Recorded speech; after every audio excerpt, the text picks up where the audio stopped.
Beep. Esteemed Master, the Dragon System is at your service. Beep. 7 Dragon Balls have been dispatched to the Dragon Ball world. Jiang Wei had previously been skeptical his cousin had simply gone out to collect a package, yet had vanished without a trace, remaining missing even now. But now, Jiang Wei was a believer. He had merely stepped out to purchase a pack of gum, unaware of whether he had moved his left foot or his right. No sooner had he crossed the threshold than he found himself inexplicably transported. He had arrived in a pitch-black realm, where he could not see his own hand before his face. One might wonder, is this not absurd? Once he had composed himself, Jiang Wei could not help but ponder whether his cousin had also traversed dimensions during his errand to retrieve a package. Lost in thought, Jiang Wei felt an irresistible urge for a piece of gum. He reached out. I must say, System, could you not have waited until I had procured my gum before whisking me away? Jiang Wei lamented with a grimace. Beep. Master, your criticism is noted. This system shall be more considerate next time. Jiang Wei's face twitched. Next time? Oh, the audacity. The fundamental ability of the Dragon System is to cast the 7 Dragon Balls into the Dragon Ball world. When the natives of this world collect all 7 Dragon Balls, they can summon Jiang Wei, the system's master, in the form of the dragon from the series. After fulfilling the natives' wishes, Jiang Wei can promptly revert to his human form, achieving a true crossing of realms.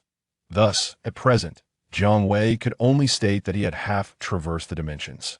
He was in a state of partial transference. Moreover, upon fulfilling the natives' wishes, Jiang Wei would receive rewards. This reward entails the ability to replicate everything about the Wishmaker. This includes the very wish they have made and that Jiang Wei has fulfilled. Thus, the stronger the individual who summons him by gathering the 7 Dragon Balls, the more formidable Jiang Wei becomes. If the summoner were the Omni King, then Jiang Wei's starting point in this new world would be tantamount to the culmination of many others' endeavors. Furthermore, as the dragon, Jiang Wei possesses the capacity to grant wishes akin to those depicted in the narrative, with no limitations imposed upon him. For instance, in the storyline, reviving the deceased comes with numerous restrictions. Those who have lived out their natural lives cannot be resurrected, and those who have died once cannot return. Such constraints are utterly meaningless to Jiang Wei. As long as someone makes a wish, he can revive the deceased. Even if the departed has been reincarnated, Jiang Wei can restore them to life. Moreover, even if the Omni King were to erase all universes, as long as a wish is made, Jiang Wei could restore the obliterated universe to its former state.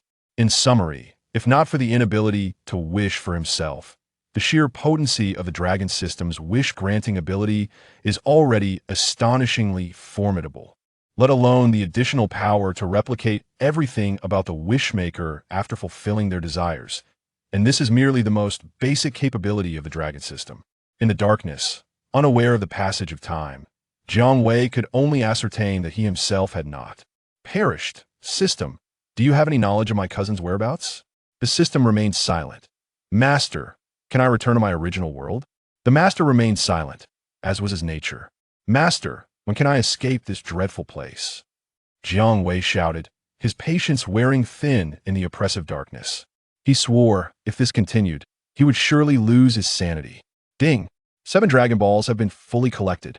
Someone is summoning the master. Oh, finally I can leave this wretched place. Upon hearing this, Jiang Wei's handsome and mature visage broke into a radiant smile. The perilous world of Dragon Balls, here I come. In the next moment, amidst the impenetrable darkness, Jiang Wei transformed into a brilliant golden light and vanished. Year 749 of the AG era. Earth. Beyond the vast snow-capped mountains lay a dense forest. Within the forest, a man-made path had been carved out. Following this wide road led to a heavily fortified stronghold. Atop the fortress fluttered a flag emblazoned with RR in white on a red background, swaying in the wind. This was none other than the headquarters of the infamous Red Ribbon Army. On this day, the notorious Red Ribbon Army, which even the world's ruling king's regular army could do little against, found themselves unexpectedly under siege. At that moment, in an office unmistakably belonging to the Red Ribbon Army's supreme commander, Marshal He, who bore a striking resemblance to the legendary Wu Dalong, he received a report from his subordinates. An unidentified flying object was rapidly approaching the headquarters of the Red Ribbon Army. As he toyed with a small golden orb in his hand, Marshal Hay, donning a monocle reminiscent of gangster, displayed a look of sheer ecstasy. The orb in his possession was a 2-star Dragon Ball. Just days prior, this 2-star Dragon Ball had mysteriously appeared in the forest surrounding the Red Ribbon Army's headquarters, serendipitously discovered by Marshal Hay while he was hunting in that very forest. His joy was boundless. This orb, this fortuitously acquired jewel, was none other than the legendary Dragon Ball, which, when 7 were gathered, could summon the dragon to grant any wish.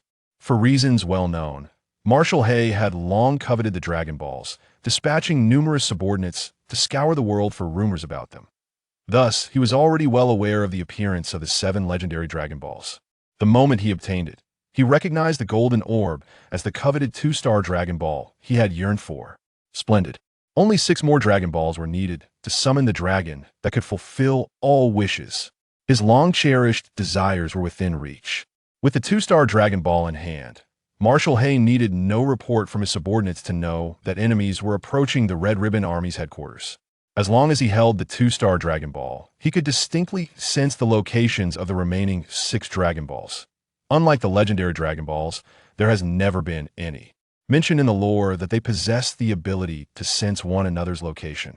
The Black Commander, however, fails to consider that if the Dragon Balls can indeed sense each other's positions, then how is it that the Red Ribbon Army, capable of challenging the might of the world's ruling forces, has never caught wind of anyone gathering the 7 Dragon Balls, summoning the Eternal Dragon, and fulfilling their wishes over the past few centuries?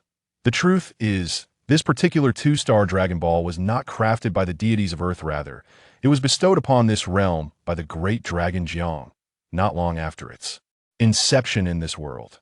Unbeknownst to the Black Commander, he has fortuitously stumbled upon a remarkable opportunity, becoming the very first individual eligible to make a wish since the arrival of the great dragon Jiang. In the Black Commander's perception, signals from 6 Dragon Balls converged, evidently collected by someone and now swiftly approaching the headquarters of the Red Ribbon Army. It is abundantly clear that they are headed directly for the 2-star Dragon Ball in his possession.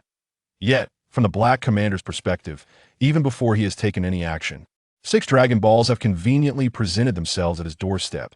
A wicked grin spreads across his fearsome countenance, reminiscent of a classic mob boss. With the 6 Dragon Balls willingly offered to him, he graciously accepts. His long-cherished desires are finally within reach. The Black Commander trembles with excitement. However, excitement aside, he does not act foolishly.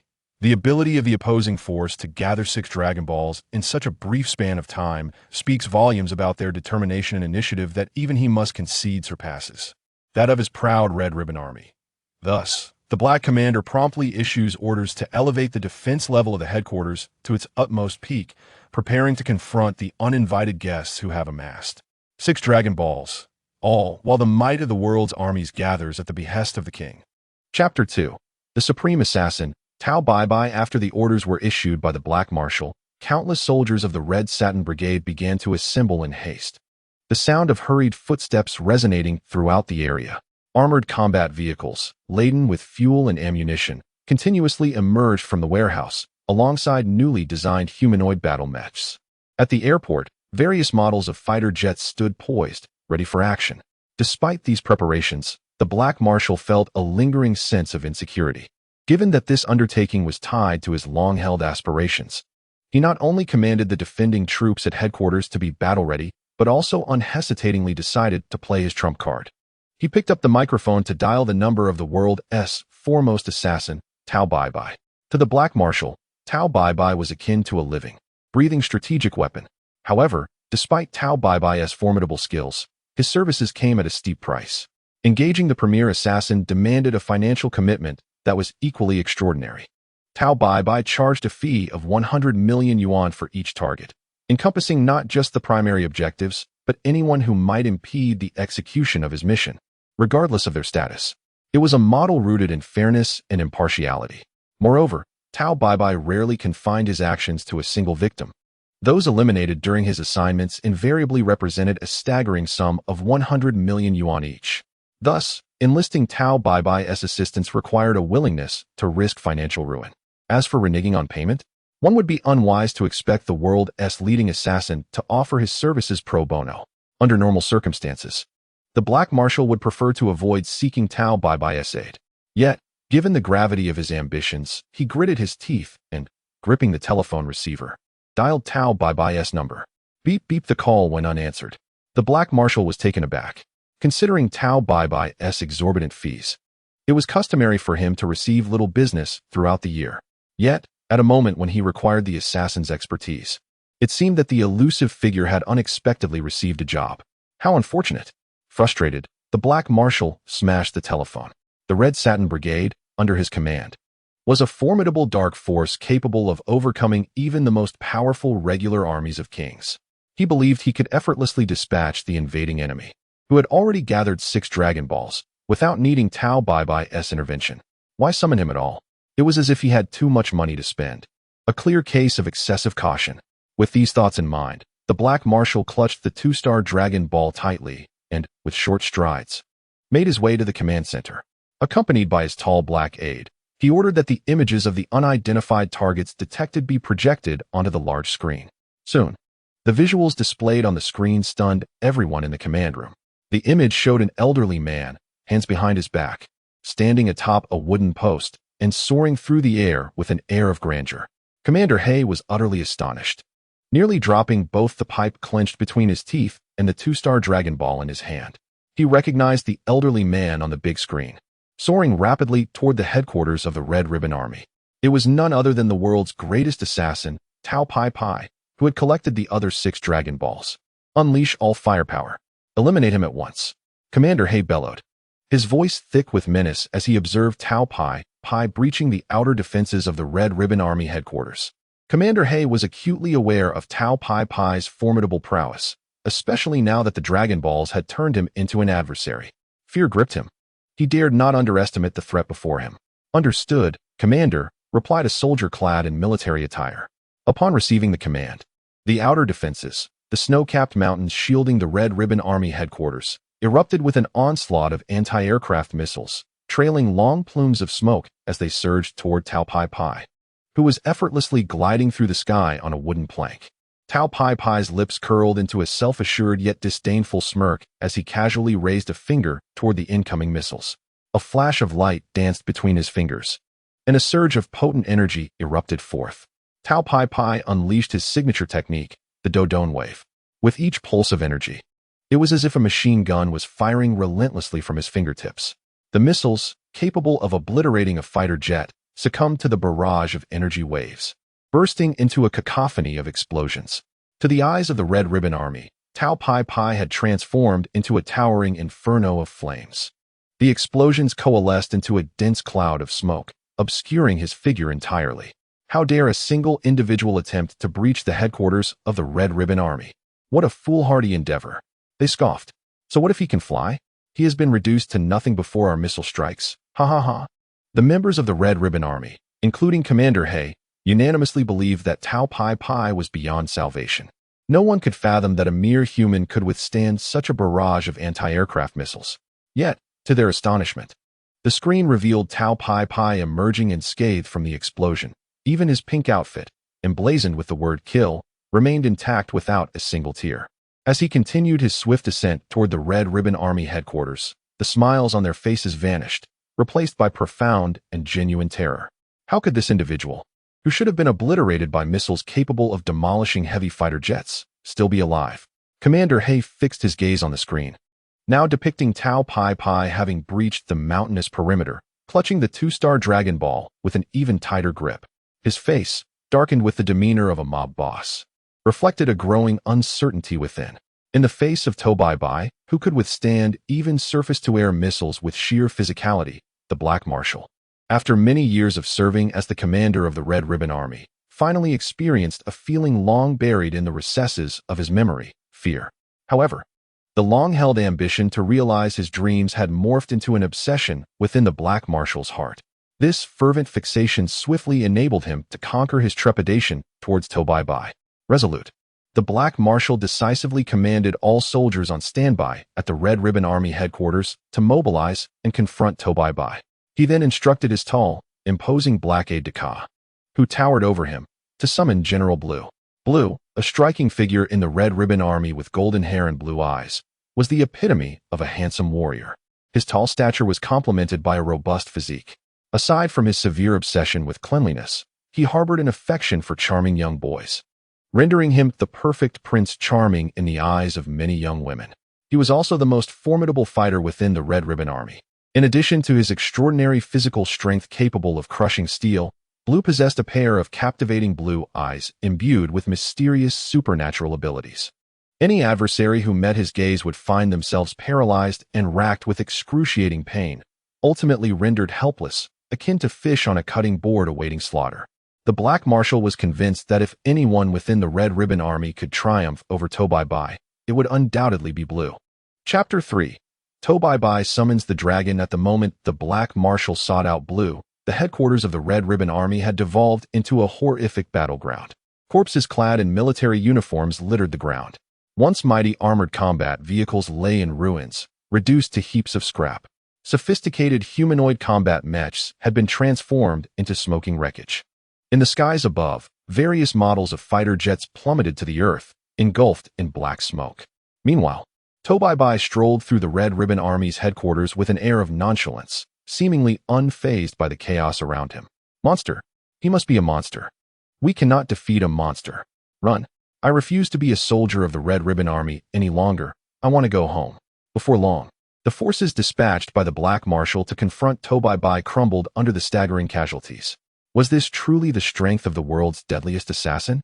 The Black Marshal stood in shock, his mouth agape at the sight before him. Blue, can you defeat him? He asked, his voice trembling with fear. If Blue were to respond that he could not overcome the advancing Tobai, the Black Marshal would resolutely surrender the 2-star Dragon Ball he held. He understood the wisdom of preserving his resources for future endeavors. Relinquishing the Dragon Ball would merely mean waiting another year to gather the Dragon Balls again to fulfill his long-held desires. A year's wait was a price he was willing to pay.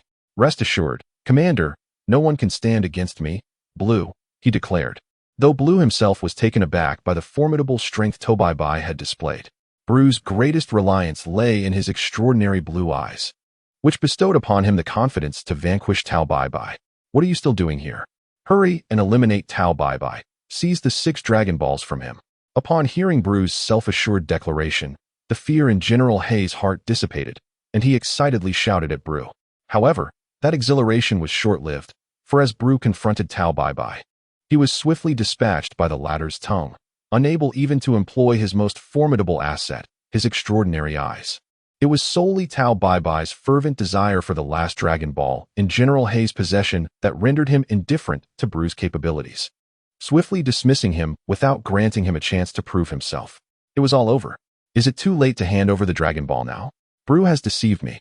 General Hei was engulfed in despair. The thought of fleeing crossed his mind, yet it was too late. Shortly thereafter, with a resounding crash, a large hole was torn through the concrete wall of the underground command center. Tobai, hands clasped behind his back and an unmistakable excitement on his face, strode in. Though many members of the Red Ribbon Army bore arms, not a single thought of resisting Tobai emerged in their minds. They merely stared in terror at the advancing figure, paralyzed with fear, lest they draw his attention. Tobai approached the trembling General Hei directly. This is the Dragon Ball you desire. For the sake of our long-standing acquaintance, spare my life. General Hei pleaded, kneeling before Tobai. The 2-star Dragon Ball raised high above his head, trembling as he begged for mercy. Only then did the Black Deputy realize that this seemingly invincible foe had come for the Dragon Ball in their commander's possession. Yet, with events having escalated to this point, it seemed too late to grasp the implications. The deputy could only hope that Tobai, considering the surrender of the Dragon Ball, would let them off lightly, sparing the Red Ribbon Army from annihilation. Otherwise, the once mighty Red Ribbon Army would meet its end that very day. General Hei, I am pleased that you have surrendered the Dragon Ball to me. However, even so, my rules cannot be broken. Expecting me to spare your Red Ribbon Army without compensation is utterly impossible. Let me reflect for a moment. How many lives have I taken on my way to your headquarters? Tobai stated, deliberately feigning contemplation as he took the two-star Dragon Ball from General Hei's hands. The general's face was one of utter hopelessness. He understood that both he and the Red Ribbon Army were doomed that day. Who could fathom how many lives Tao Bai Bai had extinguished on his path to their headquarters? Given the devastation inflicted, he had likely slain thousands, perhaps even tens of thousands. Tao Bai Bai's rule dictated a price of 100 million per head. Even if the entire Red Ribbon Army were to be packaged and sold, General Hei could never amass such a sum. Peach White did not intend to spare the Red Ribbon Army, treating them with the utmost disdain. Indeed, after feigning a calculation, Peach White announced a price that the Black Commander could never afford. Could you perhaps grant us a few more days? We assure you we will gather the necessary funds. The Black Commander pleaded, his face a mask of despair as he fought for his life. I'm afraid, Black Commander, that my business operates on a strict no-credit policy. Even if you are the leader of the Red Ribbon Army, there can be no exceptions, Peach White replied with a smile reminiscent of a cat toying with a mouse. Thus, burdened by an exorbitant debt to Peach White and unable to repay it, the Black Commander and his associates met their demise at her hands. The headquarters of the Red Ribbon Army was consequently obliterated. It is not hard to imagine that with the fall of the headquarters, the various branches scattered across the globe would soon disintegrate as well. In the face of impending doom, the Black Commander's mind was consumed by a singular thought. Would his lofty aspirations come to an end here? Having gathered 7 Dragon Balls of the Jiang Wei brand, Peach White, filled with anticipation after eliminating the Black Commander and his cohorts, made her way to the sky to summon the legendary dragon and fulfill her wish. At this moment, the Red Ribbon Army's headquarters was deserted, the remaining survivors having fled, leaving the fortress eerily vacant. The only remnant of their presence was a flag, red with white lettering, still defiantly waving in the wind atop the fortress. Peach White placed the 7 Dragon Balls on the ground before her, raising her hands skyward and calling out, "Arise, dragon, and grant my wish." In an instant, the Dragon Balls radiated a brilliant golden light. The heavens and the earth underwent a transformation. Despite the clear sky, thunder and lightning erupted, a heavy sense of impending doom enveloping the world. People across the globe felt this ominous shift. In West City, at the residence of the wealthiest individual, the sight of someone having gathered the 7 Dragon Balls and summoned the dragon was unprecedented. Yet, it seemed impossible. A young girl with blue hair stared at the dragon radar she had just crafted, bewildered by the signals indicating the presence of 6 Dragon Balls scattered around the world. At Karen Tower, after centuries, someone had finally gathered the 7 Dragon Balls and summoned the dragon. It remained uncertain whether this was a blessing or a curse for the world. A stout, white cat leaning on a cane gazed at the extraordinary phenomena in the sky, letting out a sigh. Atop Karen Tower, in the temple of the deities, a thin green-skinned figure, also leaning on a cane, looked up at the sky with an equally perplexed expression. This wrinkled green figure felt no connection to the dragon that was about to be summoned, only confusion. What on earth is happening? The old green being murmured to himself. Chapter 4. Burning Bridges? A Path to Self-Destruction. Under the watchful eyes of the old white cat and the old green figure, Peach White finally succeeded in summoning the dragon. Before her appeared a colossal azure dragon, stretching over 100 meters in length. Before the azure dragon, Tao Bai Bai appeared diminutive. Yet, from the magnificent azure dragon before him, he perceived no trace of formidable power. A stark contrast to the overwhelming aura surrounding him. The reverence he initially felt towards the azure dragon was swiftly supplanted by disdain. Transformed into the azure dragon, Jiang Wei greedily surveyed the surroundings. No longer was he engulfed in an abyss of darkness. He had grown weary of that desolate realm. Taking a deep breath of sunlit air, he displayed an expression of pure enjoyment. As he adjusted to his newly assumed draconic form for the first time, he felt somewhat out of sorts, yet it did not hinder his gaze from settling upon the old man below, who appeared as insignificant as an ant. The old man donned a vibrant pink robe, adorned with a large emblem on his chest, and sported a braided hairstyle tied with a red bow. With his hands clasped behind his back, he observed Jiang Wei with an air of dignified superiority. Recognizing the figure instantly, Jiang Wei realized it was none other than the one who had summoned him, Tao Bai Bai.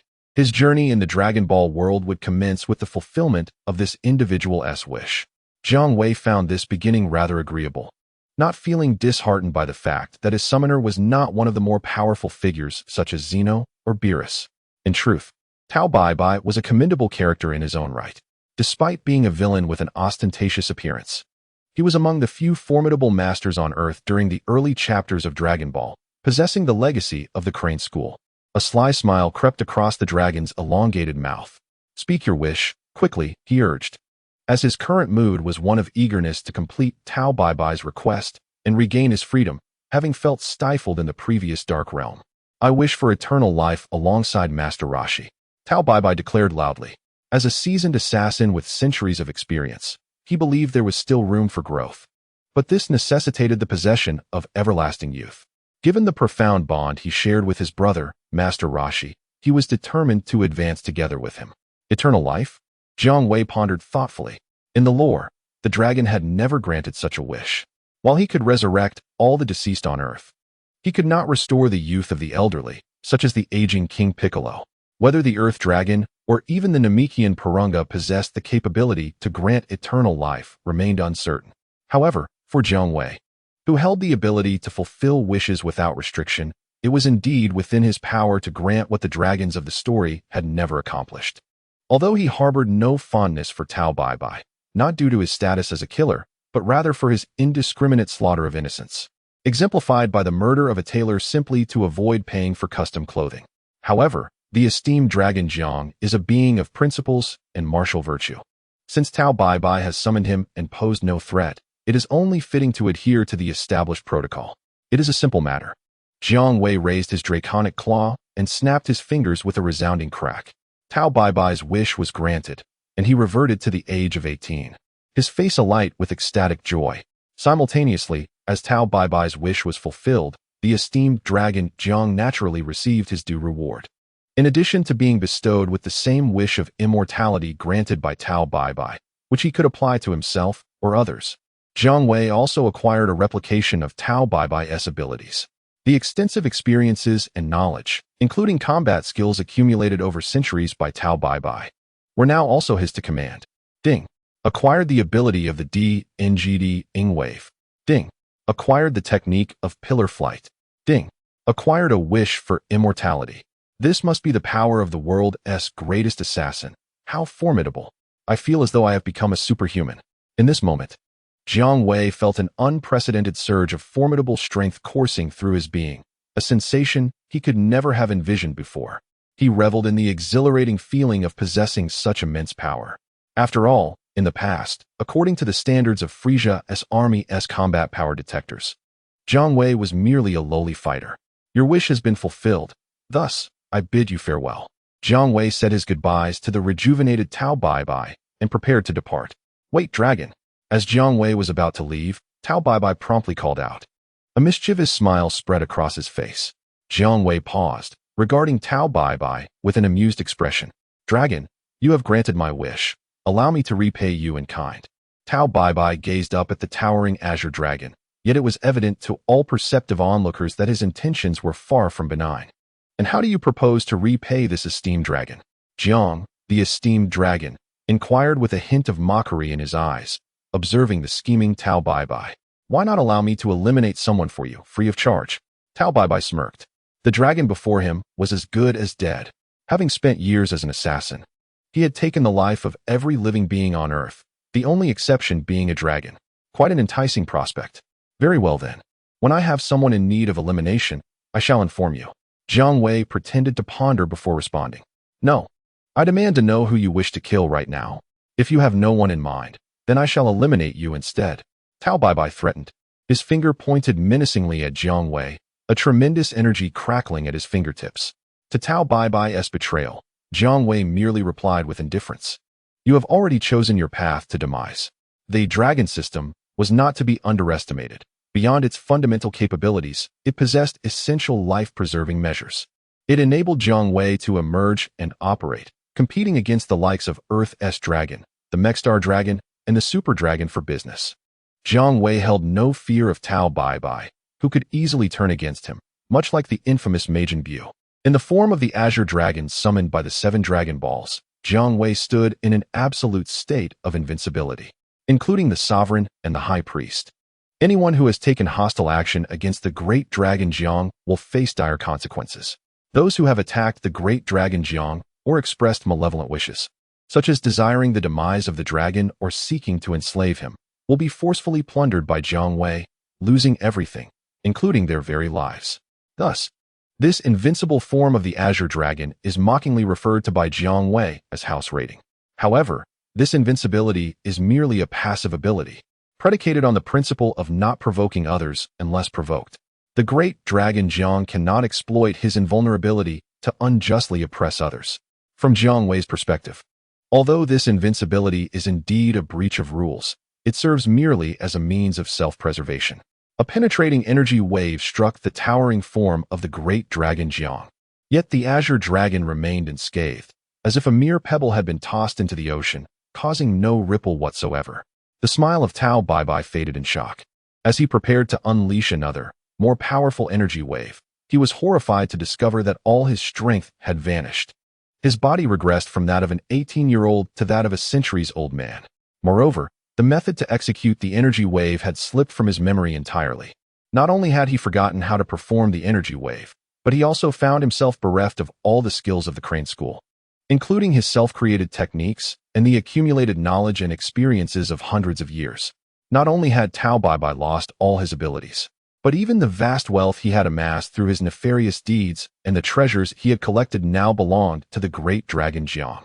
After triggering the invincibility of the great dragon Jiang and being raided, Tao Baibai was left with nothing but his own life, which now lay precariously in the hands of the great dragon Jiang. Chapter 5. The Dragon Has Killed. Tao Baibai, you truly are a generous soul, Jiang Wei remarked with a smile, feeling his own strength swell after having plundered Tao Baibai's powers. In return for Tao Baibai's generosity, the great dragon Jiang was not stingy. He lightly struck the ground with his claw, reducing Tao Baibai to a mere pulp, blood and flesh splattering across the ground. What manner of dragon are you? After eliminating Tao Baibai, an ancient voice suddenly resonated in Jiang Wei's mind. It was the celestial god reaching out to the great dragon Jiang. The dragon had indeed committed murder. This revelation nearly caused the celestial god's eyes to fall from their sockets in astonishment. Celestial god? The environment on Earth is splendid. I enjoy it, huh? Jiang Wei then disregarded the celestial god, transforming into 7 resplendent beams of golden light that dispersed in all directions. The 7 dragon balls scattered across the globe, transforming into stones that would require 12 months to revert back to their original form. Upon releasing his dragon transformation, Jiang Wei materialized within the deserted headquarters of the Red Satin Brigade. For a lifetime, the celestial deity, perched high within the temple, observed the earth below when suddenly, the mysterious dragon transformed into a strikingly handsome and mature young man, leaving him once again wide-eyed with astonishment. What could this mean? Might it be a unique ability akin to that of the child who metamorphosed into a colossal ape under special conditions? Jiang Wei, after meandering through the now deserted headquarters of the Red Ribbon Army, finally discovered what he sought. In a military supply warehouse, he found an ample supply of chewing gum sufficient to last him several years, storing all the gum in the spatial compartment of the Dragon System. He also appropriated numerous battle vehicles, humanoid mechas, and aircraft left behind by the Red Ribbon Army, items he had long been fascinated by but could never access in his previous world. He then severed a pillar from a building, carefully sensed his surroundings, and hurled the pillar skyward before leaping onto it, soaring swiftly towards the direction of a powerful aura he had detected. Jiang Wei's next move was to leverage his familiarity with the storyline to seize the advantages available on Earth. He aimed to grow stronger, to become the singular force within the Dragon Ball universe, overpowering anyone who dared to challenge him.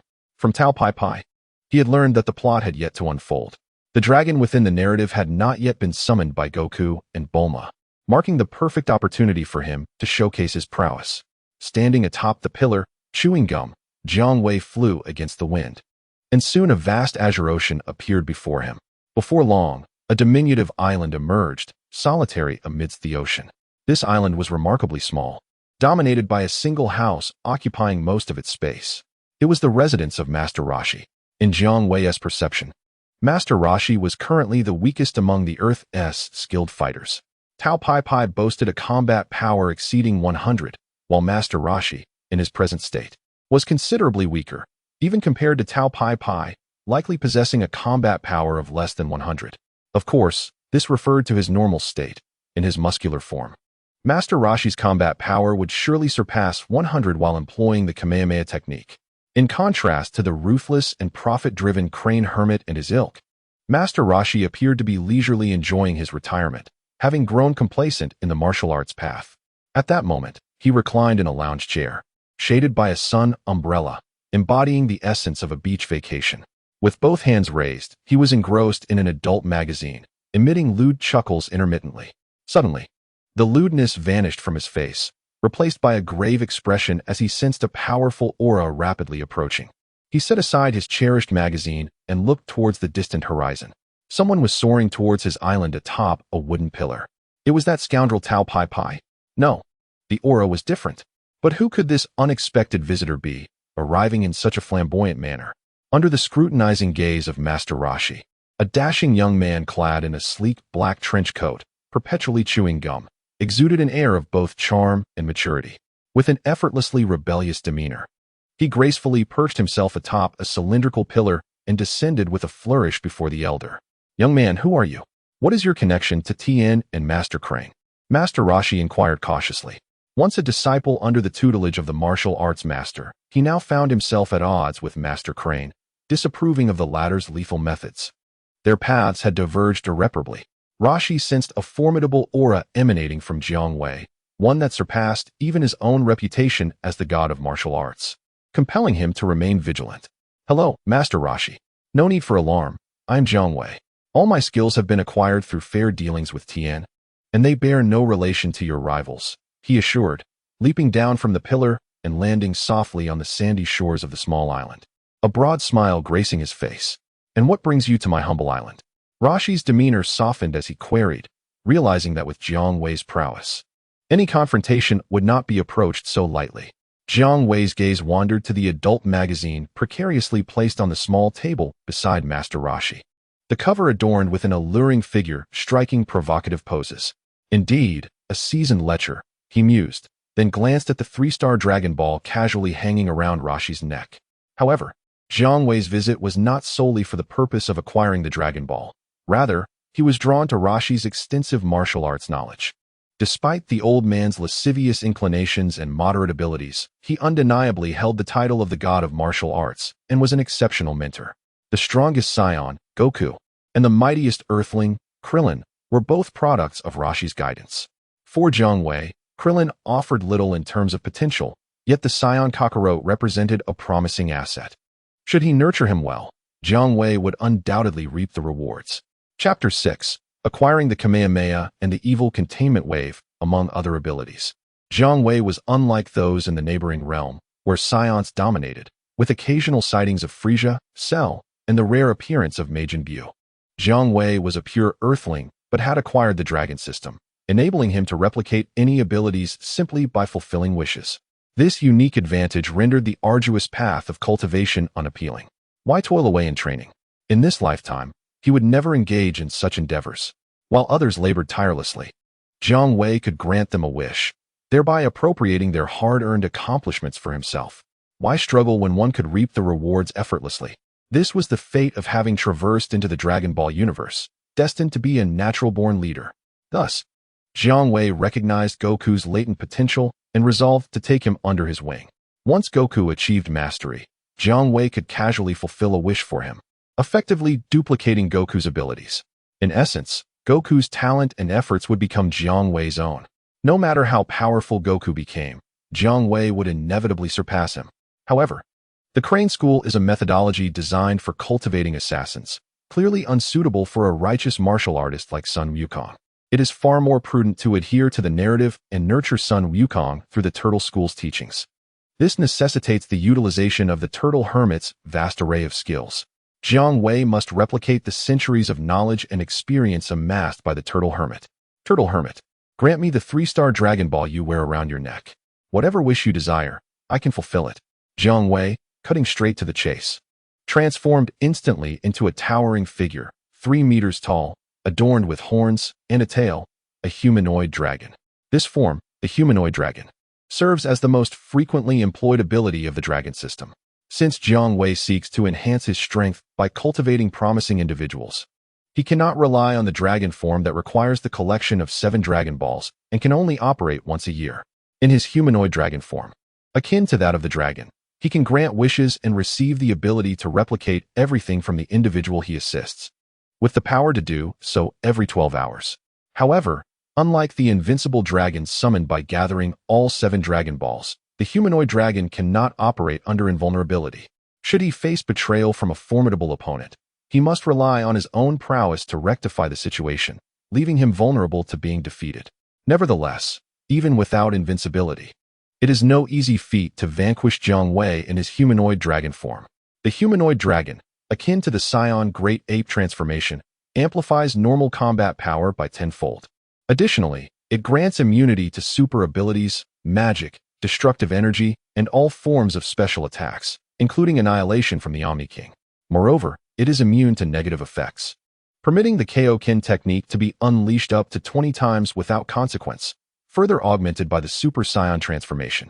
In dire situations where reaction is critical, the humanoid dragon transformation can be passively triggered a second in advance. Thus, as long as Jiang Wei does not seek his own demise, it is exceedingly difficult for him to be killed in his humanoid dragon form. How can this be? He surpasses even the once dreaded demon King Piccolo. Upon sensing Jiang Wei's transformation into the humanoid dragon and the subsequent 10-fold increase in combat power, the turtle hermit, astonished and bereft of hair like Krillin, collapsed onto the sandy ground. The long-forgotten terror returned in that moment. With combat power exceeding 1,000, Jiang Wei had become the most formidable entity on Earth. It was the first time the turtle hermit confronted someone with such overwhelming strength. How could he not feel fear? Speak your wish quickly, do not waste my time. Observing the turtle hermit seated on the ground, rendered speechless, Jiang Wei urged with impatience. May you immediately vanish from my island. Can this wish be fulfilled? The turtle hermit, regaining his composure and rising, carefully handed over the 3-star Dragon Ball, inquiring cautiously. This is a simple task. Jiang Wei chuckled softly, snapping his fingers. In an instant, he vanished from the turtle hermit's sight. Unable to sense it, Master Roshi breathed a sigh of relief as he felt the terrifying aura of Jiang Wei, which far surpassed that of the great demon King Piccolo. However, moments later, a look of regret washed over his face. Had he known that making a wish to the divine dragon would indeed grant his desires, he would have wished for a beautiful girl to come and live with him on the island. The thought of missing the opportunity to share a home with a lovely companion filled Master Roshi with remorse, causing him to pound his chest in despair, completely losing interest in the adult magazine he had been reading. By the time Jiang Wei reappeared, he was already standing on solid ground, far from Master Roshi's small island. Ding! You have acquired the Kamehameha. Ding! You have obtained the Universal Shock Palm. Ding! You have received the Demon Sealing Wave. It seemed that Master Roshi's wish was futile. Jiang Wei placed the newly acquired Dragon Ball into the system space and muttered to himself. Ding! Would you like to dispose of Master Roshi's wish? I knew the system wouldn't let me suffer. Jiang Wei chuckled and had the Dragon System discard the useless wish of Master Roshi. Ding! Master Roshi's wish has been processed. Congratulations, Master. You have received 100 Senza beans. Before Jiang Wei's eyes, an ancient-looking jar materialized, which he promptly caught in his hands. Upon opening the jar, he found it filled with dried beans. In the later stages of the narrative, the items within the Dragon Balls rarely contained any Senza beans. Yet a mere trivial wish had exchanged for 100. Ha! Jiang Wei laughed, plucked a Senza bean, and tasted it. The bean had little flavor, but truly satisfied his hunger. After consuming one, he felt so full that he had no desire for further meals. He randomly chose a small town to stay the night. The following day, after the 12-hour cool-down period had elapsed, Jiang Wei ventured into a nearby forest to cut down a piece of wood and set off towards Corin Tower. What was he truly up to? The celestial beings closely monitoring Jiang Wei from the temple were utterly perplexed by his actions. They could not comprehend what Jiang Wei was doing. When he transformed into a humanoid dragon on Master Roshi's island, the celestial beings were equally startled by his battle power exceeding 1,000. While he wasn't Piccolo, it was enough to leave the celestial beings pale with fear. They could only pray that this seemingly aimless divine dragon wandering the earth would not wreak havoc. At the peak of Corin Tower, the cat sage, who could also observe the world below, felt a growing anxiety as he noticed Jiang Wei speeding towards him. A battle power exceeding 1,000? My goodness, How could such an overwhelmingly powerful being exist on Earth? This entity was even more formidable than the world-destroying Great Demon King Piccolo. Moreover, he was evidently approaching Korin Tower, clearly seeking him out. Beads of sweat dripped from the cat sage's round face, akin to a prisoner released from confinement. With a thunderous roar, a thick log descended from the sky, crashing down beside the towering Korin Tower, startling the pair of indigenous guardians stationed there. Jiang Wei candidly articulated his intention. He was there to ascend the Kalinta. The Indian warrior, brandishing a spear, indicated that not everyone was deemed worthy to scale the Kalinta. With a mere trivial punch, Jiang Wei demonstrated his eligibility to the Indian warrior, and under the awestruck gaze of the father and son, he swiftly dashed up the Kalinta. The Kalinta stood as a bridge between heaven and earth, appearing endless when viewed from the ground upwards. As he prepared to ascend, a sense of urgency washed over the cat sage. "Hello, great white cat sage. I am Jiang Wei, and I have specifically come to seek you. As long as you grant me the super divine water and the immortal beings, I shall fulfill one of your wishes." Jiang Wei leaped effortlessly to the summit of the tower. At the top, he encountered a short, plump white cat, leaning on a cane and regarding him with a nervous yet amiable smile. The sight of the cat sage inevitably reminded Jiang Wei of the large black cat that his cousin had cherished dearly. Chapter 7. The deity's wish. Not long after his cousin's mysterious disappearance, Jiang Wei had intended to adopt the cat left behind, yet that cat, along with his cousin's possessions, had vanished without a trace. Jiang Wei surmised that this might be a lead in the search for his missing cousin, and he devoted himself to the pursuit. After much effort, he uncovered a clue regarding the cat at a nearby university. However, the cat eluded sight once more, disappearing as completely as his cousin had. The trail had gone cold. Subsequently, Jiang Wei was whisked away by the Dragon System to the Dragon Ball world, becoming yet another missing person like his cousin. "Is this the purpose of your visit? You startled me." Upon realizing that Jiang Wei was not there to cause trouble, the cat sage exhaled in relief. The sage rummaged through his belongings and retrieved a pot and a large jar, presenting them to Jiang Wei, who had transformed into a humanoid dragon. "I must warn you, this pot of super divine water is highly toxic. It is not meant for the consumption of ordinary beings. And this jar contains several pounds of immortal beings. You have what you came for. Now please take your leave," the cat sage declared, emboldened. "State your wish, and I shall grant it," the divine dragon assured. The super divine water and immortal beings were mere trifles. Jiang Wei's primary motive for coming to Kalinta was to engage with the cat sage. Had he not transformed into a humanoid dragon, the cat sage's combat prowess would have surpassed Jiang Wei's normal capabilities. Naturally, Jiang Wei would not miss the opportunity to reap the benefits from the cat sage. "I have no wishes for you to fulfill," the cat sage immediately replied. "No. You require a combat power detector, standard issue for the Frieza force, that a human can utilize, along with your most desired fish." Jiang Wei's mind whirled, thinking of another way to benefit the plump white cat, making it not entirely a one-sided exchange. Upon hearing this, the cat sage's eyes welled with tears, a testament to his nature as a chubby cat. In accordance with Jiang Wei's suggestion, the wish was made. It was a simple request. In the next moment, a multitude of lively fish materialized on the ground. The cat sage let out a jubilant meow, leaping into the pile of fish with all four paws, reveling in the joy of the moment. "Ding! You have acquired the art of foresight. Ding! The sensation of awareness has been acquired." Jiang Wei paid no further attention to the blissful cat immortal, but instead, after concluding his transformation into a humanoid dragon, he adorned his left eye with a combat power detector, one that the Frieza force had created and which the cat immortal had not even glanced at. It must be said, the device developed by the Frieza force is quite stylish when worn over the eye and exceedingly practical. Jiang Wei truly yearned to possess one. Due to the wishes of the cat immortal, the combat power detector in his possession had its text system modified to Earth-S script, making it exceedingly convenient for Jiang Wei to utilize. Essentially, the detector was a replication of Jiang Wei's own power. It was impossible for his own strength to cause him harm, thus the device could not be monitored by the Frieza force. Naturally, even if it were to be monitored, it mattered little. Given the unique nature of Jiang Wei, even if Frieza were to personally arrive, he would find himself crushed like a mere insect. "Now, let me observe my current battle power." Jiang Wei perused the operational manual embedded within the detector, chuckling as he pressed a button. Upon fulfilling the cat immortal's wish, He sensed that his regular battle power had surpassed that of the cat immortal. Beep beep. The display screen of the combat power detector illuminated with a series of numbers. Cat immortal, battle power 190. Nearby the 190, there was a reading of battle power 200. Jiang Wei, battle power 200. Transformed humanoid dragon, battle power 2000. Beep beep. God, battle power 220.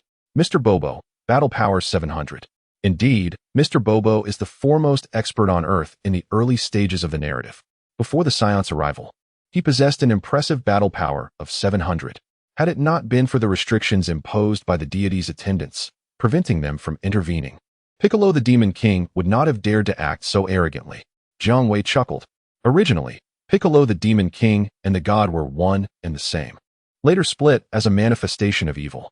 Thus, Piccolo's battle power was identical to that of the god, consistently at 220 even in his aged state.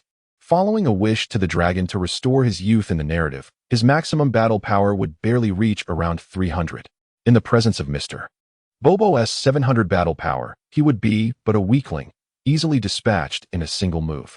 Above the sacred land of Corinne, the god continued to observe Jiang Wei, the dragon shrouded in mystery. Mr. Bobo, that dragon transformed into a human, his aura has become even more formidable. The god articulated his observation. Indeed, that dragon's relentless pursuit of granting wishes may well be the source of his increasing strength, Mr. Bobo speculated. The god nodded lightly in acknowledgement, sharing the same sentiment. The dragon's rate of growth in power is alarmingly rapid. Fortunately, at present, he does not seem to possess the malevolence of Piccolo the Demon King. Otherwise, this world would face a calamity far exceeding the devastation wrought by Piccolo centuries ago. As the celestial deity contemplated the transformation of the formidable Jiang Wei into a humanoid dragon, even the wrinkled green scalp would tingle at the thought of his overwhelming combat prowess. Centuries ago, only a single encounter with the formidable King Piccolo had compelled the planet's strongest warrior, Wu Taidu, to risk his life and unleash the Mafuha technique to seal him away. If this enigmatic dragon, capable of rapid ascension in power, were to pose a threat to the world, even 100 Wu Taidus would be insufficient to confront him. Lord God, the dragon has come to seek us, Mr. Popo announced. After 12 hours, Jiang Wei was once again able to grant wishes, preparing to assume the form of the humanoid dragon to replicate the abilities of the celestial deity and Mr. Popo. Upon leaping into the colossal temple that dwarfed Corinne Tower, he beheld the celestial deity and Mr. Popo awaiting his arrival. Greetings, Lord God and Mr. Popo, I am Jiang Wei. You must have discerned the purpose of my visit. Now, speak your desires, for this divine dragon can fulfill them all. Jiang Wei, exuding an air of regality, extended his arms towards the celestial deity and Mr. Popo. Do you recognize me and Mr. Popo? The celestial deity, momentarily taken aback, soon realized that Jiang Wei's ability to transform into a dragon made such recognition unsurprising. Even the earthbound dragon, crafted by the celestial deity, possessed knowledge of many secrets of this world. Thus, it was entirely normal for Jiang Wei to identify him and Mr. Popo. Jiang Wei nodded affirmatively. Allow me to go first. Divine dragon, can you truly grant any wish? A glint of cunning flickered in the old eyes of the celestial deity. As long as the wish does not involve me employing methods beyond wish fulfillment to eliminate beings like Beerus or the Omni King, this divine dragon can indeed make it happen. Jiang Wei regarded the celestial deity and promptly replied, understood. The celestial deity slightly nodded. This was akin to the earthbound dragon he had created, which could not fulfill wishes surpassing its creator's capabilities. Jiang Wei, however, was bound not to solicit wishes that would have him resort to means other than wish fulfillment to eliminate beings like Beerus and the Omni King. Could it be that this enigmatic figure before him, neither wholly human nor entirely dragon, Jiang Wei, possessed a different set of rules for wish fulfillment than the earthbound dragon? From whence did he originate? And who were Beerus and the Omni King? In that moment, the celestial deity fell into deep contemplation. Furthermore, even if a wish detrimental to this divine dragon could be fulfilled, he retained the right to refuse its realization. Jiang Wei clarified this in advance to prevent any unpleasantness later. I will not act foolishly. The celestial deity, though calculating, bore no embarrassment. His intentions were not aimed against the divine dragon Jiang Wei. Speak your wish, Lord God, Jiang Wei urged. Divine dragon, my wish is for you to protect the earth, the celestial deity proclaimed. Jiang Wei gazed at him, responding, "That is quite simple. Protecting the earth does not contravene my interests." Even if the celestial deity had not articulated such a wish, would Jiang Wei simply stand by and watch as Earth faced annihilation? Chapter 8. Acquiring the Kaio-ken and Spirit Bomb. Thank you. Jiang Wei's willingness to safeguard the Earth brought immense joy to the celestial deity. With Jiang Wei as its protector, the calamities wrought by the malevolent Piccolo would surely become a thing of the past. Ding. Super explosive wave acquired. Ding. High-speed movement acquired. Ding. Position of Earth deity, not activated, acquired. Mr. Bobo, your wish must wait a moment longer. I ask for your understanding, Jiang Wei expressed with a hint of remorse. He was, after all, quite amiable for a celestial dragon. Mr. Bobo mused to himself. Deity, would you care for a piece of gum? Upon seeing both the deity and Mr. Bobo decline, Jiang Wei nonchalantly retrieved a box of gum marked with a red background and white lettering, treating himself to a piece. Simultaneously, he activated his combat power detector to assess his current strength. Beep. Jiang Wei. Combat power 300. Transformed humanoid dragon. Combat power 3000. Once Mr. Bobo's wish was fulfilled, my combat power as a humanoid dragon would surpass that of King Kai. Jiang Wei began to contemplate his next destination after leaving the Celestial Temple. King Kai possessed the formidable techniques of the Kaio-ken and Spirit Bomb. Particularly, the Kaio-ken was an essential skill that every traveler to the Dragon Ball world must master. Naturally, Jiang Wei coveted the Kaio-ken. However, without the invincible strength to match, he would not seek out King Kai for those techniques. Although he had watched Dragon Ball, Jiang Wei knew that King Kai was not an evil villain prone to violence. Yet, he had set a principle for himself: unless summoned by gathering the 7 Dragon Balls to grant a wish in his dragon form, he would never proactively seek out those whose strength surpassed his own in his humanoid dragon form to fulfill their wishes. His approach was one of meticulous caution, ensuring absolute safety without unnecessary risks.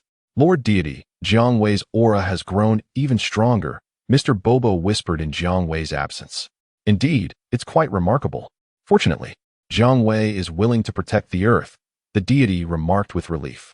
At noon, the deity, who initially only required water, graciously hosted Jiang Wei for a meal. Jiang Wei praised Mr. Bobo's culinary skills, acknowledging him as a paragon of service to generations of deities. Once his skills were off cooldown, Jiang Wei promptly set about fulfilling Mr. Bobo's wish. I apologize, I do not have a wish for you to grant, Mr. Bobo said, scratching his head in contemplation.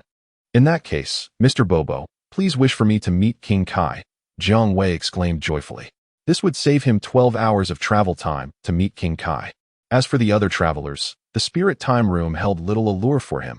He would not squander time merely for that. After Mr. Bobo's wish was granted, Jiang Wei vanished from the sight of the deity and Mr. Bobo in a flash. Ding.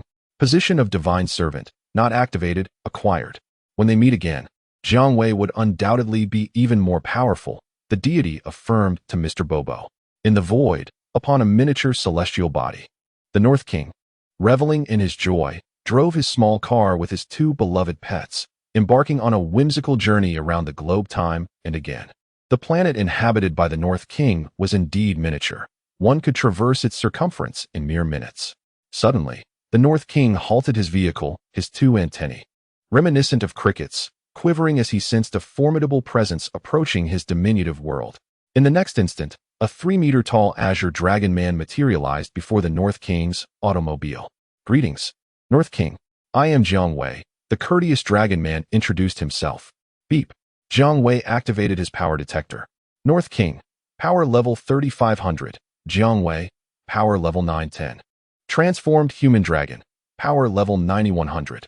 The North King's 2 pets, a monkey and an insect, were formidable in their own right on Earth, yet in Jiang Wei's eyes, they were of little consequence. Jiang Wei, to what do I owe the pleasure of your visit? The North King inquired, scrutinizing Jiang Wei with a hint of curiosity. Although Jiang Wei, in his transformed state, possessed superior power, the North King remained an esteemed deity governing the Northern Galaxy. Jiang Wei's current prowess fell short of capturing the North King's attention. To truly pique the North King's interest, one would need the might akin to that of the cosmic tyrant Frieza, someone capable of threatening the galaxy itself. At present, Jiang Wei's strength would scarcely earn him a position among Frieza's senior officers, where a power level exceeding 10,000 was requisite. In the North King's view, Jiang Wei was merely an inconsequential figure. Before I reveal my intentions, might you indulge me with some hospitality? Jiang Wei suggested, as his abilities were still on cooldown. Well then, let us take a drive together. The North King's eyes sparkled with delight. For the first time, he had someone to share his joyride with. Thus, after 12 hours of Earth time passed, the North King was prompted, "Speak your wish, and this divine dragon shall fulfill it." Jiang Wei stretched his limbs and gazed down at the North King. Being crammed into the North King's small car was far from a pleasant experience for the 3-meter-tall dragon man. "What?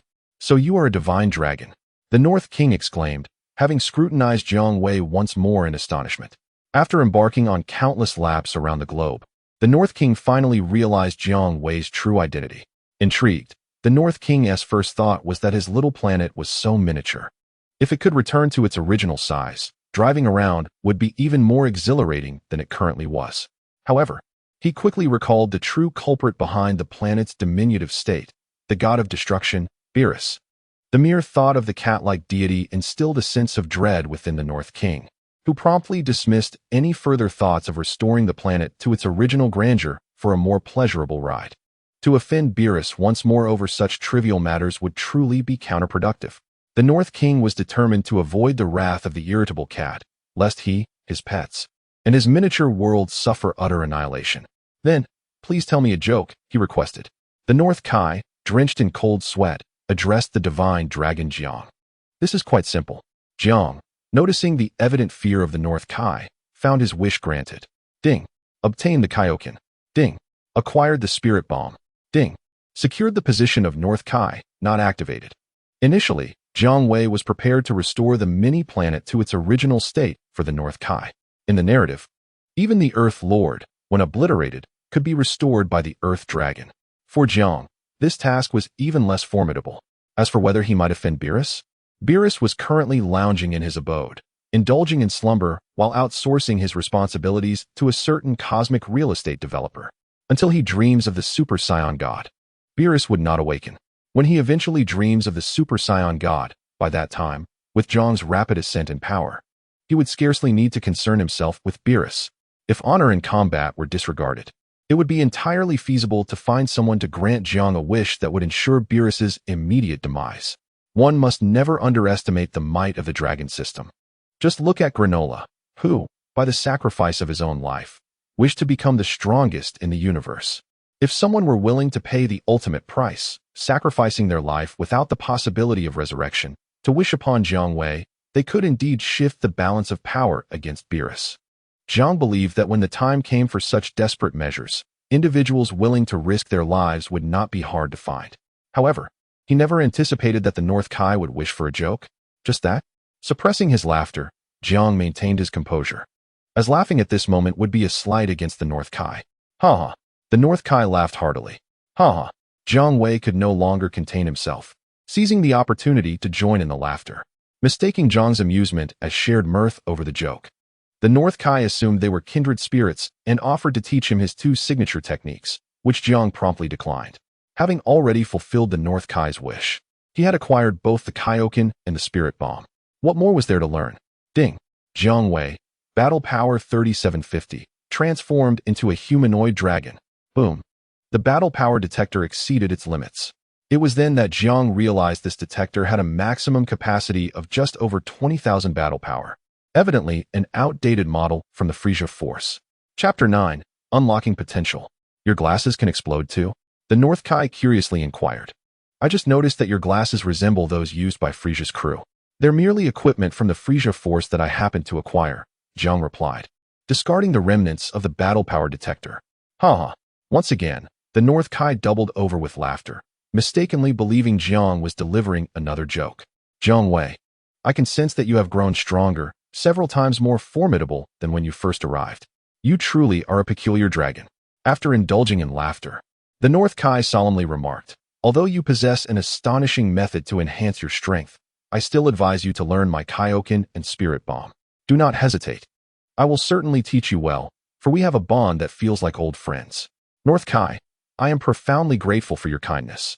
However, it is not that I am reluctant to learn your Kaio-ken and spirit bomb. Rather, I have already mastered them. Upon seeing the disbelief on North Kai's face, Jiang Wei immediately unleashed a 20-fold Kaio-ken. The 3-meter-tall azure dragon man radiated a blood-red aura enveloping his entire being. Jiang Wei's battle power surged, 3,750 in his base form, 37,500 in his humanoid dragon transformation, and a staggering 750,000 with the 20-fold Kaio-ken. Incredible! You have indeed learned my Kaio-ken. North Kai exclaimed, deeply astonished by the overwhelming power emanating from Jiang Wei's 20-fold Kaio-ken. The battle power he exhibited had clearly surpassed even that of the notorious cosmic tyrant, Frieza, who had previously given North Kai relentless headaches. Of course, this only exceeded Frieza's apparent strength, as those in the know would understand. In the face of Frieza's full might, Jiang Wei's current power would be but a mere trifle, unless, of course, one were to disregard martial ethics and seek a reckless individual willing to trade their life for the wish of instant demise for Frieza. What further astonished North Kai was Jiang Wei's demeanor while executing the 20-fold Kaio-ken. He appeared utterly composed, as if he felt no burden from the transformation. Unbeknownst to North Kai, Jiang Wei's humanoid dragon form rendered him immune to negative effects. This implied that, in his dragon form, Jiang Wei could maintain the 20-fold Kaio-ken for as long as he desired. 12 hours later, amidst North Kai's reluctant gaze, Jiang Wei vanished with a whoosh, departing once again through the means of a wish granted by North Kai. Jiang Wei's next destination was Namek, a planet lush with bizarre flora, home to the deities and the nefarious King Piccolo. A multitude of green-skinned beings lived in villages scattered across this vast planet, far larger than Earth. With a swift motion, a blue dragon man, entirely unlike the Namekians, appeared before the ancient elder of Namek, who stood several meters tall and bore an aged, cumbersome form. The azure dragon man erupted with a terrifying blood-red aura, instilling a sense of despair akin to plummeting into an abyss. Yet, as the elder's guardian, the formidable Namekian warrior Nail showed no fear and bravely charged at the unexpected intruder, unleashing his full might to engage in battle. Behind Nail stood the venerable elder of the Namekians, a figure of immense respect. Aware of his impending defeat, he was determined to fall before the elder. Nail, stand down. The newcomer is not an enemy, the elder's weary voice urgently commanded. But it was too late, as Jiang Wei had just materialized, without the chance to survey his surroundings. He was met with a fierce assault and, naturally, did not hold back. With a swift punch, he struck the audacious green-skinned creature, sending it crashing into the stone wall of the house, embedding it deep within. The wall cracked as Nairu was trapped, and a copious amount of green blood spewed from its mouth. It had been rendered incapacitated and was teetering on the brink of death. Ah, my apologies, esteemed elder. I may have exerted too much force. After subduing Nairu, the illustrious Jiang Shenlong took a moment to survey his surroundings and sincerely conveyed his regret to the corpulent Namekian elder standing a mere distance away, towering over 10 meters. Honored guest, I sense no malice from you. It was Nairu's rashness that instigated this, and you are not to blame. The elder's aged voice resonated with understanding. Given Jiang Shenlong's displayed prowess, it was impossible for the elder to dismiss the situation. Moreover, it was Nairu who had initiated the conflict. Turning his gaze towards the incapacitated Nairu embedded in the wall, the elder sighed in relief upon confirming that Nairu still clung to life. Just as he was about to summon the rare healing Namekian Dandi to assist Nairu, Jiang Wei interjected, "Elder, please allow me to express my apologies on behalf of Mr. Nairu." As he spoke, Jiang Wei approached the bleeding Nairu and retrieved an ancient jar from his system space, dispensing a magical bean into Nairu's mouth. Recently, Jiang Wei had acquired several worthless wishes, which he exchanged with the dragon system, for more of these mystical beans. Additionally, he possessed an ample supply of beans obtained from the cat sage. Jiang Wei's stock of these magical beans was more than sufficient. I apologize for my recklessness. I beseech your forgiveness, Nairu said, having consumed the magical bean and instantly revived. He sincerely expressed his regret towards Jiang Wei. I accept your apology, Jiang Wei replied magnanimously. The elder's regard for Jiang Wei increased significantly due to his act of saving Nairu. Elder, I am Jiang Wei. You may have noticed that I bear a resemblance to your Namekian Shenlong, Paranga. Like him, I too am a Shenlong, and I have come to Namek to grant a wish for you, Nairu, and Dandi. Jiang Wei articulated his intentions. The elder, with the ability to unlock potential in others, piqued Jiang Wei's interest. However, unlike others, Jiang Wei coveted the elder's ability to foster potential rather than seeking personal enhancement. He had no intention of cultivating for himself. What purpose would that serve? Nairu was the strongest combat-oriented Namekian. Granting him a wish could elevate Jiang Wei's battle prowess. Dondi, on the other hand, was of little use. His healing abilities held no significance for Jiang Wei, who possessed an inexhaustible supply of magical beans. Nevertheless, since he was present, it would be a simple task to replicate Dandi's abilities, which would later benefit the Earth's deities in the narrative. As for the youthful son Wukong, did Dondi exist during that era? Namekians are indeed a long-lived species, capable of living for hundreds, if not thousands, of years. It is not unusual for them to mature over decades or even centuries. And regarding sons caretakers, they may grow rapidly, but they are not typical Namekians reproducing in the conventional sense. Even the very essence of a Namekian is not normal, and it is entirely reasonable that their growth rate is anomalous. You are the dragon god. How peculiar. Both the elder and Nehru wore expressions of disbelief, their faces turning a shade of green, unable to reconcile the diminutive figure of the dragon god Jiang with the immense Buranga. After another 12 hours, Jiang Wei respectfully implored, "Please allow the elder to regain his youth. We, the Namekians, cannot afford to lose our elder." Nehru glanced at the frail elder, whose life was nearing its end, and exclaimed loudly. It was a simple matter. The elder, on the brink of death, was rejuvenated, transforming into a youthful, slender figure of over 10 meters in height. Devoid of wrinkles. Ding. Acquired the Kamehameha. Ding. Acquired telepathy. Ding. Acquired the combat-type Namekian lineage, inactive. Nehru, aging and death are natural laws. Why must you concern yourself? The elder reproached Nehru, though his expression betrayed a sense of joy at regaining his youth. In the days that followed, Jiang Wei fulfilled the elder's wishes. Ding. Acquired latent power awakening. Ding. Acquired mental resonance. Ding. Acquired the elder's Namekian lineage, inactive. Ding. Acquired healing techniques. Ding. Acquired the ability to create the Dragon Balls. Ding. Acquired the dragon lineage of the Namekians, inactive. The elder foresaw an impending crisis that could threaten the Namekian race, expressing his hope that Jiang, the dragon god, would intervene to aid them in their time of need. After granting Nehru's wish, Jiang Wei's combat power surged exponentially, so much so that the power detector could not register a clear reading, leaving him with an overwhelming sense of strength. He felt capable of effortlessly confronting Frieza, who had come to Namek in search of the Dragon Balls, and thus fulfilled that wish. Had it not been for Jiang Wei's sense of honor, he could have merely advised the elder to find a fearless Namekian to wish for the elimination of future threats, leading to Frieza's demise. Dondi, lacking any particular desires, felt somewhat embarrassed after learning from Nehru about Jiang Wei's magical beans that could fully revive individuals and shyly requested 10 of them. After her wish was granted, she appeared somewhat guilty for taking advantage of the dragon god, unaware that for Jiang, these beans were as abundant as one could wish for. Chapter 10. Little Goku doesn't chew gum. The next destination was Yardrat, where instant transmission awaited. Once again relying on the wishes of the Namekians, Jiang Wei found himself on Yardrat. The inhabitants of this planet, while not particularly powerful, had developed an array of astonishing abilities, with instant transmission being merely one of them. Upon arriving on Yardrat, Jiang Wei quickly realized that the Yardratians were indeed not formidable, averaging merely a few hundred in combat power. Even a squad of Frieza's minions, with a combat power of 1,000, could easily overwhelm the entire planet.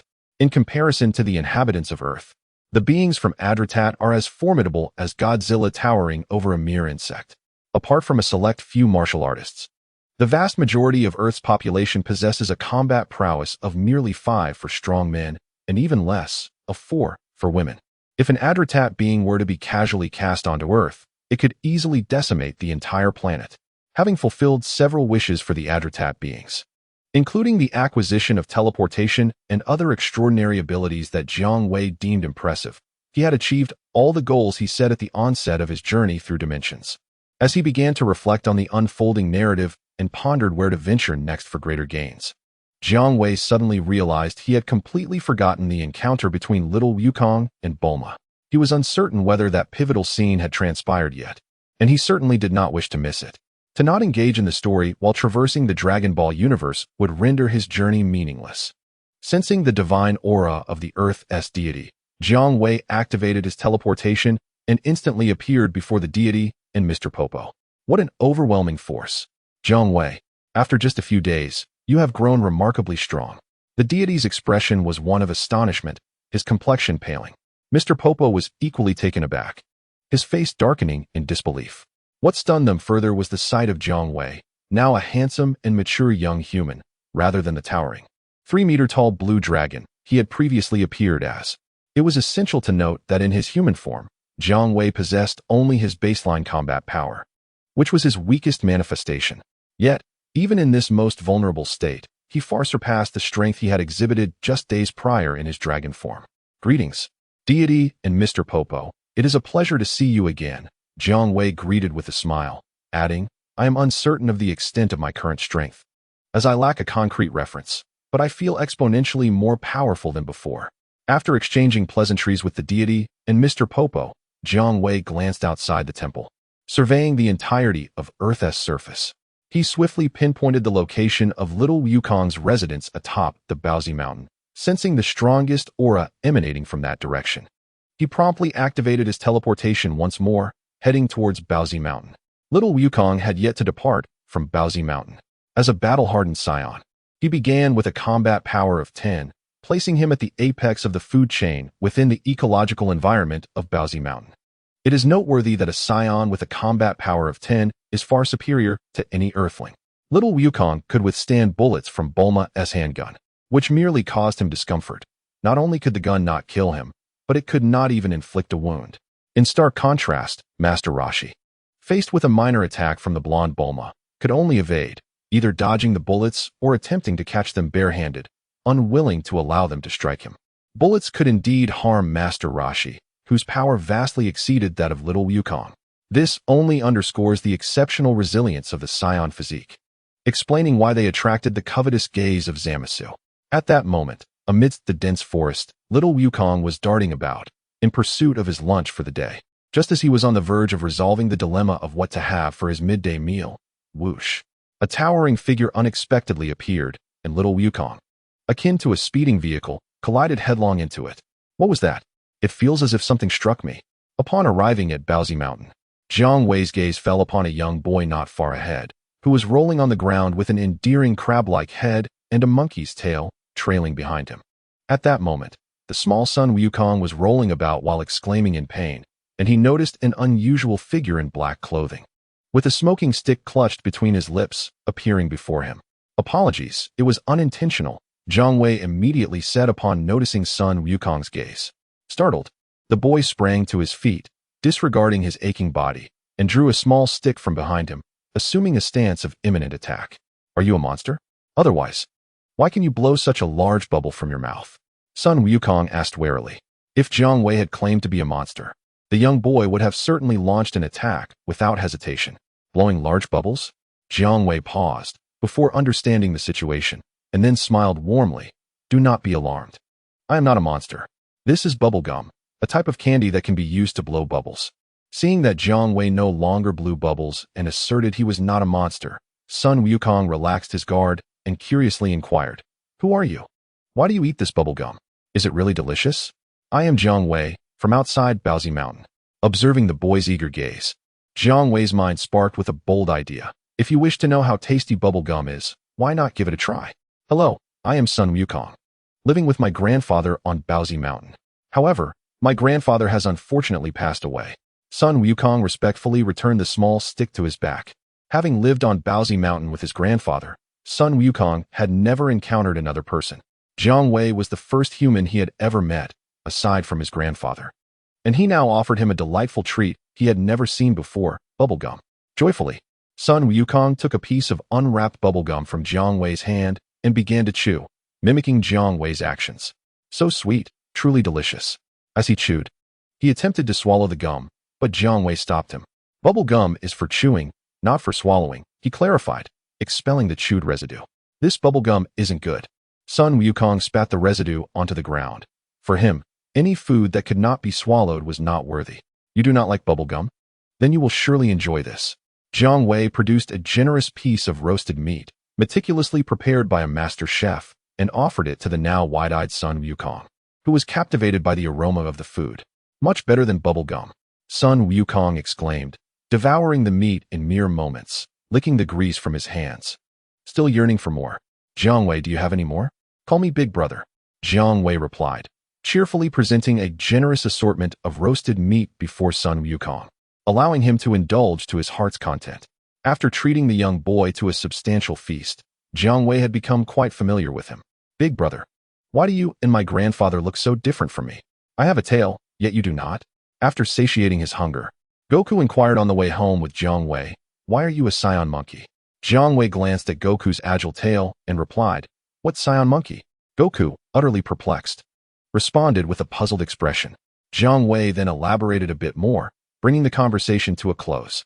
Following Goku, they shared laughter as they traversed a rugged mountain path, eventually arriving at a quaint, traditional Chinese house. Goku gently pushed open the ajar wooden door and invited Jiang Wei inside as a guest. Upon entering the small dwelling, Jiang Wei's eyes were immediately drawn to the dazzling 4-star Dragon Ball, prominently displayed in the center. As a dragon himself, Jiang Wei held little interest in the Dragon Balls, which could summon the Earth's dragon when gathered, unlike his neighboring peers. Both Goku and the soon-to-appear Bulma captivated him far more than the Dragon Balls ever could. Chapter 11. Bulma arrives. Brother, this is a relic left to me by my grandfather, Goku said, first bowing before the 4-star Dragon Ball before turning to Jiang Wei. Acknowledging the deceased with respect, Jiang Wei also bowed to the Dragon Ball and then addressed Goku. Goku, I see you possess martial arts skills as well. How about I take your grandfather's place to train you? That sounds great, Goku exclaimed, filled with excitement. Since his grandfather's passing, Goku had lost direction in his training and had become somewhat unrefined. The prospect of a master stepping in to continue his training was something he eagerly welcomed. As for whether Jiang Wei was indeed a master, Goku's body still bore aches, a testament to his rigorous training. Goku was innocent, not foolish, and certainly not unaware of what was beneficial for him. In the following days, Jiang Wei meticulously trained Goku, adhering to the teachings of the Turtle School, focusing first on establishing a solid foundation before introducing the super divine water and unlocking potential. Jiang Wei was wise enough to avoid the folly of hastening growth prematurely. After each training session, he would spar with Goku, ensuring the young warrior was pushed to his limits without risking his life. Thanks to the abundance of healing beans at Jiang Wei's disposal, Goku's martial arts talent was so remarkable that even Zamasu would covet it. He learned the signature technique of the Turtle School, the Kamehameha, after just one demonstration from Jiang Wei. As for the other techniques of the Turtle School, Jiang Wei was more than willing to impart them, should Goku prove capable of learning. Show me your combat power, Jiang Wei suggested as Goku trained with a massive stone, larger than himself. Bored, Jiang Wei retrieved the latest combat power detector developed by Dr. Gero of the Frieza Force and affixed it to his left eye. This device boasted a combat power limit of 200,000, 10 times greater than its predecessor. Beep, beep. Jiang Wei noted, combat power, 44,000. Goku, 25. Unknown, 4. The signal indicating a combat power of 4 was approaching from Baozi Mountain. It seemed Bulma was on her way. Goku, we have a guest arriving, come with me. Jiang Wei called out. Brother, I want to continue training. Goku protested. If you don't come, there will be no grand feast today. Wait for me, brother. Goku replied eagerly. In recent days, I have indulged in the most exquisite feast bestowed upon me by the divine Jiang, the dragon god. As a scion with an insatiable appetite, little Goku has savored every morsel. Given the choice, he would not settle for mere sustenance devoid of flavor and aroma. On a quaint mountain path, a young maiden with azure hair maneuvered her small automobile, venturing into the domain of steamed Bun Mountain. To her delight, she discovered that nestled within this very mountain lay 2 Dragon Balls. As Bulma navigated her vehicle, her eyes gleamed with joy, curving into crescent shapes. Fueled by a rather whimsical desire to find her Prince Charming, a notion that might seem absurd to the average person, Bulma embarked on a quest to locate the 7 Dragon Balls. Equipped with her ingenious Dragon Ball radar, at present, Bulma has secured 2 Dragon Balls. One, a 2-star Dragon Ball, rests idly in her family's storage, while the other, a 5-star Dragon Ball, was unearthed in a hidden valley. With 2 more Dragon Balls soon to be in her possession, Her wishes seemed on the cusp of fruition. A dreamy smile adorned Bulma's face as she envisioned her desires manifesting. Suddenly, with a resounding crash, her daydreams were shattered. Bulma, lost in her thoughts, collided violently with another vehicle, rendering her car a mangled heap of scrap metal. Fortunately, she emerged unscathed. Jiang Wei, observing the wreckage of the car that had crashed into him, felt a twitch at the corner of his mouth. He stood on the roadside, astonished that Bulma had failed to apply the brakes, barreling towards him at high speed. Indeed, one must exercise caution around female drivers. Thankfully, it was he who had been struck. Had it been another, they would surely have been propelled into the air. Are you a monster? Bulma, snapping back to reality, realized that she had inadvertently crashed into a person who appeared entirely unharmed while her own automobile lay smoking and crumpled. Her expression was one of sheer disbelief. You can still shout? You seem fine. Jiang Wei approached the wreckage, opened the door, and carefully extricated Bulma from the twisted remains. Monster, please do not harm this handsome gentleman. Greetings. I am Bulma, 16 years old, daughter of the world's wealthiest family. May I inquire as to your name? At the moment Bulma was pulled from the wreckage, her initial fear transformed into awe. How could a person who could withstand such a collision be anything but extraordinary? Surely, he must be a creature masquerading as human. Yet, upon seeing the young man clad in a black trench coat, with a roguish charm and a mature, handsome visage, her heart swelled with affection. Jiang Wei's appearance was utterly to Bulma's liking, embodying that rare blend of allure and the promise of safety that women often seek. Bulma's infatuation blossomed uncontrollably. I am Jiang Wei, pleased to meet you. Miss, I kindly ask you to maintain your decorum. Jiang Wei gently pushed Bulma aside, bemused by her eagerness, realizing he would need to teach her some manners to prevent future embarrassment. Indeed, Jiang Wei had already conceived a plan that would allow the prince to attain Super Saiyan Green without transformation, sending Trunks to oblivion. For he understood that he could never return to his original world. As the dragon god, Jiang Wei was unable to fulfill the wish of returning to his previous existence. Since returning is not an option, he must contemplate how to continue his life in the Dragon Ball world. Jiang Wei needs a home. A home is established only with a wife, and Bulma is the woman Jiang Wei has set his sights on. She is both beautiful and wealthy, a genius in her own right. Why should the dragon be condemned to a life of solitude? Brother, is this the guest you mentioned? He looks rather peculiar. Quite different from you, Grandpa, and me, little Goku remarked as he arrived late, surveying Jiang Wei and the obedient Bulma beside him with curiosity. She is Bulma, and the reason she appears different from us is simply that she is a woman, Jiang Wei explained with a smile, imparting this knowledge to Goku. Oh, little Goku replied, somewhat understanding. A child with a tail. Bulma exclaimed in surprise upon seeing Goku. Hello, Bulma. I am Sun Wukong, the little brother of Big Brother. Goku greeted politely. His father, Sun Gohan, had often taught him to be courteous to women. So you are Mr. Jiang Wei's younger brother, Bulma said, her perception of Goku shifting, as she began to regard him more favorably. I am Big Brother's little brother, not his younger brother, Goku replied innocently. Thus, little Goku and Bulma engaged in conversation. Bulma, what brings you to Baozi Mountain? It is a desolate place, far from towns and rarely visited. Please don't tell me you are here for a picnic? Jiang Wei inquired, spitting out the sugar residue with deliberate jest. Big Brother, to be honest, I traveled from West City to Baozi Mountain in search of the legendary Dragon Balls to fulfill a wish of mine. However, after meeting you, my wish has already been granted, and I no longer need to collect the Dragon Balls. Big Brother and Goku, may I invite you both to my home in West City as guests? Bulma suggested, sweetening her address to Jiang Wei in a somewhat crafty manner. Chapter 12. It turns out, we cannot tear the king apart. No, we cannot abandon the quest for the Dragon Balls. Jiang Wei shook his head.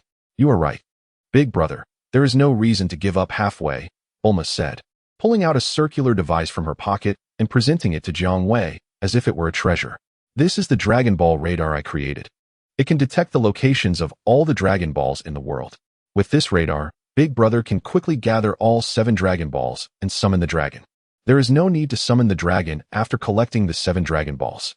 I have no wishes that require the Earth's dragon to fulfill. I am merely passing the time while engaging in cutthroat competition with my peers. By controlling the 7 Dragon Balls in the narrative, any future wishes will necessitate seeking out the 7 Dragon Balls I provide. Hee hee. Bulma displayed a perplexed expression.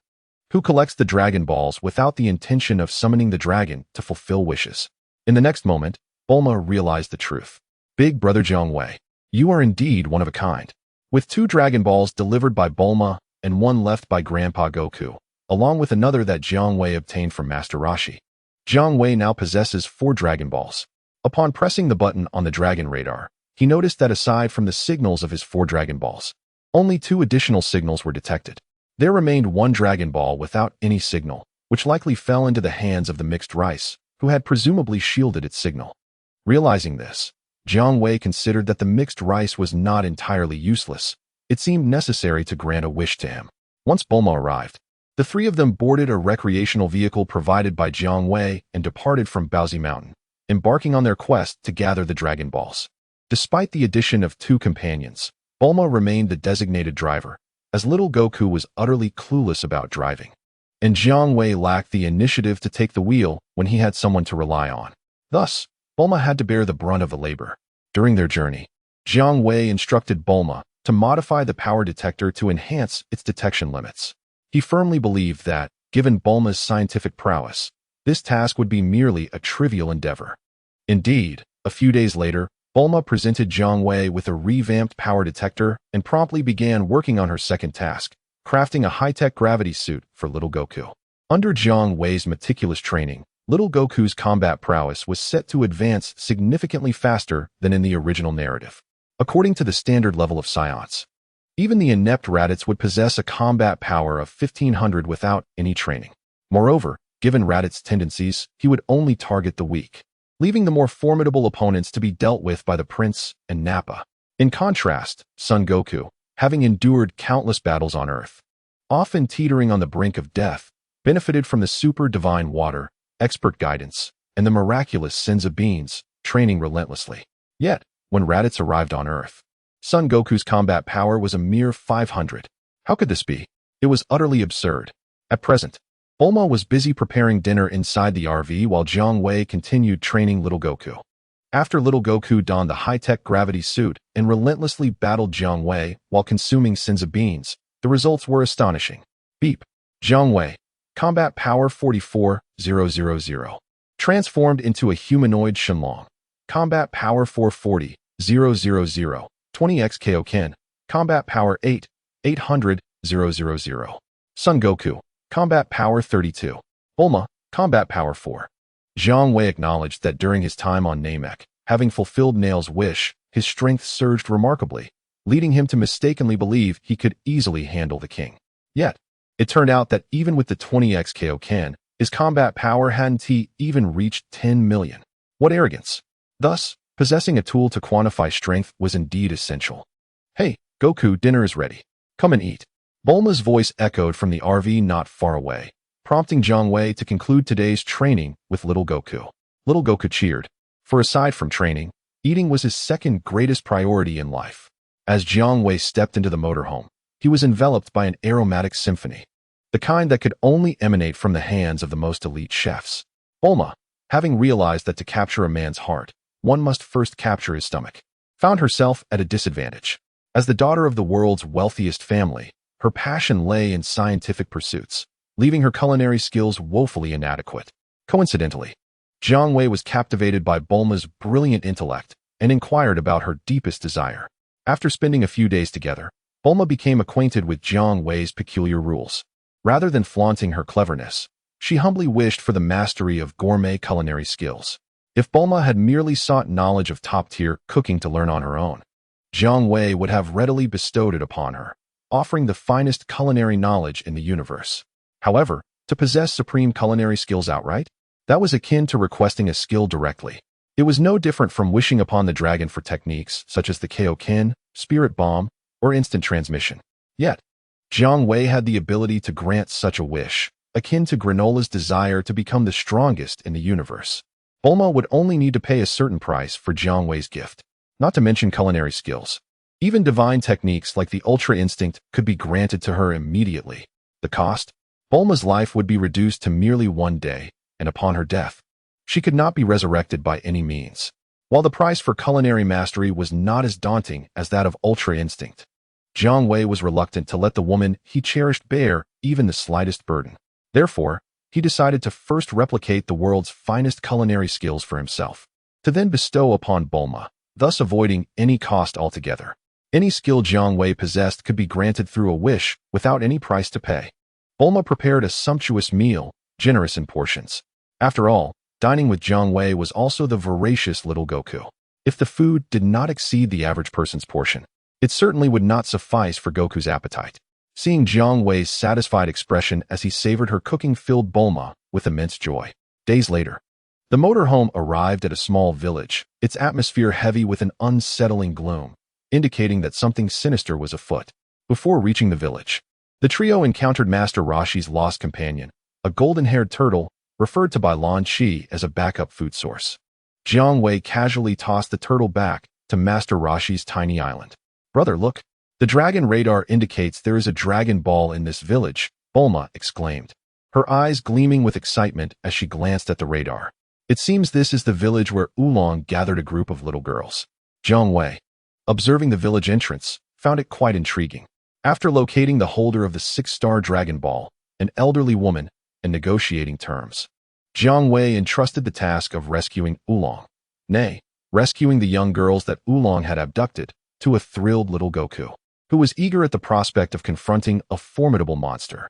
However, it was not long before Goku returned, his face a mask of disappointment, dragging along a dejected little pig that exuded an unmistakable aura of weakness. In the present day, the little son Wukong, having undergone rigorous training under Jiang Wei, possesses strength far superior to that of the son Wukong depicted in the narrative. With a single encounter, he subdued Oolong, who found himself utterly incapable of even attempting to utilize his transformation technique. "Brother, Oolong is not as formidable as the villagers claim. In truth, he is quite weak. I had anticipated a battle with a skilled opponent, only to be disappointed," remarked the little son Wukong as he cast Oolong before Jiang Wei, his disappointment palpable. "Do not fret. There are plenty of masters in this world who will provide you with an exhilarating challenge," Jiang Wei responded, withdrawing his gaze from the trembling Oolong and smiling at the little son Wukong. "Ding, ding, son Wukong. Power level 40 Oolong. Power level 2 Oolong is a mere weakling. His only skill, the transformation technique, is a flawed version that lasts a mere 5 minutes." Jiang Wei lost interest in Oolong after a single glance.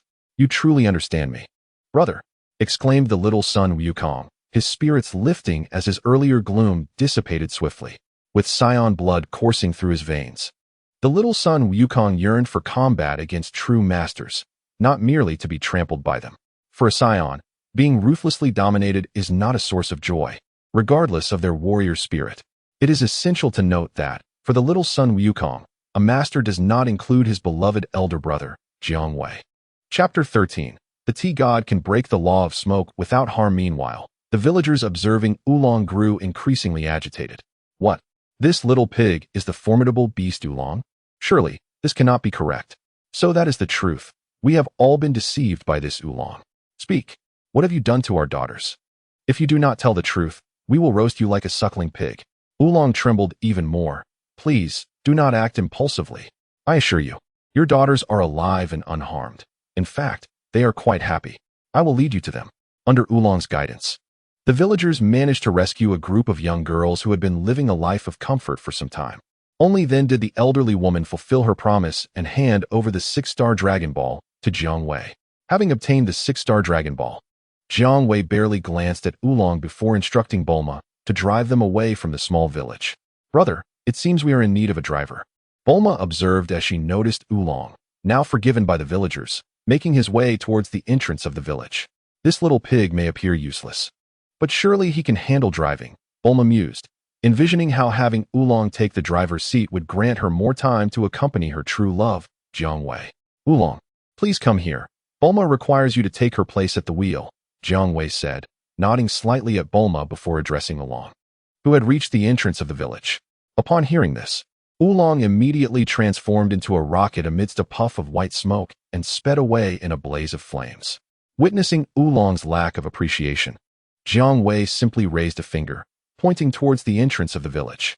At that moment, Oolong had vanished from sight. "Brother, it appears our driver will not be returning," Bulma remarked with a hint of regret. "No, he will return," Jiang Wei replied with a confident smile. "Ding be. Ha ha ha. Only a fool would choose to be your driver. I revel in my freedom. Isn't that delightful? A rocket, soaring rapidly with flames billowing beneath, revealed a face brimming with pride. Suddenly, a surge of energy, swift as a shadow, grazed perilously close to his rocket, shooting forth and igniting a fierce explosion ahead. While he remained momentarily dazed, more energy blasts continued to whiz past him. The terrifying detonations erupted in succession ahead. In an instant, he executed a sharp turn and sped back with utmost haste. A slender beam of energy, capable of obliterating him entirely, vanished into the ether. Brother, I was wrong. I shan't flee again. The rocket arrived before Jiang Wei, transforming back into Yulong amidst a cloud of white smoke. As soon as he touched down, he knelt before Jiang Wei, pleading desperately, "Get in the vehicle, take us away. Bulma will inform you of our next destination," Jiang Wei instructed, blowing on his fingers. Understood, brother. Yulong sighed in relief and hurried to the driver's seat of the RV. Since Yulong's arrival, Bulma had been liberated from the driving duties, allowing her to either accompany Jiang Wei, indulge in beauty sleep, or pamper her visage with face masks, ensuring her exquisite beauty remained pristine for Jiang Wei to admire each day. At that moment, the dragon radar signaled the presence of a single 7-star Dragon Ball. Jiang Wei cast a glance at the diligent little Goku, who was still practicing within the RV, and a mysterious smile graced his lips. "Goku, your wife has logged on." The location of the 7-star Dragon Ball corresponded to the fiery domain of the Bull Demon King. His daughter, Chi-Chi, was none other than Goku's wife. Jiang Wei, unimpressed by the Chi-Chi who had raised Bulla, knew that little Goku, now his subordinate, would not be permitted to transform into a Super Saiyan Green like Vegeta. Initially, Yulong was terrified to venture into the Bull Demon King's territory, but upon contemplating Jiang Wei, he resigned himself to fate and drove toward Flame Mountain. Observing Yulong's trepidation, little Goku was filled with excitement at the prospect of meeting his future father-in-law. To reach Flame Mountain, they had to traverse a vast sea of sand.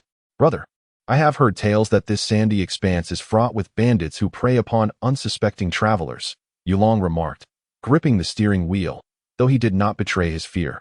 What were mere bandits in this sand compared to the formidable Bull Demon King and the terrifying Jiang Wei? Upon arriving at the territory of the Tea God, Jiang Wei smiled faintly, his mind conjuring images of the iconic clash between the Tea God and the cultivator. In his eyes, the Tea God held less value than his pet Puar, from whom he could extract a complete version of the transformation technique. What did the Tea God possess? The Wolf Fang Fist. Much like Krillin, he offered little in terms of developmental worth. In fact, the Tea God was even inferior to Krillin. As dust billowed, the RV drove into the sandy expanse for quite some time. A small blue cat, hidden in the sea of sand and clutching a telescope, spotted the approaching RV. A lucrative opportunity had presented itself. Puar joyfully stowed away the telescope and floated down the passage beneath the sand. "Master Yamcha, prepare yourself. A grand feast approaches." Purr, brimming with excitement, exclaimed. At that moment, Yamcha was consuming a dry biscuit, quenching his hunger with a cup of clear water. Upon hearing the jubilant news from his good companion Purr, a smile instantly illuminated his face. "Splendid. At long last, we have a lucrative opportunity at hand. Purr, prepare the tools for our endeavor. It is time to strike it rich," Yamcha declared, casting aside the unpalatable biscuit. Beep, beep. Jiang Wei, Combat Power 44,000. Sun Wukong, Combat Power 44. Oolong, Combat Power 2. Bulma, Combat Power 4. Unknown, Combat Power 9. Unknown, Combat Power 2. Wukong, cease your training. Foes are approaching. Jiang Wei discerned, noting 2 unknown combat power readings drawing near the camper. Who could they be other than Chashin and Purr? "Brother, are the enemies formidable?" Wukong, concluding his arduous training, inquired with eager anticipation. "Wukong, take care. Do not kill them," Jiang Wei cautioned. "Oh," Wukong replied, his enthusiasm waning. "It appears they are merely weaklings." The camper halted, releasing Wukong to confront the desert bandits, Yamcha and his accomplice Purr. Just as Yamcha's operation commenced, Wukong swiftly intervened. Without warning, he vanished from Yamcha's sight, only to reappear before him in an instant. Before Yamcha could raise his sword in defense, Wukong delivered a single punch, sending him flying. He rolled through the air, crashing onto the sand several dozen meters away, stirring up a cloud of dust. "Master Yamcha," Purr cried out in despair, hastening to his side. The swirling dust obscured the view of Yamucha's condition after being struck by Wukong's seemingly mundane blow. Smoke without injury, Jiang Wei remarked, shifting his gaze towards the direction where Yamucha had fallen. Suddenly, under Jiang Wei's expectant gaze, the dust began to settle, revealing Yamucha's form. One could not deny that he truly embodied the essence of Chashin, defying even the laws of injury. Jiang Wei watched in bemusement as Yamucha lay contorted in the sand, unable to rise, his posture resembling a dramatic scene. Master Yamucha, awaken, Per lamented, his sorrow palpable. Per, I, the divine dragon, can grant you one wish. As Per anxiously circled the unconscious Yamucha, a towering green dragon man materialized before him. Please restore Master Yamucha's health, Per implored without hesitation. That is a simple task, the green dragon man replied. Seizing the opportunity, Jiang Wei swiftly acquired a complete version of the transformation technique from Per and instantaneously teleported back to the camper. Yamucha awoke, his injuries miraculously healed. Master Yamucha, Per rushed towards him, his heartfelt emotions evident even in his small form. As Oolong prepared to depart in the camper, Yamucha sprinted forward, positioning himself before the vehicle. Chapter 14, Ox Demon King. What? Have you not learned your lesson yet? Do you still wish to continue your thievery? The situation was rather reminiscent of a fox assuming the guise of a tiger. Oolong. Poir? At that moment, Poir floated over, their eyes locking as they recognized one another. Oolong felt a sense of bewilderment. During their kindergarten days, he often bullied Poir, and now, surprisingly, after leaving that innocent environment, the timid Poir had resorted to acts of robbery in the desert. This turn of events was entirely unexpected for Oolong. My name is Yamcha. I became a bandit in the desert merely for survival. It was never my intention. I have come to a realization. My true aspiration is to become a formidable martial artist. Please allow me to join you. Yamcha knelt heavily, enlightenment dawning upon him. Wukong, you truly have a way. With a single punch, you've transformed the tea god. Jiang Wei glanced at the naive little Wukong, contemplating the situation. Although Yamcha might lack potential for cultivation, having an additional underling to run errands for him wouldn't be detrimental, so he beckoned Yamcha and Poir to get into the vehicle. However, it was only after accepting Yamcha that Jiang Wei realized a significant matter. As expected, Yamcha encountered Bulma, who was applying a face mask. The moment triggered his fear of women, leaving him flustered and blank-minded. Your name is Yamcha, correct? If you wish to become a powerful martial artist, you must first overcome your fear of women, Jiang Wei said, stifling a laugh and urging Yamcha to make an effort. This bandit, despite his appealing appearance, faltered in front of women, a stark contrast to Jiang Wei, who was far more impressive. It was a shame to waste such good looks on ineptitude. Bulma observed Yamcha's disarray with a slight pout, entirely unfazed, unlike the infatuated portrayal of Yamcha in the story. Jiang Wei lit a cigarette, a satisfied smile gracing his face at Bulma's reaction. If Bulma were to act as she did in the narrative, swooning over handsome men, would Jiang Wei not lose face? Clearly, his recent guidance had borne fruit. As the caravan departed the desert, there remained several days' journey to Flame Mountain, the domain of the Ox King. Jiang Wei began employing the Turtle School's training methods to develop Yamcha, instructing Bulma to create a high-tech gravity suit suitable for Earthlings. To be pragmatic, the fact that Yamcha could mingle with the main cast in the early narrative indicates that his martial arts aptitude, while perhaps not on par with Krillin or Tien, still surpassed that of the majority of Earthlings. Unfortunately, as the story progressed with the arrival of the Scions, all Earthling characters in the main cast were rendered ineffectual, and Yamcha, disheartened, abandoned martial arts for baseball. After several days of training Yamcha, the results were as follows. Beep. Sun Wukong.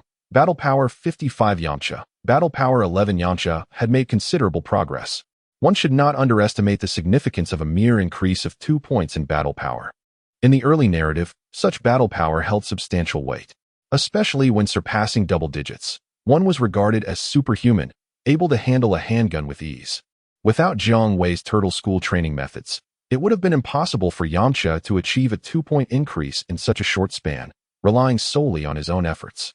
After living with everyone, Yamcha has overcome his fear of humorous girls and has ventured into an entirely different realm, developing a keen interest in women. Whenever the RV halts in a populated town, during the free time, he instinctively approaches any young and beautiful woman he encounters.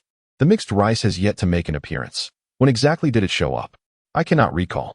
As the flame mountain looms ahead, a stifling heat, far more intense than in other regions, begins to envelop them, leaving Jiang Wei in a state of perplexity. Brother, the Dragon Ball radar indicates that a Dragon Ball lies within the blazing mountain ahead. Bulma expresses her concern. No worries, this fire is of no consequence to me. Jiang Wei responds nonchalantly. Seeing Jiang Wei's unwavering confidence, Bulma's worries dissipate. Her confident brother has become even more handsome. Alas, they are about to encounter the Ox King. It is rumored that he is a ruthless tyrant, mercilessly slaughtering any intruders who dare to covet his vast treasures. The driver, Oolong, recalls the tales of the Ox King and begins to tremble with fear, yet the presence of little Goku and his brother reassures him somewhat. Beep, beep. Unknown combat power approaching. Unknown, power level 40. Before long, their RV is stopped by a towering figure wielding a colossal axe, his eyes obscured by binoculars, and wearing a sharp-horn hat. You thieves, here to lay your hands on my treasures, shall perish. Get out of the vehicle immediately. The Ox King bellows, raising his axe menacingly at the RV. Brother, I leave the matter ahead to you and Goku. Oolong, startled by the sudden halt, quickly ducks down to hide beneath the driver's seat. Oolong, you cowardly bully. Puar seizes every opportunity to mock Oolong. So what if I'm a coward? Better than being dead. Oolong retorts. Young Master Yamcha, surely you can handle that fearsome brute? Puar asks, brimming with absolute confidence in Yamcha. I might not be able to defeat the Ox King. I apologize for disappointing you. Puar, Yamcha admits, well aware of the Ox King's notorious reputation. Finally encountering the Ox King in person brings him a sense of humility. Is this the Ox King that Oolong mentioned? At last, I have met a formidable opponent. Allow me to face him, brother. Little Goku eagerly requests. Go ahead, Jiang Wei permits. Little Goku leaps from the RV, striding towards the Ox King. Through the rigorous training from his brother, little Goku feels significantly stronger than before. He has longed for a thrilling battle with a worthy adversary. However, neither Oolong nor Yamcha encountered during their journey could provide him with the opportunity to unleash his newfound strength. Only the Ox King, though still weak, can barely contend with the enhanced little Goku. You send a mere child to his doom? Then I shall unceremoniously claim your life, little imp. The Bull Demon King raised his colossal axe high, poised to strike down mercilessly upon the young Monkey King. At that moment, his gaze unexpectedly fell upon an object on the back of the young monkey. Tell me, little spirit, is that staff you carry the Rui Jingu Bang? And from whence did you procure it? The Bull Demon King halted his movements, sheathing his axe, and inquired with a booming voice. Initially prepared to retaliate, the young Monkey King paused at the Bull Demon King's question and responded earnestly. Oh, indeed, it is the Rui Jingu Bang, a treasured legacy from my grandfather. Grandfather? Could it be that you are the grandson of Sun Wukong? The tone of the Bull Demon King's voice softened as he asked. Do you know my grandfather? I am Sun Wukong, and Sun Wufan is indeed my grandfather. We reside on Mount Baozi, the young Monkey King exclaimed with delight. Haha, the grandson of my old friend Wufan. Greetings, Sun Wukong. I am the Bull Demon King, who once trained alongside Master Roshi under the guidance of Wufan.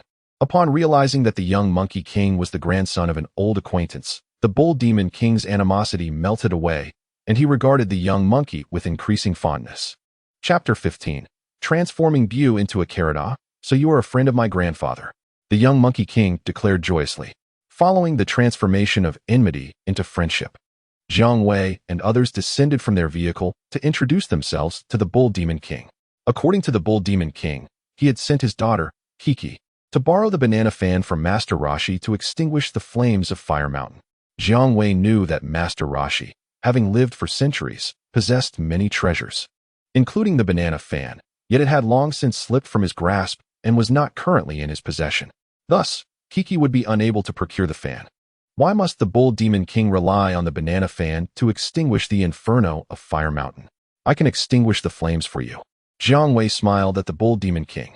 He held little regard for the Bull Demon King and felt no obligation to grant him a wish, opting instead to utilize a method from the narrative to put out the fire.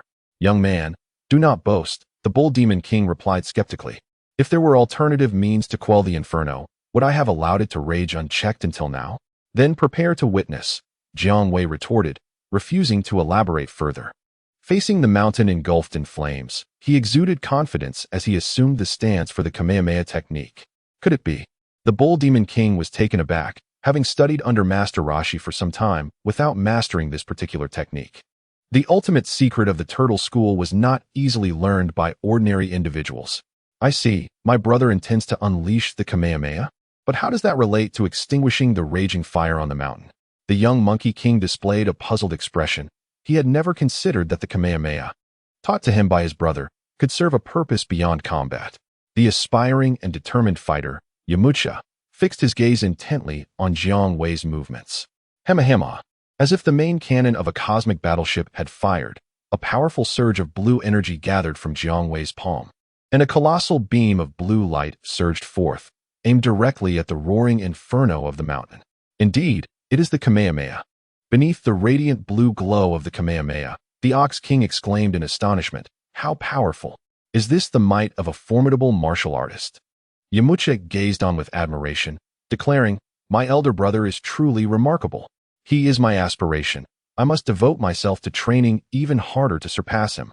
Little Goku, brimming with excitement and determination, added, "My brother is so cool. Bulma is head over heels for you."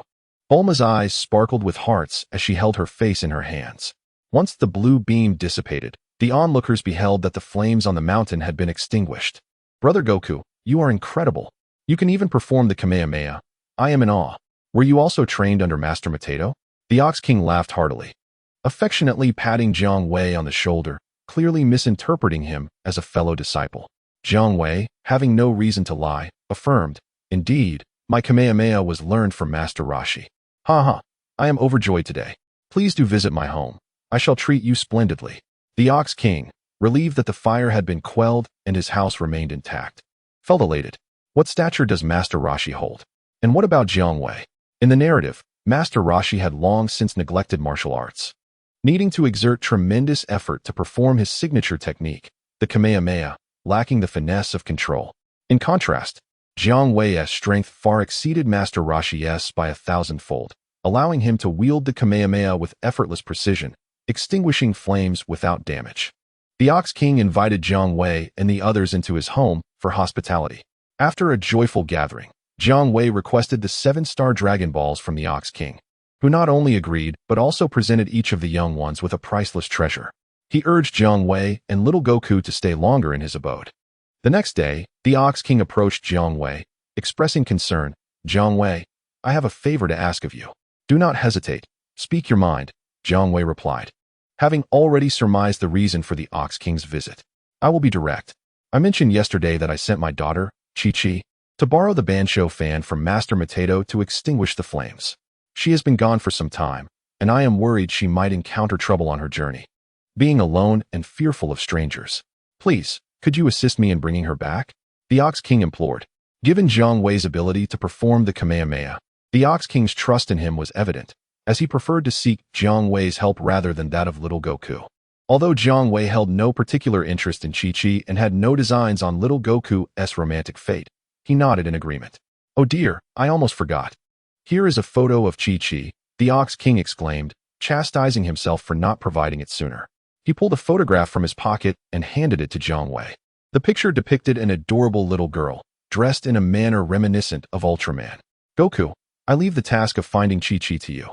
He handed the photograph to little Wukong, while Jiang Wei exchanged a meaningful smile with the Bull Demon King. The Bull Demon King appeared momentarily taken aback. "I asked you to assist in retrieving Chi-Chi, and you agreed, only to delegate this task to your subordinate?" However, it did not take long for the Bull Demon King to grasp the situation. He responded to Jiang Wei with a knowing smile, and then turned to little Wukong, displaying a satisfied expression. Clearly, the Bull Demon King and Jiang Wei shared a mutual understanding. "Wukong, I shall escort you part of the way."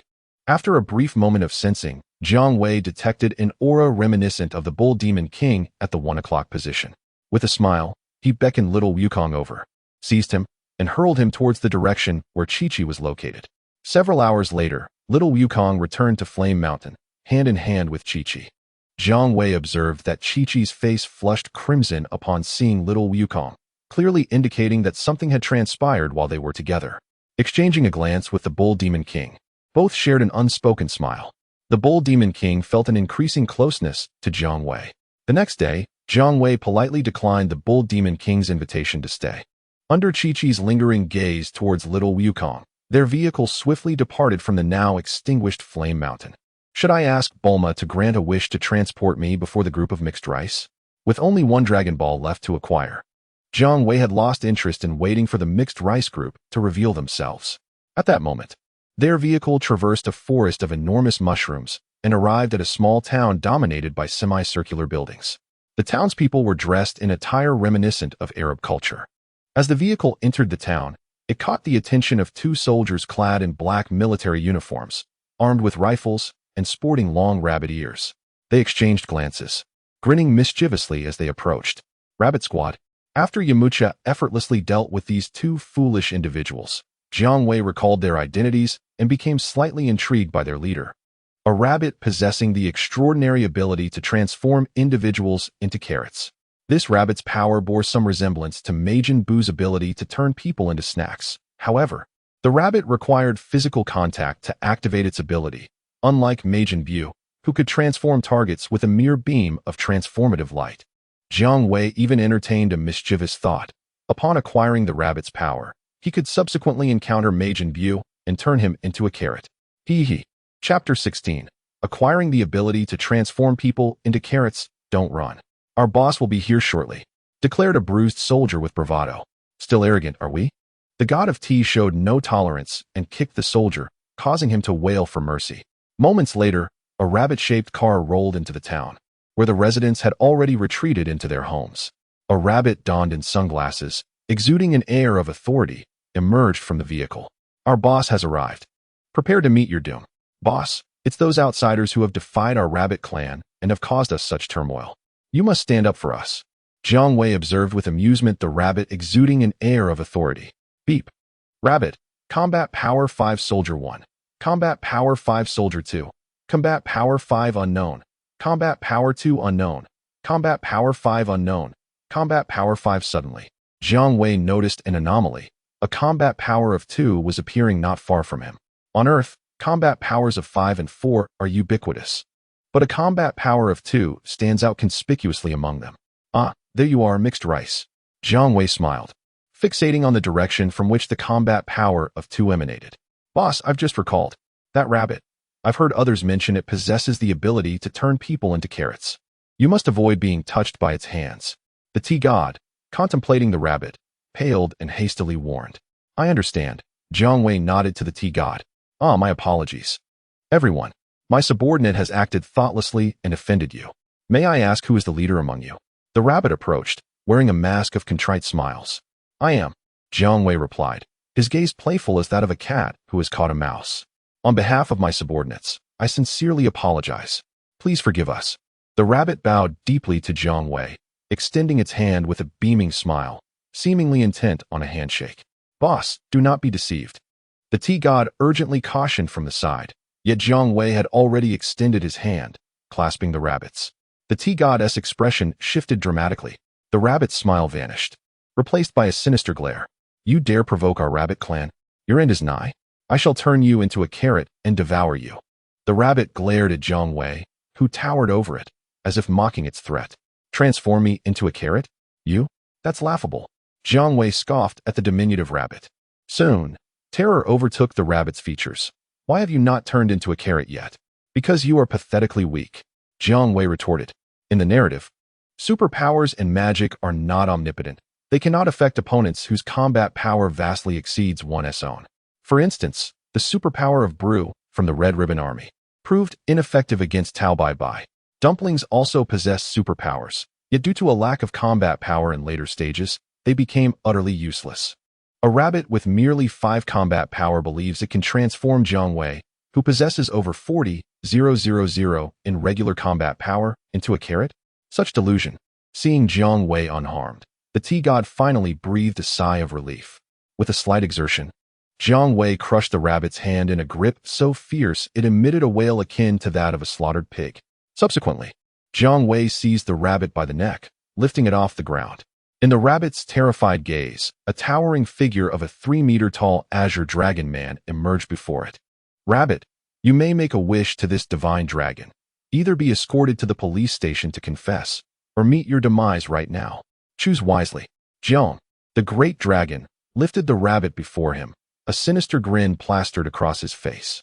Was there any real choice? Take us to the police station to confess. Just don't kill me. It's an easy decision. Ding. You have acquired the superpower to transform individuals into carrots. After the trio of rabbits vanished, Jiang shifted his gaze towards the direction where the combat power of 2 was detected. Mix Rice, cease your hiding. Come forth immediately before my wrath is unleashed. Within the confines of a house in the small town, the king of Mix Rice, the gum-chewing fellow, had morphed into a towering monster over 3 meters tall. "He is looking our way," exclaimed a dog clad in ninja attire, filled with trepidation. Cursed rabbit. Truly an exaggerator. I never imagined he could be dispatched so effortlessly. Lamented a diminutive blue-skinned creature wearing a hat, his disappointment palpable. The king of Mix Rice has spotted us. He demands we confront him before he becomes enraged. A woman in a long coat and heavy makeup quavered in fear. Since the plan has faltered, we must resort to brute force. No one shall thwart my ambition of becoming the ruler of the world, declared the blue-skinned creature, resolute. Asu Xiaowu, let us proceed. Indeed, king of Mix Rice. Asu and Xiaowu exchanged determined glances before responding in unison. Boom. Suddenly, an explosion erupted from a nearby semicircular building. Amidst the cloud of smoke, the heavy sound of mechanical footsteps heralded the arrival of 3 squat, bulky battle mechs, standing before Jiang. Through the transparent cockpit of the mechs, the pilots were clearly visible. It was none other than the trio of Mix Rice. Beep beep. Mix Rice, combat power 2 Asu, combat power 5 Xiaowu. Combat power 5. While Mix Rice's combat power was negligible, his subordinates, Asu and Xiaowu, exhibited considerable strength. Asu, merely a dog, and Xiaowu, a woman, astonishingly possessed a combat power of 5. It is noteworthy that a combat power of 5 reflects the stature of a robust adult male. Asu and Xiaowu were truly committed to serving Mix Rice. I am the king of Mix Rice. I am well aware of your identity. Thus, let us forego the introductions. Jiang flickered momentarily in place. In an instant, the 3 battle mechs erupted in a catastrophic explosion. The trio of Mix Rice lay in disarray upon heaps of smoking scrap metal, their plight grim. Now, we can converse in tranquility. Jiang surveyed the defeated trio from his elevated position. Please, great sir, spare us. We shall no longer covet your Dragon Balls. The trio of Mix Rice pleaded weakly. Had they known that this 3-meter-tall azure beast could obliterate their advanced battle mechs, meticulously designed and crafted by Mix Rice himself, they would never have dared confront Jiang in person. The moment Jiang's gaze fell upon them, they would have fled as far as their legs could carry them. Hand over the Dragon Ball of 1 star that you have collected. Jiang Wei extended his hand toward the Mixed Rice. My lord, we do not possess the 1-star Dragon Ball, replied the battered Mixed Rice, glancing cautiously at Jiang Wei's expression. You seek death, do you not? Jiang Wei's eyes widened, causing the 3 members of Mixed Rice to tremble in fear. How could the last 1-star Dragon Ball not be in the possession of the Mixed Rice crew? Dare they deceive him with lies? They were already on the path to their demise. My lord, we truly have not found the 1-star Dragon Ball. Previously, we even suspected that you had employed some means to shield the 1-star Dragon Ball, leaving only the signals of the other 6 Dragon Balls detectable by devices. Interjected Ashio and Xiaowu hurriedly. Upon hearing this, Jiang Wei's expression shifted rapidly. How is it possible that the 1-star Dragon Ball has vanished? Yet, judging by the demeanor of the Mixed Rice trio, they did not appear to be lying. Chapter 17. Where has the 1-star Dragon Ball gone? Jiang Wei was not easily swayed by the Mixed Rice crew, but he had methods to discern whether they were deceiving him. After remaining in the small town for 12 hours, he declared, You shall wish upon me, the Dragon God, to grant me the 1-star Dragon Ball. Very well, my lord. The Dragon God Jiang was taken aback, for this wish was beyond his power to fulfill. This could only mean that the 1-star Dragon Ball was indeed not in the possession of the Mixed Rice crew. You shall inquire of me, the Dragon God, regarding the whereabouts of the 1-star Dragon Ball. The Mixed Rice trio promptly complied once again. Jiang Wei's countenance shifted abruptly as a Dragon God. He was unable to disclose the whereabouts of the 1-star Dragon Ball. What could this mean? Had the 1-star Dragon Ball completely vanished from this world? The unfolding events had taken an unforeseen turn, leaving Jiang Wei uncertain whether it was for better or worse. If it were indeed for the worse, Jiang Wei would face it with composure, for he was the dragon god. My lord, we have complied with your requests. I beseech you, considering our obedience, to let us go? The mixed rice trio pleaded. Silence, the two of you. Mixed rice, you shall plead for mercy, Jiang Wei commanded. Fixing his gaze upon the mixed rice, adhering to the rule that no wish could have multiple wishers, a Xiao and Xiao Wu quickly fell silent, casting desperate glances toward their king. My lord, I implore you, in light of our compliance, to let us go. Mixed rice beseeched. This is quite simple. After randomly dispatching the 3 members of mixed rice, Jiang Wei acquired their research capabilities, along with a worthless wish capable of exchanging for 100 senza beans. Having resolved the matter with the rabbit squad and the mixed rice trio, Jiang Wei reverted from his humanoid dragon god form and returned to his RV, regrettably. He remained unaware of how the 1-star Dragon Ball had disappeared. Now only 6 Dragon Balls remained.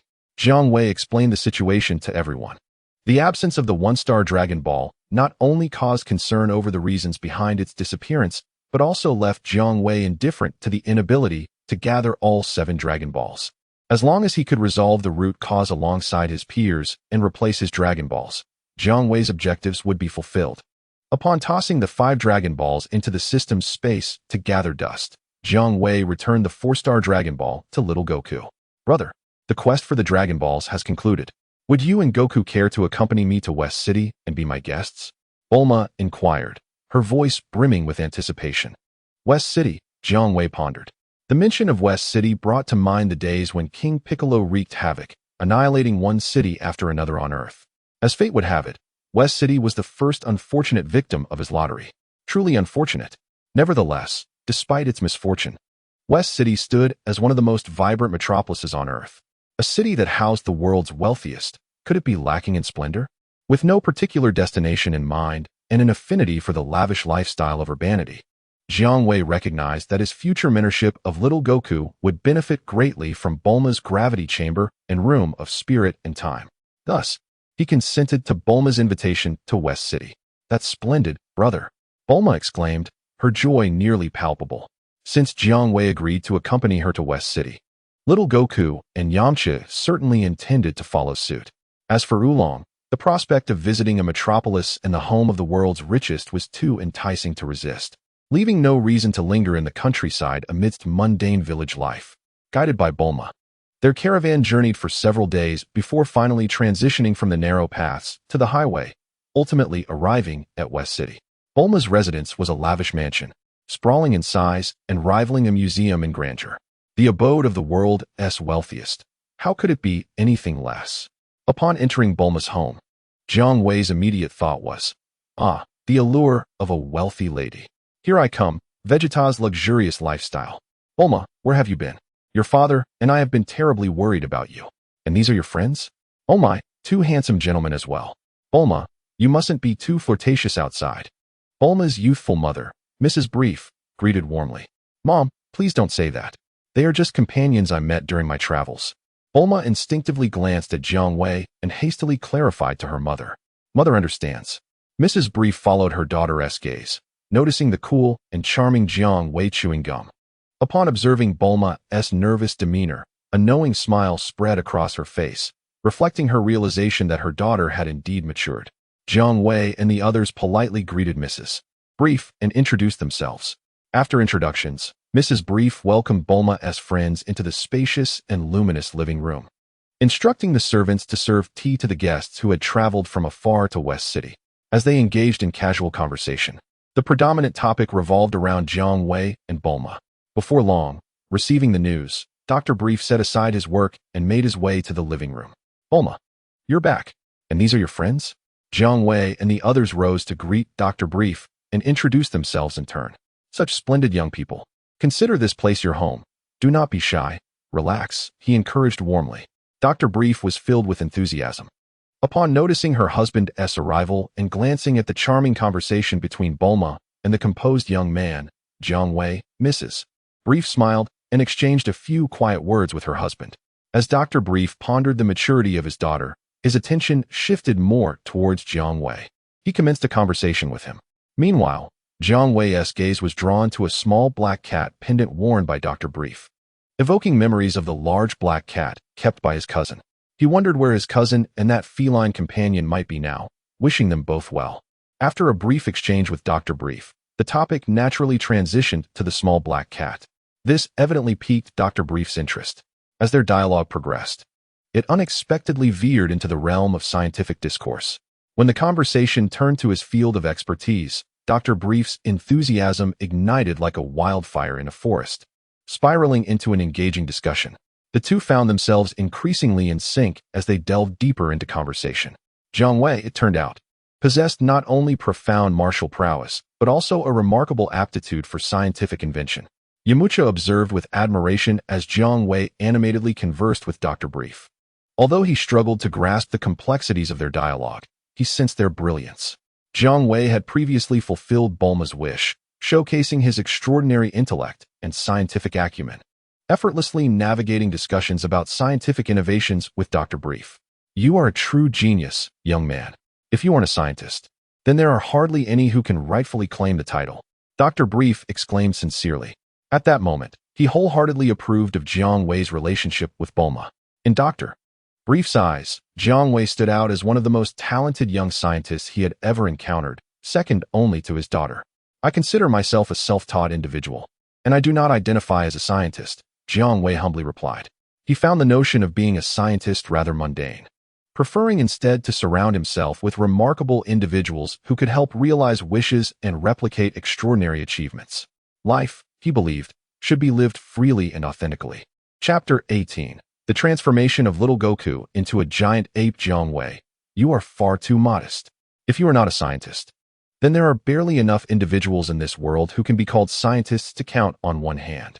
I could introduce you to the most esteemed circles of scientists, Dr. Brief proclaimed, resembling a talent scout who had discovered a rare gem. Thank you, Dr. Brief, Jiang Wei replied thoughtfully.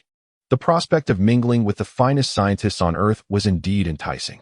One should not underestimate Earth scientists, despite their inability to invent spaceships. They possess the power to surpass cosmic emperors and create androids capable of defeating Super Saiyan 1. A simple act requires no gratitude. Dr. Brief is quite pleased to have discovered a scientific prodigy. Their conversation meandered through various topics of Dr. Brief's research, with Jiang Wei's imaginative ideas sparking numerous new avenues of inquiry for the esteemed scientist. Jiang Wei, accompany me to the laboratory. There are several projects I require your assistance with. Reluctantly, Jiang Wei followed Dr. Brief to his laboratory. Father, Bulma expressed her displeasure at Dr. Brief for commandeering her beloved suitor's time. How could one expect a guest visiting for the first time to be assigned chores? Father, that is rather inconsiderate. Observing her husband whisk away her daughter's heartthrob into the lab, Mrs. Brief engaged the others in casual conversation, primarily revolving around Jiang Wei. Before instructing Bulma to arrange accommodations for their guests, Bulma assigned the coziest guest room in their home to Jiang Wei. While the other rooms were not quite as splendid, they were still quite comfortable. Each guest received their own room, save for Yamcha and Puar, who shared a space. As night fell, Jiang Wei finally managed to extricate himself from the clutches of the workaholic Dr. Brief. After nearly 10 hours in the laboratory assisting with scientific inventions and engaging in technical discussions, he felt more exhausted than after a fierce battle. However, it seemed he had yet to engage in a genuine conflict since arriving in the Dragon Ball world. The following morning, Dr. Brief was eager to enlist Jiang Wei's aid once more. Jiang Wei was undoubtedly the most satisfactory research assistant Dr. Brief had ever encountered. Were it not for Jiang Wei's relationship with Bulma, Dr. Brief would have offered an exorbitant salary to secure his services.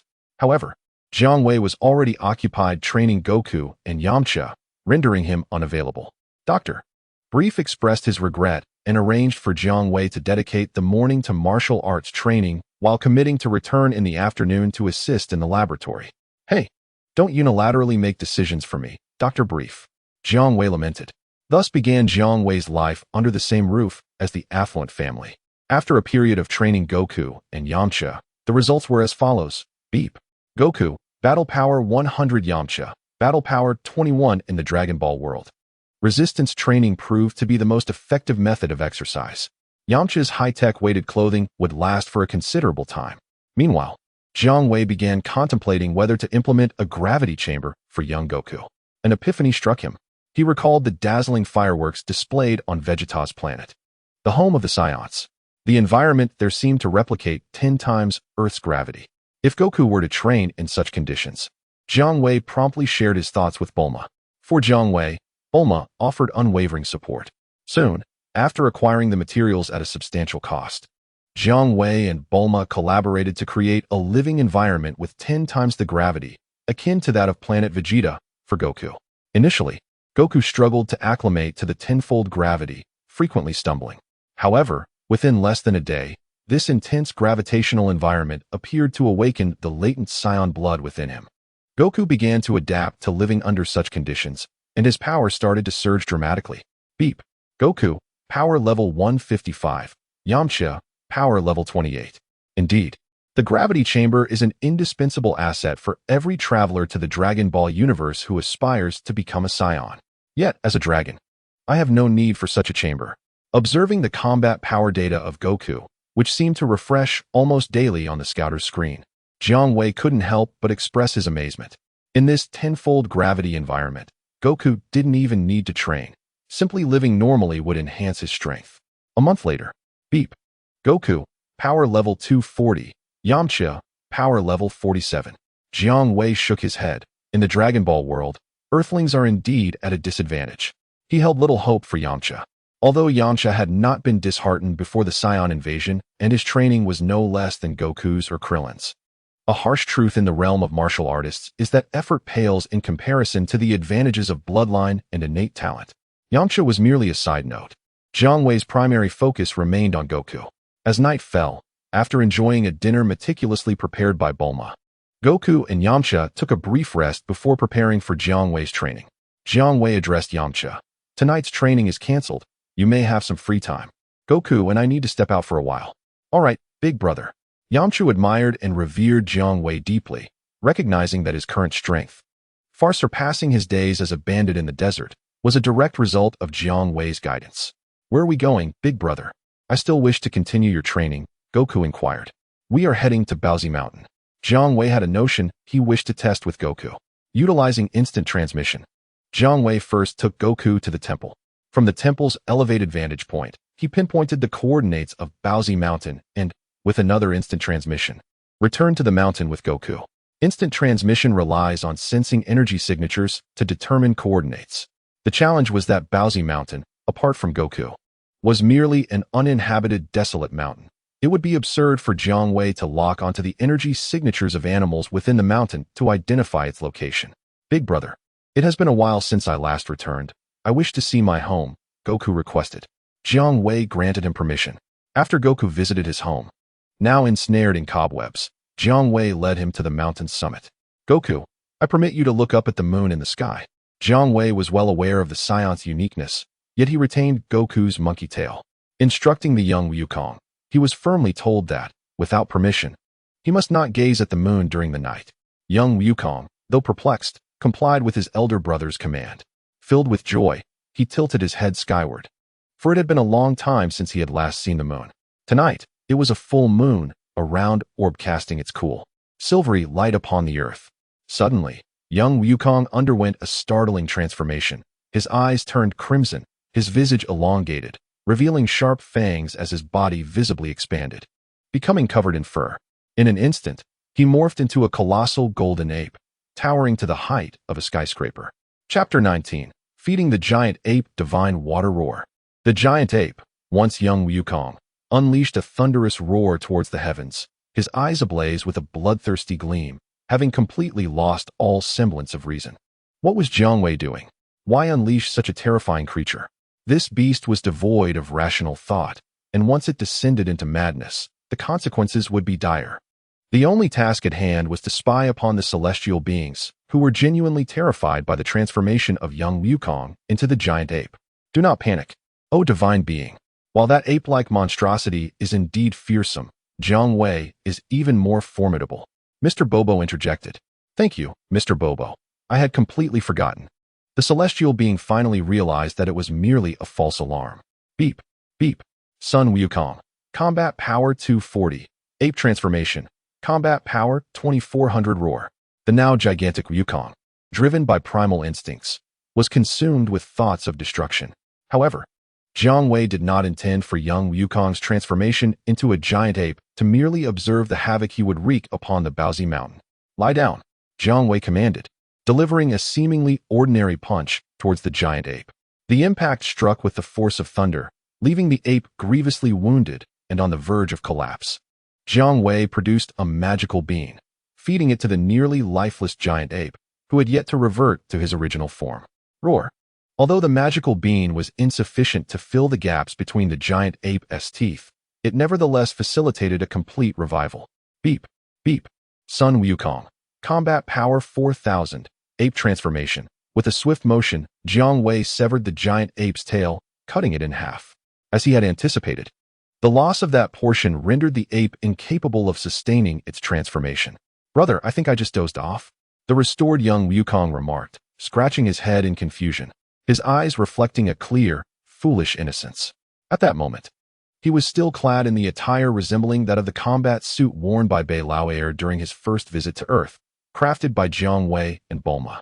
Even with young Wukong's transformation into a giant ape, this advanced combat suit remained intact, preventing him from reverting to a newborn state. Do not gaze at the moon any longer. Consume this magical bean. Young Wukong obediently ingested the bean, and his severed tail returned to its original state. This was precisely why Jiang Wei had refrained from completely severing the tail. Beep! Beep! Sun Wukong. Combat Power 400 Brother, I just realized that I have become significantly stronger. Thank you, brother. Little Wukong observed Jiang Wei once more manipulating the device affixed to his eyes, which prompted him to notice the remarkable transformation in his own physique. Astonishingly, his combat power surged by an impressive 160 points. Indeed, it appeared that when a scion undergoes the great ape transformation and suffers grievous injuries, entering a near-death state, the subsequent recovery results in a dramatic enhancement of combat power that far surpasses that of their human form. My hypothesis is validated, Jiang Wei declared joyfully. The scions possess two distinct transformations, the great ape form and the super scion form. While the great ape transformation can amplify combat power by a factor of 10, it is not without its limitations. It requires royal blood and the presence of a full moon, and it often leads to a loss of rationality. The sheer size of the great ape renders it an unwieldy target in battle, making it less advantageous compared to the super scion transformation. However, the great ape transformation does hold a certain, albeit minor, advantage over the super scion form. In the event of sustaining severe injuries while transformed into a super scion, one cannot maintain that state and will revert to their normal form. Conversely, unless the scion's tail is severed or the light of the full moon vanishes, the great ape transformation remains intact, even when gravely injured. This peculiar circumstance allows for a potential strategy of enhancing combat power through the recovery from near-fatal injuries while in the heightened state of the great ape form. Moreover, only Jiang Wei possesses the unique conditions to actualize such a strategy, for he has access to the miraculous Senza beans. While scions do have access to healing pods provided by Frieza's army, it is unlikely that a great ape could fit into one. And even if a colossal healing pod were to be fabricated, its efficiency would pale in comparison to that of the Senza beans. Maintaining the great ape transformation during the healing process would also pose significant challenges. Thus, even if other scions had conceived similar strategies to augment their combat power prior to Jiang Wei, they would have been constrained by their circumstances, rendering them impractical. Seeing his theory come to fruition, Jiang Wei repeated the previous process. Beep, beep, Sun Wukong, Combat Power 500, Great Ape Form, Combat Power 5000. This time, the enhancement was a mere 100 points of base combat power. Although the efficacy of this power-boosting method diminishes with shorter intervals, it still yielded far superior results compared to the base combat power. Jiang Wei remained quite satisfied. He then prompted little Wukong to transform into a great ape once more. This time, Jiang Wei refrained from immediately inflicting severe damage upon the great ape form of little Wukong. Instead, he administered the super divine water he had acquired from the cat sage, forcing it into the massive, fang-laden mouth of the great ape. Presently, little Wukong's strength far exceeded that of the Wukong who consumed the super divine water in the original narrative, compounded by the great ape transformation. After swallowing the super divine water, the great ape exhibited no significant reaction, rendering the supposedly highly toxic liquid rather unimpressive. With the great ape subdued beneath his foot, Jiang Wei restricted its movement and, after waiting a while, inflicted severe injuries upon it once more, administered a senzu bean, and severed a portion of its tail. Concluding this cycle, the full moon subsequently retreated behind dense clouds, rendering it impossible for little Wukong to transform again. Beep. Sun Wukong. Combat Power 1090.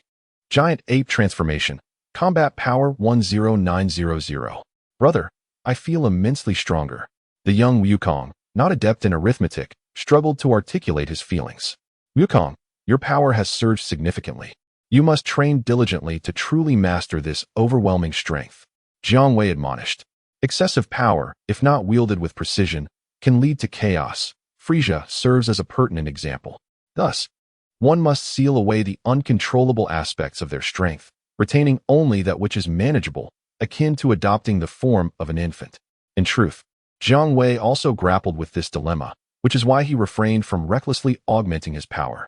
Instead, he focused on nurturing young Wukong and Yamcha, gradually acclimating to the formidable strength acquired through fulfilled desires. It is time to return, Wukong, Jiang Wei declared. With a wish from young Wukong, they instantaneously reappeared at Bulma's residence in West City. Beep. Beep. Jiang Wei.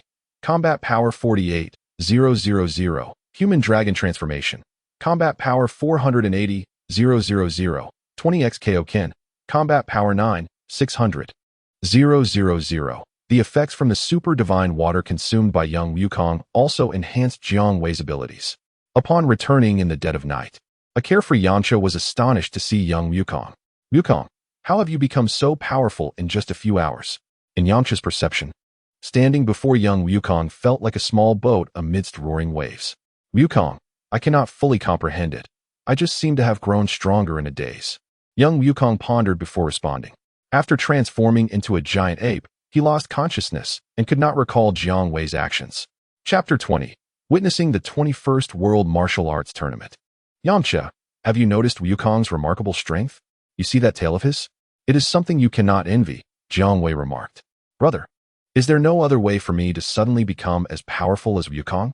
Yamcha gazed enviously at the swaying monkey tail behind young Wukong, feeling a twinge of dissatisfaction. Are you willing to wager your life? Jiang Wei contemplated before posing the question to Yamcha. Wager my life? Yamcha hesitated, then, after a moment of inner turmoil, resolved. To become a formidable martial artist, I would sacrifice everything. Excellent spirit. 12 hours later, in his human dragon form, Jiang Wei allowed Yamcha to make a wish, granting him a jug of super divine water. Yamcha gulped down the celestial liquid in one go. He collapsed. Before Jiang Wei, he met a tragic end.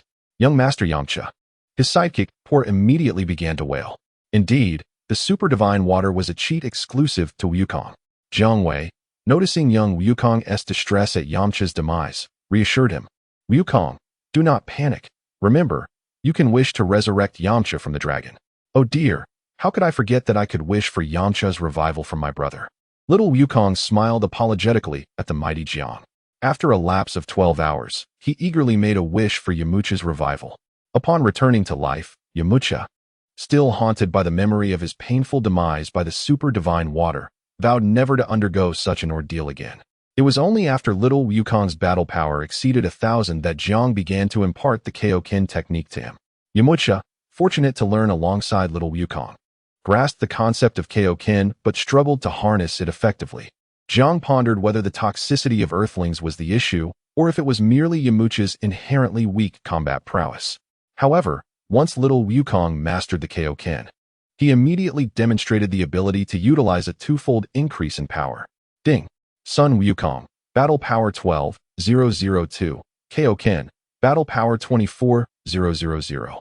After consuming the super divine water, even without Jiang's enhancement for science, little Wukong's battle power advanced at an accelerated pace through rigorous training.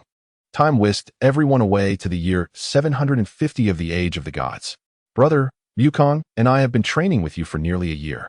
It is time to showcase our skills, Yamcha declared, embodying the spirit of not letting his talents go to waste. Brother, I wholeheartedly agree with Yamcha. Quickly inform us of where we can find formidable opponents. I yearn to engage in battle. Little Wukong exclaimed, his eyes gleaming with excitement. Though it may not be necessary, you could register for the upcoming World Martial Arts Tournament. Jiang suggested, recalling the grand event that would take place this year, where they could face experts from around the globe. Jiang reflected on the earlier festivities among Earth's martial artists, a time when he and little Wukong had the power to easily overwhelm Earthlings. To Jiang, the so-called World Martial Arts Tournament felt like a mere farce. Yet he had no objections to joining in the fun. Hooray! Little Wukong and Yamcha exchanged jubilant gazes, their faces alight with joy. Brother, I saw a news report about this year's World Martial Arts Tournament on television. It is held every 5 years, and this year marks the 21st edition. Bulma chimed in, her face radiant with enthusiasm. Brother, I wish to accompany you. Of course, Jiang replied, his eyes filled with affection for Bulma. Ding! Jiang, Battle Power 50,000. Transformed into a humanoid dragon. Battle Power 500,000. 20x Kaio-ken. Battle Power 10,000,000. Sun Wukong. Battle Power 40,000. 10x Kaio-ken. Battle Power 400,000. Yamcha. Battle Power 95. Bulma. Battle Power 12. Oolong. Battle Power 6. Puar. Battle Power 6. Jiang had granted little Wukong numerous wishes, and he too possessed the Scion bloodline enhancement. With nearly a year of training under a gravitational environment, little Wukong's battle power had increased by 2,000, a commendable feat. As for Bulma and the others, Jiang had employed the gentlest methods and allowed for casual training without strict demands, resulting in a modest enhancement of their battle power over the year. Brother, will we still be using the RV for the upcoming 21st World Martial Arts Tournament? Bulma inquired, having grown accustomed to Jiang Wei making all the decisions since they began sharing a roof. Let us consider an alternative mode of transportation. Is there a large aircraft capable of accommodating multiple passengers? Jiang Wei recalled the colossal flying machine from their adventures, reminiscent of the 3-person fried rice aircraft, and asked, It can be arranged immediately, big brother. Bulma promptly responded. Soon, Jiang Wei acquired a universal capsule containing a luxurious large airplane.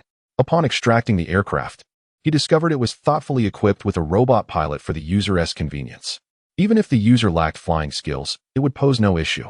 A few hours later, Jiang Wei and his companions arrived at the venue for the 21st World Martial Arts Tournament. After storing the plane back into the capsule, Jiang Wei led the group and, after inquiring with a few passers-by, made their way directly to the registration area. The registration point was bustling with a throng of contestants lined up to enter the competition. As Jiang Wei was merely there to observe the spectacle and had no intention of overwhelming the newcomers, he allowed the exuberantly excited Goku and Yamcha to queue for registration on their own. He also provided Oolong, the little pig, with some money for leisure activities, and then, accompanied by Bulma, he began to wander about. The two engaged in lively conversation, akin to a couple on a journey. Jiang Wei, are you also here to participate in the World Martial Arts Tournament? Suddenly, the voice of an elderly man exclaimed in surprise. Not expecting to encounter an acquaintance, Jiang Wei diverted his gaze from Bulma and looked in the direction of the voice. Indeed, it was a familiar face, Master Roshi. Distinguished by his black top hat and formal black suit, a stark contrast to the beachgoer he had met on the island. Master Roshi, a venerable sage with centuries of wisdom, was a longtime acquaintance of Jiang Wei. To think, we've only met once, and you still remember my name. It's been a while, Master Roshi. Jiang Wei greeted him with a smile. Jiang Wei's gaze shifted to the small, noseless bald man accompanying Master Roshi, and he inquired knowingly, and who might this be? This is my new disciple, Krillin, Master Roshi replied. Hello, Krillin, I am Jiang Wei, and this is my girlfriend Bulma, Jiang Wei said, smiling at the inquisitive little bald man. Krillin, a pivotal character in their narrative, was aware that without his exceptional contributions, Goku would not have been able to transform into Super Saiyan 1 during his battle against the tyrant. Nice to meet you, Jiang Wei, Krillin said. Looking enviously at Jiang Wei, who was embraced by Bulma, he pondered who this Jiang Wei was that made his master, the revered martial arts master, regard him with such caution. Unlike the carefree Goku, Krillin possessed a measure of shrewdness. Understanding that presenting adult magazines to Master Roshi might curry favor with the lecherous old man in hopes of being accepted as a disciple, Krillin noticed that Master Roshi's expression changed dramatically the moment he spotted Jiang Wei approaching. Krillin, barring any unforeseen circumstances, You possess the capability to advance to the top 8 alongside my young disciple Goku and Yamcha in this year's World Martial Arts Tournament. Jiang Wei asserted with unwavering confidence as he gazed at Krillin. In the early narrative, the elite warriors of Earth were either from the Turtle School or the Crane School. The rest were mere pretenders. Have I truly become this formidable? Krillin marveled at the sight of a strikingly handsome man clad in a stylish black trench coat, adorned with an unusual pair of glasses over his left eye, and embraced by a beautiful girlfriend, an undeniable winner in the game of life. Krillin, have faith in yourself. You are the disciple of Master Roshi, the strongest human on Earth. Jiang Wei affirmed with conviction. Curiosity piqued, Krillin pondered the notion of being the strongest human. It appeared that Jiang Wei had no intention of participating in the World Martial Arts Tournament, which was quite agreeable. His 2 younger disciples would be the ones to compete. Jiang Wei's Prot-GS must be exceptionally strong. It seemed Krillin would finally face worthy opponents. This was advantageous. He could forego the need to disguise himself, and instead focus on admiring the lovely ladies. He chuckled to himself. After a moment of introspection, Master Roshi wore a whimsical smile, reminiscing about his initial encounter with Jiang Wei, whose transformation into a humanoid dragon had left an indelible impression with a battle power exceeding 1,000. Inspired by Jiang Wei, Master Roshi resolved to take his training of Krillin more seriously, discarding his previous laxity. Thus, the assessment commenced. Master Roshi, Battle Power 112 Krillin, Battle Power 45 Brother. That old man's gaze is quite unsettling. We should leave, Bulma remarked politely, yet demurely after greeting Master Roshi and Krillin, whispering to Jiang Wei. Master Roshi, Krillin, Bulma, and I shall not disturb your registration. Until we meet again, Jiang Wei stated, understanding Master Roshi's demeanor, and took his leave, guiding Bulma in another direction. Oh dear, I forgot to ask Jiang Wei if he could grant me another wish.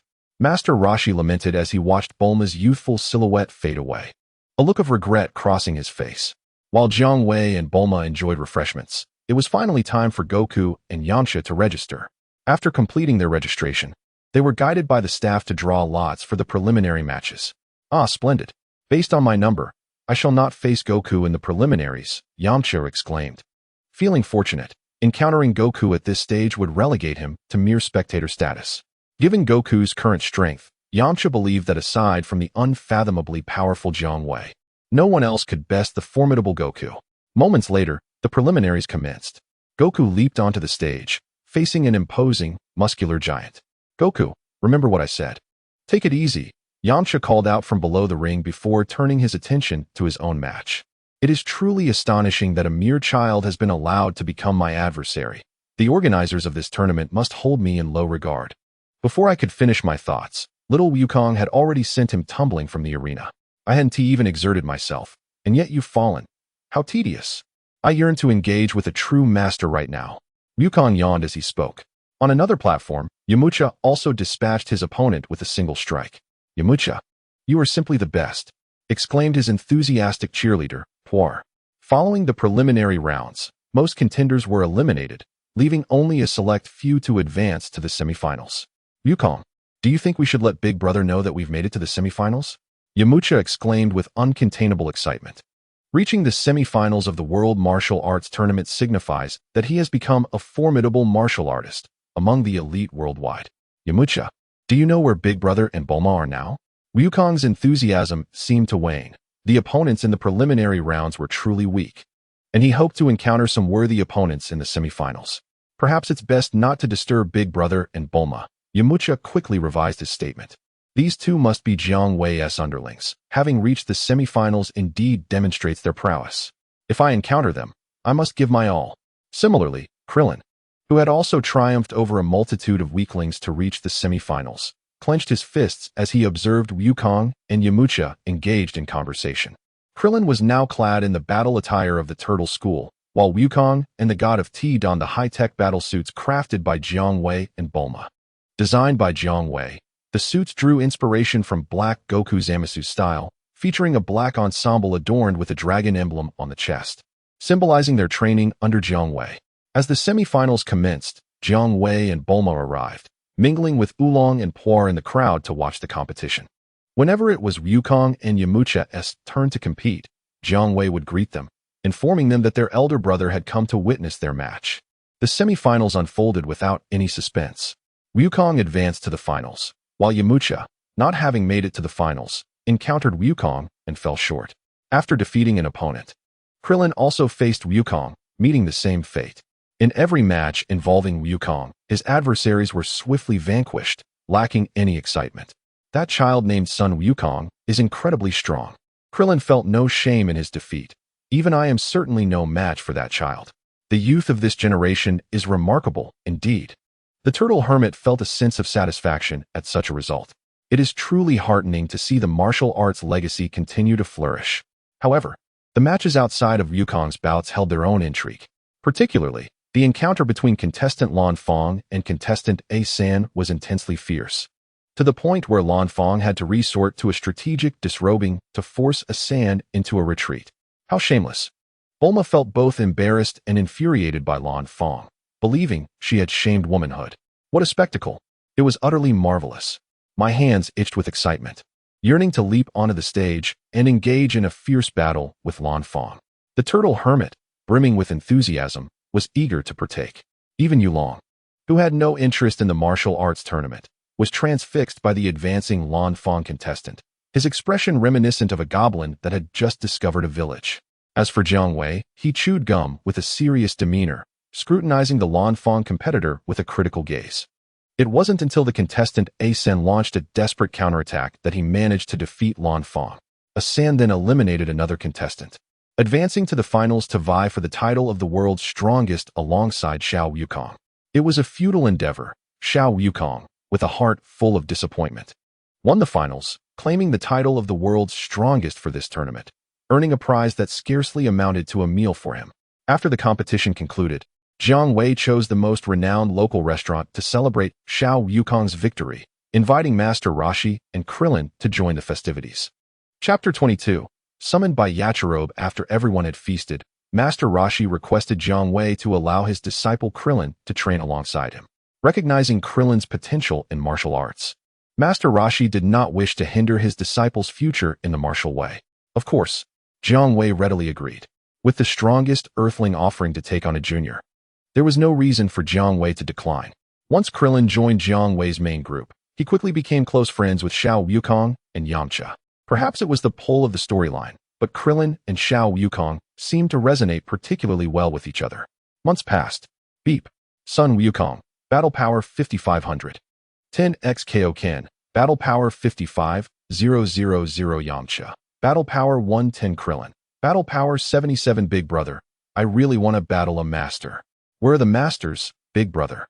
Xiao Wukong would often pose such questions to Jiang Wei, his desire to engage in combat with a master evident. Where on earth could you possibly find a master to fight with you? Wukong, you are making it difficult for your big brother, Jiang Wei thought to himself. Ding. Report. Master, someone has gathered all 7 Dragon Balls and summoned you. Wukong, Yamcha, Krillin, continue your training. I have matters to attend to, Jiang Wei said before informing Bulma, transforming into a beam of golden light and vanishing from her home. Immediately, the sky darkened, thunder crackled, and an overwhelming sense of apocalypse descended upon the earth. State your wishes. As the legendary dragon appeared, he addressed the 3 individuals who had summoned him in a desolate wilderness. All 3 wore identical attire. Leading the group was a grim-faced old man, alongside a tall man with 3 eyes and a small individual resembling a little zombie. They were unmistakable. Tian Shinhan, Kaiatsu, and Master Shun.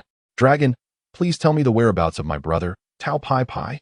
As soon as the legendary dragon was summoned, Master Shun eagerly inquired. Tao Pai Pai, Master Shun's brother, had vanished over 12 months ago, with no trace nor sign of life.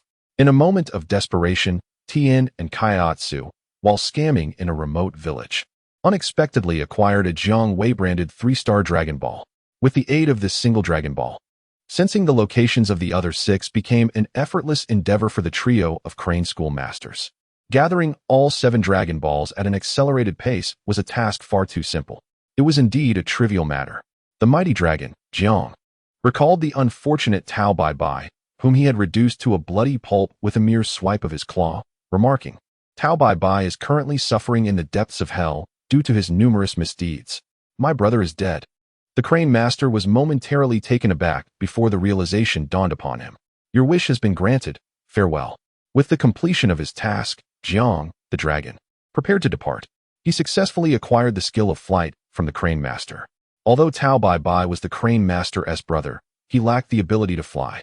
Hence Jiang could not extract this skill from him. "Dragon, wait. I have one more wish, to resurrect my brother, Tao Bai Bai." As Jiang the dragon made to leave, the Crane Master presented another wish. "This is your second wish, which does not comply with the rules of this dragon. Perhaps next time." Jiang raised a finger and shook his head. The immense dragon eye gazed down upon the diminutive trio of Crane School Masters. Jiang anticipated their hostility, ready to unleash his invincibility and seize their possessions. TN's solar flare, Kamehameha, and Kaiotsu's psychic abilities still caught Jiang's attention. Yet, to his slight disappointment, the Crane Master's face exhibited a tumult of emotions before he circled back from the gates of the underworld. Seeing that they had not turned against him, Jiang's colossal form transformed into a radiant golden glow, and the 7 Dragon Balls, enveloped in a golden aura, soared randomly across the globe. Tien, with his 3 eyes, locked onto one of the Dragon Balls, leaping to seize the one that was about to escape. Meanwhile, Jiang had returned to West City, to Bulma's residence. "Master, the 7 Dragon Balls take at least 12 months to summon me once again, and here I am on Earth." Feeling rather underwhelmed, Jiang lamented. After a 12-month absence, he had merely acquired the skill of flight. How could he find satisfaction in that? Beep. Based on the Master's feedback, the system has targeted the projection of the 7 Dragon Balls across various timelines. "Master, please elaborate." Jiang expressed his newfound interest. Beep. "I see," Jiang mused, finding it quite intriguing. In simpler terms, Jiang's endeavors had extended into the parallel worlds of the Dragon Balls. According to the system's explanation, this targeted deployment indicated that the locations of the 7 Dragon Balls would not be limited to Earth, but would also include other planets and even different universes. Days later, beep. In one of the parallel timelines, the projection of the 7 Dragon Balls has been successfully collected, and the Master has been summoned. That was quick. This time, Jiang found himself in a laboratory assisting his future father-in-law, helping to calibrate a piece of equipment. "Dr. Brief, I apologize, but I have an urgent matter that requires my immediate attention," Jiang said, emerging from beneath the apparatus, his expression one of sincere regret. "Jiang Wei, you may attend to your own matters. Do not be perturbed by Dr. Brief's capture of Jiang Wei's conscript, as it is not devoid of reason." Upon exiting the laboratory, Jiang Wei exchanged a few words with Bulma before transforming into a golden beam of light, vanishing from this space-time continuum. In another realm of the Dragon Ball universe, the Earth has lost its former vibrancy, with most regions transformed into barren wastelands. A singular tree, towering and seemingly parasitic upon the Earth, continues to thrive. No, it is more accurately described as a colossal tree. When Jiang Wei was summoned, the first sight that greeted him was this monstrous tree, which appeared to be draining the essence of the Earth itself. What an immense tree!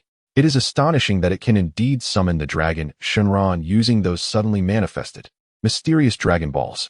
A voice emanated from below Jiang Wei, expressing amazement. He looked down to see a pudgy, short figure with a long katana at his waist, a rotund character resembling Yachirobe, also known as the Senzu Bean Killer. In the storyline, due to Yachirobe consuming Senzu beans as if they were mere meals, the main characters often found themselves in dire battles against formidable foes, devoid of the Senzu beans they so desperately needed.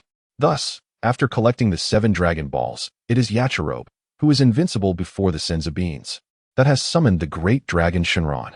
Upon witnessing that enormous, unmistakable tree on Earth, Jiang Wei realized which parallel universe of Dragon Ball he had entered. Here, a being named Dales, a lower-class Saiyan warrior bearing a striking resemblance to Son Goku, had come to Earth to cultivate the spirit fruit tree. This tree requires the absorption of a planet's life force to grow and bear fruit, which, when consumed, enhances one's power. Dales roams the universe planting these trees and consuming the spirit fruit to augment his own strength. In Jiang Wei's estimation, the spirit fruit tree is rather superfluous. Dales has obliterated numerous life-bearing planets in his quest to plant trees, proclaiming to have consumed countless spirit fruits. Yet he possesses a mere combat power of only a few thousand. When faced with Goku, who has ascended through rigorous training, Dales holds no advantage. Rather than wasting time scouring the universe for suitable planets to plant trees, it would be far more efficient to find a gravity chamber for training. Chapter 23. The parallel world stolen by Dale's the sky crackled with lightning while the earth withered and died. State your wish. Dragon, please bring Goku back, Yachirobe implored. Goku is not on Earth. What happened? Jiang Wei inquired with keen interest, initially reluctant to satiate Jiang Wei's curiosity. Yachirobe realized that the dragon was not adhering to the expected protocol. If he did not indulge Jiang Wei's inquisitiveness, he would not be granted his wish, which left him with no choice but to comply. In a hurried manner, Yachirobe recounted the events that transpired. Following the Saiyan invasion and Vegeta's defeat at the hands of Son Goku, the main characters ventured to Namek. Once all the warriors had departed from Earth, Dales led his minions to the planet, where he sowed the seeds of the spirit fruit tree. This has led to the current dire state of our planet, on the brink of being drained completely. As Earth faces this monumental crisis, our protagonists find themselves embroiled in battle with the Frieza force on Namek, unable to return in time to rescue their home. The only recourse is to utilize the Dragon Balls to summon Shenron and bring back Goku, who is en route to Namek. However, during the previous confrontation with Vegeta and Nappa, Piccolo sacrificed himself to save Gohan, causing Earth's Dragon Balls to become mere stones. Just as despair overwhelms the group, suddenly, usable Dragon Balls appear on Earth. In a spirit of desperate hope, Yachirobe hastily gathers 7 mysterious Dragon Balls and summons the great Shenron. Contrary to the original narrative, it turns out he was stolen away. Jiang Wei comprehends the sequence of events. Now, can you bring Goku back to Earth? Yachirobe inquires anxiously. This is quite simple. Jiang Wei suddenly conceives a bold idea. In the next moment, little Goku materializes before Yachirobe. Instead of the elation of a miraculous rescue, Yachirobe is taken aback, his eyes nearly popping out in astonishment. How could Goku have returned in the form of a child? Shenron, what is the meaning of this? Yachirobe is about to demand an explanation from the great dragon. But the towering Shenron has already transformed into golden radiance, scattering across the globe. Where am I? And who are you? Little Goku surveys his unfamiliar surroundings, glancing at the unknown Yachirobe.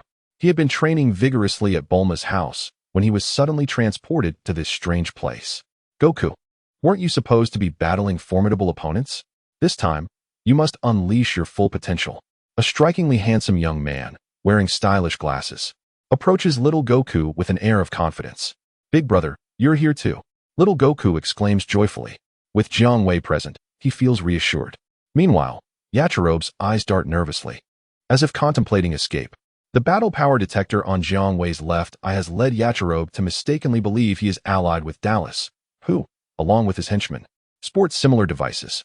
Jiang Wei pays no mind to Yachirobe. He is merely a trivial character, and if he chooses to flee, so be it. From Yachirobe, Jiang Wei only acquires a useless sword technique. This is the return for granting Yachirobe's wish through Shenron. Tell me, is little Goku indeed Son Goku? I wish to gauge the battle power of the Z fighters. Jiang Wei presses a button. Beep beep. Jiang Wei, battle power 50, 700 Son Goku, battle power 5. 950 Yachirobe, battle power 970 unknown. Battle power 34, 000 unknown. Battle power 13, 000 unknown. Battle power 9, 100 unknown. Battle power 8, 400 unknown. Battle power 7, 600 unknown. Battle power 7, 600. There's no need for speculation. The battle power reading of 34,000 undoubtedly belongs to Dallas. Jiang Wei smiled broadly, exhaling a puff of smoke with ease. With such limited prowess, Wukong could effortlessly subdue them using the tenfold Kaio-ken. Meanwhile, at the spirit fruit tree, a muscular black dog named Dales, with bulging muscles, noticed a reaction from his power detector. Beep. Unknown. Power level 50, 700 unknown. Power level 5. 950. Dales was taken aback. How could such a weak planet harbor a warrior with a power level of 50,000? Just as he pondered, the readings on the detector updated rapidly. Unknown. Power level 5, 070 unknown. Power level 5, 950. What a shock. It turns out I misread by a 0. I thought, how could such a weak planet possess a warrior with a power level of 50,000? However, 2 adversaries with power levels exceeding 5,000 had appeared simultaneously. The fruits were ripening, and I couldn't afford to be negligent. It was time to dispatch my subordinates to eliminate them. Dales gazed greedily at the nearly ripe fruits, his eyes filled with a thirst for power. He turned to the 2 aliens and commanded, Amando, Douai's. Go and eliminate those two newly emerged foes with power levels of 5,000. Amando and Douai set off, confident that their combat prowess would make short work of the newly appeared enemies. Beep. Unknown power level data was rapidly approaching. Jiang Wei chuckled. Had he not concealed his true strength, revealing only around 5,000, Dales would never have dared to send his subordinates to engage. Sending just two was indeed underestimating the situation. Dale seemed to suggest that he and Wukong would each handle one. Quite a thoughtful consideration. Brother, I sense two powerful and malevolent presences rapidly approaching us. These are truly formidable opponents, exclaimed Wukong with excitement. Wukong, let us go? We have to hurry.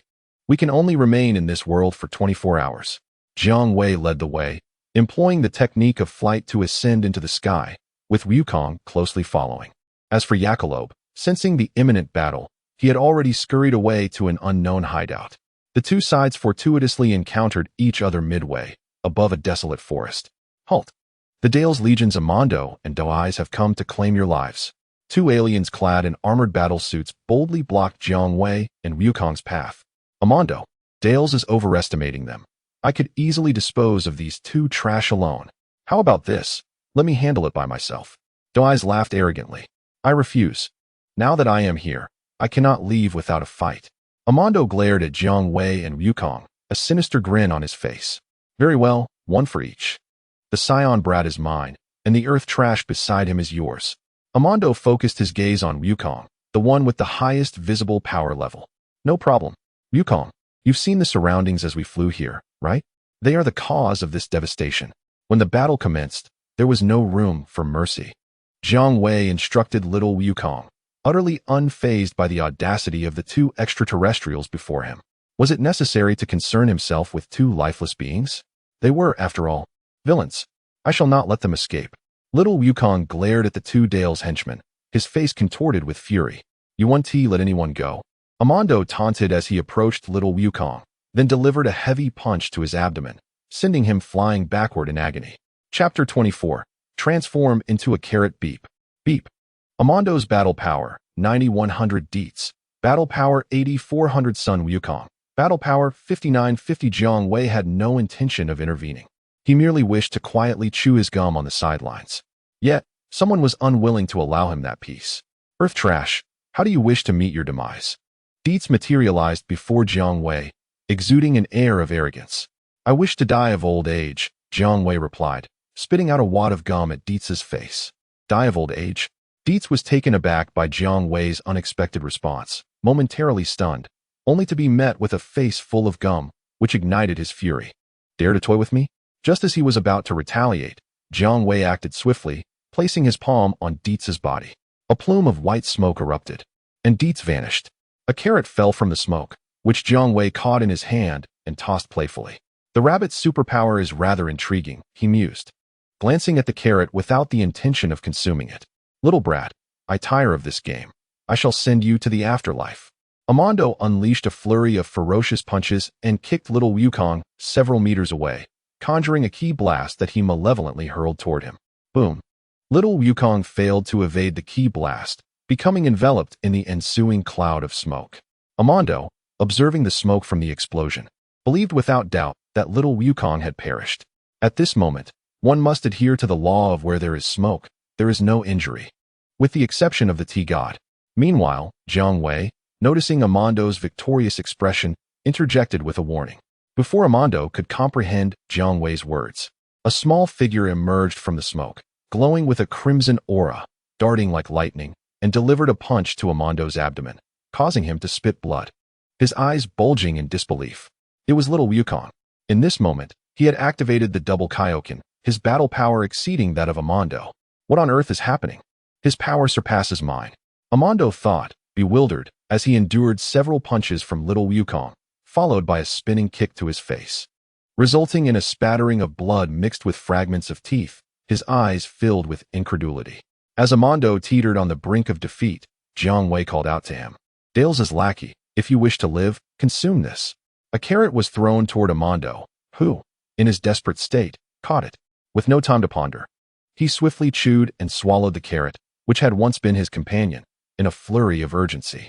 Jiang Wei instructed little Wukong to momentarily cease hostilities, as he wished to observe the transformation of Amando after consuming the carrot. What a fool, inadvertently aiding his adversary. Not long after devouring the carrot, Amando, feeling an invigorating surge in his strength, was overjoyed and displayed a mocking expression towards Jiang Wei. Beep. Amando, combat power 13,000. Jiang Wei, equally astonished and elated, laughed heartily, remarking, "The rabbit's extraordinary ability transforms individuals into edible carrots. Majin Bu converts people into snacks. Thus I ponder, if Majin Bu can augment his power by consuming the snacks derived from humans, could it be that devouring the carrot, transformed from a human, also enhances one's strength? Indeed, it appears to be true." He then instructed little Wukong, "Wukong, dispose of him. He is of no further use." "Understood, brother." Little Wukong re-engaged in combat with Amando. After battling a formidable opponent, little Wukong experienced a notable increase in strength. As the two exchanged blows, he delivered a powerful headbutt, sending Amando crashing into the barren forest floor, creating a substantial crater. Before Amando could recover, little Wukong assumed the stance for the Kamehameha, unleashing a blue energy wave that obliterated Amando in an instant. "Wukong, take a moment to recover." Jiang Wei produced a Senzu bean and tossed it to the injured little Wukong. After consuming the bean, little Wukong was revitalized, fully restored. Beep. Sun Wukong, combat power 6. 250, 2x Kaio-ken, combat power 12, 500. Jiang Wei and little Wukong soared towards the spirit fruit tree. How infuriating that Amando and Doai's were vanquished by this newly emerged foe. Fortunately, the fruits of the spirit fruit tree had ripened. "I shall remain here, awaiting your arrival, allowing you to perish in despair at the hands of Dales. Ha ha ha." Dales summoned his remaining subordinates, preparing for the final showdown with Jiang Wei and little Wukong at the spirit fruit tree. At this moment, Dales wore a confident, imposing expression reminiscent of Sun Wukong. Dales did not wait long, as Jiang Wei and little Wukong soon arrived at the spirit fruit tree, landing atop its expansive canopy that resembled a vast playground. Opposite them stood Dales, flanked by several extraterrestrial beings. "To think you would be of my kin," Dales remarked, fixing his gaze upon little Wukong and the monkey tail protruding from behind him. "Let me think, you must be Kakarot's son. You bear a striking resemblance to me in my youth." "I am not Kakarot's son. I am the grandson of Son Gohan," little Wukong replied, eyeing the robust Dales with excitement. "You are the leader of these villains, aren't you? Step forth and fight me." "Ha ha." Jiang Wei could not contain his laughter at the exchange between Dales and little Wukong, exclaiming, "Oh, I can hardly bear it. It is simply too amusing. Earth scum. What are you laughing at? Die?" Dales retorted, raising his hand with his palm directed at Jiang Wei, unleashing a purple energy blast. Jiang Wei effortlessly deflected the incoming purple energy sphere, which subsequently struck a branch of the spirit fruit tree, resulting in a violent explosion. Dale's gaze narrowed. "This is impossible. You, a mere earthling, possess only a meager combat power of over 5,000. How could you possibly withstand my attack? I see now, you have concealed your true strength. You despicable earth scum." Dales wandered about, planting trees throughout the cosmos, and had encountered several extraterrestrials adept at masking their abilities. He immediately deduced that Jiang Wei was one of them. "Dales, you should be grateful that your adversary is not me, but Goku. Otherwise, you would already be dead."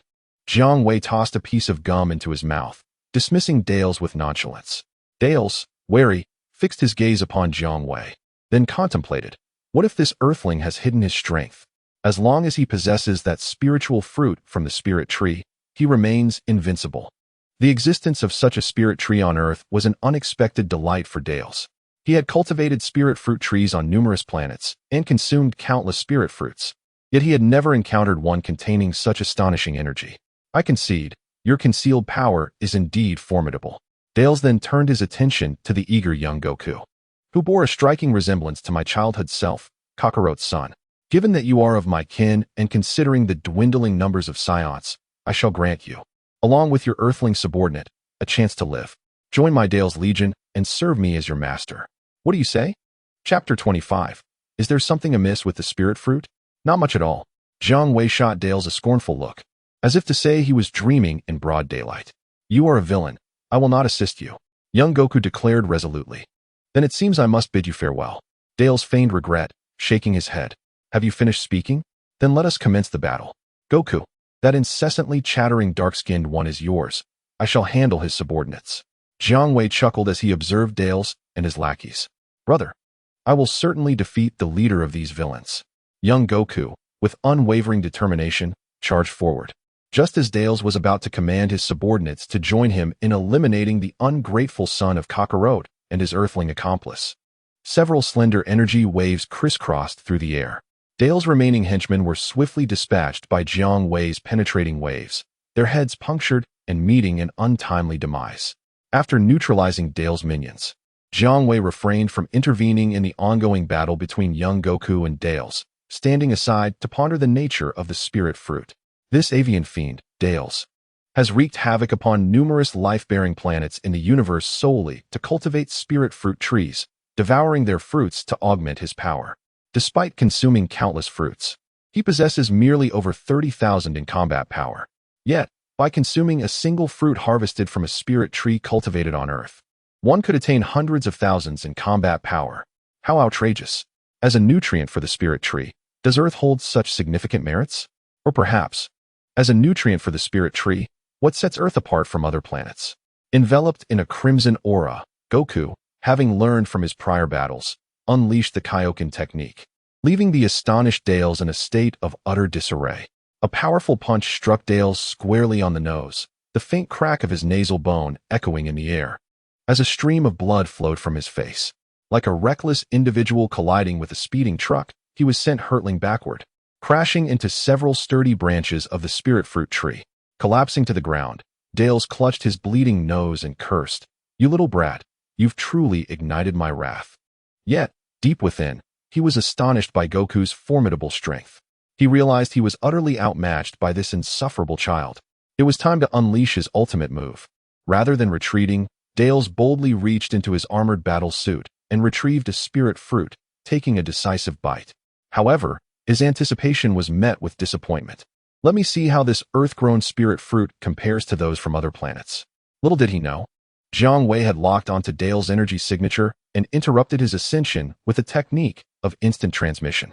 Now possessing the powers of both the Supreme Kai and the North Kai, Jiang Wei was not easily deceived, ensuring nothing escaped his watchful gaze. Having his upgrade interrupted, Dales lamented his decision. He should have waited until he was out of sight of his enemy before consuming the upgrade item. Now, he could only defend against Goku's relentless onslaught and contemplate alternative strategies. After all, this time, he had more than one spirit fruit harvested from Earth. Jiang Wei observed closely and discovered that the fruit he had seized from Dales indeed held secrets. The energy contained within was largely derived from a source non-existent on Earth. Was it a pink hue? Could it be that the spirit fruit tree had absorbed the energy of Majin Buu, granting the fruit capabilities far exceeding those from alien worlds? Majin Buu was sealed on Earth. Would it be safe to consume a fruit nourished by the energy of the sealed Majin Buu? Jiang Wei stroked his chin, hesitant to make any guarantees. He would not underestimate Majin Buu. Better to let others test the waters first. With this thought, Jiang Wei promptly inquired, "Goku, is Dales dead? If not, hold on. He still has some utility."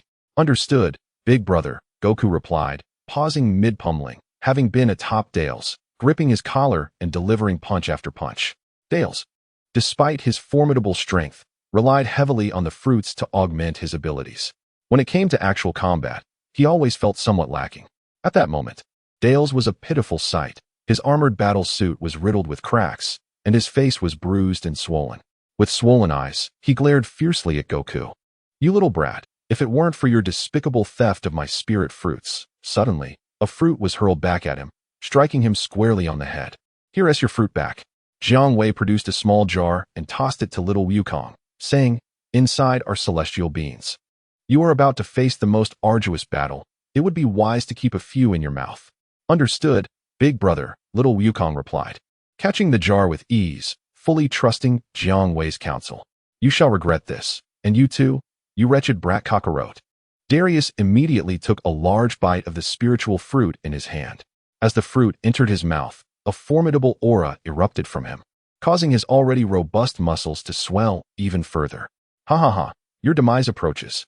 Darius reveled in the immense power surging within him, far surpassing his previous strength. He crushed the unfinished fruit in his hand with a triumphant laugh, juice splattering everywhere. This power was so overwhelming that even Frieza could not compare. Black skin, you've only eaten one fruit, and already you're inflating? Frieza wouldn't even need to exert himself. He could annihilate you while sitting in a stroller. Jiang Wei mocked as he checked Darius's power level with his scouter. Beep beep. Darius sneered. Power level at 350,000. Once I've disposed of that brat cockroach, it will be your turn to perish, earth trash. His arrogance was palpable. Impressive, I must give it my all. Little Wukong, facing Darius, felt a weight of seriousness amidst his fighting spirit. Darius was undoubtedly the strongest adversary he had encountered since his inception. The crimson aura surrounding Little Wukong seemed to intensify. 20 times Kaio-ken. Beep beep. Sun Wukong. Power level at 125,000. 20 times Kaio-ken. You've grown stronger, little brat, but you are still no match for me. I will repay you double for what you did to me before. Darius chuckled sinisterly, his figure vanishing and then reappearing right in front of Little Wukong. Huh! Little Wukong shouted, unleashing a fist imbued with crimson energy that struck Darius's face like a cannonball. It did not breach his defenses. Darius merely smirked disdainfully, driving his knee upward forcefully into Little Wukong's abdomen. Chapter 26. Black Skin Carrot. Wah! Little Wukong coughed up blood, some of which contained several celestial beings. With Darius's knee strike, he not only spat blood, but was also propelled backward like a cannonball, shattering numerous sturdy branches of the spiritual fruit tree. Fortunately, he still had a celestial bean in his mouth, which he quickly swallowed, restoring him to full vitality. That last blow nearly cost Little Wukong his life. Seizing the moment while Darius was momentarily distracted, he retrieved the small jar and stuffed a few more celestial beans into his mouth, pressing them under his tongue. With the inhuman strain of the 20 times Kaio-ken on his body and the revival from Darius's heavy injury, Little Wukong's scion physiology began to manifest its effects, significantly enhancing his combat power. You can take a beating, little brat. The vast disparity in power had prevented Darius from finishing Little Wukong with a single blow, which greatly surprised him. Then, Little Wukong once again engaged in a fierce battle with Darius. Meanwhile, Jiang Wei observed quietly, noting Darius's advantage and Little Wukong's disadvantage in the skirmish. He harbored no concerns for Little Wukong, with the presence of the mystical beings. As long as Little Wukong was not eliminated in a single blow, all would be well. Even if Little Wukong were to be defeated, it posed no issue for Jiang. The Great Dragon would always provide support. Under Darius's rapid punches, Little Wukong could only defend himself, absorbing a barrage of blows that eventually brought him to the ground. He swallowed a mystical bean. Onward. Is this stubborn little rascal truly indestructible? Darius began to feel astonished. He sensed that with each fall and subsequent resurgence, Little Wukong grew stronger. As the two engaged in their intense confrontation, wreaking havoc upon the crown of the spiritual fruit tree, the Earth's environment continued to deteriorate. The spiritual fruit tree thrived uncontrollably, its vines and roots spreading across the globe, while nature was mercilessly transformed into a wasteland. Jiang Wei was entirely indifferent to this. Even if the Earth were to be completely drained by the spiritual fruit tree, it could be revived at worst, a trivial task for the dragon deity Jiang Wei. Little rascal, once I shatter your tiny head, I shall see if you can rise again. Darius's ferocity suddenly shifted to one of unease. Almost simultaneously, Darius's dark skin began to take on a pink hue. Indeed, the spiritual fruits cultivated on Earth had been tainted by the power of Majin Buu, rendering them inedible. Majin Buu possessed the ability to assimilate others. Observing Darius's terrified struggle, Jiang Wei shook his head. In this battle, neither Little Wukong nor Darius could prevail over the other. Darius remained impenetrable, while Little Wukong could not be vanquished. The duration of their conflict extended beyond the narrative, leading to the consumption of the spiritually tainted fruit, resulting in adverse effects.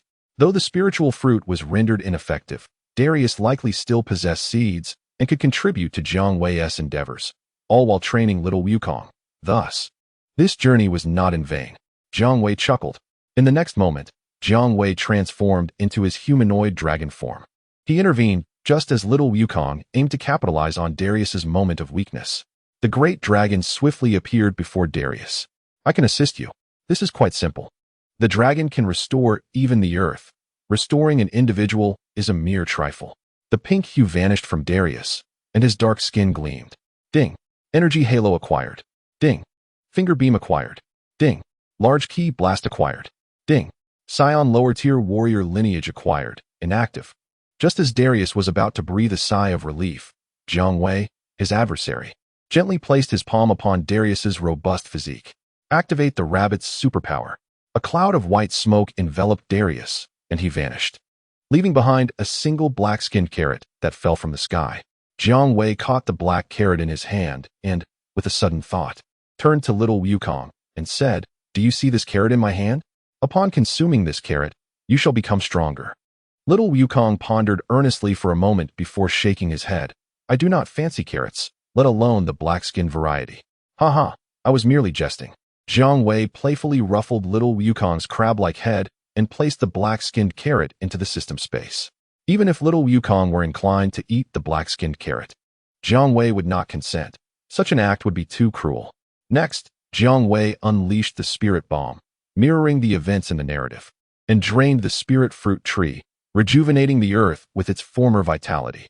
With time still on his side, he contemplated whether to take Wukong and teleport to Namek, perhaps fishing in murky waters.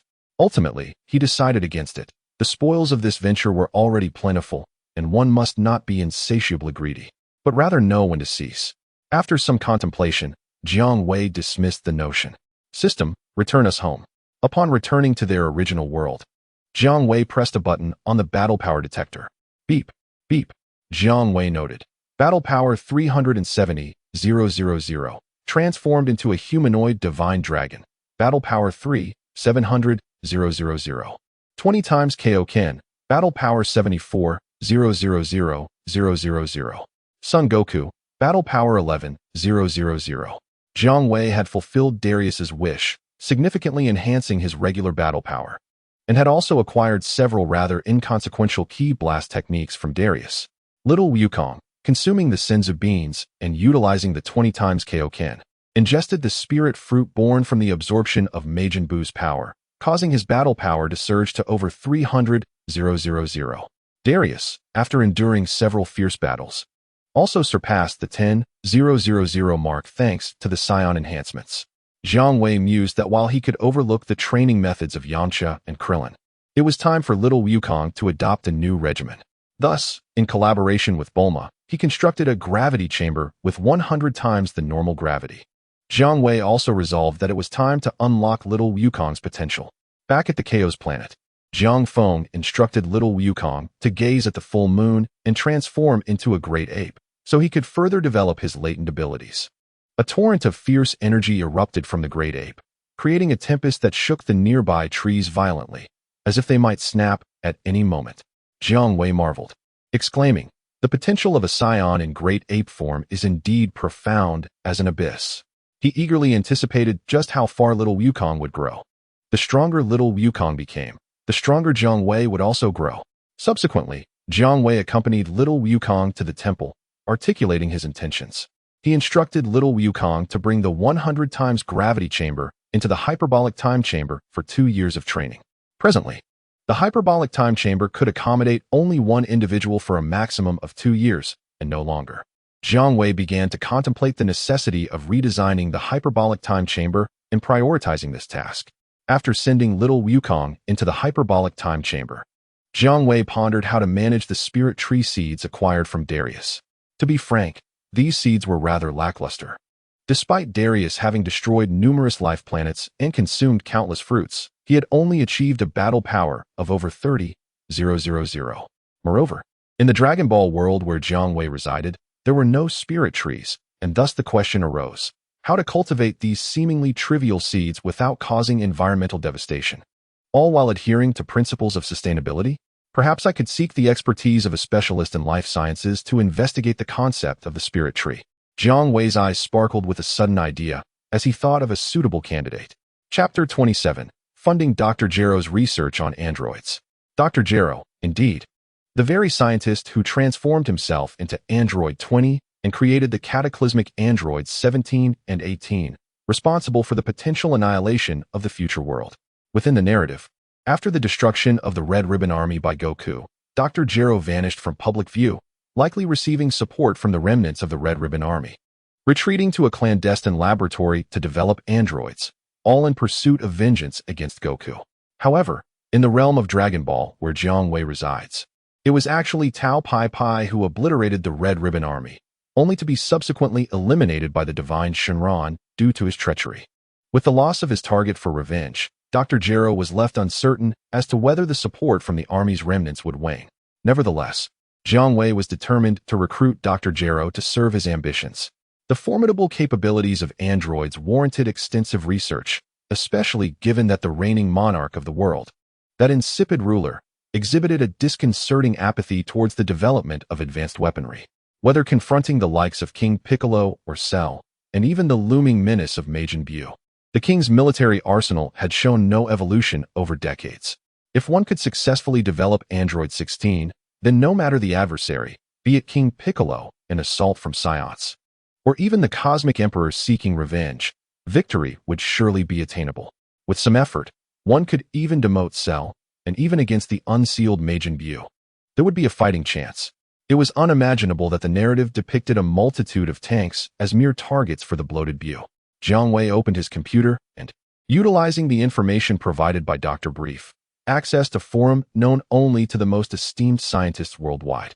Initially, he merely sought to explore, not overly concerned if he failed to uncover leads on Dr. Gero. After all, he could always wish for assistance from Bulma. To his astonishment, however, it seemed Dr. Gero frequented this very forum. Jiang Wei discerned that, influenced by the overarching global climate, the other scientists harbored disdain for Dr. Gero, whose sole focus was the development of lethal weaponry. It was no wonder Dr. Gero harbored animosity towards Goku, who had obliterated the Red Ribbon Army. Aside from them, few were interested in his research endeavors, let alone willing to invest in them. Jiang Wei exchanged contact information with Dr. Gero, and the two engaged in spirited conversation throughout the afternoon. Dr. Gero extolled Jiang Wei, recognizing him as a kindred spirit. Not only was Jiang Wei exceptionally knowledgeable, but he also possessed wealth and shared Dr. Gero's research philosophy. Coincidentally, due to Tao Pai Pai's disappearance, the remnants of the Red Ribbon Army had lost their target for vengeance and vigilance, and because Dr. Gero's android project demanded substantial funding, he welcomed Jiang Wei's generous offer to collaborate.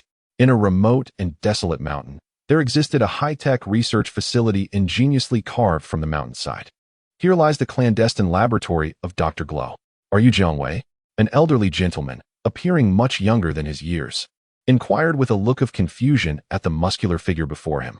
Had it not been for the password provided by Dr. Glow to Jiang Wei, the imposing man would never have been granted entry. Greetings, Dr. Glow. I am Jiang Wei, and I have accepted your invitation to come here. As for my current appearance, I have been quite occupied, unable to extricate myself from the West City. Hence I have sent a remote avatar to meet you. This avatar, a being from the cosmos, is named Dales. I trust that my avatar will prove beneficial to your research on artificial beings. With Dales present, I can maintain communication with you at all times and ensure your safety in times of peril. Additionally, I have brought the research equipment from the list you provided in the form of a universal capsule. Jiang Wei smiled at Dr. Glow, who wore a distinctive red and white emblem on his clothing. Every time Jiang Wei fulfilled a wish, he was rewarded by replicating the essence of the wish-granter, and thus, Dales became an extension of his will. In truth, every individual whose wish Jiang Wei had realized had their essence mirrored in an avatar, ready for his command when necessary. Once again, it must be stated, the Divine Dragon system is unparalleled. However, the avatars, akin to secondary characters in an online game, lack autonomous capabilities and require Jiang Wei's primary self to direct their actions. Should an avatar perish, as long as Jiang Wei's primary self remains intact, the avatar can be resurrected indefinitely. Yet, the resurrection process takes an hour, rendering them not immediately practical, as they occupy Jiang Wei's focus. Nonetheless, in moments when he cannot be physically present, like now, employing an avatar to run errands is more than sufficient. As for the genuine Dales, Jiang Wei had utilized the extraordinary ability of a rabbit to transform him into a black carrot, now resting in the system's space, gathering dust. An extraterrestrial being? Dr. Glow exclaimed, his eyes sparkling with excitement as he approached the avatar Dales, unable to contain his fascination. Given the current circumstances, Dr. Glow's research materials consisted solely of mediocre human specimens, with perhaps a few renowned martial artists' profiles available for study. The prospect of working with a living extraterrestrial being was simply marvelous. Utilizing the avatar Dales, Jiang Wei assisted Dr. Glow with various research tasks and engaged in discussions regarding technical matters, ultimately relinquishing the avatar to Dr. Glow as a research specimen. Naturally, Jiang Wei also remembered to provide the seed of the spiritual tree for Dr. Glow's examination, to which the latter eagerly agreed, displaying profound interest in the extraterrestrial plant. After training in the gravity chamber of the time chamber of spirit, little Wukong returned, not only 2 years older, but also significantly more powerful. Beep. Combat power, 1000. Jiang Wei immediately resolved to replicate little Wukong's training achievements, prompting him to make a wish and indulge in an exquisite feast of the world's finest roasted meat. By fulfilling little Wukong's desire, Jiang Wei's own strength surged as well. Beep. Jiang Wei, combat power of 2 million. Transformed into the humanoid divine dragon. Combat power of 12 million, and with the 20-fold Kaio-ken, combat power of 240 million. Ha ha ha. My current combat power finally allows me to tear apart the king. Jiang Wei laughed heartily towards the sky. A few months later, Dr. Gero made preliminary progress in the research of the spirit tree seeds, developing an improved version. This variant can also be planted on planets teeming with life. But unlike the original, it gently absorbs the nutrients of the planet over time rather than exhausting it rapidly. The distinction between overexploitation and sustainable development. Jiang Wei planted the modified spirit tree seeds on a primitive planet devoid of intelligent life. After a month, he obtained some spirit tree fruits. At the level of power that Jiang Wei and little Goku had attained, these fruits were somewhat trivial. However, for the people of Earth, they would undoubtedly enhance their strength significantly. Ding ding. Yamcha, combat power of 550. Krillin, combat power of 700. Bulma, combat power of 300. Oolong, combat power of 80. Por, combat power of 80. The first consumption of the spirit tree fruits yields the best effects, with diminishing returns thereafter. Moreover, the specific effects are also linked to the qualifications of the consumer. My dear, you can participate in the next World Martial Arts Tournament, and securing third place will be no problem, Jiang Wei said, kissing Bulma on the cheek with a smile. Really? That's wonderful. Bulma responded, blushing with delight. Now endowed with a power she had once only dreamed of, Bulma was eager for the opportunity to showcase her strength. Yamcha felt a twinge of disappointment. Even if he couldn't compare to little Goku, how could that later upstart with a nose-less visage surpass him in power? Sensing Yamcha's thoughts, Jiang Wei wanted to tell him, awaken from this delusion of comparing your potential with the strongest on earth. As for how Jiang Wei could perceive Yamcha's thoughts, didn't Master Roshi and North Kai possess abilities related to the mind? Chapter 28. The Red Ribbon Army summons the dragon. A month later. Ding. Report, Master. A parallel world of Dragon Balls has gathered 7 Dragon Balls, and your projection has been summoned. Yamcha, Krillin, you two continue your training. I have matters to attend to, Jiang Wei said, informing Bulma as well before transforming into a golden radiance and vanishing. In another Dragon Ball world, the sky crackled with thunder, bearing the oppressive weight of an impending apocalypse upon the earth. In the Demon King's castle, this is impossible. Someone has summoned the dragon. Why? The dragon was clearly slain by my hand. A glass filled with red wine shattered as the Demon King exclaimed in disbelief. In an abandoned town, upon being summoned, the divine dragon Jiang scanned his surroundings with curious eyes. He found himself in a town, not far from a massive crater, which seemed to have formed from a meteor strike. Clearly, this was the culprit behind the town's destruction. Jiang Wei easily deduced that the crater was created by an attack akin to a ki blast. Lowering his gaze, Jiang Wei beheld a contingent of soldiers clad in military uniforms, armed and vigilant, maintaining a high level of alertness towards their surroundings. Each soldier bore an insignia of red and white. It was, astonishingly, the Red Ribbon Army that had summoned him. How intriguing, Jiang Wei chuckled, unperturbed by the prospect of fulfilling the Black Marshal's desire for height. Speak your wishes, and this divine dragon shall grant them. Divine dragon, can you eradicate the Demon King Piccolo? A hopeful officer from the Red Ribbon Army stepped forward to inquire. The Demon King Piccolo? Wasn't he it about granting the Black Marshal his height? Jiang Wei was momentarily taken aback. Observing the dragon's bewilderment, the officer sighed. Could it be that even a dragon capable of fulfilling all desires cannot vanquish the Demon King Piccolo? Alas, regaining his composure, Jiang Wei curiously asked, the Demon King Piccolo? Which one do you refer to? Which one could it be?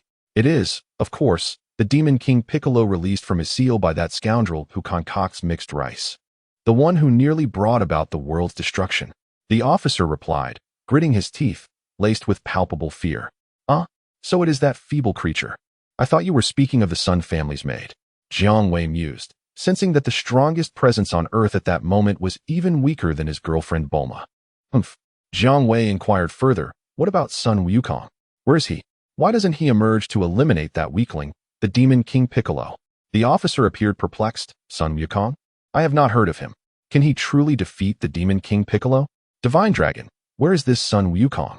His eyes reignited with the flame of hope to vanquish the Demon King Piccolo. It is quite simple. Jiang Wei relayed the information he possessed to the officer. Sun Wukong is a scion, originally named Kakarot. While still an infant, en route to Earth from planet Vegeta, he was tragically discovered by a subordinate of the cosmic tyrant Frieza, who shot down his spacecraft, leaving nothing but debris. The officer's jaw dropped in disbelief. What? The savior capable of defeating the Demon King Piccolo perished as an infant on his journey to Earth? It's over. The world is doomed. Yet, he inquired with renewed hope, Divine Dragon, are there any other means to defeat the Demon King Piccolo? Under the hopeful gazes of the assembled crowd, Jiang Wei raised his claw and shook it gently. That is the second wish. We shall meet again soon. The towering Divine Dragon transformed into 7 golden beams of light and vanished. Divine Dragon, what a disappointment you are.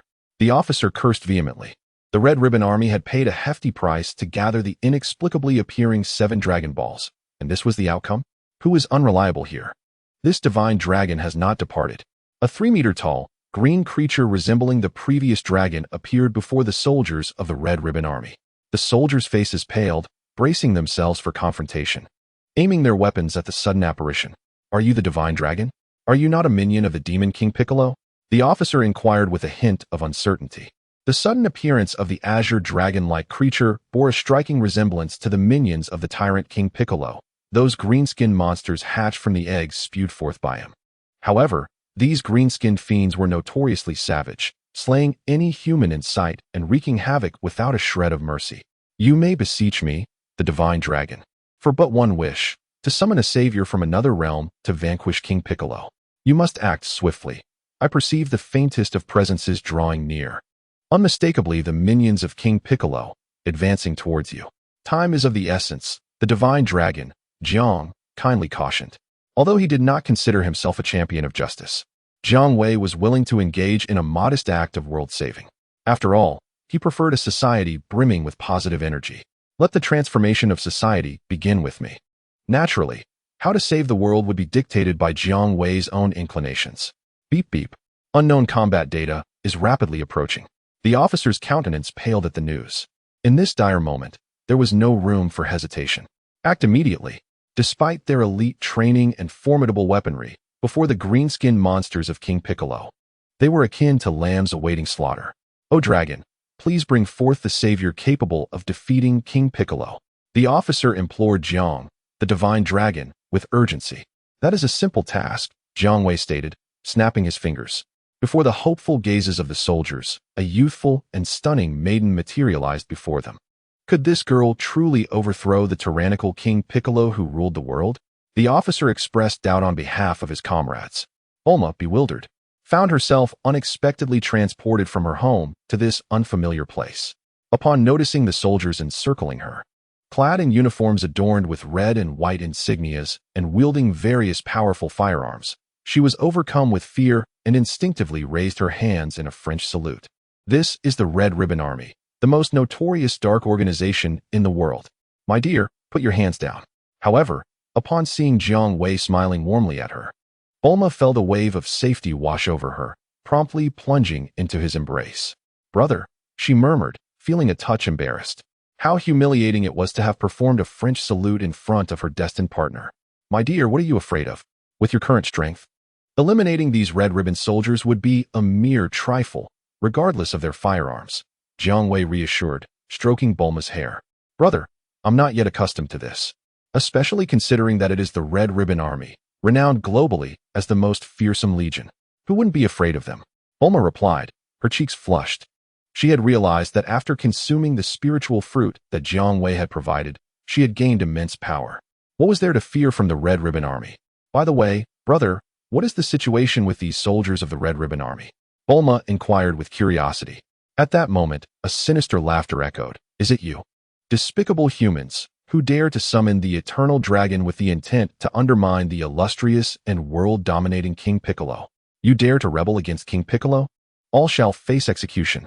Suddenly, 10 bare-chested green-skinned creatures emerged, encircling the hundreds of Red Ribbon Army soldiers, along with Jiang Wei and Bulma. Chapter 29. The Savior Bulma. The green-skinned creatures possessed a combat power of 120, while the Red Ribbon Army soldiers had a mere combat power of 5, and the officer a power of 7. They were minions of King Piccolo. Upon seeing these green-skinned beings, the soldiers of the Red Ribbon Army were engulfed in panic. They raised their firearms and unleashed a frantic barrage of bullets towards King Piccolo's minions.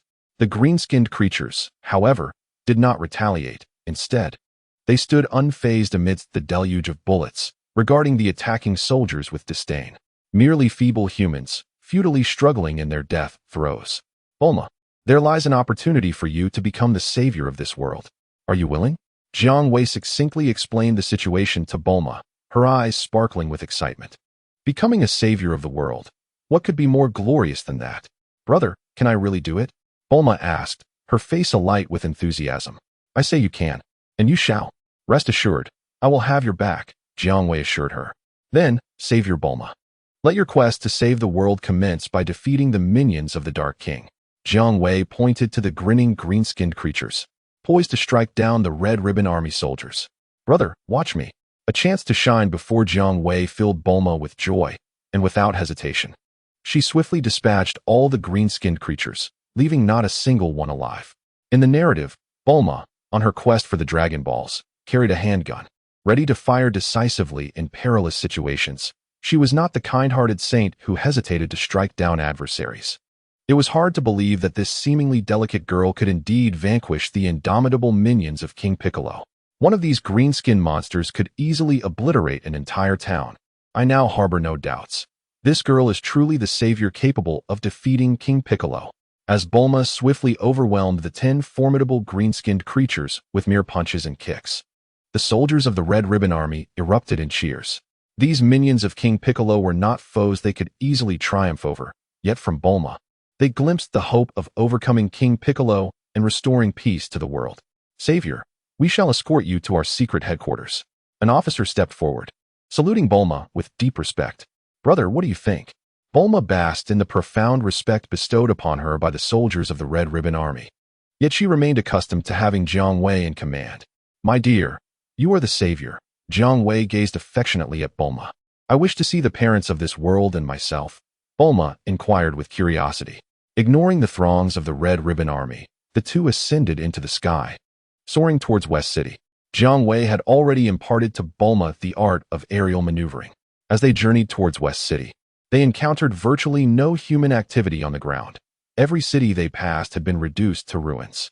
The devastation was marked by immense craters, resembling meteorite impacts, wrought by energy waves. Undoubtedly, these calamities were the result of the malevolent deeds of King Piccolo. It was only upon reaching West City that they finally observed signs of human activity. However, West City had lost its former grandeur, now a mere shadow of its past. With crumbling walls and desolation prevalent, many gaunt and ragged individuals busied themselves amidst the debris, scavenging for remnants of usable supplies. No one noticed as Jiang Wei and Bulma descended from the sky. Brother, are my parents in this world safe and sound? Bulma asked, her face etched with concern upon witnessing the dire state of West City. I can only sense Dr. Brief's presence, Jiang Wei replied cryptically. In his perception, there was no trace of Bulma or Mrs. Brief. It seemed that misfortune had befallen them. Bulma felt a wave of sorrow wash over her. The duo arrived at Bulma's residence, once a sprawling, luxurious villa, now reduced to mere rubble like the surrounding structures. Familiar with her surroundings, Bulma entered the code to access her home in this alternate realm. Who goes there? Dr. Brief, startled, approached with a hunting rifle in hand, his face unshaven and demeanor fierce. He bore little resemblance to the Dr. Brief of Jiang Wei's world. Bulma, am I dreaming? I've seen you again. The rifle fell from Dr. Brief's grip as he rushed forward, embracing Bulma with tears of joy streaming down his face. Father, Bulma was deeply moved by the genuine emotion displayed by the Dr. Brief of this world. Greetings. I am Jiang Wei, and the situation is as follows. Jiang Wei explained once Dr. Brief had calmed down. So, you hail from another world. Dr. Brief, overjoyed, offered refreshments to Jiang Wei and Bulma while lighting a cigarette for himself. Father, could you tell me about the Bulma and mother of this world? Bulma set down her drink and asked. With a heavy sigh, Dr. Brief gazed at Bulma, his daughter from another world, and recounted the sorrowful tale that weighed heavily on his heart. In this world, Bulma and Mrs. Brief met an untimely demise during King Piccolo's first assault on West City. Only Dr. Brief, who was working in his home laboratory at that time, narrowly escaped calamity. Brother, is it possible to resurrect my mother and me in this world? The melancholic Bulma inquired of Jiang Wei. Of course, Jiang Wei responded, but you must first vanquish King Piccolo. Thank you, brother. A glimmer of hope illuminated Bulma's face. What are you two discussing? Dr. Brief asked, perplexed. Dad, my brother is the eternal dragon who can grant any wish. Bulma's words filled Dr. Brief with renewed hope, restoring his spirits. The familiar Dr. Brief that Jiang Wei and Bulma knew returned. He then posed several questions about how Son Goku had been reduced to ashes by Frieza's brother, Cooler, in his infancy, and why this world had deteriorated to such a state. Dr. Brief shared the intelligence he had gathered over the years with the curious Jiang Wei and Bulma. In this version of Earth, without Son Goku, a character named Pilaf had collected all 7 Dragon Balls and wished to become the ruler of the world. Subsequently, the nefarious Commander Red of the Red Ribbon Army also gathered the Dragon Balls, successfully transforming himself into a towering giant, surpassing even his Black Lieutenant by 5 centimeters. Thereafter, the Red Ribbon Army commenced a war to overthrow King Pilaf in their quest for global domination. However, Pilaf's forces were no match for the Red Ribbon Army and were swiftly overthrown. In a bid for restoration, Pilaf, accompanied by 2 henchmen, sought out the seal of King Piccolo and released him from his confinement within a rice cooker. This act reversed the tide of battle, leading to the defeat of the Red Ribbon Army, which had initially seized control of the world. Yet, Pilaf was unable to reclaim his throne. King Piccolo, in an act of betrayal, annihilated Pilaf and his companions, ascending as the new ruler of the world, plunging all into a reign of terror. At this juncture, the Red Ribbon Army began to unite with the remnants of Pilaf's forces to resist King Piccolo. In Chapter 30, Bulma defeats King Piccolo. Jiang Wei expressed gratitude to Dr. Brief, stating, "Thank you for your hospitality, Dr. Brief. Bulma and I have matters to attend to. We must take our leave. Father, farewell. Once I defeat King Piccolo, you will be reunited with Mother and me." After waving goodbye to Jiang Wei and Bulma at the door, Dr. Brief pondered the implications of his daughter's words from another world. After bidding farewell to Dr. Brief, Jiang Wei, uninterested in flying to the secret headquarters of the Red Ribbon Army, utilized instantaneous movement alongside Bulma to reach their destination, having pinpointed Dr. Gero's energy signature. "Who are you?" Dr. Gero exclaimed, startled by the sudden appearance of 2 unfamiliar individuals at the heavily fortified headquarters of the Red Ribbon Army. "Greetings, Dr. Gero. I am your friend from another world, Jiang Wei," he replied with a smile. After an exchange of dialogue, Jiang Wei acquired various experimental data on androids from Dr. Gero. Due to the necessity of combating King Piccolo, this world's Dr. Gero conducted experiments on androids that would be met with severe condemnation and restrictions, even deemed inhumane, in Jiang Wei and Bulma's world. But here, such boundaries were cast aside. Thus, in this world, Dr. Gero has acquired experimental data that would undoubtedly provoke envy in the other world's Dr. Gero. Jiang Wei needs to return with this data to expedite Dr. Gero's progress on artificial humans, which is the very reason for his visit to this world's Dr. Gero. As for the Red Ribbon Army, they have never held significance, concealing his true power alongside Bulma. Jiang Wei pinpointed the energy signature of King Piccolo and instantaneously appeared before him. They can only remain in this world for 24 hours, so efficiency is paramount. The green-skinned Piccolo has regained his youth by wishing upon the dragon of this world, subsequently dismantling the very bridge that aided him, just as the plot dictates. Beep. King Piccolo, Power Level 260 Jiang Wei, Power Level 5, Concealed Strength, Bulma. Power Level 300 Green Monster 1. Power Level 120 Green Monster 2. Power Level 180 Green Monster 3. Power Level 200 King Piccolo stands tall and robust, his bulging green muscles embodying a power that instills fear worldwide, a cruel smile gracing his face as he gazes at Jiang Wei and Bulma, who have unexpectedly appeared in his castle. Foolish beings, have you not learned your lesson?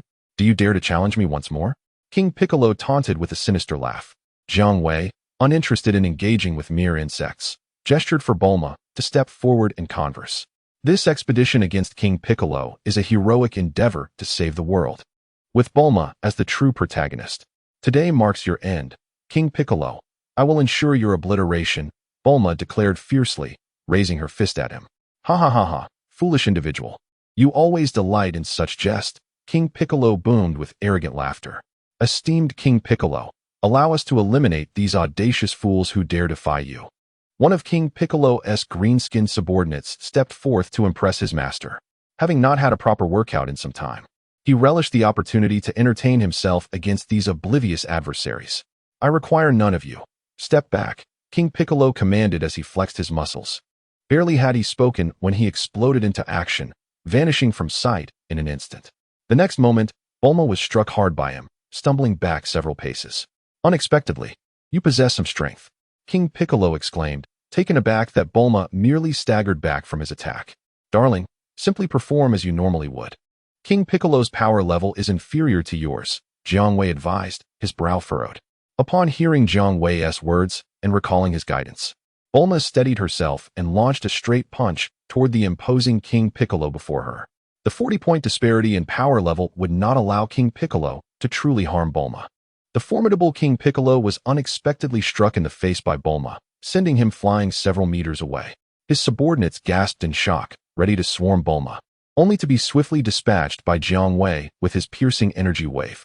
Fodder should behave like fodder, Jiang Wei remarked, casually blowing on his fingertips. Woman, that was a commendable punch. I find this intriguing. King Piccolo wiped the green blood from the corner of his mouth, yet deep within, he harbored a profound wariness towards Bulma and Jiang Wei, who had accompanied her. What a clever ruse, luring my beloved subordinates into oblivion. King Piccolo sneered. Do not concern yourself with me. I shan't interfere. This time, the spotlight is on Bulma. Casting a disdainful glance at the wary King Piccolo, Jiang Wei retorted, What nonsense. Do you think I, King Piccolo, fear you? Once I eliminate this woman, I shall turn my attention to you.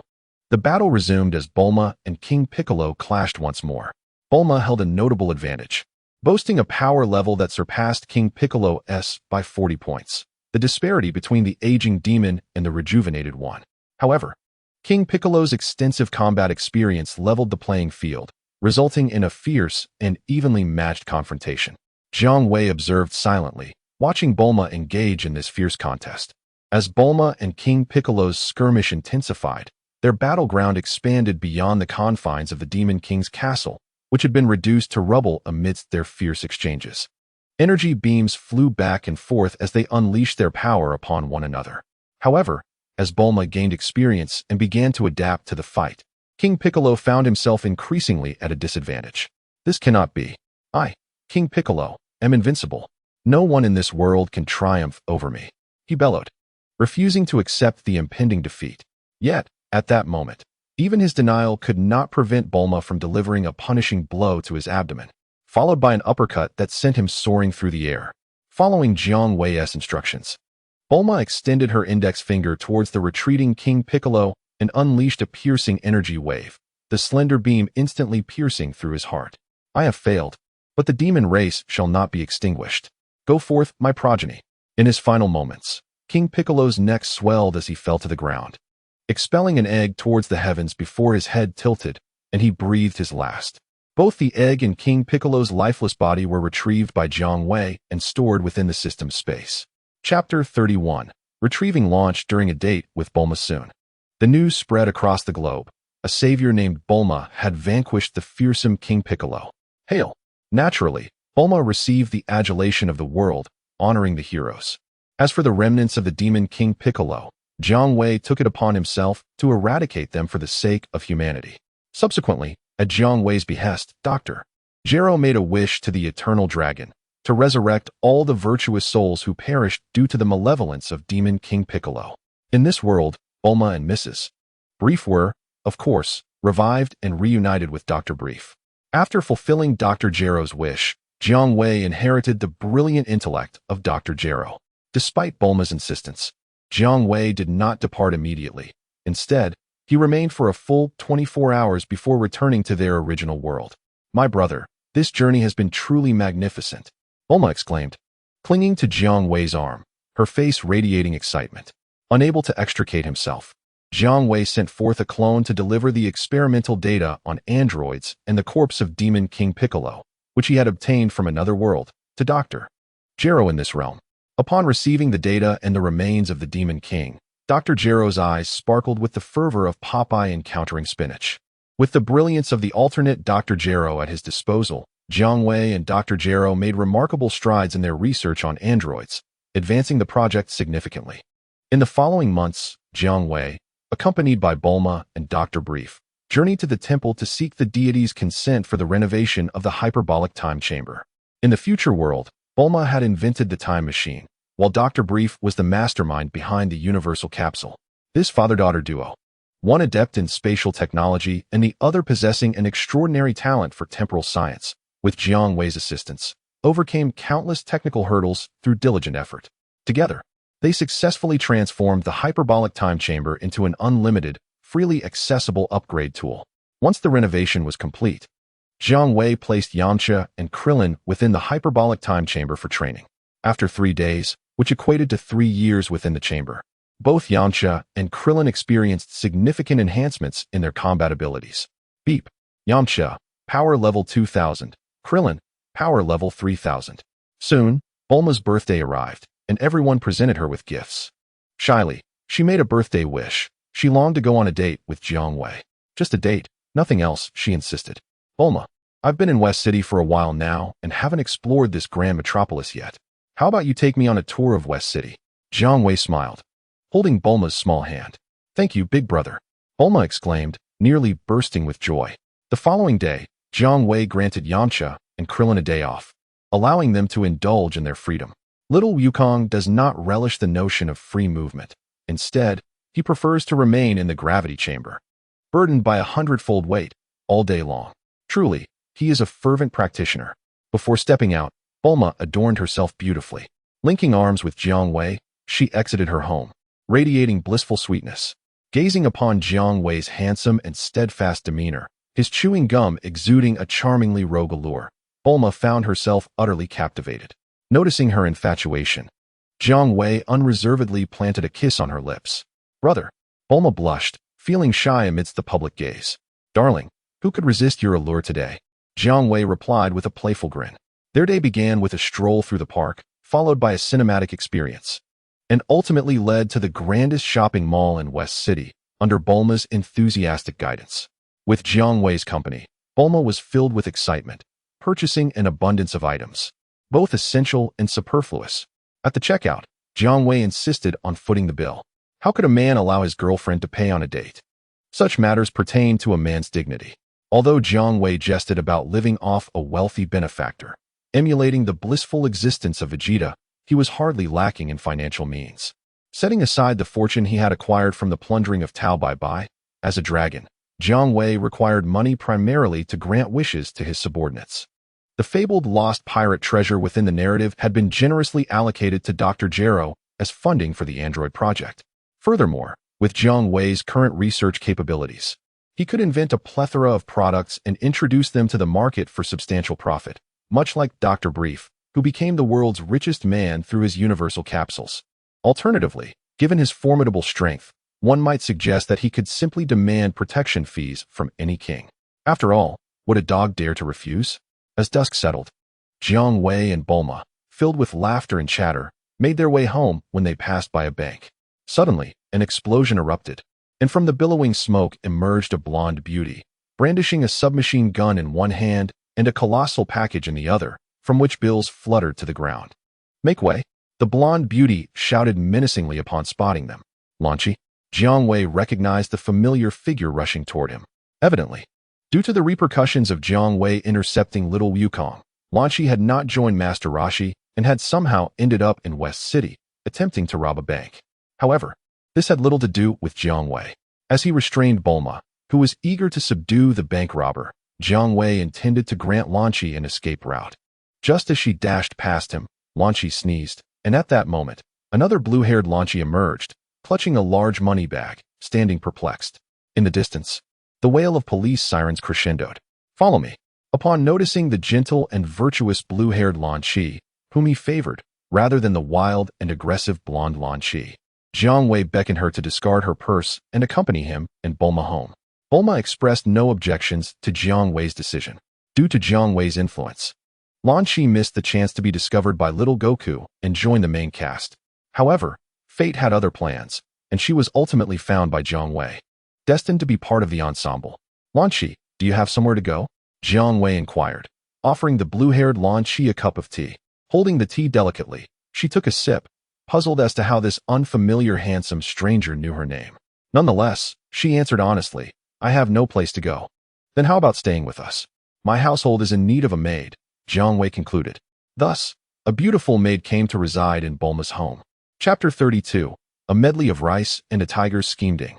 Blonde Lan Shi, Power Level 8 Blue-haired Lan Shi, Power Level 3 Lan Shi settled into her role as a maid at Bulma's residence, quickly earning the accolades of Dr. Brief, Mrs. Brief, and Bulma herself.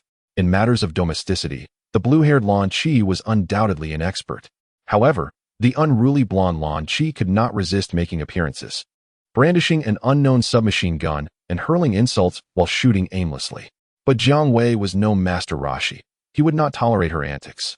Each time the blonde Lan Shi dared to misbehave, Jiang Wei was there to rein her in. After being reprimanded a few times, the blonde Lan Shi became more subdued, venturing out with newfound caution. Moreover, she developed a blush-inducing fascination with Jiang Wei, who could easily subdue her. That man, who chewed gum and exuded a charmingly robed demeanor, was undeniably formidable. He was also quite cold-hearted, capable of being ruthless even towards women. Indeed, he was precisely to her taste.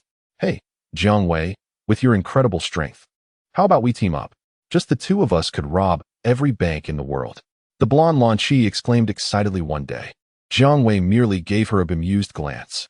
"You already know of my strength. Do I really need to rob every bank in the world? Why not simply collect protection fees from that dog of a king? Isn't that more appealing?" The blonde Lan Shi was astonished. Collecting protection fees from the ruler of the world? Truly, he was the man she had chosen. What audacity! As long as the blonde Lan Shi refrained from recklessly firing her submachine gun, Jiang Wei imposed no restrictions on her movements. In fact, when he had time to train Bulma, Oolong, and Puar, the blonde Lan Shi would join in on the practice as well. As for Yamcha and Krillin, they had relocated to continue their training in the tenfold gravity environment left by little Goku.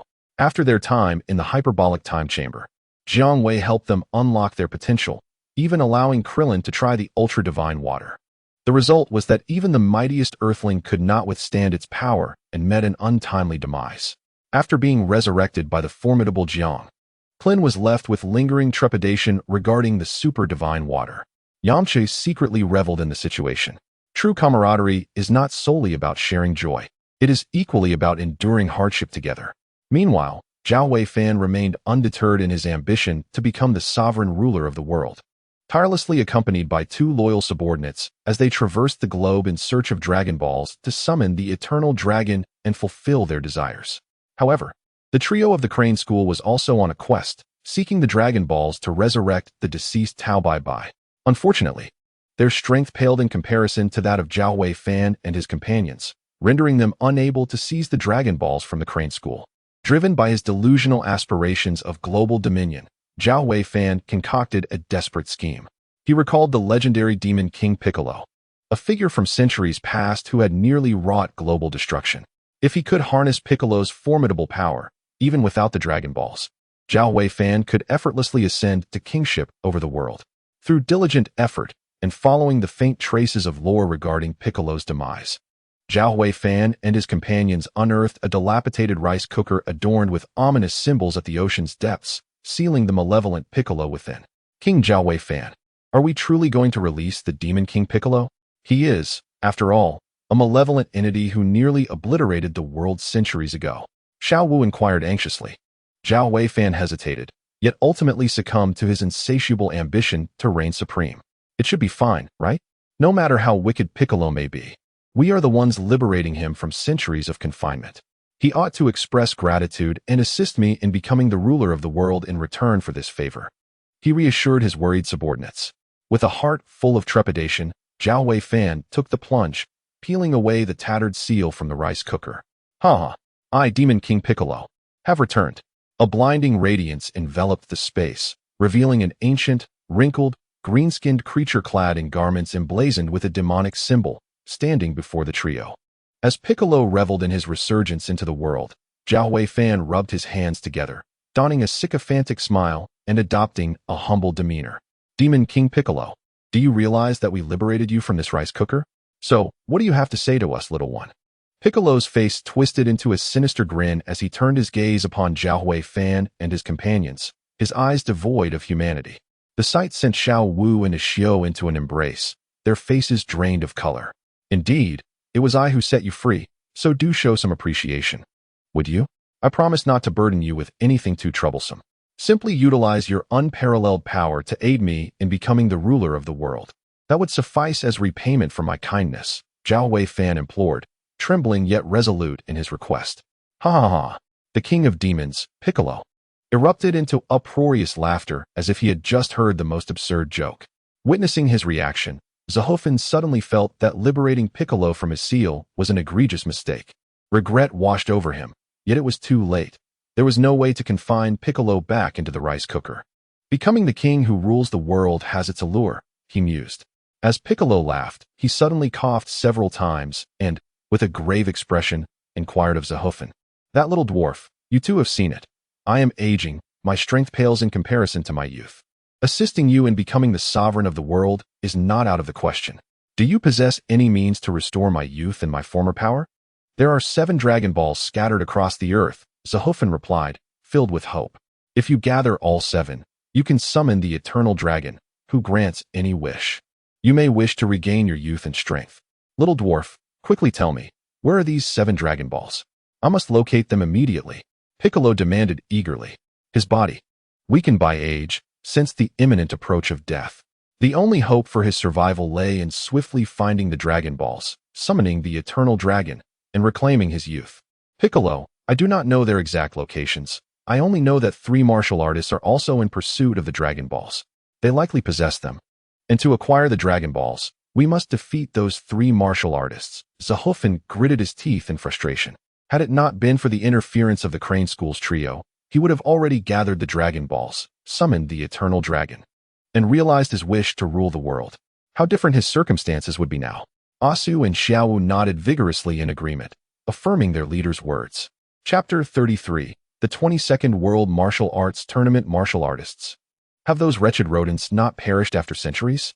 Piccolo's eyes narrowed, and his frail body suddenly radiated an aura of perilous intensity. Centuries prior, it was a martial artist who had imprisoned him within the rice cooker using the demon seal wave. Piccolo loathed martial artists with a passion. Very well. Then let us eliminate these detestable rodents and seize the Dragon Balls from their grasp. Tell me, where can I find them? Piccolo inquired menacingly. Piccolo, aside from knowing they are scattered across the world in search of the Dragon Balls, I have no notion of their current whereabouts. However, I am aware that the latest World Martial Arts Tournament has commenced. As martial artists, they are sure to participate. Zehofen trembled as he spoke. Then we shall make our way to the venue of the World Martial Arts Tournament. In addition to seizing the Dragon Balls, summoning the Eternal Dragon, and restoring my youth, we shall also eradicate these wretched rodents. Piccolo declared with a wicked grin.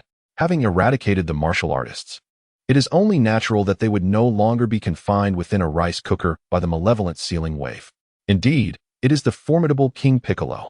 The trio, faced with this grim reality, could only respond with reluctant acceptance, knowing that any dissent would invoke the wrath of King Piccolo, who would obliterate them without a trace. As King Piccolo made his way to the venue of the 22nd World Martial Arts Tournament, Jiang Wei arrived with the main cast to register for the event. As the previous champion, Goku chose not to participate in the competition. His true intent for attending the tournament was to engage in combat with formidable opponents from all corners of the globe, rather than to claim the title of champion or the meager prize money that scarcely covered a meal. Given his current prowess, the martial artists from around the world vying for victory in the tournament were no match for him, and thus Goku had little interest in squandering his time there. However, at the behest of his elder brother Jiang Wei, he agreed to attend the tournament as an audience member. Apart from Jiang Wei and Goku, the others had all registered for the tournament, including the newly joined blonde Lan Chi, along with Oolong and Puar, who had long served as mascots in the storyline. Jiang Wei's ambition was clear. He intended for all of the top 8 contenders to be his allies. Master Roshi, I am here, Krillin called out, waving towards Master Roshi amidst the crowd. In fact, Master Roshi had come to witness the event primarily for Krillin's sake. Noticing Krillin's unfathomable strength, Master Roshi bore a proud smile, recognizing how the tides of time had favored his pupil. Krillin, after all these years, you have completely surpassed me, Master Roshi remarked with heartfelt delight. The Crane School trio approached, provocatively challenging Master Roshi. After receiving Jiang Wei's consent, Krillin donned the Turtle School's battle attire, distinguishing himself from Bulma and the others, who wore black fighting uniforms adorned with a dragon emblem, representative of Jiang Wei's faction. Ah, you are still alive? Master Roshi and the Crane Master exchanged barbs, their verbal sparring intensifying. The Crane Master, unable to gain the upper hand in their exchange, vowed to decimate the Turtle School on the tournament stage, proclaiming victory to prove that the Turtle School was nothing in the face of the Crane School's might. Master Roshi merely regarded the haughty Crane School trio with a bemused expression as they strutted away. With Jiang Wei's underlings present, the championship was beyond their reach.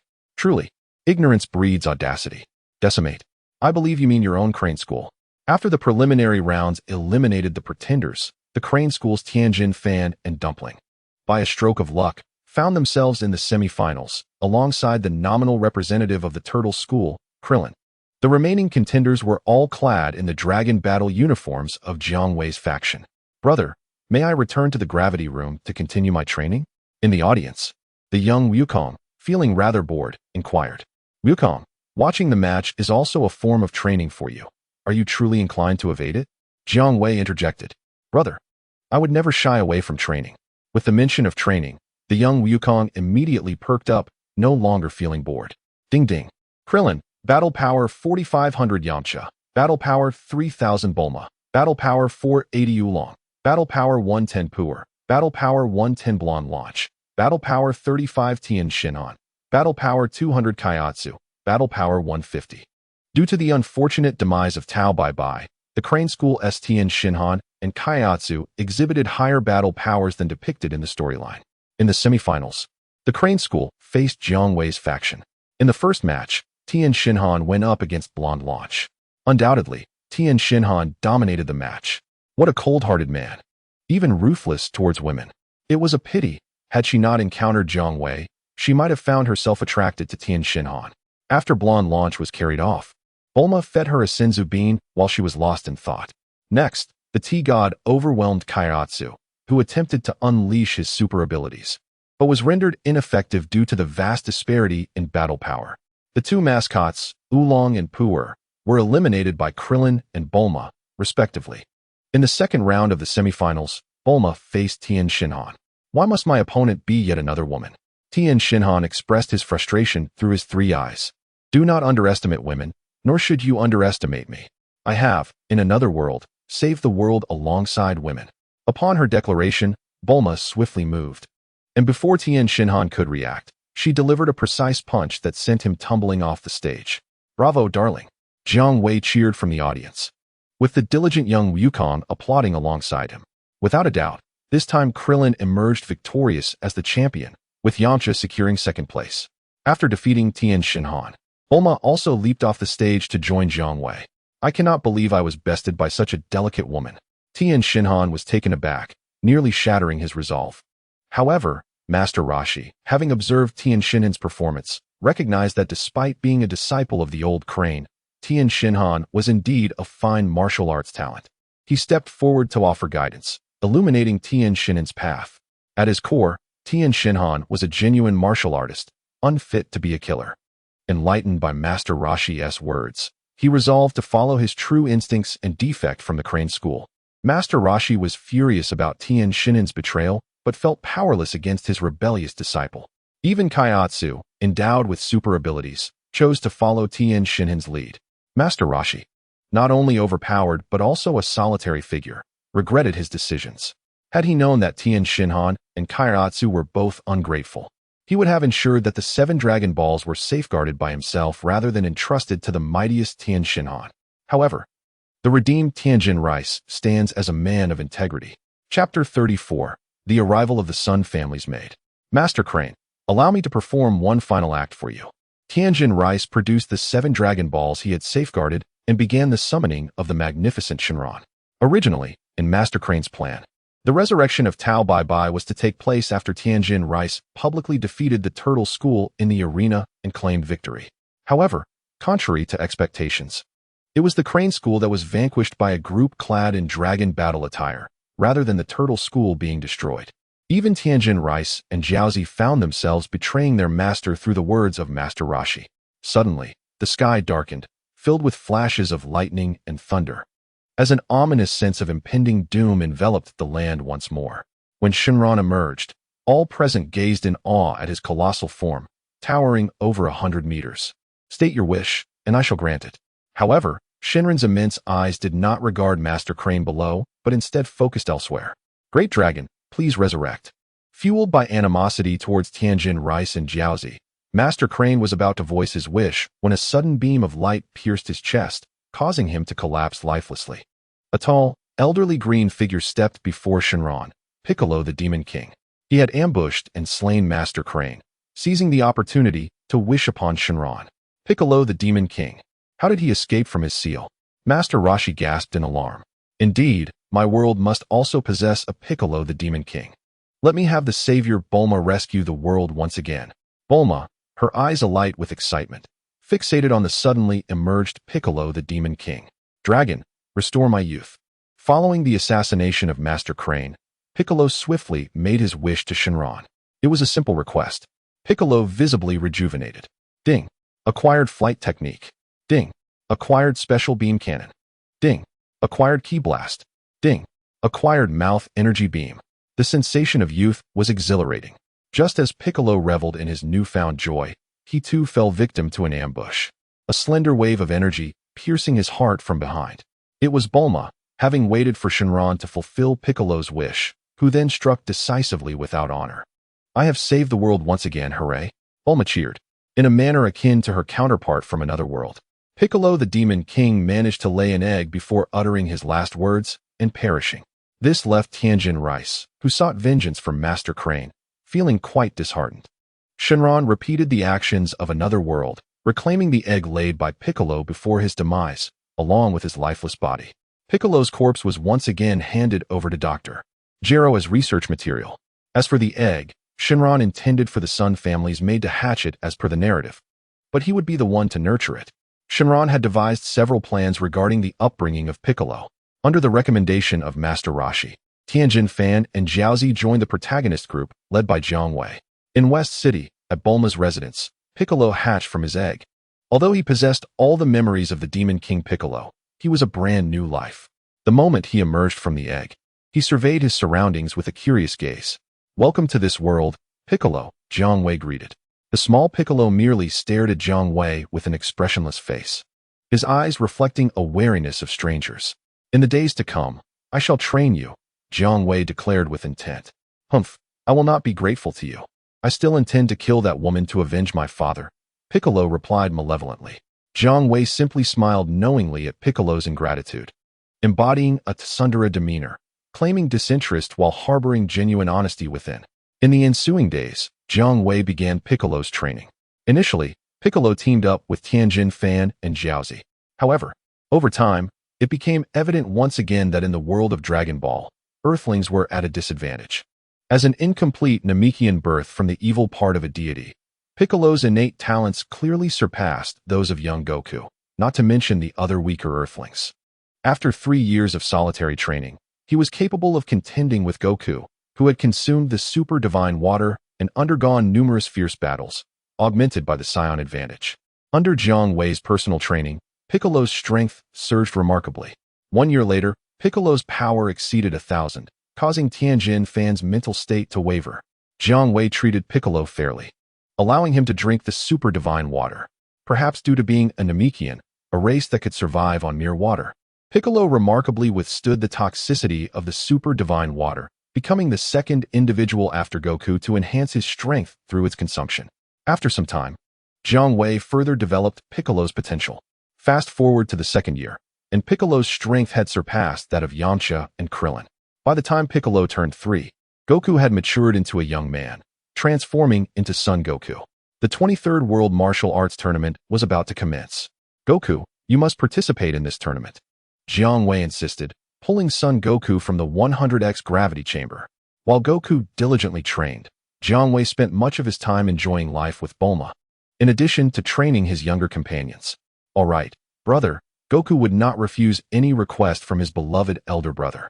His formidable strength today was a testament to Jiang Wei's nurture, and Goku cherished that deeply. However, he had one condition. Brother, you must also register for the tournament. I wish to have an exhilarating match against you in the World Martial Arts Tournament. Goku proposed. Goku, after years of hard training, you must feel stronger than me. So I shall grant your request, Jiang Wei acknowledged, fully aware of how powerful the Goku he had raised had become. Fantastic. To engage in combat with my elder brother has always been my aspiration. Excitement gleamed in Sun Wukong's eyes, accompanied by an indomitable fighting spirit. His elder brother is a true master, undoubtedly the most formidable opponent Sun Wukong has encountered since his debut, without exception. Why does Sun Wukong exert himself more fervently than in the narrative of his training? It is solely to attain the privilege of battling his elder brother, rather than being subjected to one-sided domination. Days later, following the protocol of the 23rd World Martial Arts Tournament, Jiang Wei led his team to register, subsequently advancing through the preliminaries without any issues, securing a place among the top 8. The participants began to draw lots to determine their next adversaries. Alas, my next opponent is unexpectedly my elder brother. Should I forfeit? Upon discovering that his opponent was Jiang Wei, Yamcha let out a lamentation. Krillin and others sighed in relief, casting sympathetic glances towards Yamcha. Whether facing Jiang Wei or Sun Wukong, there was no chance of victory. Surrender was the only option. The disparity in strength was staggering. As the competitors prepared to take the stage, a young woman in a blue qipao, possessing a well-toned physique, approached Sun Wukong. Observing his bewildered expression, she seemed to be enduring a surge of indignation, as if Sun Wukong had committed an unforgivable transgression against her. Chapter 35. Jiang Wei vs. Wukong. I am Sun Wukong. Who are you? Sun Wukong scratched his head, gazing at the unfamiliar beauty before him with an innocent inquiry. Sun Wukong, you have actually forgotten me. Humph. The young woman could no longer contain her fury and shot a fierce glare at Sun Wukong before storming away. Wukong, you blockhead. It's either fighting or training for you. She is Chi-Chi, Jiang Wei remarked, having witnessed the entire episode, as he patted Sun Wukong on the shoulder, offering a friendly reminder. It was for Chi-Chi that Jiang Wei had agreed to Sun Wukong's request, allowing him to participate in the 23rd World Martial Arts Tournament. Chi-Chi. Sun Wukong displayed a perplexed expression, pondering the name. Who is she? Do I know her? Someone like you, who has failed to recognize her, is truly beyond reason. Jiang Wei shook his head, leaving those words behind as he sought out Bulma during the intermission before the battles commenced. After participating in one World Martial Arts Tournament, Bulma lost interest and returned to the audience to cheer for everyone. Half an hour later, under the guidance of a sunglasses-wearing, blonde-haired host, the quarterfinals finally commenced. In the first match, Yamcha faced Jiang Wei.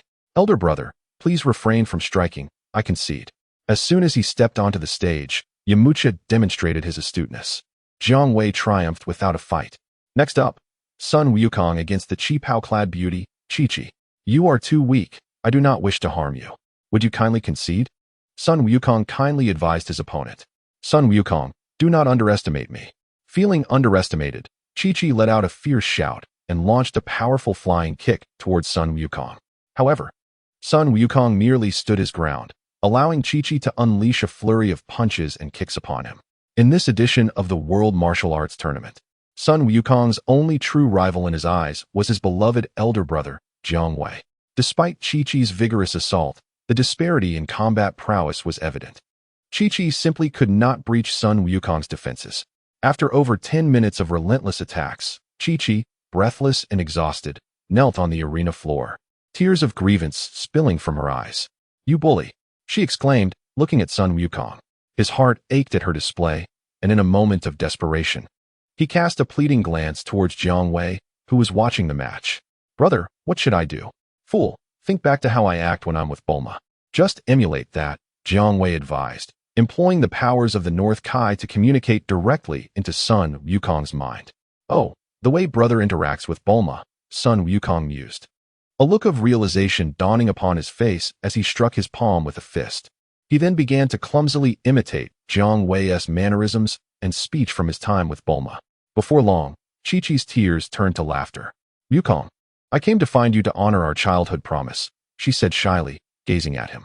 Sun Wukong's expression was one of utter confusion. However, after some twists and turns, he eventually acknowledged the vow he made as a child to take Chi-Chi as his bride.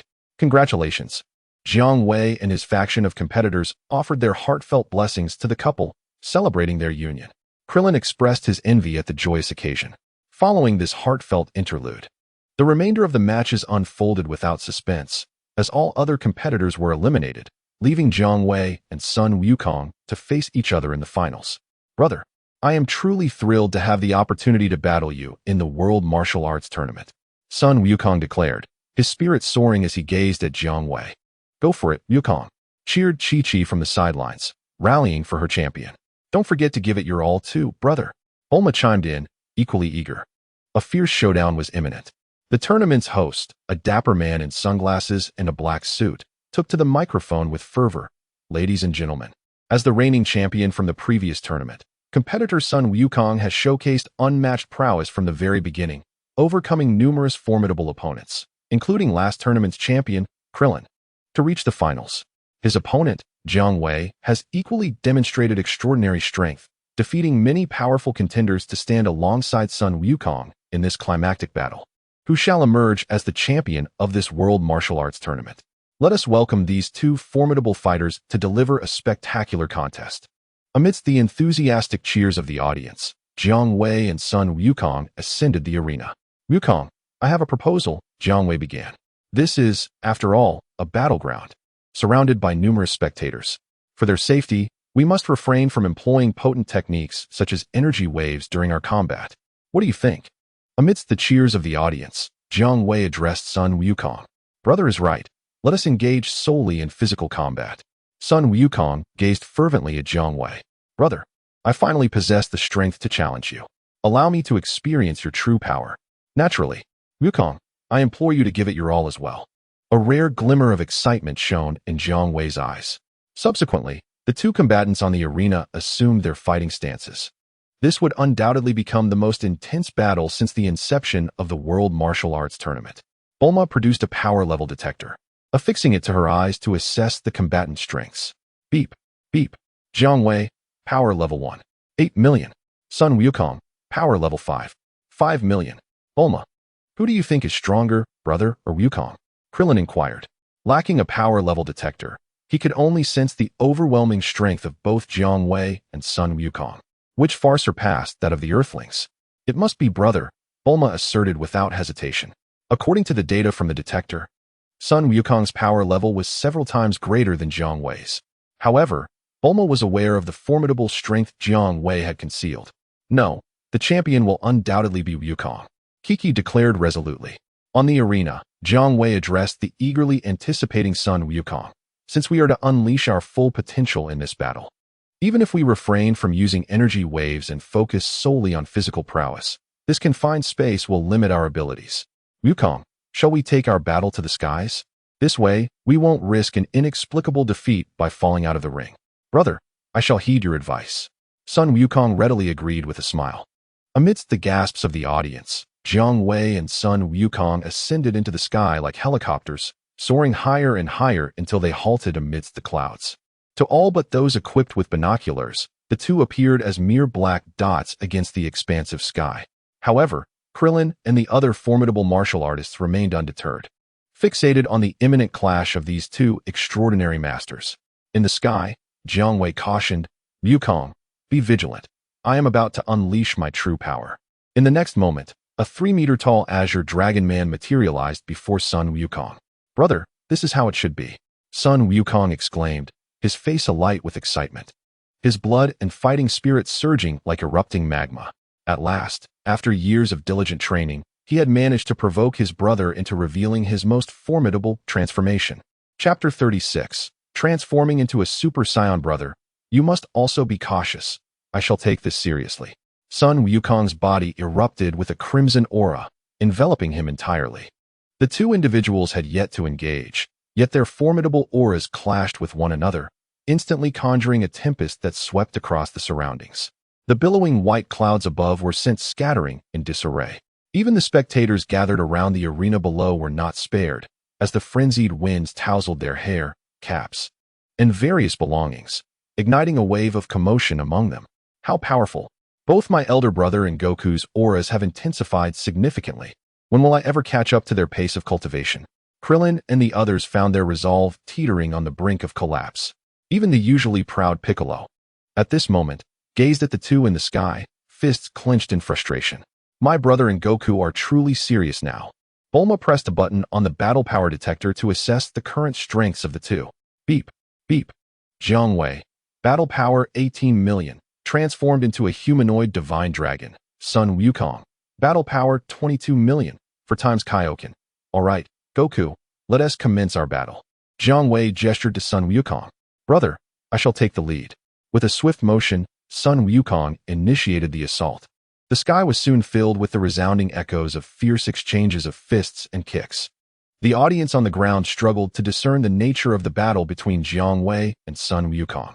Not only the spectators, but even martial artists like Krillin could barely catch glimpses of the fleeting shadows of their combat, akin to phantoms, making it nearly impossible to witness the entirety of their confrontation. This was the true essence of a battle between top-tier masters. Our previous skirmishes were merely child's play. Yamcha remarked with a wry smile at Krillin. Humph, they may be stronger than me now, but I am the true invincible force against the Demon King Piccolo. Whether it be Jiang Wei or Sun Wukong, they shall undoubtedly fall before me. Once I defeat them, I shall reign supreme in this world once more. Ha ha. Piccolo clenched his fists tighter, his face alight with pride as he let out a villainous laugh. In under 3 minutes of combat, the sounds of their fierce exchanges abruptly ceased. Jiang Wei and Sun Wukong reappeared before the eyes of the crowd below. Jiang Wei bore some injuries, his clothing disheveled from the battle, no longer exuding his usual composure. In stark contrast, Sun Wukong remained unscathed. Goku, I find solace in this. Jiang Wei extended a finger to wipe the blood from the corner of his mouth, glancing at it with a look of satisfaction. However, Sun Wukong's expression revealed his dissatisfaction. Brother, you promised to be serious and show your true strength. Is this truly engaging? Apologies. I merely wish to experience the thrill of battling while slightly at a disadvantage. Now that the experience is over, as you desire, I shall unleash my full power. By the way, Goku, do not hold back. Let us both reveal our utmost strength in this round to determine the victor. Very well. Sun Wukong's eyes sparkled with anticipation. The Azure Dragon Man's entire being radiated a crimson energy akin to that of Sun Wukong. The blood-red aura emanating from Wukong intensified, appearing increasingly vibrant. In Krillin and the others' eyes, both Jiang Wei and Sun Wukong's auras surged in strength once more. Their elder brother and Wukong were evidently ready to unleash their full power in battle. Bulma gasped in astonishment. Ding ding. Jiang Wei, battle power 360 million, transforming into a humanoid divine dragon with 20 times the Kaio-ken. Sun Wukong, battle power 110 million, 20 times the Kaio-ken, due to prior agreements prohibiting the use of energy waves. The two combatants, despite being hundreds of meters apart, transformed into fleeting shadows, and the air was once again filled with the fierce sounds of their fists and feet colliding. However, this exchange did not last long. A figure plummeted swiftly from the sky. It was Sun Wukong. Wukong! Krillin exclaimed, rushing towards the direction of Wukong's descent. He soared into the air, catching the falling Wukong and gently lowering him to the ground, promptly retrieving a Senzu bean to feed him. Don't worry, Kiki. Krillin has already given him a Senzu bean, Bulma reassured the anxious Kiki. At that moment, Jiang Wei also landed firmly on the arena. Announce the victory, host. Jiang Wei stated nonchalantly, wishing to conclude the 23rd World Martial Arts Tournament with his triumph. The bespectacled host finally regained his composure. "Oh, I declare that the champion of this World Martial Arts Tournament is contestant Jiang Wei. We extend our gratitude to both contestant Jiang Wei and contestant Sun Wukong for presenting us with an extraordinarily thrilling battle." The atmosphere in the venue reached a fever pitch. Although the audience could not discern the specifics of the clash between Jiang Wei and Sun Wukong, the battle unfolded high in the sky, leaving them with an overwhelming sense of awe. "I've lost. So this is the true extent of my elder brother's power? It's overwhelming. I was utterly defenseless," Sun Wukong remarked after consuming the sins of being and rejuvenating completely. Yet, within his gaze directed at Jiang Wei, a fervent fighting spirit ignited. "Wukong, do you recall what I mentioned the first time we met? You possess a tale, setting you apart from all of us. Should you attain the form of a Super Saiyan, you would acquire a power far surpassing your current state, even eclipsing mine." Jiang Wei descended from the arena, noticing the fierce determination in Wukong's eyes, and smiled at him encouragingly. "Very well. Such spirit. This is precisely what I wish to see. I am thoroughly pleased."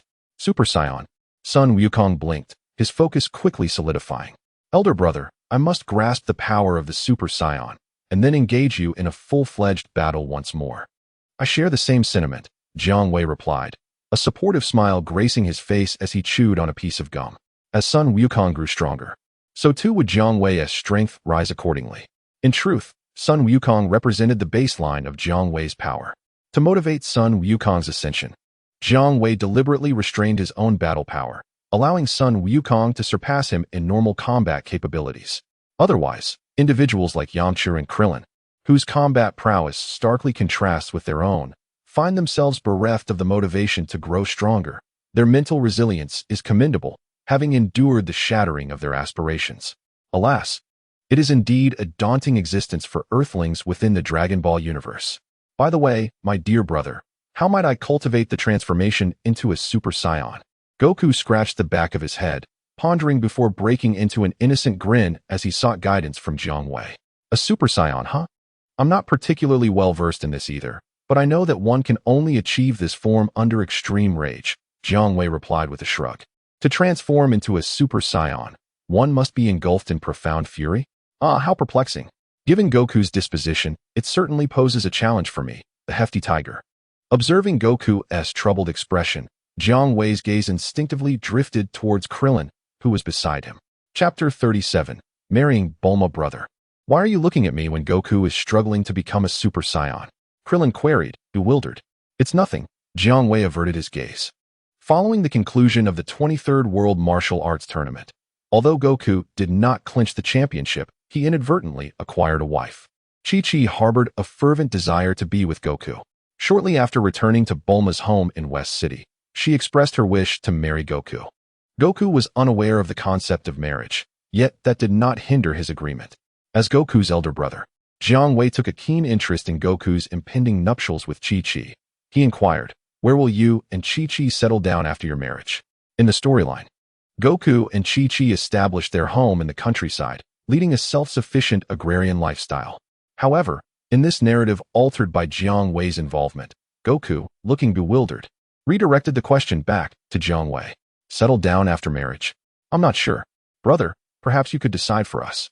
"Goku, I propose this. You and Chi-Chi could reside with Bulma and me in West City. This way, you would have convenient access to Bulma's gravity chamber for your training whenever you desire," Jiang Wei thoughtfully suggested regarding the arrangements for Goku and Chi-Chi. "Brother, I am in full agreement." Goku's eyes lit up at the prospect. Jiang Wei's proposal resonated perfectly with him, as he could not part with Bulma's gravity chamber, a paradise for a training enthusiast like Goku.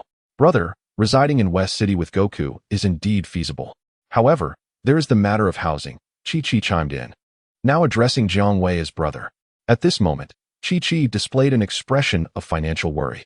West City is a bustling metropolis, where every inch of land is precious. Chi-Chi certainly had no objections to establishing their home in West City, but the costs involved were a different matter entirely. "Chi-Chi, worry not. Since I am Goku's elder brother, I shall ensure everything is arranged for you both. Acquiring a residence in West City is but a trifling task. Whichever property you fancy, I shall procure it for you." Jiang Wei declared with a confident pat on his chest, exuding generosity. Jiang Wei, who has embraced the extravagant lifestyle akin to that of the mighty Vegeta, regards financial matters as trivial. He expresses his gratitude to his elder brother. And Chi-Chi beams with joy, exclaiming how fortunate Goku is to have such a brother. A few days later, Jiang Wei procures a splendid villa for son Wukong and Chi-Chi, conveniently situated not far from Bulma's residence, facilitating their move into this new abode. With a house now secured, the topic of son Wukong and Chi-Chi's marriage rises to the forefront. As the preparations for their wedding commence, Jiang Wei is taken aback by Chi-Chi's bold initiative to marry Wukong, which unexpectedly invigorates Bulma's spirits. Finally, emboldened, Bulma gathers her courage and, one evening, shyly ushers Jiang Wei into her private chamber. Caught off guard by Bulma's audacity, Jiang Wei realizes that he cannot retreat, as the stakes of his masculinity are on the line. In that moment, his trousers seem superfluous. The following day, as Jiang Wei dons his trousers once more, he gazes at Bulma, who lies peacefully asleep, her radiant face glowing from the previous night's exertions. A tender expression graces his handsome and composed countenance as he recalls how Bulma's sharp nails could have easily pierced his defenses were it not for his formidable combat prowess. With matters now falling into place, Jiang Wei, unlike the indecisive Beijiu, promptly approaches Dr. Brief to propose marriage to Bulma. The doctor readily consents, and after a swift discussion with Mrs. Brief, arrangements for their wedding are made post-haste. Upon learning of her parents' approval for her union with Jiang Wei, Bulma's face lights up with an enchanting smile filled with happiness and sweetness. Jiang Wei, a man of efficiency, suggests that their wedding be held on the same day as Wukong and Chi-Chi's. Under Mrs. Brief's meticulous planning, the nuptials for both couples are set for an auspicious date in the following month. On the day of the wedding, son Wukong, clad in his groom's attire, awkwardly mingles with the guests, who are mostly familiar faces. Krillin, filled with envy, turns to Wukong and laments, "Wukong, you've married. Yet I cannot seem to attract a wonderful girl like Chi-Chi to seek me out for marriage." Even his elder brother has found Bulma, while Yamcha, though not married, flits from one dalliance to another, a notorious womanizer. "Alas, it seems I shall have to find warmth in the company of Piccolo," he sighs. Upon hearing Krillin's grievances about his lack of romantic fortune, Wukong offers a comforting pat on his shoulder, unsure of how to console him. "Krillin, you are my little brother, and as your elder, I won't allow you to remain single. If you fancy a girl, just let your elder brother know." Seeing Krillin and Wukong together, Jiang Wei approaches. Overhearing their conversation, and jovially pats Krillin on the shoulder, laughing heartily. "Brother," Krillin responds to Jiang Wei with a face full of gratitude. The wedding festivities continue. Gazing at the groom's attire alongside Bulma, adorned in a pristine white wedding gown, Jiang Wei was suddenly joined by the golden-haired Launch, who observed the scene with an unwavering determination in her eyes. After their nuptials, under Jiang Wei's guidance, the two couples embarked on a global honeymoon, returning to the city of Shidu several months later. In the secret laboratory of Dr. Gero, excitement filled the air. "Jiang Wei, during your time away on your honeymoon, my research has borne fruit. Utilizing the concepts you provided, along with the research materials and data from my otherworldly self, I have successfully developed a super life form, the android cell, by merging all cellular structures." Dr. Gero proudly introduced Jiang Wei to a glass jar filled with a nutrient solution, within which floated a diminutive green embryonic creature. In the narrative, Dr. Gero had pursued three distinct paths in the creation of androids. The first was the genesis of high-intelligence robots from nothingness, while the second revolved around cyborgs, hybrids of human and machine. Both types required an eternal energy furnace or an energy absorption device. The third category, however, was a product of life sciences, successfully merging the genes of several formidable beings to create an artificial life form. In this iteration of the Dragon Ball universe, Jiang Wei advised Dr. Gero to focus his efforts on the robots and life science-based androids, completely abandoning the notion of cyborgs, as he deemed them inferior. Yet, the creation of super life forms like Cell necessitated an extensive cultivation period for the successful fusion of cells from various species of elites. How many years of cultivation would it take for success? Even my computer could not provide an answer to that question. Once Dr. Gero's initial excitement waned, he sighed and began to address the shortcomings of the android cell, emphasizing the time-consuming nature of its development. Chapter 38, Cell. Dr. Gero, Allow me to take charge of Cell's cultivation. I can resolve the issue of the prolonged cultivation period, Jiang Wei proposed, recalling the collaborative modifications made with Dr. Brief and Bulma on the hyperbolic time chamber. This was the moment to put the chamber to use, where 1 year within equated to a single day in reality. Thus, over the course of 20 days, still within Dr. Gero's secret laboratory, when he beheld Cell once more submerged in the glass jar, it had matured into an adult form. Perhaps due to the absence of King Cold cells, Cell had instead absorbed the cells of beings such as rabbits and dumplings, resulting in a considerably smaller adult form that deviated from the height depicted in the original narrative. Additionally, owing to Jiang Wei's interference, Cell lacked the tail that was intended to absorb human evolution, rendering it less imposing than the original version but devoid of its initial grotesqueness. Conversely, it appeared verdant and somewhat endearing. Jiang Wei, how did you achieve this? Dr. Gero gazed at the adult Cell, his mouth agape, soon overwhelmed with ecstasy. After expending countless research funds and an inordinate amount of time, he had finally succeeded in producing a powerful artificial being. Jiang Wei recounted to Dr. Gero how he, along with Dr. Brief and his wife Bulma, had spent several months transforming the hyperbolic time chamber. It was indeed the hyperbolic time chamber. Dr. Gero nodded, astonished by its miraculous nature, contemplating the day he would delve into its mysteries as well. Dr. Gero, the moment to witness our labor has arrived. You shall release Cell, Jiang Wei declared, directing his gaze towards the glass container where the slumbering Cell lay. Dr. Gero nodded at Jiang Wei, his heart brimming with the joy of success. As he rapidly input commands into the computer to liberate Cell from the glass chamber. As the cultivation fluid gurgled away from the container, Cell opened his eyes, akin to a chick breaking free from its shell, shattering the glass with a single push of his hand and stepping onto the shards. He presented an innocuous facade, albeit with a look of curiosity as he surveyed Jiang Wei and Dr. Gero before him. However, when his gaze shifted to Jiang Wei, a hint of wariness flickered within his eyes. Having nurtured him for over 20 years, only to yield a battle power of slightly more than 10,000, it seemed that without the cells of the king, relying solely on Scion and incomplete Namekian genes rendered this Cell rather feeble. Jiang Wei, using a power detector, assessed Cell's battle capability and expressed his disappointment to Dr. Gero. Dr. Gero gazed at Jiang Wei in disbelief. You find 10,000 battle power insufficient? Consider that several centuries ago, the nearly world-destroying Demon King Piccolo had barely 300 battle power. Are you truly dissatisfied with Cell's 10,000? He mused. Had the Red Ribbon Army still existed, upon acquiring the current Cell, they might have laughed themselves back from the depths of hell. Jiang Wei scrutinized Cell. After all, he had contributed to Cell's inception and could not easily relinquish his investment. He retrieved a black-skinned carrot, transformed from Dallas and long since gathering dust in the system space, to feed the somewhat adorable Cell. Upon seeing the black-skinned carrot, Cell's eyes sparkled with desire. After receiving it, he devoured the carrot in mere bites. Dallas, alas. In the next moment, a formidable aura erupted from Cell, nearly sending the frail Dr. Gero flying. Fortunately, Jiang Wei's quick reflexes saved Dr. Gero from being flung away. Let me assess Cell's current battle power, Jiang Wei said, pressing the detector. Beep, beep. Cell, battle power 200,000. Dr. Gero, this artificial being, Cell, cannot be deemed a failure. It possesses the potential to evolve. Jiang Wei smiled at Dr. Gero. Feeling an overwhelming surge of power within his body, Cell smacked his lips, his demeanor shifting from before, now casting a greedy gaze upon Jiang Wei and Dr. Gero. His attention swiftly settled on Jiang Wei.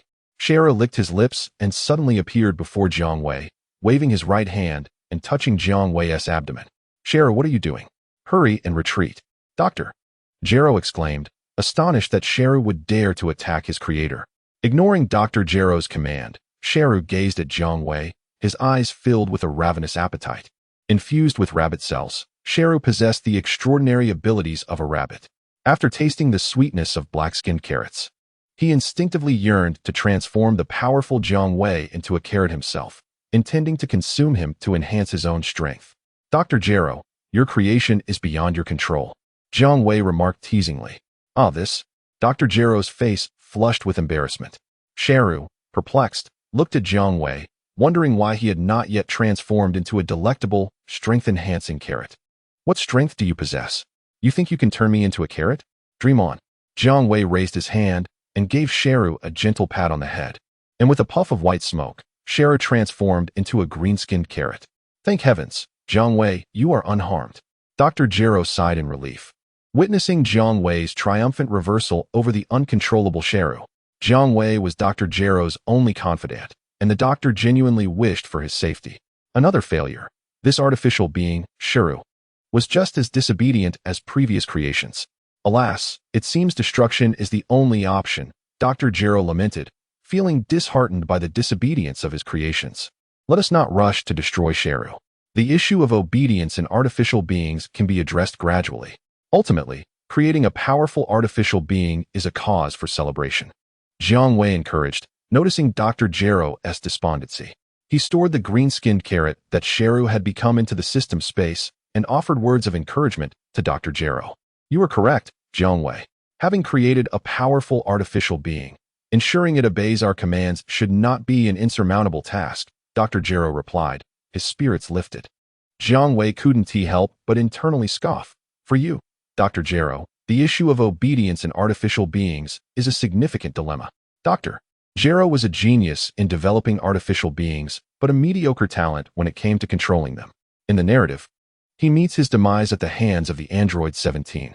Furthermore, in the future world depicted in the story, Dr. Gero does not appear, presumably having been slain by the future androids 17 and 18. Jiang Wei did not believe he could rely on Dr. Gero to solve the issue of rebelliousness in artificial beings. It seemed he would have to devise a solution himself. Chapter 39. Gula aims to steal Frieza's Dragon Balls. After a period of deep contemplation, Jiang Wei devised a plan and returned to Bulma's home, seeking out Goku, who was training vigorously in the 100x gravity chamber. Now that Goku had established a family, he needed a means to support his wife and children. Taking advantage of the situation, Jiang Wei established a security department under the guise of the Universal Capsule Company, assuming the role of security director himself. Sun Wukong, Yamcha, and Krillin joined this security department, becoming nominal employees of the Universal Capsule Company. In this way, Jiang Wei could reasonably support his companions without undermining their dignity. This stands in stark contrast to the original narrative, where Sun Wukong toiled as a farmer, Yamcha played baseball, and Krillin served as a police officer. With Bulma failing to expand their horizons, they were left to fend for themselves despite having the means to bring them into the company and alleviate their financial burdens. Inadvertently, because Bulma did not fulfill her role as the financial benefactor, others fared better, but the survival pressure on Sun Wukong's family was immense. His farming was sporadic, and as a scion, his appetite was considerable. Later, he had to provide for Goten, placing all the burdens of livelihood upon Chi-Chi.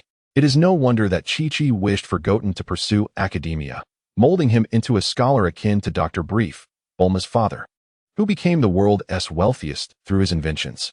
In contrast, look at your father. What good is daily training if it merely leads to driving a tractor and farming, earning barely enough for your meals? Were it not for your mother's family possessing some wealth, what would become of us? We would have long succumbed to starvation. Thus, Chi-Chi harbored deep resentment towards Goten, following in Sun Wukong's footsteps.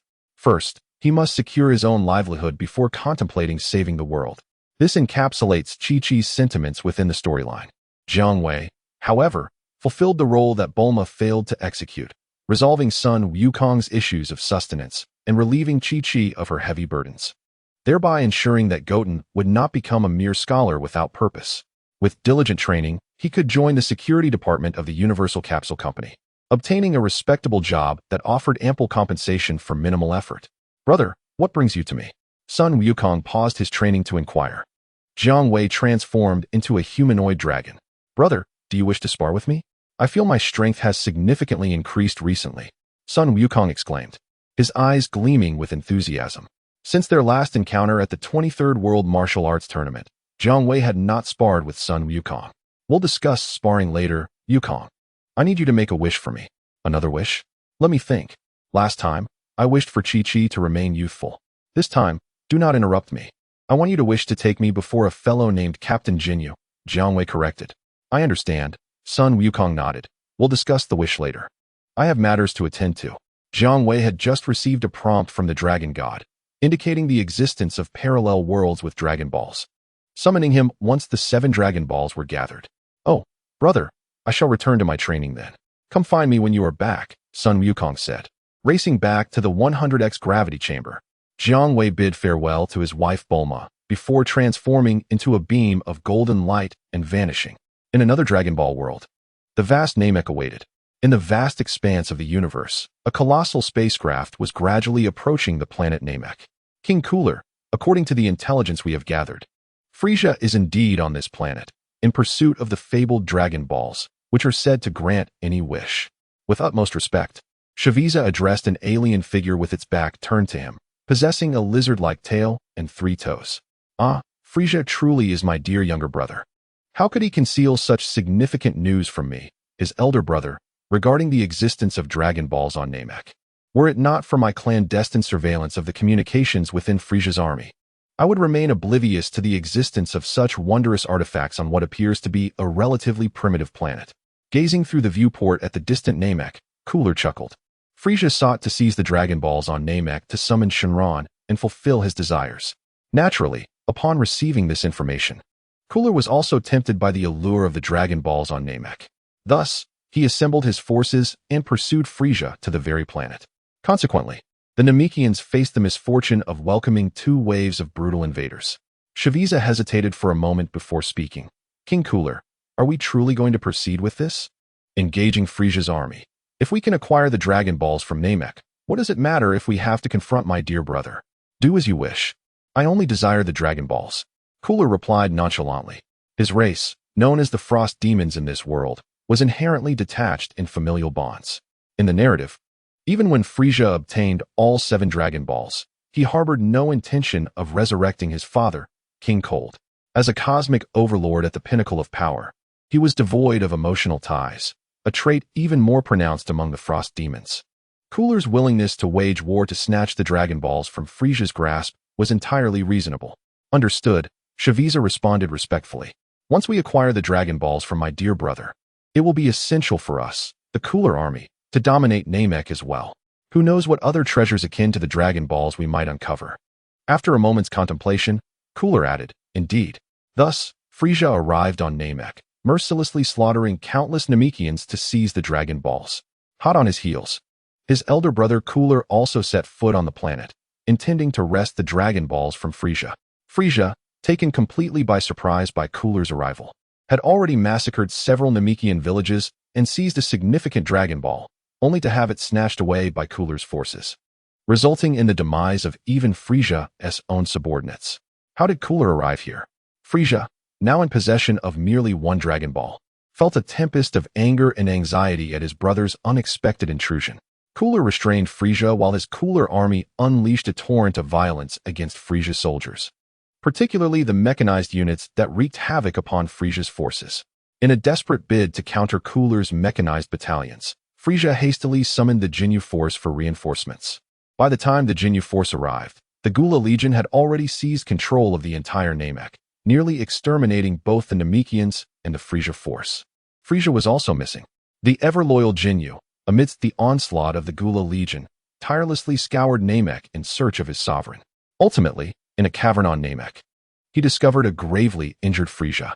In that moment, Frieza was no longer in his usual infantile form, but had transformed into his final form, characterized by a round head. It was evident that Frieza had engaged in battle with Gula, suffering defeat, and sustaining grievous injuries that left him maimed. Chapter 40. Acquiring the power of body exchange. King Frieza was gravely wounded. If only our spaceship were still intact, we could utilize the healing chamber to save King Frieza.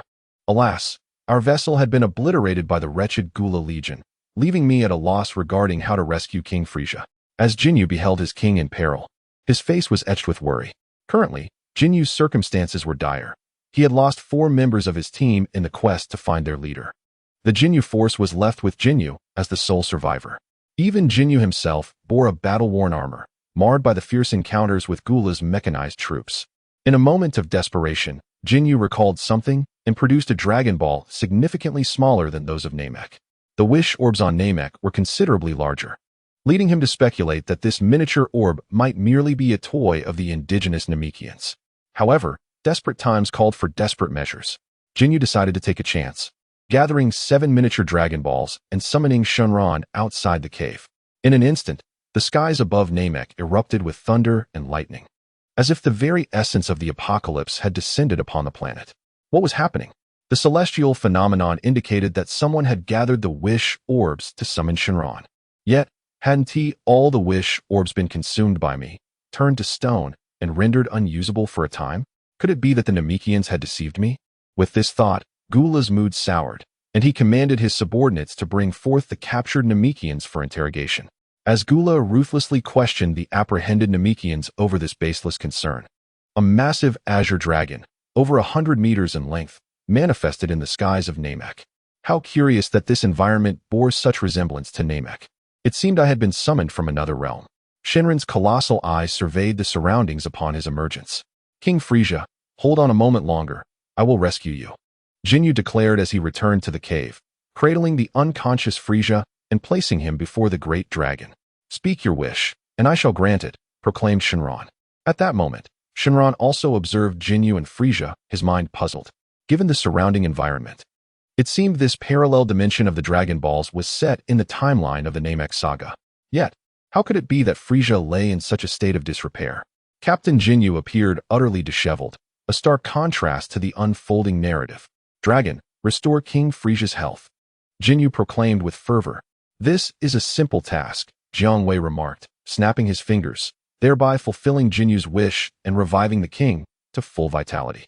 Internally, he mused that Jinyu truly was Frieza's loyal sycophant, and it was no surprise that for many years, he had forced himself to endure the cringeworthy dances of Jinyu and his entourage, all while blushing with embarrassment. Ding. Acquired telekinesis. Ding. Acquired body swap. Ding. Acquired energy blast. King Frieza, you have awakened, Jinyu exclaimed, a mixture of joy and surprise evident in his voice. Meanwhile, the divine dragon Jiang had transformed into 7 golden rays of light, soaring in all directions around Namek. Captain Jinyu, I shall not forget your loyalty, Frieza declared, emitting his trademark sinister laughter. However, the recollection of Gula seizing his wish orbs and inflicting grave injuries upon him darkened Frieza's expression, filled with loathing for Gula. Gula, I will not spare you, Frieza roared, his face contorted in rage. As the ruler of the universe, for the first time in his life, Frieza had experienced such a crushing defeat. Realizing that his father was indeed weaker than he, and that although his brother concealed his true strength, he was nonetheless inferior. Before Gula, the emperor of the universe was but a jest. King Frieza, we shall discuss vengeance against Gula later. For now, we must depart swiftly. This place is swarming with Gula's minions. We are not safe here, Jinyu asserted, adopting a protective stance. I cannot bear the thought of fleeing like a beaten dog, Frieza retorted with fury directed at Jinyu. Just as Jinyu was about to reason with his leader, a towering, azure dragon man suddenly appeared, stating with poise, King Frieza, I possess a method by which you can vanquish Gula and exact your revenge immediately. Who are you? Jinyu gasped, instinctively shielding Frieza behind him, his demeanor alert. Jinyu, just moments ago, you were making wishes to this divine dragon. How is it that you now fail to recognize me? Jiang Wei approached Frieza and Jinyu, addressing Jinyu directly. You are the dragon, Jinyu exclaimed in astonishment. Ho ho ho, dear dragon, pray tell. What means do you have that would enable me to avenge myself upon my dear brother Gula at this very moment? Frieza commanded Jinyu to step aside, regarding the towering azure figure with keen interest. King Frieza, please observe. Jiang Wei first bowed respectfully to Frieza before summoning the avatar of Sun Wukong, a manifestation obtained through the fulfillment of Wukong's wish.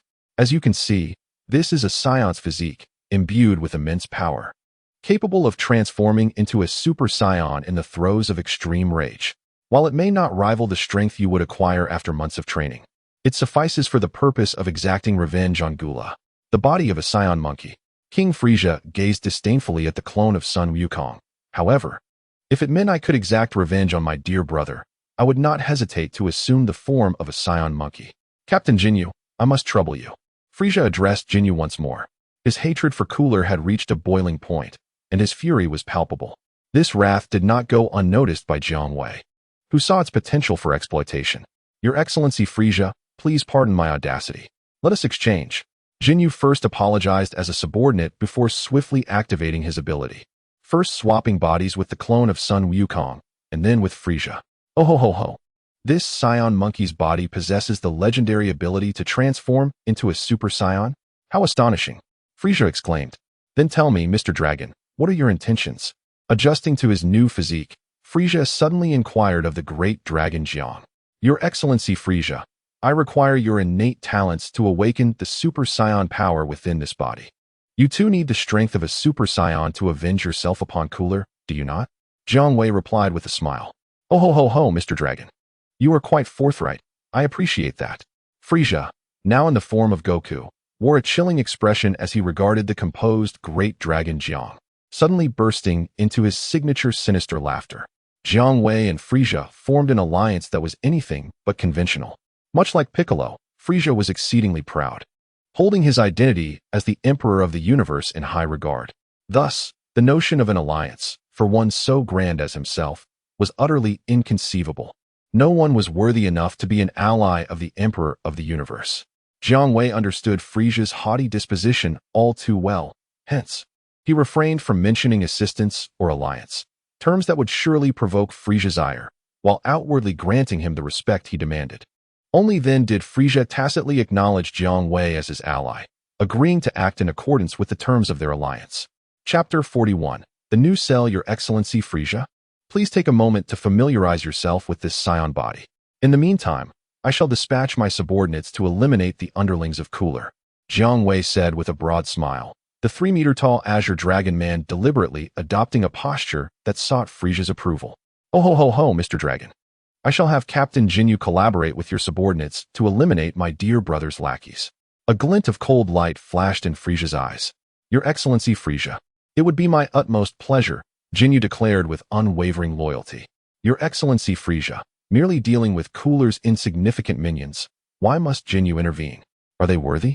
My subordinate alone suffices, Jiang Wei interjected without hesitation. Mr. Dragon, I shall await the auspicious news from your subordinate.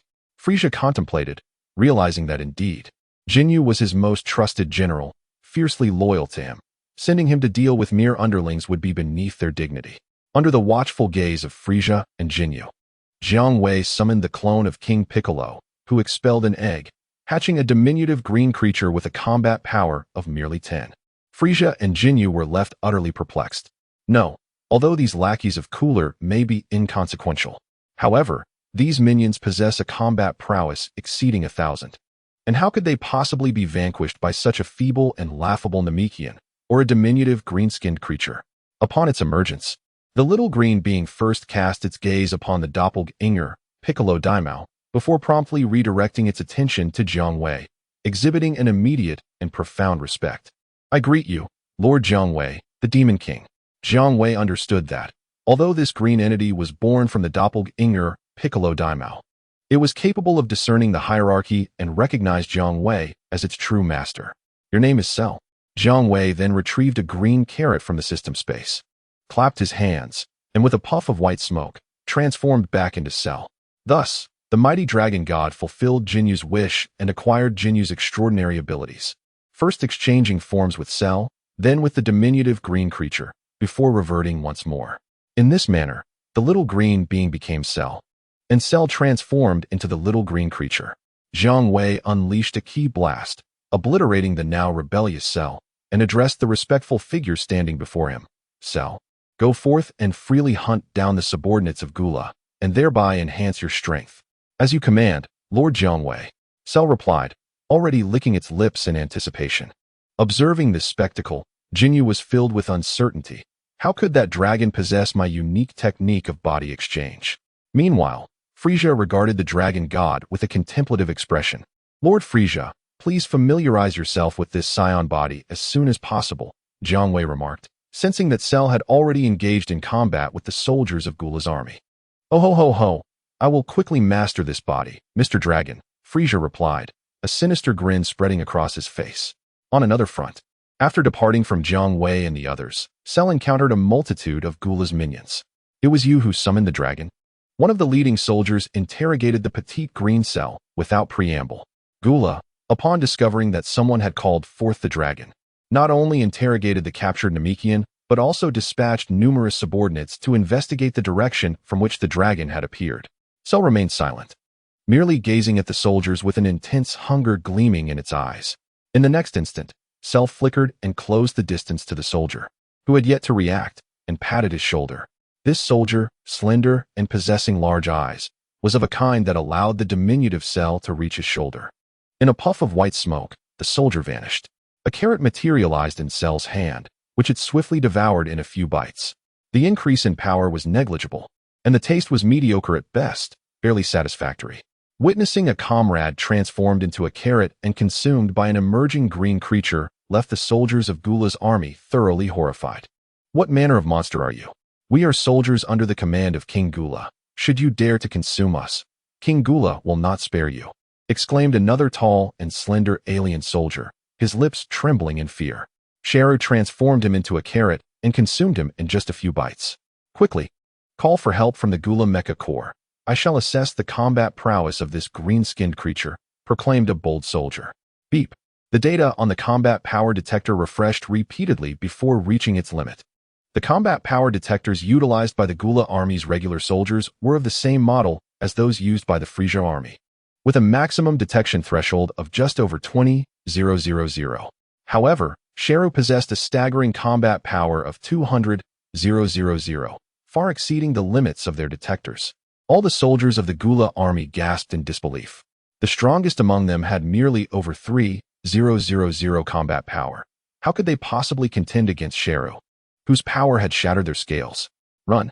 As the soldiers of the Gula army, frightened by Sheru's overwhelming power, began to scatter, Sheru, who was busy munching on his fourth carrot, had no intention of letting them escape and immediately gave chase. Before long, Sheru had amassed a pile of carrots, savoring each bite with delight. With every carrot consumed, Sheru's strength steadily increased. In the narrative, Sheru had managed to elevate his combat power merely by consuming weak earthlings, eventually reaching a level where he could easily overpower Android 17. Now, Sheru was feasting on soldiers from the Gula army, each of whom boasted combat power exceeding 1,000. Sheru harbored but one thought: to consume, to enhance his strength and serve his creator, the formidable demon King Jiang Wei. Upon finishing the last carrot, Sheru raised his gaze skyward, where 3 extraterrestrial beings were approaching him. These 3 possessed powers far surpassing those of the previous delectable carrots. As Sheru observed the reinforcements from the Gula Mecha Corps, he couldn't help but salivate in anticipation. Suddenly, a glint of mischief sparkled in Sheru's eyes as he turned and flew towards the Gula Mecha Corps. At that moment, the trio of Frieza also noticed Sheru and realized that the soldiers who had sent out the distress signal had vanished. Captain Frieza, our soldiers must have been eliminated by this green-skinned fiend, Nez remarked. What kind of madman dares to oppose our Gula army? He doesn't appear to be one of the Namekian's or Frieza's subordinates, Frieza pondered, gazing at the approaching Sheru with a hint of confusion. Let me gauge his combat power. Frieza expressed his cautious nature, a testament to why he held the position of captain. Beep. Unknown. Combat power 100,000 Frieza. Combat power 170,000 Nez. Combat power 163,000 Dre. Combat power 185,000. No wonder he had the audacity to slay our Gula soldiers. This fellow possesses 100,000 combat power. While it pales in comparison to our Gula Mecha Corps, he is still a formidable adversary. Frieza chuckled lightly. It is worth noting that beings with combat power exceeding 100,000 are a rarity in the universe, and those in the Frieza and Gula armies could be counted on one hand. In fact, having a combat power exceeding 10,000 is already a remarkable feat in the cosmos. Chapter 42. Frieza transforms into a Super Saiyan. Ah, you green-skinned fellow, possessing a battle power of 100,000, quite impressive. Trust in Lord Cooler and consider joining his ranks to serve him. In return, we shall overlook the sins you committed by slaying the soldiers of the Cooler Corps. What do you say? As Frieza observed Cell approaching, he began to recruit talent for his superior. However, the response he received was a ravenous expression of greed from Cell. Beep. Beep. Unknown. Battle power 100,000, 150,000, 200,000. Boom. Frieza and his companions, along with the perceptive Jinyu, found their newly developed battle power detectors nearly maxing out simultaneously. A battle power of 200,000 was the upper limit of their device. This is bad. This individual has concealed his true strength. Shocked expressions adorned Frieza and his companions, but it was too late for realization. Cell was already within arm's reach. Moments later, Cell was savoring 3 additional carrots, consuming them with great delight. It was astonishing to Jinyu that Lord Frieza's subordinate, Cell, could transform beings into carrots to devour them, thereby augmenting his power. Jinyu glanced at the seemingly composed Jiang Shenlong, astonished, and relayed this revelation to Frieza. Frieza himself exhibited a flicker of surprise. While he was not a benevolent being, notorious for his brutality and penchant for slaughter, he had never resorted to cannibalism. However, a wicked grin spread across Frieza's face. Captain Jinyu, do not make a fuss. Do not embarrass me in front of Mr. Shenlong. My sincerest apologies, Lord Frieza. Jinyu promptly acquiesced to his master. I have become quite familiar with this scion monkey's body. Frieza then acknowledged Jiang Wei, and soon the 3 ascended into the sky, heading toward Cooler's location. At this juncture, Cooler had also realized that the soldiers he dispatched and the mech units had lost communication, evidently eliminated by an unknown force. Whoever dares oppose me, Cooler, shall meet their demise. With a brutal expression, Cooler ascended into the skies, eager to confront the threat. Thus, the 2 factions encountered one another in midair. The cunning Cell, seizing the opportunity, swiftly made his way to Cooler's camp, where an abundance of carrots awaited his appetite. Jinyu, how dare you stand before me without hastily fleeing with my dear brother? You bring forth this scion monkey and a hulking green creature. Cooler regarded Jinyu with a look that screamed, you tread upon the path to ruin. With a wicked grin, after having switched Frieza into the form of his doppelganger, Goku, Jinyu dared not occupy his master's body again, and hastily reverted to his own universe alien form, reminiscent of Thanos. Casting a glance at the Frieza body cradled in his arms, Cooler found it perplexing, although he had severely injured his dear brother in their previous conflict. The latter now appeared unscathed, as if he had never been harmed. So, you sought out additional Dragon Balls on Namek, summoned the dragon, and revived my dear brother? Guldar's intellect was sharp, and he quickly grasped the situation regarding Jinyu. Oh ho ho ho, my dear elder brother, please accept your younger brother's greetings. Frieza suddenly erupted into a fit of maniacal laughter. Seizing the moment when Guldar was momentarily distracted, he swiftly executed a spinning kick to Guldar's face, sending him reeling backward. Meanwhile, the great dragon Jiang observed the scene with an amused demeanor. Beep beep. Frieza, combat power 11 million. Utilizing Goku's body, Guldar. Combat power 200 million Jinyu. Combat power 120,000 Jinyu, standing by, wore an expression of astonishment. Mr. Dragon, your combat power detector is still functioning normally? As for Guldar, he had been caught off guard. Frieza, inhabiting Goku's body, had landed a kick on his face. Although it did not breach his defenses, the humiliation was palpable. Touching the spot where he had been struck, Guldar's expression darkened, and his eyes blazed with fury. That laughter belongs to you, Frieza. I understand now. You have exchanged bodies with that scion monkey, using your subordinate Jinyu. My foolish brother. Do you genuinely believe that with the power of the legendary Super Saiyan, you can defeat your elder brother? Impossible, absolutely impossible. Jiang Wei was somewhat taken aback. This Guldar is remarkably intelligent, isn't he? He comprehended the situation and its implications so swiftly. Is it possible that these nefarious villains, capable of wreaking havoc across the universe, possess not only immense strength, but also keen intellect? Why not? Do you truly believe that King Frieza and his kin could become the rulers of the universe and conquer vast territories solely through brute force? Jinyu gazed at Frieza, who stood defiantly against Guldar, with an expression of admiration. I confess, I underestimated the intelligence of those who roam the universe with impunity. Jiang Wei candidly responded to Jinyu. Oh ho ho ho, my dear brother, do not be so hasty in your conclusions. Frieza wore a wicked grin. The base combat power of Goku's body was still inferior to Frieza's original form, allowing him to adapt swiftly. Yet, this alone would not suffice to vanquish his elder brother and redeem his past humiliation. Frieza required a far greater power, the legendary strength of a Super Saiyan. Visions of his previous defeat at the hands of Guldar, where his hand and foot had been shattered, flooded Frieza's mind. With a furious roar, a tempest swirled around Frieza, and golden flames erupted from his being, his hair transforming to a golden hue and his eyes shifting to green. At a glance, he appeared as though engulfed in golden fire. Fueled by his wrath towards his elder brother Guldar, Frieza successfully transformed into Super Saiyan 1 while inhabiting Goku's body. Haha. Splendid. Jiang Wei's dragon visage radiated delight as he pressed the combat power detector once more. Beep beep. Frieza, combat power 550 million. Utilizing Goku's body in Super Saiyan 1 form, unmatched power surged within Frieza, who reveled in the newfound strength. Across from him, Guldar's countenance darkened considerably. Super Saiyan, wasn't that merely a legend? How could it be possible? My brother, I must admit, you have truly astonished me. Thus, I too must summon all my strength to contend with the might of a Super Saiyan. Gula's face was etched with gravity. Yaha, he bellowed, as a radiant purple aura enveloped him. When the purple brilliance dissipated, Gula had transformed into his true and ultimate form, adorned with an exoskeleton and a mask. Unmistakably the embodiment of a battle creature. Beep. Gula's battle power registered at 470 million, final form. Frieza, with a sinister smirk, remarked, "Is this it? If this is all the power you possess, dear brother, I must declare that today marks your demise." No sooner had the words left his lips than Frieza's fist, akin to a cannonball, struck Gula's face with unrelenting ferocity. The intent was clear. He aimed to kill his elder brother without mercy. Gula, without a shred of doubt, knew that his younger brother was indeed capable of such a heinous act. Their father, King Cold, had always demanded the strongest from his sons, believing that any who could be defeated did not deserve to be his progeny.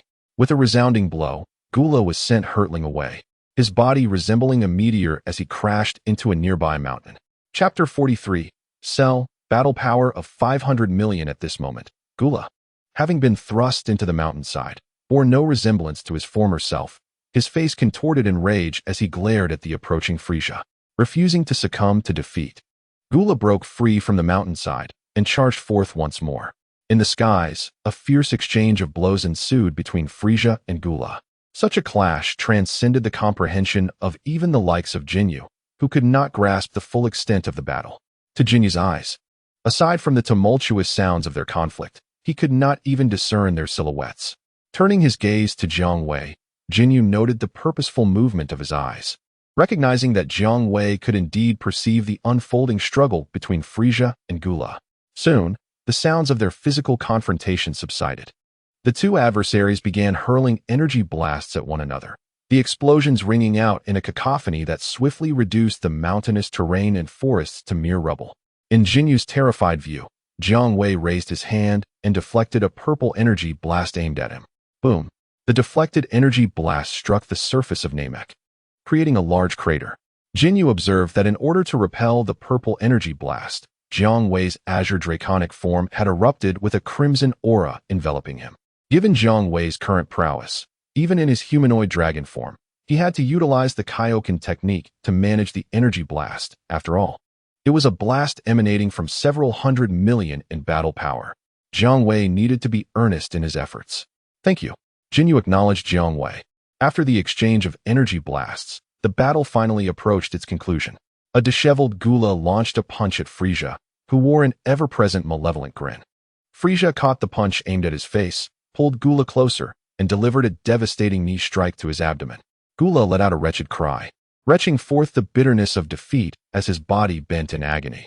Then Frieza did not cease his onslaught. With one hand grasping Gula, he concentrated immense energy in the palm of his other hand, delivering a devastating energy blast directly to his elder brother's face. Gula's visage was utterly disfigured, akin to a fighter jet struck down by anti-aircraft fire, plummeting swiftly to the ravaged ground and landing helplessly in a large crater. Ho ho ho, my dear brother. I shall return to you what you once inflicted upon me. After a maniacal laugh, Frieza proceeded to crush one of Gula's hands and a foot, executing the act with the same precision his brother had shown. Congratulations to King Frieza on his successful revenge. Seeing Gula reduced to a state of helplessness, Jiang Wei immediately approached. Captain Jinyu, I beseech you to revert me back. At your command, King Frieza. Please excuse my impertinence. Exchange. Jinyu promptly switched back to Frieza, while Jiang Wei retracted his avatar, Son Goku. As expected, Frieza remained unwavering in his valuation of his own power. After incapacitating his brother Gula, He unhesitatingly relinquished the strength of a Super Saiyan, harboring profound confidence in his innate abilities. Ho ho ho. Mr. Dragon, my Frieza force still requires a supreme commander. Stretching his original body, Frieza suddenly addressed Jiang Wei. I apologize, King Frieza. Jinyu summoned me to your realm through the 7 Dragon Balls. I am confined to this world for a mere 24 hours. Jiang Wei feigned a look of regret. Ho ho ho, I nearly forgot that Mr. Dragon was summoned. Frieza exclaimed, erupting into his maniacal laughter once more. Subsequently, the alliance between the Great Dragon and Frieza came to an end. Frieza, believing that Namek harbored wish orbs, resolved to conquer the planet rather than merely setting off cosmic fireworks. It was imperative to locate any surviving Namekians to extract some useful intelligence. The new spacecraft dispatched from the headquarters of the Frieza force would also require some time to reach Namek. Mr. Dragon, I shall take my leave now, ho ho ho. After Frieza and Jinyu departed, Jiang Wei gazed upon Gula, lying on the ground, dismembered and unconscious, and then looked at Cell, who had devoured all the soldiers of Gula's army and returned to his side. Observing Cell squatting next to Gula, drooling, Jiang Wei contemplated for a moment before delivering a swift chop to sever Gula's tail, discarding it into the system space, then reaching out to touch Gula. A plume of white smoke erupted as Gula transformed into a purple carrot. Jiang Wei proceeded to feed this purple carrot to Cell. Thank you for the generous offering. Great Demon King Jiang Wei, Cell exclaimed with delight, expressing his gratitude before swiftly consuming the purple carrot. Gula met his end. Immediately thereafter, Cell assumed a posture indicative of constipation, unleashing a formidable aura that shook the earth as if it threatened to annihilate Namek itself. Jiang Wei squinted, utilizing his battle power detector to gauge Cell's current strength. Beep beep. Cell, battle power 500 million.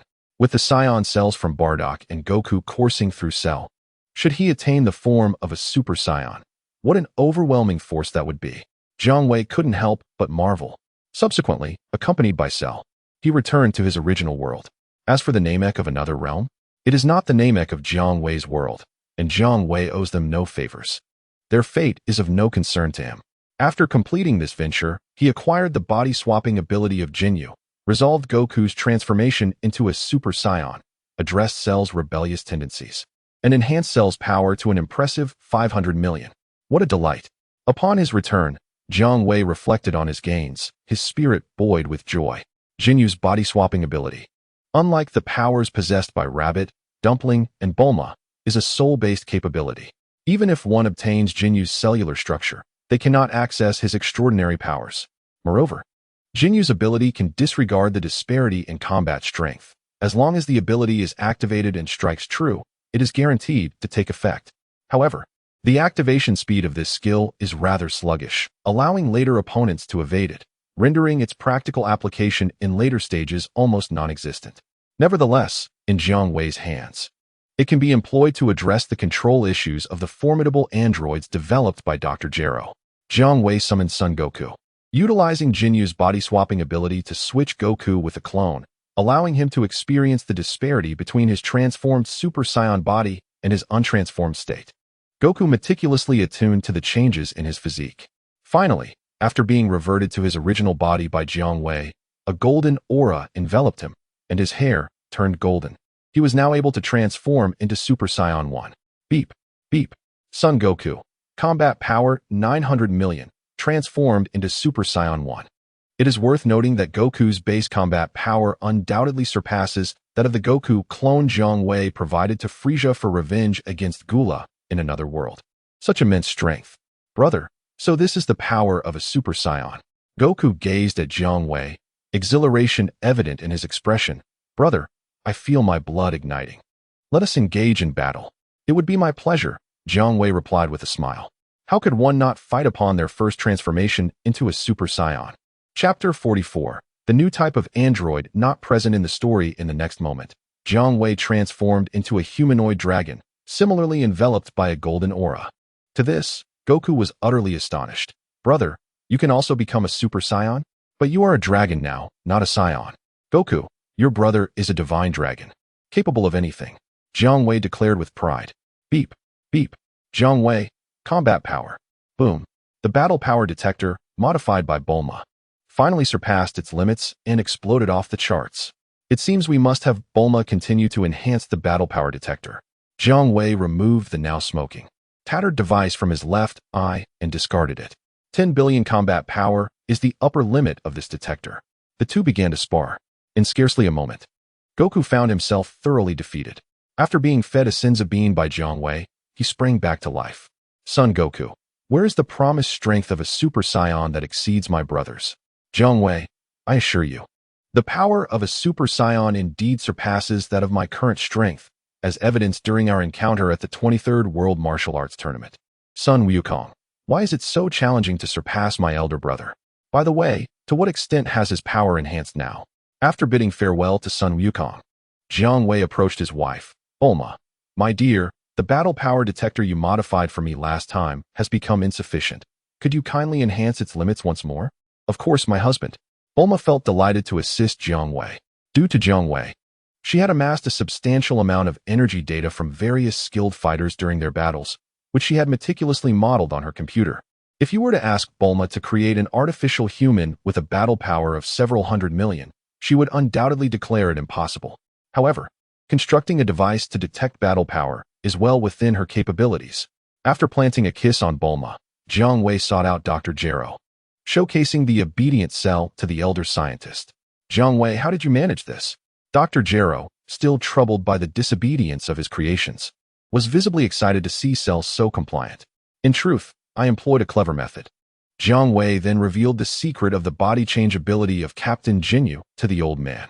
I see. Jiang Wei, you had already contemplated utilizing that alien's unique ability in the development of artificial humans. Dr. Gero's eyes sparkled with realization. From now on, he need only focus on how to make the artificial humans increasingly powerful, while Jiang Wei would handle the troublesome matter of ensuring they remain docile. Marvelous. Encouraged by the resolution of the control issue with the artificial humans, Dr. Gero enthusiastically began to elaborate on the advancements he had made in this field. The experimental eternal energy furnace, practical energy absorption devices, and the pure mechanical body capable of accommodating both new devices. Had it not been for Jiang Wei's objections, Dr. Gero might have also considered how to modify human beings to incorporate these new devices. It seems this old man is on the verge of creating androids 16 and 19 ahead of schedule, thought Jiang Wei. Not one to remain idle. He retrieved Cooler S tail from the system space and tossed it to Dr. Gero. Here, S, a valuable item. This is a tail from a powerful alien, which I believe will be immensely beneficial to you, Dr. Gero. Upon receiving Cooler S tail, Dr. Gero immediately examined it with specialized instruments, regarding it as a treasure. With this alien sample, I can develop the ultimate cell, Dr. Gero exclaimed with glee. By the way, how is the biological device for human modification that I requested you to develop coming along, Dr. Gero? Jiang Wei inquired, recalling their previous conversation. Dr. Gero, with a beaming smile, remarked, with the technical expertise accumulated from the development of cell, creating the biological device you envision will be significantly easier. So, is this the reason you look down upon the cyborgs? Dr. Gero, not everyone is willing to transform themselves into half-human, half-machine monstrosities for the sake of power. However, my biological device is fundamentally different. It is essentially a symbiotic entity that coexists with its host, capable of enhancing the host's physical attributes, allowing Earthlings to rival the Scions in potential. Although my biological augment may not initially possess the strength of a cyborg, its potential far exceeds that of any cyborg. Haha. Jiang Wei, exuding the confidence of a scientific visionary, chuckled heartily at Dr. Gero. Ultimately, Jiang Wei did not wish to witness the marginalization of Earthlings. As depicted in the narrative, Jiang Wei, I do not dispute your imaginative ideas. I simply fail to understand why you solely utilize Scion cells in developing a biological device for augmentation. Dr. Gero inquired, perplexed. Because I seek enhanced Earthlings. Not yet another group of cell, Jiang Wei replied. More than half a month later, Jiang Wei received a newly modified state-of-the-art power detector from his wife, Bulma. A few months thereafter, he acquired from Dr. Gero the biological device designed according to his concept for human augmentation. Subsequently, he summoned the staff of the Capsule Corporation's security department, his subordinates. Jiang Wei first assessed the combat abilities of Yamcha and Krillin. To be honest, with Goku present, he was indifferent to the progress of his little brothers. Beep beep. Yamcha, power level 5500 Krillin. Power level 8,000 Tenshinhan. Power level 4,000 Yajirobe. Power level 2,500 Cell. Power level 540 million alongside Goku. That comprised all the personnel under Jiang Wei, the security chief. As for why Piccolo was absent, he rarely ate and could subsist on a mere cup of water. With his ability to change attire magically, he even saved on clothing expenses. Piccolo, essentially frugal, scoffed at the notion of joining Jiang Wei's security team at Capsule Corporation. The illustrious Demon King Piccolo contemplated world domination, not merely serving as a security guard for a company. Of course, this did not imply that Piccolo would forsake Jiang Wei's guidance in his training. Brother, did you summon us for a specific purpose? Yamcha, who had evidently become complacent in his training, inquired. In due course, the bond between Tenshinhan and Yamcha grew ever closer. I currently possess an opportunity that will enable you to grow stronger, Jiang Wei stated bluntly, never one for superfluous words. The group responded affirmatively. Though their expressions revealed little excitement, they clearly did not take Jiang Wei's words to heart. It was not that Yamcha and Krillin doubted Jiang Wei. They firmly believed their brother possessed the means to enhance their strength. But can one truly become stronger, surpassing the likes of the elder brother and Goku? Not to mention the elder brother and Goku. Even Piccolo, the green-skinned warrior, is significantly more formidable than they are. As for the one who ultimately joined the security department, known as Cell, a subordinate of the elder brother's artificial beings, he has already become an existence they can only look up to. After enduring a series of setbacks, Yamcha, Krillin, and others have begun to sense, with a vague awareness, that as authentic Earthlings, their prospects seem bleak. Chapter 45. Piccolo merged with Piccolo. Have you misunderstood something? When I spoke of becoming stronger, I did not imply merely enhancing your current abilities, but rather possessing the innate talent to keep pace with me and Goku. Jiang Wei surveyed the rather subdued atmosphere of the gathering and immediately spoke with fervor. What? The possibility of catching up to the elder brother and Goku? Yamcha and Krillin instantly perked up, feeling a surge of adrenaline, reminiscent of the fervor they experienced when they first embraced the martial path. Elder brother, is it truly possible? Yamcha trembled as he inquired. If there were hope of catching up to the elder brother and Goku, he certainly did not wish to succumb to despair. After Jiang Wei provided an affirmative response, he articulated his thoughts further. Yamcha and Krillin exchanged glances, their faces reflecting reluctance. In the narrative, despite having acquired the design schematics for Android 17 from Drive Zero's secret laboratory, not a single Earthling was willing to allow Dr. Brief and Bulma to transform them into half-mechanical beings, thus attaining power far exceeding that of an early-stage Super Saiyan. Jiang Wei did not press them, stating that they could approach him whenever they reached a decision. While Jiang Wei's subordinates were still in doubt, Bulma exhibited extraordinary interest. Unlike the Bulma from the storyline, the present Bulma had savored the sweetness of possessing immense power. In another realm, she had vanquished the Demon King Piccolo, becoming a savior.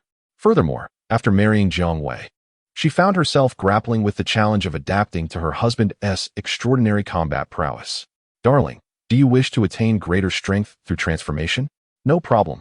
After concluding his thoughts, Jiang Wei embraced Bulma, contemplating that even if she achieved Super Saiyan level power, her sharp nails would not pierce his defenses, thus consenting to her transformation. Upon Bulma's acceptance of the transformation, she remained at home as a maid, while the golden-haired Launch, unwilling to be outdone by the mistress Bulma, sought out Jiang Wei, expressing her willingness to undergo a transformation as well. Days later, the symbiosis was achieved. Henceforth, both Bulma and Launch possessed the potential for advancement equivalent to that of hybrid Saiyans. After several months of training, whether it was Bulma or Launch, they could effortlessly batter the likes of Kaio-ken and Krillin into a pulp with a single hand. Consequently, Yamcha, who had already begun to slacken in his martial pursuits, attained a profound realization and became the first among the main cast to willingly embrace biological enhancement. With Yamcha leading the charge, the other initially hesitant subordinates, who had found the idea of artificial beings distasteful, gradually approached Jiang Wei, seeking transformation and thus acquiring the innate abilities of hybrid Saiyans. Merely half a year has passed, yet everyone has experienced remarkable growth. Ding ding. Jiang Wei. Combat power 19 million. Sun Wukong. Combat power 26 million. Yamcha. Combat power 66,000. Krillin. Combat power 78,000. Tien Shenron. Combat power 60,000. Kaiatsu, Combat Power 49,000. Bulma, Combat Power 52,000. Quan Chi, Combat Power 40,000. Cell, Combat Power 600 million. Oolong, Combat Power 900. Puar, Combat Power 900. With the hybrid Scion physique, Yamcha and Krillin, having previously learned the Kaio-ken technique from Jiang Wei, can finally utilize it. Indeed, it was not that the Kaio-ken was ineffective, but rather that Earthlings truly possess a certain toxicity. At this moment, Jiang Wei can unabashedly declare that the power he wields as the head of the security department at a universal capsule company far surpasses that of the tyrannical Frieza. If Jiang Wei harbored aspirations of cosmic domination, the current real estate moguls would pale in comparison. Merely relying on external forces to attain such immense power. What is there to take pride in? Beside him, Piccolo feigned disdain for the choices of the others, yet inwardly he was envious beyond measure. Upon hearing this, Jiang Wei silently scoffed. You, the stubborn caretaker, are the least qualified to criticize others for relying on external means to enhance their strength. How did Piccolo himself elevate his power in the narrative? Those in the know understand. Now, despite Piccolo exerting every ounce of strength, his combat power barely reached 30,000. Several months later, witnessing the extraordinary advancements of everyone, the proud Piccolo could no longer endure and sought out Jiang Wei. It is not that I envy your acquisition of power through external means, but in order to hasten the return of evil to the world, I, the Demon King Piccolo, am not opposed to accepting external assistance. Jiang Wei simply regarded Piccolo, observing his performance with an enigmatic expression. Just as Piccolo felt his composure wavering under Jiang Wei's gaze, Jiang Wei finally spoke. Piccolo, as a Namekian, the methods I employed on Yamcha and Krillin are not applicable to you. After all, they require sustenance, while you need only a sip of water. Upon hearing this, Piccolo was greatly disappointed. However, Jiang Wei continued, since you sincerely wish to enhance your power, I shall graciously offer you further assistance. Upon hearing this, Piccolo's previously dim eyes sparkled with renewed hope, yet he retorted with false pride. Do not misinterpret my intentions. I, the Demon King Piccolo, merely seek to conquer the world swiftly, not to simply enhance my strength. Jiang Wei, choosing not to engage in Piccolo's banter, retrieved an egg from the system space. This is something I obtained during a business venture in another world with Bulma. Piccolo accepted the egg from Jiang Wei, his expression one of bemusement. I surmise that should you successfully fuse with this egg, you will undoubtedly gain immense power. Jiang Wei wore an intrigued smile. This egg is none other than the Piccolo from another realm. At that time, when Bulma vanquished the Demon King Piccolo, he expelled an egg just before his demise, which was intercepted by Jiang Wei. It wasn't until Piccolo's power exceeded 10,000, and he sought out Jiang Wei that the latter produced the egg, allowing Piccolo to merge with his counterpart from another realm. One can only imagine that the outcome must surpass Piccolo's fusion with the Supreme Kai in the narrative. Piccolo, undeterred and despite feeling an odd sensation towards the egg, activated his ability to fuse with it. A powerful gust of energy erupted from Piccolo. Had it not been for Jiang Wei's protection, Bulma's home, and indeed the entirety of West City, would have been obliterated by the catastrophic upheaval resulting from Piccolo's transformation. After acquiring his new strength, Piccolo felt an overwhelming surge of confidence, believing himself capable of battling both Jiang Wei and Goku. This new power was evidently formidable. Ding. Report to the Master.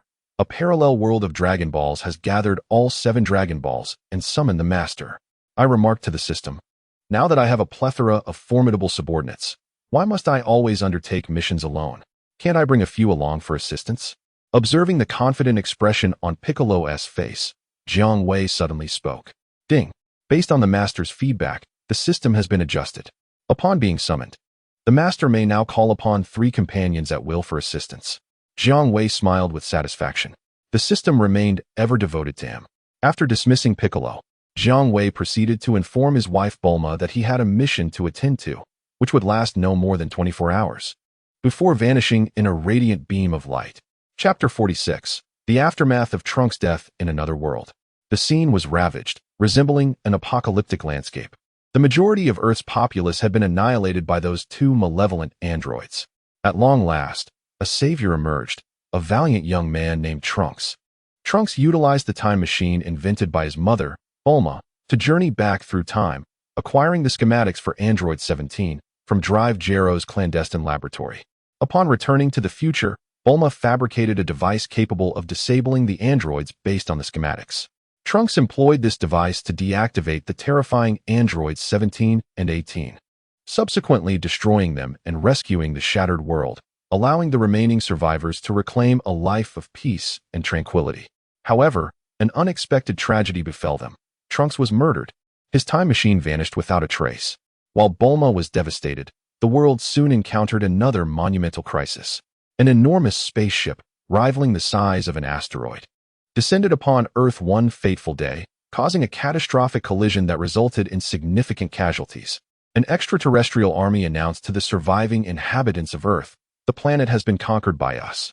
A Namekian known as King Slag has ascended to become the new ruler of Earth.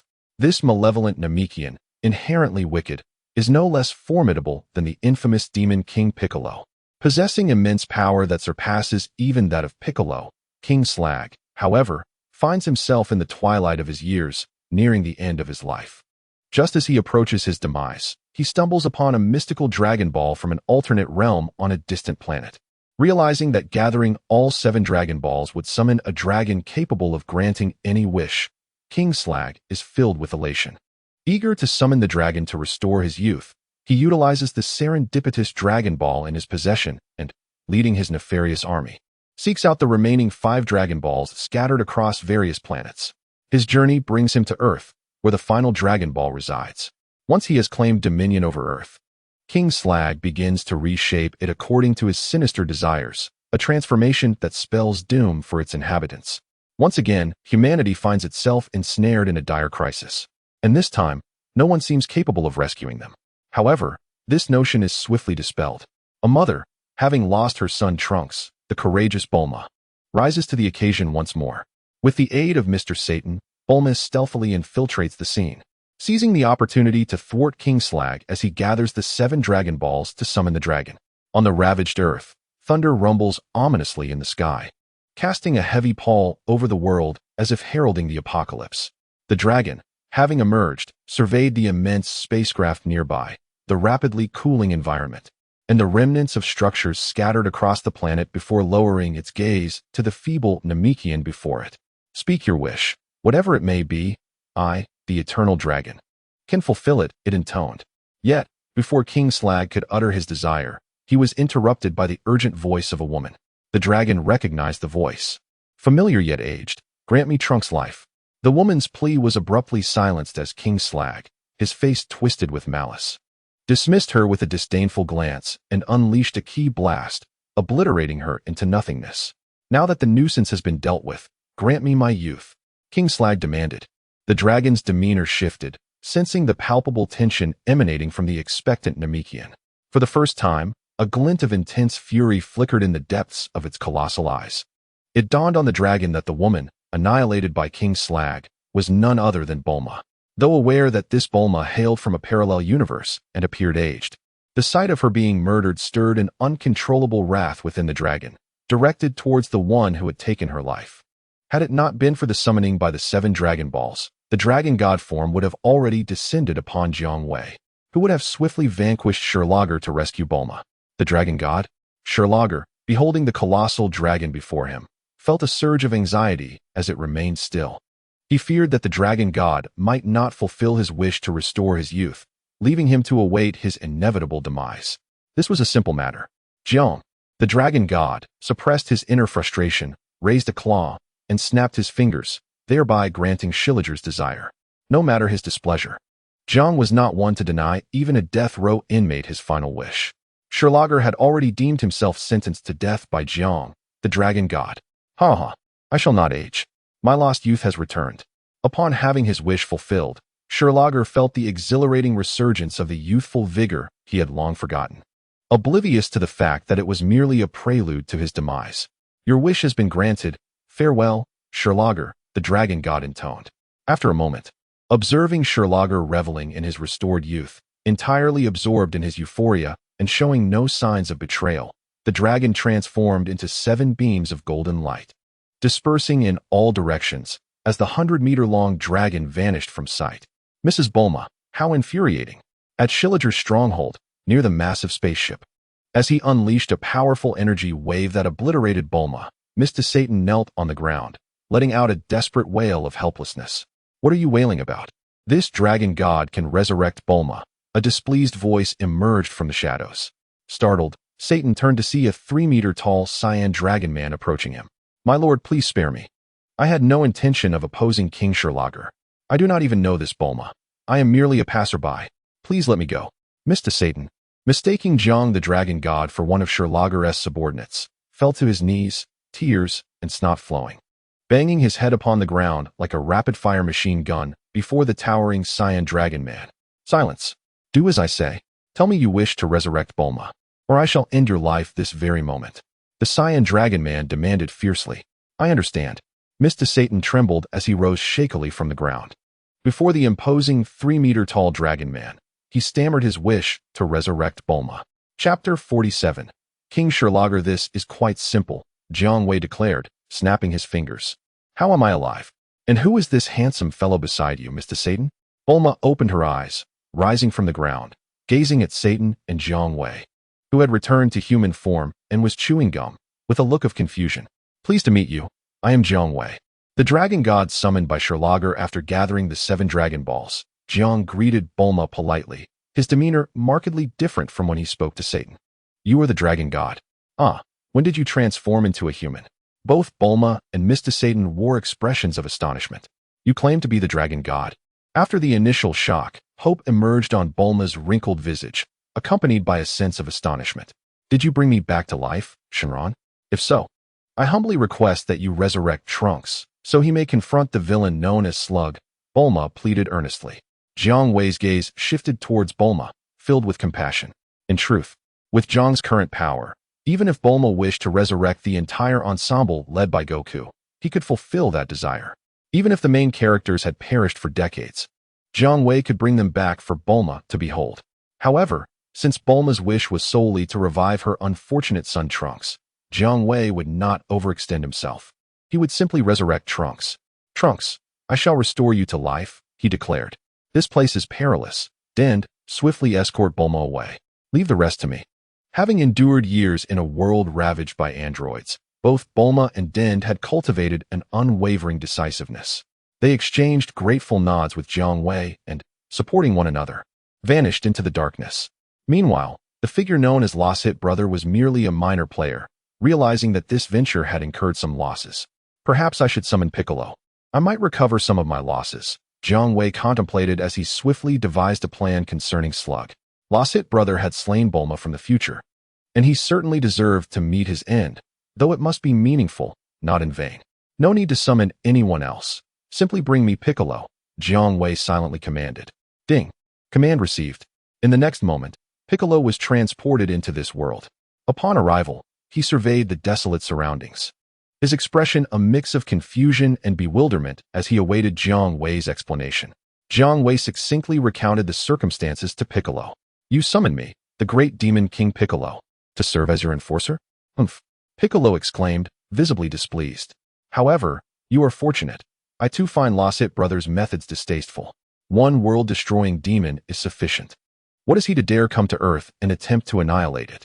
Has he consulted me, the great demon King Piccolo? His tone dripped with prideful malice. Enough of your prattle. Lost Hit Brother has discovered us. His minions are already encircling us, Jiang Wei warned Piccolo. Minions, you say? Eliminating them will be a trivial task. Piccolo scoffed. You are correct. Therefore, you deal with them while I confront Lost Hit Brother. And remember, be gentle. Do not kill him outright. His life will serve you better than his death. Piccolo's eyes gleamed with a sudden realization. I am already aware of the need to spare him, to absorb and assimilate him. I eagerly anticipate how formidable my evil powers will become once I have assimilated Lost Hit Brother. Ha. Thus, Piccolo set forth to face King Slug, while Jiang Wei took charge of dispatching Slug's minions. Who are you? How dare you offend me? Jiang Wei, uninterested in the ramblings of the lesser beings, unleashed a flurry of devastating blows that left the ground strewn with the lifeless bodies of his foes, blood flowing like a river. Task accomplished. He then soared towards the direction of Piccolo, eager to witness the clash between Piccolo and Slag, two malevolent Namekians. Little did he expect to encounter a fellow of his own kind on such a ravaged planet, particularly one with a wicked heart. Today is indeed a joyous and memorable occasion. As a brother of the demon clan, you should ally yourself with me, King Slag, and join me in our nefarious deeds. Upon seeing Piccolo before him, Slag's eyes sparkled with malevolence as he extended an invitation to join him. This was the first time he had encountered another evil Namekian. Even as he neared the twilight of his life, dream on.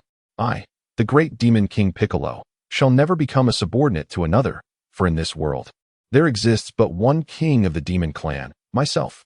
Piccolo retorted with an evil grin. Huh, such impudence. If that is your stance, then I, King Slag, shall decree your death. Slag laughed coldly. The two wicked Namekians assumed their stances, ready to engage in battle. Nearby, Jiang Wei retrieved the modified power level detector given to him by his wife, Bulma, eager to assess the combat prowess of Piccolo and Slag. Beep, beep. Slag, power level 1, 000, 000. Piccolo, power level 4, 000, 000. In another realm, King Kai remarked on Slag's might, declaring it far superior to that of Frieza, whose publicly known power level was merely 530, 000. In truth, Slag's capabilities eclipsed the tyrant's. Slag, your end is nigh. Piccolo laughed wickedly, brimming with confidence. Fool! I am not Slag, I am King Slag. He bellowed in frustration. In an instant, he appeared before the grinning Piccolo, launching a heavy punch akin to a cannonball that struck Piccolo's green visage. Yet, it failed to breach his defenses. Piccolo gazed down at Slag with a disdainful expression, reveling in the disbelief etched on Slag's face. Impossible.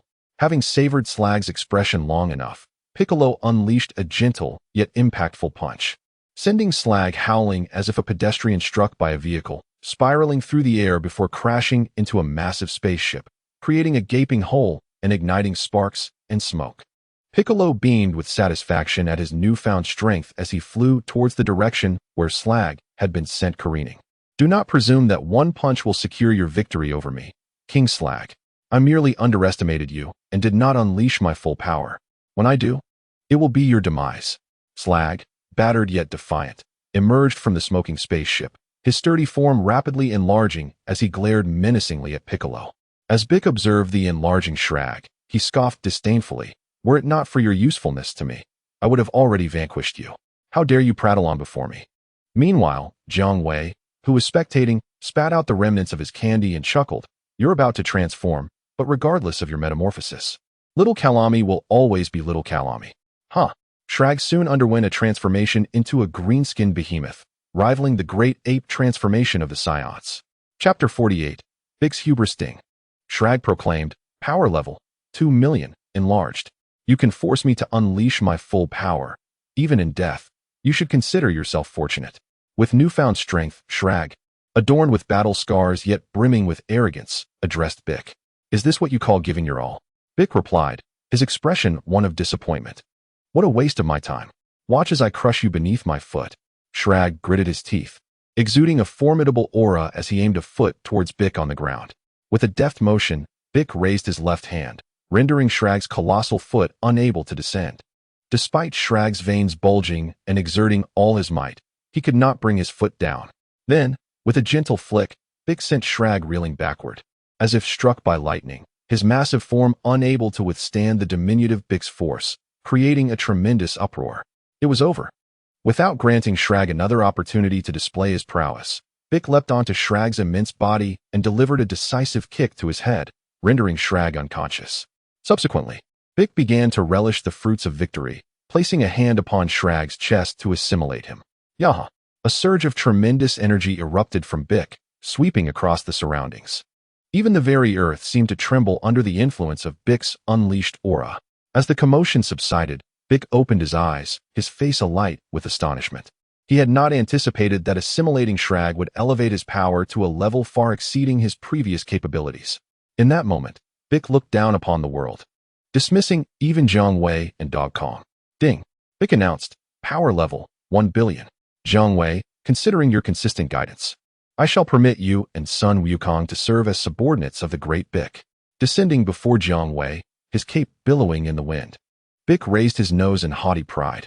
Jiang Wei could only chuckle. Careful, caretaker. with a modicum of strength, you seem to have forgotten your place.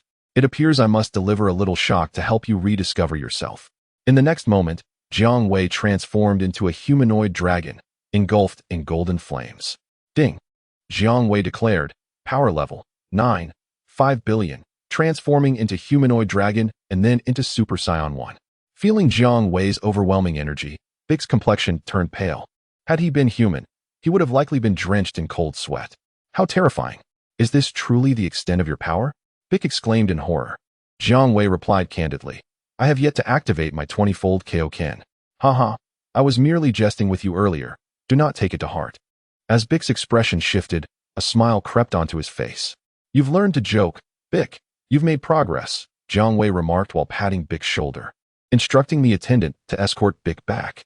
12 hours later, in the ruins of West City, at Bulma's residence, Jiang Wei addressed Bulma, whose eyes bore the marks of age.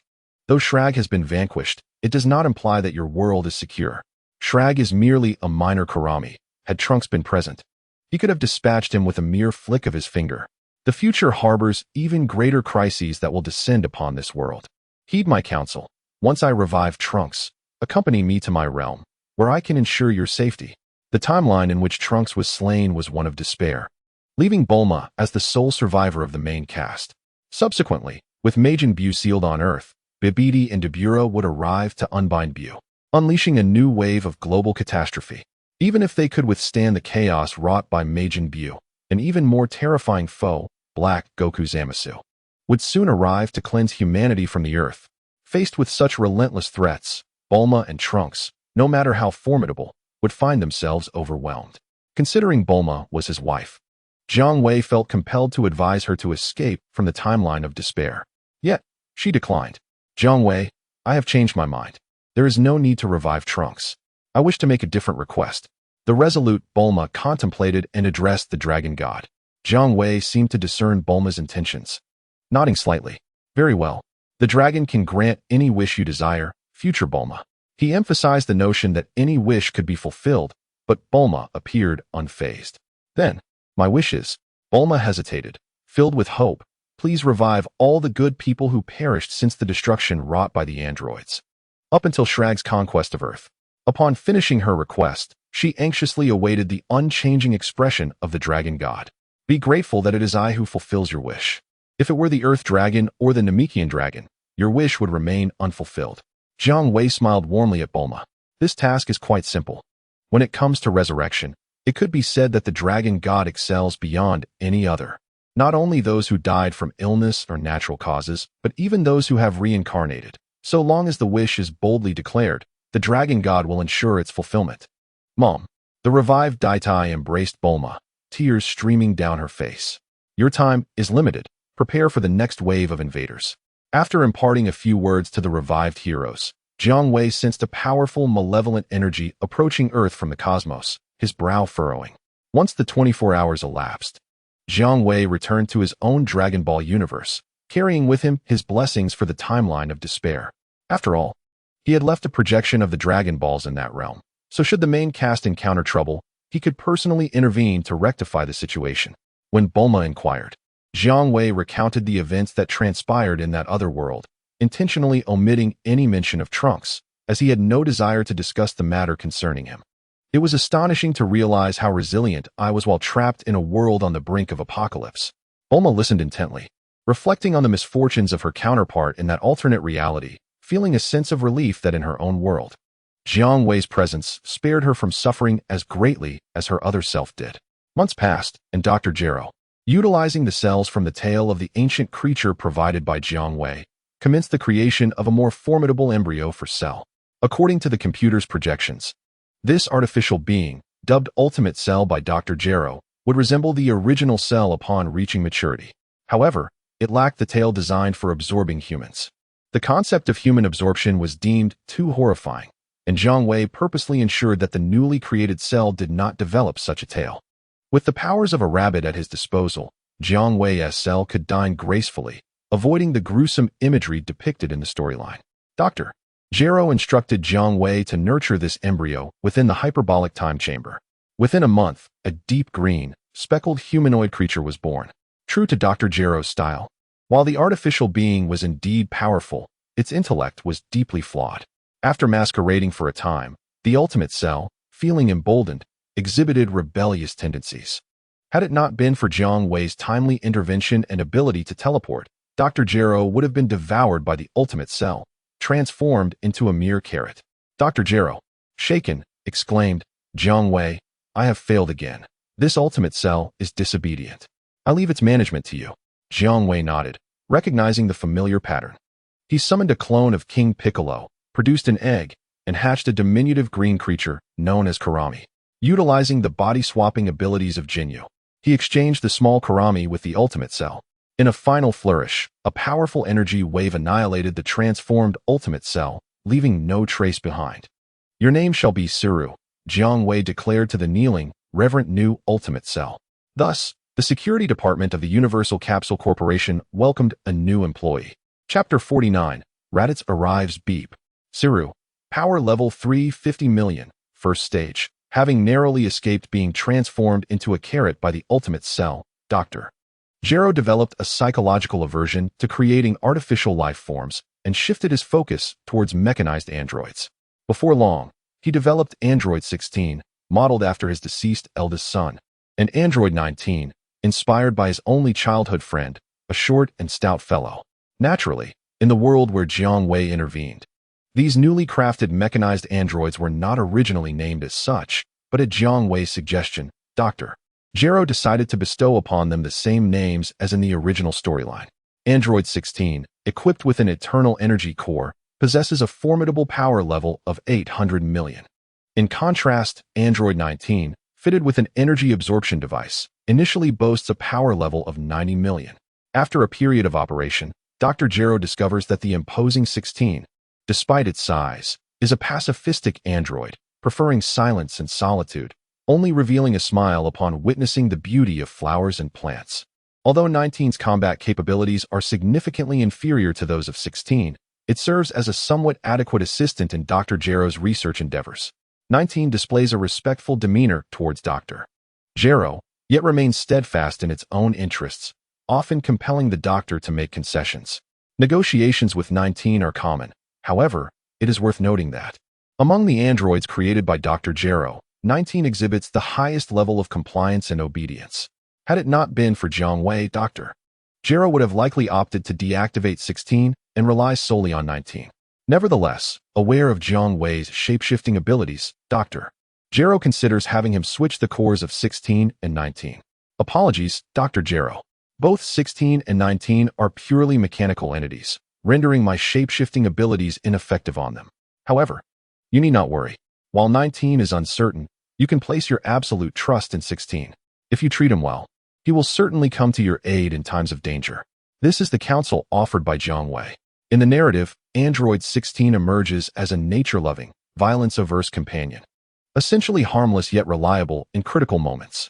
Dr. Gero, having always held great faith in Jiang Wei, abandons his intention to deactivate 16. Although 19 exhibits tendencies to negotiate during the execution of Dr. Gero's orders, 16's presence ensures the doctor's personal safety, even in the event of complications. Let us not forget who Jiang Wei is. He is Shenron, capable of resurrecting the deceased with ease, akin to how simple it is for Piccolo to drink a glass of water. With Jiang Wei in the world, life takes on a tranquil quality. Amidst this serene existence, Jiang Wei and Bulma welcome their children into the world, a pair of siblings, the elder sister Jiang Lihua and the younger brother Jiang Xiu. As Shenron is unique and cannot pass his traits to the next generation, Jiang Wei opts to bestow upon his children other admirable bloodlines he possesses. In the realm of Dragon Ball, what lineage could surpass that of a half-scion? While certainly there are superior bloodlines, Jiang Wei is reluctant to assume the role of father to children who do not resemble humans. Thus, Jiang Wei's children, like those of Goku and Chi-Chi, are born with the singular distinction of a monkey tail, yet otherwise appear entirely human. Goku and Chi-Chi's offspring are born after Jiang Wei and Bulma's children, and as the youngest sibling, they refer to them as brother and sister. True to the story, Goku names his child son Gohan in memory of his grandfather, who he accidentally crushed with his foot. Due to the connection between their parents, three children grew up together, forging a deep bond. As time passed quietly, The year 761 of the Aki era arrived. On a clear day, a diminutive spacecraft, resembling a metallic sphere, intruded upon Earth like an uninvited guest, crashing to the ground akin to a meteorite, creating a considerable crater amidst a cloud of dust. The commotion startled a nearby farmer, who, feeling a mixture of fear and curiosity about the source of such a disturbance, armed himself with a hunting rifle and cautiously approached the site of the noise. Upon reaching the scene, the farmer discovered a large pit with a metallic sphere emitting steam. Could it be a meteorite of metal? As he pondered this, a mechanical sound echoed, and to his astonishment, a door on the metallic sphere opened. Out stepped a man with wild hair, clad in armor-like attire, and adorned with a monkey's tail, emanating an aura of malevolence. The farmer, taken aback, aimed his rifle at the strange man and demanded, "Who are you? And why have you emerged from that metallic sphere?" The newcomer, Raditz, paid no heed to the armed farmer and instead mused aloud. Is this the planet where Kakarot was sent as a child? The environment seems adequate. It should fetch a decent price. His gaze shifted to the anxious farmer, who was still questioning him. Raditz furrowed his brow, pondering, what is the matter with Kakarot? Has he not yet dealt with the indigenous inhabitants of this planet? He activated his scouter to assess the local strength for evaluation. Beep. The scouter revealed, Earth native power level, 5. Humph. I expected more strength. Is this why Kakarot failed to eliminate the locals? A mere power level of 5? Pathetic. Has Kakarot been asleep all these years, unable to handle these weaklings? Raditz expressed his dissatisfaction. Speak again, and I shall fire. The farmer warned, feeling increasingly frustrated as the strange man ignored him. When Raditz continued to disregard him, the farmer, in a fit of anger, fired a shot. Bang! The bullet soared toward Raditz, who effortlessly caught it, crushed it into a sphere, and discarded it nonchalantly. Monster! The farmer was terrified, realizing for the first time that there existed individuals impervious to bullets.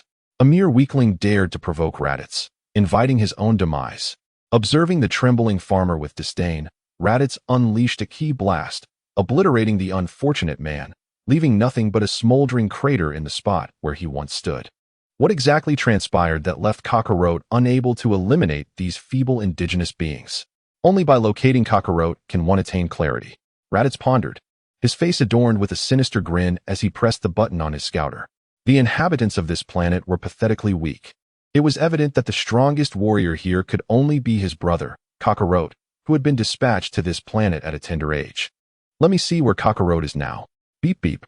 Numerous data points flashed rapidly across the screen, but within mere seconds, boom. Raditz's scouter, an outdated model standard to Frieza's army with a maximum reading of just over 20,000, had malfunctioned. By the gods, my scouter has exploded. Raditz exclaimed, bewildered.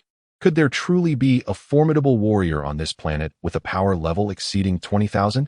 He then redirected his gaze towards the vast pit that had previously been occupied by mere farmers. The perplexity vanished from his countenance, replaced once more by a malevolent expression. I was overthinking it. These pitiful natives could never harbor a warrior with a power level surpassing 20,000. It must be that my scouter has malfunctioned. If only I had anticipated this breakdown, I would have procured a new scouter before arriving on this planet to find Kakarot. Now, with my device in disrepair, how am I to locate my brother, Kakarot? A look of distress crossed Raditz's face. Due to their home planet being obliterated by the tyrant, the scions had dwindled to a mere handful.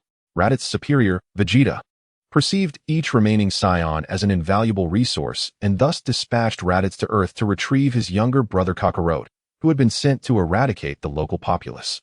In truth, Goku had been sent to Earth because his father, Bardock, had sensed impending doom for the scions and sent the infant Goku to safety. Vegeta and the others were unaware of the true circumstances surrounding Goku's arrival on Earth and mistakenly believed he was sent for the purpose of exterminating the natives. Raditz, following Vegeta's orders, arrived on Earth with a pressing timeline. Vegeta would not tolerate Raditz wasting time in his search for Kakarot. He needed to find Kakarot swiftly and report back to Vegeta. If Vegeta suspected Raditz was idling on Earth, the consequences would be dire. The thought of Vegeta's ruthless nature filled Raditz with trepidation. I can wreak havoc upon the largest city of the indigenous people. Surely, if Kakarot is alive, he will hear of my destruction and come seeking me. A smile spread across Raditz's face as he reveled in his own cunning. Thus, Raditz commenced his unrestrained rampage through the cities of the Earthlings. In those days, even the likes of Demon King Piccolo, with a mere power level of 260, could instill fear across the globe. Now, with a battle power of 1500, Raditz could unleash chaos upon Earth with impunity. Following Raditz's rampage, the king of the Dog Kingdom swiftly received reports and dispatched his troops to confront the formidable foe. Upon issuing his commands, the skies were filled with countless fighter jets, while on the ground, battalions of tanks thundered forth, their cannons raised high, stirring up clouds of dust that obscured the sun. Boom! The fighter jets released their bombs upon Raditz, and the tanks fired their shells at him. Raditz erupted in laughter, viewing them as insignificant local natives, engaged in a futile struggle for survival. Unscathed, he emerged slowly from the dust of the explosions, leaving the commanding officer of the army overwhelmed with despair. The next moment, with a malevolent grin, Raditz unleashed a powerful energy wave. The fighter jets in the air and the tanks on the ground were obliterated in the cataclysmic explosion. Ha!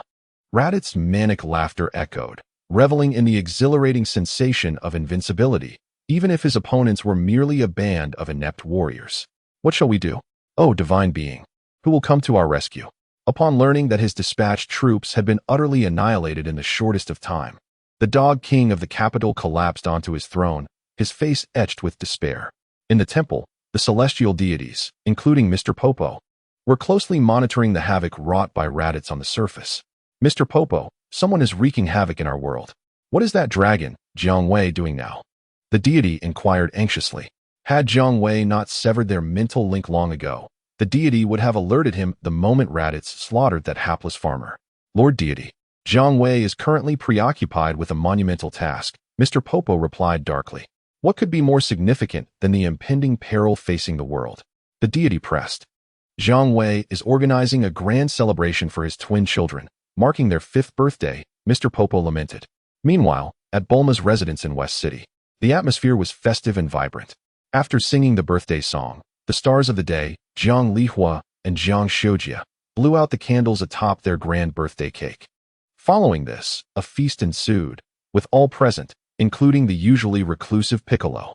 Though Piccolo typically eschewed the frivolousness of birthday parties, he had been persuaded by Jiang Wei's earnest invitation to join the celebration and graciously gifted a magically conjured outfit to the twins. The great Demon King Piccolo have attended Jiang Wei's children's birthday party solely out of respect for Gohan. And certainly not because I was coerced by that fellow Jiang Wei, he stated, sipping water through a straw in a relatively quiet corner of the gathering while addressing young Gohan. Perhaps it is the inertia of the plot that renders Piccolo, this green-skinned being, indifferent to any member of the protagonist group, including Jiang Wei, who has consistently guided him in his training. Yet, he exhibits a peculiar warmth towards the son of Goku, the young Gohan. In Jiang Wei's words, the aloof green figure transforms into a nurturing presence upon encountering Gohan. The boy merely sits across from him, displaying an understanding expression as he listens to his Uncle Piccolo's ramblings. Gohan, there you are. Come play with me and your sister. A small boy, still with remnants of cake on his lips, calls out, whisking Gohan away. The party continues in a joyous atmosphere. Everyone, look at the television. An urgent news bulletin. Krillin suddenly shouts, diverting the attention of the partygoers to the television that had previously been ignored. On the screen, a terrified newscaster, with the tone of an impending apocalypse, reports on Raditz wreaking havoc on Earth. Accompanying this are harrowing footage captured by frontline reporters, showcasing Raditz's destruction of cities and annihilation of military forces. Raditz, Jiang Wei, having just sent the little imp away, is now engrossed in the television alongside his wife, Bulma, as they observe the long-haired, sinister-looking man exhibiting his overwhelming might. A flicker of recognition dawns upon Jiang Wei's face. Darling, why does that person on TV resemble Goku? Complete with a monkey tail?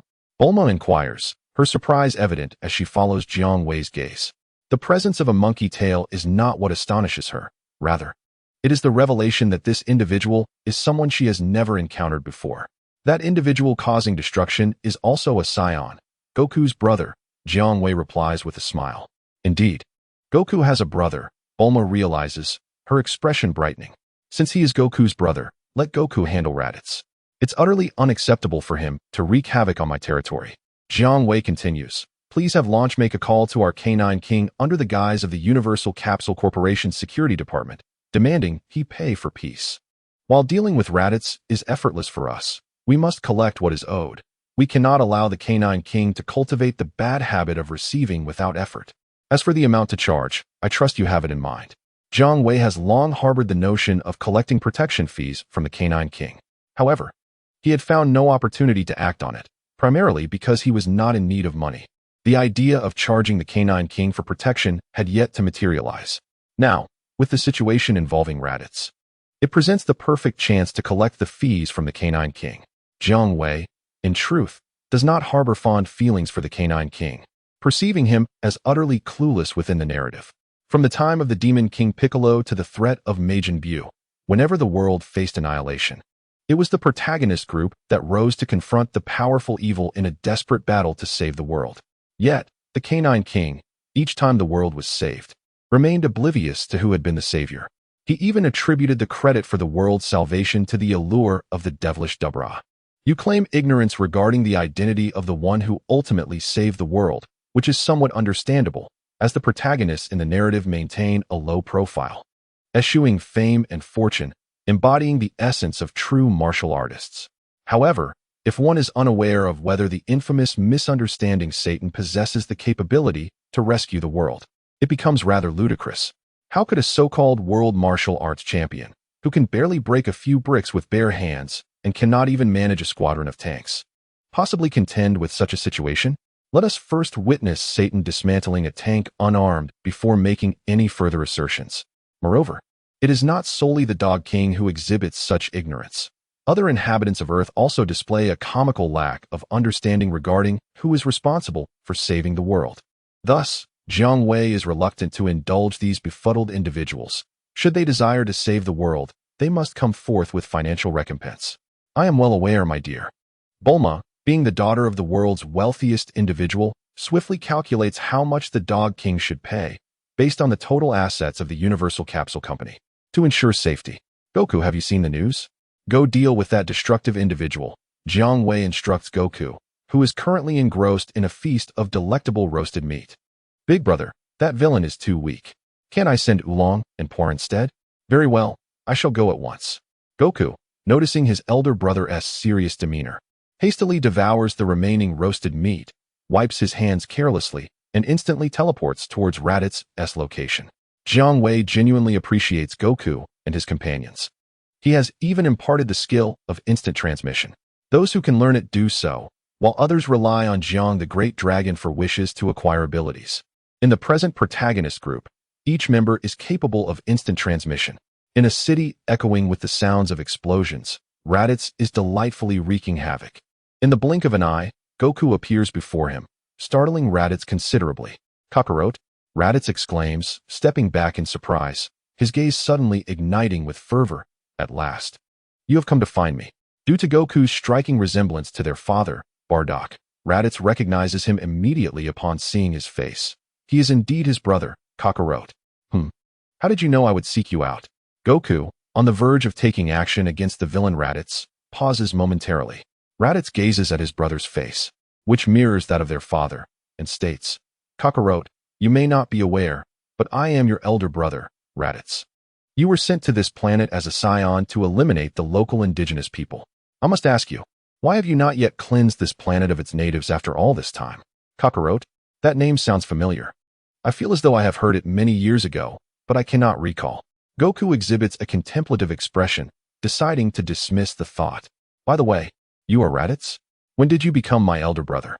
I have only one brother, Jiang Wei. I do not recognize you as a villainous elder sibling. Raditz, filled with indignation, responds, Foolish brother, you do not even acknowledge your blood-related elder brother, yet you accept a mere local scoundrel as your elder sibling.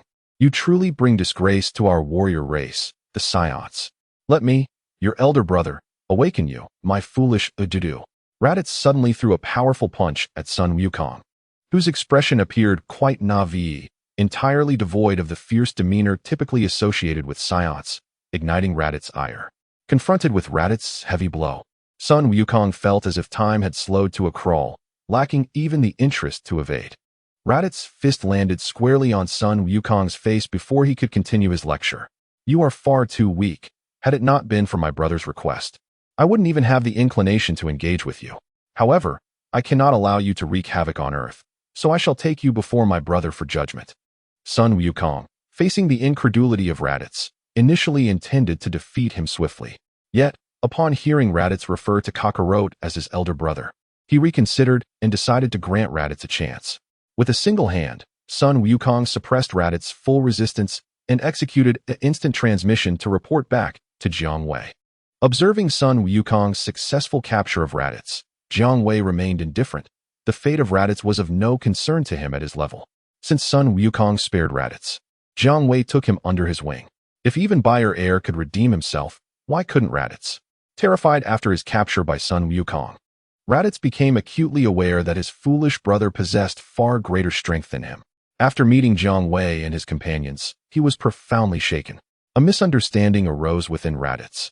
He mistook Jiang Wei and the others for Psiots. This misapprehension stemmed from the fact that those surrounding Jiang Wei had been transformed into half-breed Psiots, seeking to surpass Earthlings in talent and potential. Raditz, disheartened, realized that he was rendered useless among the Scion group, led by Vegeta. Now, within the Scion faction led by Jiang Wei on Earth, he remained an ineffective Raditz, unable to defeat anyone. Under Jiang Wei's guidance, Raditz's strength surged dramatically within a few months, leading him to develop a reverence for Jiang Wei that surpassed the respect he had held for Vegeta over the past decade. After effortlessly resolving the world-threatening crisis instigated by Raditz, Bulma made a wish upon the dragon god Jiang Wei to resurrect all the kind-hearted Earthlings who perished during Raditz's destructive rampage. Even the devastated cities were restored. The Dog King, having witnessed the power of the dragon god, deemed it wiser to pay a hefty sum for protection rather than maintain a useless army that could only serve as live targets in times of need. As Raditz wholeheartedly accepted Jiang Wei as his superior on Earth, far away in the cosmos, on a forward base planet of the Frieza Force, Vegeta and Nappa completed a mission assigned by their king to cleanse a planet inhabited by rather pleasant natives. During their respite, the two began to converse. Chapter 52. The Scions strike Raditz. That useless fool. Have you not managed to contact him yet, Nappa? Vegeta inquired, his expression rife with displeasure. Apologies, Vegeta, but I have yet to reach Raditz. Nappa replied, a note of regret in his voice. There's no need to attempt contact any further. It's likely that Raditz has already perished on that remote planet, Vegeta remarked with a derisive snicker. Nappa, taken aback by Vegeta's conclusion, exclaimed, surely not, Vegeta. Although Raditz is of little worth, possessing merely a battle power of 1,500, according to Frieza's army's data, the indigenous inhabitants of that distant planet known as Earth are feeble. Any low-ranking soldier from Frieza's army could easily eradicate them. How could Raditz possibly meet his end on such a pathetic planet? Vegeta crossed his arms, casting a cold gaze at Nappa. Are you questioning my judgment? I wouldn't dare. Nappa stammered, fear evident in his tone. Good, you best not, Vegeta sneered. Whether Raditz is alive or dead on that wretched planet, we shall ascertain it ourselves. But Vegeta, what about the mission assigned by Lord Frieza? Nappa inquired cautiously. A flicker of resentment and loathing crossed Vegeta's eyes. Nappa, do not forget that I am your superior, the Prince of the Scions. You are to obey my commands. Not Frieza's. After a brief pause, a glimmer of cunning passed through Vegeta's gaze. Of course, once we arrive at that remote planet Earth and uncover Raditz's whereabouts, we shall also cleanse that world of its weak inhabitants and sell it to Frieza. I doubt he will oppose us. Very well, I shall prepare immediately, Vegeta. Nappa responded respectfully. As Nappa exited the chamber, Vegeta withdrew his gaze, filled with anticipation for the journey to Earth. At this moment, the fate of Raditz was of no concern to him. Vegeta's singular motivation for venturing to Earth was that its inhabitants were weak. Yet Raditz had inexplicably disappeared on such a feeble planet. Is this not peculiar? Vegeta harbored a keen interest in the circumstances surrounding Raditz's disappearance. Should he uncover the truth behind Raditz's vanishing, it might yield unforeseen advantages, potentially enabling him to surpass Frieza and dominate the universe. Vegeta, the defiant and proud prince of the Scions, found himself subjugated by Frieza, compelled to obey his every command, suppressing his grievances. He had endured enough of Frieza's humiliation and yearned for an opportunity to alter his fate. Even a mere uncertain chance was one he refused to overlook. At this juncture, Vegeta remained oblivious to any hope of overcoming Frieza. Regardless of his growth, Frieza's power loomed in Vegeta's eyes like an unfathomable abyss. Before long, two spherical spaceships departed from the Frieza army's forward base planet, hurtling towards the direction of Earth. As the two scions journeyed towards Earth, the main characters on the planet, Jiang Wei, his wife Bulma, and their two children, continued to relish life in the bustling metropolis. Meanwhile, others tirelessly engaged in training, all striving to match the prowess of their elder brother, Jiang Wei. A year later, Vegeta and Nappa arrived on Earth. Their spherical spaceships collided forcefully with the ground, effectively greeting the planet. Near a city, two enormous craters emerged, housing the spacecraft. With a faint whir of machinery, the doors of the vessels opened, and Vegeta and Nappa stepped out. Vegeta, behold Earth. Let me witness the strength of its natives, Nappa said with a sinister grin, adjusting the battle power detector on his eyes. Beep. Earth natives, battle power 5. Humph. Such paltry power? The inhabitants of this planet are utterly weak, Nappa remarked incredulously. It's hard to believe that even Raditz could lose contact on such a feeble planet. Precisely, that is why we have come to Earth. Nappa, extend a greeting to the local natives, informing them that Prince Vegeta has arrived, Vegeta declared, arms crossed and exuding arrogance. Heh, I was already planning to do so, Vegeta. Nappa replied, excitement laced with a cruel smile. He soared into the sky and unleashed a powerful energy wave towards a nearby city of Earthlings. What is that in the sky? Some Earthlings exclaimed, pointing at the strange object hurtling towards them. Unbeknownst to them, death was imminent. Boom. In an instant, amidst a cataclysmic explosion and a rapidly expanding mushroom cloud, the heavily populated city was reduced to ashes. Nappa's expression suggested he had merely performed a trivial task, akin to pouring boiling water on an anthill. Nappa, I have delivered the message to the local weaklings, he said with a grin. Vegeta merely nodded in response. Nappa, you have done well. Now that the greeting is complete, we must focus on the primary objective of our visit to this remote planet. How shall we investigate the reason for Raditz's unfortunate disappearance? Nappa inquired, scratching his bald head, not particularly adept at problem-solving. That is simple. We shall locate the strongest being on this planet and directly inquire.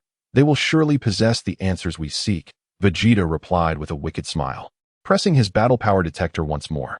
Beep. Boom. Within mere seconds, the detector on Vegeta's eyes emitted smoke and malfunctioned. Damn it. My battle power detector has failed at such a critical moment. Vegeta discarded the tattered remnants of the eye device, which continued to emit wisps of black smoke, casting a disgruntled expression upon his face.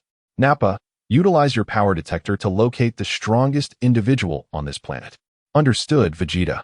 Nappa pressed the button on his own power detector. Beep. The results mirrored those of Vegeta's device, registering an outrageous level. What is happening? Is it possible that both power detectors have malfunctioned? Vegeta's face bore an expression of astonishment. It appears so. My power detector has also failed, just like yours. Nappa quickly responded. Use your intellect. How could that be? Perhaps we have uncovered the reason for Raditz's disappearance, that useless fellow. A gleam of excitement ignited on Vegeta's visage. Could it be? On this remote planet, among these feeble natives, there truly exists a warrior with a power level exceeding 20,000? And Raditz met his demise at the hands of such an expert. Nappa was taken aback at this notion. With his mere few thousand power levels, encountering a foe exceeding 20,000 would surely spell disaster for him, perhaps worse than Raditz's fate. Chapter 53. Let Raditz take action here is what must have transpired. Nappa. From this moment forth, we must exercise caution. This obscure planet warrants investigation. Vegeta resolved to uncover the mystery behind the emergence of a warrior with such formidable power on a seemingly insignificant and weakly inhabited world. Should he find the answers to these questions, it might prove to be the very purpose of his journey. Should we not hasten our departure, Vegeta? Nappa voiced his concerns. Vegeta responded with a frigid gaze, brimming with menace, which silenced Nappa's thoughts of retreating from Earth. As Vegeta and Nappa embarked on their mission, the Canine King of the capital received reports of a medium-sized city that had suffered a cataclysmic attack, effectively erased from the surface of the Earth. Ever since Raditz had wreaked havoc on Earth a year prior, the Canine King had fortified his defenses against potential threats from beyond the planet. Any city that remained uncontacted for over a minute was to be reported immediately to the Canine King. Upon receiving the report, the king promptly dispatched his troops to the afflicted city to assess the need for survivor rescue operations. Simultaneously, the Canine King placed a call to the security department of the Universal Capsule Corporation. He had long since lost hope that his own forces could contend with extraterrestrial adversaries. The Royal Army was only capable of dealing with petty criminals like the Red Ribbon Army. For those who could effortlessly obliterate a city with a mere wave, he entrusted the task to the professionals at the Universal Capsule Corporation, led by the esteemed Shenron. However, this meant that the royal treasury would once again face significant depletion. The cost of saving the world was steep, and Shenron's services did not come cheap. Vegeta and Nappa have finally arrived on Earth. Very well, I understand. I shall send someone to address this matter. Without a second thought, Jiang Wei assigned this task to Raditz, who had recently allied with him. As for why he did not preemptively deal with the Scion threat, if he had resolved the issue with Vegeta and his subordinate beforehand, how would Jiang Wei collect his dues from the Dog King? Brother, I shall accomplish this splendidly. Just watch me, Raditz exclaimed. Filled with excitement at the prospect of impressing Jiang Wei, his newfound ally, he was determined to seize this rare opportunity. Soon, Raditz sensed the powerful auras of Vegeta and Nappa, in a world where the average combat power barely reached double digits. The energies emanating from Vegeta and Nappa shone like beacons upon the sea. In the blink of an eye, Raditz stood before Vegeta and Nappa, nearly face to face with them. Jiang Wei had always treated his followers with fairness, since Raditz had addressed him as brother. Jiang Wei was more than willing to impart all of his skills to him, including the coveted ability of instantaneous movement, now standard among the protagonists. Vegeta, Nappa, it's been a while. Have you come to seek me? Raditz greeted his astonished former companions with a smile. Simultaneously, he activated his combat power detector, eager to discover the powers of Vegeta, Nappa, and himself. Beep. Vegeta, 18,000 Nappa, 4,000 Raditz, 60,000 Raditz. So you're still alive. We did not come to this remote planet to seek out a useless fellow like you, Nappa scoffed. Raditz, your timing is fortuitous.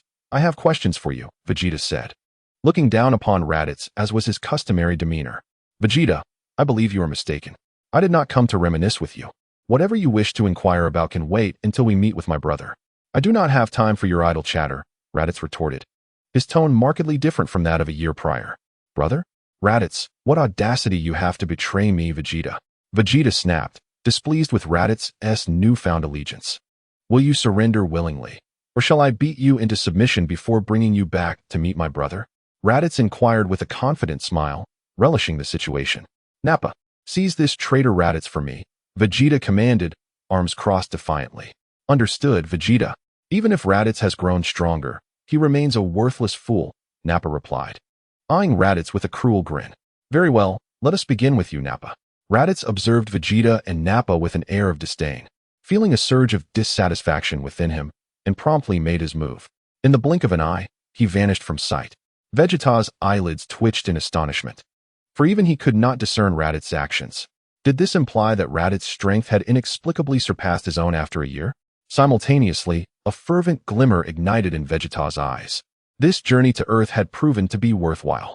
As Raditz reappeared before the unsuspecting Nappa, he executed a powerful spinning kick, striking Nappa's bald head.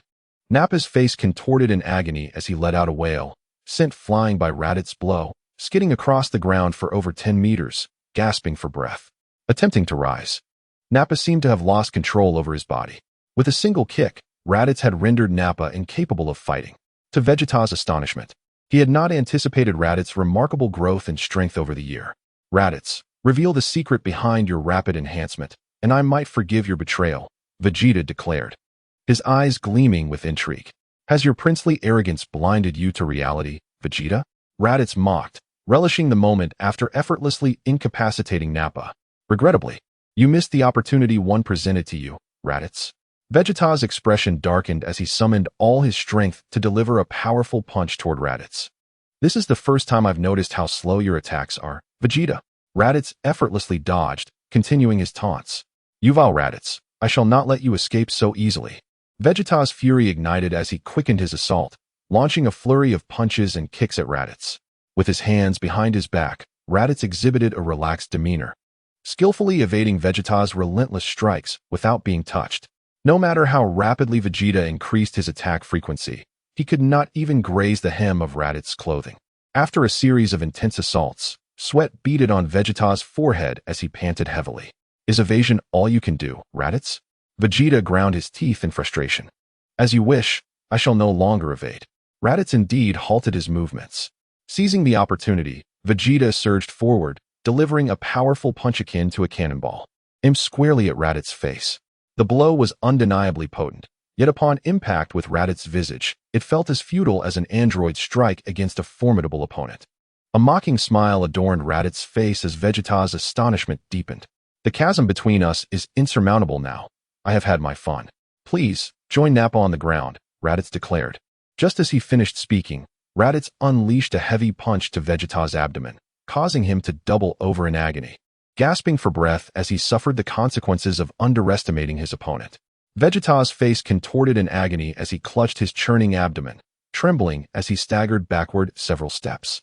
Raditz delivered a brutal punch to Vegeta's face, sending him hurtling over 10 meters and rolling on the ground multiple times before succumbing to unconsciousness. Subsequently, Raditz seized one leg of both Vegeta and Nappa, employing instant transmission to return to Bulma's home in West City. He unceremoniously dropped the half-conscious Vegeta and Nappa at Jiang Wei's feet. Raditz respectfully announced, "Brother, I have completed the task you entrusted to me." "Thank you, Raditz. You may take your leave and rest," Jiang Wei replied, diverting his gaze from the incapacitated duo and smiling at Raditz. "It was no trouble at all. It is my honor to serve you, brother," Raditz said with a respectful demeanor before withdrawing. Jiang Wei generously fed a senzu bean to both Vegeta and Nappa, reviving them instantly. Thus, Vegeta and Nappa settled on Earth, their experiences leaving them profoundly astonished. Vegeta noted, "They all possess tails. I never imagined that in such a remote little planet, aside from Kakarot, I would encounter other Saiyans." During his time under Jiang Wei's guidance, Nappa was equally shocked to meet the hybrid Saiyans like Chaos and Krillin. "This is impossible. As far as I know, after planet Vegeta was destroyed, aside from myself, you, and Raditz, and Kakarot who was sent to Earth as a child, there shouldn't be any other Saiyans left in the universe. How could others have survived?" Vegeta shared Nappa's astonishment, puzzled by the revelation. "There are not only men, but also women and children." Nappa observed Bulma, Launch, Chi-Chi, and little Gohan playing together, their mouths agape in disbelief. In truth, due to the unparalleled excellence of hybrid Saiyans, and the fact that Earthlings in the Dragon Ball universe are rather inept, all Earthlings around Jiang Wei had undergone transformation into hybrid Saiyans, including Goku's wife, Chi-Chi. Even the obsessed Dr. Gero, under Jiang Wei's influence, chose not to transform himself into Android 20, but instead became a hybrid Saiyan to acquire the strength needed to subdue rogue androids. Could it be that this remote planet is, in fact, a secret refuge for us Saiyans? Vegeta concluded, a glimmer of insight flashing in his eyes. During a team-building event organized by the security department of Capsule Corporation, Vegeta began to stir things up. As the Earthlings in the security department had all transformed into hybrid Saiyans, their strength did not match that of Goku, yet their appetites were insatiable. Every team-building event turned into a delightful feast, with everyone devouring meat heartily. Confused by the situation, Vegeta addressed Jiang Wei in front of the crowd. "As the leader of these Saiyans, you must already know that our home planet, Planet Vegeta, was destroyed due to an asteroid impact. However, I must inform you that what you believe to be true is a fabrication. In reality, our planet Vegeta did not meet its demise due to an asteroid collision, but was rather annihilated by the self-proclaimed emperor of the universe, Frieza." Vegeta, facing the crowd who were indulging in their feast, passionately declared, "Frieza is the sworn enemy of our Saiyan race, and we must seek vengeance. As long as we unite under my leadership, I, Prince Vegeta of the Saiyan lineage, assure you that we shall not only avenge ourselves upon Frieza, but also, using Earth as our foundation, reconstruct a new planet Vegeta. The renaissance of the Saiyan people is but a matter of time." After delivering his fervent speech, Vegeta eagerly awaited the crowd's response. Indeed, the audience, who had been engrossed in devouring barbecued meats and various dishes, seemed taken aback by Vegeta's revelation, halting their activities and turning their gazes toward him. "I support Vegeta as our leader. He is a prince, bearing the royal blood of the Saiyans." Nappa, like a loyal sycophant, stepped forward, clutching an unfinished piece of barbecue. Raditz scoffed. That fool Vegeta, thinking he can usurp brother's position and take over the security department. Has he grown so comfortable on Earth that his mind has dulled? Ha ha ha. Laughter erupted, as if Vegeta were a clown performing a comical act before them. Unbeknownst to Vegeta, apart from Son Goku, the rest of the main characters were natives of Earth, and even Goku himself took pride in his identity as an Earthling rather than a Scion. Desiring to seize his brother's authority? The title of Scion Prince holds little weight in the security department of the Universal Capsule Corporation. What are you laughing at? Vegeta, filled with indignation, felt humiliated amidst their mockery. Subsequently, as Vegeta was poised to unleash his fury, he was swiftly subdued by a mere finger from Jiang Wei. Though Jiang Wei had no intention of engaging with the second prince, it seemed necessary to respond when Vegeta had escalated matters to such an extent. Upon recovering fully, Vegeta solemnly addressed Jiang Wei. Tell me, what is your name? Raditz and the others claim you to be the strongest. I am Prince Vegeta of the Scions. I cannot accept that I am not the mightiest among them. You possess the right to be my adversary. Reveal your name. Jiang Wei, wearing a bewildered expression, replied. You already know my name, do you not? I am Jiang Wei. Can you not remember that? Vegeta's face contorted with intense rage. No, I am not referring to your Earth name. I demand to know your Scion name. Reveal to me your Scion name. I do not have a Scion name. My name is simply Jiang Wei. I am not a Scion. I am Shenron. Please understand this. Vegeta, Jiang Wei corrected him. How infuriating. You are just like that cockroach, having abandoned the honor of being a Scion. Vegeta shouted in anger. Your comprehension abilities are lacking. Jiang Wei shook his head, unwilling to engage in further dialogue with Vegeta, and departed on his own. In the days that followed, Vegeta insisted that Jiang Wei train him in the most rigorous manner. I must elevate my strength swiftly. I shall defeat you and exact my vengeance upon Frieza, Vegeta declared. His face contorted with fury, whether directed at Jiang Wei or the king remained uncertain. Should you seek vengeance against Frieza, that is certainly within your rights, as he annihilated your Scion homeworld. However, to defeat me? Wake up. That is an impossibility. Your ambition to conquer Goku is far more plausible than defeating me. Jiang Wei cautioned Vegeta to remain grounded and not to indulge in fanciful aspirations. Just wait. I will defeat you, Vegeta asserted with gravity. I have told you. Defeating me is an utterly unattainable feat, Jiang Wei sighed, pondering why Vegeta refused to heed his counsel. Meanwhile, as Vegeta and Nappa integrated into the protagonist group on Earth, in the cosmos, a colossal disc-shaped spaceship, resembling a giant donut, traversed the stars. Frieza, personally leading the team, returned triumphant after cleansing a rather formidable planet. It was only then that Frieza had the leisure to contemplate the whereabouts of his 3 Scion subordinates. Mr. Dodoria, where are those Scion monkeys led by Vegeta now? Frieza inquired nonchalantly from his infantile carriage. Lord Frieza, that rascal Vegeta remains untamed. He ventured off to a remote planet without your command and has since vanished. I suspect that monkey Vegeta has betrayed you, Lord Frieza, which is why he has gone silent. Dodoria, who harbored disdain for Vegeta, seized the opportunity to slander him before Frieza. Vegeta's aloof demeanor alienated many within Frieza's ranks. Aside from his admiration for the king. Oh ho ho, Mr. Dodoria, how could I be unaware that Vegeta has harbored discontent towards me for quite some time? He merely suppresses it out of fear of my might. Likewise, I firmly believe Vegeta lacks the courage to betray me. Frieza's expression twisted into one of malevolent amusement as he articulated his perspective. Forgive my oversight, Lord Frieza. Dodoria quickly backtracked, realizing that opposing his superior's views would be folly. Nevertheless, Frieza pondered the reason behind Vegeta's disappearance. Mr. Dodoria, you make a valid point. If that Scion truly dared to betray me. By the way, what was the remote planet Vegeta ventured to before losing contact? Frieza inquired. To answer your question, Lord Frieza, it was a planet known as Earth. A remote location devoid of high-value resources, inhabited by primitive beings, rendering it a planet of little worth, Dodoria reported after reviewing the data. Oh ho ho, Mr. Dodoria. Change course. We shall proceed to Earth. I am profoundly curious to know who bestowed upon Mr. Vegeta the audacity to betray me, Frieza remarked with a sinister grin. Indeed, Lord Frieza, Dodoria has proceeded to execute the orders. The colossal spaceship, resembling a donut, abruptly detached a segment and set its course towards the distant, insignificant planet known as Earth. As Frieza made his way to Earth, A conversation unfolded between Vegeta and Jiang Wei at Bulma's residence. I inquire of you, given your immense strength, do you believe in the existence of the legendary Super Saiyan? Vegeta, having trained diligently under Jiang Wei and significantly enhanced his power, sufficient to even defeat Raditz, asked with eager anticipation. The Super Saiyan is undoubtedly real, Jiang Wei replied without hesitation. What makes you so certain? Could it be that you are the legendary Super Saiyan? Vegeta promptly pressed on. The Super Saiyan is no mere myth. Within the security department, aside from Piccolo and Cell, and oh yes, the three of you, Yamcha and Krillin, can all transform into Super Saiyans, Jiang Wei explained with a smile.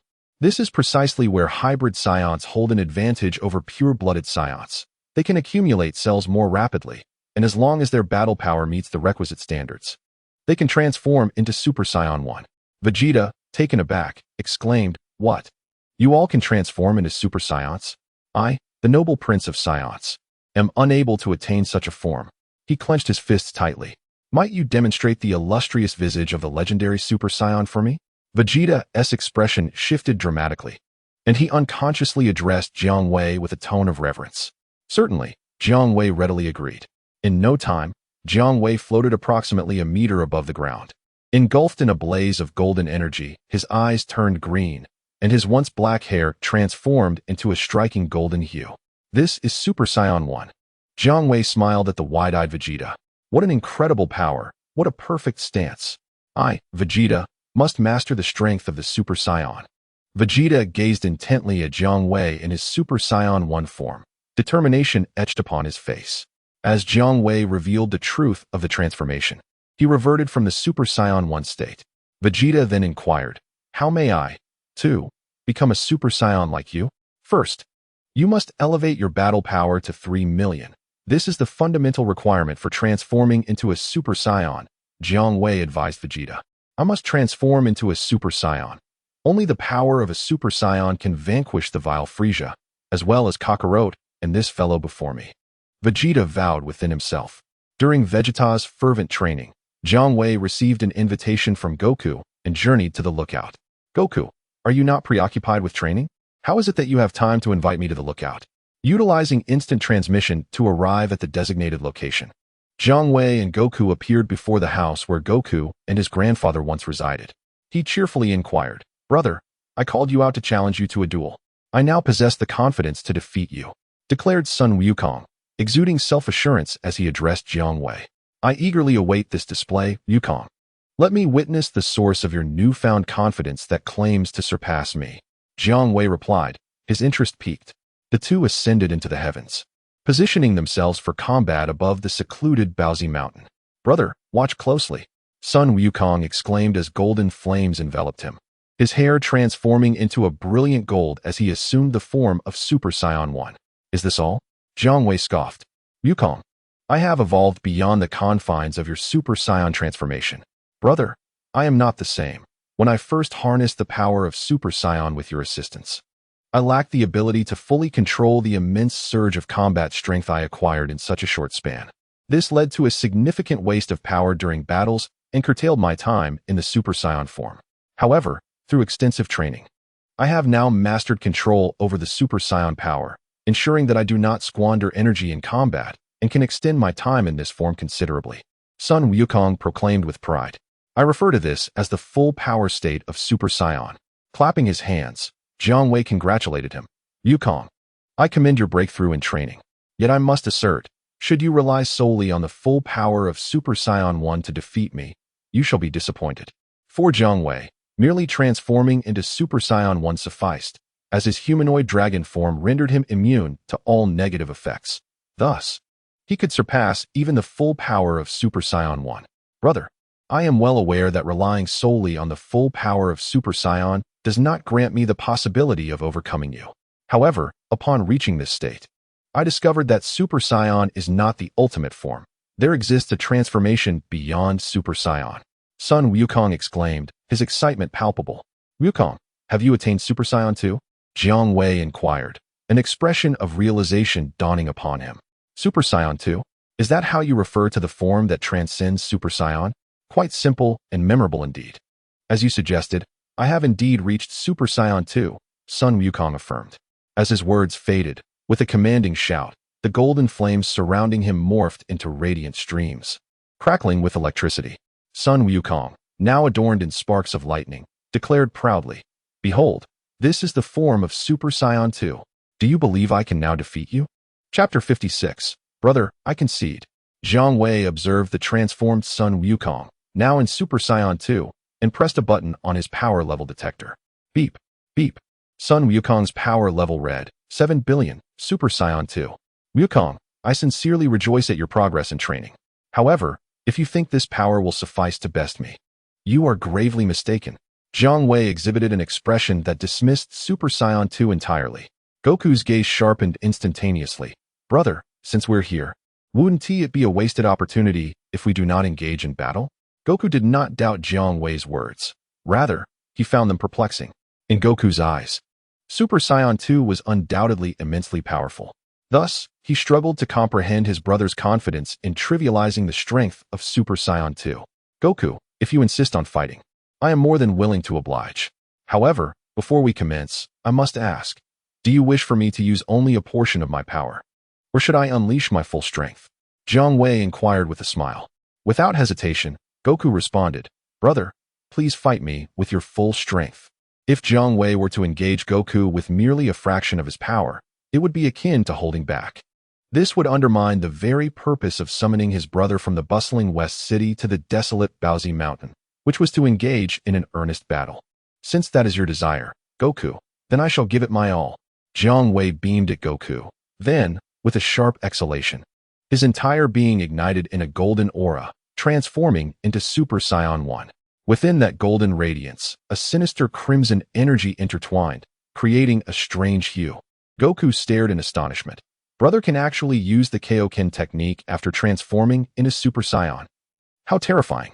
Ding.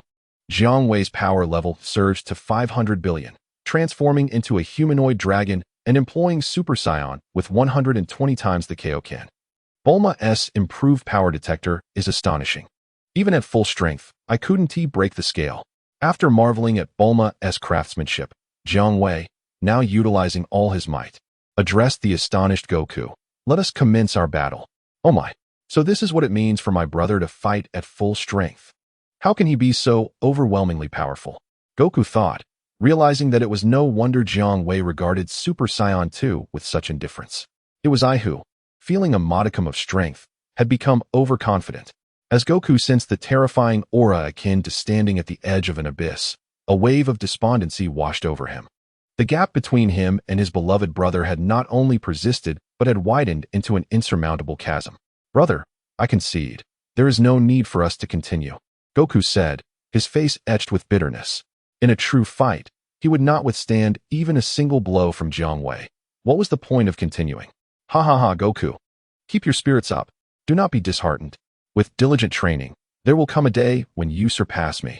Jiang Wei offered some encouraging words to the disheartened Goku. Thinking to himself, just surpass the me of today. Instantly rejuvenated, Goku declared, Brother, I will train even harder. One day, I will engage you in a battle where you must give it your all. Excellent, such ambition. You are indeed my brother, Jiang Wei. Jiang Wei replied, By the way, now that we are out, shall we find a place to dine and treat ourselves? Brother, let us venture to the nearby town and indulge in a feast at a barbecue restaurant. Your words have stirred my appetite. It is quite simple. Jiang Wei transformed back from Super Saiyan 1 to his original state, a sly smile gracing his face. In truth, he had secretly practiced for a while, honing the transformation technique he had learned from Per, applying it to his daily life. For instance, in the form of a humanoid dragon, he could revert to his original appearance, thus confounding others. Although the dragon possesses boundless abilities, it is not without its flaws. It overly relies on others' wishes to enhance its power. The more one does so, the easier it is for others to discern the truth. Hence, Jiang Wei spared no effort in gathering a band of brothers, relying on their camaraderie to bolster his strength. Furthermore, he recognized the utility of Per's transformation technique, which, while seemingly insignificant in the narrative, served as a disguise for his humanoid dragon form, unwittingly granting the wishes of others. After a period of training, he had mastered the ability to transform into a humanoid dragon and seamlessly disguise himself as a human without revealing any flaws. Now, He merely sought to test his training on Sun Wukong, successfully drawing out Super Saiyan 2 from him. The two brothers, having sought out a barbecue restaurant near Baozi Mountain, were heartily consuming meat while discussing trivial matters from home when suddenly, they paused mid-bite, their gazes drawn to the sky. Sun Wukong sensed something and remarked to Jiang Wei, "Brother, more aliens have arrived on Earth." Jiang Wei replied with a chuckle, "Indeed, these newcomers are far stronger than Vegeta and his lot." Sun Wukong, with a disinterested expression, lamented, "What a pity, they are still weaklings. I have no interest in confronting them." After a brief conversation, the two resumed their hearty meal, disregarding the impending arrival of the extraterrestrials.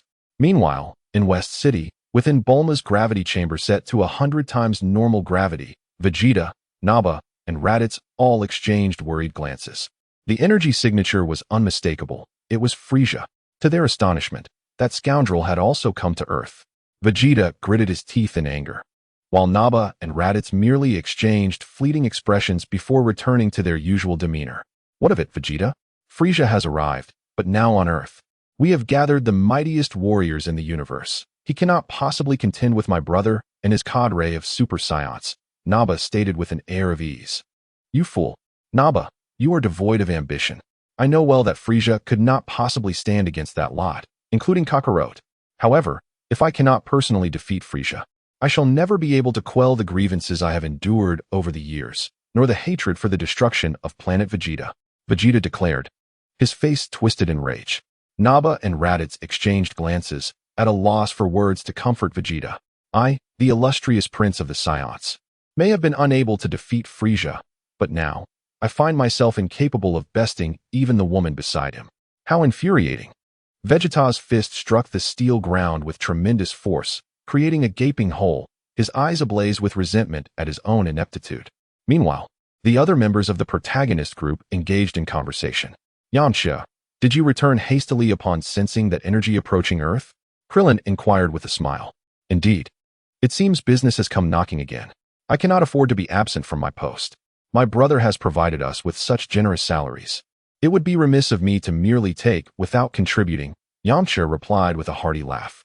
Not only Yamcha, but all employees of the security department, except for Goku, Tianjin, and Chaos, who were indulging in a feast of barbecued meat with Jiang Wei, found their way to Bulma's residence, the headquarters of the Universal Capsule Company's security department.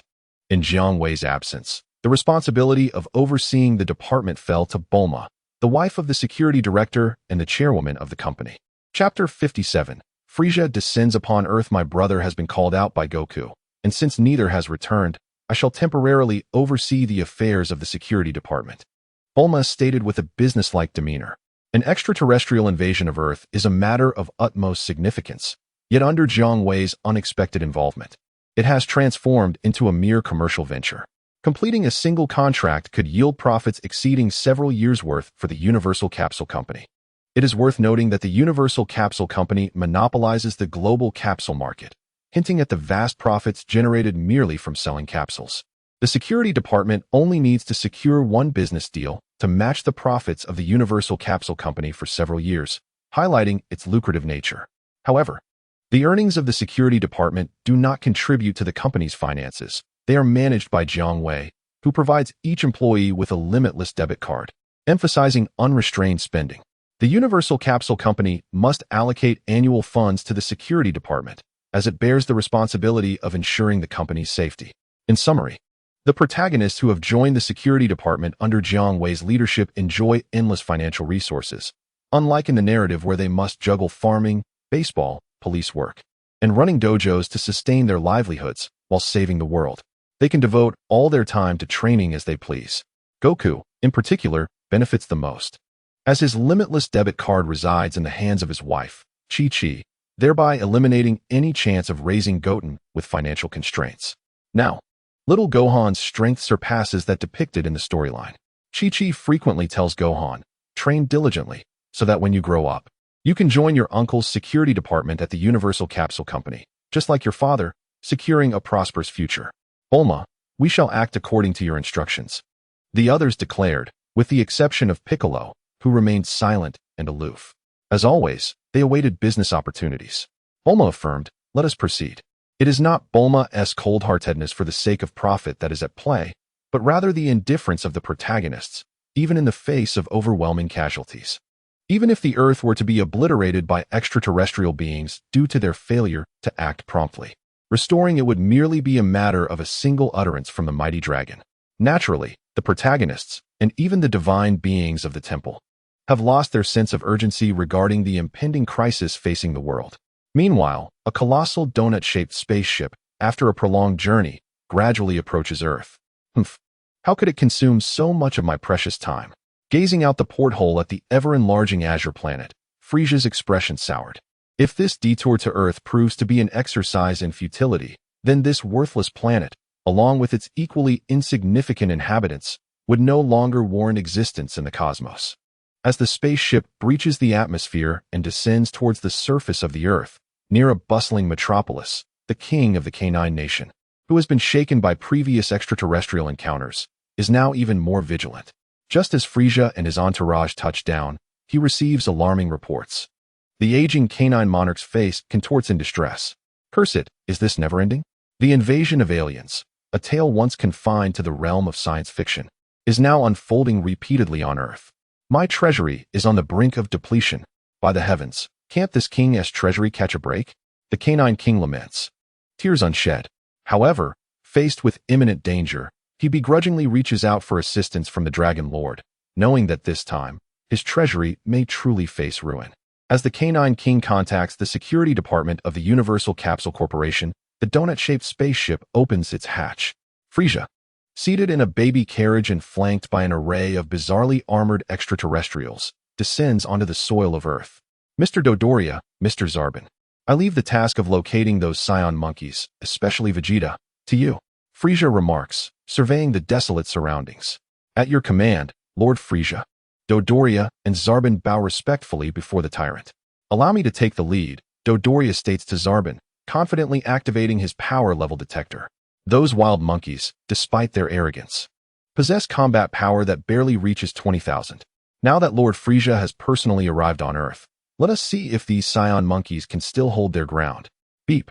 A stream of data swiftly passes by. Boom. It has gone off the charts once again. My apologies, Lord Frieza, but my power level detector has malfunctioned. Dodoria exclaims, panic-stricken, addressing Frieza, who remains perched in his carriage.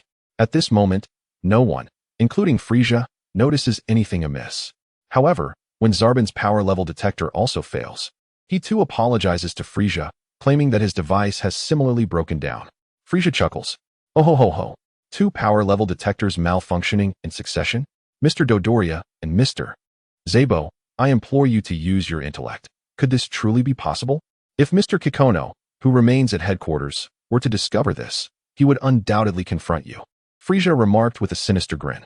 Your admonition is well taken, Lord Frieza, replied the rotund Dodoria, while the blue-skinned Zabo nodded in agreement. Frieza continued with a malevolent glint in his eyes. The combat power detectors we are currently utilizing are not the latest models developed by Mr. Kikono, with a detection limit of merely over 20,000 combat power. This indicates that there are indeed formidable warriors on this feeble planet with power surpassing 20,000. It is evident that this is also the reason behind the disappearance of those scion monkeys, including Vegeta, on Earth.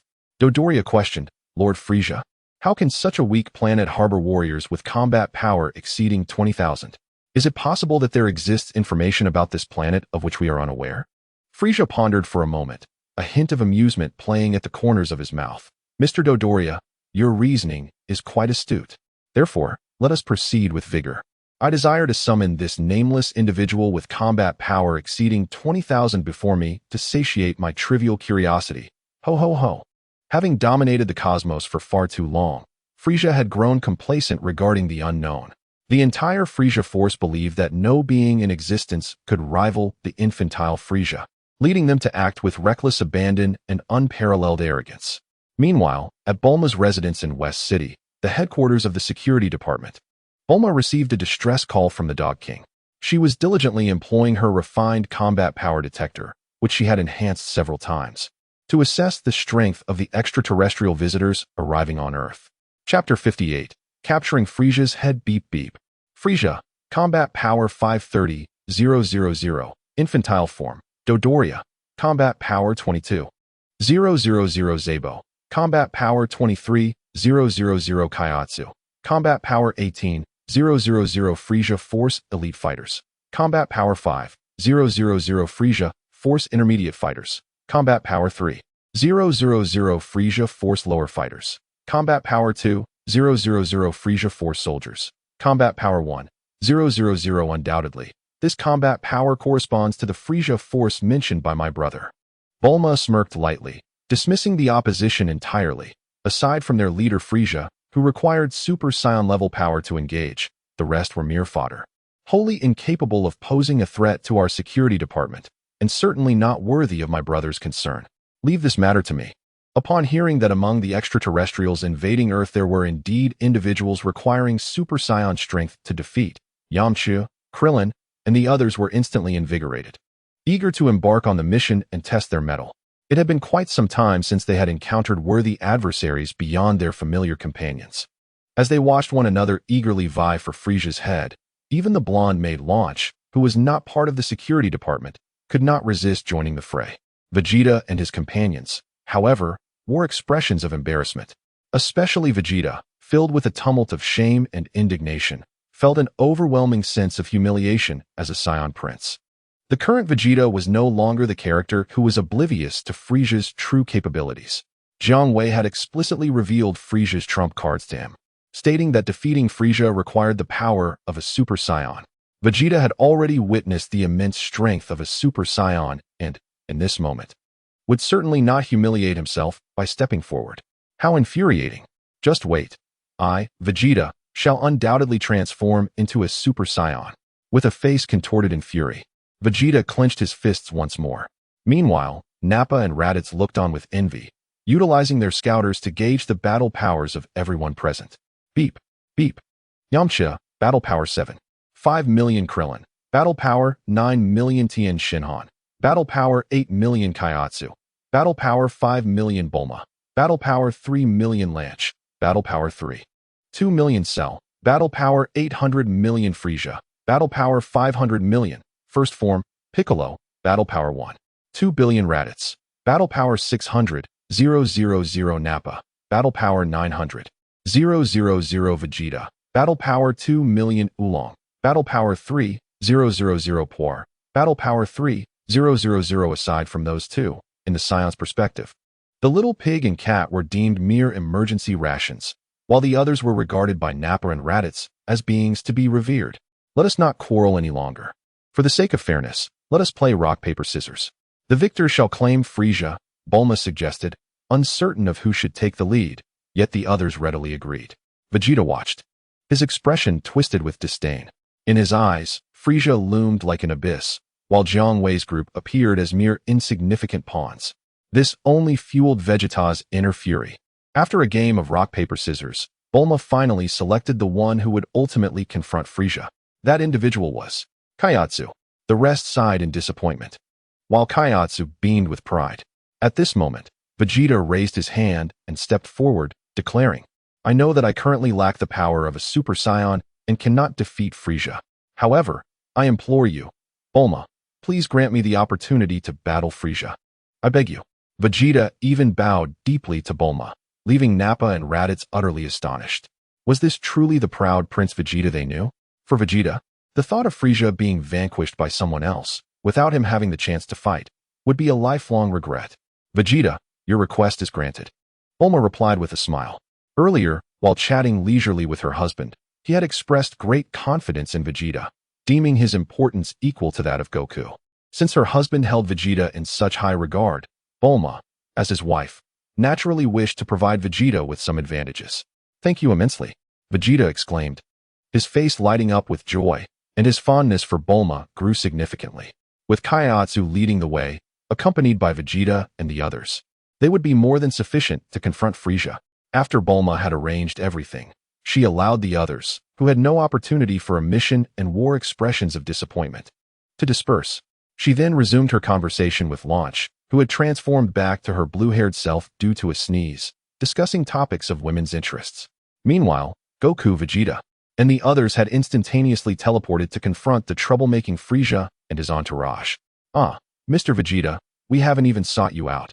Yet you have willingly walked into a trap? Frieza, seated in a stroller, displayed a flicker of surprise at the sudden appearance of Goku and Vegeta, briefly glancing at the unremarkable Goku before redirecting his attention to the more formidable Vegeta. Frieza, I am no longer the Vegeta of the past. What I wish to convey is that you should not have come to Earth. Vegeta regarded Frieza in his stroller, feeling a sense of empowerment that he could easily defeat Frieza with a single punch, a stark contrast to his previous dread of the king. However, Vegeta was also aware of Frieza's hidden abilities, having learned from Jiang Wei that if Frieza were to unleash his full strength, Vegeta would still stand no chance against him. Frieza's expression turned intrigued. Ah, Mr. Vegeta, do enlighten me. Why should I refrain from coming to Earth? Because you will meet your demise here. Unfortunately, it will not be by my hand, Vegeta replied coldly, a tinge of reluctance in his demeanor. Ah, Mr. Vegeta, surely you do not believe that the little dwarf accompanying you could bring about the end of me, the cosmic Emperor Frieza? Frieza erupted into a maniacal laugh. Yet his gaze towards Goku and Vegeta was frigid, a look that suggested he viewed them as mere mortals awaiting their fate. Foolish Mr. Vegeta, I shall demonstrate just how ludicrous your words are. But before that, Mr. Dodoria, Mr. Zarbin, I ask you to lead the soldiers and cleanse this pathetic planet. Let the wretched natives pay for your foolish words, Mr. Vegeta. Frieza maliciously chuckled from his stroller. As you command, Lord Frieza, Dodoria and Zarbin sneered, preparing to lead Frieza's forces in a merciless assault against the Earthlings. It seems the task of dealing with the riffraff has fallen to me once more, Raditz self-deprecatingly remarked, acknowledging that he was lagging behind Vegeta and Nappa in terms of effort. Nappa, I shall generously assist you in purging the vermin this time. Nappa laughed heartily. As they conversed, the two unleashed their prince's technique, firing energy blasts the size of fists that wreaked havoc on Frieza's soldiers, causing them to scream in agony as they fell from the sky like ducks shot down by a hunter-esque gun. Nappa, Raditz, you have the audacity to act so brazenly before Lord Frieza. Witnessing a significant number of Frieza's soldiers being slaughtered in an instant, Dodoria and Zarbin were both astonished and enraged, immediately unleashing energy waves towards Nappa and Raditz in an attempt to obliterate them mid-air. Chapter 59. Frieza's continuous transformations, however. The two warriors, with combat powers barely reaching 10,000, were taken aback. Before they could finish their boastful remarks, Dodoria and Zarbin widened their eyes in disbelief as Nappa and Raditz effortlessly swatted away their energy waves, redirecting them towards a cluster of Frieza's soldiers. Boom, boom. The sky erupted with two colossal explosions, annihilating another large contingent of Frieza's army. At this juncture, the once numerous soldiers of Frieza's legion were nearing their demise. Ha ha. Thank you for your assistance, Dodoria and Zarbin. Raditz laughed heartily. Damn Raditz, I will not let you escape. Dodoria and Zarbin's faces contorted with rage. In gratitude for your help, I shall take your lives. Nappa sneered ominously, instantly appearing before the astonished Dodoria and Zarbin.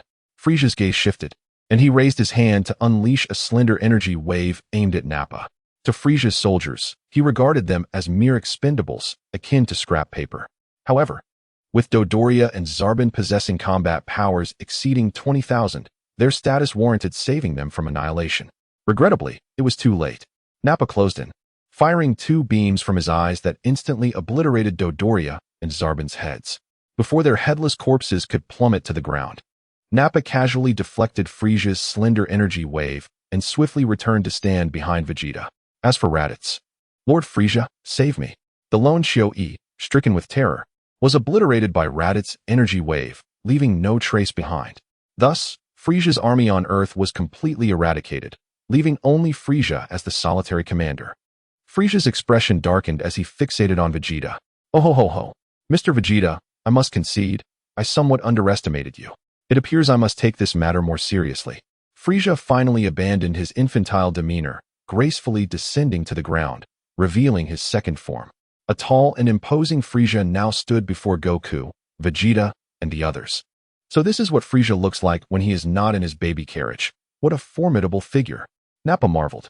Let me gauge his combat power. Raditz pressed the button on his scouter. Beep beep. Frieza, combat power 1, 200,000, second form. Haha, the ensuing events are beyond the scope of Nappa and myself. You may proceed. Raditz, upon witnessing Frieza's muscular form, recognized the disparity in their strengths and promptly reconsidered his involvement. Nappa displayed disdain. Raditz, you coward. Raditz retorted, Nappa, you dare call me a coward? You are so brave. Why don't you confront Frieza yourself instead of retreating with me? Nappa defended himself. I merely supervise you to ensure you do not abandon me and Vegeta as you did on planet Bihao-yang. Disregarding the banter between Nappa and Raditz, Vegeta stepped forward and declared, Frieza, I shall be your opponent. Ho ho ho. Mr. Vegeta, you are indeed brave and quite impressive. Frieza was about to mock Vegeta when he suddenly found himself face to face with the Scion. In an instant, Vegeta appeared before the tyrant, delivering a powerful blow to the face he had long despised. Frieza's visage contorted from the impact, blood spewing from his mouth, as his towering form was sent crashing into a nearby city, obliterating countless skyscrapers. A cloud of dust rose, enveloping Frieza's figure. Dumpling shot a cold glance at Vegeta, who remained unfazed. It was only when Nappa and Raditz hurriedly intervened that Dumpling refrained from pursuing the matter further. Amidst the dust, a figure surged forth. It was Frieza. Mr. Vegeta, I never imagined that a Scion monkey like you could grow to such an extent. It seems you cannot be allowed to live, along with the other Scion monkeys. Frieza's face twisted with rage as he transformed into his third form. Before Dumpling and Vegeta, there now stood a grotesque creature, short and with an elongated head, reminiscent of a neighboring alien. Frieza, do you not realize how revolting you look now? Vegeta taunted.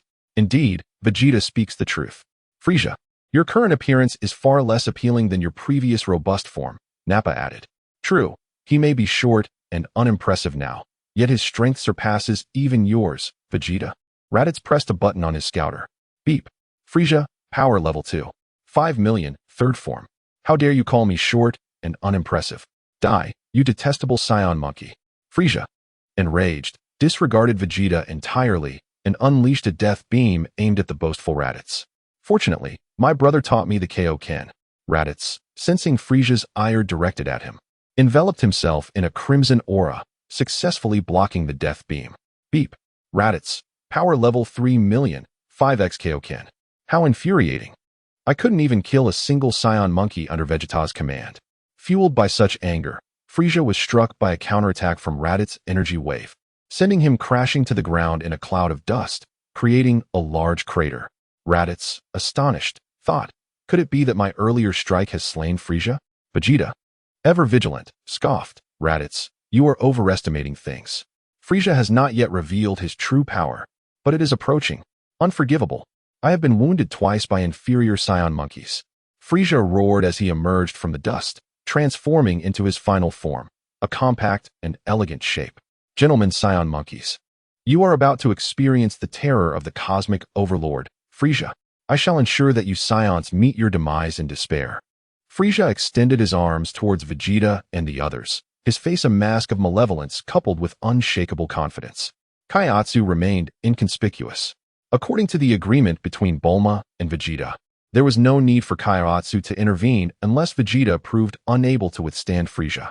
Moreover, the overwhelming power that Frieza currently displayed was enough to instill a sense of hopelessness in Vegeta and his companions. With a mere hand, Kaiotsu could suppress Frieza. It was utterly meaningless. Hey, Frieza has transformed into a dumpling head. Though he remains short, at least he no longer looks so grotesque. Nappa jested. However, his power had indeed become terrifying.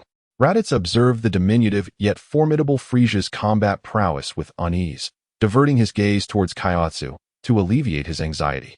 Although Frieza's current appearance lacked the previous ferocity, his combat strength genuinely instilled fear in Raditz. Beep. Beep. Frieza, combat power 60 million, final form 50. Yet Vegeta's mindset diverged from Raditz. At last, he could engage Frieza in a no-holds-barred battle. Vegeta radiated a crimson aura, causing Frieza's expression to shift to one of seriousness, a look reserved for worthy adversaries. Chapter 60, The Fall of the Cosmic Emperor. Beep. Beep. Vegeta, combat power 40 million, 20x Kaio-ken. Frieza. Vegeta bellowed as he charged forward to engage Frieza in fierce combat. While the elder Vegeta fought with all his might, Frieza appeared to handle the battle with ease, yet he was astonished by Vegeta's current strength. His resolve grew stronger. Not a single Scion shall be spared. Earth undoubtedly harbors great secrets, and I, Frieza, shall uncover them. With a flurry of punches and kicks, the clash continued for less than a minute. Vegeta was the first to falter, lacking the form of the human Shenron, which could withstand the physical strain of the 20x Kaio-ken. Sustaining a direct assault against Frieza for several seconds was the limit of Vegeta's endurance. As Vegeta's stamina waned, Frieza swiftly lashed out with his tail, sending Vegeta flying. Then followed up with a death beam that pierced Vegeta's abdomen. The crimson aura enveloping Vegeta dissipated, and he plummeted from the sky. Farewell, Mr. Vegeta. The secrets you garnered from Earth shall become mine, Frieza's. Ha ha ha.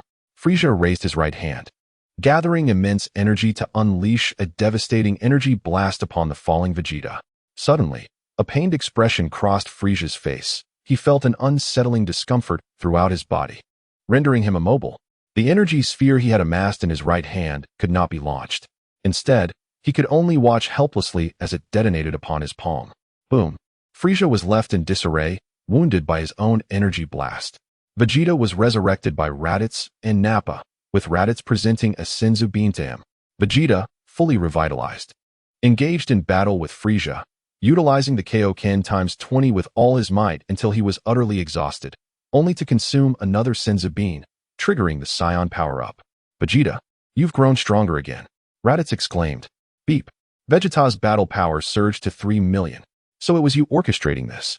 Frieza, having been momentarily disrupted by his own energy wave, glared furiously at the now golden oral Goku. Sensing Vegeta's impending defeat, Goku transformed into a Super Saiyan, using his immense abilities to restrain Frieza, thus affording Raditz and Nappa the opportunity to save Vegeta. Beep. Goku's battle power reached 250 million after transforming into Super Saiyan 1. Unlike Tien, who was deeply immersed in martial arts, Goku was impressionable, having been trained by Master Roshi, since Bulma had instructed him to eliminate Frieza after Vegeta's downfall. Goku was prepared to fulfill that directive, embodying the mindset of a killer who focuses solely on the outcome rather than the means. A pale finger slowly rose, pointing at Frieza, who was suspended in agony and rendered immobile. Goku intended to unleash his Dongdong Ray to penetrate Frieza's spherical head.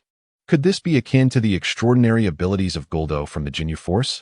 Vegeta observed in astonishment. In truth, Vegeta held contempt for such powers, perceiving them as mere tricks.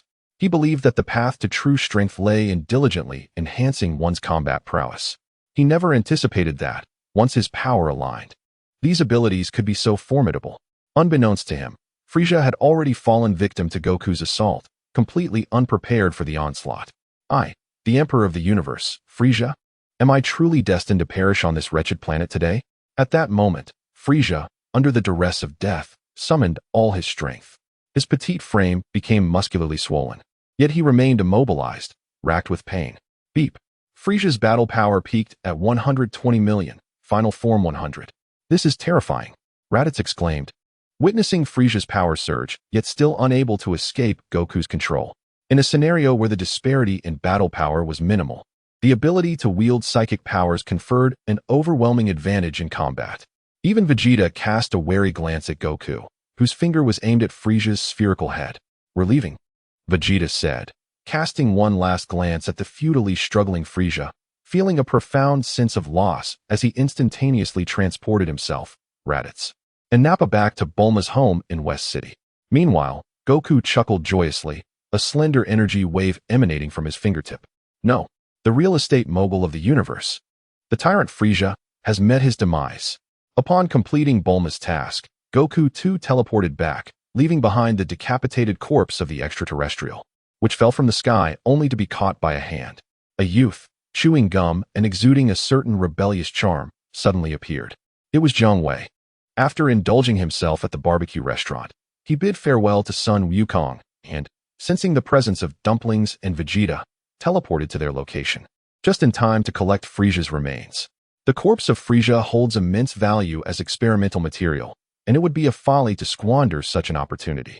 Jiang Wei contemplated that with Frieza's body, he could enable Dr. Gero to develop the original version of Cell as depicted in the narrative. The two cells currently in his possession lacked Frieza's cells, thus rendering them inauthentic. It remained to be seen whether Dr. Gero possessed the audacity to continue creating Cell. Have you brought me more extraterrestrial experimental materials, you rascal? Dr. Gero remarked upon receiving Frieza's headless corpse, which, upon examination, proved to be superior to the previous extraterrestrial tail he had experimented with.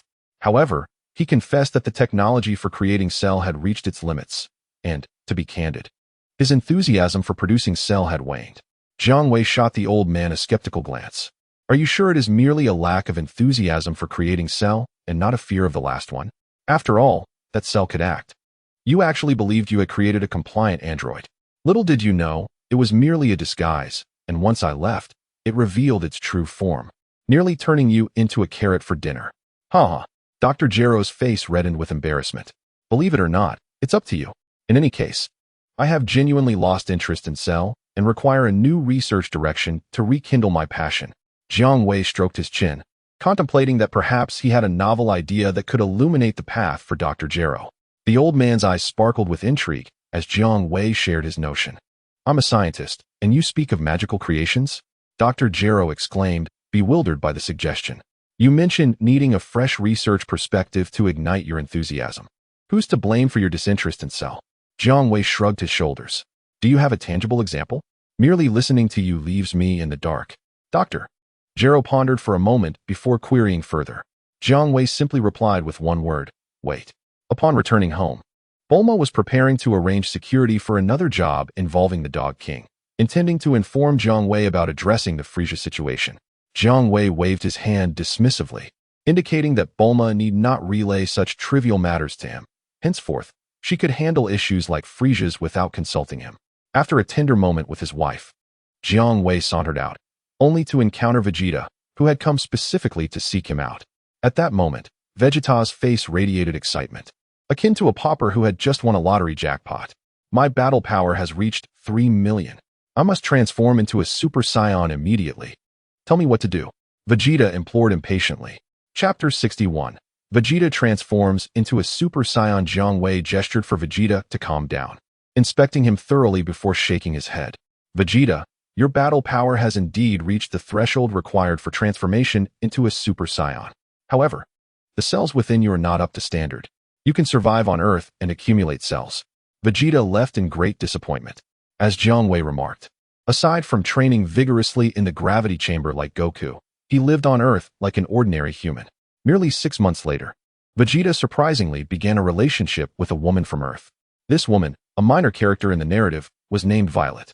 She had once been a colonel in the notorious Red Ribbon Army, the world's most malevolent military faction.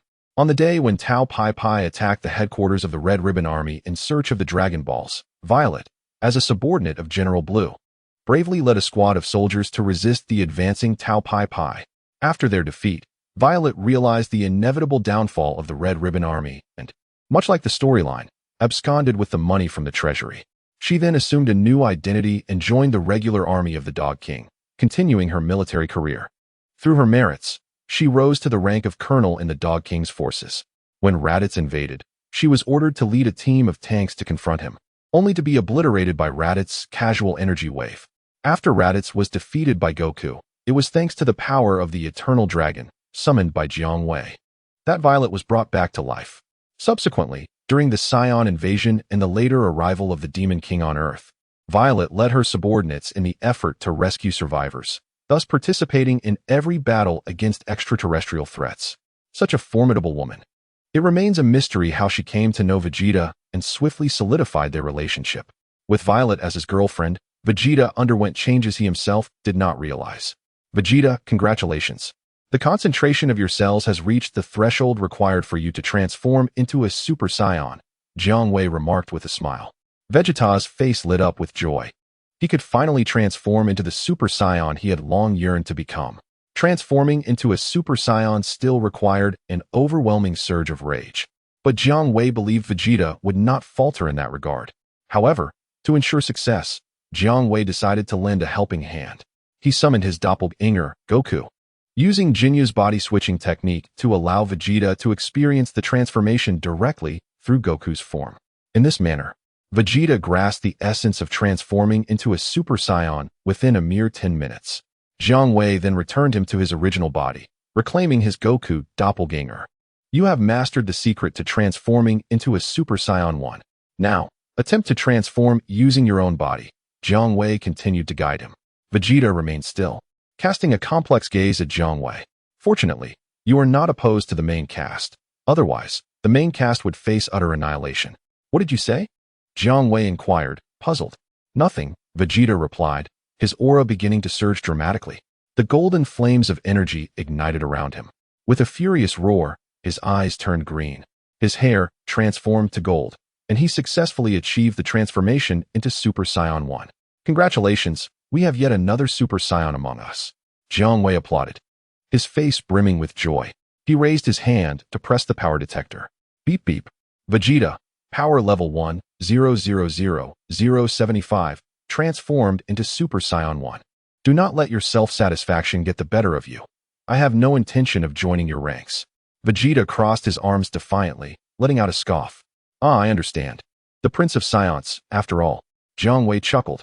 Were it not for the awareness of the vast chasm between himself and this individual, far greater than that which once existed between him and Frieza, Vegeta would have been unable to restrain himself from delivering a punch to that infuriating face.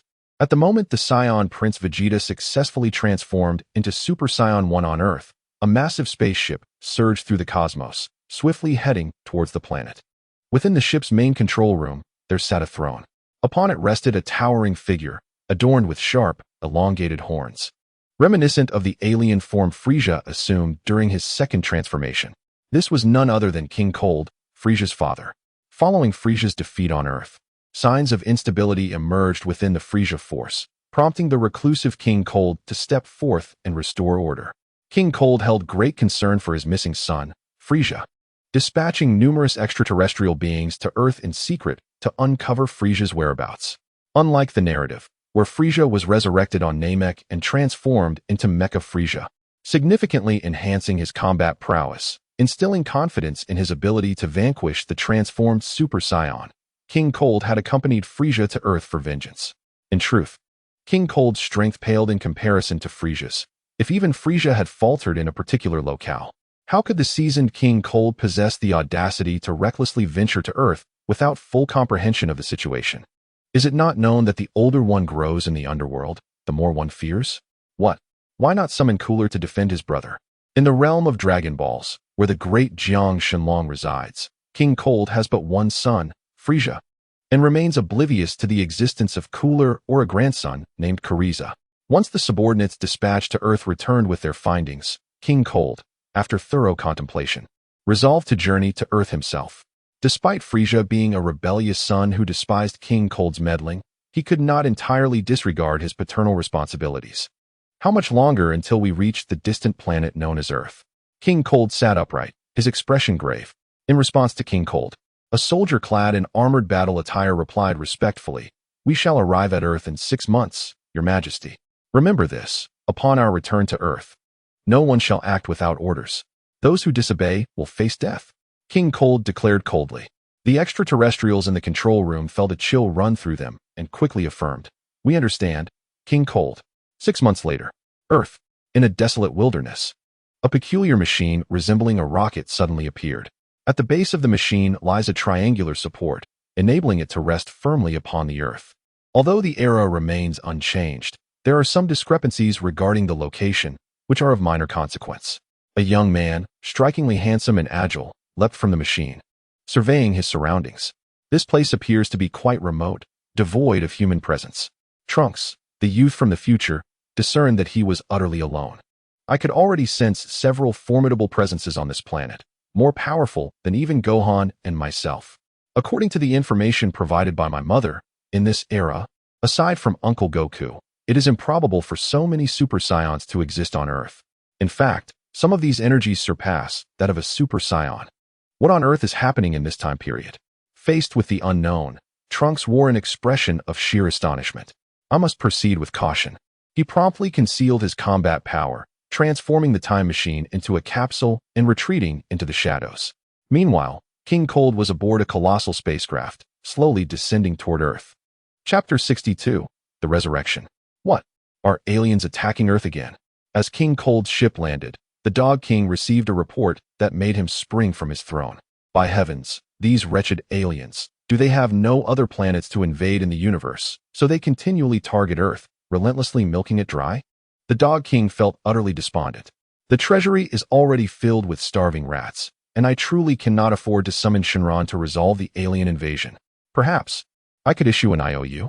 The Dog King pondered as he held the phone, contemplating whether, despite his canine nature, he could secure some respect from the great Shenron. Just then, his subordinates reported receiving a signal from the enormous spacecraft. A relieved expression spread across the Dog King's face. Thankfully, they are not here to invade. His father has come for negotiations, not for battle.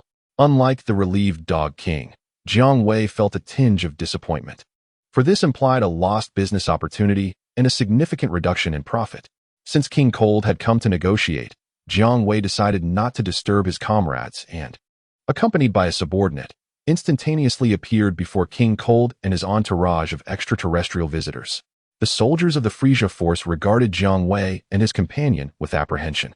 King Cold's eyelids flickered nervously. "What do you wish to discuss with me?" Jiang Wei, as usual, wasted no time and got straight to the point. "Show me this person's combat power."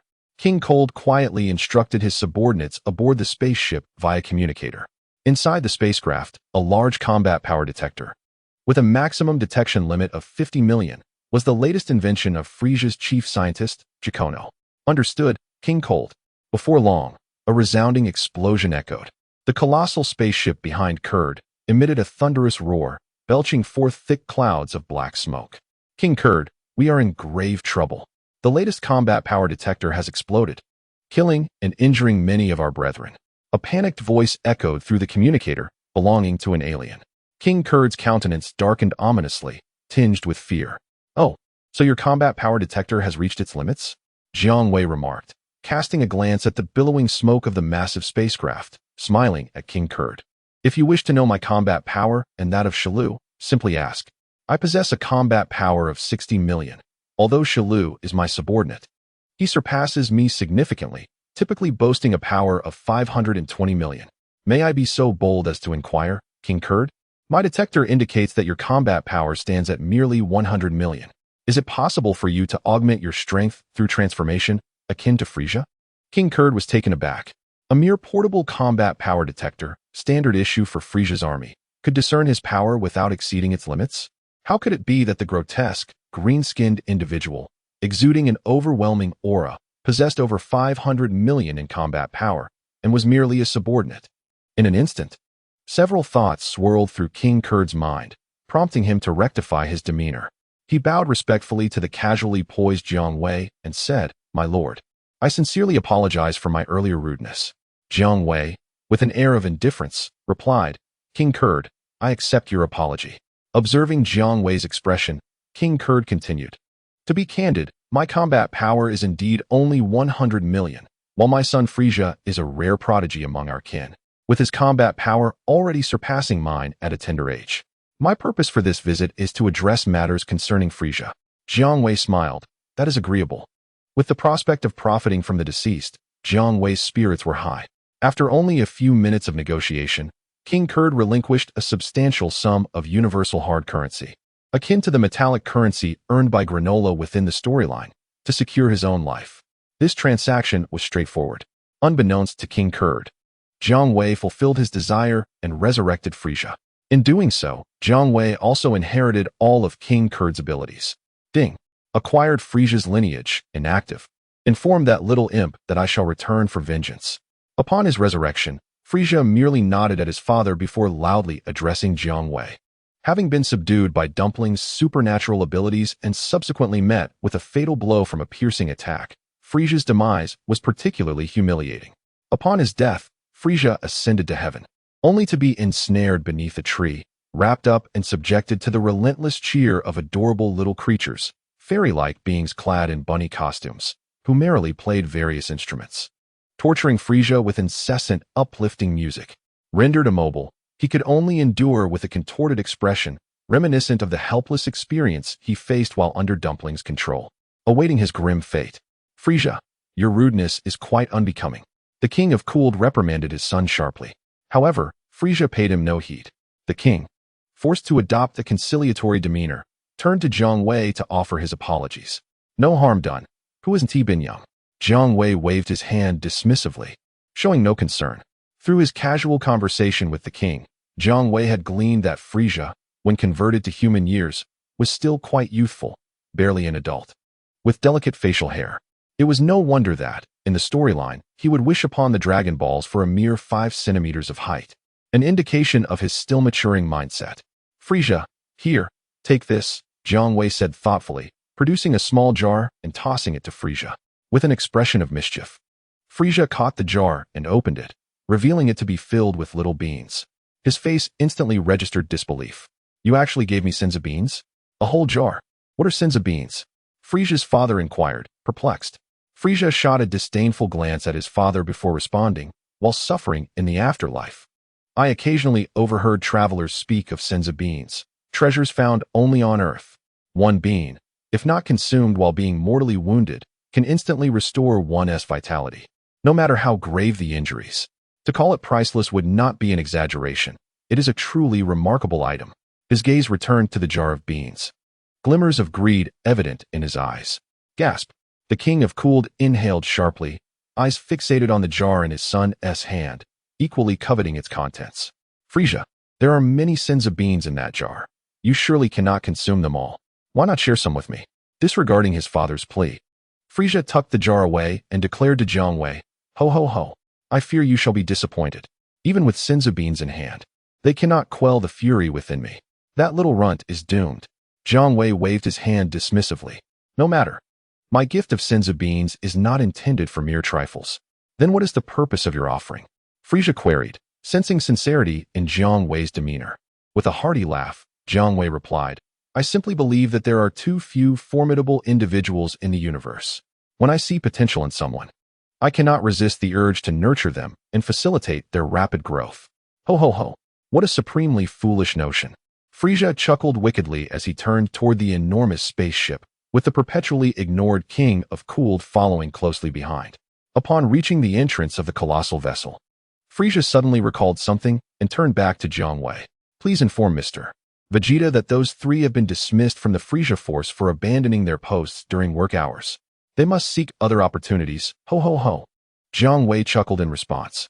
With a seemingly trivial offering of a small can of magic beans, one could potentially nurture the golden Frieza, or even the black gold Frieza, and grant Frieza the wish to grow 5 centimeters taller. Such is the matter at hand.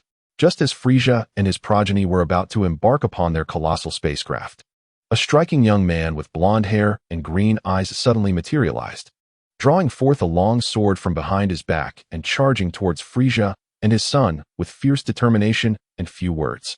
Chapter 63. The Arch-Nemesis of Androids 17 and 18. Beep. Beep. Trunks. Combat power 220 million. Transformed into Super Saiyan 1. Jiang Wei immediately recognized that the assailant targeting Frieza and his son was none other than the formidable Trunks from the future. Jiang Wei felt no surprise regarding the existence of Trunks, despite his marriage to Bulma. After all, he is Shenron, a unique entity within the Dragon Ball universe. While there may exist 2 Xeno, Jiang Wei could only possess oneself. Thus, another Jiang Wei could not exist in the future world, which would not impede the emergence of Trunks.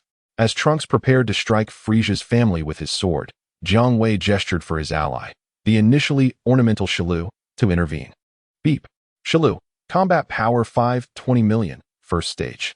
Who dares to act so brazenly before my lord, the great Jiang Wei? Shilu sneered, his insect-like visage displaying contempt. And with a single move, he vanquished Trunks. Had Jiang Wei not instructed Shilu to show restraint, Trunks would have met his demise. That individual's subordinate is remarkably powerful. Frieza gazed in astonishment at Shilu, who had dispatched Trunks with ease. Give me time. Just a few months of training, and I shall once again reign as the unparalleled Cosmic Emperor, Frieza proclaimed with unwavering confidence. Frieza, how many times must I remind you not to forget the terrifying Lord Beerus? King Cold interjected, his tone somewhat disheartening.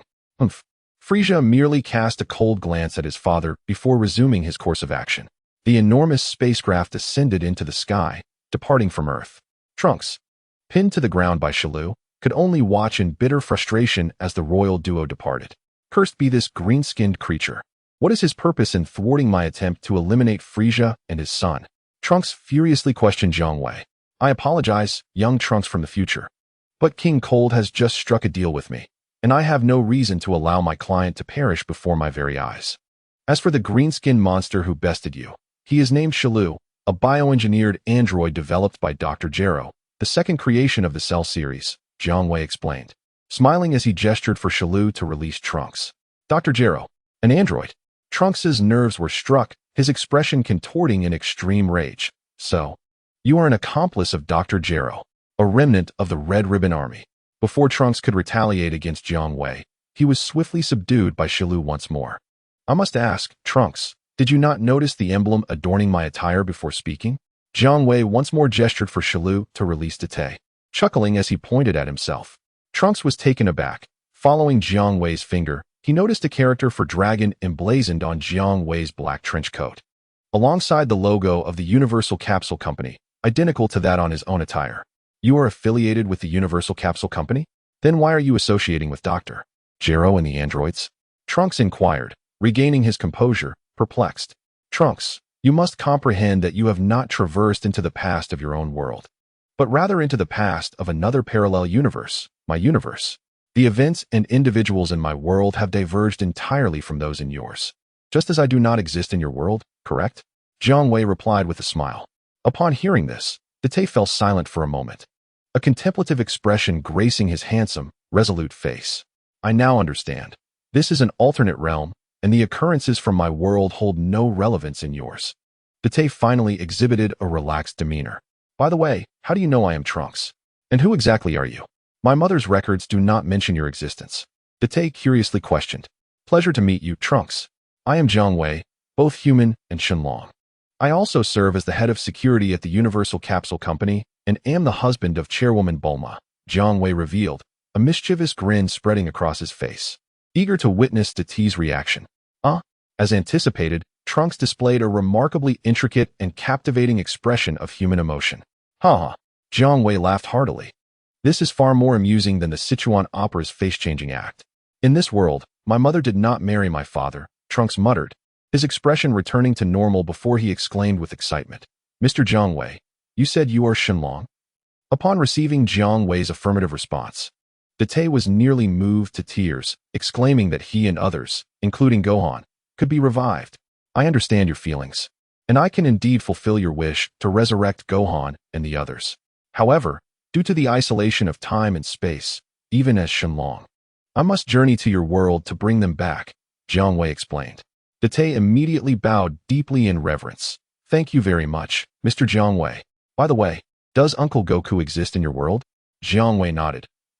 Goku is my little brother and also a member of the company's security team.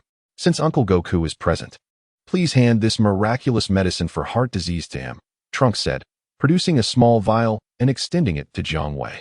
Jiang Wei did not accept the vial, stating that he no longer required the medicine, for Goku's heart condition had been cured years ago through a wish made to this Shenlong. That is truly wonderful, Trunks replied, pocketing the vial.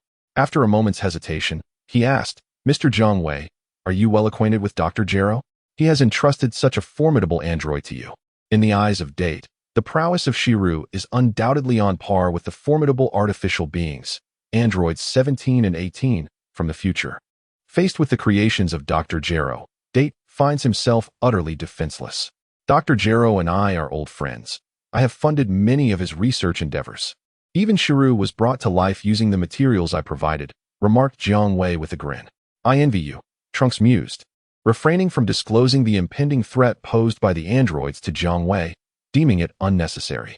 Given that Dr. Gero in this world is a friend of Mr. Jiang Wei, it is unlikely he would entertain thoughts of creating androids 17 and 18 to exact vengeance upon Uncle Goku for the Red Ribbon Army. By the way, Mr. Jiang Wei, I am rather curious as to why Dr. Gero spared Uncle Goku, who annihilated the Red Ribbon Army. Date inquired with keen interest. In my world, it was not Goku but Tao Pai Pai who vanquished the Red Ribbon Army to gather the 7 Dragon Balls and summon the Eternal Dragon. Tao Pai Pai seized the Dragon Ball from the hands of Commander Black. After summoning me to grant a wish, Tao Pai Pai attempted to eliminate the Eternal Dragon, only to be swiftly dispatched by me, Jiang Wei elucidated, satisfying Date's curiosity. I see, Date exclaimed, striking his palm with excitement. Then, might I request Dr. Gero to create a controller for me to command the androids? Furthermore, I wish to relay the misdeeds of androids 17 and 18 from the future to you succinctly. Trunks, there is no need to bother Dr. Gero. Simply have Shiru accompany you back to the future and eradicate those deplorable androids 17 and 18. Shiru is, after all, their natural nemesis. Jiang Wei chuckled, patting Shiru on the shoulder. I am exceedingly grateful, Trunks replied, bowing deeply to Jiang Wei, while Shiru displayed a joyful grin, licking his lips in anticipation. Clearly, Shiru comprehended his master's intentions. More delectable carrots awaited. However, a dilemma arose. Mr. Jiang Wei, as you can see, my time machine is rather small and can only accommodate myself. Neither you nor the green-skinned Shiru can fit inside, Trunks lamented, extracting the time machine from his capsule. Trunks, did your mother not mention that Yamcha has a companion named Puar, who possesses shape-shifting abilities? Jiang Wei queried. In a puff of white smoke, they transformed into 2 handguns, landing in the astonished grasp of Trunks. Shiru also possesses Puar's cells, allowing him to utilize Puar's transformation abilities. Is that so? Trunks exclaimed, giving a thumbs up before leaping into the time machine and returning to the future. Upon his descent, the 2 handguns automatically detached from Trunks, reverting to Jiang Wei and Shiru. Trunks, you have returned. At that moment, from the ruins of a nearby building emerged a woman of enduring grace, Bulma. Mother, I am back. Trunks stepped forward and embraced Bulma tightly. Trunks, she said, releasing her son, only then noticing 2 unfamiliar individuals beside the time machine, along with a green-skinned creature, who looked at Trunks with puzzled expressions. Mom, they are my allies from the past era, endowed with formidable strength to help us eliminate the malevolent androids. Number 17 and number 18, Trunks joyfully introduced. Nice to meet you, Bulma. I am Jiang Wei, and this is my subordinate, Shilu. Jiang Wei observed Bulma, who appeared similarly aged to when he had last seen her alongside Piccolo and the formidable Frieza, and couldn't help but feel a twinge of nostalgia. Mom, Mr. Jiang Wei not only possesses immense power, but he is also the dragon. He can revive everyone who has passed away, Trunks exclaimed. However, Trunks deemed it unnecessary to mention that in another world, Jiang Wei had taken his father Vegeta's place as Bulma's husband. That's wonderful, Bulma responded, her resilient demeanor nearly faltering as tears welled in her eyes. Wiping them away, she added, Trunks, it seems that my suspicions while designing the time machine were indeed correct. Using this device does not truly allow us to return to the past and change our future. Exactly, Mom. Your conjecture is entirely accurate. The past I returned to differs from that of our world.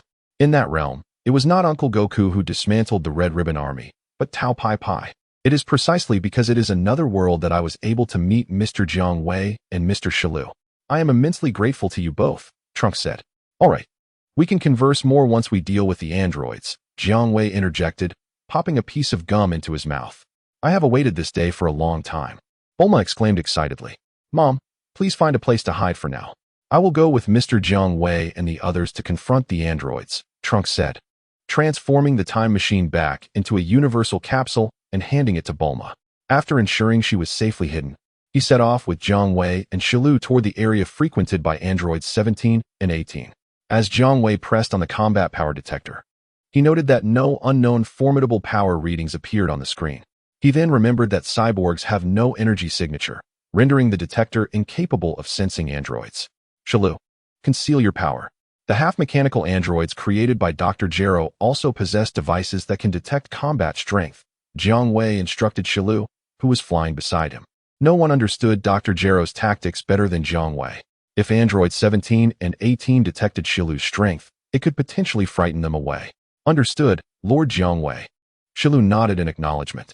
Jiang Wei adjusted the combat power detector, switching it to the mode for detecting eternal energy cores, specifically designed for mechanical and half-mechanical beings. Soon, a set of data appeared on Jiang Wei's combat power detector. Beep, beep. Android 17. Power level 500 million. Android 18. Power level 420 million. Trunks, fly over there. Androids 17 and 18 are located 50 kilometers away.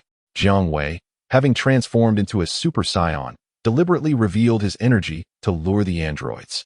Impressive, Mr. Jiang Wei's power detector can even detect androids, Trunks exclaimed, reverting to his normal state.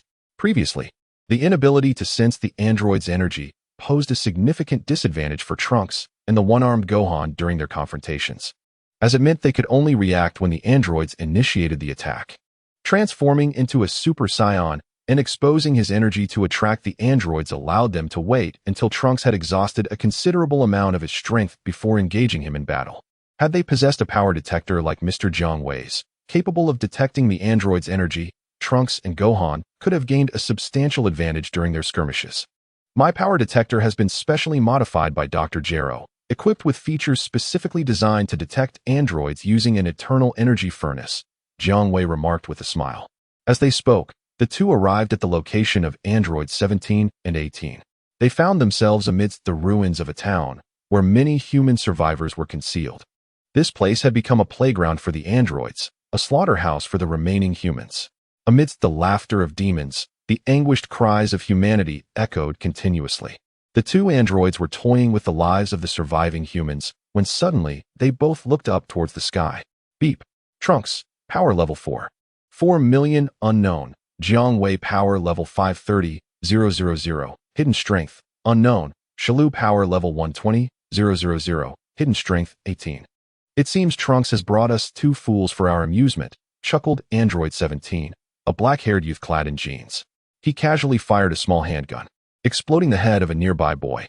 Meanwhile, the youthful and radiant blonde Android 18 stomped on the head of an older woman, giggling. Oh dear. I was already getting bored with that handsome Trunks. I was contemplating killing him the next time we met. But it seems he has provided us with two sources of entertainment. Perhaps we should let him live a little longer. What do you think, 17? 17 shot another middle-aged man's head with his handgun, laughing. 18, do as you wish. Just let me know when you decide to kill Trunks. Chapter 65. Shalu becomes complete under the unabashed gaze of the two androids. Jiang Wei and the others landed before them. Damn it, you vile androids are demons. Orchestrating this tragedy, Trunks seethed, surveying the horrific scene of human corpses surrounding him. Thank you for your compliment, Trunks, one of the androids replied. As a form of retribution, after eliminating your two companions, we shall spare your life. Ha ha ha. Number 17 laughed maniacally. Trunks had no need for their mercy, for it would be the two of you who would meet your demise.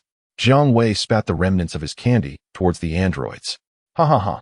What a foolish creature, unaware of his impending doom. Both number 17 and number 18 were doubled over with laughter.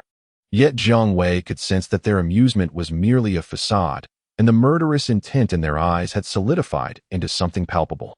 Indeed, these two soulless android fiends had grown accustomed to their arrogance, instilling fear in many who called them demons. However, it was the first time they encountered someone who dared to insult them to their faces. How could they not be enraged? As expected, amidst their laughter, number 17 suddenly lunged at Jiang Wei with lethal intent. How dare you insult us? I shall end your life. The rage on number 17's face transformed into horror as he anticipated a scene where his fist would obliterate Jiang Wei's skull. Instead, Jiang Wei calmly extended a single finger, effortlessly blocking the deadly blow. Mr. Jiang Wei is truly remarkable, Trunks exclaimed in astonishment. Even in his Super Saiyan form, number 17 would be unable to withstand such a furious strike. A blow so lethal, easily repelled by Jiang Wei with but a finger. Number 17, the most powerful warrior in the world. How could anyone possibly withstand his wrath so effortlessly? Number 18, with her exquisite beauty, was now filled with dread, for her strength was even inferior to that of number 17. I call you trash, and trash you are, whether you accept it or not. How dare you defy me? You worthless scum? Jiang Wei sneered, spitting in the face of number 17, whose face was contorted with rage, veins protruding as he exerted all his strength. Yet, he could only suppress his fury, unable even to wipe away the spit on his face. How infuriating! I am the strongest in the world. No one can rival me. Number 17 bellowed, just as Jiang Wei anticipated that number 17 would, out of pride, continue to attack despite the futility of such an endeavor. Number 17 abruptly turned and fled. Almost simultaneously, number 18 followed suit, both of them skillfully splitting apart as they escaped. Jiang Wei realized he had misjudged the situation. The future android number 17 was not the same as the one who traveled with number 16, sparing humanity along the way. Instead, he was a demon who relished in the slaughter of humans. True pride would never lead one to the twisted enjoyment of mercilessly killing the weak. They were merely two bullies taking advantage of the defenseless. However, in the face of the fleeing androids, Jiang Wei did not take any action, because Cell had moved. Oh no. Just as number 17 and number 18 had escaped, they collapsed to the ground in agony, their bodies racked with pain, unable to move. Cell had unleashed the extraordinary abilities granted to him by the cells of dumplings. In the narrative, Cell is the product of an amalgamation of various Earth's martial artist cells. Logically, Cell should possess the super abilities of Kaiotsu. Had Cell employed Kaiotsu's powers in his confrontation with the protagonists, they would have faced utter annihilation. However, Cell refrained from utilizing Kaiotsu's abilities until his demise, which allowed the protagonists to escape with their lives by mere chance. In contrast, Zero possesses formidable powers, yet chooses not to wield them. What do you intend to do? Release me at once. Under the fearful gaze of Android 17, Zero approached with a gluttonous expression, reaching out to touch 17, transforming him into a carrot, and squatting down to devour him voraciously. After consuming the carrot formed from 17, Zero erupted with a tremendous surge of energy, leaving Trunks nearby utterly astonished. Impressive. Zero then entered his second stage, morphing into a muscular, green-skinned figure with a sausage-like mouth, completely shedding his previous insectoid appearance.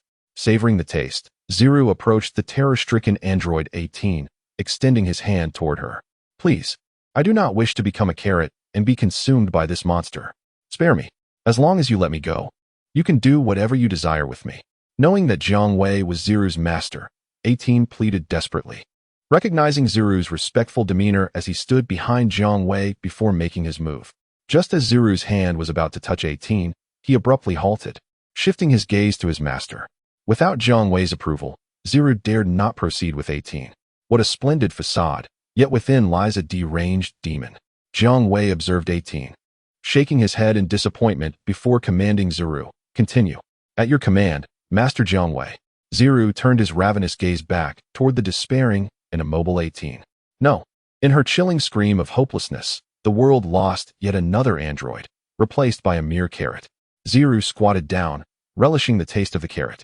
With a roar, after devouring the carrot that was once 18, Zero's aura surged with even greater intensity, shaking the very earth. Survivors across the globe trembled in fear.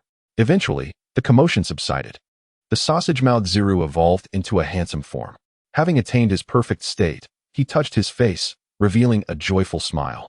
Huh, I surpassed Cell and achieved perfection first. How could Cell not be envious? Zero chuckled gleefully. Let us ascertain Zero's battle power after his transformation. Jiang Wei adjusted his battle power detector back to normal mode and pressed a button. Beep, beep. Zero, battle power 4. 2 billion, perfect form. Mr. Zero, you are astonishingly powerful. The pressure I feel now is far greater than when confronting those two androids. Trunks marveled, his eyes filled with admiration. Trunks, do not underestimate yourself. You are a half-blood scion. With diligent training, you too can attain the strength that Cell possesses. Jiang Wei encouraged Trunks with a dose of motivational wisdom. Is that truly so, Mr. Jiang Wei? Trunks exclaimed, his face alight with surprise. We shall return first, and then we will resurrect the departed, Jiang Wei declared, flicking away the remnants of his cigarette. Upon returning, Trunks eagerly relayed the news of the defeat of the nefarious androids 17 and 18 to his mother, Bulma. Following Jiang Wei's guidance, he made a wish to the eternal dragon, imploring for the revival of all the virtuous souls who had perished since the emergence of the androids. This wish was straightforward. Once granted, the protagonists of the future world were revived, including Gohan, who returned without any injuries. However, one individual did not return, Trunks' father, Vegeta. The reason being, at the time of his demise, Vegeta did not meet the criteria of goodness. He was deemed a villain. Hence, he did not join the others in resurrection. Having fulfilled Trunks' wish, Jiang Wei acquired a significant doppelganger, while its power was lacking. The doppelganger boasted an impressive appearance, which made it more favored by Jiang Wei's true self in his absence. In the future timeline, after guiding the protagonists for several days, Jiang Wei and Cell were preparing to bid farewell to the group and return to their own era. Suddenly, Jiang Wei sensed something amiss and adjusted his power level detector, smiling at the group. Before I depart, allow me to eliminate one more potential threat. Chapter 66, The Cell Warriors? A threat? The future protagonists were momentarily taken aback by his words. Just as they were about to inquire further, Jiang Wei had already transported himself and Cell instantaneously to a location 100 kilometers outside West City. Unlike androids 17 and 18, this new target could sense their energy. Within the vicinity of West City, there existed a human settlement. During the rampage of the androids, this settlement had narrowly escaped the clutches of the two malevolent beings, only to face destruction after their defeat. At this moment, the inhabitants of the settlement had vanished, leaving behind scattered remnants of torn clothing and discarded firearms. Hunting rifles, handguns, and other weapons lay abandoned. Gurgle, gurgle. A green-tailed creature, with a needle-like appendage, was plunged into the back of a woman. As the creature absorbed her essence, the woman gradually melted away, and within moments, all that remained were her discarded garments. When Jiang Wei and Cell materialized, they witnessed the grotesque scene of a green-skinned monstrosity finishing its feast. The creature, startled by the sudden appearance of others before it, displayed an expression of disbelief, particularly upon seeing the fully formed Cell. Impossible. What is the meaning of this? According to the data provided to me, your existence should not be possible. The green-skinned creature demanded of Cell. Upon closer inspection of the green-skinned larva, it became apparent that, aside from its tail tipped with a needle, its appearance bore an uncanny resemblance to the first stage of the android Siru, which had not yet consumed the artificial carrot. Siru disregarded the larva's inquiries and instead gazed at it, an unmistakable hunger glinting in his eyes. Although this green creature was considerably weaker than Siru, even less formidable than the two androids, its strength was akin to that of Trunks in his Super Saiyan form. Nevertheless, as a carrot, it could provide some nourishment to Siru. Having recently acquired an original Cell, I found no motivation to create another myself, chuckling at the thought. Jiang Wei watched the green larva with delight. The technology to create androids was known to Dr. Gero, and naturally, Jiang Wei possessed the same knowledge, albeit lacking the desire to engage in the process personally. Who are you? Cell inquired again. Jiang Wei felt no obligation to respond to Cell's question. Instead, he commanded Siru, "Subdue it." "As you wish, Master Jiang Wei," Siru replied. Realizing that consuming another carrot was futile, he effortlessly subdued Cell with his dumpling-like abilities. "I can't move. My whole body aches." "I understand now. This is the power of that mediocre martial artist called Dumpling." Cell realized the situation and attempted to counter with his own dumpling abilities, but the vast disparity in their combat powers rendered his efforts ineffective. At that moment, Jiang Wei summoned a clone of King Piccolo, who produced an egg that hatched into a green creature with a combat power of 10. Jiang Wei addressed the green creature. "I shall ponder your name. Let us call you Slough. Please spare my life. I pledge my loyalty to you and wish to serve as your subordinate." Cell, sensing his imminent demise, frantically begged Jiang Wei for mercy. "The androids created by Dr. Gero are treacherous, their loyalty suspect. I prefer to replace them with my own trustworthy allies," Jiang Wei remarked with a smile to Cell. He then proceeded with his usual method, first swapping bodies with the newly hatched green creature, then with the immobile Cell, and finally exchanging with the green creature once more. Thus, he replaced Cell's core with an utterly loyal demon warrior. Cell, cunning as ever, attempted to escape immediately after being transferred into Slough's body, only to be obliterated by a ki blast from Slough, leaving not a trace behind. "I pay my respects to you, Master Jiang Wei." After eliminating Cell, Slough bowed respectfully before Jiang Wei. Ding! Slough's combat power registered at 210 million, first stage. Jiang Wei mused that he now possessed 3 Cell androids, sufficient to form a Cell Special Forces unit. However, with only 3, it would rather constitute Jiang Wei's mech squad. Only upon gathering 5 Cell androids would he have a true Cell Special Forces team. Well, with Cell dealt with, it is time for us to return. Jiang Wei, along with Siru and Slough, made their way back to locate Trunks, utilizing the time machine to transport them to Jiang Wei's world. "Trunks, until we meet again."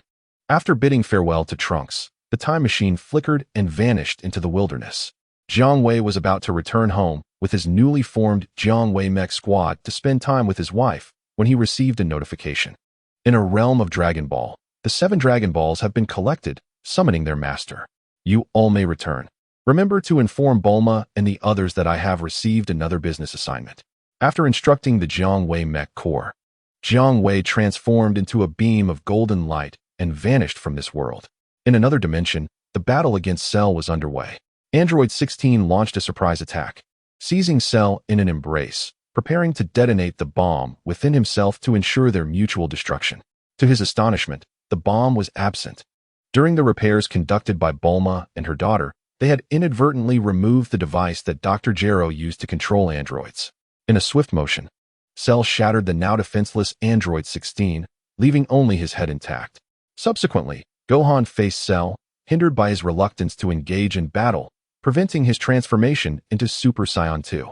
At that moment, the head of Android 16, now reduced to a mere skull, implored the terrified Mr. Satan, hiding nearby, to toss it to Gohan.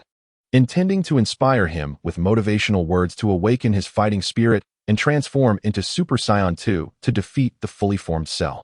This is the unfolding narrative. However, in this timeline, as Mr. Satan risked his life to throw 16's head to Gohan, a small Cell had just dispatched Krillin and, in a moment of idle amusement, noticed 16's head soaring in a high arc towards the beleaguered Gohan, who had been battered by Cell.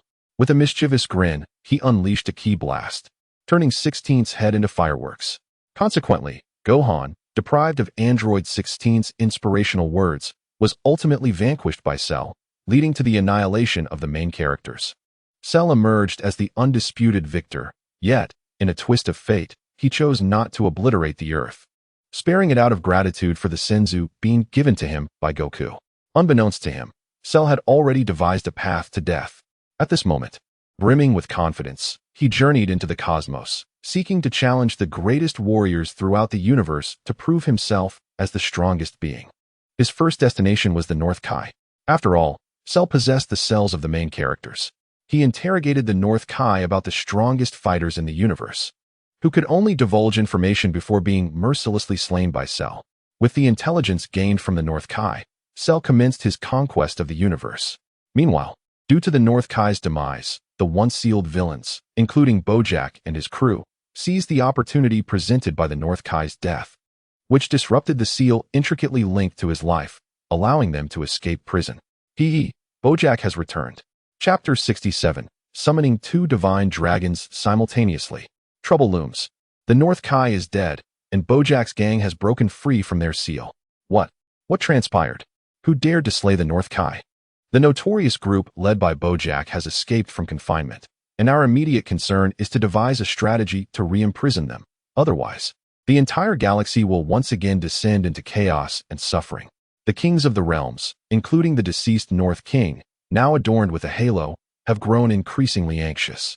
The four kings of the East, South, West, and North convened on the diminutive sphere belonging to the North King to deliberate on a course of action. The East King inquired of the North King, "What transpired? How were you slain?" The North King, filled with shame, replied, "In my dominion lies a planet known as Earth, where brilliant scientists have created a formidable artificial life form named Android Cell. It was Cell who brought about our demise, resulting in the shattering of the seal and the escape of Bojack's cohort. The West King seethed, cursed Earthlings and that wretched Cell. Once we have dealt with Bojack's gang, Cell shall be next." The East and South Kings nodded in agreement, their faces etched with disdain for Cell, who dared to slay the North King and embroil them in such dire trouble. The North King, with a grave demeanor, cautioned, "Esteemed colleagues, do not underestimate Cell. Though merely a creation of Earth scientists, his power, as I have observed, is certainly on par with Bojack himself." "What? That Cell possesses such strength?" The other three kings exclaimed in disbelief. Even more troubling is the fact that Cell is no champion of justice. His malevolence rivals that of Bojack's group. Currently, Cell is wreaking havoc in the North Galaxy, relentlessly challenging the mightiest beings on various life-harboring planets, utterly annihilating those who fall before him. The North King lamented, signifying that not only must they contend with Bojack's gang, but also with the equally formidable Android Cell. Heavens! Is the current situation not worse than before we sealed Bojack's group? The other three kings wailed. The difficulty of confronting Bojack's group is well known, as the four kings had previously engaged them in battle. Now, with the addition of Cell, whose strength rivals that of Bojack, are the kings to have any hope of survival? We must find a way to address both Bojack and Android Cell. The North King insisted resolutely. The West King scoffed. Easier said than done. It seems we must seek the counsel of the Grand King. The South King resignedly agreed. It must be so. As the four kings prepared to seek the Grand King's guidance, the North King suddenly interjected, "Colleagues, wait." Some occurrences have transpired on Earth. Someone has summoned the dragon. Perhaps this is an opportunity. The antennae atop the North King's head twitched with unexpected delight. Someone has summoned the dragon. We must seize this chance. The other three kings shared his joy, for apart from Namek, only Earth is known to harbor the dragon. Meanwhile, on Earth, amidst despair, Bulma cradled young Trunks. Her face clouded with gloom. No, there must still be hope. Bulma's eyes sparkled with renewed hope as the thought of the eternal dragon crossed her mind. In a world where the main heroes had been vanquished by Cell, and after Piccolo fused with the Kaio-ken, Dandy became the new Earth Guardian. Placing the Dragon Balls back in a state of accessibility. Accompanied by young Trunks, Bulma swiftly gathered all 14 Dragon Balls. Both Dandy and Bulma stared in astonishment at this unexpected outcome. Dandy immediately asserted, "I have not created new Dragon Balls. My abilities do not permit such an act." Bulma picked up a 5-star Dragon Ball, explaining that having even one of the 7 Dragon Balls allowed her to sense the locations of the other 6, rendering the Dragon radar unnecessary.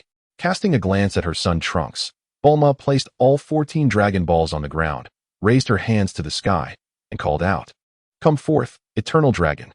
The situation on Earth was dire. The protagonist group tasked with its defense had perished. Although Cell spared Earth due to a favor owed for a Senzu bean, Bulma knew that if Cell's mood shifted, he could return to annihilate the planet. For the safety of her son Trunks, she would not rely on Cell's whims regarding Earth's fate. In an instant, thunder rumbled ominously, as if the very end of the world had descended upon them, and everyone felt the weight of it. A cerulean dragon with crimson eyes manifested before Bulma, demanding, "State your wish. Who are you?" The serious demeanor of the eternal dragon was swiftly undermined by the presence of another dragon, towering over 100 meters. More imposing than it appeared. The Earth Dragon gazed in astonishment at this newcomer, pondering, isn't there only one eternal dragon on Earth? What then is this creature? Upon being summoned, Jiang Wei surveyed his surroundings with curiosity and, upon spotting the comparatively diminutive Earth Dragon, mused, "How remarkable that someone has managed to summon both the Eternal Dragon and the Earth Dragon simultaneously. What an intriguing notion." As the Earth Dragon inquired about his identity, Jiang Wei lowered his massive dragon head. Looking down at the Earth Dragon, "You ask who I am? I am, of course, the Eternal Dragon." As he spoke, a thick cigar appeared between his claws.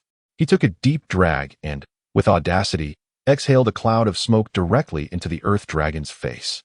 Having been summoned multiple times, Jiang Wei had discovered that in his dragon form, he could also utilize items he carried, which would enlarge to suit his enormous size.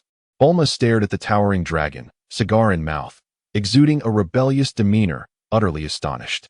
Coughing, the Earth Dragon sputtered as the smoke enveloped him, then raised his head defiantly. Retorting to the towering figure, "You speak nonsense. I am the true Eternal Dragon. You are merely a diminutive creature." Jiang de Shenlong audaciously used the head of the Earth Shenlong as an ashtray, flicking off the ash before addressing the dazed Bulma. "In this world, Bulma, articulate your desire, any wish, and I, the Divine Dragon, shall fulfill it."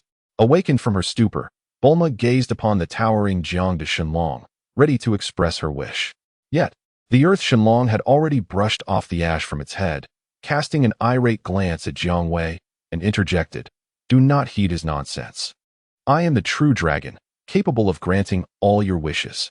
Bulma's gaze flitted between the two dragons, one tall and one short. Her face, still radiant, betrayed her confusion. To whom should she entrust her wish? Chapter 68, A Swap with Bojack and Cell?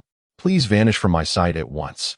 The Earth Shenlong readily agreed, only to realize that this wish was not Bulma's, but rather one made by the scheming Jiang Wei, whose face was adorned with a sly grin. "You despicable fiend. Just you wait, I shall return." The Earth Shenlong, infuriated by the trickery, shouted at Jiang de Shenlong before reluctantly transforming into 7 beams of golden light, dispersing in all directions. "Well, the meddler has rolled away. You may now articulate your wish to me, Bulma." Jiang Wei extended his dragon claw, gesturing a middle finger toward the direction where the Earth Shenlong had vanished, then turned to the still-dazed Bulma with a congenial demeanor. "You are wicked. You squandered my chance to wish upon a dragon." Bulma snapped back to reality, genuinely astonished by Jiang Wei's audacious antics, causing little Trunks to burst into tears. "Why are you shouting so loudly, Bulma? That little fellow lacks my prowess. Whatever wish you harbor, I can fulfill it." Jiang Wei replied nonchalantly, the enormous cigar having vanished, replaced by a large piece of gum that he began to chew vigorously. Bulma took a deep breath to calm herself. At this moment, with the Earth Shenlong having executed Jiang Wei's wish and thus out of the picture, only Jiang Wei remained as her wish grantor. Very well. My wish is. Bulma's words were abruptly interrupted. Suddenly, the four great Kais appeared on Earth.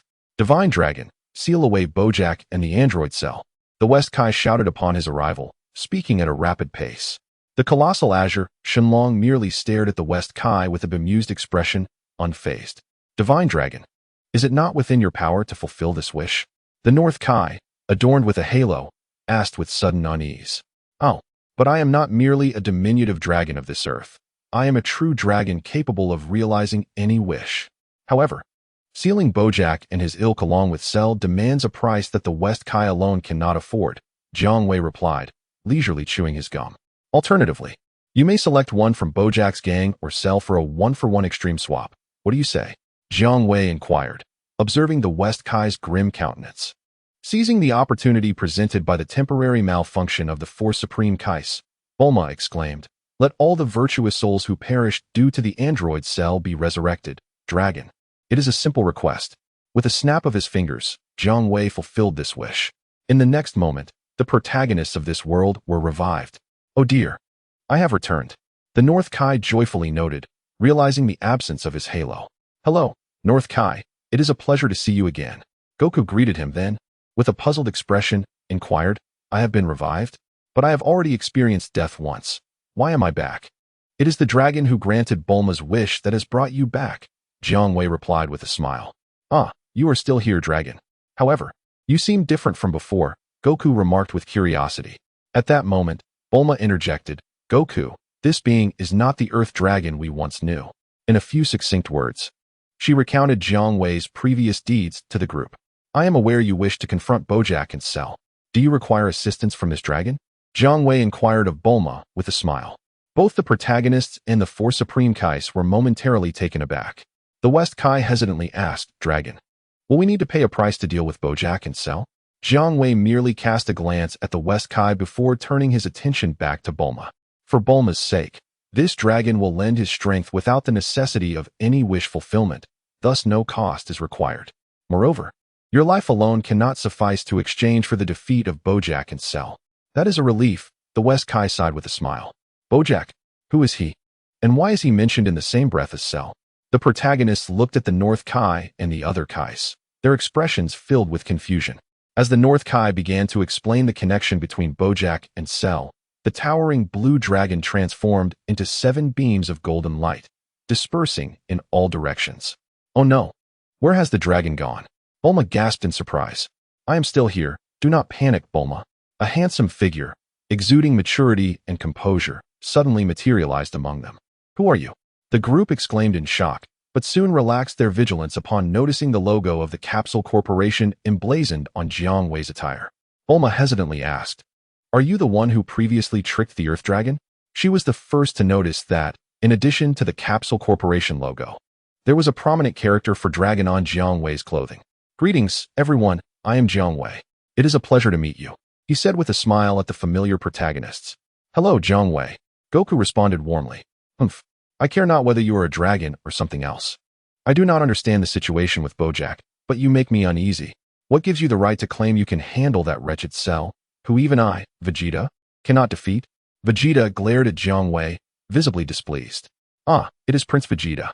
Pray tell, Your Highness, if you believe I cannot contend with Cell, what then do you propose as a means to confront him? Jiang Wei inquired with a smile, observing Vegeta's haughty demeanor.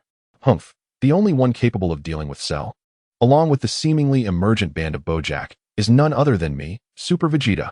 Vegeta proclaimed with utmost confidence, raising his thumb to indicate himself.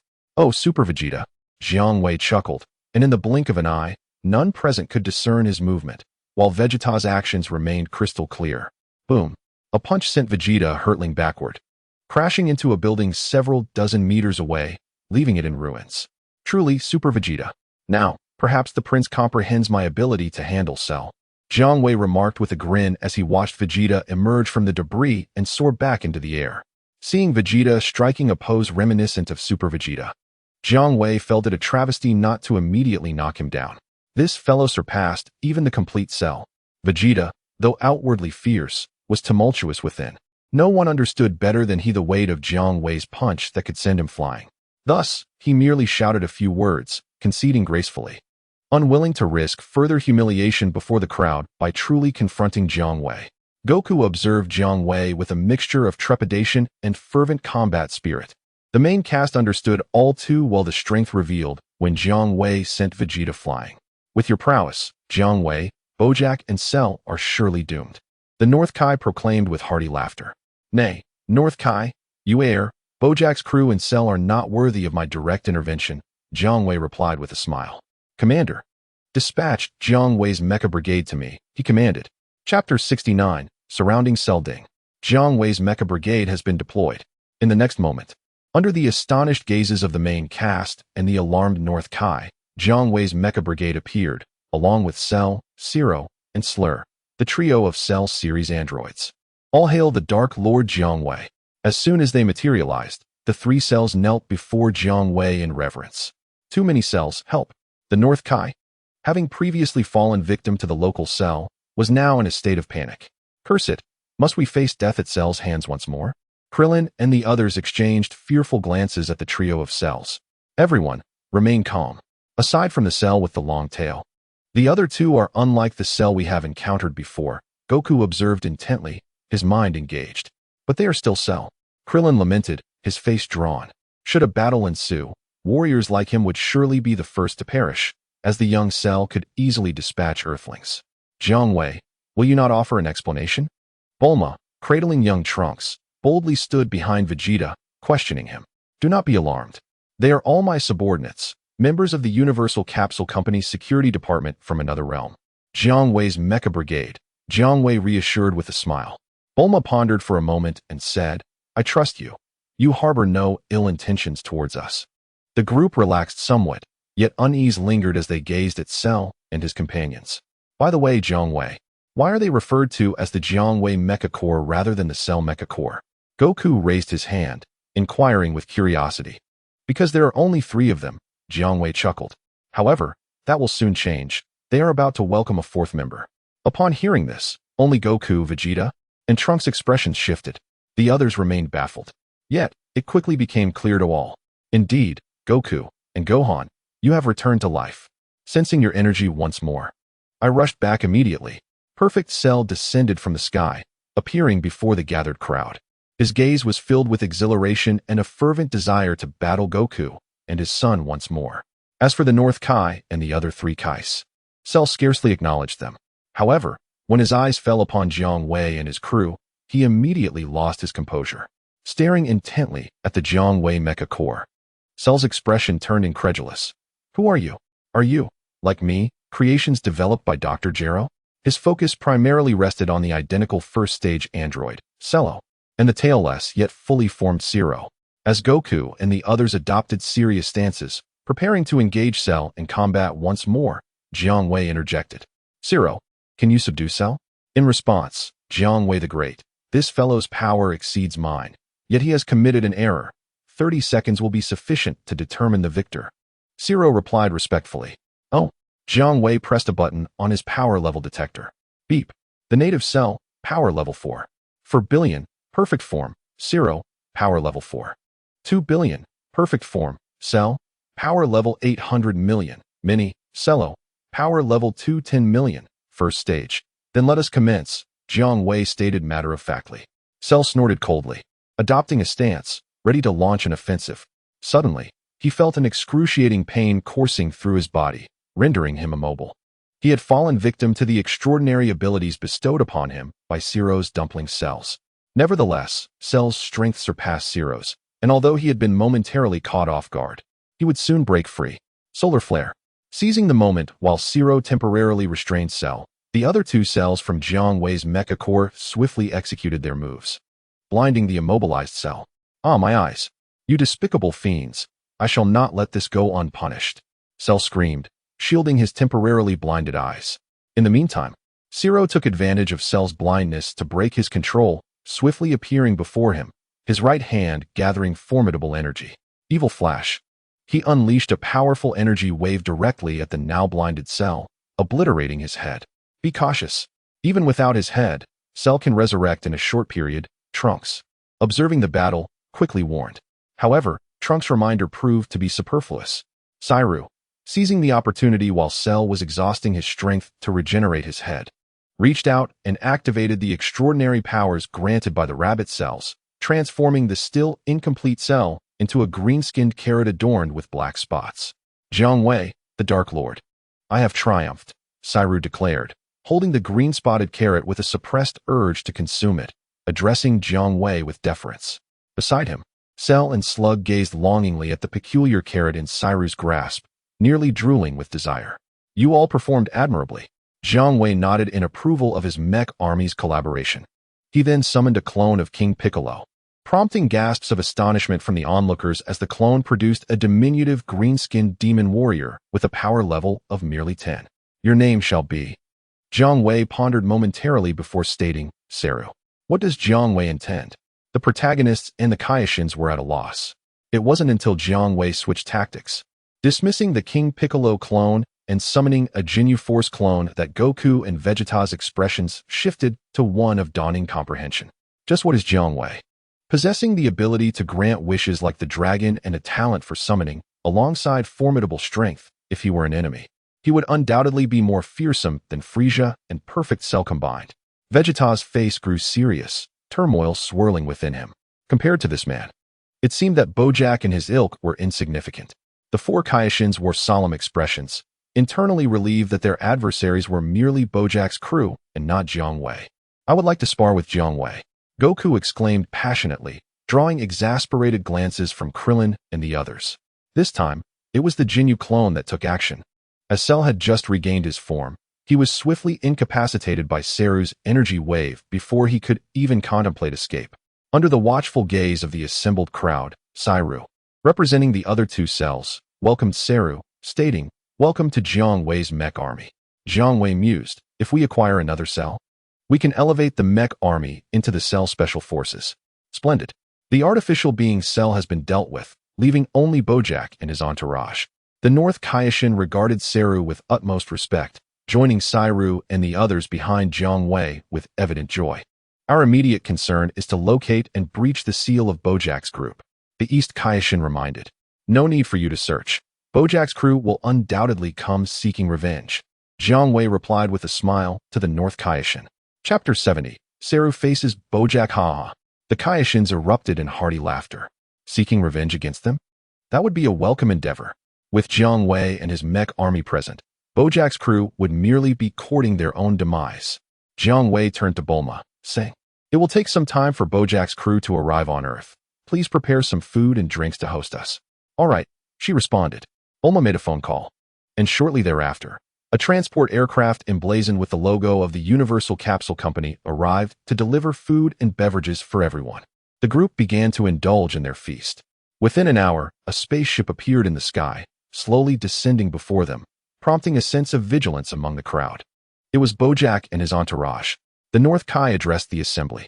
As the hatch of the spaceship opened, a passage extended forth, revealing 4 extraterrestrials, 1 woman and 3 men, surrounding a towering male alien who stepped out.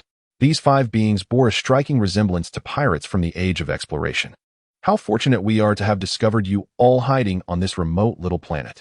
Had it not been for the powerful energy fluctuations detected in this area, we would not have suspected that you 4 old-timers were concealed here. The imposing male alien, Bojack, laughed arrogantly. The previous skirmish between Jiang Wei's mech army and the fully formed Cell, though brief, unleashed an energy surge that Bojack's group had sensed, leading them to Earth. After we eliminate you 4 old-timers, I shall obliterate this planet and then hunt down your leader, the Grand Kai. Ha ha. Bojack and his minions erupted into raucous laughter. How dare you disregard me, Prince Vegeta of the Saiyans. Vegeta seethed with rage at Bojack's insolent demeanor. At that moment, Jiang Wei reclined comfortably in a lounge chair, flanked by 4 cell guards. He calmly activated his power level detector while observing the raucous Bojack and his gang. Beep, beep. Bojack, power level 3. 5 billion Zangya. Power level 2 billion Gogeta. Power level 1. 8 billion Bujin. Power level 1. 7 billion Baido. Power level 1. 7 billion North Kai. Power level 15. 000 East Kai. Power level 5. 000 West Kai. Power level 3. 500 North Kai. Power level 3. 500. With such a boastful demeanor, I expected you to be formidable.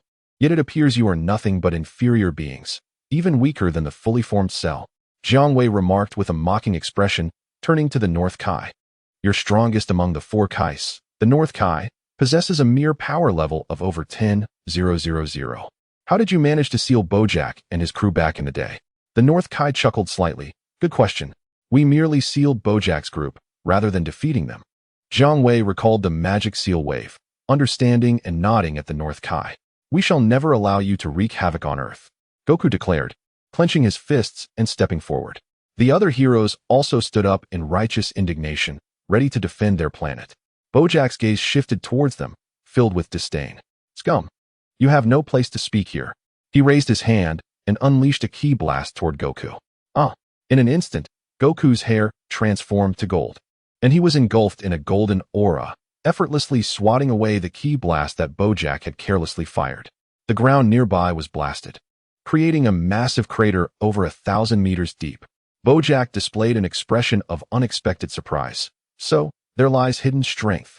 Well then, before the formal act of vengeance, it wouldn't be a bad idea to use you as a target. Bojack alongside us. The main characters stood shoulder to shoulder with Sun Wukong. With an expression of arrogance on his face, Bojack was about to command his underlings to eliminate those foolish individuals daring to defy him, namely Sun Wukong and his companions. Meanwhile, Sun Wukong and the others were filled with fierce determination. A monumental clash between good and evil was on the verge of erupting. At that moment, Jiang Wei spoke up. There is no time to waste, Sun Wukong. You and your group should withdraw. I'll leave Bojack and his gang to my mecha troops. Please, allow me the opportunity to engage Bojack in battle. Sun Wukong clasped his hands together, beseeching Jiang Wei. Kakarot, do not act foolishly. Retreat at once. Vegeta's face contorted, aware of Jiang Wei's terrifying prowess, which far surpassed that of the complete form of Cell. Provoking him would be unwise. So he summoned Trunks to help drag Sun Wukong away. And who might you be? Bojack's gaze fell upon Jiang Wei, who reclined comfortably in a chair, incongruous with the tense atmosphere surrounding them, and he inquired irritably. Bojack, your doom approaches. Lord Jiang Wei is capable of ending your lives. Having witnessed the might of Jiang Wei's mecha troops, the Kais were filled with confidence regarding his ability to defeat Bojack and his gang. You fools. You must be dreaming in broad daylight. Bojack, incredulous and almost amused, retorted. Very well, I shall first eliminate your ally, the one you call Jiang Wei, along with his subordinates, plunging you into a nightmare. How infuriating, he disregards us yet again. Vegeta's expression twisted in anger. However, aside from Sun Wukong, who lamented the inability to engage in battle against a formidable opponent, the rest of the main characters were indifferent to Jiang Wei's intervention. Cell and Slug, it is your turn to unleash your true power. Jiang Wei smiled at the 2 cells who had yet to attain their complete forms. Hearing this, Cell and Slug, who were already salivating at the prospect of confronting Bojack and his crew, became even more uncontrollable in their anticipation. Bojack, observing Jiang Wei's relaxed demeanor, furrowed his brow. What is he talking about? Zhang Ya, with her long orange hair, giggled. Boss, why pay heed to the words of a dead man? You are quite right. Bojack held an unshakable confidence in his own strength. Which of you will deal with Bojack's gang? Jiang Wei glanced at Zhang Ya, who was flattering Bojack, and inquired of his subordinates. Cell and Slug hung their heads. They were not only unwilling to confront Bojack, but also recognized that any of Bojack's subordinates were beyond their current capabilities to defeat. Great Demon King Jiang Wei, I have just joined the mecha troops. Please grant me a chance to prove myself. Cell interjected before Slug could speak, respectfully requesting. Permission granted. Let Cell take the stage. Jiang Wei replied nonchalantly. Cell was overjoyed. Thank you so much, Great Demon King Jiang Wei, for granting me this opportunity. Upon seeing Jiang Wei dispatch the original complete form of Cell, the main characters could only think of one thing. Bojack's gang is finished. Gogeta, you go and test the waters with that black-spotted green-skinned creature. Bojack, observing Cell striding confidently toward them, contemplated for a moment and said, Boss, watch me. Gogoya greeted Celu with a wicked grin, being one of Bojack's subordinates, second only to Zanjia in terms of strength. Selu fixed his gaze upon Gogoya, and in an instant, vanished from sight. Bojack and his henchman's pupils constricted in shock. In the next moment, Selu reappeared before Gogoya, who was caught completely off guard and fell to his knees, spitting blood. With a single strike to the abdomen, Selu rendered Gogoya incapacitated. Just as Bojack's group was about to react, Selu seized Gogoya and hurled him toward Shalu. Shalu extended his hands to catch the unconscious Gogoya, transforming him instantly into a water-blue carrot, which he devoured with the same gusto as Zhu Beiji consuming the ginseng fruit. Witnessing this scene, both the protagonist group and the Kais, especially Bojack's crew, felt a shiver run down their spines, their hearts gripped by terror. Having finished the Gogoya carrot, Shalu clenched his fists and let out a thunderous roar, unleashing an overwhelming aura that triggered a brief global earthquake. The energy Gogoya possessed was even greater than the combined strength of androids 17 and 18. That diminutive Shalu had transformed into his perfect form. The protagonist group, who had previously engaged with the local Shalu, gasped in realization. So that was it. Jiang Wei intended to use Bojack's crew to facilitate the evolution of his subordinate Shalu. What a powerful aura, Vegeta remarked gravely. It surpasses that of the perfect Shalu we fought earlier. Goku added, his expression equally serious. Although Bojack's gang were villains, surely they wouldn't meet the fate of being used as fodder, could they? The North Kai couldn't help but voice his concern. The West Kai retorted mockingly, why don't you go tell Jiang Wei that? What good does it do to tell us? The North Kai chuckled awkwardly, knowing he lacked the courage to confront someone capable of using Bojack's crew as mere sustenance. As for Bojack's group, the gravity of the situation weighed heavily on them. Zanjia and the others were filled with dread. If not for their leader Bojack still being present, they would have fled back to their spaceship, escaping Earth. Jiang Wei disregarded the reactions of those around him and pressed a button on his power scanner. Beep, beep. Shalu, power level 5. 1 billion, perfect form. Realizing his strength now surpassed Selu's, Shalu touched his face, which finally resembled that of a human, and beamed with joy. What is the matter? Are you all frozen? Then I shall take the initiative. Selu, arms crossed before his chest, uncrossed them and advanced toward Bojack's group. Zanjia, Bukin, Baidu attacked together. Bojack commanded, glancing at Selu who continued to approach, then at Shalu, whose aura had intensified after consuming his subordinate Gogoya. Not to mention, even Selu and Shalu were deferential to the man lounging leisurely. A decision had formed in Bojack's heart. Under their leader's orders, Zanjia and the others, regardless of their reluctance, had no choice but to steel themselves and engage.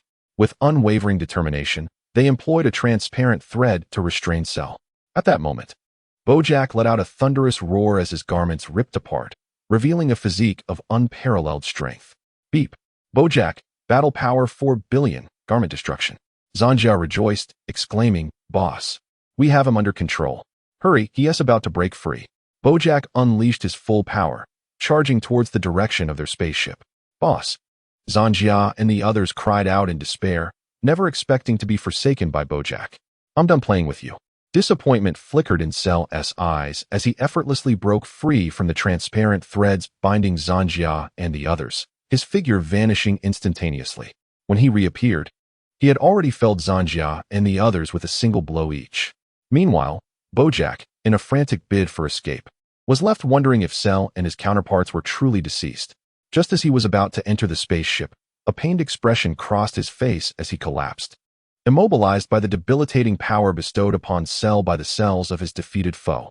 Ultimately, under the gaze of mixed emotions from the onlookers, Bojack and his companions were brought before Jiang Wei to await their fate. Once he regained his mobility, Bojack and his 3 allies knelt before Jiang Wei, trembling, their eyes pleading towards Jiang Wei, who was surrounded by Cell and his comrades. Gone was the imperious demeanor they had upon their arrival on Earth. Jiang Wei exhibited a look of indecision as he addressed Zanjia and the others, saying, Let us put Bojack aside for now. As for the 3 of you, let us play a game, rock, paper, scissors. Bojack, believing he had narrowly escaped doom, sighed in relief, while Zanjia and the others exchanged bewildered glances. Rock, paper, scissors.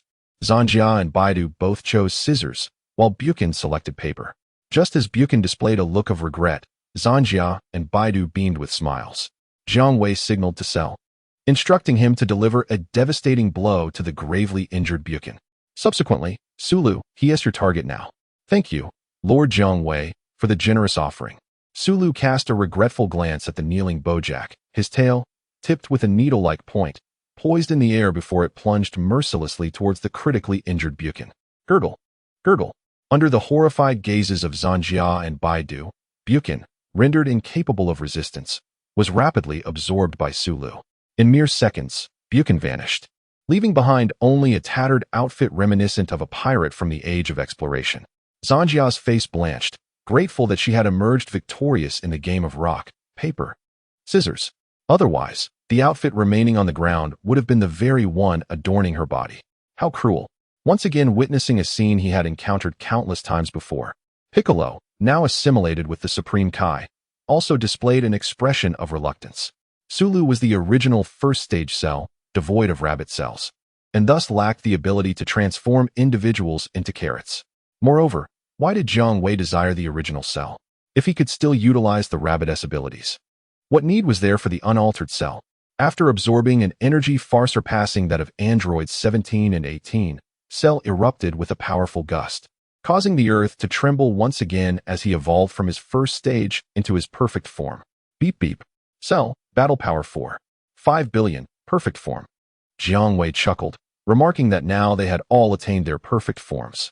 However, Cell felt disgruntled. He had fallen from being the strongest to the weakest of the Cell variants. Initially, he believed he had an advantage by being the first to absorb the future androids 17 and 18 and evolve into perfect Cell. Little did he know that his younger counterparts would surpass him by absorbing a cosmic being with energy levels far exceeding those of androids 17 and 18, relegating him to the bottom of Jiang Wei's mech army. Despite his dissatisfaction, Cell held no grievances against Jiang Wei's arrangements. In truth, he could not even entertain any thoughts of discontent towards Jiang Wei. After all the cores of the cells were created by Jiang Wei's avatars. So how could he possibly act against him? They were utterly loyal to Jiang Wei. Casting a glance at the largest and most delectable Bojack, along with the shivering Zanjia and Baidu huddled together, Cell suppressed his strong appetite and inquired of Jiang Wei, "Mighty Jiang Wei, how shall we dispose of the remaining captives?" Chapter 72. Zanjia becomes Bulma's personal guard. Both Bojack and Zanjia gazed at Jiang Wei with expressions of sheer terror, inwardly wishing that he would simply release them or refrain from using them as fodder for Cell. Meanwhile, every member of Jiang Wei's mech army looked on eagerly, hoping their leader would generously feed the remaining 3 Bojack to them. Jiang Wei's gaze fell upon the anxious Bojack trio, a smile of disquiet spreading across his face as he prepared to speak. "Please, don't kill me. Just spare me and don't feed me to those green-skinned monsters. I am willing to be your slave." Zanjia rushed forward, clinging to Jiang Wei's leg, tears streaming down her cheeks in desperate supplication. It was quite simple. Noticing that Zanjia was female, Jiang Wei graciously granted her wish. Through the act of wishing, Zanjia proudly became Jiang Wei's slave, forever devoid of any thoughts of betrayal against her master. Rising from the ground, she obediently stood behind Jiang Wei, ready to await his commands. Ding. Acquired barrier creation. Ding. Acquired hypnotic control. Ding. Acquired Hera bloodline, inactive. She got ahead of them, that wretched girl. Bojack and Baidu displayed expressions of frustration, having been outpaced by Zanjia. They hurried over, attempting to cling to Jiang Wei's leg as well, but to no avail. After fulfilling Zanjia's wish, Jiang Wei had to wait 12 hours to grant another wish. Moreover, he had no intention of making Bojack and Baidu his slaves. He had other plans for them. In the end, amidst a swirl of white smoke, Bojack and Baidu were transformed into aquamarine carrots and, under the disappointed gazes of the Cell variants, were carelessly tossed by Jiang Wei into the system space to gather dust.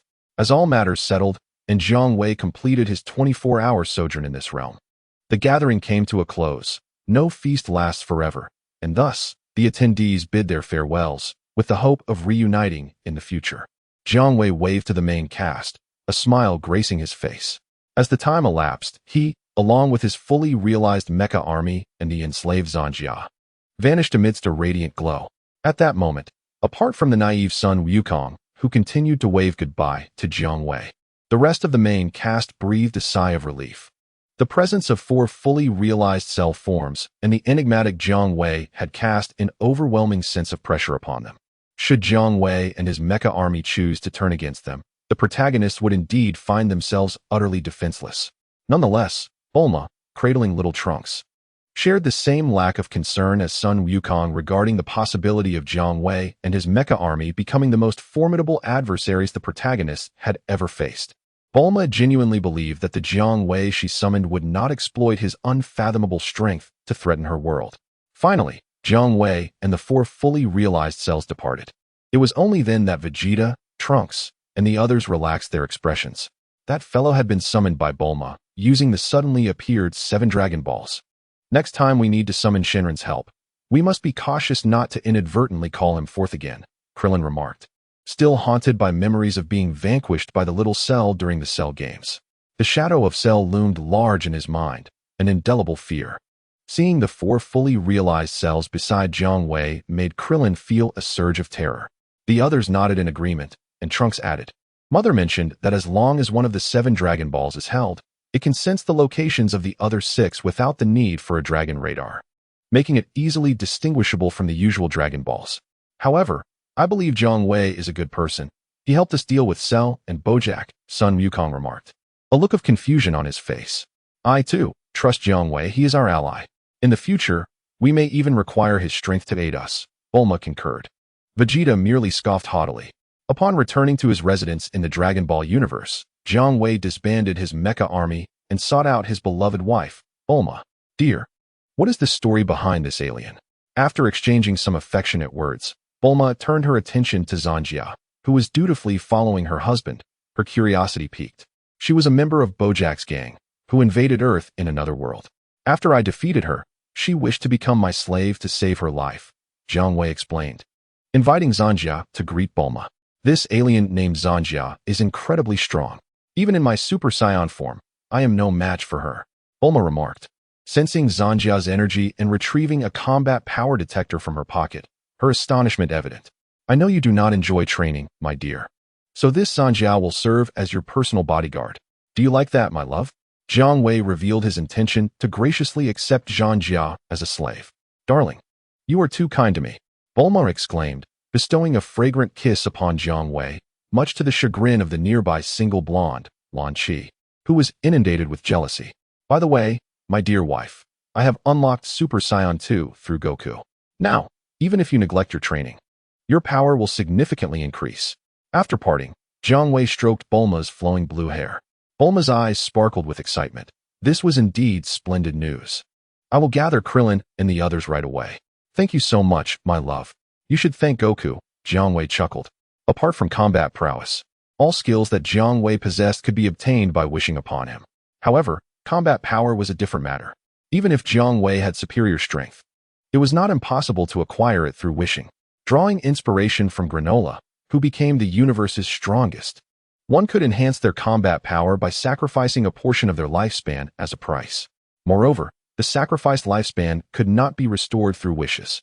Thus, Jiang Wei was reluctant to use wishes to augment Bulma and Krillin's abilities. Once Jiang Wei's wishing abilities were available again, Bulma and the hybrid Saiyans, including Krillin, all mastered the transformation into Super Saiyan 2. While accompanying Bulma to a high society banquet, Jiang Wei dispatched a doppelganger to Dr. Gero's secret laboratory. Chapter 73. Paragus audiences. Frieza, the great King Jiang Wei. You have a new doppelganger? What a handsome young man. Dr. Gero greeted the doppelganger with a smile. What brings you to me this time? Is it regarding the magical creations you mentioned before? Dr. Gero's eyes brightened. Apologies, had you not reminded me.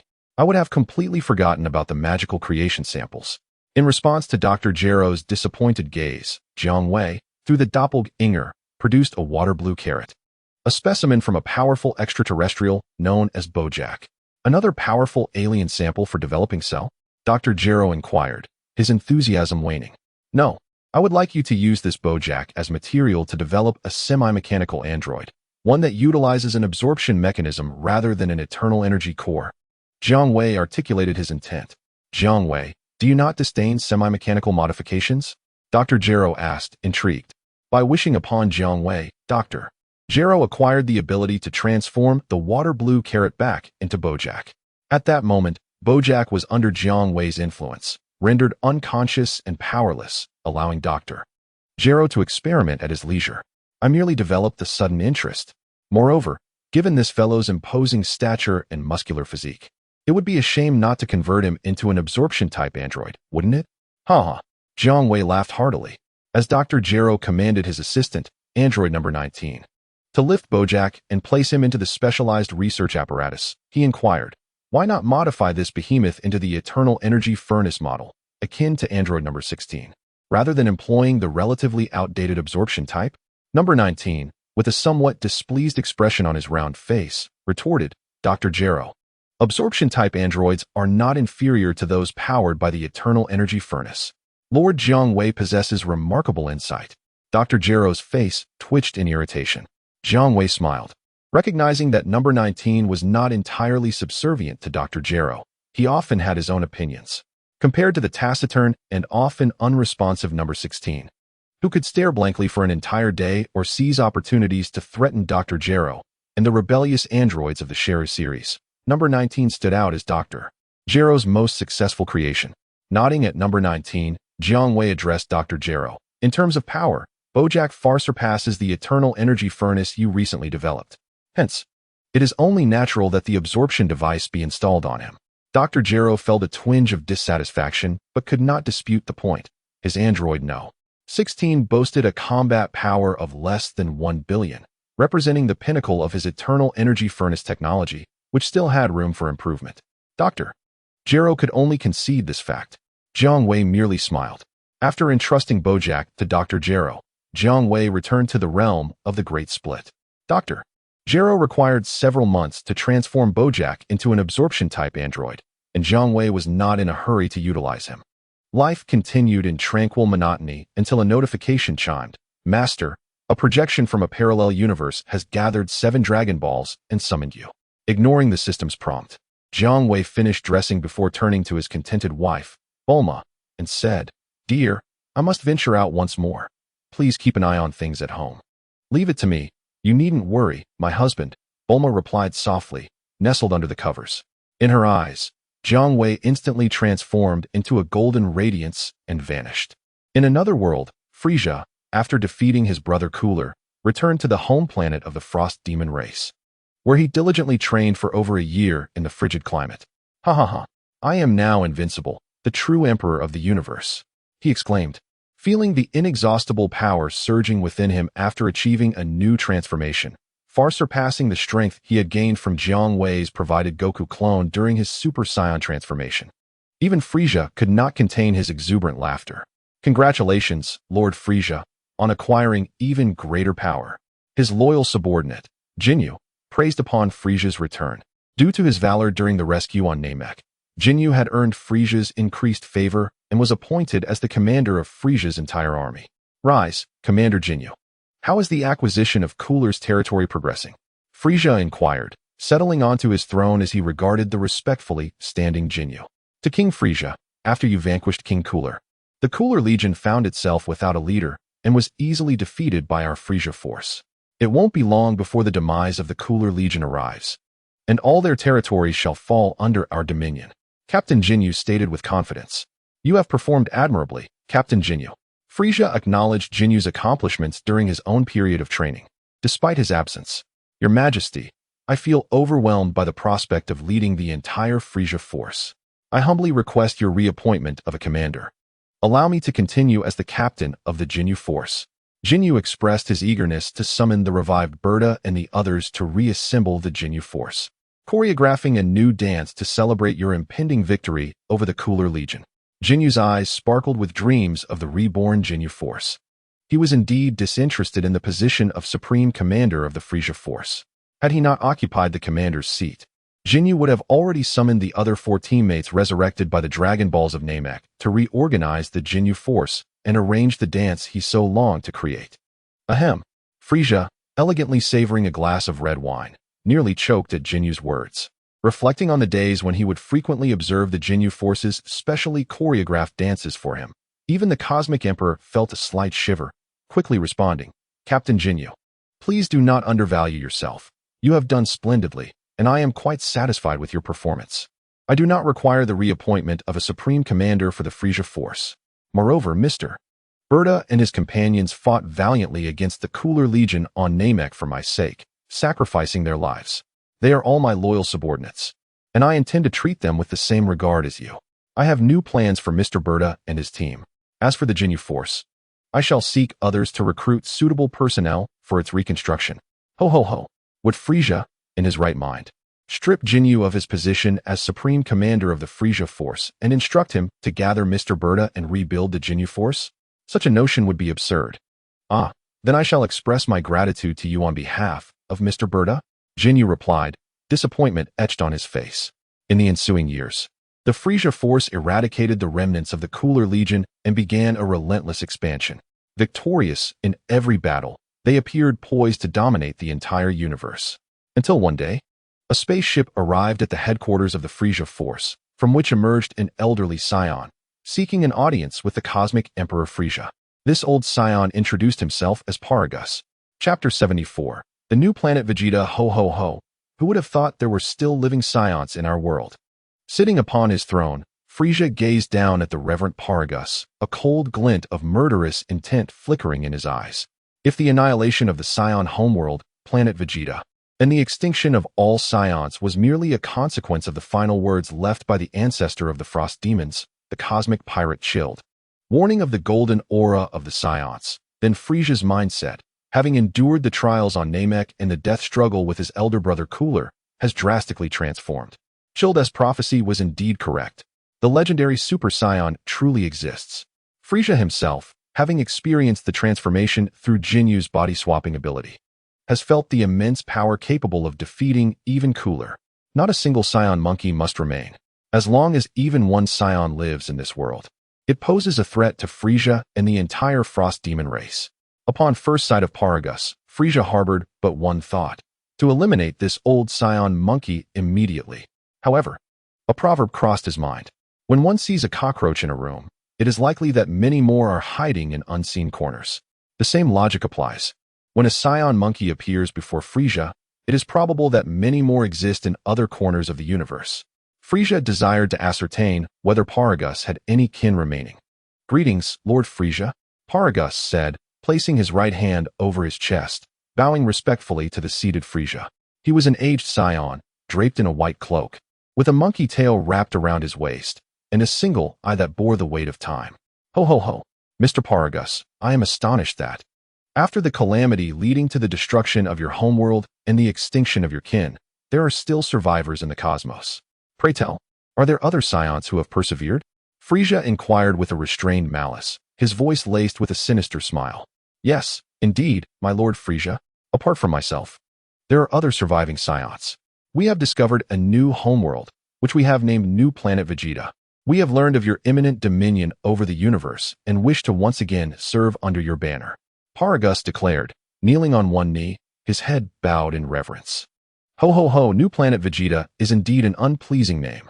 Frieza's voice was low, his words unheard by Paragus below. Ho ho ho, Mr. Paragus. I am delighted that your Scion kin are willing to rejoin my ranks and become part of the Frieza force. How about this? You shall lead the way, and I shall personally visit your new planet Vegeta to accept your fealty? Frieza proposed, though his gaze was icy with lethal intent. The old Scion monkey, regardless of his wishes, could not refuse the commands of the cosmic sovereign, Frieza. Frieza intended to obliterate New Planet Vegeta and annihilate all its Scion inhabitants. You honor us greatly. We shall pledge our undying loyalty to you, Lord Frieza, Paragus exclaimed, overwhelmed with emotion, nearly brought to tears. Soon, Frieza, accompanied by Jinyu, led an elite force of his army, under the guidance of Paragus, towards the Scion's new abode, the planet New Vegeta. Unbeknownst to Frieza, a sly smile of triumph crept across Paragus' aging visage. After a period of navigation, they arrived at a vibrant planet located in the southern galaxy. Mr. Paragus, is this indeed your new Vegeta? Frieza summoned Paragus, his face adorned with a cold smirk. Yes, most esteemed Lord Frieza, Paragus replied with utmost deference. Ha ha ha. Mr. Paragus, I invite you to witness a splendid spectacle, Frieza remarked, casting a mocking glance at the unsuspecting Paragus, oblivious to the impending doom awaiting all Scions. Thank you very much, Lord Frieza. I shall observe intently. Oh dear, my stomach feels unwell. It must be something I ate. Please allow me a moment to step away. Lord Frieza. Paragus suddenly clutched his belly, feigning distress. Go on. Frieza waved him off disdainfully, and Paragus, as if granted a reprieve, hastily exited the control room of the spaceship, still holding his abdomen. Foolish scion. Frieza sneered as he watched Paragus depart. When Paragus returned, Frieza planned to ignite a display of fireworks on New Vegeta, reminiscent of the destruction of the Scion's home planet, Vegeta. Reveling in the spectacle of regret etched upon Paragus' face for leading Frieza to New Vegeta, which would spell doom for the surviving Scions. After savoring Paragus' exquisite expressions of despair, Frieza would then graciously allow him to reunite with his kin. Moments later, a soldier approached with alarming news. Lord Frieza, we have just discovered that a small spacecraft has detached from our mothership and is descending towards New Vegeta. Paragus has also vanished. The sinister grin that had lingered on Frieza's face evaporated as he sensed the situation slipping from his grasp. Just as this thought crossed his mind, boom, the massive, donut-shaped spaceship of Frieza erupted into flames. Lord Frieza, this is dire. We have been deceived by that old scoundrel Paragus. Jinyu exclaimed, panic-stricken. At some point, that rascal secretly installed a bomb in our ship's power room. The power room has been destroyed, and our vessel has lost propulsion. What shall we do? Calm down, Jinyu. We still have a chance. Frieza admonished Jinyu, though his own fury ignited within him. He had not anticipated that the seemingly obsequious old scion harbored treachery. Frieza had sought to outmaneuver his adversary, only to be ensnared in a trap himself. How could this not incite Frieza's wrath? The mothership has lost its capacity to navigate through the cosmos. Frieza and his subordinates lack the ability to instantaneously transport themselves and cannot survive in the vastness of space without sustenance for extended periods. The only path to survival lies in an emergency landing on the new planet Vegeta. Upon successfully reaching this new world, Frieza has resolved to unleash a bloodbath upon the Scion inhabitants. Particularly after capturing Paragus, Frieza vowed that he would ensure the latter's demise would be anything but comfortable.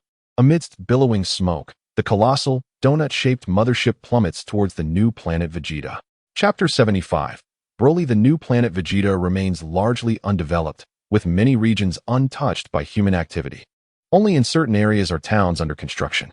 A thunderous roar fills the sky as a massive donut-shaped spaceship, shrouded in thick black smoke and sporadically erupting in flames, descends towards the ground. Frieza and his minions have already detached from the out-of-control vessel, soaring through the air as they aim for a location populated with buildings. Once they set foot on a living planet, Frieza and his companions will find safety. All that remains is to eliminate the Scion presence on this new planet Vegeta and utilize the communication functionality of their power-level detectors to contact Frieza's army headquarters, who will dispatch a new spaceship to facilitate their escape from this still primitive world.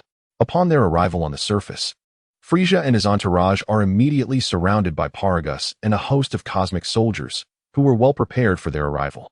Your welcome is much appreciated, King Frieza, Paragus declares with smug satisfaction.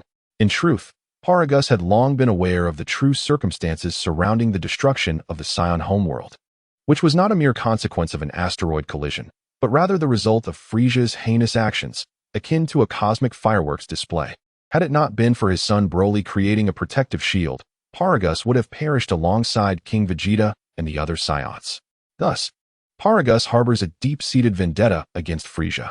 Luring Frieza to the new planet Vegeta is merely a facet of Paragus's elaborate scheme for revenge, intending to leverage an impending comet poised to strike what is falsely deemed the new Scion homeworld, allowing Frieza to perish in a genuine catastrophe. You, Frieza, obliterated planet Vegeta and falsely attributed it to an asteroid disaster. Therefore, I, Paragus, shall ensure you meet your end through a true calamity, and then I shall ascend in your place to continue my dominion over the cosmos. A flawless plan for vengeance. However, it was unexpected that this cunning old foe, Frieza, would not merely walk into the trap upon landing on the new planet Vegeta. Instead, he remains as ruthless as ever, intent on transforming the new planet Vegeta into a stage for cosmic fireworks, exterminating every last one of the illusory surviving Scions. Fortunately, Paragus had given Frieza the necessary consideration and had prepared a contingency plan, discreetly installing a bomb in the power chamber of Frieza's mothership. thus preventing Frieza from turning the tables on him. In retrospect, Paragus cannot help but break into a cold sweat. Had he not been sufficiently astute, he would now be among the deceased. Oh ho ho ho, Mr. Paragus, you have indeed provided me with quite the surprise. Thus, I have resolved that I shall not permit your demise to occur so easily. Frieza gazed at Paragus, his expression replete with malevolence. It was utterly vexatious for the sovereign of the universe to be outsmarted by an aged scion. Is that so? I hope you shall continue to harbor such thoughts. King Frieza. Paragus remained undaunted before Frieza, standing resolutely beside a young scion, whose bare torso and metal collar adorned his neck, casting a languid gaze. This young scion was none other than Paragus's son, Broly, the fabled super scion, whose battle power at birth was an astounding 10,000, capable of unprecedented growth with age. Once his power reached a certain threshold, he could transcend cellular limitations and effortlessly attain the transformation of a super scion. In contrast to ordinary scions, he was an extraordinary force. Hence, King Vegeta sought to eliminate the father and son duo, fearing that Broly might one day threaten the Vegeta lineage's dominion over the scion race. Now, Broly had matured into a young man, his formidable battle power having burgeoned with age, igniting Paragus's ambition to usurp Frieza's power and reign supreme over the cosmos with Broly's strength. Frieza's cold gaze fixated on the confident visage of Paragus before shifting to the young scion beside him, contemplating deeply. Mr. Paragus, it seems that the scion at your side is your most reliable ally. Although Broly often appeared taciturn and devoid of vigor, to the casual observer, he seemed unremarkable. Yet Frieza remained convinced of his latent prowess. Indeed, King Frieza, you possess keen insight. He is my son Broly, the legendary super scion whom even the frost demons dread. Are you surprised or taken aback, King Frieza? Speaking of his son, despite being a mere warrior with power in the thousands, Paragus brimmed with pride. Ha ha ha. Mr. Paragus, if you believe that I, the illustrious Frieza, would be intimidated by the so-called super scion, you are gravely mistaken. Frieza scoffed derisively. Had he been the Frieza who battled his formidable brother Cooler on Namek, he would have been drenched in sweat. Frieza could not best his brother Cooler. Yet with the aid of Goku's doppelganger, fueled by his rage toward Cooler, he transformed into a super scion and effortlessly triumphed over the once seemingly insurmountable Cooler. However, the current Frieza, having undergone a year of rigorous training on the homeworld of the Frost Demons, had ascended to a new level of transformation. A super scion, he could obliterate them with ease. What? Does King Frieza look down upon the legendary power of the super scion? Paragus bristled at this slight against his son. Broly, go and greet King Frieza. As he spoke, Paragus retrieved a remote control from his garments and pressed a few buttons, lifting the restrictions placed upon Broly. It turned out that Broly's power surged uncontrollably each year, accompanied by a tumultuous emotional instability that could erupt into a frenzied rampage at the slightest provocation, leaving a trail of destruction in his wake.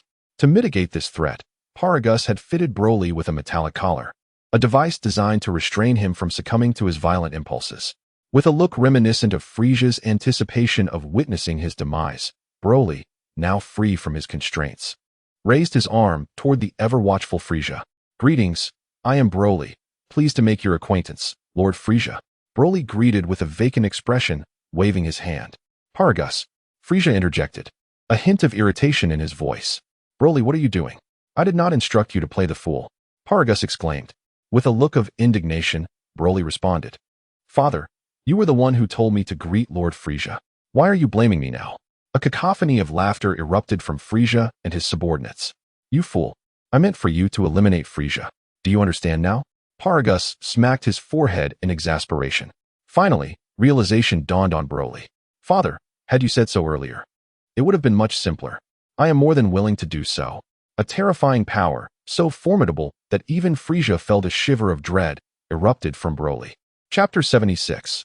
Frieza faces defeat against Broly. Broly's hair transformed into a golden hue, his muscles bulging with an intimidating presence, resembling a fearsome beast in human form. Frieza, relish your remaining days. Ha ha ha. Paragus hastily retreated amidst a throng of cosmic soldiers, while Broly, now in a battle-ready state, showed no mercy. Lord Frieza, this warrior is even more powerful than the Super Saiyan form you previously encountered, Jinyu remarked, sensing the overwhelming energy radiating from Broly. Commander Jinyu, I must confess, I underestimated the legendary Super Saiyan. Frieza replied, his expression grave as he too felt the weight of Broly's aura. Let the blood sacrifice begin with you, Frieza. Broly, his eyes now devoid of color, advanced towards Frieza, each step resonating with a heavy thud that left deep imprints in the ground. Haha. Frieza swiftly activated his newly acquired transformation from a year of rigorous training, instantly appearing before Broly and launching a kick aimed at his neck. A thunderous impact ensued. Broly did not flinch, absorbing the blow from Frieza's kick without a scratch. Remarkable. He can withstand Lord Frieza's attack, Jinyu exclaimed, shock etched across his face.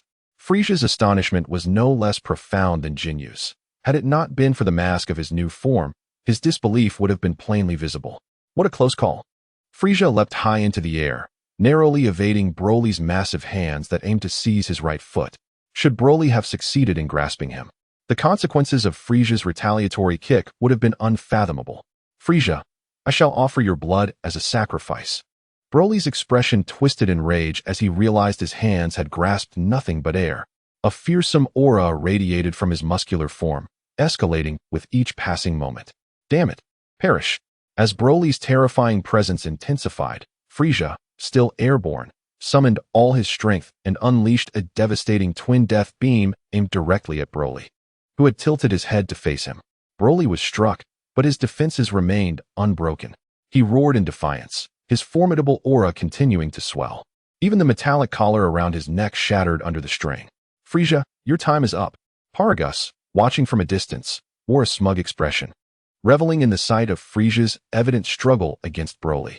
The Jinyu force realized that if this continued, their own demise was imminent, prompting them to devise a plan for survival. Multiple death beams. Frieza, aghast at the futility of his previous attack, disregarded his own stamina and unleashed his ultimate technique against Broly's bulging physique. Yet, even this was insufficient to breach Broly's defenses. What manner of monster are you? Frieza's heart sank. Was this creature truly immortal? Monster? No, I am a demon. Broly's countenance grew increasingly ferocious as he withstood Frieza's energy attacks with an invincible demeanor. A green radiance began to emanate from his hands, generating an energy fluctuation that sent chills down Frieza's spine. Soon, Broly coalesced a green energy sphere, maniacally laughing as he directed it towards the airborne Frieza. What a terrifying energy blast! If I am struck, I shall be obliterated. Frieza sensed the overwhelming power contained within the energy sphere and swiftly veered aside, narrowly avoiding the lethal projectile. However, in that moment, Broly vanished from sight, reappearing behind the momentarily relieved Frieza, delivering a crushing kick to his back. Frieza coughed forth a mouthful of blood, only to swallow it back down due to his mask. The force of Broly's kick propelled him towards the ground, landing with the impact of a cannonball beside the Jinyu force, creating a vast crater and a cloud of dust. Frieza had been defeated. Many of his soldiers, witnessing this turn of events, turned pale with fear. Only Jinyu, quick to think as his master plummeted, devised a desperate plan for survival. Raikum hastened to summon the Eternal Dragon through Guru, keeper of the 7 Dragon Balls, and instruct him to come to New Vegeta to save our lives. Jinyu commanded urgently, utilizing the battle power detector affixed to his visor to relay his orders to Raikum, stationed far away at Frieza's headquarters. After defeating Gula, both the Namekian Dragon Balls and those belonging to Jiang Wei fell into Frieza's hands. However, as Frieza began his training, he became invincible, rendering the Dragon Balls unnecessary for summoning the Eternal Dragon to make wishes. Frieza preferred to rely on his own efforts to achieve everything he desired. At the behest of Jinyu, he utilized the Namekian Dragon Balls to summon Purunga, thus resurrecting the 4 members of the Jinyu force. Deep down, Frieza harbored a wish he longed to fulfill with the power of the dragon. Yet, as the formidable emperor of the universe, he found himself hesitant, concerned about the opinions of others, and bashfully reluctant to pursue his desire. Captain, I have relayed your orders to Gudu, Jinyu announced. By the way, Captain, why did you not give the orders directly to Gudu instead of passing them through me? I am not responsible for safeguarding the Dragon Balls, questioned the perplexed Li Kuom. With his pineapple-like head, Jinyu justified his actions. It is only natural for me to have my own considerations. It is perfectly reasonable for you not to grasp it. In truth, Jinyu had not thought it through and simply assigned the command regarding the Dragon Balls to Li Kuom. Gudu, equipped with a power level detector, could have received the order directly without any confusion. An oversight. Our situation is dire. You must scatter and escape. Any who can flee should do so. Remaining here will only hinder us. Jinyu instructed the soldiers of Frieza's army accompanying him, urging them to fend for themselves before he swiftly flew towards Frieza's fallen position. The soldiers, all possessing power levels above 2,000, immediately dispersed at Jinyu's command. Meanwhile, Paragus began directing the assembled cosmic soldiers to encircle the fleeing Frieza's army. As Jinyu arrived at the spot where Frieza had fallen, the dust settled to reveal Frieza, who had managed to rise albeit with visible injuries. "Lord Frieza, run!" cried the loyal Jinyu, launching energy blasts at Broly to divert the attention of the terrifying legendary Super Saiyan. Frieza hesitated momentarily before turning to flee with his battered body. "I will make you my blood sacrifice. You shall not escape." Broly, undeterred by Jinyu's energy blasts, menacingly pursued Frieza. In the next instant, Jinyu positioned himself defiantly before Broly, arms and legs spread wide, and shouted, "Swap." Chapter 77, Kakarot. Kakarot. In a bid to buy time for his loyal Lord Frieza to escape, Jinyu activated his special ability. However, it proved futile. The disparity in combat power was insurmountable. Broly, unrestrained, raised his hand with a menacing glare and unleashed a green energy blast. Jinyu was instantly obliterated, reduced to nothingness. As Frieza distanced himself, Broly let out an earth-shattering roar filled with rage, and with a swift motion, surged after Frieza. While pursuing, he continued to launch green energy blasts aimed at Frieza. Frieza dodged left and right, evading Broly's attacks with remarkable agility. Broly, in his fury, gathered a green energy sphere in his hand, but instead of directing it at Frieza, he unleashed it upon the nearby universe soldiers who were pursuing the Frieza force, obliterating them in a catastrophic explosion. Witnessing Broly's indiscriminate assault, Paragus and the other universe soldiers hesitated to pursue the fleeing Frieza soldiers, opting to maintain their distance from Broly to avoid being collateral damage. Meanwhile, on the headquarters planet of the Frieza force, the short, stout green-skinned Good received a message relayed from Raikou, informing him of Captain Jinyu's orders to summon Shenron using the 7 Dragon Balls. Without hesitation, Good swiftly complied. With both King Frieza and Captain Jinyu in peril, Good understood the urgency of the situation. He retrieved the 7 Dragon Balls from their designated location and arranged them in a pile on the ground outdoors, raising his hands skyward as he called out, "Come forth, Shenron." In an instant, the sky erupted with thunder and lightning, an oppressive sense of impending doom enveloping the Frieza force. All the soldiers looked up in astonishment, their faces reflecting their shock. Jiang Wei appeared, surveying his surroundings and noting the stark differences between this alien planet and Earth. The various extraterrestrial beings around him donned armored battle suits and sported scouters to measure combat power. "Am I the one summoned by the Frieza force?" Jiang Wei mused, shifting his gaze to the diminutive green alien with 4 eyes, one large and one small. "Isn't that one of Jinyu Force's members?" Jiang Wei recognized the identity of the alien. "Speak your wish, and I, Shenron, shall fulfill it," declared the massive azure dragon. "Good," with utmost respect, addressed the dragon. "Esteemed Shenron, please journey to New Vegeta and rescue King Frieza and Captain Jinyu from their dire predicament." Both Frieza and Jinyu had emphasized the need for utmost respect when dealing with Shenron, especially when invoking the Dragon Balls. If it were Bojack, however, attitudes would be of little consequence. Upon hearing Good address him as esteemed Shenron, Jiang Wei immediately recalled his summoning on Namek, where he battled Frieza. It turned out that the one who summoned him was an acquaintance. This was trivial, thought Jiang Wei, as he raised his dragon claw and snapped his fingers. The colossal azure dragon instantly transformed into a golden brilliance, dispersing in all directions. Good sighed in relief, hoping for the safety of King Frieza and Captain Jinyu. Ding. Time stop acquired. Ding. Golden binding technique acquired. Ding. Telekinesis acquired. Jiang Wei nodded, acknowledging that while Good possessed little power, he had nonetheless granted him 2 extraordinary abilities. At that moment, Jiang Wei found himself on New Vegeta, hovering in the sky just in time to witness Broly engaging Frieza. Is this Frieza's new transformation? No wonder Broly is thrashing him.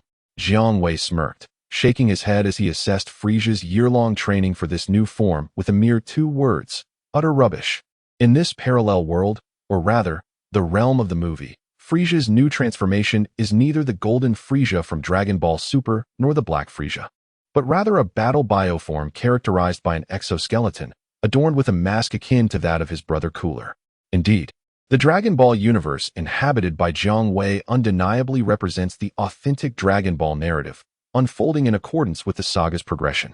Frieza, along with his father King Cold, belongs to the lineage known as the Frieza clan. In contrast, the Frieza of this world and his elder brother Cooler are categorized under the frozen demon lineage. It is apparent that the bloodline of the frozen demons in the movie has a considerably lower potential than that of the Frieza clan in the main storyline. Observing Frieza still able to contend with Broly while the Jinyu force remains conspicuously absent, most likely having perished, Jiang Wei refrains from intervening, instead opting to press a button on his power level detector. Beep. Broly, power level 3 billion, legendary Super Saiyan. Frieza, power level 2 billion, fifth form of frozen demon. Finally, Mr. Shenron has arrived. Please save me. At this moment, Frieza finds himself ensnared by Broly's grip around his neck, his expression reflecting considerable agony, while Broly relentlessly pummels Frieza's face with his other hand, rendering the mask into shambles. All the while laughing heartily. Frieza, I thought you could hold your own against Broly a bit longer, Jiang Wei remarks with a nonchalant smile, hands raised in a gesture of indifference. Upon hearing this, Frieza nearly faints, exclaiming inwardly, "Is this what you call holding my own? I am on the verge of being beaten to death by this lunatic." Only then does Broly direct his gaze, devoid of any color but white, towards Jiang Wei, inquiring, "Who are you? I have not seen you before, but once I have offered Frieza as a blood sacrifice, you shall be next. Foolish being. You must be a rescuer summoned by Frieza from who knows where, but you cannot save him. He is as good as dead, and you will be the next." Broly, the legendary Super Saiyan, is invincible, and no one can stand against him. Were it not for his unstable emotions and uncontrollable power, I would have already dominated the universe with Broly's strength long before Frieza. Haha. Paragus, noticing an additional presence in the air, cackles with wild abandon. Jiang Wei, disregarding Paragus entirely, a mere buffoon who can boast of having sired a prodigious son, otherwise a worthless knave, smiles at Frieza, whose visage has been grotesquely altered by the onslaught, and transforms into the likeness of another individual. In the next moment, upon witnessing Jiang Wei's metamorphosis into that figure, Broly's demeanor shifts dramatically, his aura surging with newfound ferocity, even his hair swiftly changing to a vibrant green. For Jiang Wei has assumed the form of none other than Son Goku. Kakarot, Kakarot, Kakarot. At this moment, Broly resembled a jilted lover, having completely lost his composure, incessantly shouting Kakarot. He discarded Frieza, whom he had been holding, as if it were an empty beverage bottle, and with the swiftness of lightning, charged towards Jiang Wei. Raising his muscular arm, he unleashed a powerful punch aimed at Jiang Wei's face. Chapter 78. A monster? No. I am the demon. As Broly's formidable fist approached, Jiang Wei merely crossed his arms over his chest, maintaining an expression of nonchalance, showing no intention to evade. Frieza, whose face had been distorted from a prior blow, exclaimed in alarm, "Mr. Shenlong, do not underestimate Broly. He is a monster." Paragus sneered coldly. Indeed, how foolish. To stand firm against Broly's assault. What delusion is this? Within the astonished gazes of Frieza and Paragus, Broly's fierce punch struck Jiang Wei's face. Yet, Jiang Wei remained utterly unfazed, as if Broly were merely jesting and had not truly engaged in battle. Both Frieza and Paragus understood that in his frenzied state, Broly was not one to jest.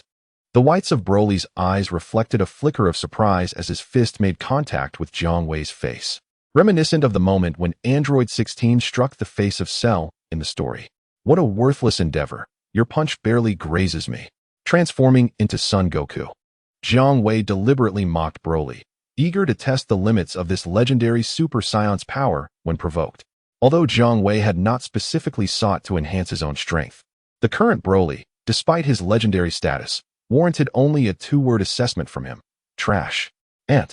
Ding ding. Broly, combat power 4 billion, legendary Super Saiyan in a state of betrayal. Jiang Wei, combat power 42 trillion, transforming into humanoid Shenlong. Then into Super Saiyan with 220 times the Kaio-ken. Jiang Wei's customary approach during sparring with his subordinates involved utilizing a fraction of his strength. However, when facing adversaries, He unleashed his full power, embodying the principle of a lion giving its all to catch a hare. This was the confidence Jiang Wei possessed when toying with Broly. With an overwhelming 42 trillion combat power, one must wonder how Jiang Wei could possibly falter. As for those who did stumble, they were merely inexperienced and overly eager. With Jiang Wei, bearing the visage of Son Goku, taunting him, Broly released a roar of pure madness, causing the very planet of New Vegeta to shudder under the intensity of his cry. You shall pay, Kakarot! Kakarot! Kakarot! In a frenzy, Broly unleashed a relentless barrage of punches and kicks, treating Jiang Wei as nothing more than a target for his fury. Frieza and Paragus stood in stunned silence, witnessing the tempest of Broly's full-force assault, while Jiang Wei remained steadfast, like an unyielding rock amidst the storm. All of Broly's attacks proved to Jiang Wei as inconsequential as a mayfly attempting to shake a tree. In fact, amidst Broly's onslaught, Jiang Wei leisurely indulged himself with a piece of gum. As he chewed, he inquired of Broly, "Would you care for a piece of gum, Kakarot?" Broly, witnessing his full-force assault fail to inflict any harm upon Jiang Wei, who even managed to chew gum, felt his fury escalate, his aura surging uncontrollably. Beep. Broly, Battle Power 4. 3 billion. The legendary Super Saiyan turned green. Beep. Broly, Battle Power 4. 7 billion. The legendary Super Saiyan turned green. Beep. Broly, Battle Power 4. 9 billion. The legendary Super Saiyan turned green. Why won't you perish? Why won't you die, Kakarot? Broly's frustration mounted as he concentrated a green energy sphere in his hand, relentlessly bombarding Jiang Wei's face with successive energy blasts. Yet he remained undeterred in his gum chewing. After unleashing hundreds of green energy spheres, Broly summoned all his strength to create a colossal energy wave, which he unleashed upon Jiang Wei amidst the horrified gazes of Frieza and Paragus. Boom. The mere aftermath of this colossal energy wave left Frieza gravely wounded, barely clinging to life. Paragus and the cosmic soldiers on the new planet Vegeta, along with Frieza's army, were annihilated in the explosive remnants of Broly's attack. Surely, you must be dead now. Due to the close-range nature of his assault, Broly too sustained some injuries. As the new planet Vegeta crumbled under immense pressure, he gazed at the smoke-shrouded spot where Jiang Wei once stood, grinning with malicious pride. This was Broly's utmost effort, executed at point-blank range. He could not fathom how Jiang Wei could survive such a ferocious onslaught. What are you laughing at? Do enlighten me, Broly. As the smoke cleared, it revealed Jiang Wei, unscathed and smiling, casting a gaze upon Broly, who was left with a visage of sheer horror where there was once madness and rage.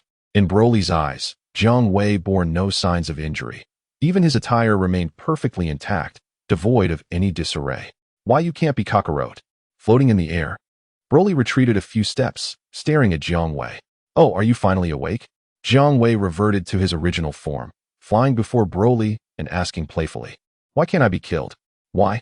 What manner of monster are you?" Broly, eyes wide with terror, gazed at the approaching Jiang Wei. Jiang Wei drew near, revealing a menacing grin. "Monster? No, I am the demon." You are a demon?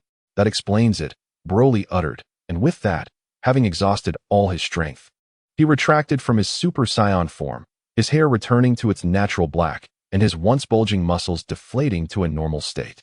He lost consciousness and plummeted from the sky. The legendary Super Saiyan, the original Broly, had a limit of approximately 10 billion in battle power. Was that all? Jiang Wei shook his head but still reached out to catch the falling Broly, along with the barely surviving Frieza. At this moment, although the battle has ceased, the new planet Vegeta is in ruins, with the earth shattered and magma erupting continuously. Its demise is imminent. Jiang Wei, gripping Broly in one hand and Frieza in the other, utilized instant transmission, using Gudo's energy as a coordinate, and swiftly transported himself to the headquarters of the Frieza force. Jiang Wei's sudden appearance startled Gudo and his companions. Upon seeing that Frieza still had a breath left in him, their expressions relaxed. "Frieza, are you all right?" They rushed to their leader, uttering a redundant remark. Frieza had already been placed on the ground by Jiang Wei. Had he not been drained of strength, he would have scolded them. "Do I look like I'm fine? Prepare the medical pod immediately." At last, Raikum spoke sensibly.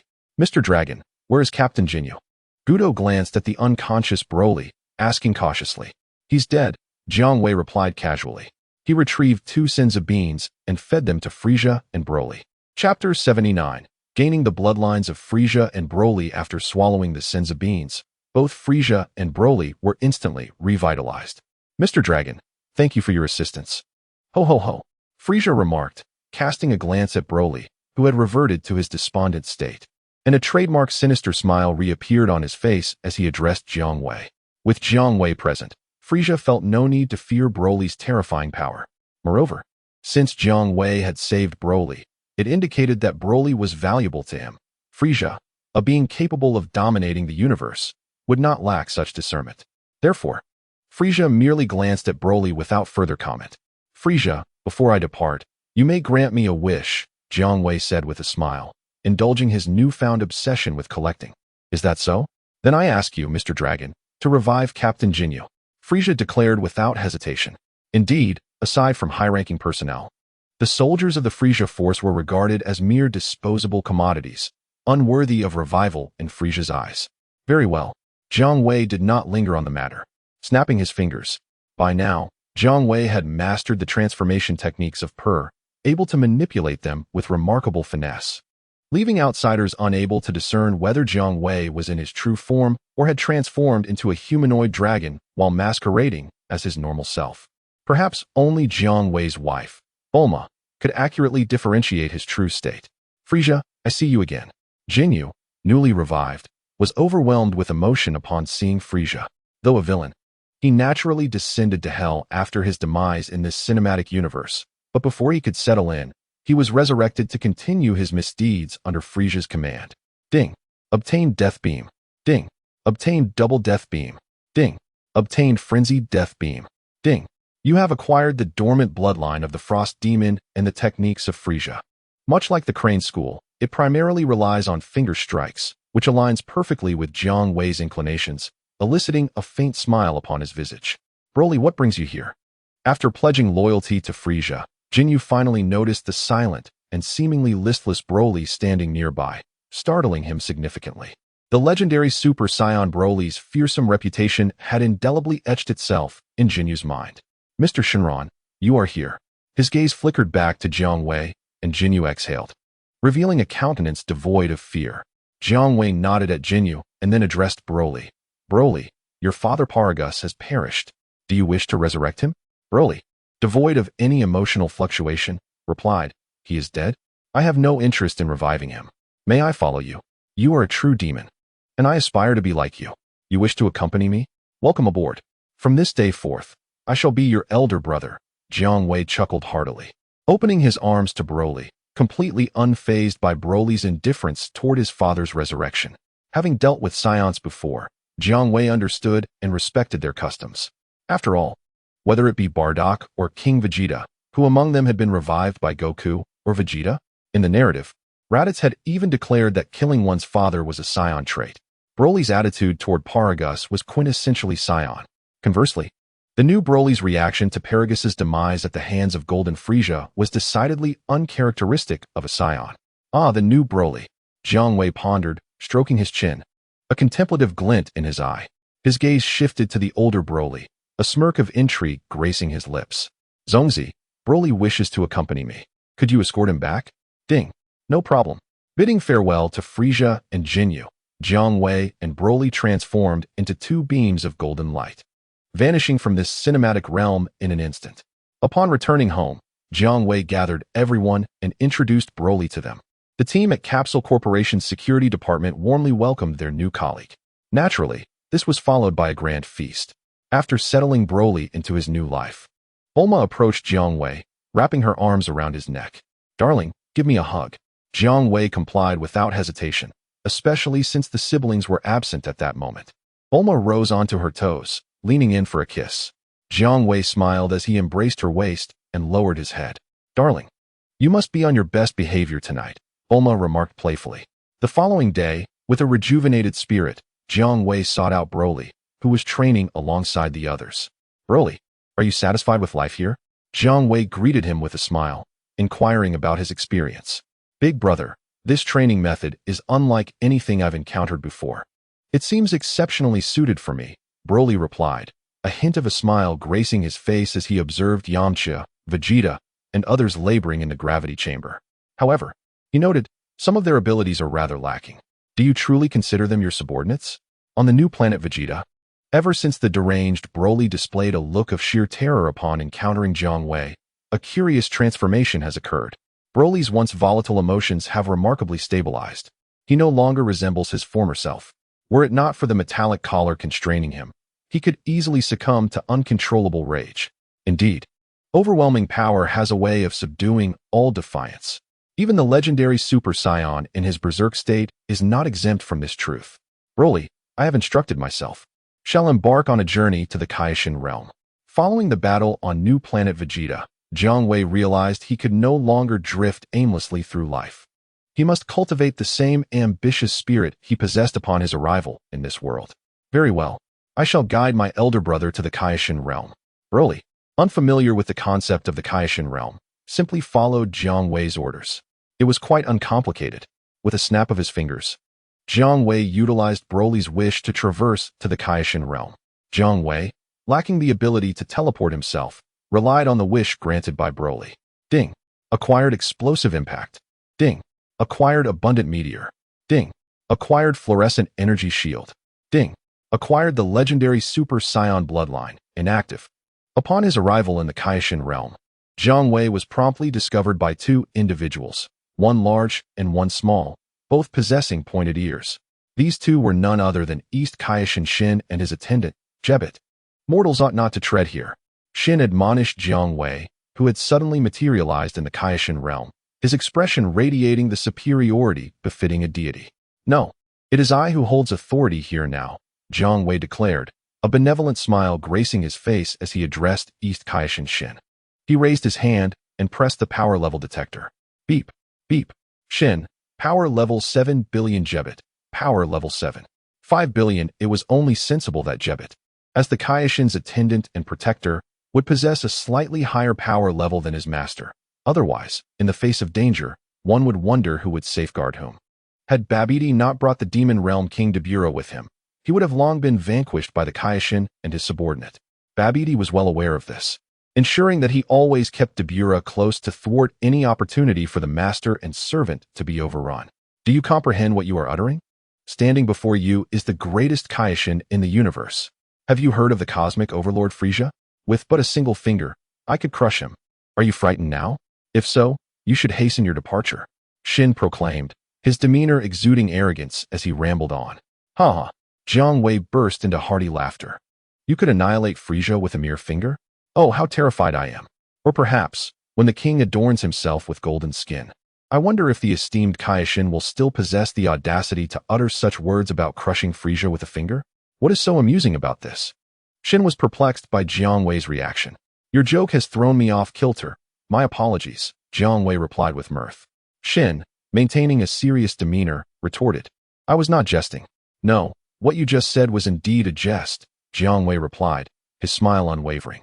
At that moment, with great grace, he unleashed a mere fraction of his formidable energy. The Kaio-ken realm trembled as if the very earth were quaking. What an overwhelming aura! Xian and Jebet turned pale, their sensations reminiscent of the harrowing days spent battling the Majin Buu. The mortal who had arrived in the Kaio-ken realm possessed power sufficient to rival that of Majin Buu. It was utterly terrifying. Jiang Wei, who had the ability to read minds, sensed Xian and Jebet's thoughts and was left speechless. Such ignorance was truly alarming. How could they dare to compare him, Jiang Wei, to the detestable Majin Buu? Were they aware of why Majin Buu remained sealed upon the earth? It was merely Jiang Wei's disinterest in engaging with Buu. Otherwise, he could extinguish Buu with the slightest flick of his finger. Your Excellency is correct. What I just said was indeed a jest, Xian quickly amended, donning a conciliatory expression. The Kaio-ken realm returned to its normal state. Xian and Jebet dared not act recklessly in Jiang Wei's presence, allowing him to roam freely within the realm. 12 Earth hours passed. Jiang Wei popped a piece of gum into his mouth, observing Xian and Jebet, who were now struggling to maintain their composure. Would you care for some gum? He inquired, presenting them with 2 pieces. Could Xian and Jebet dare to refuse? Yes, of course. It was a simple matter. With a snap of his fingers, a plethora of gum suddenly materialized from the air, burying the taken-aback Xian and Jebet beneath its bounty. Ding. You have received healing for any injury. Ding. You have acquired instantaneous teleportation without the need for sensing energy. Ding. You have gained the power of creation. Ding. You have obtained the Kaio-ken title, not yet activated. Struggling to emerge from the mountain of gum, Xian asked, Your Excellency, how may Jebit and I serve you in the Kaio-ken realm? Only after realizing Jiang Wei's status was on par with that of Majin Buu, did Xian cautiously pose the question. I am Jiang Wei. Here in the Kaio-ken realm because I have heard of a divine sword that has never been drawn, Jiang Wei replied with a smile, not at all aggressive. Exchanging glances filled with confusion, Xian and Jebit could not fathom how a mere mortal like Jiang Wei could know of the legendary sword that even they, as Kaio-ken, could not draw. If he could indeed draw the sword, and if the legends held truth, then Xian and Jebit would possess formidable power to combat Majin Buu. Logically, only the two of them should have known of the sword's existence. However, it was not of significant consequence. A sword that even the Kaio-ken could not draw should remain beyond Jiang Wei's reach, regardless of his strength. Your Excellency, please follow me, Xian offered, leading the way, while Jebit felt a sense of frustration but lacked the courage to express it. In their minds, Jiang Wei was a figure of power on par with Majin Buu, and they dared not offend him. Jiang Wei followed the Kaio-ken attendants to a magnificent sword embedded in the ground. Your Excellency, allow me to clarify to my knowledge. No one has yet been able to draw forth this divine sword. Xian pointed cautiously at the sword embedded in the ground, implying that if one were unable to extract it, they should not direct their frustration towards them. Your understanding, it seems, requires an update. Jiang Wei stepped forward, grasped the hilt of the sword, and applied gentle force. The ground of the realm of the Supreme Kai began to tremble noticeably. Xian and Jebit almost had their eyes pop out in astonishment. How could it be? A mere mortal could extract the legendary sword that even several previous Supreme Kais could not. Jiang Wei successfully drew forth the sword that sealed the old Supreme Kai. Your Excellency Jiang Wei, is the rumor true? Upon drawing this sword, do you gain formidable power? Xian inquired with excitement and curiosity. The rumors are certainly false. Jiang Wei examined the sword before him, muttering, I refuse to believe that Uncle Bird has never read the heaven-slaying sword and dragon-slaying saber, holding the sword upright before him. Jiang Wei spat out some sugar residue onto the blade, producing a sound akin to metal fracturing. Before the incredulous gazes of Xian and Jebit, the sword shattered into two pieces. Staring at the broken sword, Xian murmured in utter shock, Impossible, this cannot be. This sword, so sharp and indestructible. How could it be broken in such a dramatic manner? Jiang Wei chuckled. Indestructible, you say? Nonsense. Jebit glanced at the half of the sword left in Jiang Wei's hand and softly asked, Supreme Kai, is there any way to repair this sword? Xian shook his head with a wry smile. Jebit, I do not know. This sword has existed for countless years, and the knowledge of how to forge it has long been lost. Jiang Wei, however, remarked, You wish to repair this broken sword? Although it is indeed of no practical use and merely a gimmick, if you truly wish to mend it, you may return to me after some time. As Jebit, the bodyguard of the Supreme Kai, possessed strength surpassing even Xian's, Jiang Wei certainly would not overlook him in his aspirations. Your Excellency, you can even repair the legendary sword of the Supreme Kai that has long been lost to time? Xian exclaimed in shock. Who exactly is Jiang Wei?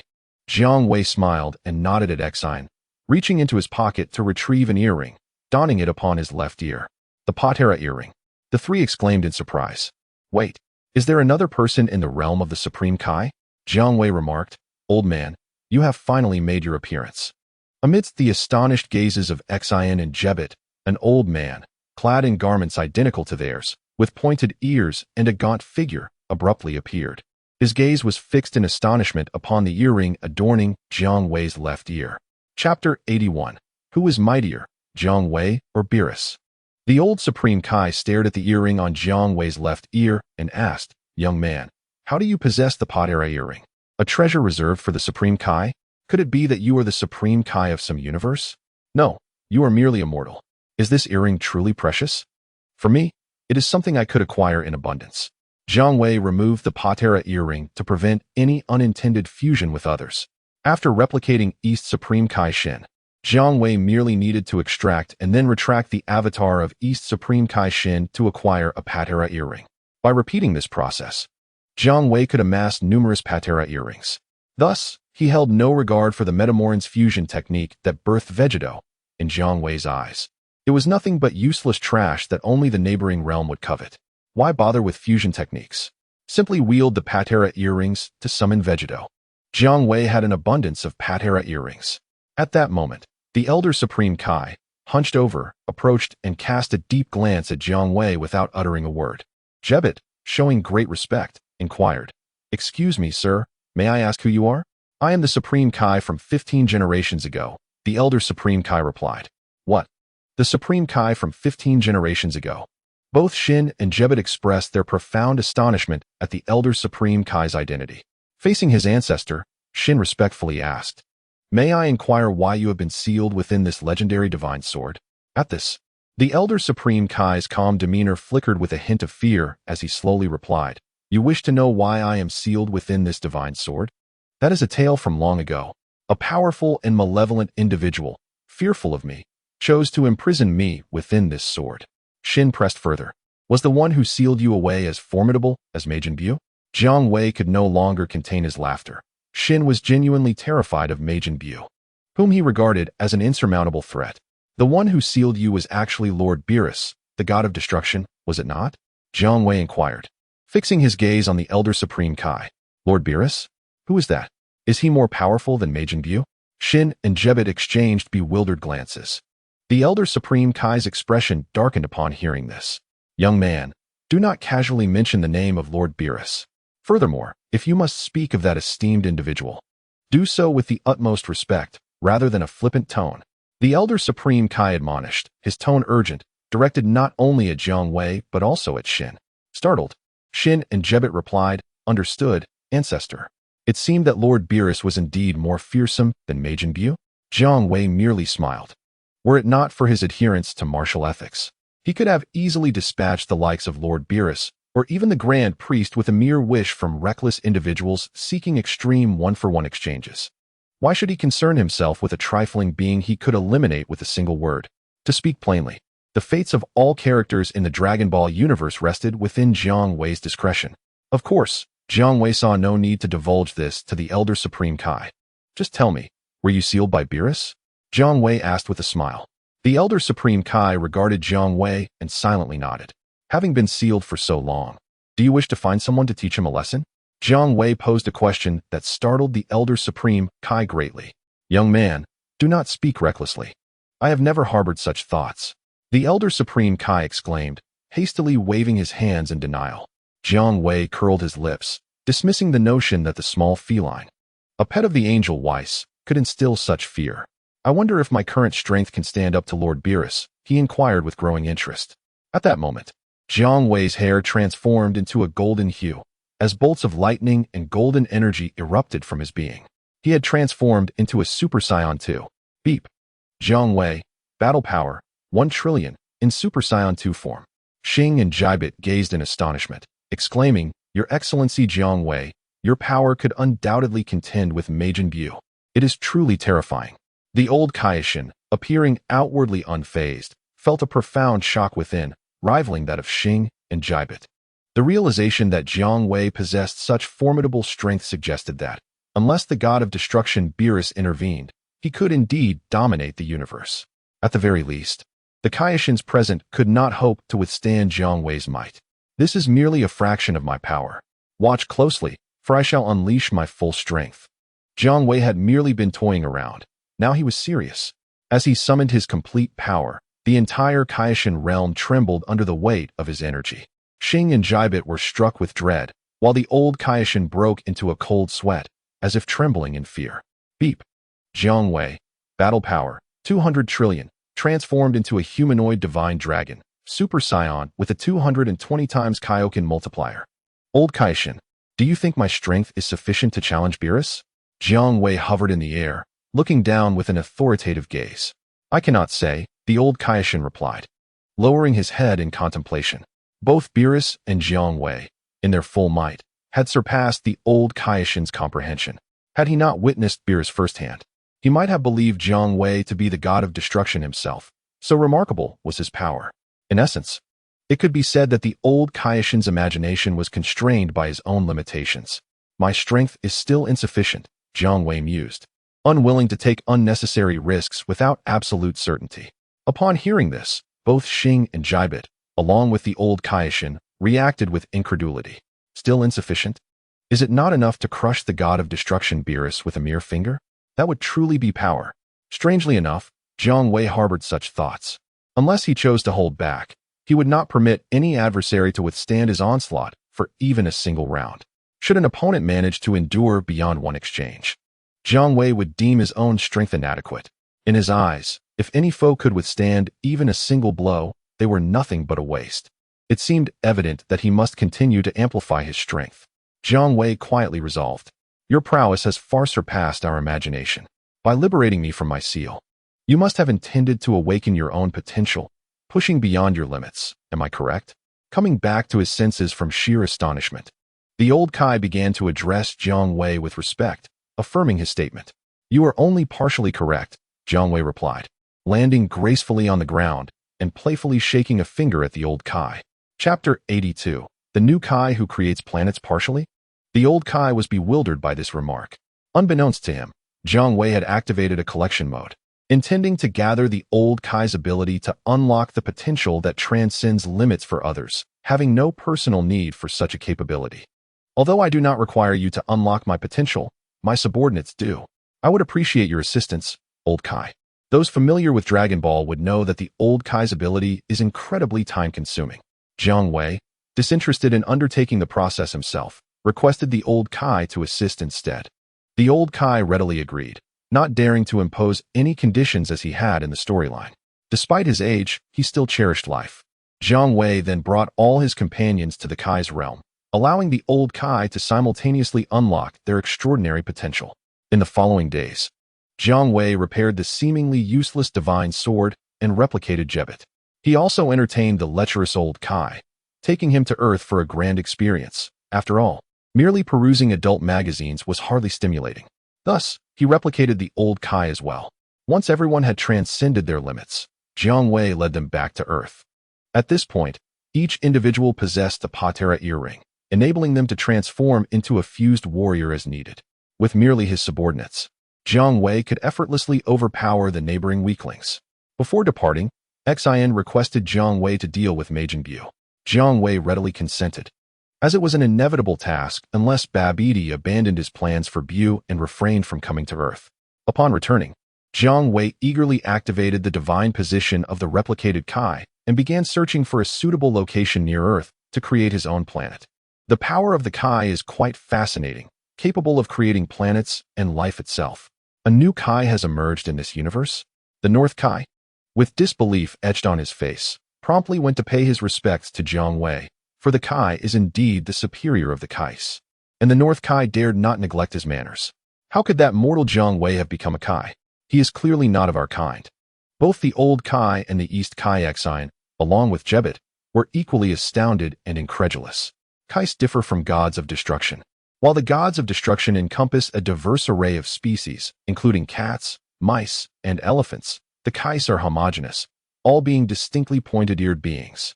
The old Kai and the others were unaware that Jiang Wei, through the fulfillment of wishes, had not only replicated their lineage but also their divine roles. Had Jiang Wei possessed greater interest, the Kais would have become as commonplace as the late-stage super science in a clearance sale. Nevertheless, in light of the emergence of a new Kaio-ken within this universe, the elder Kaio-ken could not feign ignorance and thus decided to pay a visit to Jiang Wei. The elder Kaio-ken even suggested that it was his duty to instruct Jiang Wei and Xin on how to become competent Kaio-kens. In the elder Kaio-ken's eyes, Jiang Wei represented a newly born Kaio-ken, while Xin was deemed an inadequate Kaio-ken, overwhelmed by the likes of Majin Buu. Naturally, Jiang Wei did not require guidance from the elder Kaio-ken. However, he welcomed their desire to settle on the planet he had created. This planet, crafted by Jiang Wei, was essentially a replica of Earth, infused with characteristics of the Kaio-ken realm, creating an environment reminiscent of Earth yet embodying the essence of the Kaio-ken world, a paradise ideal for cultivation. On this planet, alongside the Kaio-ken realm, there existed the hyperbolic time chamber, a region for producing senzu beans and trees bearing spiritual fruits. Jiang Wei named his creation Super Earth. Upon the inception of Super Earth, The security department of the Universal Capsule Company finally relocated from West Capital, separating from the main company to establish themselves on Super-Earth. The inhabitants rejoiced at the arrival into such a remarkably conducive environment for cultivation, while Jiang Wei commenced the creation of life. Drawing upon years of collaborative experience with Dr. Jero in the development of androids, Jiang Wei utilized Earthlings as a template to forge a new breed of humanity. These newly birthed beings possessed a minimum battle power of 10,000. Jiang Wei generated 5 billion of these new humans, settling them on Super-Earth, where they began to absorb Earth's scientific advancements and embark on the development of their own civilization. Jiang Wei's actions left the elder Kaio-ken astounded. Your Grace Jiang Wei, what you are doing now constitutes a violation of Kaio-ken regulations. It is forbidden for Kaio-kens to create a civilization with such formidable capabilities from the outset. Only basic forms of life may be conjured. The elder Kaio-ken admonished earnestly. I am the rule, Jiang Wei retorted with a nonchalant attitude. The elder Kaio-ken could only sigh, recognizing that Jiang Wei's breach of conduct as a Kaio-ken would undoubtedly lead to consequences. As for the god of destruction, Beerus, the elder Kaio-ken pondered whether he could prevail against Jiang Wei. Even he was uncertain. The strength of both entities transcended the limits of his imagination. Yet, the elder Kaio-ken was aware that beyond the god of destruction, there existed an even more terrifying entity capable of erasing the universe itself. Even if Jiang Wei could face Beerus without fear, it was improbable that he could contend with that being as well. On the other side of the universe, the angel Whis also sensed the disturbance. After all, the Kaio-ken and the god of destruction were deities of the same rank, and the sudden appearance of an additional Kaio-ken was sufficient to capture Whis' attention. Through his staff, Whis observed the entire process of Jiang Wei's creation of Super-Earth with great interest. While he was aware that Jiang Wei's actions constituted a breach of divine regulations, Whis found the situation intriguing and did not regard Jiang Wei's violation as a matter of concern. After all, was it not a violation when Beerus sealed the elder Kaio-ken within the divine sword? As the god of destruction of the universe, Beerus has outsourced his duties to cosmic real estate agents, choosing instead to languish in his abode, indulging in slumber day after day. Is this not a breach of protocol? Whis, as an angel, has long turned a blind eye to the transgressions of numerous deities. Would he truly take Jiang Wei's infractions to heart? This newly emerged Kaio-ken is quite intriguing. Whis, in truth, finds himself rather bored. After all, a caretaker like him would inevitably grow weary when his own feline companion is perpetually napping. Who wouldn't be bored? After observing the conventional Kaio-kens for so long, encountering one who plays by a different set of rules has naturally captured Whis' attention, though it remains merely that, a fleeting curiosity. A single Kaio-ken has not yet attained the significance that necessitates Whis' personal intervention. Did he not remain indifferent when Majin Buu wreaked havoc upon the Kaio-ken? At this moment, within the confines of his residence, a slender, hairless cat clad in a robe and nightcap suddenly rolled over, sitting up from the bed with bleary eyes. Whis, where are you? This hairless feline, recently awakened, began to bellow from the bed. Chapter 83, Vegeta's Challenge. Oh dear, Lord Beerus is awake. This is indeed a rare occurrence. Whis exclaimed, seizing his staff and approaching Beerus to await his commands. He is all too aware of his pet's temperament. Something must have transpired to rouse this lazy cat from his slumber. Whis, I sense that another Kaio-ken has bound their life to mine. Tell me, has a new Kaio-ken arrived in my universe? Beerus inquired with evident perplexity. Indeed, Lord Beerus, your instincts remain as sharp as ever. A mysterious Kaio-ken has indeed emerged in Universe 7, Whis replied with a grin. Hopefully, this newcomer is not as feeble as the previous ones. It would allow me to sleep more soundly, Beerus declared, raising his hands in a stretch before flopping back onto the bed, drifting off once more. Clearly, a single Kaio-ken holds insufficient weight to command the attention of the god of destruction, Beerus. Were it not for the binding of their lives within the rules, he would not have even stirred from his slumber. Should I inform Lord Beerus that the ancient Kaio-ken he sealed away has been liberated by this newly emerged Kaio-ken? Whis glanced at the peacefully snoring Beerus, a mischievous grin forming on his lips as he departed, revealing to this slothful cat that the contingency plan he had in place had already been compromised would undoubtedly lead to a riveting spectacle. Yet it would also detract from his own enjoyment of the unfolding drama. Without a second thought, Whis prioritized the continuation of the spectacle above all else. A month later, as everyone continued their training on Super-Earth, Their powers grew increasingly formidable, particularly Son Goku and Vegeta. As for Broly, Jiang Wei has only just realized that while Broly possesses remarkable talent, his comprehension is truly lacking. He relies solely on his innate gifts, making subsequent efforts somewhat optional. My dear brother, I have now mastered Super Saiyan 2 to its fullest potential and have also attained a new transformation that surpasses it, which I have named Super Saiyan 3. Goku, upon finding Jiang Wei, who was shopping with Bulma on Super Earth, spoke with a serious demeanor. Jiang Wei responded with a smile. Well done, Goku, keep pushing forward. My brother, Vegeta has also grasped Super Saiyan 3. Goku hesitated before saying, That's wonderful news, Jiang Wei remarked, noticing the expression on Goku's face, and inquired, What is it? Do you think that having mastered Super Saiyan 3, you wish to challenge me once more? Jiang Wei's prowess now far surpassed Goku's, and he did not recommend that Goku continue to use him as a benchmark for his training. In truth, Broly would serve as an excellent target for improvement. After recruiting Broly, Goku and the others quickly experienced more pronounced advancements in their abilities. Goku, filled with yearning, declared, Brother, although you seem unattainable, the more I strive to catch up, the more I sense the vast chasm in our strengths. Yet, I still wish to engage in a fair battle with you. Vegeta shares the same sentiment. Did you not provide us with those earrings? Since we cannot stand alone against you, let us merge and face you in combat. Jiang Wei displayed an amused expression. Goku and Vegeta were so eager to challenge him that they even conjured up Vegeto. This was a privilege typically reserved for the strongest, Gohan and Bu, within the narrative. Vegeto, the mightiest of fused warriors, able to outclass Gohan and Bu in his regular form. How delightful. Goku, I consent to battle you. However, I must accompany Bulma on her shopping trip, so let it be tomorrow. After all, his wife was still linked to his arm. Thank you, brother, Goku exclaimed, his face glowing with joy. Humph, you men are always preoccupied with fighting. Bulma glanced at the grinning Goku. Never mind, I won't meddle in your affairs. By the way, where shall we dine tonight? Bulma suddenly inquired. Goku pondered for a moment before excitedly suggesting a highly regarded barbecue restaurant on Super Earth. It's quite simple. Jiang Wei cast Bulma an approving glance for a job well done. With Bulma's cooperation, Jiang Wei manifested Super Saiyan 3. The following day, at a colossal arena constructed specifically for the tournament on Super Earth, everyone gathered to witness the rare opportunity to observe their revered elder brother in action. Jiang Wei floated above the arena, facing the enthusiastic Goku and Vegeta. Given Vegeta's portrayal in the narrative, his pride made him disdainful of employing the fusion technique to defeat his adversaries. Nevertheless, Jiang Wei's overwhelming strength compelled even the proud Vegeta to admit that aspiring to reach a level where he could confront Jiang Wei in earnest through training was but a fanciful dream. Thus, he accepted Goku's suggestion to utilize the fusion method to enhance his power for a thrilling battle against Jiang Wei. As Bulma observed the battle, she raised her hand to press the power level detector, eager to assess the strength of the assembled warriors.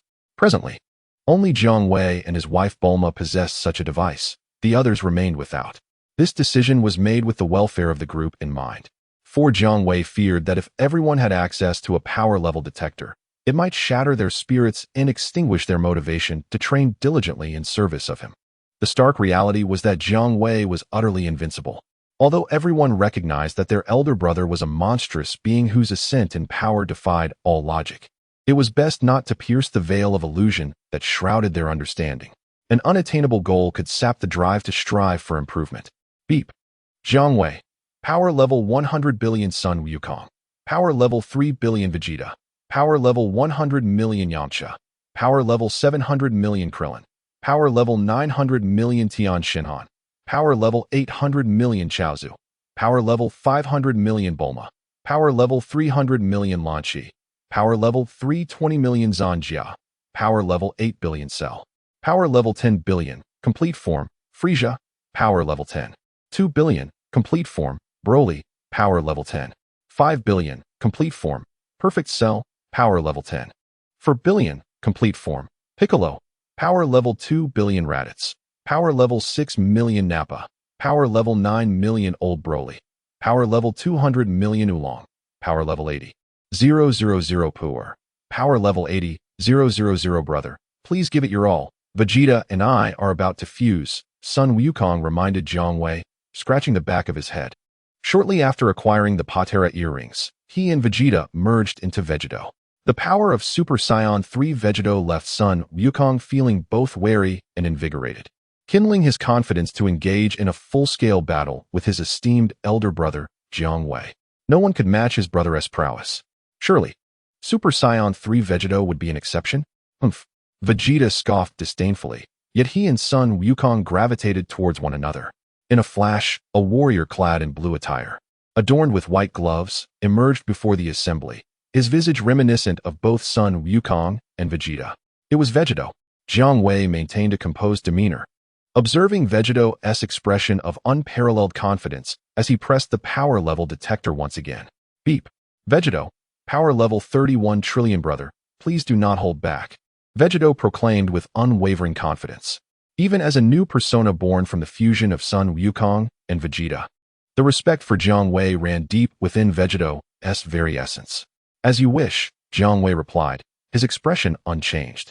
Having previously encountered the formidable fusion warriors born of the Patera earrings, both Jiang Wei and Bulma had gained a clear understanding of their might. To describe a fusion warrior as simply powerful would be a gross understatement.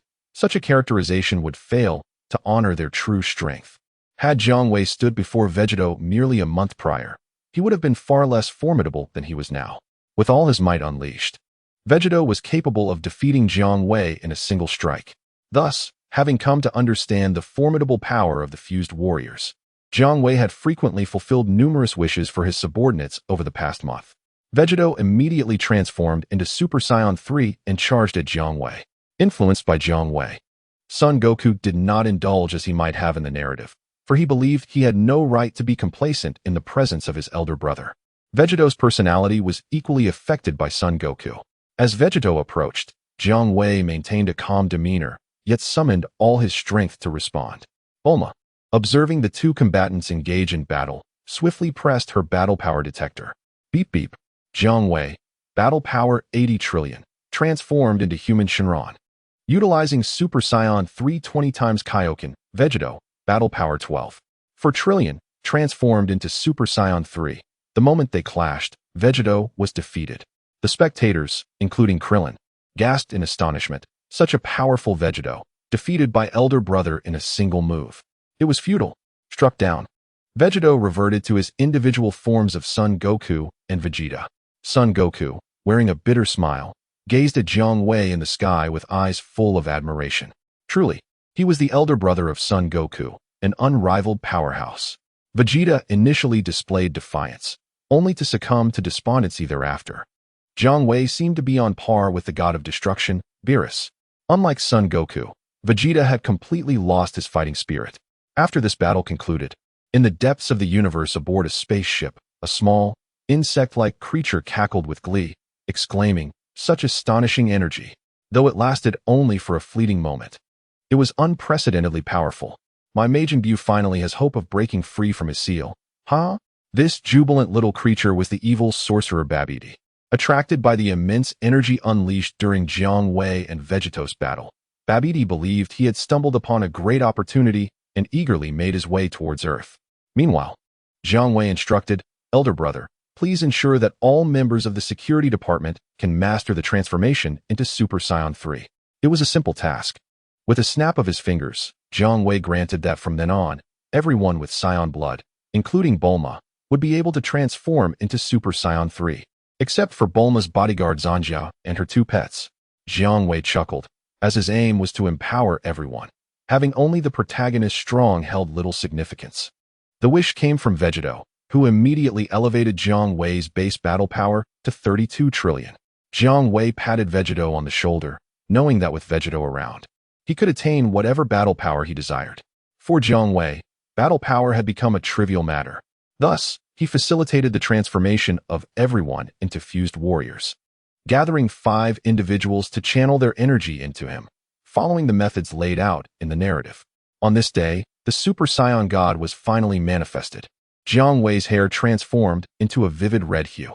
Upon engaging with this new form, he discovered that the so-called Super Saiyan God bore a resemblance to the effects of the Patera earrings, albeit achievable by a single individual rather than through fusion. This was the essence of the Super Saiyan God. Darling, Unleash your full power. I long to witness your current combat prowess, exclaimed Bulma, her excitement palpable. Jiang Wei surveyed his surroundings and noted the intrigued expressions on the faces of Vegeta and the others. Eager to ascertain his own strength, he ascended into the air, ready to exert his utmost effort. The combat power detector Bulma utilized was beyond enhancement. It had been acquired through a wish made to Jiang Wei and possessed no limits on detection. Naturally, Jiang Wei employed an identical combat power detector as Bulma. Beep. Jiang Wei. Combat power 32 trillion. Transforming into Super Saiyan God. Exhaling deeply, Jiang Wei further amplified his abilities based on the Super Saiyan God, initiating a series of transformations. Beep. Jiang Wei. Combat power 320 trillion. Transforming into Human Dragon, then into Super Saiyan God. Beep. Jiang Wei. Combat power 12.8 quadrillion. Transforming into Human Dragon, then into Super Saiyan 3, and finally into Super Saiyan God. Beep. Jiang Wei. Combat power 2.56 quintillion. Transforming into Human Dragon, then into Super Saiyan 3, and executing the Super Saiyan God 20x Kaio-ken. My husband's total power is astonishingly around 20 quintillion. I cannot fathom who in this world could possibly rival him. Bulma gazed at the stream of data displayed on the combat power detector, feeling utterly overwhelmed.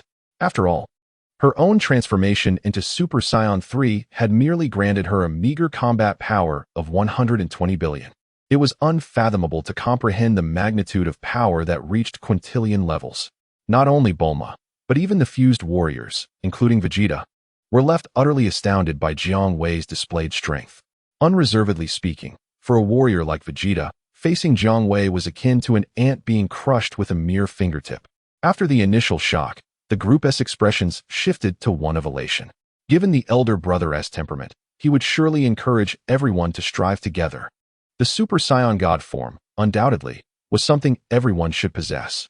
As anticipated, once the cooldown for wish-granting had elapsed, Jiang Wei prompted Goku and Vegeta to fuse into Vegeto and wished for everyone to attain the Super Saiyan God transformation.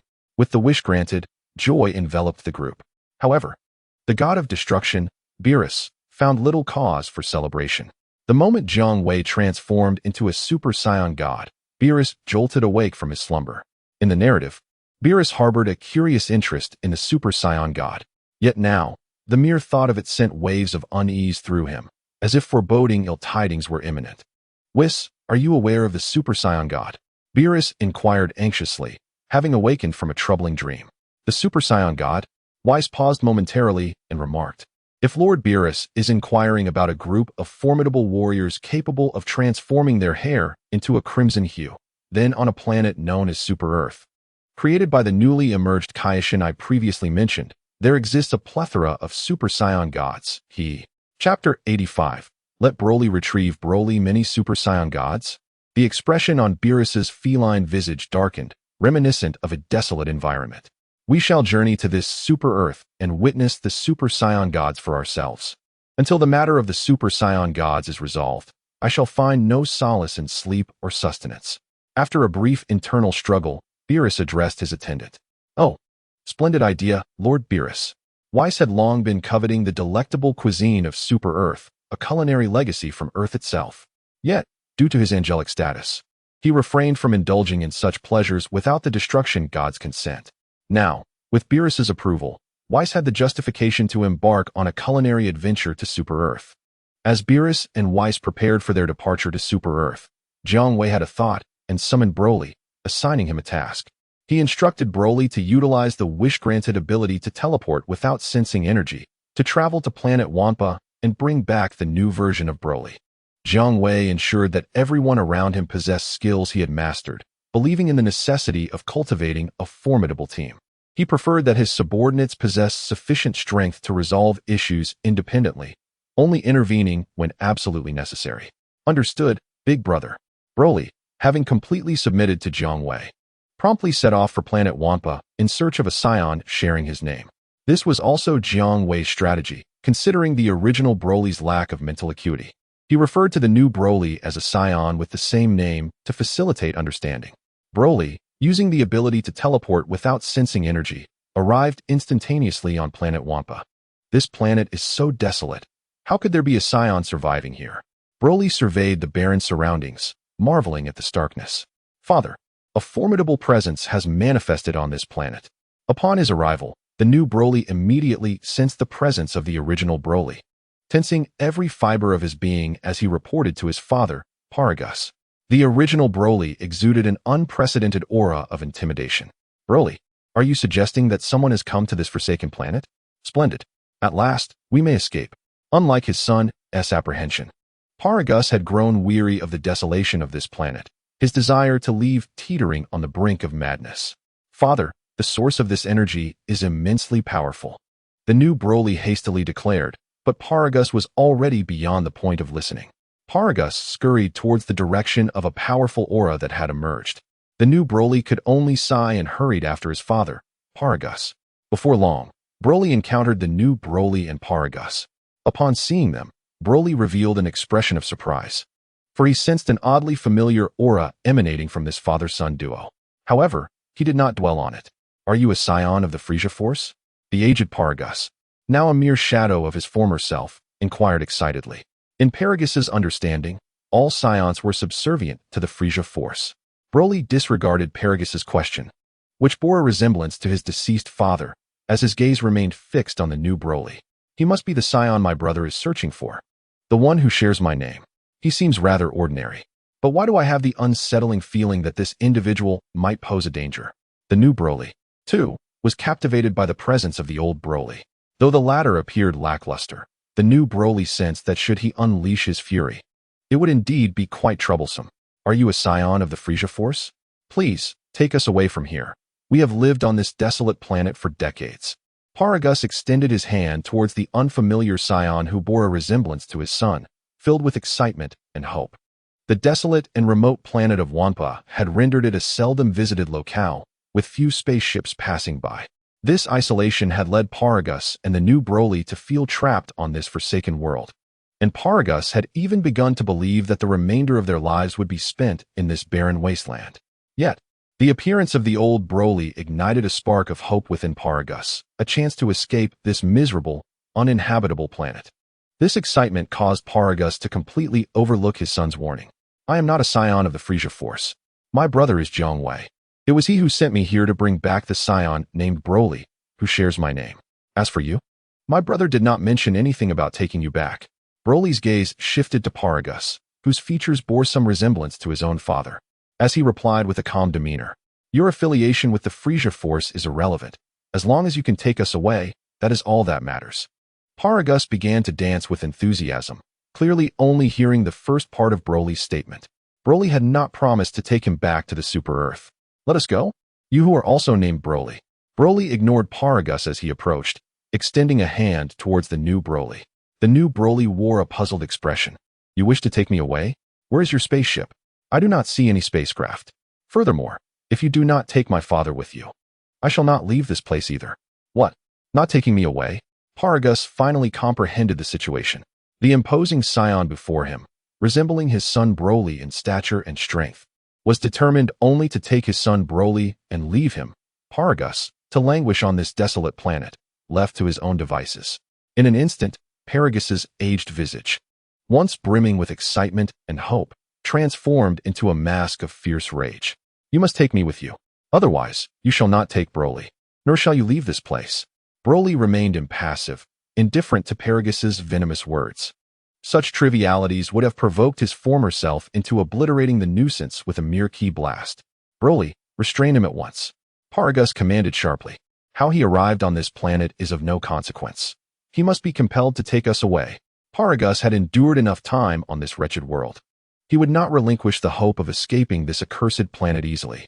Since the former version of Broly was unwilling to assist him, Paragus had no qualms about resorting to force to ensure that he was included in the departure. As for the plans following their escape from this forsaken sphere, Paragus harbored but a single thought: revenge against King Vegeta. It was King Vegeta who had condemned him and his son Broly to this desolate, inhospitable planet, merely because Broly possessed an extraordinary fighting power from birth. Fearing that Broly might threaten the royal family's dominion over the Scions, King Vegeta found a pretext to exile Paragus and his son to this barren frontier planet. Decades had passed since that exile. Decades of suffering that could not be dismissed lightly. Paragus would not allow King Vegeta, the architect of their misery, to escape retribution. The new version of Broly refrained from acting, instead casting a cautious gaze upon the old Broly. Although the new Broly too bore a metallic collar to restrain him, he was far more stable than his predecessor, embodying the essence of a virtuous scion. Paragus's command for him to confront a complete stranger stirred a hesitation within the inherently good-natured new Broly. Additionally, the terrifying aura emanating from the old Broly prompted the new Broly to recognize the danger and act with caution. Broly, what are you waiting for? Are you ignoring your father's words? Seize him and compel him to take us away. Paragus barked, noting the new Broly's lack of action. I understand, father. For decades, bound by fate, the new Broly had grown accustomed to heeding his father's commands. In the next moment, a fierce glint ignited in his eyes. I apologize, but I cannot disregard my father's words. Meanwhile, the old Broly's muscles began to swell, yet his gaze remained unclouded, devoid of any madness. The affliction that had plagued the old Broly was now cured by the formidable strength of Jiang Wei on the new planet Vegeta. A terrifying aura emerged on the planet Wampa. What an alarming presence. Could it truly be that this individual possesses such overwhelming power, surpassing even my Broly?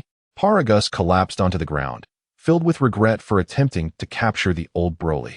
You wish to seize me? Coincidentally, my brother has instructed me to bring you back. So let us see why you command such significance. The old Broly, now fully muscular, laughed at the serious expression of the new Broly before him. As the old Broly ceased to suppress his strength, an even more dreadful pressure bore down upon the new Broly. With a mighty roar, the new Broly found himself unable to withstand the oppressive force emanating from the old Broly, compelling him to strike first. Is this all you can endure? Laughed the old Broly. In the following moment, the two legendary Super Saiyans clashed with the force of a cataclysm. Boom! The entire Wampa trembled as the two collided. Accompanying their encounter was an invisible shockwave that radiated outward, obliterating every hill in its path into mere dust.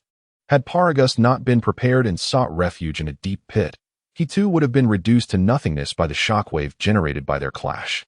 As the two Brolys separated, they collided once more with the impact of a meteor striking the earth, producing an even more intense uproar. Crackle! They engaged in a fierce exchange of blows.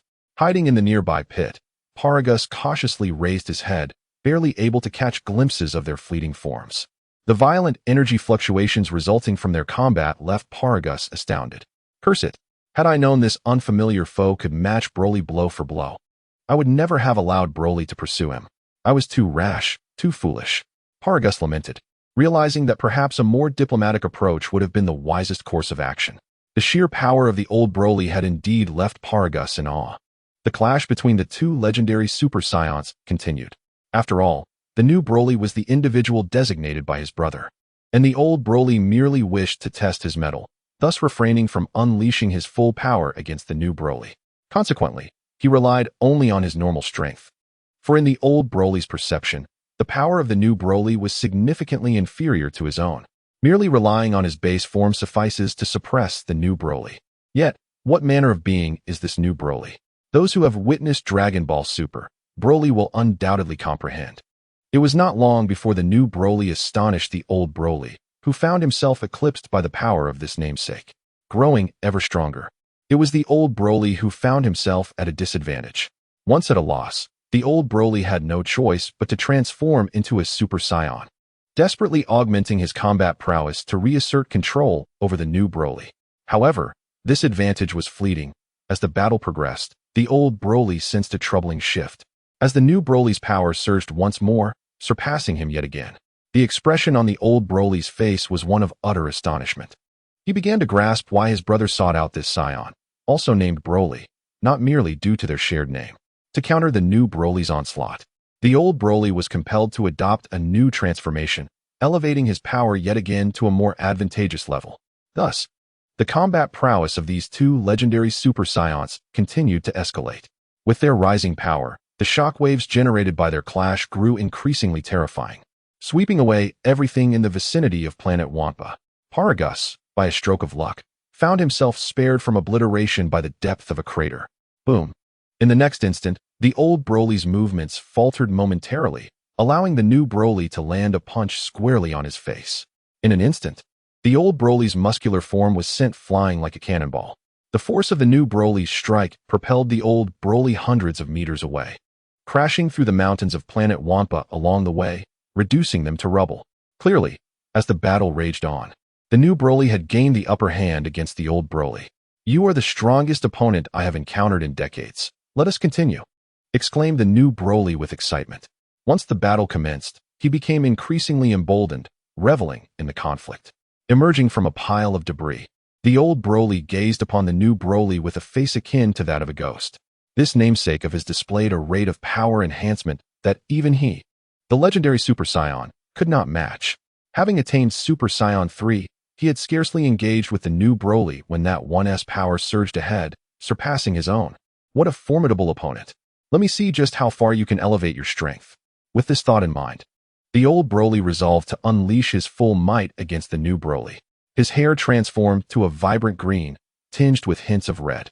Building upon the legendary Super Saiyan form, the old Broly ascended to Super Saiyan God. His aura surged exponentially. The nearby peaks, untouched by destruction, were utterly flattened by the terrifying presence released by the old Broly in his transformation into the Super Saiyan God. Chapter 87. The New Broly, Without Limits. It is indeed no surprise that my elder brother has taken an interest in you.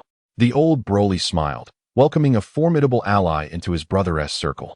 Be cautious, he warned. With a forceful punch, the old Broly sliced through the air, creating visible shockwaves as he aimed a blow at the new Broly's head. The new Broly was caught off guard and was sent flying by the impact, soaring thousands of meters and obliterating everything in his path, including hills and terrain, into dust. Eventually, he vanished, buried beneath a pile of rubble, remaining still for an extended moment. The old Broly began to feel anxious. I haven't killed him, have I? After all, this is the power of a Super Saiyan God. Just as he rushed over to check, a ki blast suddenly shot forth, striking him squarely in the chest. In a cloud of smoke and debris, the old Broly was blasted away. Emerging from the haze, the new Broly engaged the old Broly once more in a fierce exchange of blows. As the battle raged on, the old Broly grew increasingly alarmed, sensing that the new Broly was already matching his Super Saiyan God power. What kind of monster is this? The old Broly was once again bewildered.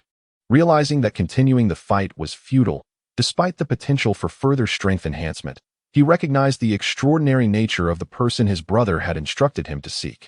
Thus, he waved his hands in a dismissive manner, unleashing a flurry of ki blasts to push back the new Broly.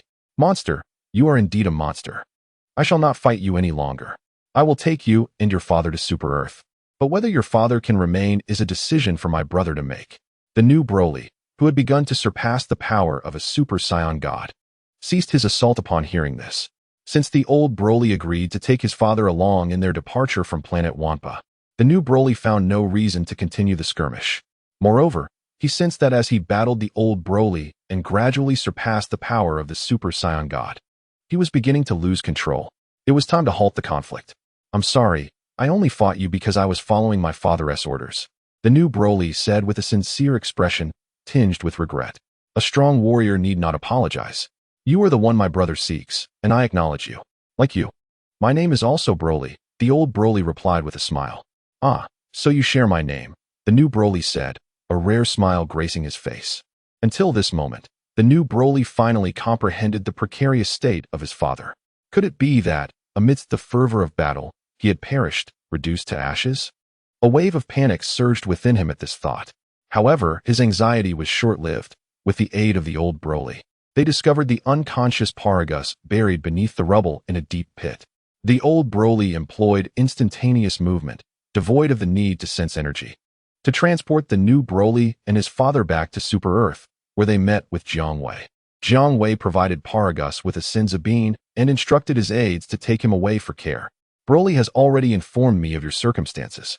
It seems you possess an extraordinary ability to rapidly transcend your limits in the face of formidable foes. Jiang Wei observed the new Broly, who appeared quite constrained before him. Let us engage in combat. I wish to witness the extent of your capabilities. Brother, that is not advisable. I nearly lost control during my previous battle with that Broly. The new Broly confessed earnestly. Haha, you are unaware of my strength. By facing me, I can help you manage the uncontrollable surges of power that arise during your battles. The Broly you mentioned was once a relentless force, yet I was able to bring him to heel, Jiang Wei reassured him, patting the new Broly on the shoulder with a smile. The new Broly, intrigued, inquired, "Brother, can you truly resolve my issues with power control?" "That is quite simple," Jiang Wei declared, snapping his fingers. The legendary Super Saiyan lineage of the new Broly was activated. Consequently, they proceeded to a vast training arena, the size of a city. To commence their duel, Jiang Wei aimed to assess the limits of the new Broly's strength enhancement. In the unfolding narrative, as the battle escalated, the new Broly was capable of overwhelming Golden Frieza, compelling Goku and Vegeta to exert their utmost efforts. The cataclysmic clash raged on for an entire day. Ultimately, the new Broly conceded defeat, bringing the confrontation to a close. Afterward, the new Broly, still shaken, remarked, "Brother, he truly fights like no other." Jiang Wei, in turn, affirmed, "Indeed, the new Broly fights in a manner that is beyond human." The truth was, unless he were to vanquish the new Broly in a single blow, this adversary possessed the potential for limitless growth. Jiang Wei had battled the new Broly for a full day without discerning the bounds of his prowess. Fortunately, prior to the bout, Jiang Wei had activated the new Broly's legendary Super Saiyan bloodline. Thus, whenever the new Broly surpassed Jiang Wei's strength through their combat, Jiang Wei could immediately reclaim his superiority over the new Broly. This back and forth continued, as the new Broly would exceed Jiang Wei, only for Jiang Wei, having the same lineage, to promptly regain the upper hand. In this manner, the combat persisted until the new Broly, despite consuming senzu beans, was left utterly exhausted and voluntarily surrendered, concluding the battle. However, in the aftermath, the new Broly realized he had gained control over his power, leading him to express profound gratitude toward Jiang Wei, his elder brother, for his unwavering support. Jiang Wei, a combat power of 50 trillion. After a day of battle against the new Broly, Jiang Wei felt that even in his normal state, he could easily crush the god of destruction, Beerus, with a mere finger. In terms of combat prowess, he believed that in the Dragon Ball universe, he was unmatched. However, he had a lingering feeling that the god of destruction, as a deity dedicated to the power of destruction, was fundamentally different from the Kaio-ken, who presides over creation. Perhaps, it would not suffice to simply rely on an indiscriminate increase in power to prevail against such a being. Chapter 88. The Almost Forgotten Android 20, Bojack. Jiang Wei. The Android 20 you asked me to create is ready. When will you come to collect it? One day, while Jiang Wei was indulging in affection with his wife, Bulma, he suddenly received a message from Dr. Gero. Android 20? Did I request that? When was this? I have no recollection, Jiang Wei replied, his expression one of confusion as he pondered, his mind a blank slate. That's the one you entrusted me with, the large, muscular extraterrestrial. You requested that I transform him into an absorbing type android, Dr. Gero clarified. Jiang Wei's eyes lit up as he recalled. Dr. Gero, you mean Bojack? If you hadn't mentioned it, I would have completely forgotten. Given the exponential growth of Jiang Wei and his subordinates' combat power, the prospect of an android with merely a few billion in combat strength no longer piqued his interest. Then Bojack is yours, Jiang Wei generously offered. No, it's better if you take him back. Android 20's power is too formidable. If he develops a rebellious streak like Cell did, relying solely on androids 19 and 16 1T save my life, Dr. Gero exclaimed, startled at the thought of activating such a powerful creation. Jiang Wei scoffed. Dr. Gero, if you had devoted even a fraction of your energy to training instead of solely to research, you wouldn't be afraid of claiming a mere Bojack. If he dares to rebel, I could extinguish him with a single finger. It was truly a shame that Jiang Wei had bestowed upon Dr. Gero the hybrid Saiyan lineage. Dr. Gero's expression twitched. I am a scientist, not a martial artist. Hence, my focus must remain on research. He insisted. Now, please come and collect Android 20 quickly. I cannot even dare to keep him activated by my side. Reluctantly, Jiang Wei dispatched a clone back to Earth to retrieve the metallic container labeled 20 from Dr. Gero's secret laboratory. Upon opening it, he found Bojack, eyes wide open and motionless. Soon, Bojack began to tremble, regaining consciousness and sitting up from the container. Beep beep. Android 20, combat power 5 billion, initial. As he gazed at Jiang Wei, he felt the immense power he had acquired post-transformation into an android, along with the extraordinary ability to absorb others' combat strength. A flicker of defiance shone in Bojack's eyes. Android 20, I am your master. What is with that look you are giving me? Jiang Wei admonished as he noticed Bojack's unfriendly gaze. Forget it, Android 20. I am Bojack. The entire galaxy trembles at the mention of Bojack, the fearsome figure who has instilled terror in the hearts of the northern boundary kings. Jiang Wei, your negligence in failing to keep those spotted green-skinned creatures by your side is your gravest error. Bojack, with a fierce demeanor, revolted. With lightning speed, he seized Jiang Wei's shoulder, the gem-like absorption device embedded in his palm activating at full power to siphon off Jiang Wei's combat energy. Jiang Wei remained motionless, observing the frenzied absorption of his energy with a curious gaze, remarking, Dr. Gero, that old man, possesses a certain self-awareness. He realized you were a failed creation the moment he brought you to life. Bojack's face contorted with madness. I am not a failed creation. Allah, I shall surely kill you and that old man. As he drained Jiang Wei's energy, he exerted even greater effort. Jiang Wei, do not feign indifference. Under my absorption, you have undoubtedly lost a tremendous amount of energy. It won't be long before you perish from the depletion of your energy, huh? Bojack reveled in the unending torrent of power he was extracting from Jiang Wei, grinning with delight. Have you not reached your limit yet? It seems that Dr. Gero has employed a more advanced absorption technology on you than that used in Android 19.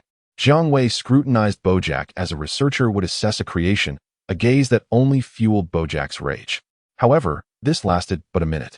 I can't take it anymore. I am on the verge of exploding. Jiang Wei's energy continues to flow into me.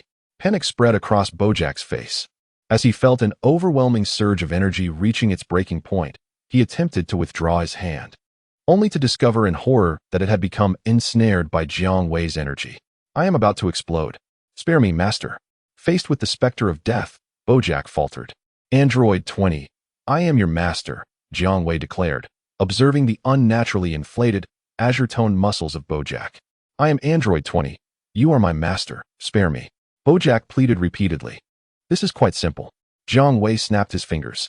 Ding, you have acquired the energy absorption device of Android 20. Once his wish was fulfilled, Jiang Wei released Android 20. From that moment forth, Bojack ceased to exist. Only Android 20 remained. Beep. Android 20. Combat power 10 billion. Energy at its limit. Jiang Wei glanced at his palm, devoid of the gem-like absorption device. Yet, when he placed his hand upon Android 20, he could distinctly sense the ability to absorb energy from within. Evidently, this energy absorption device existed in the form of a skill. How intriguing. Although it seemed of little practical use, Jiang Wei now possessed the capability to siphon energy from others. He decided to extract some energy from Android 20 to prevent the latter from bursting. Beep.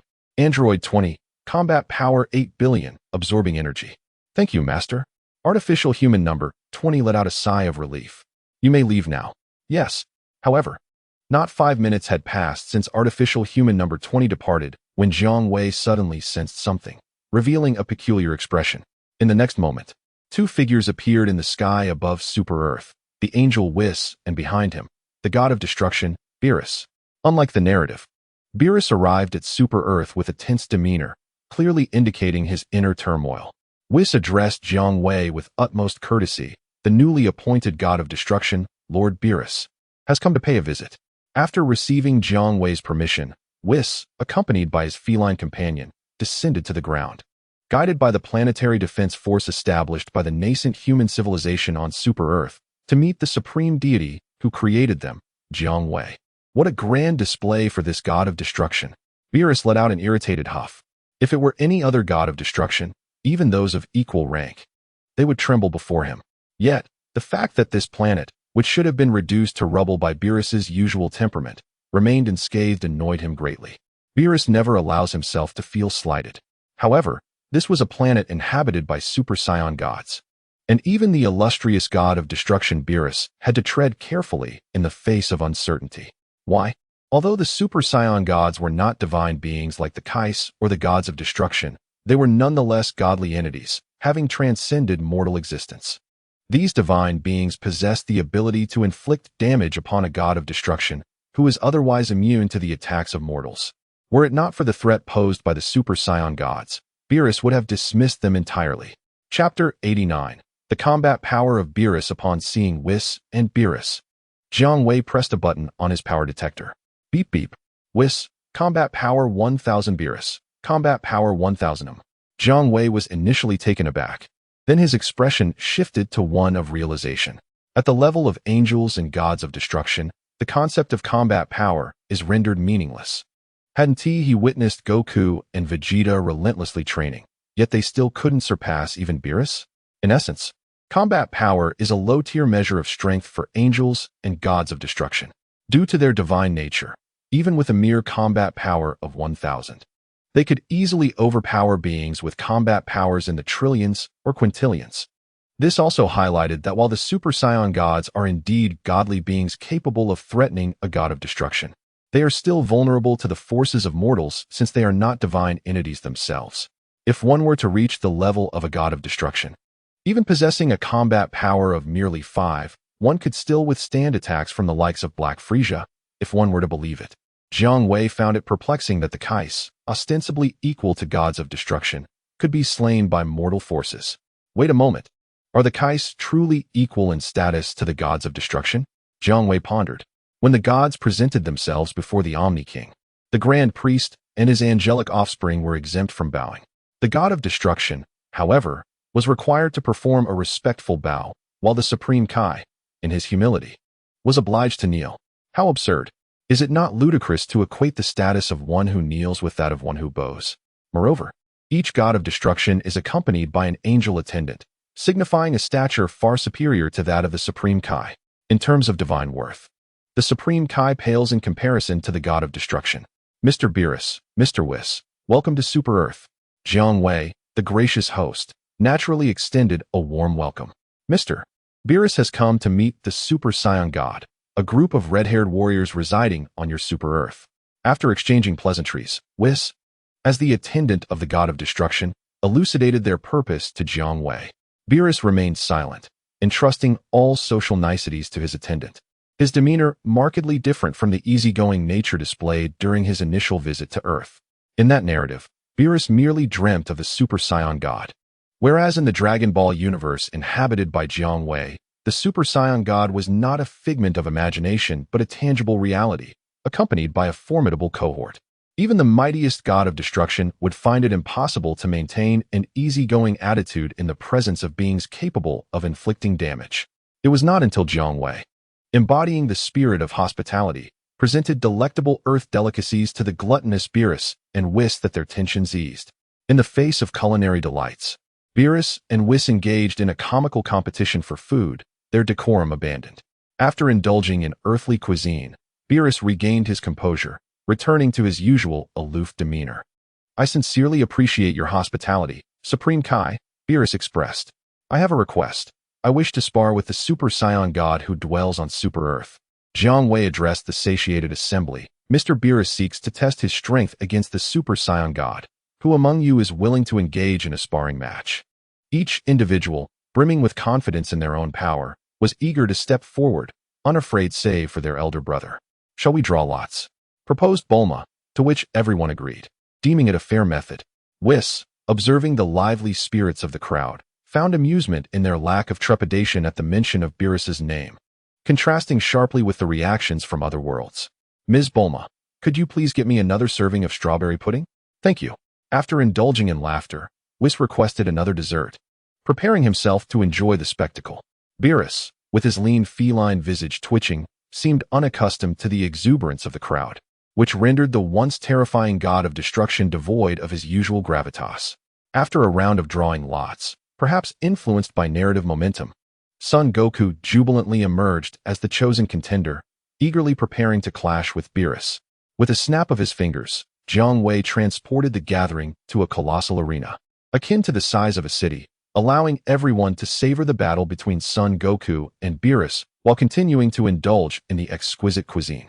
As Sun Wukong and Beerus soared above the arena, they took their positions, poised for the imminent clash.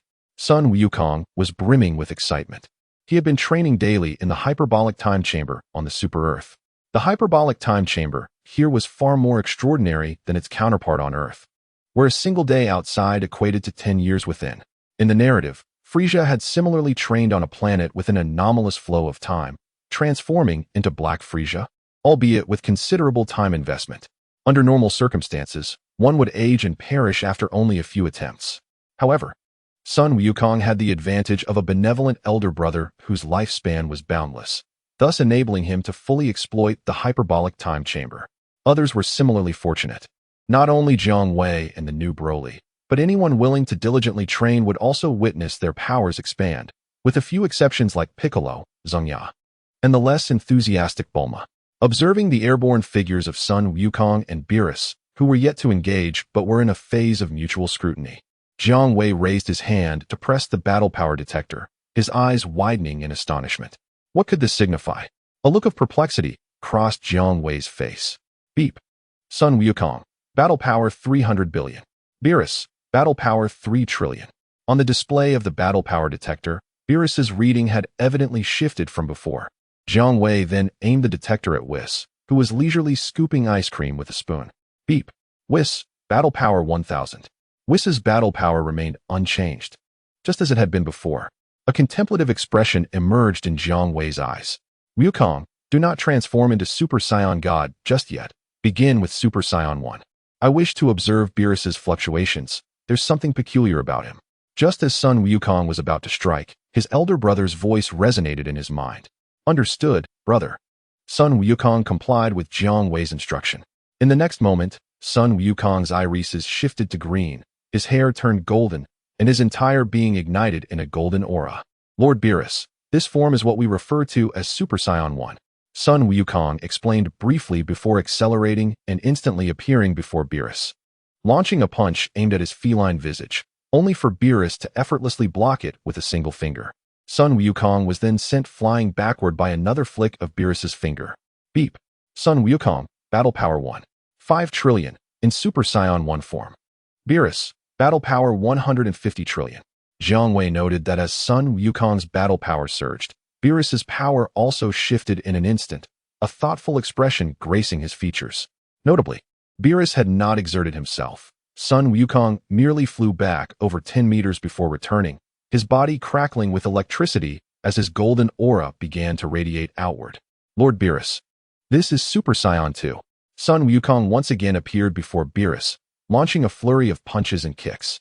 This time, Beerus merely stood with his hands behind his back, his feline eyes reflecting only boredom in response to Sun Wukong's onslaught. Refrain from these tedious antics and summon the might of a Super Saiyan God, otherwise, I shall show no mercy. With a mere breath, Beerus sent Goku soaring through the air, clearly displeased. Beep. Goku, battle power 30 trillion, transformed into Super Saiyan 2. Beerus, battle power 300 trillion. Goku, there is no need to continue testing Beerus. You may transform into a Super Saiyan God and engage him in battle, Jiang Wei advised, having grasped the nuances of Beerus's fluctuating power. Chapter 90. The Destroyer who will forever be stronger than you. Lord Beerus, as you wish, I shall now unleash the power of the Super Saiyan God. Goku, following his brother's command, first reverted his golden hair to black, and then transformed it to a vibrant red, his aura radiating a divine crimson energy. Only then did a hint of seriousness manifest on Beerus's feline visage. Beep. Goku, battle power 300 trillion, transformed into Super Saiyan God. Beerus, battle power 500 trillion. Unlike before, where each transformation of Beerus was tenfold stronger than Goku, this time, his power exceeded that of the Super Saiyan God by a mere 40%. Jiang Wei, observing through the battle power detector, discerned the secret behind Beerus's power fluctuations. It is this: when facing mere mortals, Beerus not only remains immune to the damage of their battle power, but also ensures his own strength is perpetually tenfold that of his adversary. However, when confronted with a Super Saiyan God, Beerus becomes susceptible to damage, his own power only surpassing that of the Super Saiyan God by 40%. Thus, it is no wonder that in the narrative, when Beerus dreams of the Super Saiyan God, he cannot simply disregard it. Beerus himself acknowledges that the Super Saiyan God possesses 60% of his power.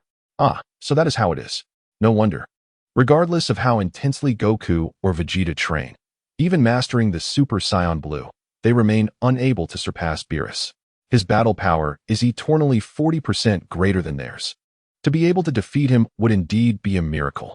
At that moment, Jiang Wei overheard Beerus proudly proclaiming to Goku, "In this universe, there exists no being capable of overcoming a destroyer. Jiang Wei rolled his eyes. Dear feline, you may only possess 40% greater battle power than the Super Saiyan God. Indeed, in the narrative, Goku and Vegeta alone cannot prevail against you. But here, the Super Saiyan God is not limited to Goku alone. There is a multitude. Should a legion of Super Saiyan gods converge to assault you, how shall you respond? In the heavens above, in defiance of Beerus's declaration, Goku charged forth.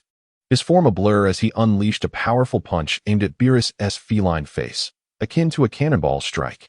His fist, imbued with a red aura containing divine energy, was capable of bypassing Beerus's immunity to mortal damage, inflicting harm upon him. Thus, as Beerus faced the onslaught of Goku's friendship-breaking fist, he could not afford to dismiss it. Yet, his parched feline visage remained devoid of emotion, seemingly nonchalant as he effortlessly deflected Goku's strike. The clash of their fists produced a violent gust of air, rippling outward in waves.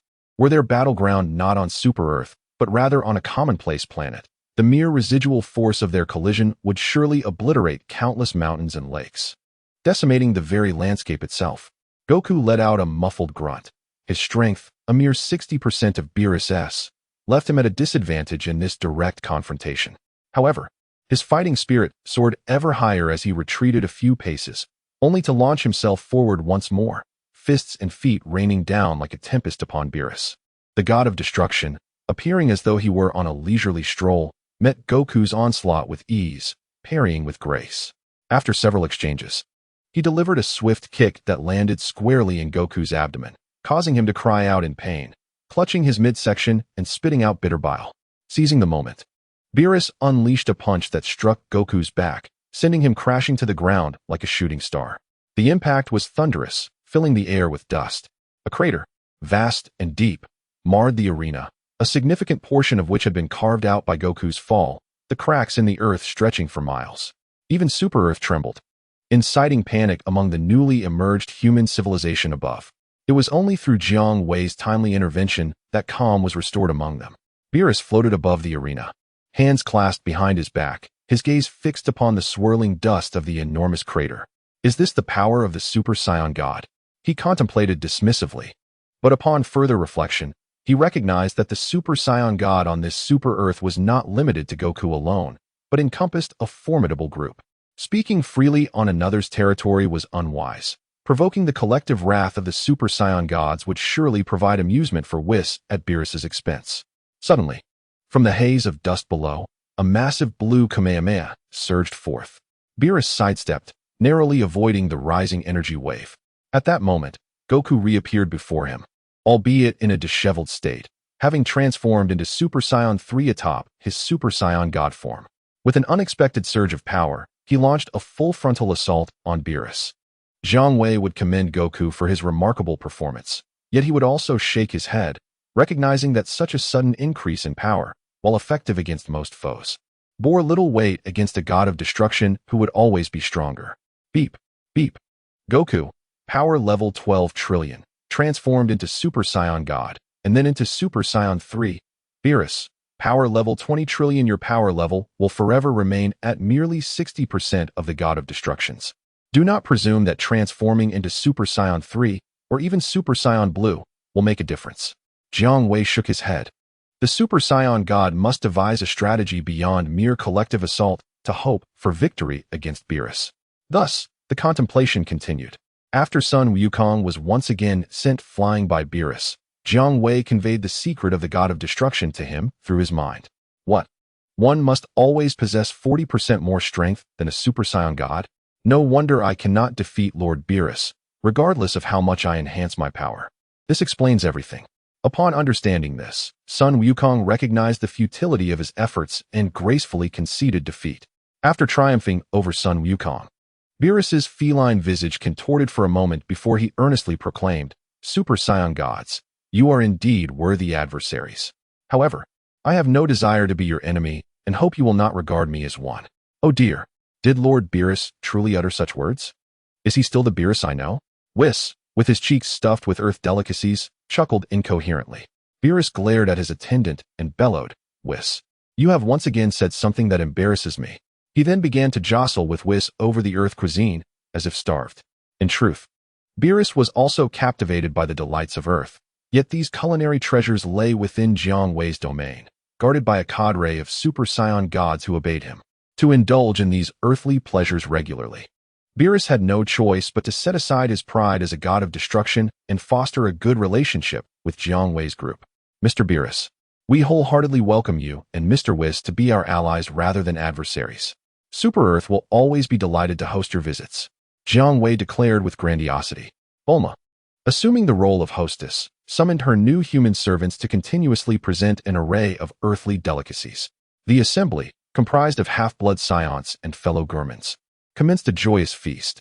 Jiang Wei smiled, redirecting his gaze. Dabura, you startled me. I thought you had discovered our presence.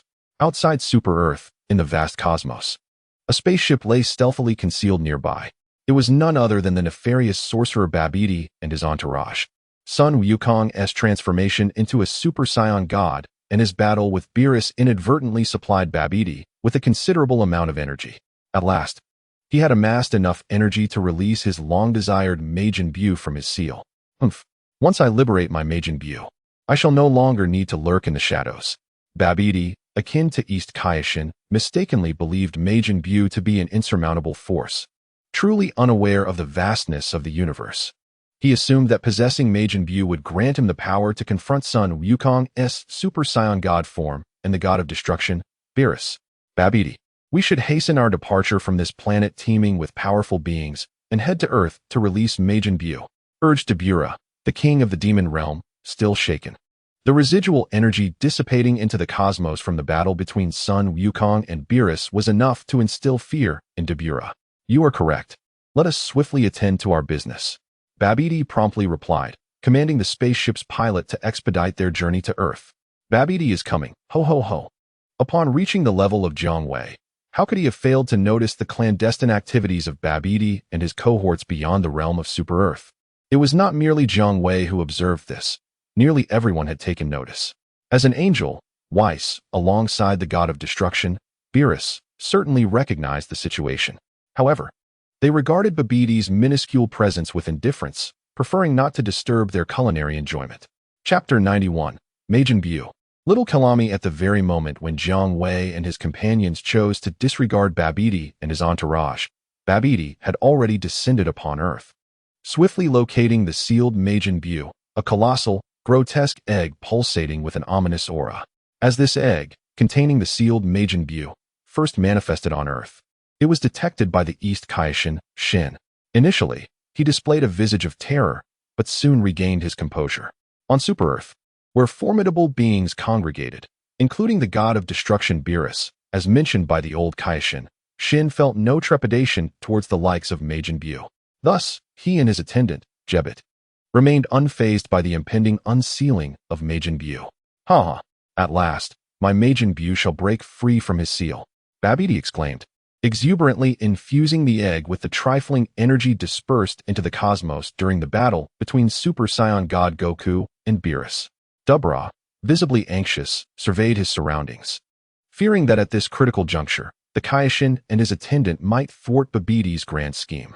As Babidi channeled energy and recited an esoteric incantation, the colossal, bizarre egg began to emit a strange red luminescence. Before long, it resembled a boiling kettle, releasing plumes of steam. Babidi and Dabura, eyes unblinking, fixated on the egg as it expelled steam.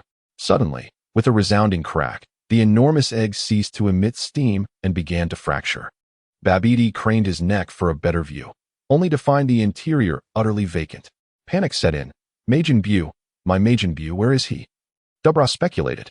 Lord Babidi, perhaps the era of Majin Buu's sealing was too distant, and he has perished. Babidi bellowed. Dabura, silence. My Majin Buu would never succumb to the ravages of time. My apologies, Lord Babidi. It was an indiscretion, Dabura promptly conceded. Where has my Majin Buu gone? Babidi fretted like an ant on a hot skillet, pacing in agitation. Meanwhile, unnoticed by them, the steam previously released from the egg transformed into a pink hue, coalescing into a fluffy pink cloud. Only when Babidi inadvertently glanced skyward did he notice this unusual pink cloud, and a glimmer of realization sparked within him. Dabura too felt the emergence of an overwhelming, oppressive aura accompanying the formation of the pink cloud. As the pink cloud coalesced, an overwhelming aura intensified. Ha ha ha. It turns out that my Majin Buu is present. Majin Buu is a terrifying creature capable of effortlessly slaying even the Supreme Kai. I knew it couldn't be that easy for him to perish. Babidi watched with glee as the humanoid form emerged from the pink cloud, his joy evident as he danced about. At that moment, the pink cloud finally crystallized into Majin Buu, a large, rotund figure, entirely pink, with outstretched limbs and a comically innocent grin, suddenly appeared in the air. Upon touching down, he completely disregarded Babidi and Dabura, engaging in childish antics. Is this truly Majin Buu? Dabura was left speechless. This was not at all the fearsome image he had conjured in his mind. Majin Buu, with his corpulent pink physique, resembled a mere glutton, and his appearance did not exude an air of menace or intelligence. With his small, naive eyes, he behaved like a child, foolishly engaging in play. Is this really the most powerful monster in the universe, Majin Buu? Babidi, have you made a mistake? Dabura inquired, perplexed. He is indeed Majin Buu. I am not mistaken. Babidi gazed fervently at the jovial Buu, who resembled exactly what was described in his father's notes. Majin Buu, I am your master. I liberated you from your seal. You must obey my commands. Come here. Babidi beckoned to the merrily playing Buu. I want tea come. Buu made a face at Babidi and returned to his play. Seeing Buu's disobedience, an irked expression crossed Babidi's insect-like face, and he immediately threatened, You are my servant and must obey me. Otherwise, I shall reseal you in that egg. A fleeting glimmer of menace flashed in Buu's small eyes, but then his chubby face broke into a conciliatory smile. No, I'll come right away. Humph, now that's more like it. If Babidi had a tail, it would be raised high with pride. Obediently, Buu walked over to stand behind Babidi, resembling a loyal underling. Now that Majin Buu has been released, if it were in the storyline, given Babidi's villainous nature, he would never leave Earth without wreaking havoc or harming humanity.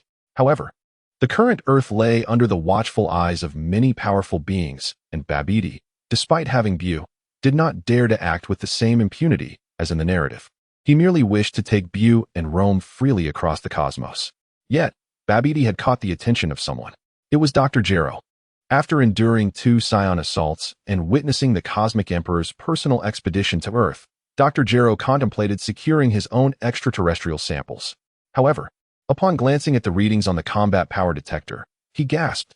He had only one usable android, number 19. While Android 16 was generally unresponsive and certainly incapable of facing the opposition, he hastily contacted Jiang Wei, seeking his assistance in dealing with Babidi and his entourage. As Jiang Wei observed Babidi releasing Fat Buu, he sensed the urge to flee, yet he was also poised to confront Babidi and his entourage. Having come this far, retreat was not an option. He addressed the assembly. Previously, outside Super Earth, there was a clandestine group. Who among you is willing to deal with them? Sun Wukong and the others displayed little interest, dismissing them as mere weaklings. Beerus and Whis, merely visiting, were disinclined to stir trouble. Only Jiang Wei's mechanized army, alongside the 4 fully formed cell, were eager to assert their dominance. They brought along Android 20, who trembled in proximity to the formidable cells, resembling a mere caricature of strength. Retrieve Babidi and Fat Buu for me. The rest is at your discretion. As you command, Lord Jiang Wei. The 4 fully formed cells felt no shame in serving their master. Even if it meant bullying the weak, they relished the opportunity. With Android 20 in tow, they executed a rapid teleportation, materializing before Babidi's crew, who were preparing to escape in their spacecraft. Beep, beep. Cell, power level 1 trillion, fully formed. Cyril, power level 1. 2 trillion, fully formed. Slur, power level 1. 5 trillion, fully formed. Saru, power level 1. 4 trillion, fully formed. Android 20, power level 8 billion. Energy absorption. Babidi, power level 5 Dubra, power level 8 billion. Fat Buu, power level 32 billion. Upon witnessing the readings from the power meter, Dr. Gero felt a mix of pride and embarrassment. He took pride in the fact that these 4 terrifyingly powerful, fully formed cells were his creations. Among them, 2 possessed tails, crafted by a parallel universe's Dr. Gero. Yet, he felt embarrassed that these beings he had brought to life harbored a rebellious streak, intent on eliminating their creator.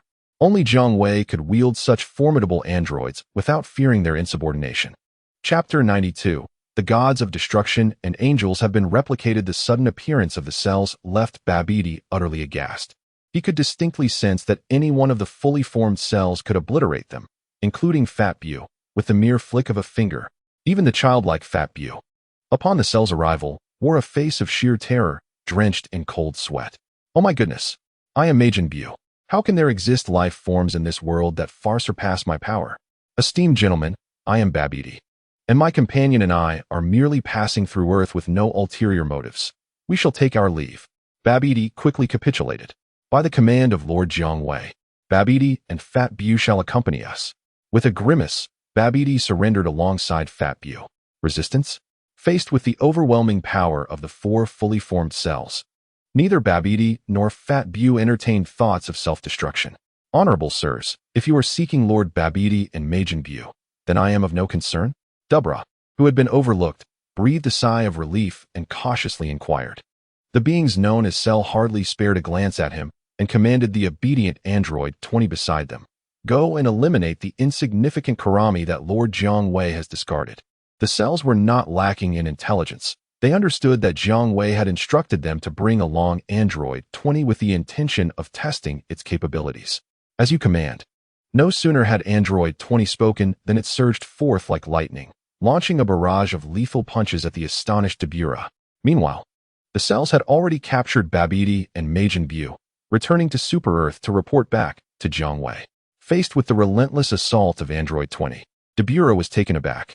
Yet, as the king of the demon realm, he was quick to react, evading the strikes with agility. When he could not escape, he resorted to blocking the powerful punches that rained down upon him. As he managed to deflect a blow aimed at his face, Android 20 unexpectedly manifested a sinister smile. In a swift motion, he opened his palm and seized Dabura's arm. What? Dabura suddenly felt as if his energy was being drained away in torrents. As if a dam had burst, Android 20, reveling in the sensation, displayed a look of enjoyment. Being a semi-mechanical being endowed with formidable combat power, Android 20 was distinct from purely mechanical androids. He possessed the potential for growth, although his capacity for growth could not compare to that of Scion's or Frieza's race. If he could absorb a substantial amount of energy, he would attain greater strength, as long as he did not overload himself to the point of explosion. Maintaining the absorbed energy within digestible limits, he could grow stronger through this absorption. Let go of me. Dabura struggled in vain, resorting to a desperate tactic by spitting at Android 20, which finally compelled him to release his grip. However, he had already suffered a significant loss of energy. Dabura's power paled in comparison to Jiang Wei's. He could not overwhelm Android 20 and ended up being consumed instead. Witnessing Dabura's spit petrify a nearby tree, Android 20 felt a shiver of apprehension. He was unaware of the sinister nature of Dabura's saliva. He merely found it repulsive and wished to avoid being splattered. That was close. Less than 10 minutes later, Dabura fell, his entire energy drained by Android 20. Having dispatched Dabura, Android 20 aimed his palm at Babidi's spacecraft that had arrived on Earth and unleashed a key blast, obliterating the vessel before returning to Super Earth to report to Jiang Wei. The task of cleaning up the insignificant Karami has been accomplished. Shortly thereafter, Dr. Gero's Android 19 arrived to retrieve Dabura's corpse, taking it back as a specimen for research purposes. The crisis posed by the Majin Bu that had threatened to destroy Earth was thus resolved. The cuisine here is exquisite. Beerus and Whis lingered on Super Earth for a few more days, almost forgetting their obligations in the presence of such delightful food. While hosting them, Jiang Wei discreetly fulfilled Beerus and Whis's wishes. Ding. Acquired the divine technique. Destruction. Ding. Acquired light bomb. Ding. Acquired the God of Destruction title, not activated. Ding. Acquired time reversal. Ding. You have acquired the divine technique, ultimate freedom. Ding. You have obtained the angelic clergy, not yet activated. With his mouth full of food, Whis gazed at the transformed Jiang Wei, a fleeting depth reflected in his eyes. While Beerus slumbered soundly, Whis passed the time by observing Jiang Wei, leading him to formulate his own conjectures about Jiang Wei's extraordinary abilities. However, Whis was originally aligned with the protagonist in the narrative and held a deep admiration for Jiang Wei's noble character. Despite his formidable strength and a loyal entourage of equally powerful subordinates, Jiang Wei chose to reside on a planet of his own creation rather than exploiting his potential as the strongest in the universe for nefarious purposes. In Whis' view, only those with a sublime character could make such a choice. Hadn't Frieza and Babidi, despite possessing only trifling powers, eagerly sought to dominate the universe? Thus, Whis did not suppress Jiang Wei and his brother's growth, willing to assist them in their development much like he had aided Goku and Vegeta in the story. Of course, Jiang Wei's generous offerings of various earthly delicacies to Whis and Beerus also significantly influenced Whis' disposition. Meanwhile, Jiang Wei did not underestimate Babidi and the Fat Bu captured by the Cybermen. He replicated them by granting their wishes. Babidi's wish was to spare his life, which Jiang Wei granted. At the moment he released Babidi, he informed East Kaio-ken to exact vengeance if desired. Jiang Wei would not intervene if East Kaio-ken chose not to spare Babidi. As for Fat Bu, he shared a love for food similar to Beerus and Whis. But he preferred snacks like pastries. By feeding him treats, Jiang Wei managed to replicate Fat Bu. Ding. You have obtained dark magic. Ding. You have acquired transformation beam. Ding. You have received restoration beam. Ding. You have inherited the Majin Bu lineage, not yet activated. Jiang Wei said to Fat Bu, who had been with him for a few days, "Call me Big Brother, and I shall provide you with carrots unlike any you have ever tasted." Chapter 93. Thin Bu. Perished. Fat Bu displayed evident reluctance, replying, "Big Brother, I do not eat carrots." Jiang Wei shook a finger, saying, "Bu, let me teach you a principle. You must first forego beef before you can abstain from carrots." Upon hearing this, Fat Bu's chubby face revealed a semblance of understanding. Jiang Wei then retrieved a water blue carrot from his system space, the very one that Bido had procured from Bojack's minions. At the sight of the unusual water blue carrot, Fat Bu immediately seized it from Jiang Wei's hand and took a few bites. Bido perished. The carrot was not particularly tasty, but it provided a small boost. After consuming the Bido brand carrot, Fat Bu smacked his lips and addressed Jiang Wei. Jiang Wei remarked, "Bu, you must also sense that there is something amiss with your body." Fat Bu squinted his small eyes, astonished, and exclaimed, "Big Brother, you can actually tell that my body is abnormal?" "Indeed. I have always harbored the unsettling sensation that a portion of my strength teeters precariously on the brink of chaos. Dear brother, please alleviate this latent peril. Entrust it to me." Jiang Wei, of course, understood that the part of Fat Bu's being that was ever on the verge of losing control referred to the malevolent essence of Bu, specifically the slender form that had never survived a single episode. Ultimately, Majin Bu embodies a creature of pure malevolence, one capable of obliterating the earth at the slightest provocation. In contrast, it is Fat Bu who represents an anomaly within the essence of Majin Bu. However, at present, Majin Bu is governed by the intrinsically benign Fat Bu. Upon receiving Fat Bu's consent, Jiang Wei swiftly seized him, employing his hands with remarkable dexterity to mold Fat Bu into a variety of pink shapes. He rolled and flattened him, occasionally pulling him like dough into long strands. As Jiang Wei manipulated Fat Bu, the hollow portions of his form began to emit steam, as if he were being compressed by Jiang Wei's actions. Once Jiang Wei sensed that Fat Bu had expelled the portion of his being that belonged to Slim Bu, he released him. In an instant, the pink mass sprang back into its original form as Fat Bu. Fat Bu gazed up at the coalescing figure of Slim Bu with concern, stating, "Brother, I can feel that the uncontrollable part of me has been expelled. Yet my strength has dwindled to a mere 40% of its original capacity." Jiang Wei playfully flicked Fat Bu's head, assuring him, "Do not worry. You shall regain your power." Before long, the ominous steam coalesced into a humanoid form, revealing a gaunt, non-pink version of Bu. As soon as Slim Bu materialized, he immediately unleashed a beam of transformative energy towards Jiang Wei, intent on turning him into a snack. Slim Bu then spun around, attempting to flee as far as possible. Without Jiang Wei, Slim Bu would never let Fat Bu escape. However, upon encountering Jiang Wei, he could only feel one thing: imminent doom. With a playful gesture, Jiang Wei dismissed the energy beam aimed at him. In the next moment, Slim Bu stood before Jiang Wei, utterly bewildered. What just happened? Wasn't I hundreds of kilometers away? How did I end up back here, in front of this terrifying man? Slim Bu's thoughts abruptly ceased. Jiang Wei gently touched Slim Bu, and with a puff of white smoke, he transformed into a slender carrot, fulfilling the title of Chapter 15. Jiang Wei caught the slender carrot and offered it to Fat Bu. "Consume it." Fat Bu happily accepted the carrot and eagerly stuffed it into his mouth. Having tasted the delectable carrot, Fat Bu realized that there was a significant difference between it and his usual snacks. This carrot could genuinely be consumed, digested, and the energy within absorbed, rather than merely imprisoning a once powerful life form within him. Once Fat Bu devoured the carrot, not only would he reclaim his strength, but Slim Bu would cease to exist entirely.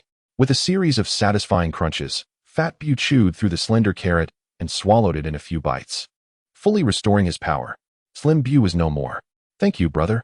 Feeling the absence of the uncontrollable power within his body, Majin Bu expressed heartfelt gratitude towards Jiang Wei. This elder brother truly treated him well. Sincerely, Majin Bu decided to join the group led by Jiang Wei. Jiang Wei extracted some cellular samples from Majin Bu and, along with the dark magic knowledge acquired from Babidi, provided it to Dr. Gero, urging him to develop an android that combined the advantages of both dark magic and android technology. Thus, Bu Shalu was conceived. Dr. Gero, elated by this treasure, unfortunately, was a genius in science but a novice in magic. He wasted several months in vain, facing numerous failures and lacking direction in the development of Bu Shalu. Witnessing Dr. Gero's setbacks, Jiang Wei, who had initially hoped to rely on him, decided to take matters into his own hands, establishing a research facility on Super Earth to pursue the creation of Bu Shalu as a personal hobby. Meanwhile, Zhanjia could no longer endure her slow progress in strength compared to those of Scion lineage, despite her relentless training. She implored Jiang Wei to undergo modification. Consequently, Jiang Wei took on another research project alongside Bu Shalu, the development of Android 21. On a clear day on Super Earth, a massive spacecraft resembling a donut arrived for a visit. Ha ha ha. After a year, I have finally honed my skills. I shall take my revenge on that little bald head who sent me to heaven. Frieza, in his dumpling-headed form, exclaimed, extending his arms toward Bulma and the others. Ignoring the advice of his father, King Cold, and believing in his newfound strength, Frieza arrived with a group of subordinates seeking vengeance. However, in Jiang Wei's eyes, Frieza's presence was inconsequential, and he could not be bothered to expend energy on him. Instead, he instructed Bulma to greet their guest with the spirit of hospitality. Upon hearing that Frieza had come for revenge and aimed to kill Dumpling, Bulma and her companions did not feel anger but regarded Frieza with a peculiar expression, as if observing a fool. Oh, it's Frieza. Since you have the time to seek revenge, have you completed the task I entrusted to you? Bills, who was preparing a barbecue with Whis nearby, suddenly remarked. It turns out Lord Bills is also here. Frieza's sinister smile faltered as he noticed Bills. Enjoying the barbecue under the guidance of a top chef from Super Earth, his face filled with uncertainty. Approaching Bills with respect, Frieza declared, I would never neglect the matters entrusted to me by Lord Bills. Bills nodded. Frieza, go attend to your own affairs. Frieza respectfully withdrew, his head bowed, a fleeting look of humiliation crossing his face. He then overheard Bills speaking to Whis. At least Frieza has completed the tasks I assigned. This way, even if he meets his end later, I can enjoy some peace for a while. Frieza felt displeased, realizing that Bills, this slender cat, clearly held little faith in his ambitions to exact revenge as the Emperor of the universe. It is not as though I am clashing with the Master of Super Earth, Jiang Wei, but rather with his subordinate, a diminutive figure who scarcely commands any presence. Is Beerus truly so pessimistic about him? Frieza is presently brimming with confidence. At this moment, I am exceedingly valiant. Chapter 94. The Vengeance of Frieza. Ms. Bulma. Where is that little wretch who took my life? I have returned to dismantle him piece by piece. Frieza uttered these cruel words to Bulma with an air of elegance. Please hold on for a moment, Frieza. Kaiotsu is currently training in the hyperbolic time chamber. I shall summon him to bear the brunt of your overwhelming wrath. Bulma instructed a new servant to fetch Kaiotsu in light of Frieza's quest for vengeance. Upon receiving the news, Kaiotsu, who was engaged in a sparring session with Tien, exchanged bemused glances as they pondered the absurdity of someone seeking such confrontation. Together, Tien and Kaiotsu departed the time chamber to confront the vengeful Frieza.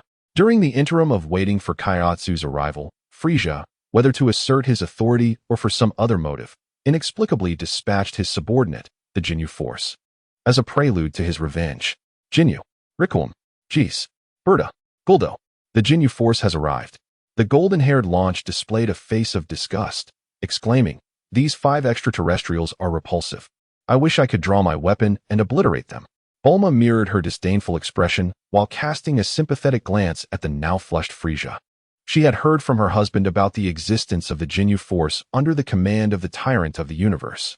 How unfortunate it must be to endure these 5 grotesque beings. It is no wonder that Frieza, in his diminutive stature, could ascend to the rank of Universal Emperor. Bulma couldn't help but feel a pang of inadequacy. How dare that vile woman defame our artistry in the presence of King Frieza?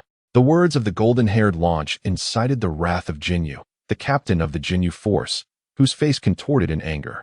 Ms. Bulma, do not underestimate Captain Jinyu and his team, originally possessing the second strongest power in the universe. Captain Jinyu and his comrades have made remarkable progress after training alongside me for a year. Underestimating them would be a grave mistake. Ho ho ho. Frieza, feeling uncomfortable under Bulma's sympathetic gaze, let out a dry laugh. Bulma shook her head, regarding him as a frog at the bottom of a well. She raised her hand to press the power level detector. Beep beep.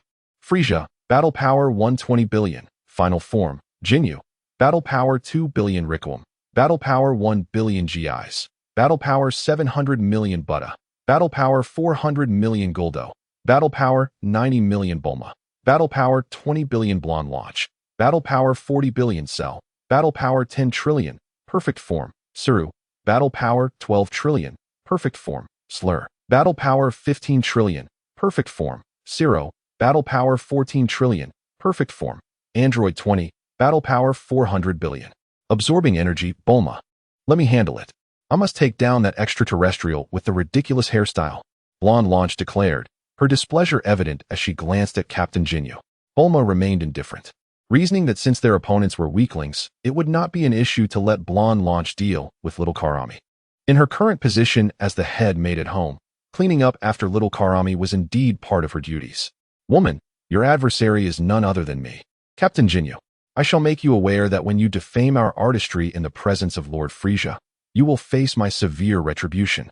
Jinyu boasted, brimming with arrogance. Once merely the second strongest in the universe with a battle power of 120,000, he had trained under Frieza for a year, pushing his strength to an unimaginable 2 billion. His ego inflated, he was eager to showcase his prowess before the esteemed Lord Frieza. May I engage now? Blonde Launch stepped forward, signaling to Bulma. As Bulma nodded, Blonde Launch vanished from sight, instantly obliterating the Jinyu Force members. Quite literally, they were annihilated. Gazing at the spot where the Jinyu Force had stood, the ground was now drenched in blood. Frieza's eyes flickered slightly, surprised by the strength displayed by Blonde Launch. Although the Jinyu Force's current power was insignificant before him, a year ago, they would have been absolute powerhouses capable of overwhelming Frieza. Yet, against this golden-haired woman, they could not withstand even a single blow. It seemed that Jiang Wei not only possessed formidable strength, but also commanded exceptional talent among his ranks. This blonde woman must undoubtedly be a significant officer within Jiang Wei's faction, her status not inferior to that of Captain Jinyu in Frieza's army. Actually, I am merely a maid responsible for household chores in Jiang Wei's home, Blonde Launch remarked. You are impressive, to have so swiftly dispatched Captain Jinyu and his team. Frieza acknowledged, while instructing others to clean the area, his tone laced with admiration. Were it not for his concerns regarding Jiang Wei, Frieza would have sought to recruit Blonde Launch, a key figure within Jiang Wei's faction, for his own purposes. Am I strong? Heh. Blonde Launch chuckled self-deprecatingly, aware that her prowess under Jiang Wei was not among the highest. Having swiftly defeated the Jinyu Force, she felt elated and returned to Bulma's side, ready to heed her mistress's commands. At that moment, Jiaozi and Tianjinhan arrived, soaring into the arena, which was as vast as a city on this super-Earth. Frieza beheld the dumpling, resembling a diminutive zombie. When foes meet, their eyes blaze with fury. Beep. Tianjinhan, battle power 80 trillion. Dumpling, battle power 50 trillion. Dumpling. Swiftly deal with that spherical-headed menace, so we may return to our training. Tian's 3 eyes merely glanced at Frieza, dismissing him entirely. Frieza was indeed formidable. Yet in this era where Jiang Wei's subordinates had experienced a surge in their battle powers, Frieza's might was insignificant. To suggest that the elder brother might personally intervene was absurd. Frieza, this little imp, lacked even the qualification to engage with Goku and Vegeta. He could only bully the weaker members of the team, like Piccolo. There was no alternative. Piccolo's combat-oriented Namekian lineage deteriorated as time progressed, and he had no desire to transform into a gluttonous scion. Thus, he remained at the bottom. All right, Tien. Dumpling turned his gaze toward Frieza, intending to exchange a few words before enacting his revenge, but without further ado, he unleashed his extraordinary powers. Oh ho ho, you little wretch. Employing the same despicable tactic again, Frieza suddenly succumbed to excruciating pain, immobilized and glaring at Dumpling with clenched teeth. Chapter 95. Golden Frieza. As Dumpling observed Frieza, who was writhing in agony and completely unable to move, he raised his finger, aiming at Frieza's spherical head, ready to unleash a devastating attack. Suddenly, Frieza erupted with an even more formidable aura. Sparks crackled with electricity as Frieza's form transformed, his skin turning golden and his head taking on a violet hue. I, the Cosmic Emperor Frieza, shall not be vanquished by your same vile trick. With a regal arrogance etched on his face, Frieza broke free from Dumpling's grasp. Sensing the energy radiating from Frieza's newly transformed state, Beerus, momentarily distracted from his feast with Whis, glanced toward the arena and then returned his focus to the roast meat. Muttering, Frieza is indeed a genius. Otherwise, I wouldn't delegate certain trivial tasks to him. What a pity he chose to come to Super Earth to seek vengeance on Jiang Wei's subordinates. Bulma, confronted with Frieza's golden form, calmly activated her battle power detector. Beep. Frieza, battle power 240 trillion, transformed into Golden Frieza. Bulma displayed a hint of surprise. No wonder Frieza caught her husband's attention. He possessed considerable prowess. At that moment, surrounding her, Jiang Wei's mech battalion comprised 4 complete cell forms, shielding her and the golden-haired launch from potential harm. When not on missions, these complete cells were typically assigned by Jiang Wei to serve as bodyguards for his wife. Dumpling, we underestimated that spherical-headed fiend. You must exert your full strength to dispatch him, Tien declared, positioning himself protectively in front of Bulma, arms crossed over his chest. Frieza's golden transformation had taken Tien by surprise, yet even so, Frieza remained within the realm that Dumpling could easily handle. All right, Tien. Jiaozi nodded and instantly transformed into a Super Saiyan God. The solitary strand of hair atop his head turned red, sending his little hat flying off, reminiscent of a resilient blade of grass breaking through the soil. Beep. Jiaozi, battle power 500 trillion, transformed into Super Saiyan God. How infuriating. That little imp has also enhanced his power. Frieza was preparing to relish the spectacle when he noticed the shocked expression on Jiaozi's face, who mockingly taunted him. Just as Frieza was about to experience the despair that accompanies his name, he witnessed Jiaozi's transformation into a Super Saiyan God. An overwhelming aura that unequivocally indicated that Jiaozi's strength surpassed his own. Enraged, Frieza swiftly launched an assault of punches and kicks towards the newly transformed Jiaozi. He knew that if he hesitated, he would lose his chance. However, even with his preemptive strike, Frieza had no opportunity. Jiaozi had no interest in a mere physical contest. He unleashed his psychic abilities once more, immobilizing Frieza, who was about to charge at him with a punch. Despicable. Am I destined to die in such a humiliating manner again? Frieza thought despairingly as he found himself paralyzed, staring at Jiaozi's detestable face. A slender beam of energy pierced through Frieza's spherical head, ensuring he would never close his eyes again. After the battle concluded, Jiaozi gleefully obliterated Frieza's head with a finger and joyfully returned to the hyperbolic time chamber to commence his arduous training. The lifeless body of Golden Frieza ultimately fell into the hands of Jiang Wei. Jiang Wei utilized some of Golden Frieza's cells on the developing Bushiru, further enhancing its potential. Frieza's transformation, devoid of divinity, was still a mortal being, with a rate of upgrade that even surpassed that of Goku and Vegeta's Super Saiyan God forms in the storyline. After all, to contend with Goku in his Super Saiyan God form based solely on 4 months of punching a sandbag, while possessing a battle power of 1.2 billion, is no trivial feat. This version of Frieza is far superior to the one depicted in the movies. Less than a day after Frieza's demise, King Cold hurriedly arrived, first apologizing profusely to Jiang Wei and then offering a hefty sum of universal currency, which allowed Jiang Wei to use a wish to resurrect Frieza. King Cold's behavior reminded Jiang Wei of the protagonist's father in the game Metal Max. It is important to remember that using a resurrection wish grants Jiang Wei the reward of duplicating everything about the resurrected individual, including the wish itself. Having fulfilled numerous wishes for resurrection, Jiang Wei naturally acquired the wish for revival as well. For characters like King Cold, who have lost their value, he would utilize a reserved wish on them. After all, Jiang Wei's ability to fulfill wishes comes with a cooldown period of 12 hours. Upon his resurrection, Jiang Wei, with a smile, informed Frieza that he could grant him a wish to grow 5 centimeters taller. Frieza was taken aback and discreetly consented.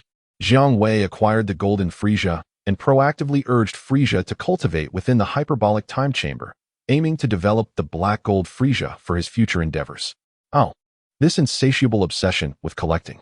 Jiang Wei then introduced the cells of Beerus and Whis into Bu's Sheru, resulting in the destruction of the already completed embryo of Bu's Sheru. It appears that the notion of utilizing divine cells to create an artificial deity is fundamentally flawed. Jiang Wei observed the catastrophic explosion caused by the violent demise of the Bu's Sheru embryo, a blast powerful enough to easily obliterate the current Super Saiyan God Goku, leaving the research facility utterly devastated. Unperturbed, he employed the celestial powers bestowed upon him by Whis to rewind time by 10 seconds, restoring the research facility to its former state and salvaging the destroyed Bu's Sheru embryo, along with the material for the Android 21 project, Zanjia, who was submerged in a glass container undergoing transformation. Displeased by the research failure that led to the horrifying explosion, Jiang Wei sought a distraction. Ding! Master! A projection from a parallel universe has gathered all 7 Dragon Balls and summoned you. Jiang Wei inquired. Soon, has this universe summoned me before? Ding! This universe has summoned you for the first time after gathering all 7 Dragon Balls. Jiang Wei chuckled. Well then, I shall take a moment to unwind. He transformed into a golden radiance and vanished from the world entirely. Meanwhile, both Whis and Beerus displayed profound expressions. In the Dragon Ball world that summoned Jiang Wei, thunder rumbled ominously, and an overwhelming sense of pressure descended upon the earth. A commanding female voice echoed, Dr. Gero, I hope this unexpectedly appeared Dragon Ball can resolve the mess you have created. Dr. Gero, filled with shame, responded, I apologize, Queen Bulma. I never anticipated that number 13 would betray our capsule corporation. They even eliminated number 12, who was sent to deal with them. What good is it to speak of this now? If we do not stop the uncontrollable number 13, my empire will soon be doomed. A young woman clad in a stylish military uniform, identical to Bulma's yet exuding ambition and coldness, remarked icily. Chapter 96. Queen Bulma. While Queen Bulma conversed with Dr. Gero, a massive azure dragon materialized before them. Jiang Wei surveyed his surroundings. It was Earth, not some bizarre alien world. The location of his appearance was a military base's ruins. Strikingly familiar. A moment of reflection revealed, this was none other than the headquarters of the Red Ribbon Army. A tattered flag, bearing the emblem of the Capsule Corporation, fluttered defiantly in the strong wind atop a building that had been largely destroyed. As Jiang Wei shifted his gaze downward, he spotted 2 individuals observing him. Dr. Gero, clad in military attire, and Bulma, radiating an aura of authority. Noting Bulma's uniform adorned with the Capsule Corporation insignia, Jiang Wei could not help but display a curious expression. State your wish. The Shenlong, you appear grander than the previous one, and it is only fitting that you possess greater prowess. My wish is to eradicate the treacherous androids of number 13, restoring my empire to its former glory. Clad in military attire, Bulma extended her arms with an air of regality as she articulated her desire to Jiang Wei. It was a simple request. Jiang Wei raised his dragon claw and snapped his fingers. At the moment, Bulma, imbued with a queenly presence, expressed her wish. Jiang Wei had already restored this ravaged world to its original state and pinpointed the treacherous androids, number 13, 14, and 15, who wreaked havoc and betrayed Bulma. Indeed, Shenlong, you are far more formidable than the previous ineffectual one. Upon receiving reports from his subordinate army that the androids had suddenly vanished, Bulma let out a triumphant laugh. The former Earth Shenlong could not fulfill the desire to eliminate androids number 13 and their ilk. In a fit of rage, Bulma wielded an energy cannon and obliterated the very notion of their existence. After realizing Bulma's wish, Jiang Wei reverted to his human form, appearing before Bulma and Dr. Gero. Both Bulma and Dr. Gero expressed astonishment at Jiang Wei's transformation. Especially for Bulma, her eyes sparkled with intrigue upon seeing him, stirring feelings she had never anticipated towards a man. Bulma had always regarded men with disdain, having achieved her current status by utilizing them as mere tools. Little did she expect to find herself captivated by a man. Do share your tale. How did you ascend to the throne of the Capsule Empire? As Jiang Wei accepted Bulma's enthusiastic hospitality, he suppressed a chuckle at the very name of the empire she had established. Bulma gazed at Jiang Wei, and a thought crossed her mind. She realized she was drawn to men who were significantly stronger than herself. For the first time, she spoke demurely of how she had built the Capsule Empire. The foundation of the empire began with Queen Bulma unearthing a legendary Dragon Ball from her home, said to grant any wish when all 7 were gathered. From a young age, Queen Bulma harbored ambitions of ruling the world.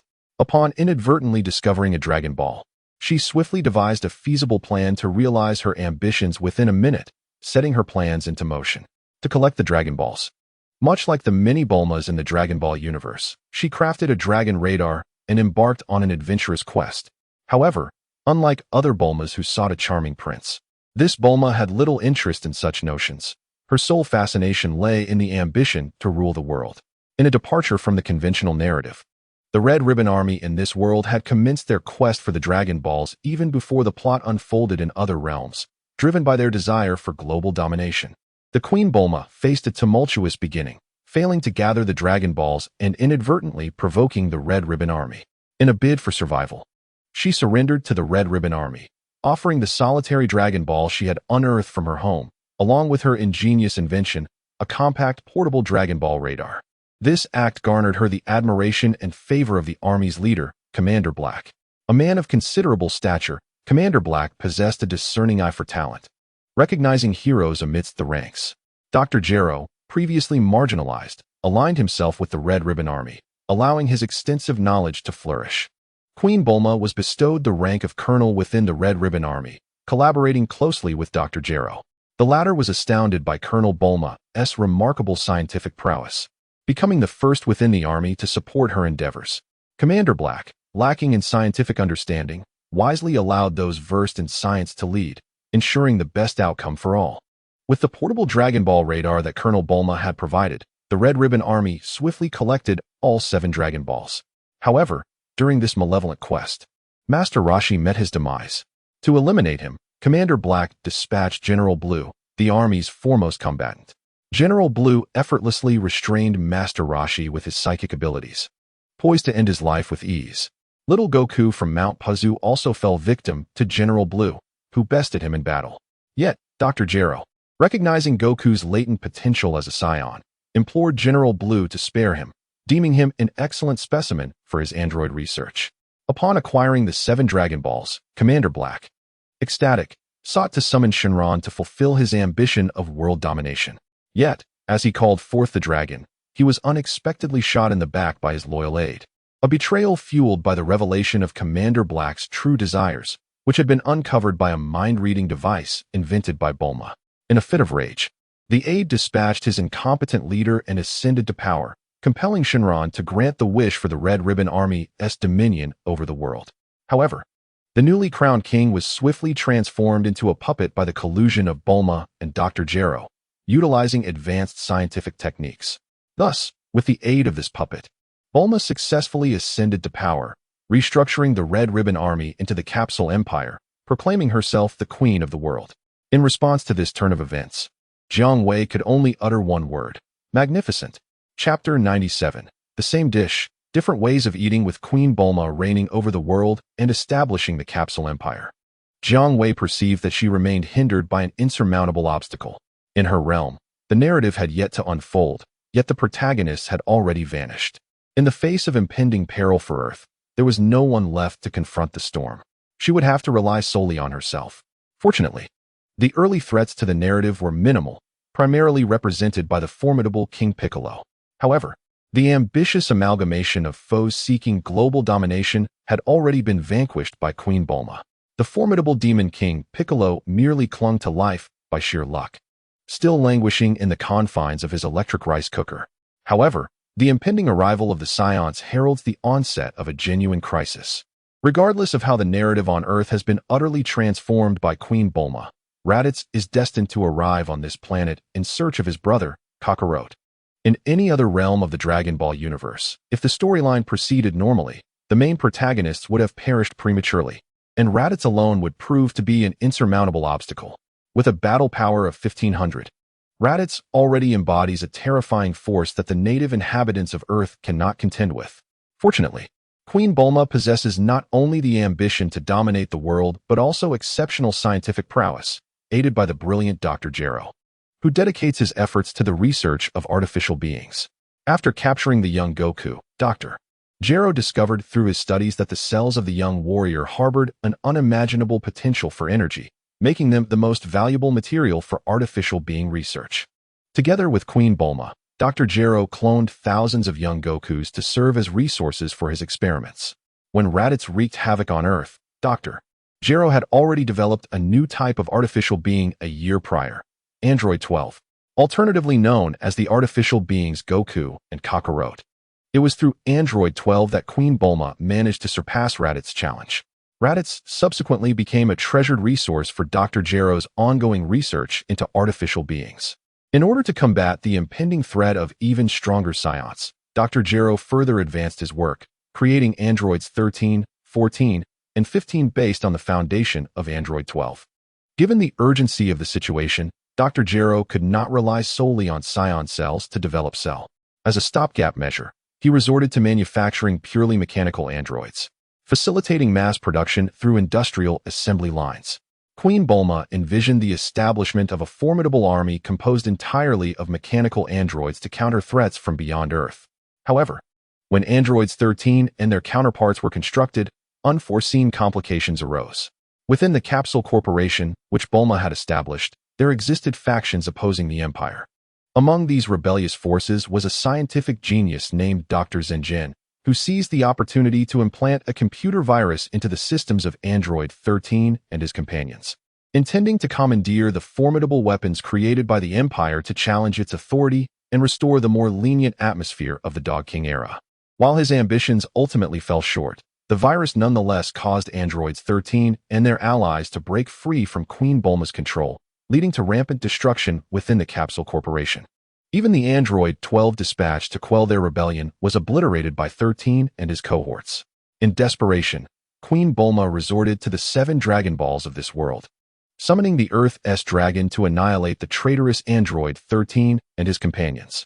Naturally, the outcome was predictable to those who understood the capabilities of the Earth Dragon.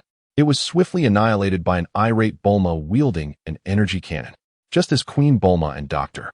Gero found themselves embroiled in the complexities of the situation concerning Android 13. The Dragon Balls released by Jiang Wei came into their sight.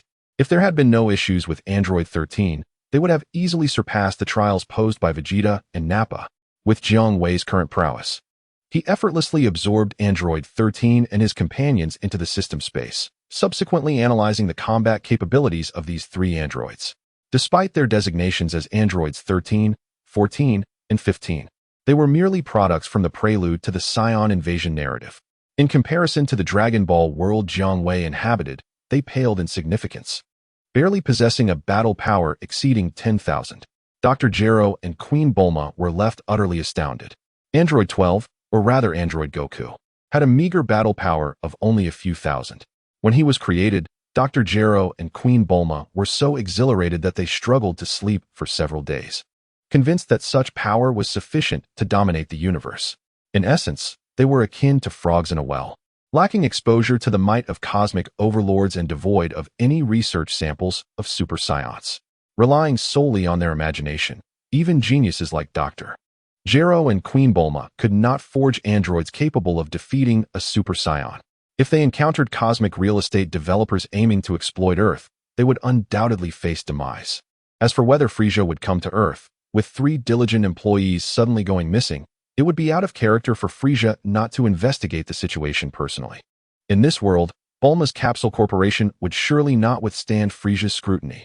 Jiang Wei's initial stance was to assist Queen Bulma by granting her wishes through the projection of the 7 Dragon Balls if she found herself in distress.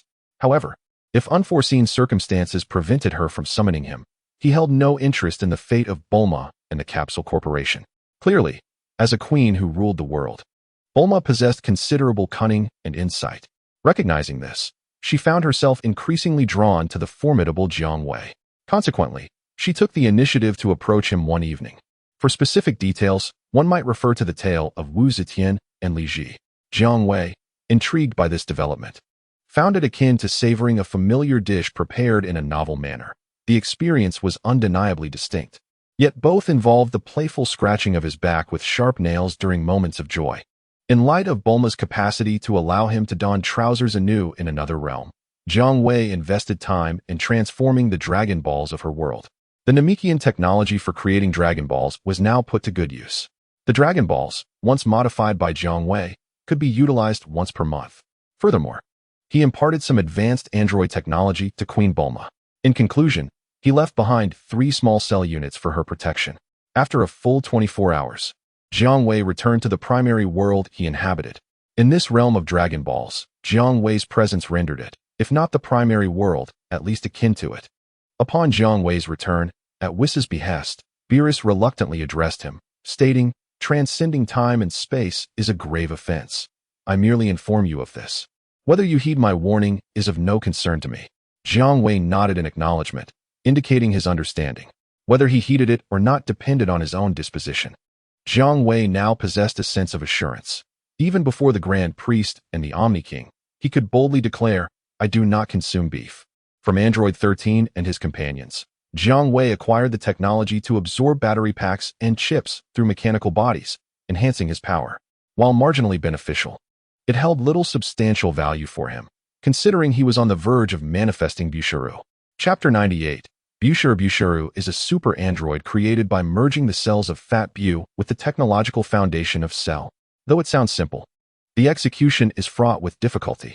The challenge of merging Fat Bu's cells with cells is daunting, as Fat Bu is a product of magic, while Cell is a product of science.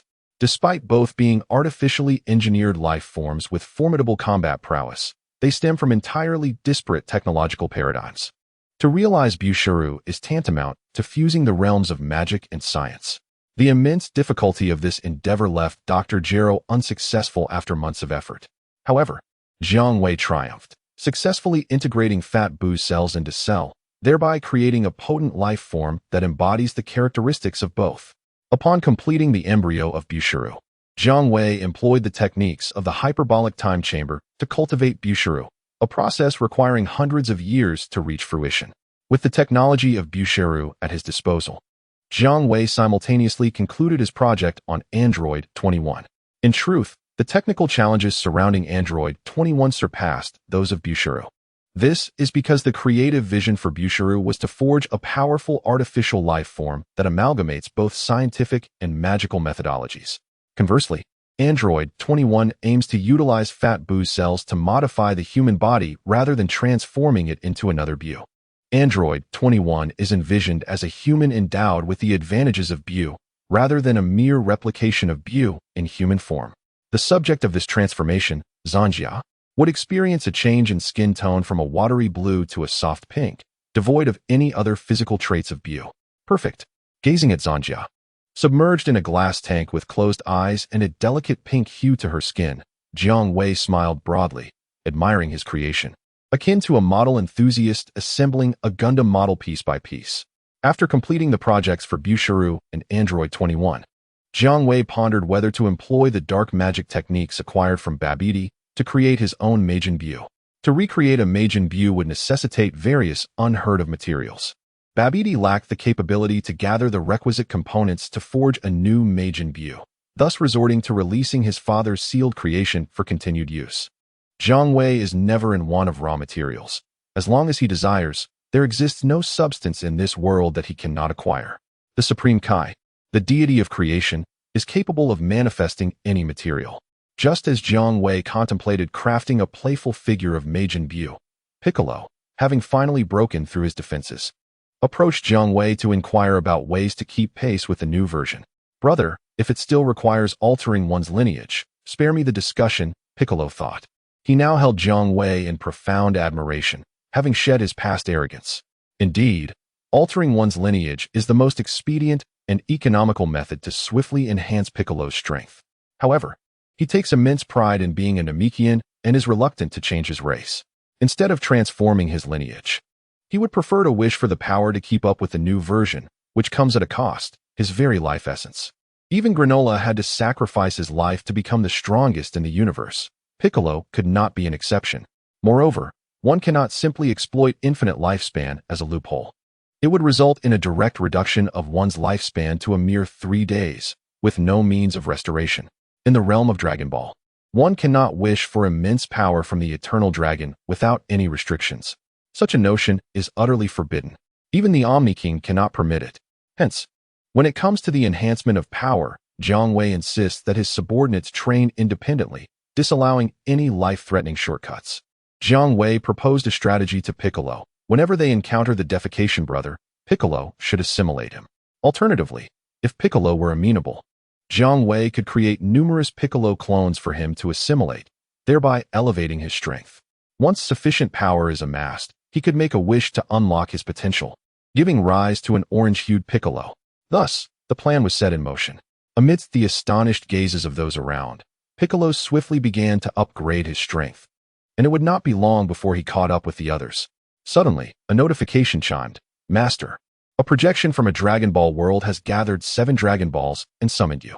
Was that world familiar with me before? Jiang Wei inquired. Indeed. It has summoned you previously, came the response. Jiang Wei smiled. It seems I have acquaintances there.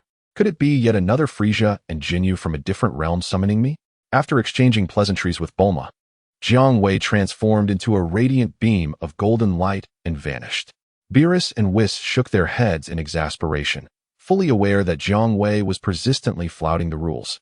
Yet they found themselves powerless to intervene. In another world, indeed one familiar to Jiang Wei, lay the future world ravaged by androids, subsequently overthrown by Cell, and ultimately dominated by the defecation brother, a realm steeped in despair. Before departing this timeline, Jiang Wei had resurrected the main cast of this world, with the exception of Vegeta, who had perished early without the chance for redemption. Jiang Wei's wish stipulated that only those possessing goodness could be revived. After Jiang Wei's departure, the main cast remained steadfast in their commitment to his teachings, training tirelessly day and night to prepare for the impending new crisis facing Earth. As Goku and Trunks reached the level of Super Saiyan 2, the new threat finally descended upon them. Babidi, accompanied by his loyal minion, the Demon Realm King Dabura, descends upon Earth. Curiously, upon their arrival, they should have been pursuing the East Kaio-ken and his attendant, Kibito, but they are nowhere to be found. The protagonist team, possessing only the formidable power of Super Saiyan 2, finds themselves utterly helpless against the invasion of Babidi's faction, leading to the release of Majin Buu, the Rotund Buu. With the strength equivalent to that of Super Saiyan 3, the corpulent Buu wreaks havoc upon the protagonist team, whose might is but Super Saiyan 2, resulting in their frantic retreat. Their sole chance of overcoming Buu and Babidi lies in the 7 Dragon Balls safeguarded by Bulma in this world, capable of summoning Shenron. Shenron, we entreat you once more for assistance. In the sacred world of the Kais, Bulma, amidst the reluctant thoughts of the protagonist team, retrieves the 7 Dragon Balls. Just as she prepares to utter the incantation to summon the dragon, a voice interrupts her. Wait, Bulma, do not summon Shenron just yet. A turn of events has occurred regarding Majin Buu. The Piccolo of this world intervenes. Chapter 99. A desperate response to Majin Buu in the sacred world of the Kais. The atmosphere is tense, as everyone watches the unfolding situation below. First, the unwavering demon realm King Dabura, who once safeguarded Babidi, has met his demise at the hands of Majin Buu.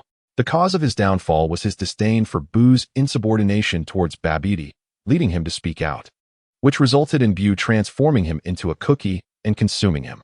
Incredibly, Babidi remains unfazed, even applauding Buu for dispatching Dabura, marveling at Buu's formidable strength. Goodness, Babidi is truly a fool. Dabura was his lifeline. Without Dabura, Babidi would already be vanquished. How could he allow Majin Buu to eliminate Dabura, his very support for survival? Truly a fool. I believe his demise is imminent, Trunks remarks to Bulma.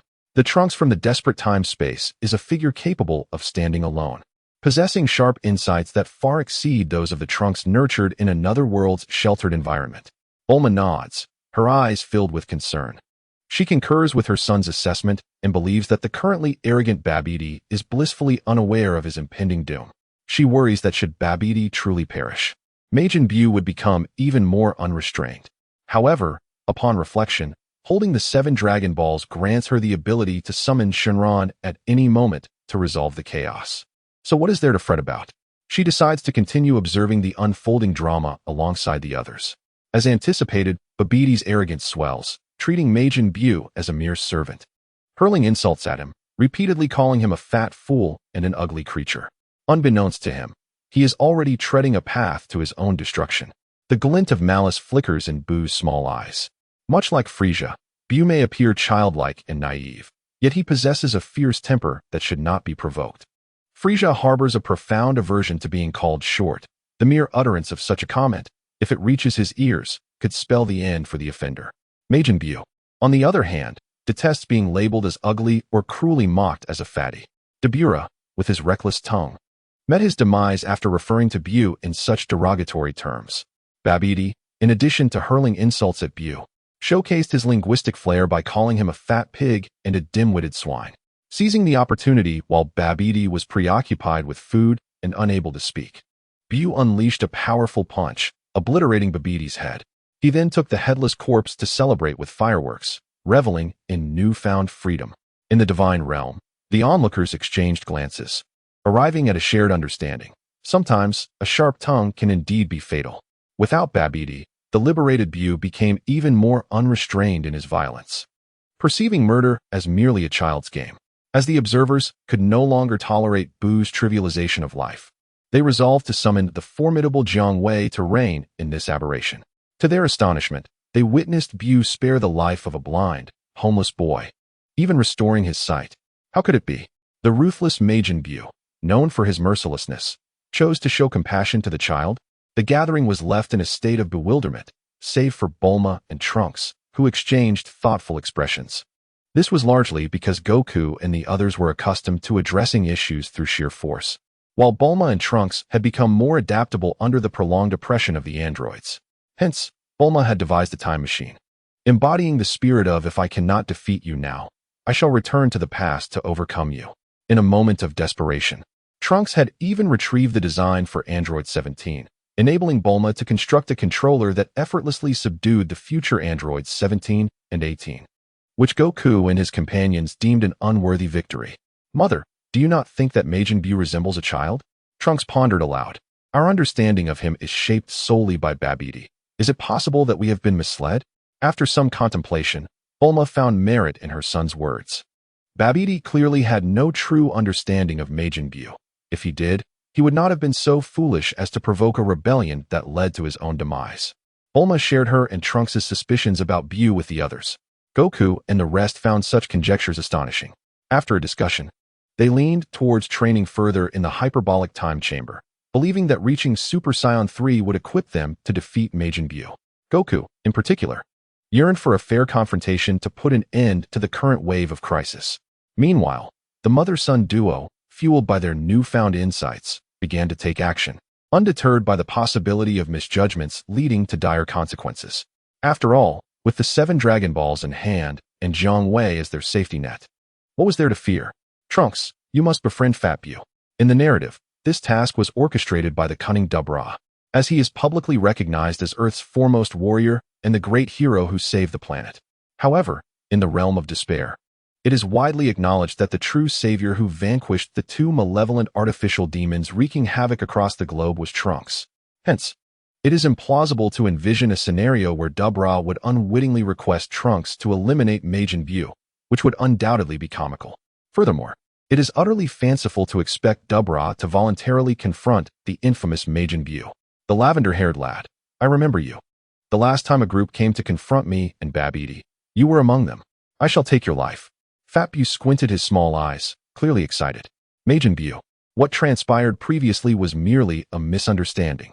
We had no idea that you and Babbidi were not allies. I have come to you with the intention of friendship, and these gifts are for you." Trunks hastily interjected, sensing that Fat Buu was about to strike. Upon receiving gifts, an unprecedented emotion surged within Fat Buu. Unlike others who feared him, deep down, Fat Buu longed for someone to appreciate him rather than dread his presence. "You brought me gifts? Then I shall spare you." Fat Buu accepted the offerings, opening them to find an assortment of chocolates, cookies, and snacks meticulously prepared by Bulma, which he had never encountered before. He immediately indulged himself without hesitation. What do you think of my appearance? Fat Bu inquired rapidly after finishing the snacks. Trunks, well prepared, promptly replied, quite adorable. Adorable? Fat Bu's expression reflected confusion. It means not ugly, rather pleasing to the eye, Trunks clarified with a smile. While it wasn't entirely disingenuous flattery, Fat Bu, by earthly standards, would not typically be described as handsome or beautiful. Yet, he could hardly be deemed ugly or menacing. If not for his overwhelming power surpassing Super Saiyan 2 and his penchant for destruction, one might find Fat Bu to possess a rather endearing and harmless appearance. Haha, I am indeed not a hideous creature. Fat Bu exclaimed joyously, offering Trunks some of the earth snacks he had previously transformed. Trunks feigned enjoyment while consuming the treats, thereby gaining Fat Bu's trust. Under Trunks' guidance, Fat Bu ceased his destructive behaviors and acts of violence against Earth. Chapter 100. Another Zamasu has arrived. Is this truly the conclusion? The onlookers were taken aback, astonished that the resolution to the crisis caused by Majin Bu was surprisingly straightforward. So straightforward, in fact, that Goku and the others could hardly believe it was genuine. In the realm of despair, following the devastation wrought by the artificial beings, countless lives were lost. And those resurrected by Jiang Wei were exclusively the virtuous. No wicked souls returned to life. Thus, during the narrative's climactic moment when Dubra appeared to be on the rise, there was no unexpected encounter with two foolish villains seeking to eliminate Fat Bu. These two nefarious rascals were not resurrected.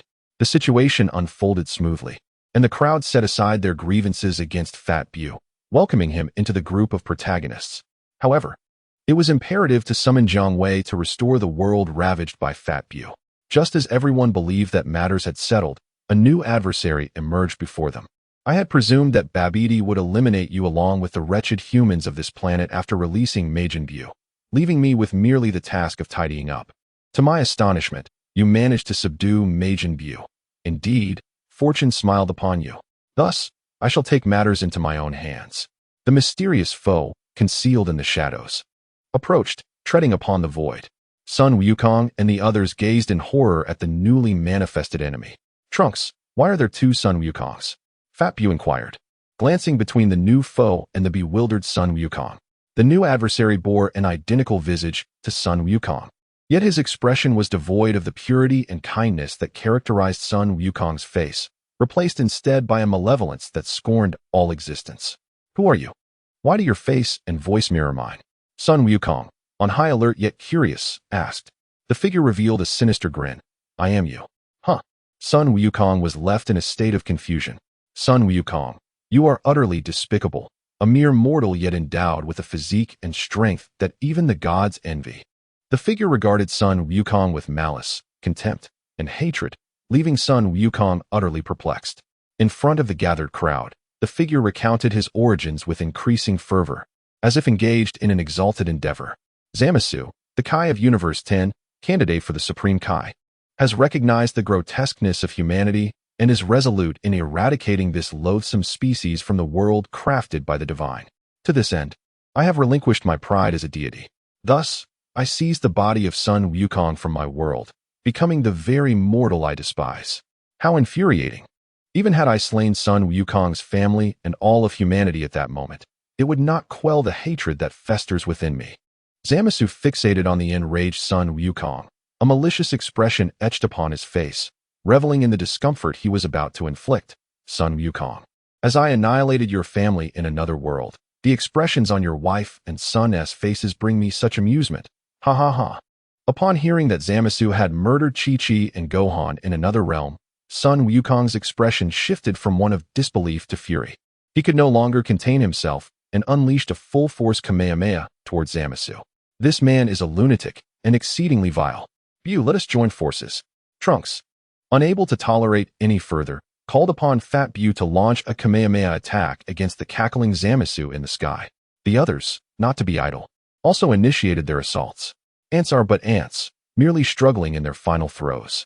Bathed in the explosions of countless Kamehameha waves, Zamasu remained unscathed, his gaze fixed upon the assailants below, filled only with boundless contempt. In the realm of despair, the protagonists find themselves vastly inferior in strength compared to their narrative counterparts. Zamasu, without the need for transformation, effortlessly repels their every assault with his mere presence. To Goku and his companions, Zamasu embodies a taunting demeanor. In this world, he is utterly invincible. The only entities capable of thwarting his malevolence, the god of destruction Beerus and the angel Whis, have already fallen victim to Zamasu's wrath. Upon his arrival in this timeline, Zamasu swiftly infiltrated the Supreme Kai realm, ruthlessly eliminating East Supreme Kai Shin and his attendant Jebet, seizing their Patera earrings, and even dispatching the ancient Supreme Kai sealed within the Divine Sword. With the demise of all Supreme Kais, their life-bound god of destruction, Beerus, succumbed as well. With Beerus gone, the angelic attendant Whis fell into a state of standby. Only after disposing of Beerus and Whis did Zamasu feel emboldened to pursue his grand design, the Zero Human Plan. His initial target? Earth. Filled with indignation and fury, Goku finds himself on this very planet. Despite having eradicated a significant number of humans across various timelines and having slain much of Goku's family, Zamasu's loathing and wrath towards Goku are insatiable. How dare such a lowly mortal possess a power beyond that of even the divine? Death is the only fitting punishment. Annihilation of his entire lineage is a necessity. Mother, this Zamasu fellow is incredibly formidable. Even with Uncle Goku and Brother Gohan transformed into Super Saiyan 2, they are at a loss against him. Zamasu, in his usual form, appears to toy with them. Trunks observes the battle unfolding between Zamasu and the Goku family, his brow furrowing deeply as he turns to Bulma. We cannot wait any longer. We must use the Dragon Balls to summon Shenron. Hurry, mother. We must act before it is too late. Meanwhile, Fat Bu has taken to the skies to assist, joining forces with Goku and his son. Yet they still struggle against Zamasu in his base form. Trunks remains uncertain of Zamasu's true strength, but he is aware that Scions possess the ability to transform. He cannot fathom that Zamasu, who has usurped Uncle Goku's body from another world, would be ignorant of the Scion's capacity to exponentially amplify their power through transformation. Bulma, recognizing the gravity of the situation, hastily retrieves the 7 Dragon Balls. Haha, can you feel it? This is but a fraction of my current, insignificant power. I've had my fun. It is time to eradicate you and the humans inhabiting this planet. Zamasu's demeanor grows increasingly arrogant, his laughter ringing out as he vanishes from the sight of Goku and the others. In the next instant, Zamasu stands suspended in the void above them, adopting an imposing stance befitting a deity. With his right palm directed downward at the trio, he unleashes a ki blast, cackling maniacally as he does so. Be cautious. Boom. As the earth-shattering explosion reverberated through the atmosphere, the airborne figures of the Sun family and the rotund Bu were engulfed by the energy wave unleashed by Zamasu. Chapter 101. Zamasu's recklessness leads to his downfall. Indeed, it was instantaneous movement. Witnessing Goku emerge unscathed from his assault, abruptly appearing in another direction, Zamasu's countenance revealed no hint of surprise. Cursed be this wretch. He has slain Gohan and Bu. Goku glared with fiery intensity at the audacious Zamasu hovering above. Were it not for his ability to teleport, Goku would have perished alongside Gohan and Bu beneath Zamasu's energy wave. You may have escaped this time, but not the next. I shall annihilate you and all the wretched humans. Zamasu raised his right hand once more, palm directed at Goku and the others, as a pitch-black energy wave rapidly coalesced. This is bad. That scoundrel intends to obliterate the earth with a single strike. The onlookers were struck with horror as they sensed the overwhelming intensity of the energy Zamasu was gathering. At that moment, Bulma raised her hands to the heavens, summoning Shenron. As the 7 Dragon Balls radiated an extraordinary golden brilliance, the sky crackled with thunder, an oppressive aura akin to the end of days descended upon the land. Zamasu paused, a cold laugh escaping his lips. Even at this juncture, you still pin your hopes on the Dragon of Earth? Ha ha ha. Then I shall shatter your final glimmer of hope. Were it the Super Dragon, Zamasu would not dare to underestimate it. However, he had already noticed Bulma's subtle gestures. The mere summoning of the 7 small Dragon Balls could only call forth the Earth's dragon, unworthy of even being compared to the Super Dragon. Thus, when a 100-meter-long azure dragon materialized, Zamasu smirked wickedly, gesturing to launch a dark energy projectile at the newly appeared dragon. Contemplating the despair that would surely manifest on the faces of Goku and the other mortals. As Shenron was summoned for the first time, he faced an attack, enduring a blast capable of easily obliterating a Super Saiyan 2. What is happening? The onlookers, Witnessing Shenron's towering form sustain Zamasu's energy blast without a scratch. Finally exhaled in relief. He is not dead? Even Zamasu displayed a look of astonishment in his understanding. The Earth's dragon should be nothing more than a fragile creature. Black Goku Zamasu. Shenron gazed at the malevolent figure standing in the void, bearing an uncanny resemblance to Goku, yet exuding malice. Shenron, quickly deal with Zamasu. Bulma's urgent words were left unfinished. There was no need to squander a wish on Zamasu. With a gaze that could pierce through the veil of death, Shenron fixed his eyes on the arrogant Zamasu in the sky, who seemed to revel in his own might. Bulma and the others were perplexed. What did it mean to not waste a wish on Zamasu? Could it be? A chill ran through the group. Could it be that Shenron was powerless against Zamasu, hence advising them not to waste a wish? Oh foolish mortal. Do you truly expect that a mere dragon from this earth could vanquish a deity as noble as myself? Zamasu pressed his hand against his forehead, laughing unabashedly, for it was utterly amusing. Jiang Wei also chuckled, a smile gracing his face as if witnessing a fool unaware of their impending doom. He regarded Zamasu and, in a measured tone akin to Kinjiro, proclaimed, "You are already dead." What? Zamasu was bewildered. In the next moment, the seemingly invincible Zamasu exhibited an extraordinary state, akin to a bird with broken wings plummeting from the sky. This was because Zamasu had just attacked Jiang Wei in his dragon form, triggering Jiang Wei's passive ability, Home Invasion, which instantaneously stripped Zamasu of everything he possessed. In that moment, Zamasu had fallen from grace. Apart from the small spark of life Jiang Wei had graciously spared him, he was left with nothing. My power is gone. What has transpired? Zamasu cried in terror, crawling on the ground, looking as repulsive as a decaying maggot. Ding! You have acquired the energy blade. Ding! You have obtained energy sealing. Ding! You have received the Super Saiyan God Pink. Ding! You have acquired the time ring. Just as the onlookers were engulfed in confusion about what had transpired, Trunks' eyes glinted with cold resolve as he raised his hand and unleashed a ki blast at the writhing Zamasu, obliterating him into dust, a mere shadow of his former self. Truly remarkable, Trunks, as relentless as ever, seizing the opportunity to extinguish a life while it falters. Is Zamasu truly dead? The crowd was left in utter astonishment. Who could blame him for his recklessness in daring to attack me and thereby courting his own demise? Jiang Wei turned to Bulma and said, "Now that Zamasu is deceased, you may wish for something else." Bulma then wished for the resurrection of the kind souls who had perished on Earth before Zama's demise. Thus, Son Gohan and those who had fallen due to Babiti's release of Majin Buu returned to life. However, Fat Buu did not revive, for within him resided the remnants of Slim Buu and the evil essence, preventing his resurrection. When Jiang Wei fulfilled Bulma's wish and reverted to humanity, the god of destruction of this timeline, Beerus, was also restored to life. Jiang Wei, possessing the divine mandate of the Kaio-ken, adhered to the rules, which dictated that as long as one Kaio-ken remained alive, the god of destruction bound to him, Beerus, would naturally also revive. With Beerus restored, the angel Whis was able to act as well. Their first course of action was to hasten to Earth. You are indeed the Kaio-ken? Regardless, your arrival has saved my life. For the first time, a look of relief washed over Beerus' feline visage. Thank you, revered Kaio-ken, for saving both my life and that of Lord Beerus. Whis expressed his gratitude sincerely to Jiang Wei. In light of Bulma's presence in this world, Jiang Wei seized the opportunity to introduce Son Goku and the others to Beerus and Whis, requesting that they look after Bulma and her companions. Once again, Bulma and Trunks, those who possessed the art of adaptability, presented delectable earth delicacies to the voracious Beerus and Whis, thereby enhancing their favorability. Bulma also summoned the 7 Dragon Balls of Earth, invoking the eternal dragon to resurrect the supreme Kai of the East, Shin, along with his companion, Kibito, and to release the old Kai from his seal. Only then did Beerus and Whis truly exhale in relief.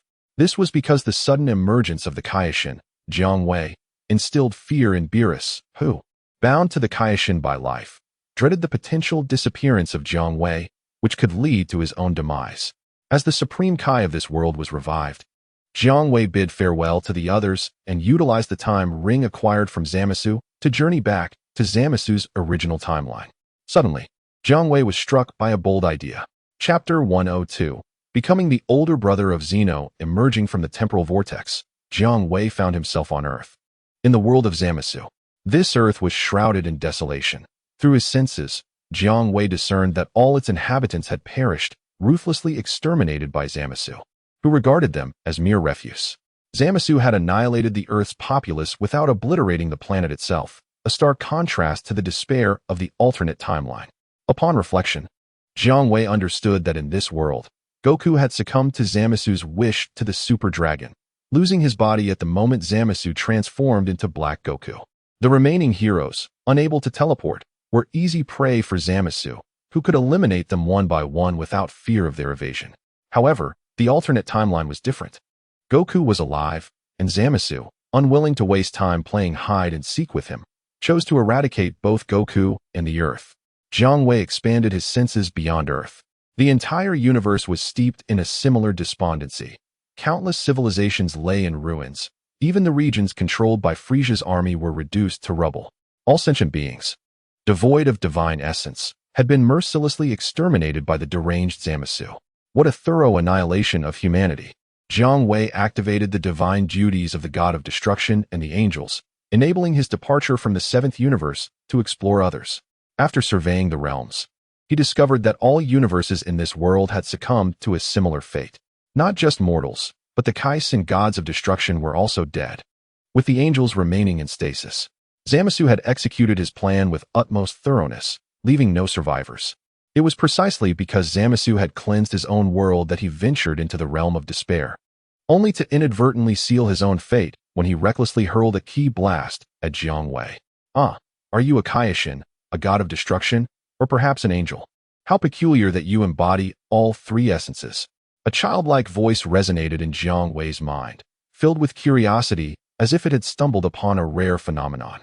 Jiang Wei's heart stirred, and he promptly replied, I am your elder brother, Zeno. I have come to seek you. You are my elder brother?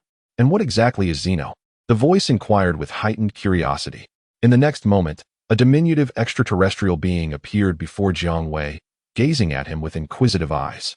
Jiang Wei gazed at his time-traveling objective, which had manifested before him in a manner far superior to his expectations.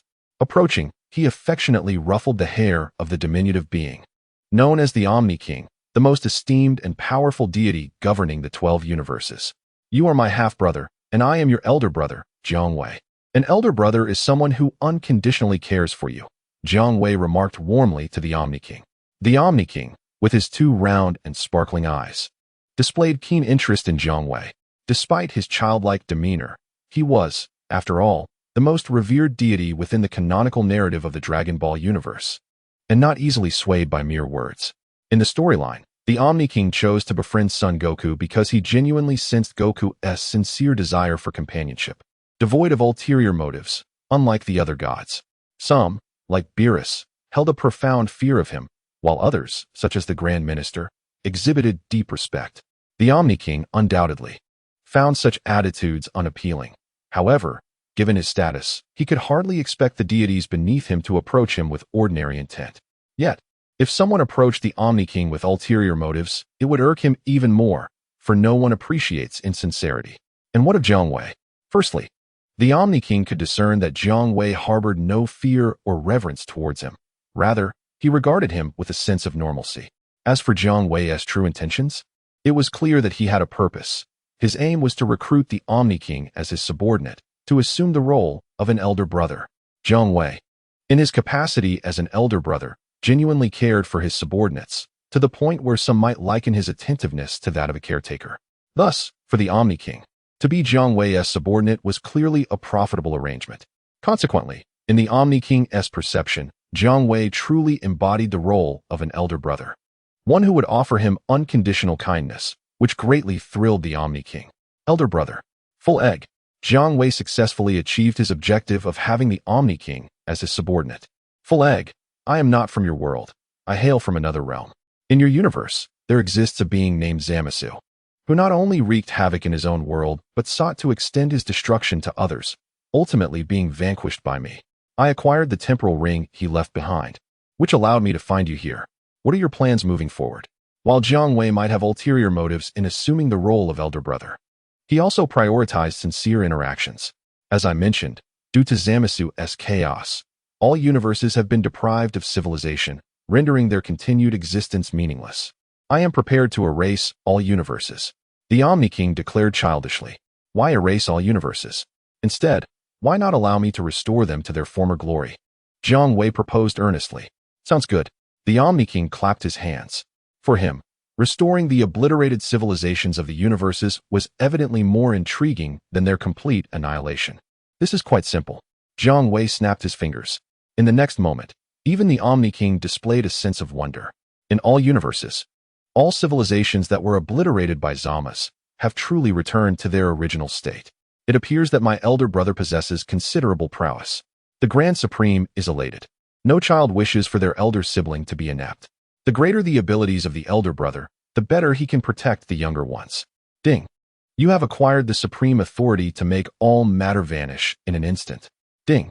You have obtained the divine title of the Grand Supreme, not yet activated. Jiang Wei displayed a radiant smile.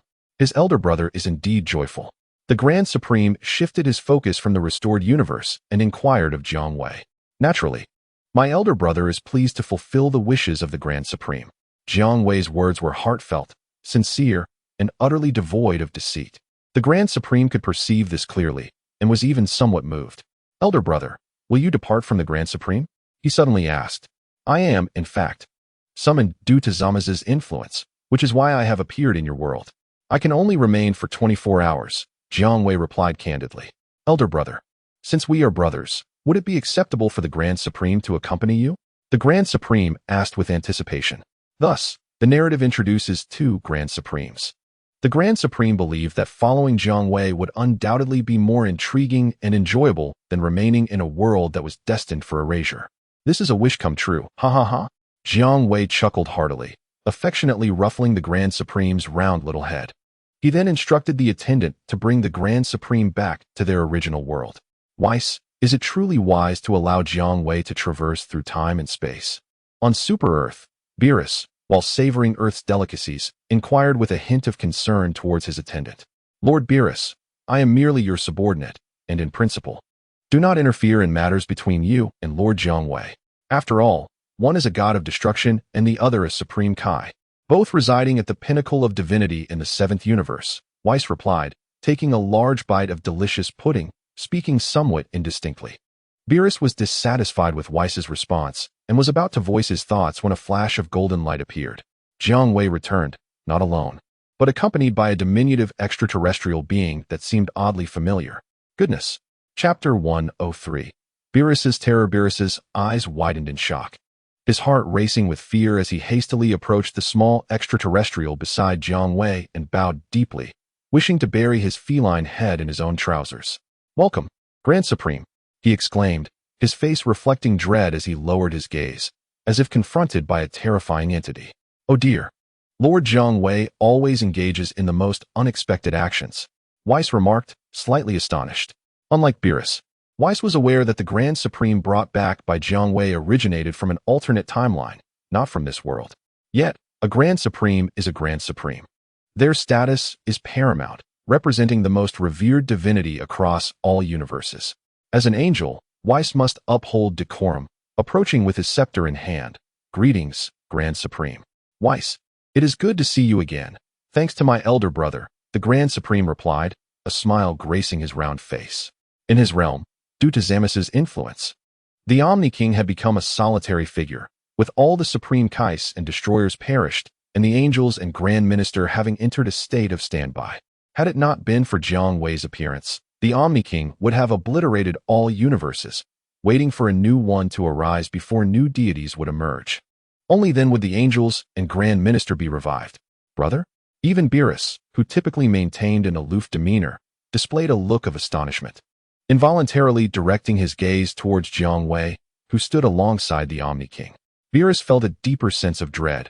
How could Jiang Wei, a mere supreme Kai, dare to refer to the supreme and most exalted deity, the Omni King, as his brother? Was he truly unafraid, risking it all with a careless move that could lead to the demise of the 12 universes? At that moment, Jiang Wei had sealed away the roles of destroyer and angel, retaining solely his position as a supreme Kai. Otherwise, should Beerus and Whis become aware that Jiang Wei embodied the roles of supreme Kai, destroyer, and angel, they would surely be more astonished than at the arrival of the Omni King himself. After exchanging a few words with Whis, the Omni King followed Jiang Wei to tour Super-Earth. Lord Beerus, you can now rest easy. The Omni King has no objections to Lord Jiang Wei's frequent time traveling, Whis remarked, smiling at the perspiring Beerus after the Omni King departed.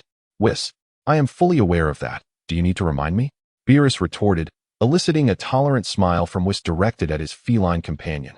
Lord Beerus, that Omni King hails from another timeline. This matter must be reported immediately to the Grand Minister and the Omni King, Whis instructed Beerus. In truth, it was merely a procedural formality. How could the Omni King from another world not be sensed by the Grand Minister and the Omni King of this realm? Beginning their tour from his own residence, Jiang Wei brought the Omni King to see his home on Super-Earth, a grand palace styled in traditional Chinese architecture, constructed by the new humans of Super-Earth for their creator deity, Jiang Wei. My dear, who is this little friend? Bulma inquired curiously as she observed Jiang Wei approaching with a diminutive extraterrestrial companion, engaging in cheerful conversation. Darling, this is my newly adopted little brother, named Erden. Erden, this is your sister-in-law, Bulma. Jiang Wei introduced the Omni King to his wife. Hello, sister-in-law, the Omni King replied obediently. Bulma, pleased to greet her husband's new little brother, remained blissfully unaware of the true nature of the being she was welcoming. She then instructed her blue-haired friend, Lanshi, to bring an assortment of snacks to entertain the Omni King. The Omni King relished the treats, clearly experiencing such delightful flavors for the very first time in his existence. After touring his home, Jiang Wei continued to show the Omni King other places on Super-Earth. Throughout the journey, the Omni King exhibited immense excitement. The civilization of the new humans on Super-Earth was essentially an enhanced version of Earth's civilization. Even Whis had not previously experienced the allure of Earth's cuisine, and the Omni King was no exception. The Omni King soon realized that Jiang Wei's Super-Earth was a remarkably delightful place, teeming with an abundance of delectable treats, akin to the exquisite snacks that Bulma had graciously offered him. Brother, the food here is simply exquisite. It is no wonder that Whis and his god of destruction choose to linger on your planet, exclaimed the Omni King with palpable excitement. Brother, in addition to the delicious food, there are also countless amusements, Jiang Wei replied with a smile. In the realm of Dragon Ball, Earth is indeed a unique existence. The most delectable cuisine in the entire universe, the most astounding technology, the most extraordinary senzu beans, and the mightiest warriors are all found on Earth. Jiang Wei took the Omni King on a tour of the amusement park, where they spent an entire afternoon indulging in video games at an arcade. As night fell, the Omni King, clearly enthralled by the gaming experience, reluctantly returned to his home. Jiang Wei then introduced his two children, Jiang Lihua and Jiang Xiao, to the Omni King. It wasn't long before the three children were joyfully playing together, with little Lunch joining them shortly thereafter. The following day, Jiang Wei introduced the Omni King to Sun Wukong and others. The Omni King was delighted to meet Sun Wukong, particularly favoring him among Jiang Wei's companions, as he could sense the pure heart of the scion. However, it was the pudgy Bu with whom the Omni King bonded the most, as Bu had a remarkable ability to play with all the children. As for the Omni King and the Grand Minister in this world, they generally refrained from intervening in the affairs of the 12 universes, unless the Omni King expressed interest. When an Omni King from another world arrived, the Omni King of this realm was undoubtedly intrigued. Had it not been for the desire to avoid being impolite during a visit, he would have rushed to Super-Earth to engage with the other Omni King for a playdate or to discuss important matters. Eventually, it was Whis who communicated with Jiang Wei, conveying the Grand Minister's intentions. After securing the consent of both Jiang Wei and the Omni King, the Grand Minister accompanied the Omni King to visit Super-Earth. Upon their meeting, both Omni Kings were filled with joy, immediately engaging in merry play together. The Grand Minister conversed with Jiang Wei for a while, his face adorned with a pleased smile. Initially, the Grand Minister had considered bringing the Omni King's companion, Little Egg, to live alongside the Omni King. However, after witnessing the strength and camaraderie of Jiang Wei and his companions on Super-Earth, even the Grand Minister exhibited a hint of surprise at their formidable powers. In the 7th universe, overseen by Whis and his god of destruction, the presence of Jiang Wei and his brothers ensured an undeniable dominance in terms of martial prowess over other universes. Moreover, the civilizations that had developed among the inhabitants of Earth and Super-Earth were remarkably fascinating. For instance, The culinary delights showcased Jiang Wei's strength and the gastronomic wonders of Earth, earning the respect and friendship of the Grand Minister. Little Egg, too, was reluctant to part ways with his brother. Thus, the Grand Minister refrained from taking Little Egg away, as the narrative might suggest, but instead proposed a request to Jiang Wei. Chapter 104.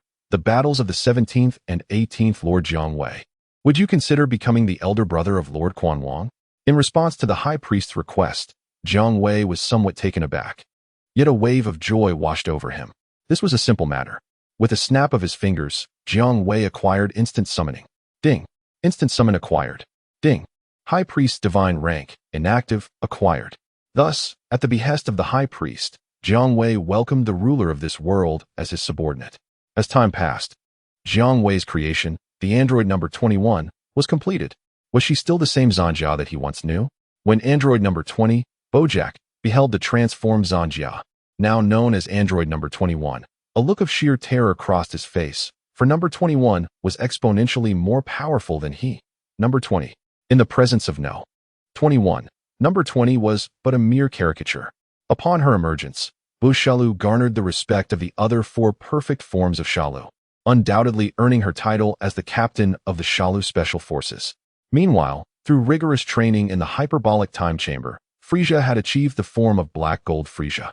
However, Frieza reconciled with Jiaozi, relinquishing thoughts of revenge. The Cosmic Emperor understood that dominion was not merely about conflict, but also about the intricacies of human relationships. Having perished twice and endured over a decade of training in the hyperbolic time chamber, Frieza's mindset had undergone a profound transformation. He was no longer the infantile tyrant imposing his will upon the universe. With a smile that dissolved past grievances, Frieza seized the opportunity to request Jiang Wei's approval for the Frieza Force to recruit warriors on Super Earth with lucrative salaries. It was worth noting that the new humans on Super Earth possessed battle powers exceeding 10,000 from the outset. Frieza's eyes sparkled with fervor at this realization. Should he gain Jiang Wei's consent to recruit warriors on Super Earth, it would significantly bolster the Frieza Force. As previously stated, one must not underestimate the Dragon Ball universe. As the plot progresses, power levels tend to become increasingly erratic. However, in the vast cosmos, beings with battle powers exceeding 10,000 are an exceedingly rare commodity. While the Frieza Force boasted a considerable number of personnel, the majority possessed battle powers barely exceeding 1,000, with only a handful qualifying as elites at several thousand. Those surpassing 10,000 were already esteemed figures within the ranks.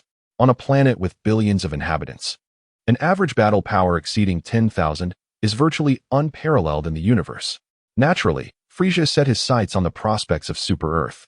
Jiang Wei, being indifferent, allowed the voluntary principle to prevail, refraining from interference. Consequently, many new humans, enticed by the generous offers from Frieza, voluntarily enlisted in his army. Before long, as the Frieza Force waged wars across other planets, the new humans carved out a reputation akin to that of the Scions in their prime, emerging as a formidable warrior race renowned throughout the cosmos. Super Earth, celebrated for its cuisine and formidable warriors, gained fame across the universe, no longer remaining a quiet planet in the periphery. Even Earth benefited from the glory of Super Earth. Ding. Report, Master. A world of Dragon Balls has gathered all 7 orbs and summoned you. At this moment, Jiang Wei is engrossed in playing video games with the 2 kings and Majin Buu, thoroughly enjoying himself. Tongzi, has this world summoned me before? Jiang Wei inquires in his mind while continuing to play. Ding. This world has not summoned you previously, Master. Jiang Wei then exited the game, bidding farewell to the 2 kings and Majin Buu, advising them to enjoy themselves while he attended to other matters. Brother, please return soon. The 2 kings and Majin Buu called out. Jiang Wei nodded and transformed into a brilliant golden light, vanishing from their sight. In another realm, the Earth lay in ruins. Here, astonishingly, was yet another future timeline. The remnants of the Western capital stood desolate. Trunks had returned to the past using the time machine invented by his mother, Bulma, retrieving a blueprint of Android 17 from Drive Jero's secret laboratory. Filled with excitement at the prospect of finally ending this ordeal, Bulma swiftly constructed a controller capable of shutting down the rampaging androids 17 and 18 based on the blueprint her son had brought back. Damn those android fiends. This time, I will surely eliminate you, Trunks declared confidently, holding the controller in hand. According to the original plot, in this world, Trunks, equipped with the controller, would easily defeat the future androids 17 and 18 after shutting them down. However, Trunks wore an expression of uncertainty, for he suddenly sensed an overwhelming energy engaged in battle with the two androids. This energy was mightier than any android, overpowering them even in unison. Androids were inherently devoid of energy, so who else on Earth could possibly contend with such formidable power? How peculiar this energy was! It bore the essence of Frieza, Gohan, and even his father. Confounded, Trunks immediately soared into the sky, heading toward the direction of the fierce battle. Meanwhile, on the other side of the battlefield, amidst the remnants of a human city, androids 17 and 18 were locked in a desperate struggle against a grotesque insect-like creature. Surrender, 17 and 18. You are destined to become part of me. Let us together realize Dr. Gero's ultimate android, the strongest warrior in the universe. The insect creature declared mercilessly, accompanied by its black-spotted green minions. Nonsense. We have already slain Dr. Gero. To hell with your ultimate android, retorted 17 defiantly. I am the strongest warrior. You, an ugly green beast, will meet the same fate as that dead fool, Dr. Gero. With great effort, 17 unleashed a ki blast toward the black-spotted green insect creature, which was the first form of Cell. Simultaneously, 18 launched her own ki blast to assist, disrupting Cell's movements. But the formidable power of Cell surpassed that of both Android 17 and Android 18. In a swift movement, he evaded the energy wave attacks unleashed by the duo. The ensuing explosion obliterated a vast expanse of nearby ruins, sending plumes of dust skyward and creating a massive crater in the ground. Be careful, Android 17 exclaimed, his eyes widening in alarm. Suddenly, Cell materialized beside Android 18 and delivered a devastating blow to her abdomen, causing her to double over and retch. With his other hand, he fired an energy blast that streaked towards Android 17's face, obstructing his attempt to aid Android 18. Seizing the fleeting moment while Android 17 dodged the energy blast, Cell declared, "Join me as one, Android 18. He struck her back with another forceful punch, rendering her incapacitated on the ground. His tail, previously tipped like a needle, rapidly unfurled into a large orifice. In the furious gaze of Android 17, Cell swallowed the helpless Android 18 whole. A pronounced bulge traveled down Cell's tail and slipped into his body. No, Android 17 felt a surge of Cell's overwhelming energy. He took a small step back. Chapter 105, Who Killed Trunks? With the eruption of his formidable aura, Cell transitioned into his second form, becoming the monstrous, sausage-mouthed Cell. Next, it is your turn, Android 17. However, when Cell turned his gaze towards Android 17, he found nothing but empty space. In that brief moment of Cell's transformation, Android 17 had made his escape. Despite his fury over Cell's absorption of Android 18, a greater fear gripped him. He dreaded becoming Cell's next victim. Android 17, do you believe you can escape? Cell scoffed, pursuing him relentlessly. It wasn't long before Cell spotted Android 17 fleeing in disarray ahead. As Cell licked his sausage-like lips, poised to absorb Android 17 with delight, he suddenly noticed Android 17 tremble and come to a halt, as if an appliance had been switched off. Oh no! Cell sensed impending doom and dashed towards the motionless Android 17, but it was too late. He watched helplessly as an energy blast surged forth, striking Android 17 directly before his eyes. Boom! A great fireball erupted where Android 17 had stood. As the violent explosion subsided and the dust cleared, there was no trace of Android 17 left. He had been utterly annihilated by the unexpected energy attack. No, Cell howled in anguish. With Android 17 destroyed, his plan to absorb both androids and utilize the eternal energy core within them to evolve into the ultimate being had been thwarted. In a fit of rage, Cell vowed to exact revenge on those who had ruined his ambitions. Immediately following the trajectory of the ki blast, Trunks pursued with fervor. The one who had unleashed the attack upon Android 17 was none other than Trunks himself. Upon his arrival, he was met with the terrifying sight of a grotesque green-skinned creature engaged in battle with the two androids. A surge of alarm coursed through him. As he listened to Cell announce his identity, it dawned on him that this monstrous being was also a creation of Dr. Gero. The purpose of Cell's confrontation with androids 17 and 18 was to absorb them, thus achieving his ultimate form as a perfect being.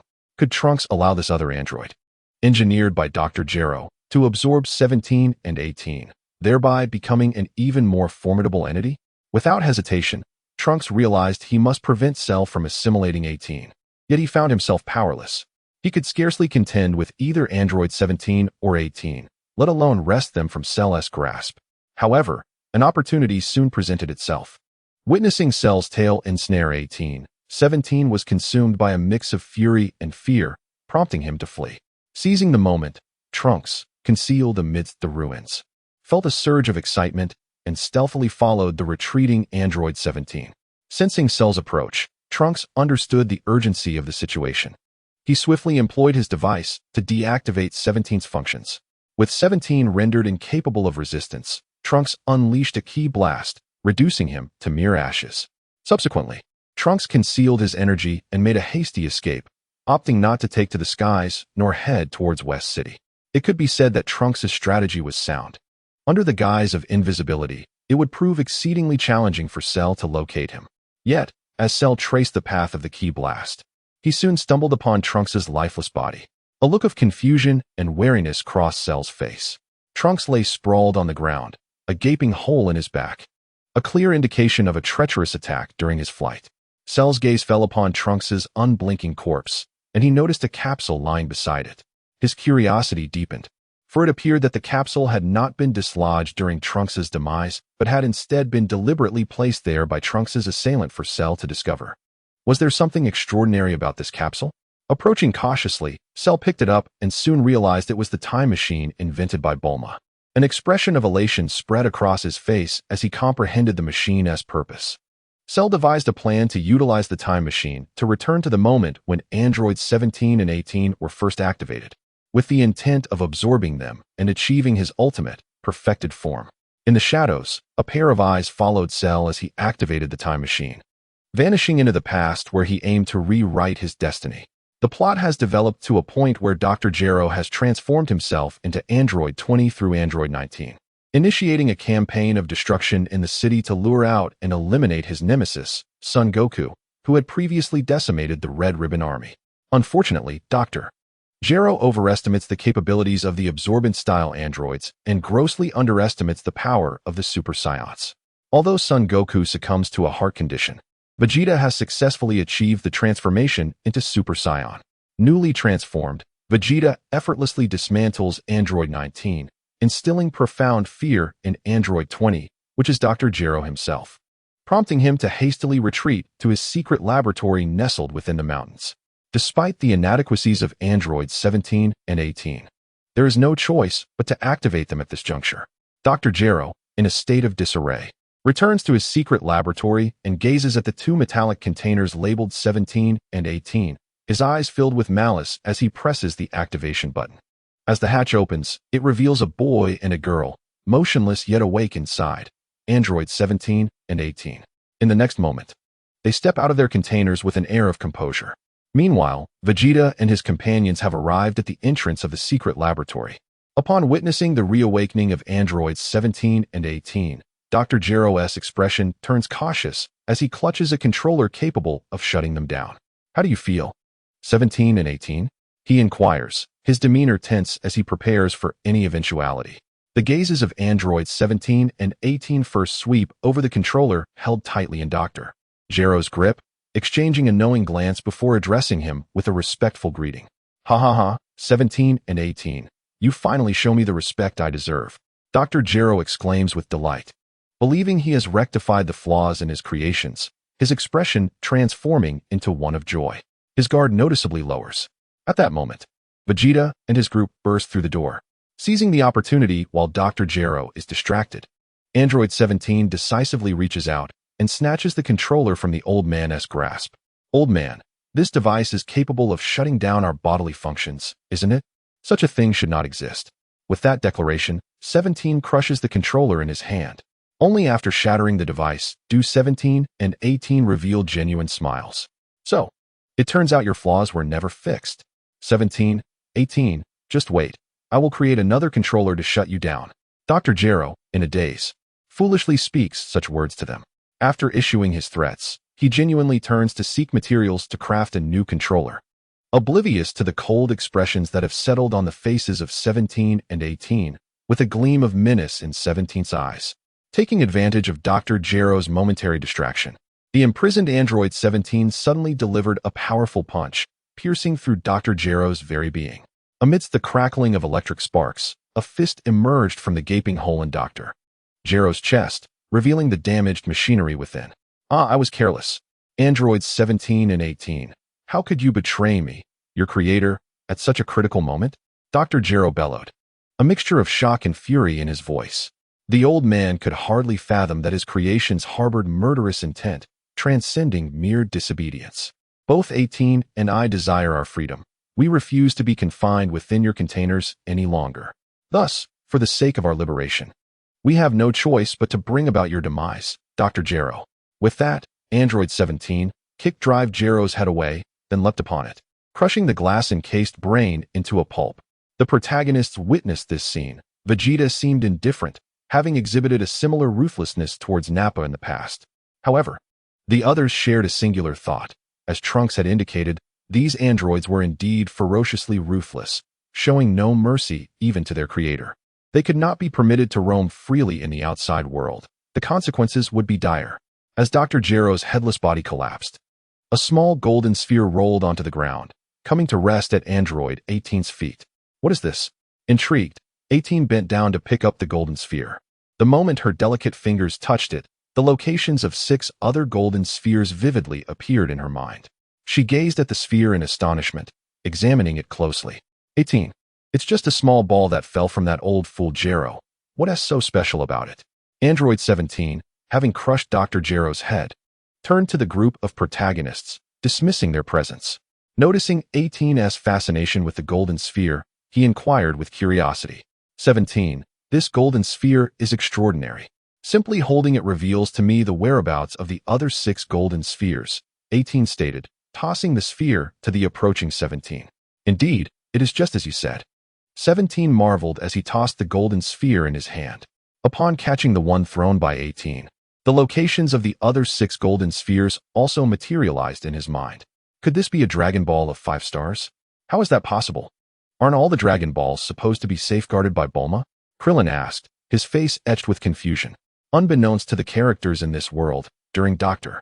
Gero's desperate flight from pursuers, he stumbled upon this suddenly appearing 5-star Dragon Ball, and, finding it remarkable, seized it and tucked it into his pocket as he continued to flee. Thus, this 5-star Dragon Ball, bestowed by Jiang Wei, found its way back to his secret laboratory, ultimately landing in the hands of Android 18. A Dragon Ball? The golden orb before them was none other than a Dragon Ball. Number 18 cast a curious gaze towards Krillin, inquiring, "You, little bald one, seem to possess a wealth of knowledge that eludes me. Pray, enlighten me on the purpose of this Dragon Ball." Number 18, a striking young woman, rendered Krillin momentarily flustered, causing him to forget Trunks' warnings about the malevolent actions of androids in the future world. With a bashful demeanor, Krillin replied, "There are 7 Dragon Balls in total. If one gathers all 7, one can summon the Eternal Dragon and make a wish." Krillin, how could you divulge such crucial information about the Dragon Balls to number 18? She is an android, our adversary. Trunks exclaimed, visibly irritated by Krillin's foolishness in the presence of beauty. "I'm so sorry, Trunks." Krillin lowered his head, feeling a pang of guilt for his actions. Such an amusing little bald head. Number 18 chuckled, covering her mouth as she giggled at Krillin's awkwardness. "So, if we gather all 7 Dragon Balls, we can summon the Eternal Dragon to fulfill our wishes? How intriguing. Once we eliminate Goku, we shall seek out the remaining 6 Dragon Balls." Number 17, displaying an expression of interest, tossed the 5-star Dragon Ball to number 18 for safekeeping before moving to the opposite side of the secret laboratory, standing before a metallic container marked with a 16. Another android? Trunks suddenly noticed the inconspicuous metallic container housing another android within the secret laboratory, his face contorting in alarm. We must not allow any new androids to be activated. Trunks' eyes hardened as he raised his hand to unleash a ki blast to obliterate the container marked 16, only to be halted by Vegeta. "Stop meddling. Let him release the metallic doll within. No matter how many of these Earth-made androids there are, they are no match for me, the invincible Vegeta," Vegeta proclaimed, gesturing toward himself with pride. The tyrannical Frieza, who once instilled fear across the universe, had fallen to the might of a Super Saiyan. Now, Vegeta too possessed the strength of a Super Saiyan, capable of vanquishing even the Emperor of the universe. Vegeta had faced the formidable androids, defeating one on the spot while reducing the other to a mere shadow of its former self. In this moment, Vegeta was undeniably at the height of his arrogance, dismissing the Earth-made androids as insignificant. Trunks, thwarted by Vegeta, could only watch as number 17 approached and pressed a button, awakening the android encased within the metallic container. The hatch opened, revealing a tall, imposing figure clad in green armor with a mohawk hairstyle. As number 17 initiated a scan, the structure of Android 16 was laid bare. How fascinating. This hulking figure is equipped with an eternal energy core, yet is a purely mechanical entity, unlike us. Isn't that right, number 18? On the 18th, the Android 18 had already stored away the 5-star Dragon Ball and inquired, I find it rather perplexing why Dr. Gero chose to implement the cutting-edge eternal energy furnace technology in an outdated, purely mechanical body. Furthermore, even after transforming himself into an artificial being, he did not utilize the eternal energy furnace technology. Android 17 shrugged and glanced at Android 16, who had emerged from the metallic container yet remained silent, and said to 18, your question should be answered by 16. 16, what do you know? Chapter 107. Half of Cell Android 16 did not respond, seemingly oblivious to Android 17's words. Does this hulking figure not speak? 17 remarked with indifference. It appeared that this was the very reason Dr. Gero had not released 16. 18 gazed at 16, her expression contemplative. Well, 16, would you care to join us? 17 inquired. At this moment, 16 finally showed some reaction, giving a slight nod. Just to clarify, after we leave, we will be searching for the Dragon Balls while also seeking out Son Goku, 18 stated, turning to 17. It matters not, for us. It is simply a journey. We know where Goku resides, and we can visit him whenever we please, 17 replied with a smile. The 3 androids departed from Dr. Gero's secret laboratory, with Vegeta's group following closely behind. Are you trailing us with the intent to fight? 17 asked, his expression sullen. Vegeta, brimming with arrogance, retorted, did I grant you permission to leave? Previously, within the confines of that lab, space had been limited for any confrontation. Now that they were outside, it was time for me, Vegeta, to vanquish you. No sooner had he spoken than a golden aura engulfed him, his eyes turned green, and his neatly styled hair transformed into a golden hue as he transformed into a Super Saiyan. You mere metallic dolls created by Earthlings, who among you shall perish first? Or shall I dispose of you all at once? Vegeta crossed his arms defiantly, his demeanor brimming with arrogance. In response to Vegeta's provocation, 16 did not even spare him a glance. The newly encountered environment captivated his attention as he observed the birds singing freely, a smile gracing his rugged face. Meanwhile, 17 and 18 focused on Vegeta, their expressions akin to that of spectators sizing up an arrogant jester. As androids, 17 and his companions possessed combat power detection devices, and a mere glance revealed that Vegeta's current strength was far from their match. 17, go teach him a lesson. This guy has a penchant for being insufferable, 18 remarked, brushing her golden hair back. Very well, I shall reluctantly engage him to pass the time. 17 replied, approaching the self-assured Vegeta. How dare you exhibit such an attitude? You shall learn the consequences of underestimating the Prince of Saiyans, Vegeta. Vegeta's face was a mask of fury, feeling that his pride had been affronted. Trunks was in a state of urgency. He understood that a Super Saiyan could not possibly defeat Android 17 and wished to lend a hand, hoping to join forces with his father. Let me make this clear. Do not attempt to disturb 17 while he is training. Otherwise, I would not hesitate to engage in the next activity myself, warned Android 18, casting a stern glance at Trunks. This made Trunks hesitate to act. In the sky, 17 was engaged in a fierce battle with Vegeta, exchanging blows and occasionally launching energy waves at one another. Vegeta was filled with rage, for despite his full-force assault, his opponent appeared utterly unfazed and performed with remarkable ease. I have attained the power of a Super Saiyan. It should not be like this. Ultimately, 17 had had enough. He unleashed his true power and delivered a brutal beating to Vegeta, knocking him down. Vegeta lay helpless on the ground, his expression shattered like a broken bottle, his confidence in the power of the Super Saiyan utterly obliterated. We should leave, 17 called to 18, and to the mesmerized 16, who was lost in watching birds sing and squirrels scamper. Trunks, taken aback, pondered, "It's strange that the androids did not kill my father and spared us. What kind of conspiracy do they have?" He truly could not comprehend. The future androids 17 and 18 were certainly not known for such restraint. As the clash with 17 concluded, Vegeta was revived with a Senzu bean and silently departed, not even acknowledging the others. Android 18's mind was consumed by thoughts of the Dragon Balls, leaving little interest for Krillin, who felt dejected as he watched her walk away. "What should we do now, Trunks? Are we to continue following the androids?" Krillin asked, his spirits low as he gazed after 18. Trunks, feeling equally uncertain, replied, "Let us return and see how Uncle Goku is faring before making any decisions." The others nodded in agreement and soared into the sky. Meanwhile, 17 and his companions deliberately commandeered a car for their journey.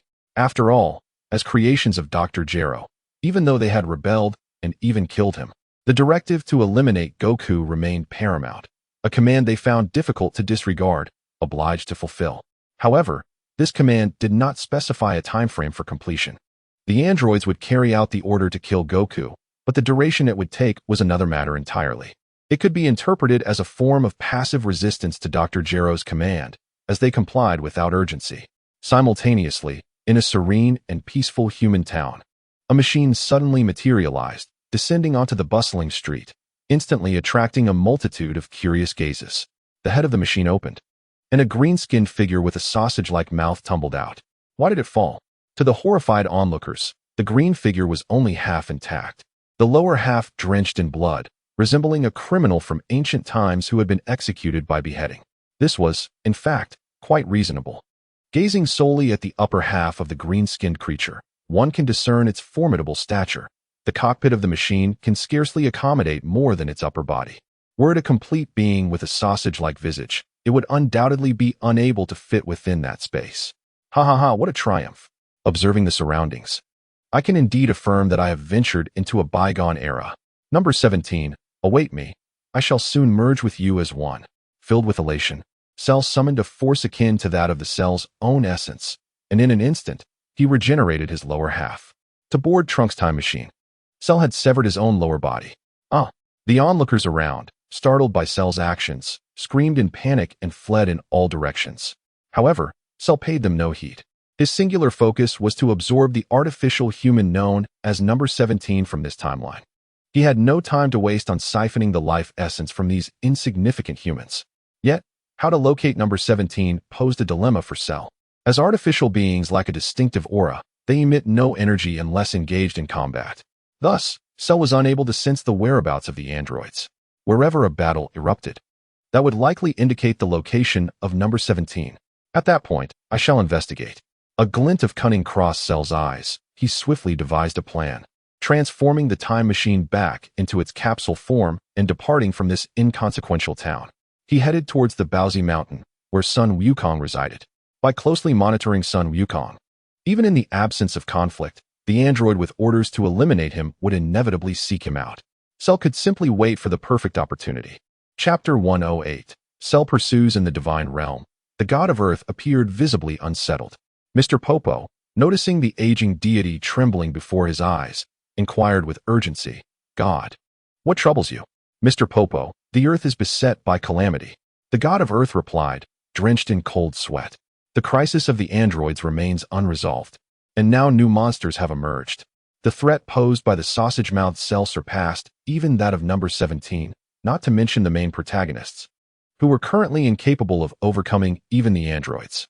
The god of Earth, upon witnessing Cell's arrival, instinctively recognized him as a new peril for the planet. Sensing the presence of Son Goku and his companions, as well as the ominous aura reminiscent of an abyss emanating from Cell. In the Dragon Ball universe, one's nature, whether virtuous or malevolent, can be discerned through the energy they project. A villain cannot mask their true essence. "What shall we do, God?" Mr. Popo asked, his concern palpable. A resolute glimmer flashed in the god of Earth's eyes. In the days that followed, Sun Wukong remained in a deep slumber at home, while Cell lurked in the shadows, vigilantly awaiting the appearance of the androids, which, however, never materialized. It turned out that number 17 and his companions had been diligently executing Dr. Gero's directive to eliminate Sun Wukong, while simultaneously seeking the remaining 6 Dragon Balls. 5 of the Dragon Balls had already been located by number 17 and his associates. They continued their search for the final Dragon Ball. The androids maintained a nonchalant demeanor regarding the task of killing Sun Wukong, exhibiting a leisurely attitude. This diverged significantly from the expected narrative. In the narrative, the character Cell, in his quest to absorb the essence of human life to enhance his own power, launches attacks on multiple human settlements. This provokes the intervention of Piccolo, who manages to extract Cell's identity and intentions. Consequently, this ignites Piccolo's urgent mission to eliminate the androids and thwart Cell's evolution into his perfect form, thereby locating Android 17 and his companions. The confrontation with Android 17 inadvertently reveals the whereabouts of the androids, drawing the ever-persistent Cell closer to achieving his aims. However, in this altered reality, the sausage-mouth Cell has already absorbed Android 18 in a future timeline, rendering further absorption of human life unnecessary. He refrains from assaulting towns, thus remaining beneath the radar of the main characters for the time being. Meanwhile, the Supreme Kai, mirroring the plot's trajectory, opts to assimilate with Piccolo in order to confront Cell. Yet, after Piccolo merges with the Supreme Kai, becoming an unnamed Namekian, he encounters an unfortunate revelation. Despite his newfound power, he remains unable to contend with Sausage-Mouth Cell, who now merely lingers near Goku without absorbing human life. Piccolo, in turn, remains vigilant, closely monitoring Cell's movements. This stalemate persists until the androids make headlines. Although Android 17 and his companions are fundamentally benevolent compared to their future selves, their conduct within the human realm is undeniably reckless, bordering on lawlessness. In an attempt to procure a new vehicle to replace their damaged one, the formidable Android 16 seizes an armored truck, oblivious to the ramifications of his actions. This act promptly attracts the attention of law enforcement, who mobilize to apprehend the audacious thief, only to be easily dispatched by the androids. The military is soon alerted, deploying a significant force, including tanks and fighter jets, in a concerted effort to capture the audacious robbers. The androids, however, exercise restraint, opting to destroy the equipment without resorting to murder. Nonetheless, the situation escalates to the point where they too find themselves on the front page of the news. As the main characters catch wind of this report, one of them leans out the window, eyes glued to the television, brimming with delight. Android 17 and 18 have ventured south. Cell, observing this turn of events, wears a puzzled expression. According to the data, Androids 17 and 18 were mandated by Drive Gero to eliminate Goku. Their recent absence from the area surrounding Goku's residence, where they have not attempted to fulfill their lethal directive, raises questions. Why are they busy robbing an armored truck instead? He muses. Ultimately, he dismisses the matter, resolving to absorb Android 17 and ascend to his ultimate form as the perfect android. Unbeknownst to anyone but himself, Cell quietly departs from Goku's home. The terrifying green-skinned creature. Where did it go in search of the androids? Piccolo, without much contemplation, continued to remain vigilant. He even entertained the notion of utilizing Cell's prowess to confront the malevolent androids that wreaked havoc in the future. A mutual conflict among adversaries would indeed serve the interests of the protagonists. At this moment, having vanquished the Canine King's regular army, Android 17 and his companions leisurely drove along a narrow path in an armored vehicle. 17 was at the wheel, while 16 maintained a stoic silence in the back. Android 18 clutched the Dragon Ball, and 17 remarked, "Do you see the fork in the road ahead? Turn left. The final Dragon Ball is nearly within our grasp."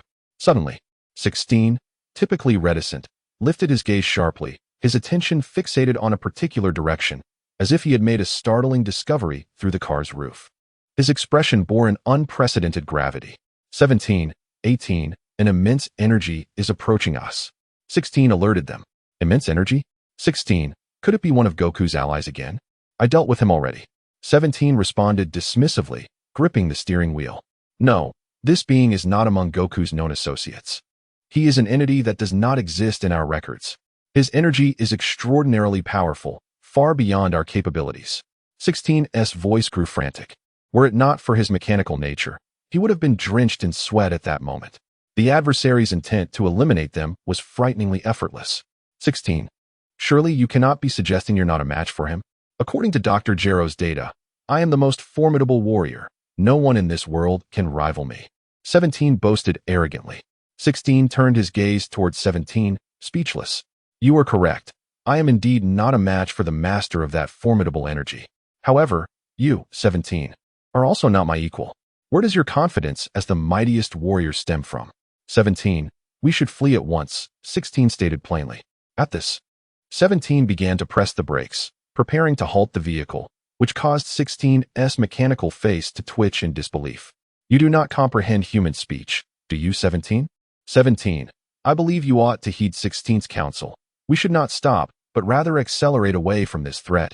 18 interjected suddenly, her expression serious. 18, what is your reasoning? 17 questioned, perplexed that even 18 seemed to doubt his status as the world's strongest warrior. The rationale is that 16's recent statements have far exceeded all his utterances during our days together, 18 articulated logically. 17 paused, taken aback. You make a compelling point, 18. Chapter 109. Buying time for 18. Android 16, typically reticent around 17 and the others, now spoke more in this moment than he had over several days combined. When oddities arise, there is often something amiss. Although 17 still clung to the belief that he was the unrivaled strongest warrior, it did not preclude him from heeding their advice. With a sudden press of the accelerator, the armored vehicle surged forward amidst the roar of the engine. Can you go any faster, number 17? Number 16 urged, anxiety palpable in his voice as a formidable energy locked onto them, drawing ever closer. We can't go any faster. Number 17 replied helplessly. There's no way our vehicle can outrun them. We must find the last Dragon Ball before they catch up. In this dire moment, number 18 recalled the words of the bald-headed Krillin, who had mentioned that gathering all 7 Dragon Balls could summon Shenron to grant wishes. They were nearing the last Dragon Ball. Ha ha ha, number 17, you cannot escape, exclaimed Cell, soaring through the sky. His eyes gleaming with elation as he spotted the speeding armored vehicle on the winding mountain road. Raising his hand, he unleashed a ki blast that struck before the armored car, the explosion instantly overturning the sturdy vehicle. Number 17 and the others were thrown from the armored car, ascending into the sky to confront Cell. Cell's gaze immediately fell upon the cyborg number 17, licking his sausage-like lips with a sense of delight that revolted the androids.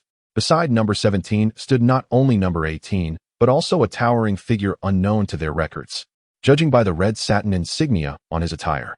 It was evident he was another creation of Dr. Jero. Cell's gaze lingered on number 16 for a moment longer. Facing Cell up close, number 17 conceded that number 16 was entirely correct. This green-skinned monster with sausage-like lips was indeed terrifyingly powerful.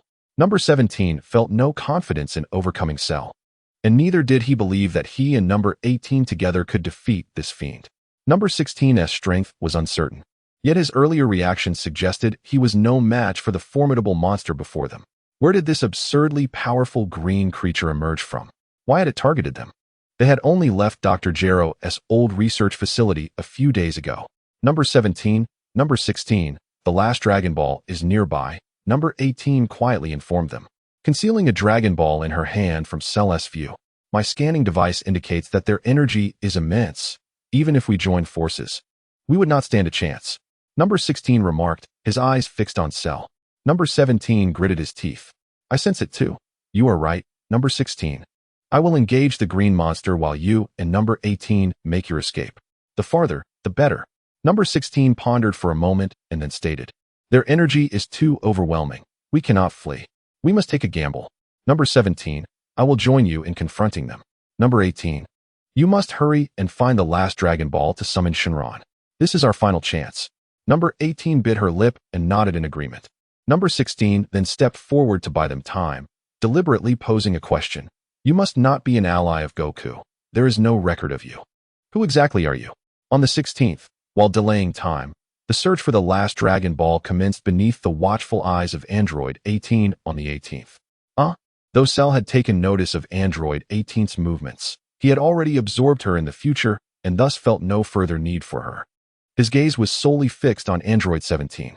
As long as 17 did not attempt to flee, there was no immediate necessity for Cell to act. On the contrary, he relished the opportunity to engage in idle chatter in this situation where he held all the cards.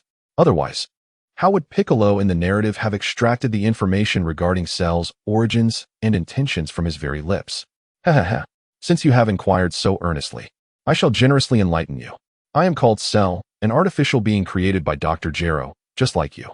However, I am the ultimate android, completed by Dr. Gero's computer, the unparalleled warrior of unrivaled strength. Yet, to truly attain the form of a perfect, ultimate android, I require the assistance of 17. Android 17 instinctively questioned, "You want my help to become the perfect, ultimate android?" "Indeed. Once I absorb you, 17, I shall become the invincible ultimate android. Now, let us forge the history of the mightiest warrior together." Cell's gaze was fixed upon 17, akin to a predator spotting a delectable morsel. Behind him, a tail tipped with a sharp spike swayed through the air. At that moment, on the sacred land, Piccolo, who had been observing the unfolding chaos, was taken aback. It turned out that the grotesque green creature with the sausage-like mouth was also an android created by Dr. Gero. The reason this green monstrosity sought out the other androids was to absorb 17 and become the so-called perfect ultimate android. It was evident that allowing an android fashioned by Dr. Gero to attain perfection was not something Piccolo would accept lightly. The situation was dire. Reinforcements. Summon them immediately. You grotesque, sausage-mouthed creature, you intend to absorb me. Android 17 glared at Cell, whose face was twisted in a sinister grin. And the sight of that spiked tail sent shivers down his spine. "I refuse. You shall not absorb me, you hideous sausage-mouthed fiend." Ha. It appears you still do not comprehend, 17. I have not sought your consent. I am merely informing you of my decision. Enough with the pleasantries. Come. Become part of me, 17. In an instant, Cell vanished and reappeared with startling swiftness. Neither 17 nor 16 could keep pace with his speed. Be careful. By the time 16 reacted, Cell was already mere inches from 17, his fist crashing down like a cannon, striking mercilessly into 17's abdomen. "Ah!" 17 cried out in agony. His face contorted in pain, his body bending as Cell's fist delivered a blow so powerful it seemed poised to pierce through him. Just as Cell prepared to launch a kick, 16's counterattack arrived as well. With a fierce punch aimed at Cell's sausage-like visage, 16 propelled himself forward. In the face of Android 16's formidable strike, Cell displayed a disdainful demeanor, continuing his movements unfazed. He executed a powerful kick, delivering a brutal blow to Android 17's face, causing him to spew blood and hurtle towards a nearby hill like an aircraft struck by anti-aircraft fire. The impact was thunderous as Android 17 crashed violently into the hill, reducing it to rubble. Meanwhile, Android 16's heavy punch landed mercilessly upon Cell's visage, eliciting a look of shock from him. "What? My full-strength punch couldn't inflict a scratch on Cell?" The expression on Android 16's face turned grim at this revelation. He had not anticipated that this colossal figure, absent from his data, possessed strength surpassing that of Android 17. Cell's gaze shifted towards Android 16, having gauged his power after taking that blow. The assessment was somewhat unexpected, yet ultimately futile against me.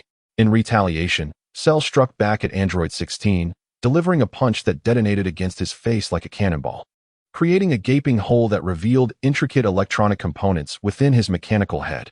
With a glance at the sentient being he had just sent flying, Cell raised his palm, concentrating energy to unleash a formidable energy wave directed at the retreating Android 16. Just as Android 16 prepared to regain his balance, the energy wave collided with his robust form. The explosion erupted with a blinding flash and a thunderous roar, shattering Android 16's mechanical body into fragments. Struggling against the pain coursing through him, Android 17 emerged from the rubble, witnessing the devastating scene with eyes wide in fury. Though their journey together had been brief, Android 16 was a vital ally to both him and Android 18 in this world. "You wretched monster, I shall annihilate you."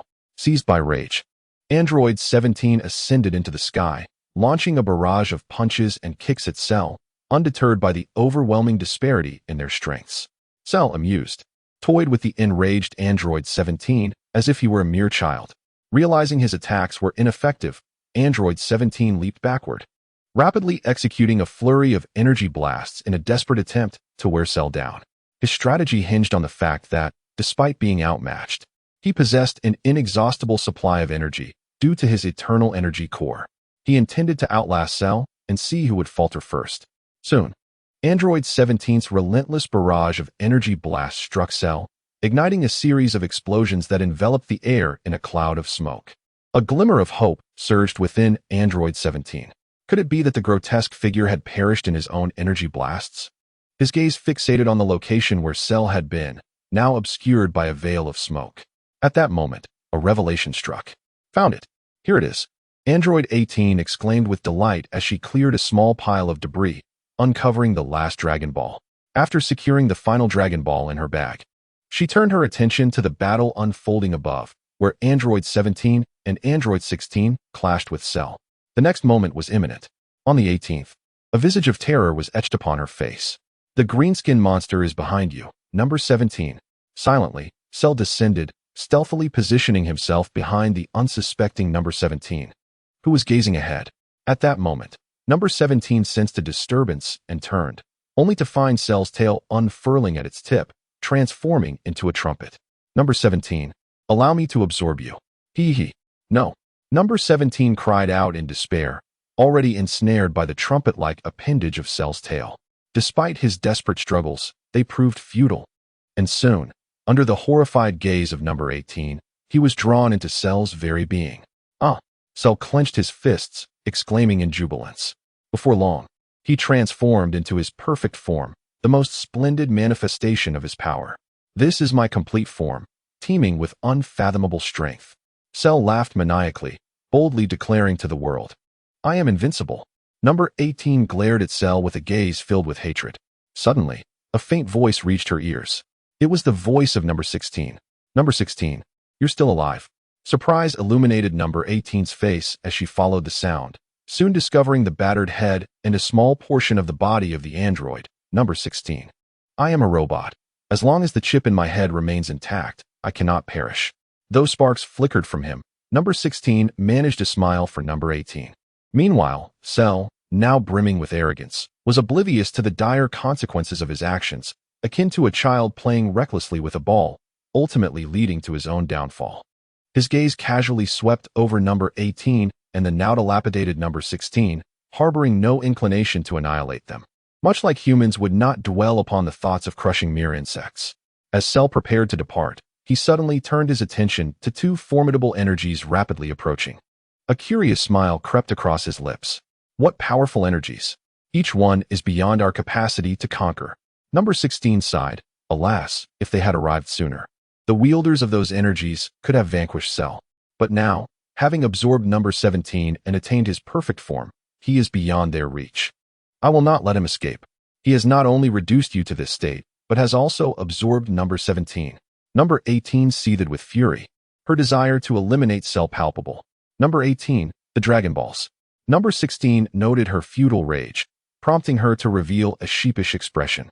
She promptly retrieved the 7 Dragon Balls and called out, Dragon, come forth and grant my wish. In an instant, the sky erupted with lightning and thunder, casting an oppressive atmosphere reminiscent of an apocalyptic event felt by every soul on Earth. What is happening? Someone is summoning the dragon. Is it Mom? At this moment, clad in a battle suit reminiscent of the Frieza Force, Trunks followed his father Vegeta in pursuit of the androids, his expression one of perplexity. Fool. The one who summoned the eternal dragon is not necessarily Bulma. Have you forgotten that just days ago, within that old man's secret laboratory, the androids acquired a 5-star Dragon Ball? As Vegeta flew towards the location of Cell, he pondered briefly before remarking coldly. At this juncture, Vegeta, much like in the narrative, had diligently trained with his son from the future in the hyperbolic time chamber. He had emerged from the shadow of his previous defeat at the hands of Android 17, regaining the absolute confidence of Super Vegeta. Through his training in the time chamber, Vegeta could feel that his strength had multiplied exponentially compared to his former self. Defeating 17 would be a trivial matter for the present Vegeta. Thus, while his primary objective in confronting 17 was indeed to reclaim his honor, he was equally motivated by the mention of the newly created android Cell, crafted by Dr. Gero, who would be an unparalleled adversary upon achieving his perfect form. Only Cell was worthy of being Vegeta's new rival. Those 3 insignificant metallic puppets, 17 and the others, were no longer fit to challenge Super Vegeta. Father, are you suggesting that the Dragon Ball in Android 18's possession is indeed genuine? Moreover, Have they gathered the remaining Dragon Balls and summoned the Eternal Dragon? But that can't be right. I have confirmed that the 7 Dragon Balls are still safely kept by Mother. Trunks was genuinely baffled. This shouldn't be possible. Could it be that there are actually 2 sets of Dragon Balls capable of summoning the Eternal Dragon to fulfill wishes? Vegeta merely huffed, showing no interest in his son's inquiries. Before long, Vegeta and Trunks found themselves standing before the fully formed Cell, arms crossed, and sporting an expression that exuded arrogance. This was the scene that Jiang Wei witnessed upon being summoned by Android 18. Chapter 111. Assimilating Cell. You are Vegeta, according to my data. Your power is second only to Son Goku. Allow me to introduce myself. I am Cell, an android created by Dr. Gero, just like 17. The purpose of my creation was to eliminate Son Goku and avenge the Red Ribbon Army. However, upon achieving my perfect form, I find Dr. Gero's ambitions to be rather petty. As the ultimate android, I must challenge the world's strongest, namely you, to achieve an invincible legend. Upon their first encounter, Cell bowed slightly, placing his right hand on his chest, presenting himself with an air of courtesy. Green skin, your verbosity is excessive. What ultimate android? What invincibility? Your aspirations are laughable. Before Super Vegeta, your fate is sealed. You shall become my defeated foe. Vegeta pointed his thumb at himself, his face brimming with unwavering confidence. Vegeta, you are exceedingly rude. Cell, caught off guard, was genuinely infuriated. Father, it would be wise to exercise caution. Trunks wore an expression of utmost seriousness. At that moment, both Cell and Vegeta, almost simultaneously, launched themselves into battle, exchanging blows in a flurry of fists and feet, completely disregarding the enormous azure dragon that towered over them.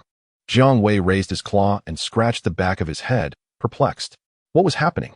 This was the first time he had summoned someone only to find no one making a wish.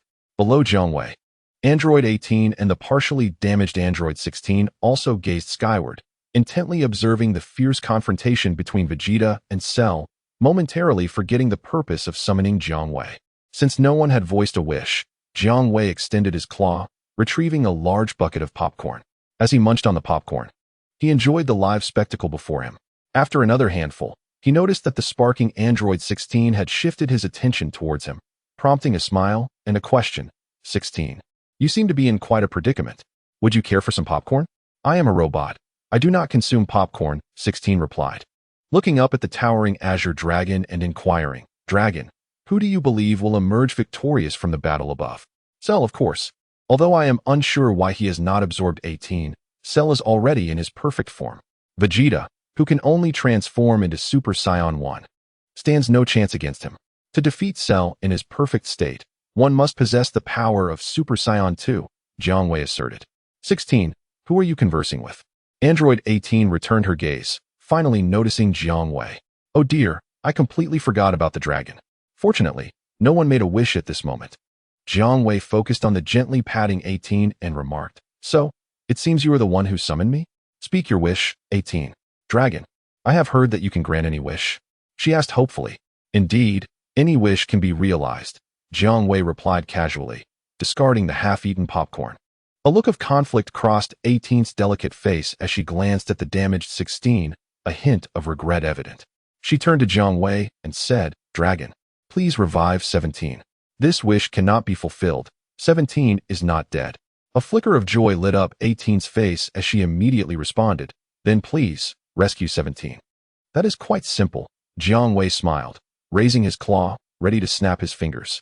In the sky, Vegeta had again become the tragic figure, as Cell, having grown bored after toying with him, decided to get serious and delivered a powerful punch that sent Vegeta flying.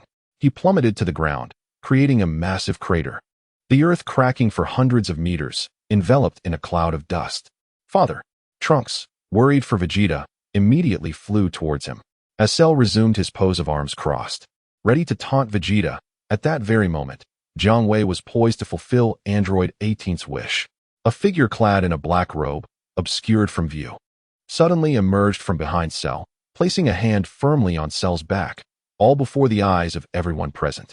Just as the Namekian assimilated Cell, with a snap of his fingers, Jiang Wei made his presence felt. The 17th android had not manifested, for at the moment Cell was absorbed by the enigmatic figure in a black cloak. The essence of the 17th android vanished along with him, or rather, perished. Intriguingly, someone managed to assimilate Cell. Upon reflection, given that Cell possessed Scion cells, he theoretically could transform into a Super Scion. Thus, it follows that having Namekian cells would allow him to assimilate, just like a Namekian. Jiang Wei's eyes sparkled with the realization of this unique manipulation. He then turned to the perplexed 18th android and said, "I apologize, but due to unforeseen circumstances, the 17th android has perished. Please, choose another wish, 18. What? The 17th android is dead? The 18th android was momentarily taken aback, then fervently requested, Dragon, please resurrect the 17th android. This is quite simple. Jiang Wei gazed at the mysterious figure in the black cloak, who had assimilated Cell and whose power was beginning to increase exponentially, and raised his dragon claw to snap his fingers. In the next instant, a bewildered 17th android appeared before the 18th android. Wasn't I absorbed by that grotesque creature with the sausage lips? He asked. 18, did you save me? Indeed, it was I who wished for your resurrection. The 18th android responded, her face radiant with excitement.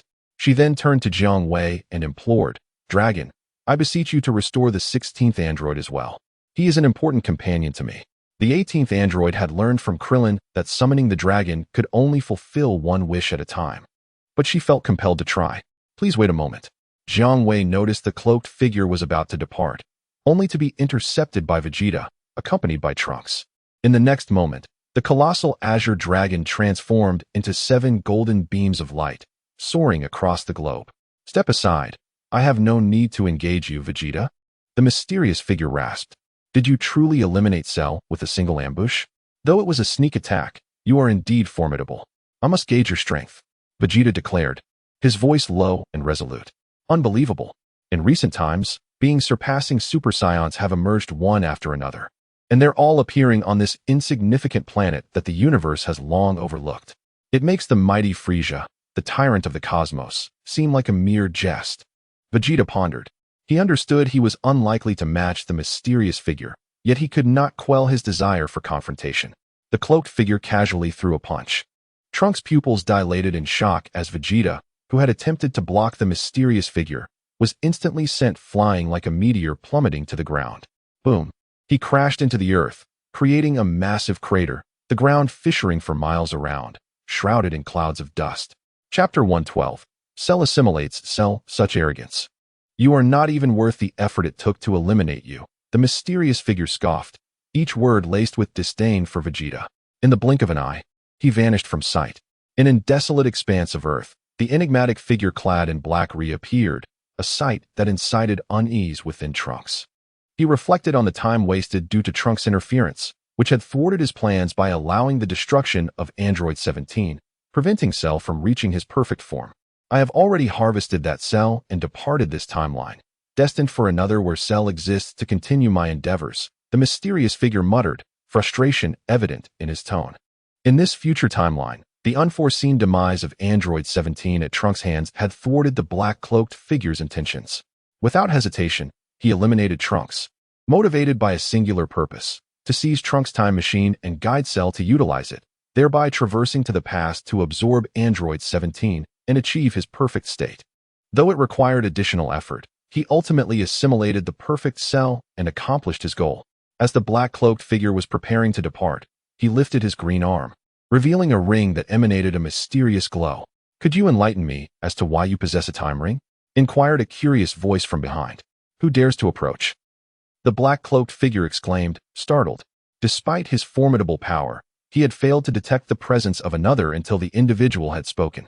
With a cautious gaze, he sought the source of the voice and beheld a young man clad in a black trench coat adorned with the insignia of the Capsule Corporation, bearing the character dragon. Approaching with a look of intrigue. Who are you?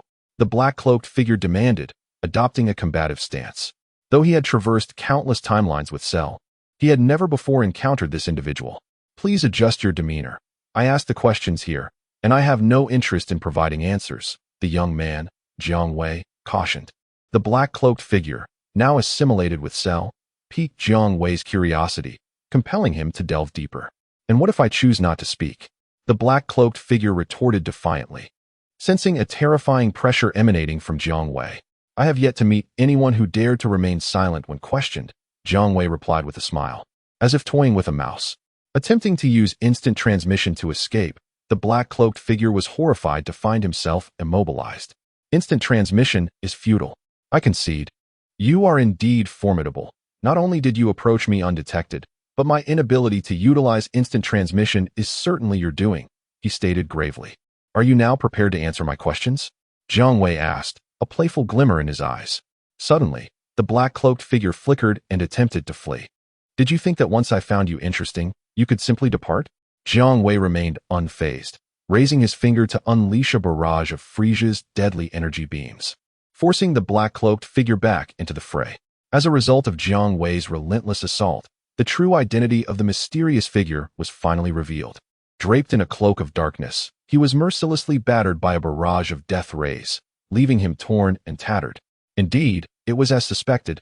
You are also Cell, which enables you to assimilate another cell, Jiang Wei remarked with a knowing smile. He had long harbored such suspicions. The only beings capable of executing the assimilation technique of the Namekians, aside from the Namekians themselves, were those possessing their cells, like Cell. You truly are a genius. To conceive of the idea of Cell assimilating Cell. Indeed, compared to mere absorption, the Namekian assimilation is the most formidable means of augmenting one's power, Jiang Wei applauded softly, admiring the exposed identity of Cell. In the narrative, Piccolo had only assimilated a combat-type Namekian, Neru, with a battle power of merely tens of thousands, and later absorbed a deity with a power level scarcely reaching hundreds. My goodness, Piccolo's strength could soar to a level where even a Super Saiyan would be left in the dust. Therefore, the cell targeted by Jiang Wei had likely assimilated numerous perfect cells, his strength having reached a point where he could contend with the standard form of the fused warrior. Vegeta. Alas, upon encountering Jiang Wei, he was destined to be toyed with at the latter's whim. Realizing his escape was futile, the cell, comparable in power to the standard Vegeta, took a deep breath and coldly mocked Jiang Wei. Your curiosity should not weigh so heavily. I assimilated the cell from this world, and I intend to leave without any intent to make enemies. But why do you obstruct my path? If that is the case, I shall simply have to end your life. With a resounding shout, Cell was suddenly enveloped in a golden aura, his visage transforming as his eyes turned a vibrant green. Oh, I nearly forgot. Cell possesses Saiyan cells and can transform into a Super Saiyan. Judging by your appearance, you can even transform into Super Saiyan 3. Impressive, Cell. Jiang Wei clapped gently, causing a sense of dread to wash over Cell. Despite unleashing his full power, he discerned that his opponent remained unfazed. With little regard for the gravity of the situation, Cell unleashed a punch akin to a cannon strike, aimed squarely at Jiang Wei's face. Yet, before the smile could fully blossom on his lips, he was struck by the terrifying reality. Jiang Wei's expression remained unchanged. His most potent attack had failed to breach the defenses. A wave of horror flooded Cell's mind. Foolish creature, daring to strike at me? Had you merely answered my inquiries and satisfied my curiosity, I might have spared you. But now, by attacking me, you have sealed your own fate. Jiang Wei completely disregarded Cell's ensuing onslaught, his demeanor calm and collected. Cell, bereft of fighting spirit, turned and fled without a second thought. Your strength is commendable. It would be wasteful to let it go to waste. Subordinate, bring me Bu Cell, Jiang Wei commanded, standing resolutely in place. Understood, master, came the dutiful reply. In the next moment, a cell, faintly tinted pink and bearing some features reminiscent of Majin Bu, materialized before Jiang Wei. Master, how may I serve you? Bu Cell knelt gracefully. Go and assimilate that escaping cell, Jiang Wei instructed. Bu Shalu expressed his understanding, rising to gaze greedily in the direction where Shalu had fled. How fortunate I am compared to the other 4 teammates. The master has left such a plump Shalu for my enjoyment. Indeed, I, Bu Shalu, am the most favored creation of the master. Ha! Bu Shalu's right hand detached from his body like soft clay, disappearing with a whoosh. Remarkably, that severed hand could also teleport instantly. In Chapter 113, One Hand to Defeat Shalu, Bu Shalu perceived that, as a creation of the master Jiang Wei, a mere Super Saiyan 3-level Shalu was unworthy of his full attention. Merely sending a hand to play with that feeble Shalu was already a great concession. The fleeing Shalu, barely out of Jiang Wei's sight, eagerly raised his arm to activate the time ring and escape this unfamiliar and terrifying timeline. My goodness, a Super Saiyan 2 could typically dominate any timeline. Where did such a formidable opponent come from? capable of blocking instantaneous movement. The power of a Super Saiyan 3-level Vegito was utterly insurmountable. I must flee. Just as Shalu desperately attempted to open the time vortex, a faintly pink arm abruptly appeared before him, launching an attack the moment it manifested. What was happening? Shalu was momentarily stunned, only to be struck fiercely by this sudden arm, receiving a rising dragon fist that landed squarely on his chin. Crack! Shalu's jaw shattered from the blow, blood filling his mouth as he was forced back several steps, his expression one of utter disbelief. He was battling a mere arm. After delivering a rising dragon fist, the arm hovered menacingly in the air, continuing its onslaught with ferocious punches. Shalu received another blow to his face, his features caving in from the impact. The arm readied another punch, but Shalu quickly raised his hand, palms facing the incoming assault, condensing energy to launch a circular energy blast. Yet, the arm demonstrated remarkable agility, diving like a skilled fighter jet to evade Shalu's attack, denying him the chance to unleash a second energy blast, and landed a heavy punch on his head, sending Shalu sprawling onto his back. Boom! Shalu crashed to the ground, creating fissures stretching over 1,000 meters. Shalu cried out in agony, spitting blood. He then witnessed the hovering arm vigorously extend a middle finger toward him. "This isn't over, you fiend," Shalu shouted, rolling away quickly as the arm slammed down into the spot where he had been lying, creating a deep crater.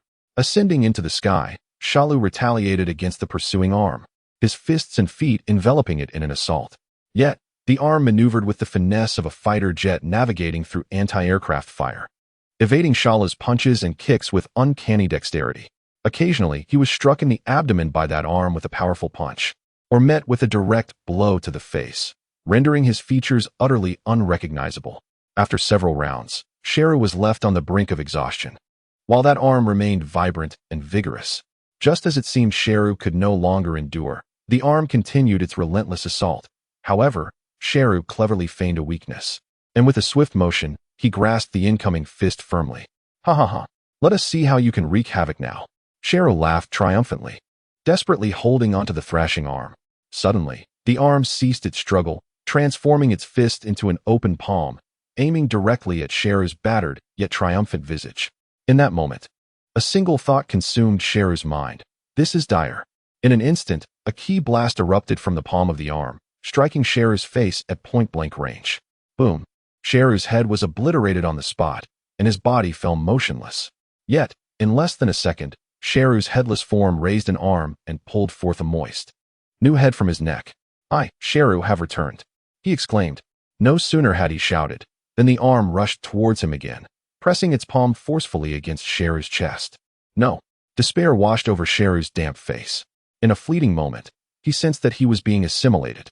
Unlike the countless assimilations he had undergone before, this time, he was the one being absorbed. Following a blinding flash of light, the large form of Sheru vanished, leaving only the arm suspended in midair. The arm gave a thumbs up to the assimilated Sheru, then disappeared, instantly returning to the side of Bu Sheru. Bu Sheru caught the fallen right arm with his left hand, adjusted it, and reattached it to his body. "Master, my strength has multiplied countless times after assimilating that Sheru," Bu Sheru declared joyfully.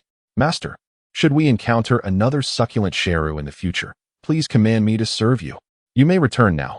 Jiang Wei sensed that the presence of Sheru had completely dissipated. After Bu Sheru assimilated that Sheru, Jiang Wei also understood the origins of the time ring. It had been presented to Sheru by a mysterious figure in a black cloak at a crucial moment when Sheru absorbed Android 18, who had just attained her perfect form. Under Vegeta's indulgence, Jiang Wei knew little about the black-cloaked figure who had bestowed the time ring upon Sheru. The clues ended there. "Yes, my master." As soon as Bu Sheru finished speaking, he was sent back to the main world by the overseer. With a flash, Jiang Wei immediately teleported back to the side of Android 18 and her companions. He had not forgotten his promise to Android 18 to repair the now-defunct Android 16. Android 18 and the others waited patiently for Jiang Wei, while Vegeta and his son from the future had long departed. The current Vegeta scorned the notion of engaging with the already diminished androids. Meanwhile, Date, harboring a grudge, was inclined to take action against the androids, driven by a desire to eradicate them completely. Before departing, Jiang Wei left behind a Fat Bu clone to protect number 18 and the others. Under the imposing presence of the Fat Bu clone, Trunks was compelled to leave, albeit reluctantly. Upon seeing Jiang Wei's return, number 18 was elated. There was hope for number 16's salvation. In Chapter 114, flushed with emotion, number 18 asked, Jiang Wei, how do you intend to restore number 16? Will it also be through the granting of wishes? Nearby, number 17 was tasked with holding the severely damaged number 16, whose body was still emitting electrical sparks. I can remain in this world for several more hours. I shall take matters into my own hands, Jiang Wei remarked, glancing at number 16's battered form with a smile directed at number 18. You intend to repair number 16 yourself? He is not merely an appliance. He is a highly advanced android created by the venerable Dr. Gero. Few scientists in this world possess the capability to restore him, number 18 exclaimed in astonishment. Believe me, within half an hour, number 16 will be as good as new, Jiang Wei replied with confidence. Jiang Wei, even if you are a more brilliant scientist than Dr. Gero, it is impossible to repair number 16 without proper tools, number 17 queried, perplexed. Thus, I require access to Dr. Gero's secret laboratory in this world, where the necessary instruments for the restoration are housed, Jiang Wei explained, gesturing for number 17 and number 18 to join hands. In an instant, they were transported to the secret laboratory that number 18 and the others had departed from days earlier. At that moment, the laboratory retained its appearance from when they had left. Even the headless body of Dr. Gero lay on the ground. In the storyline, due to Cell revealing his true nature to Piccolo, Trunks had destroyed the entire laboratory, eliminating Cell's embryo and taking away the design plans for Android 17. However, in this timeline, Cell had not disclosed that he originated from the future, only stating that he was an android created by Dr. Gero. Thus, the protagonist saw no need to devastate the laboratory. Place number 16 on that platform, Jiang Wei instructed number 17.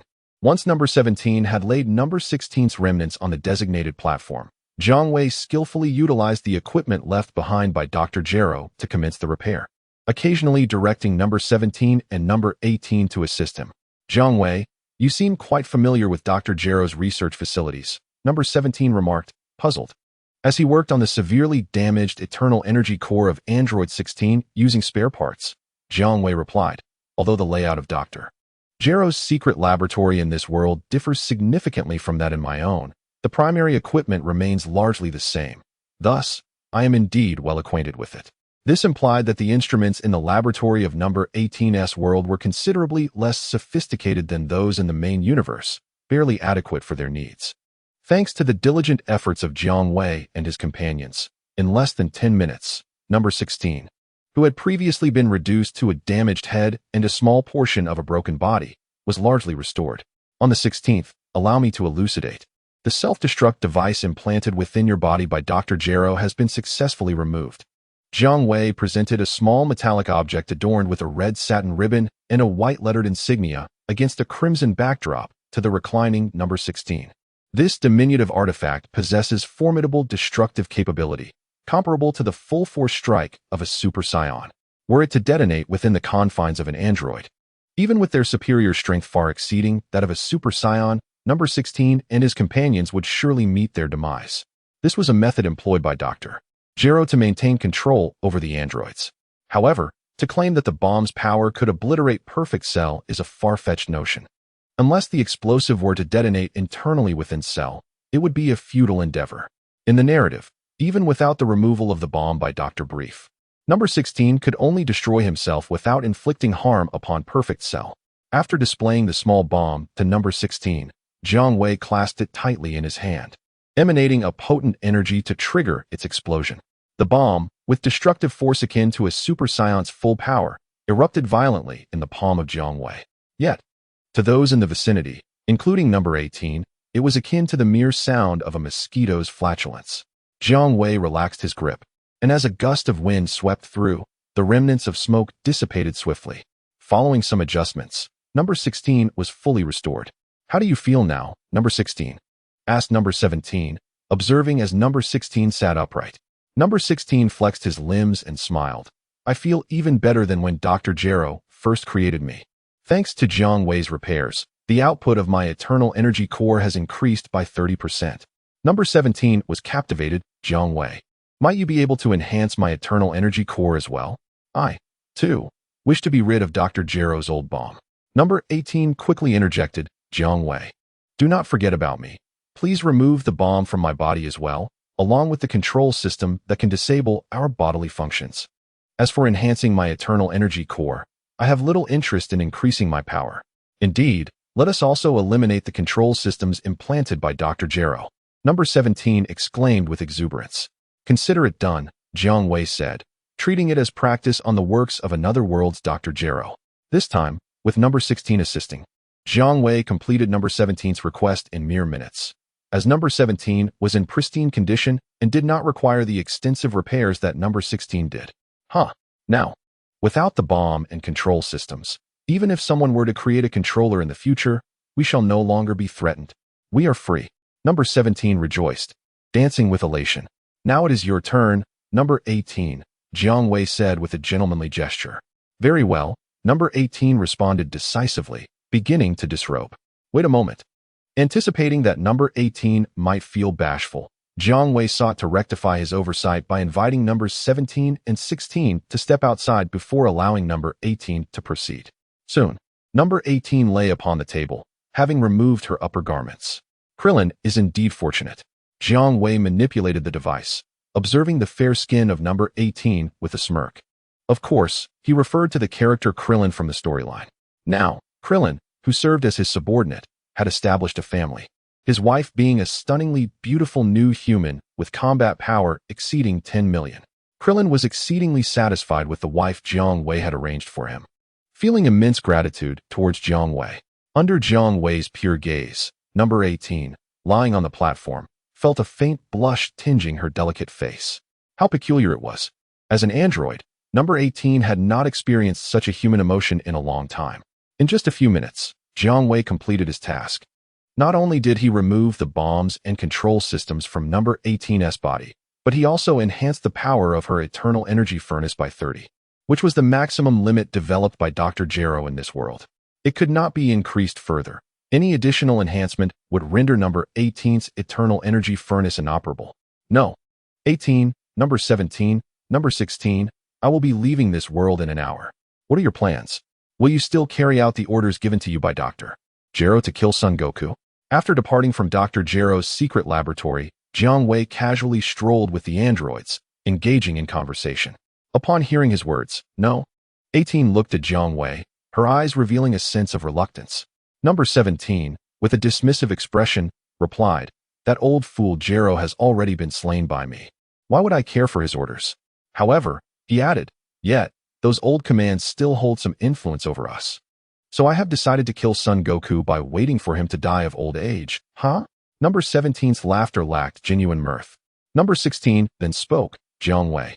Number 17, number 18, I am truly glad to have met you and to journey alongside you. You are all good individuals.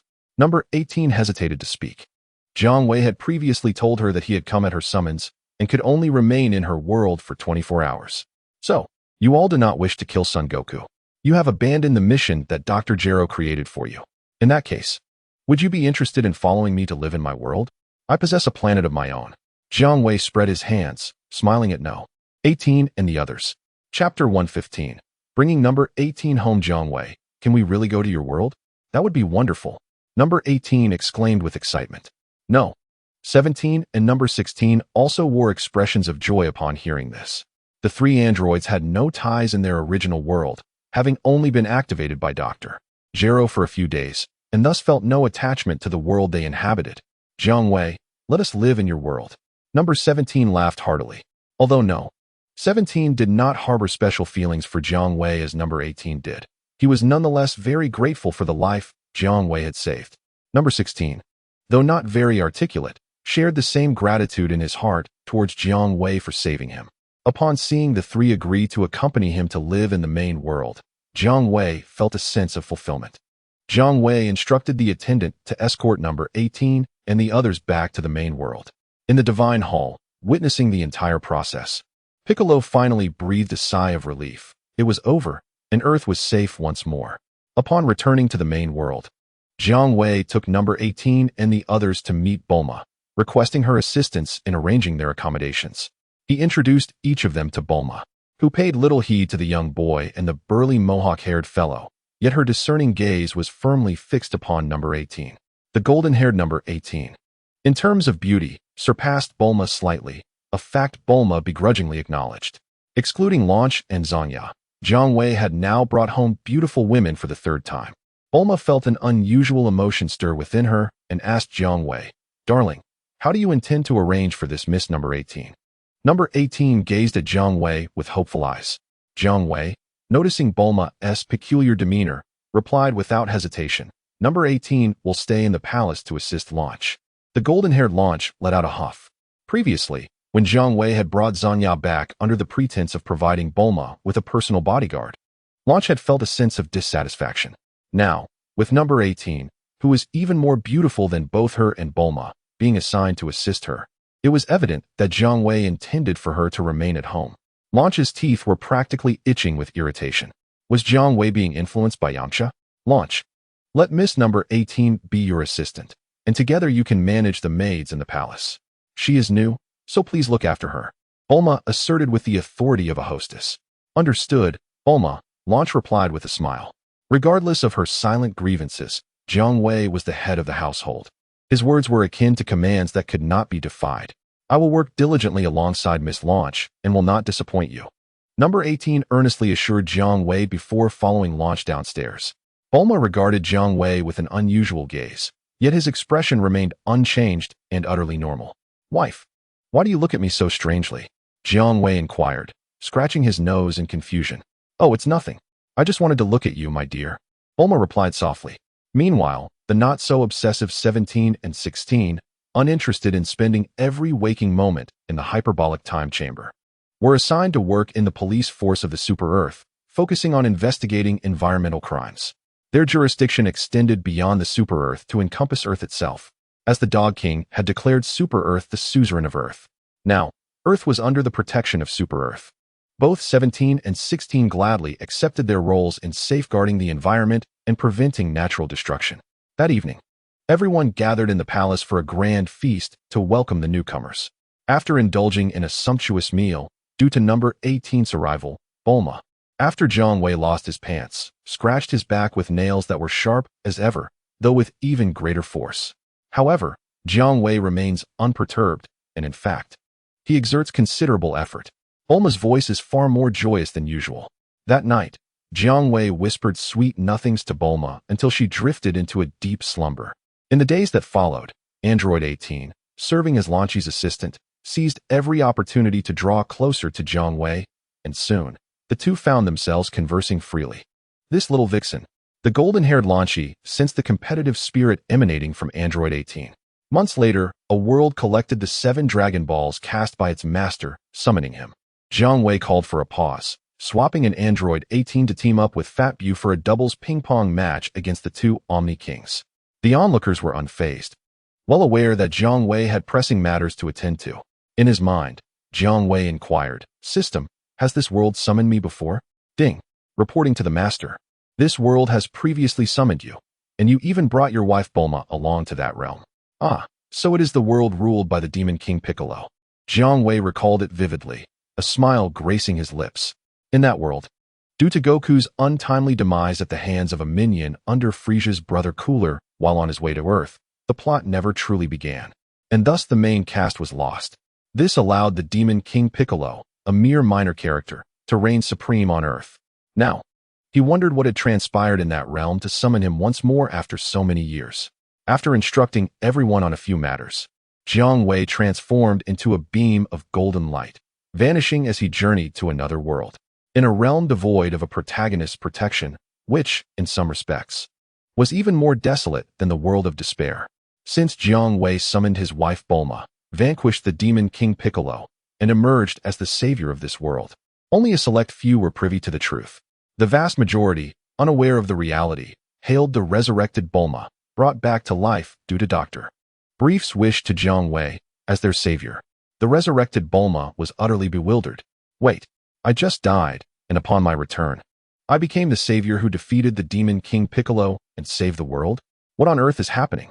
"Bulma, the situation is as follows." After the initial excitement of resurrecting his wife and daughter wore off, Dr. Brief revealed the entire story of Jiang Wei and the other world's Bulma. Bulma's eyes sparkled. So, the me from another world defeated the Demon King Piccolo? Not only is she incredibly powerful, but she also has a handsome boyfriend. I'm so envious. Consequently, Bulma equated the ideal of a Prince Charming with Jiang Wei.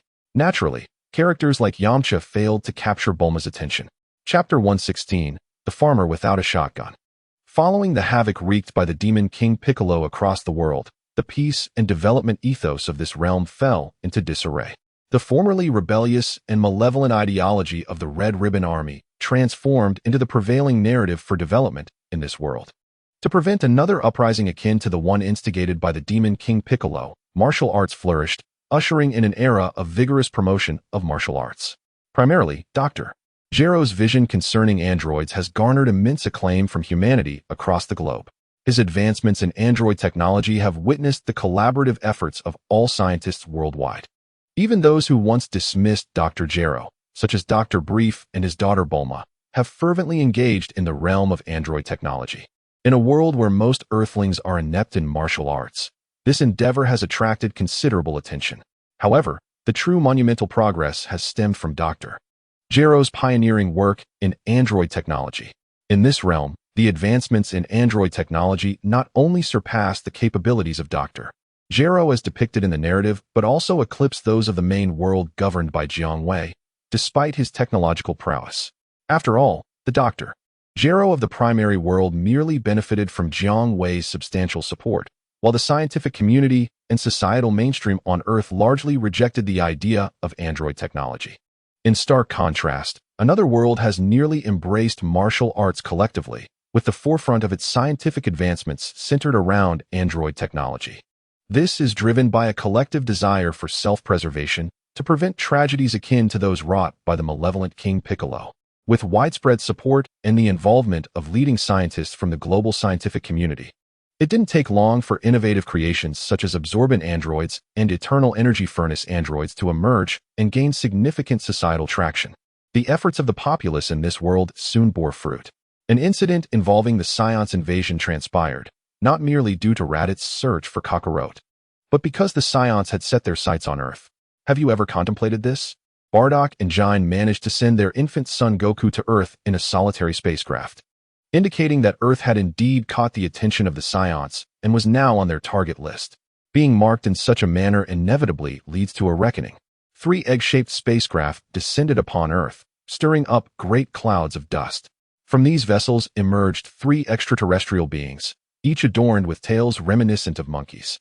They exuded an air of superiority. Raditz, Nappa, and Vegeta simultaneously arrived on Earth. According to their intelligence, the indigenous inhabitants of this planet were exceedingly weak, making the task of cleansing this world seem both effortless and enjoyable. Vegeta, with arms crossed and a haughty demeanor, looked down upon the Earthlings. Raditz and Nappa displayed sinister grins. In essence, these 3 Scions approached with a nonchalant attitude, intending to harvest Earth. "Who are you?" exclaimed a bewildered farmer, clad in peculiar attire, noticing the trio's tales. "Are you perhaps allies of King Piccolo?" Unlike the narrative's portrayal and that of many other worlds, this farmer, often deemed weak, did not wield a hunting rifle. Instead, he stood empty-handed, with 2 orb-like devices resting in his palms. "Let me gauge the battle power of the Earth natives," Raditz mused, eyeing the farmer with predatory intent as he activated the long-neglected battle power detector. Beep, beep, Earth native, battle power 0, unable to detect. A flicker of astonishment crossed Raditz's face. Could this be a mistake? Even if the indigenous people of Earth are deemed to be of low quality, it is not likely that their combat capabilities are entirely non-existent. What shall be done with this Earthling of 0 combat power, Vegeta? With Vegeta present, it is necessary for Nappa to seek approval. This is a matter of respect for the prince. Eliminate him. Vegeta did not even spare a glance at the farmer, his words reflecting the indifferent attitude of a person dealing with refuse. "Allow me," Raditz sneered, directing his palm towards the astonished farmer. Energy gathered as he casually launched a ki blast. The farmer, upon witnessing the sudden appearance of an unusual figure intent on attacking him, reacted swiftly, raising his hand to confront the incoming energy projectile. Having undergone modifications to become an energy-absorbing artificial human, he was capable of harnessing energy for his own use. The ki blast from Raditz visibly diminished in size as it entered the farmer's palm, until it vanished completely. A look of delight crossed the farmer's face as he absorbed the ki blast, significantly enhancing his energy levels. The trio of Vegeta, Nappa, and Raditz were momentarily taken aback. Did they truly witness a ki blast casually fired by Raditz being absorbed by this earthling? You might as well surrender. I have already called the authorities. There is no escape for you. Having only recently undergone transformation into an energy-absorbing artificial human, the farmer suddenly felt emboldened enough to confront the three Saiyans. As he spoke, he aimed and fired a ki blast at the seemingly dazed Vegeta, clearly the leader of the group. Vegeta's face returned to its haughty smirk as he raised his hand, extinguishing the farmer's ki blast effortlessly as if snuffing out a candle. The farmer, his face now a mask of horror, stumbled back several steps.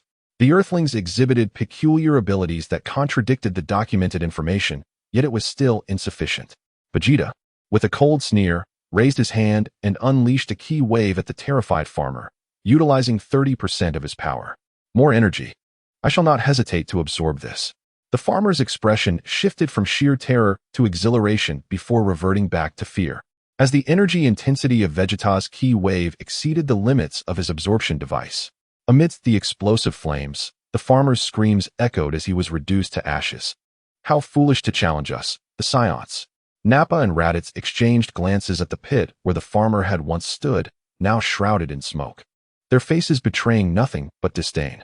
The trio then ascended into the sky, following the readings from their scouters towards the nearest human settlement, embarking on their mission to cleanse the earth of its refuse. Although the government has begun promoting artificial humans under official guidance, due to financial constraints, only the military, police, and a fraction of the affluent population have embraced the modifications. Not all Earthlings are undetectable artificial humans. Before long, the town visited by Vegeta and his companions was engulfed in explosions and the cries of its inhabitants.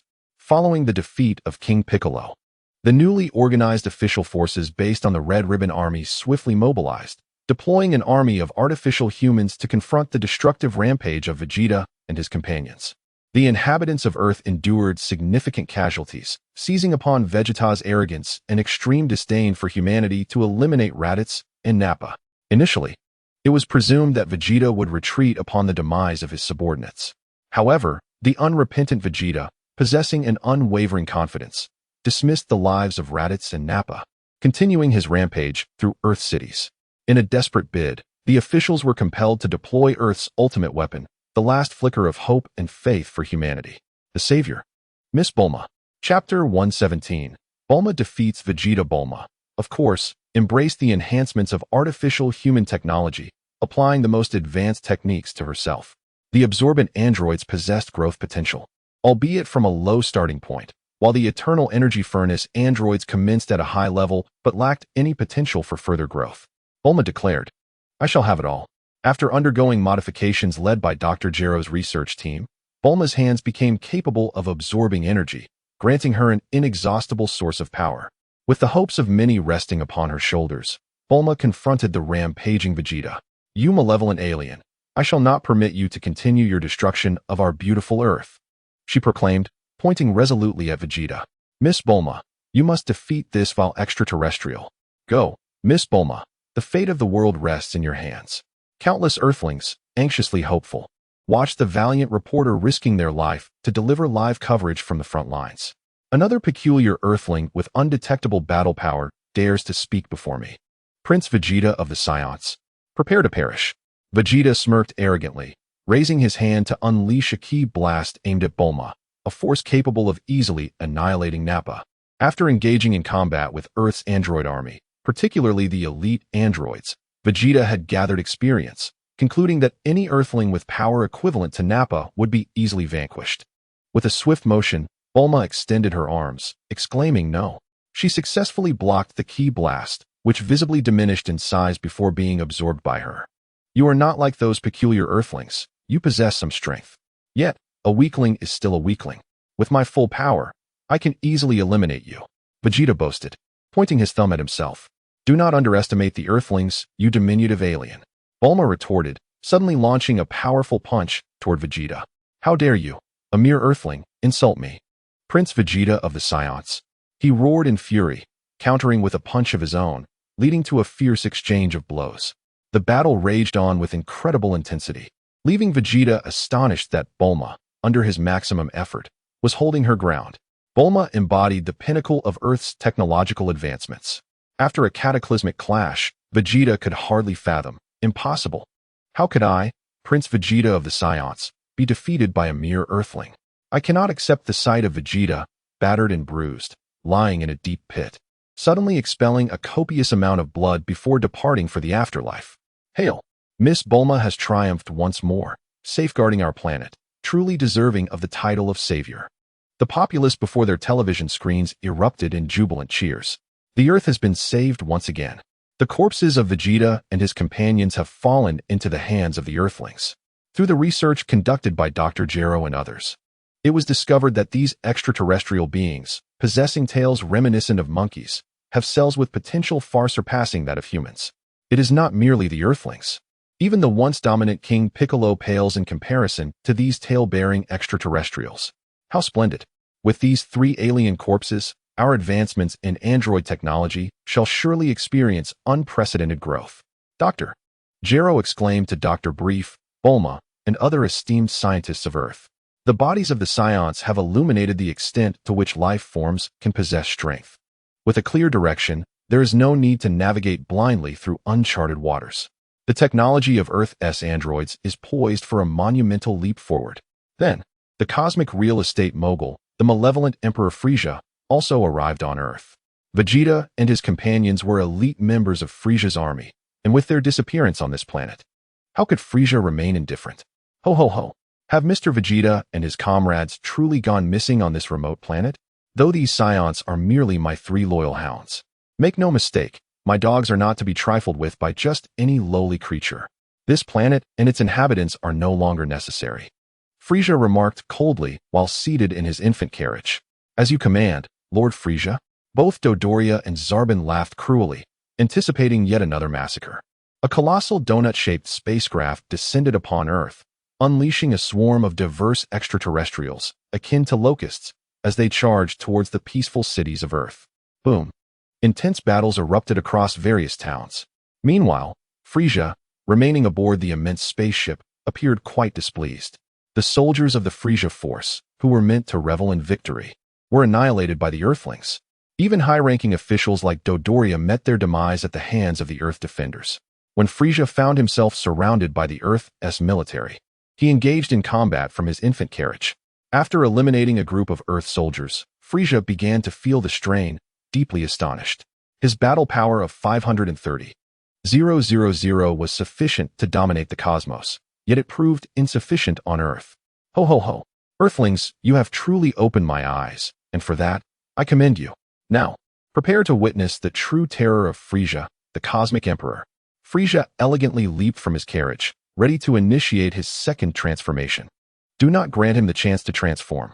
Everyone, launch a full-scale assault immediately. We must eradicate the leader of these malevolent extraterrestrials. The commanding officers present received an urgent directive from the military headquarters, promptly instructing the elite squad to engage Frieza in an all-out assault. The previous Scion invasion not only brought samples of the formidable Scion race to Earth, but also introduced the technology of power-level scanners. Utilizing the remnants of the power-level scanners obtained, Earth swiftly mastered this technology, developing its own version that surpassed its predecessors. It was precisely due to the colossal power-level scanner at headquarters detecting Frieza's diminutive form and the ensuing surge of energy that the frontline forces were commanded to deploy all available resources to eliminate him. Should Frieza succeed in achieving his second transformation, Earth would be left with no escape. How despicable you Earthlings are, devoid of martial virtue. If I were to transform successfully. Frieza was unable to complete his metamorphosis, as his power level of 530,000 could not withstand the relentless assault of the Earth forces, leading to his untimely demise. This battle resulted in significant losses for the Earth military as well. However, with advancements in android technology, the cloning techniques on Earth had made remarkable progress. To mitigate casualties, the Earth military increasingly utilized androids based on cloned individuals, which were cost-effective and powerful. Notably, the clones of Vegeta proved to be exceptionally effective. Now, with the acquisition of Frieza's corpse, Earth had the opportunity to introduce a new breed of clone into its ranks. Chapter 118. The Wave of Malevolent Intent. What a close call. This extraterrestrial being, with 3 toes, harbored an unimaginable energy within its cells. Had we not acted decisively to prevent his transformation, it would undoubtedly have been the Earthlings who perished. Bulma, Dr. Gero, and others, upon studying Frieza's remains, were filled with dread, their bodies drenched in cold sweat. Vegeta and his companions merely possessed latent potential at the Super Saiyan level. Frieza, should he unleash his full power, truly wielded strength on par with a Super Saiyan. At this stage, Earthlings could not withstand such might. With Vegeta and his allies, alongside Frieza, the ultimate bio-warrior project codenamed Cell was placed on the agenda. Subsequently, Frieza's father, King Cold, upon learning of his son's demise at the hands of mere mortals on Earth, refrained from seeking vengeance, narrowly preserving his own life. The future warrior Trunks did not appear, nor did the future Cell. The Earthlings peacefully navigated this period, avoiding the turmoil of Cell's games. However, a new crisis loomed over Earth. On the same day, cities were unexpectedly besieged by an onslaught of foes. Strangely, these assailants were none other than individuals who had long since perished. Among them were King Piccolo, the trio of Vegeta, and even Frieza along with his minions. Ha ha ha. I, Frieza, have returned. Earthlings, this time I shall unveil to you the true power of the Cosmic Emperor.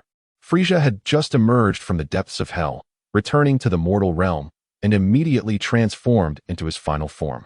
Unleashing his full power of 120 million to impart a lesson in despair to the inhabitants of Earth. With a mere gesture, he unleashed a ki blast that obliterated a towering skyscraper within his line of sight. The city lamented beneath the weight of Frieza's might, flames engulfed the surroundings, and explosions echoed through the streets. Frieza believed that by exerting his utmost strength, he could exact revenge. Little did he realize that, apart from his own city, others were suffering greatly as well. In the wake of his chaos, previously vanquished foes, revived by the Earth's supernatural forces, wreaked havoc for a fleeting moment before being effortlessly subdued by the vigilant Earth military. Vegeta and his comrades, along with numerous lowly soldiers from Frieza's army, were ruthlessly mowed down by the newly modernized Earth forces, dissipating into a mere essence as they returned to the underworld. In this tumultuous upheaval, King Piccolo displayed the most ignoble performance. He had scarcely materialized when a defiant citizen silenced him with a single blow. In these times, the collective power of Earth's denizens had surged dramatically, enabling even the most ordinary individual to vanquish the once feared King Piccolo, who had previously terrorized the world with impunity. Frieza, though unaware of the circumstances surrounding his and his minions' revival, was certain that they would once again be sent back to hell.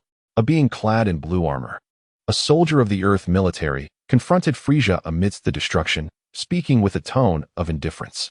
Despicable Earth natives, had it not been for your treachery while I was unable to complete my transformation, you would never have triumphed over me, the Cosmic Emperor, Frieza. Now, having attained my ultimate form and unleashed my full power, you wretched Earthlings can only await your demise in despair. Frieza, regarding the impassive figure in blue armor with disdain, proclaimed, "You are mistaken. We Earthlings have transformed beyond recognition. Your perceptions are outdated." The armored being ceased his verbal sparring and swiftly lunged at Frieza, delivering a powerful punch. "Die, arrogant Earth native." Frieza retaliated fiercely, their forms intertwined, each maintaining a striking pose, frozen in time. In the next moment, the unthinkable transpired. The defeated one was none other than Frieza himself. With an unwilling resignation, he uttered his final words before dissipating into nothingness, sent back to the underworld by a single punch from the android. This low-ranking officer of the military had surpassed even the narrative's Android 17 in strength.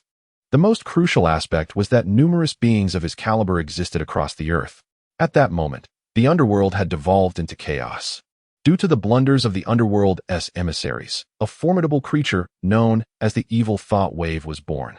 It was this malevolent energy that disrupted the natural order of the underworld, enabling Frieza and other deceased villains to re-emerge in the mortal realm. Thanks to the protection of the android army on Earth, significant damage was averted. However, the resurrected villains had barely begun to sow greater discord when they were promptly subdued by the swift intervention of the Earth military. However, the realm of the underworld is not as fortunate.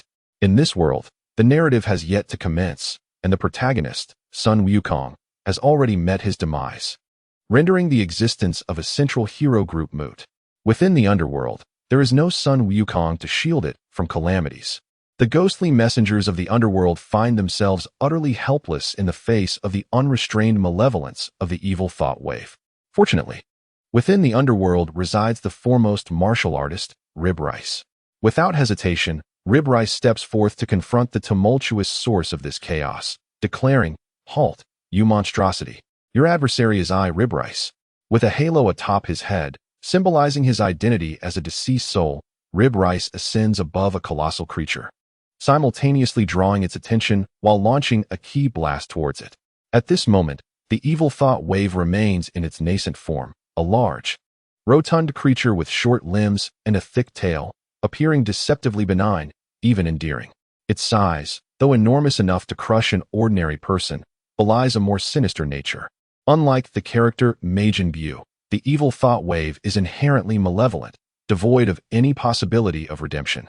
As Rib Rice's ki blast hurtles towards it, the evil thought wave blinks its seemingly innocuous eyes and opens its large mouth, effortlessly consuming the ki blast as if it were a mere snack. It chews and swallows, displaying a singular expression that suggests a lack of intelligence. Yet, Rib Rice dares not underestimate this creature.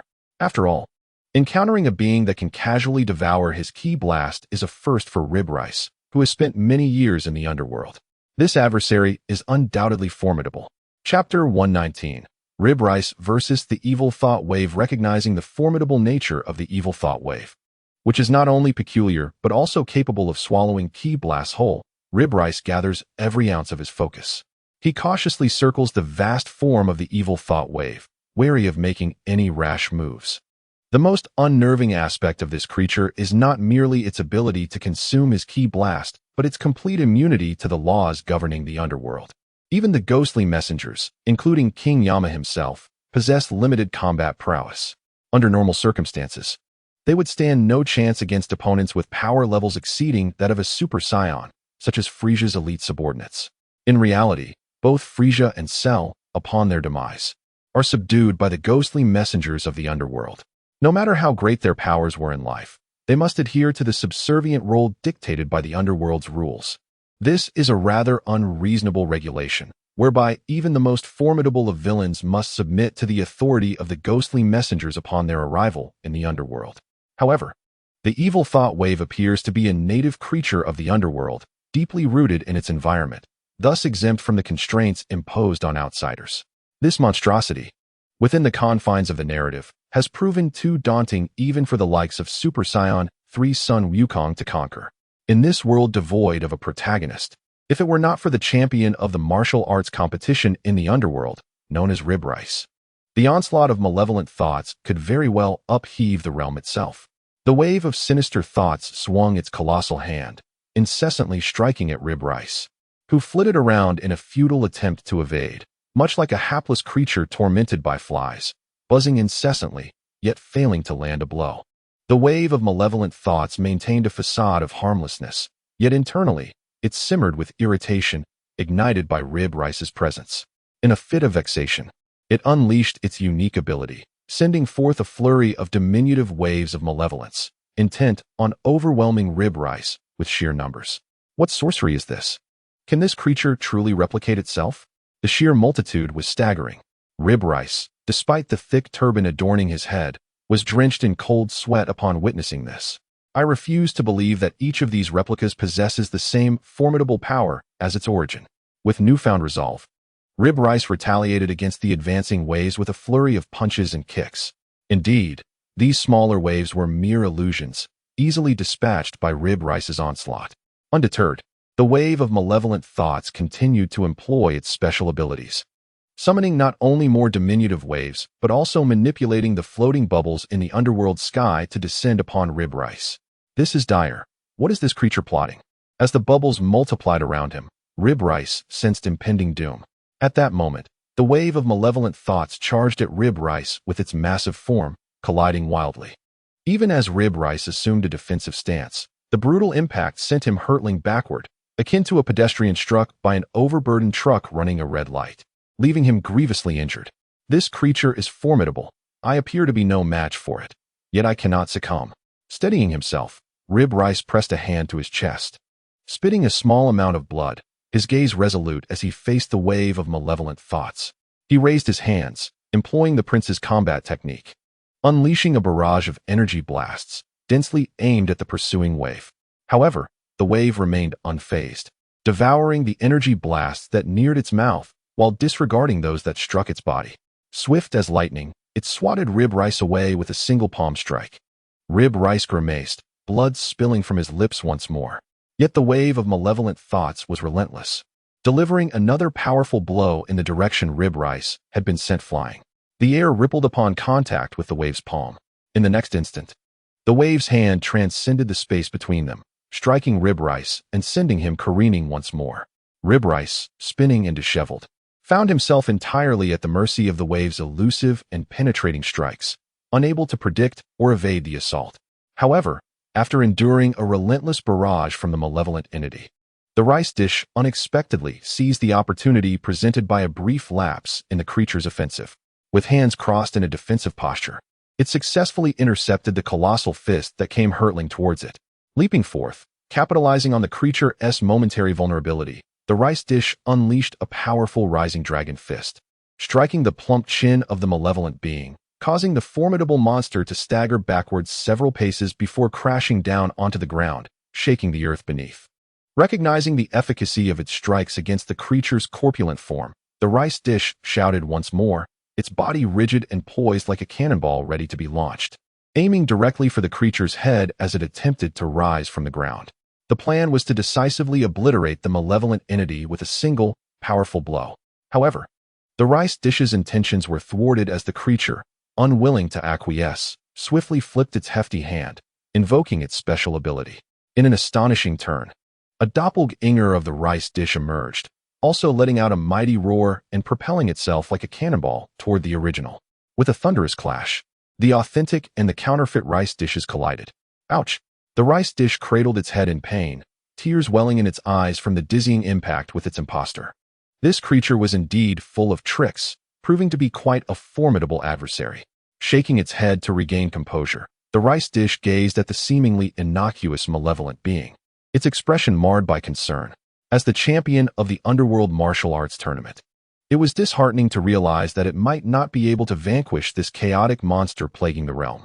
Before the rice dish could devise a new strategy, the malevolent entity began to concentrate its energy, releasing a barrage of energy orbs from a part of its body that resembled a black hole. These orbs shot forth at an astonishing speed, densely filling the air in the direction of the rice dish.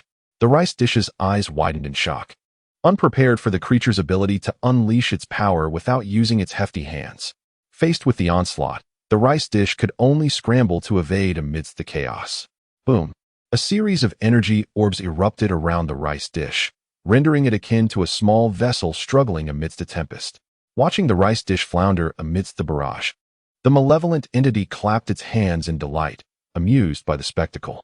After a final attempt, if all else failed, a glint of determination flashed in the rice dish's eyes.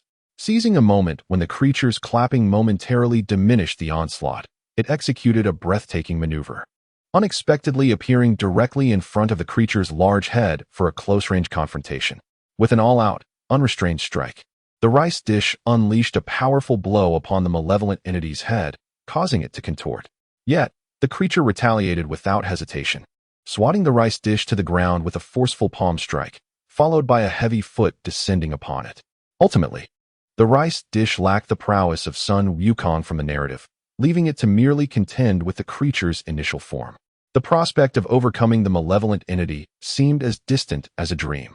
Faced with the ominous threat of the malevolent foot at the precipice of life and death, Rib Rice raised both hands high, summoning every ounce of strength to unleash a formidable wave towards the monstrous foot of the malevolent entity.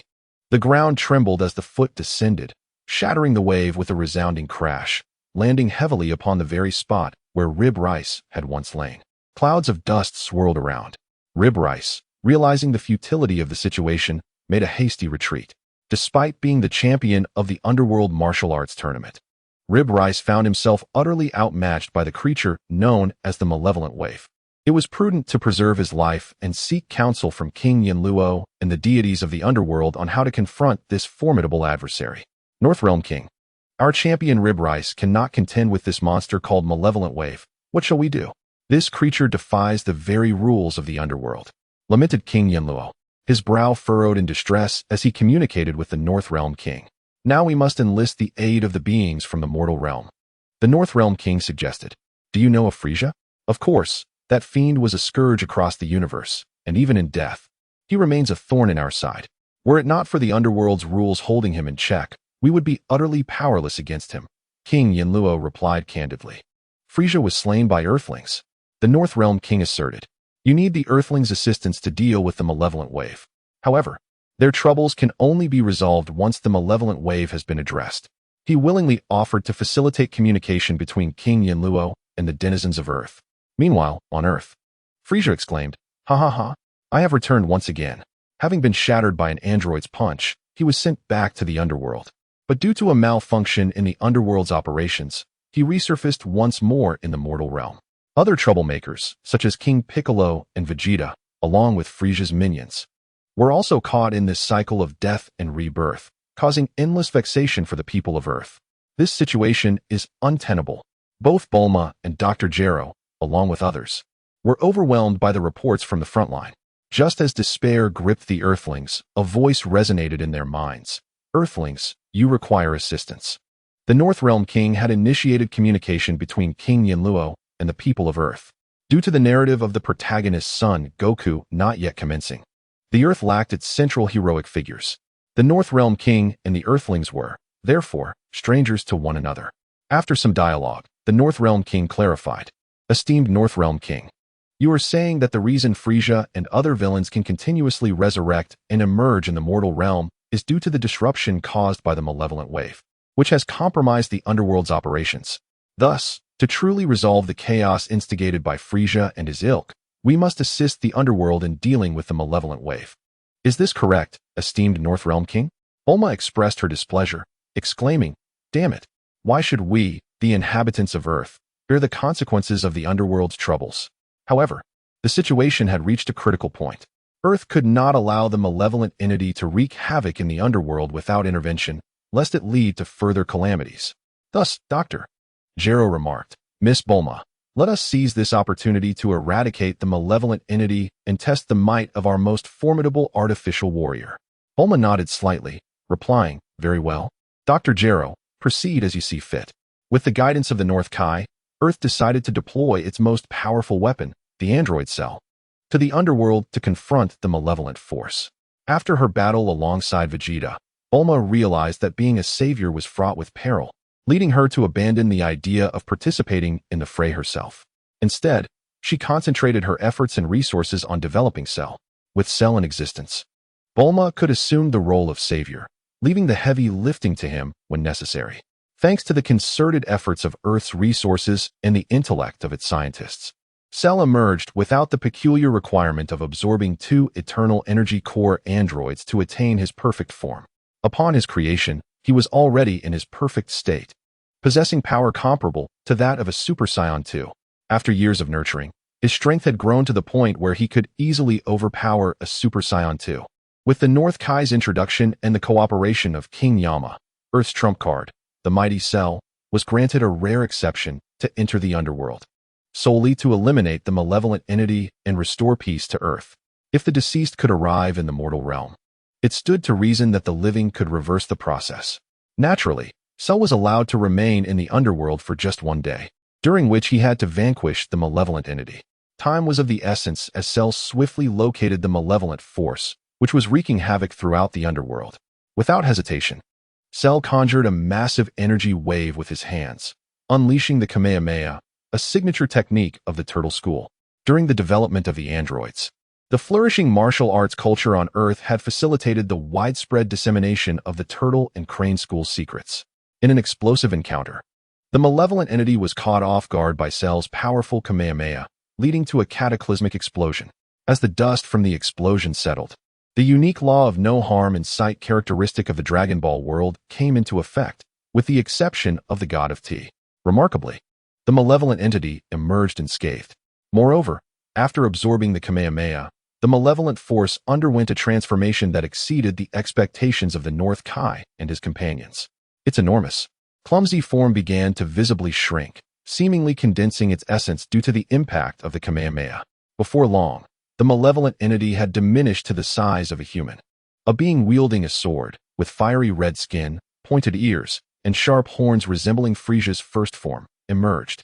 This entity, infused with malevolent intentions, bore an expression of palpable wickedness akin to Frieza. Its diminutive yet robust stature exuded an aura of aggression, making it an imposing adversary.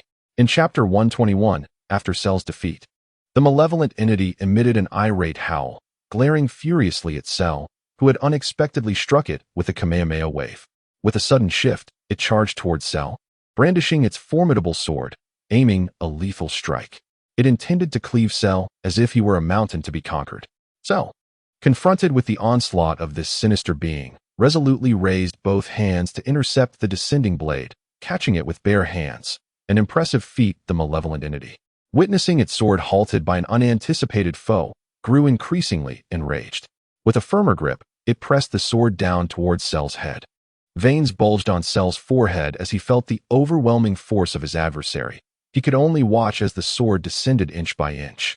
The malevolent entity, grinning wickedly, eagerly anticipated the spectacle of the fool who dared to oppose it having his head severed by its blade, a sight it envisioned as a magnificent tableau. However, at that moment, Cell summoned all his strength and delivered a swift kick to the malevolent entity's abdomen, causing it to stagger back.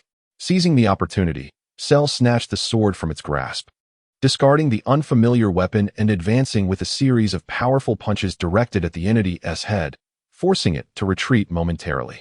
Yet, Cell's advantage was fleeting. The malevolent entity evaded a strong right hook and deftly caught Cell's outstretched fist, executing a fierce shoulder throw that sent Cell crashing to the ground. As he struggled to rise, the entity pressed its foot onto Cell's chest, a malicious grin adorning its face. With its palm aimed at Cell's startled head, the entity gathered energy and unleashed a ki blast downward. The explosion left Cell bewildered, his head enveloped in chaos. Just as the malevolent entity turned to depart, believing it had secured victory, the now headless Cell rose once more, reaching into the severed neck to retrieve a dripping wet head. With a cold demeanor, he aimed at the entity's back and launched a ki blast just as it began to turn. In a startling turn of events, the ki blast pierced through the malevolent entity's chest, erupting behind it and creating a massive crater in the ground, sending dust and debris soaring into the air. Yet it was the malevolent energy wave that employed its extraordinary spatial abilities, rendering the energy blasts launched by Cell ineffective against it. What? The expressions of Bulma, Dr. Gero, and others who were observing the battle through Cell's eyes were one of sheer astonishment. The artificial beings on Earth were meticulously organized and could effortlessly establish communication with their headquarters. Naturally, they were able to relay the battle situation in real time for the headquarters personnel's reference. Order Cell to engage in close combat with that monstrous entity, Bulma commanded. As a highly advanced biological weapon developed on Earth, Cell immediately surged forward, unleashing a rapid punch aimed at the malevolent energy wave's face. However, the malevolent energy wave began to gather energy in its hands, swiftly forming a massive purple wave, which shot directly towards Cell, who was intent on engaging in close combat. A flicker of panic crossed Cell's eyes as he crossed his arms defensively in an attempt to withstand the onslaught of the large energy wave. Boom! A violent explosion ensued. Though Cell appeared somewhat disheveled, he emerged relatively unscathed, albeit pushed backward by the force of the explosion, leaving 2 deep gouges on the ground. The malevolent energy wave, still wearing a sinister grin, unleashed an even larger energy wave toward the still reeling Cell. This time, Cell could not withstand it and was sent hurtling several meters away. Upon landing, only the lower half of his body remained intact. The upper half had been obliterated by an even greater wave from the malevolent energy wave. The air rippled as the malevolent energy wave, utilizing its spatial abilities, instantaneously appeared before Cell's remaining lower body, denying him the chance to retaliate. Another massive wave was unleashed, aimed squarely at Cell's lower half. Boom! This time, Cell was utterly annihilated, leaving nothing behind. For Bulma and the others, who had gathered the pinnacle of Earth's technological advancements in the form of the artificial being Cell, he was now completely offline. cackling with delight. The malevolent energy wave relished the destruction of Cell, and after a brief pause, confirming that Cell had not revived, it revealed a wicked grin, reveling in its triumph. With a mischievous gait, it proceeded to wreak havoc in other regions of the underworld. Witnessing Cell's demise, the North Kai and King Yama felt a mix of disappointment and irritation at the malevolent energy wave's actions. The malevolent energy wave's swagger appeared infuriatingly provocative, as if it were destined to be swept away by an oncoming, oversized truck that had run a red light. However, there were no such trucks in the underworld. The North Kai and King Yama could only watch helplessly, their annoyance at the malevolent energy wave intensifying. Earthlings, if you have any other means, now is the time to unveil them, the North Kai implored, devoid of hope. He pondered aloud, questioning what the Earthlings could possibly use to continue their struggle against the malevolent energy wave, given that their last resort had been obliterated. The North Kai began to contemplate reporting the events unfolding in the underworld to the Grand Kai, seeking to unite the forces of the East, West, South, and North Kais to confront the chaos instigated by the malevolent energy wave. There is no other choice, Miss Bulma. In order to swiftly bring an end to the turmoil on Earth, we must reveal our ultimate trump card, Dr. Gero lamented. Hearing this, Bulma felt a surge of excitement. Yet she sighed in resignation. It must be done. The ultimate trump card referred to is the 7 Dragon Balls, capable of summoning Jiang Wei. These 7 Dragon Balls, regarded as the highest secret of Earth, are personally safeguarded by Bulma. They must not be used lightly. Even during the crisis with Frieza years ago, the Dragon Balls were not summoned to call upon Jiang Wei to rectify all injustices. The reason is simple. Jiang Wei is not the Earth's Shenron. Shenron serves merely as a tool, used and forgotten, reappearing after 12 months. However, Jiang Wei can linger for 24 hours. Should any trivial matter arise, summoning Jiang Wei could lead to dire consequences should he take offense. The ruling authorities of Earth unanimously agree. If an issue can be resolved independently, it should be. Avoiding the summoning of Jiang Wei at all costs. Yet now, with even Cell unable to handle the evil energy wave, humanity truly finds itself at its wit's end. With a sense of exhilaration, Bulma retrieved the 7 Dragon Balls, raised them high above her head, and summoned Jiang Wei. Chapter 122.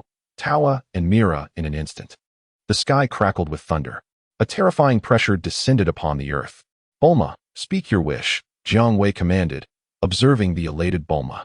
He instantly recognized her as a cyborg, akin to Android 18, but with an eternal energy core far surpassing hers, along with an energy absorption device. In Jiang Wei's eyes, this world-S cyborg Bulma was designed similarly to Super 17 from Dragon Ball, though not as extravagant with energy absorption devices all over. She could only absorb energy through her palms. Her strength could easily overpower the electric cell from the narrative and the Demon Realm King Dubra. Yet she remained weaker than Super Saiyan 3 Goku. She was the second formidable Bulma Jiang Wei had encountered, the first being his beloved wife. In this moment, Jiang Wei pondered deeply.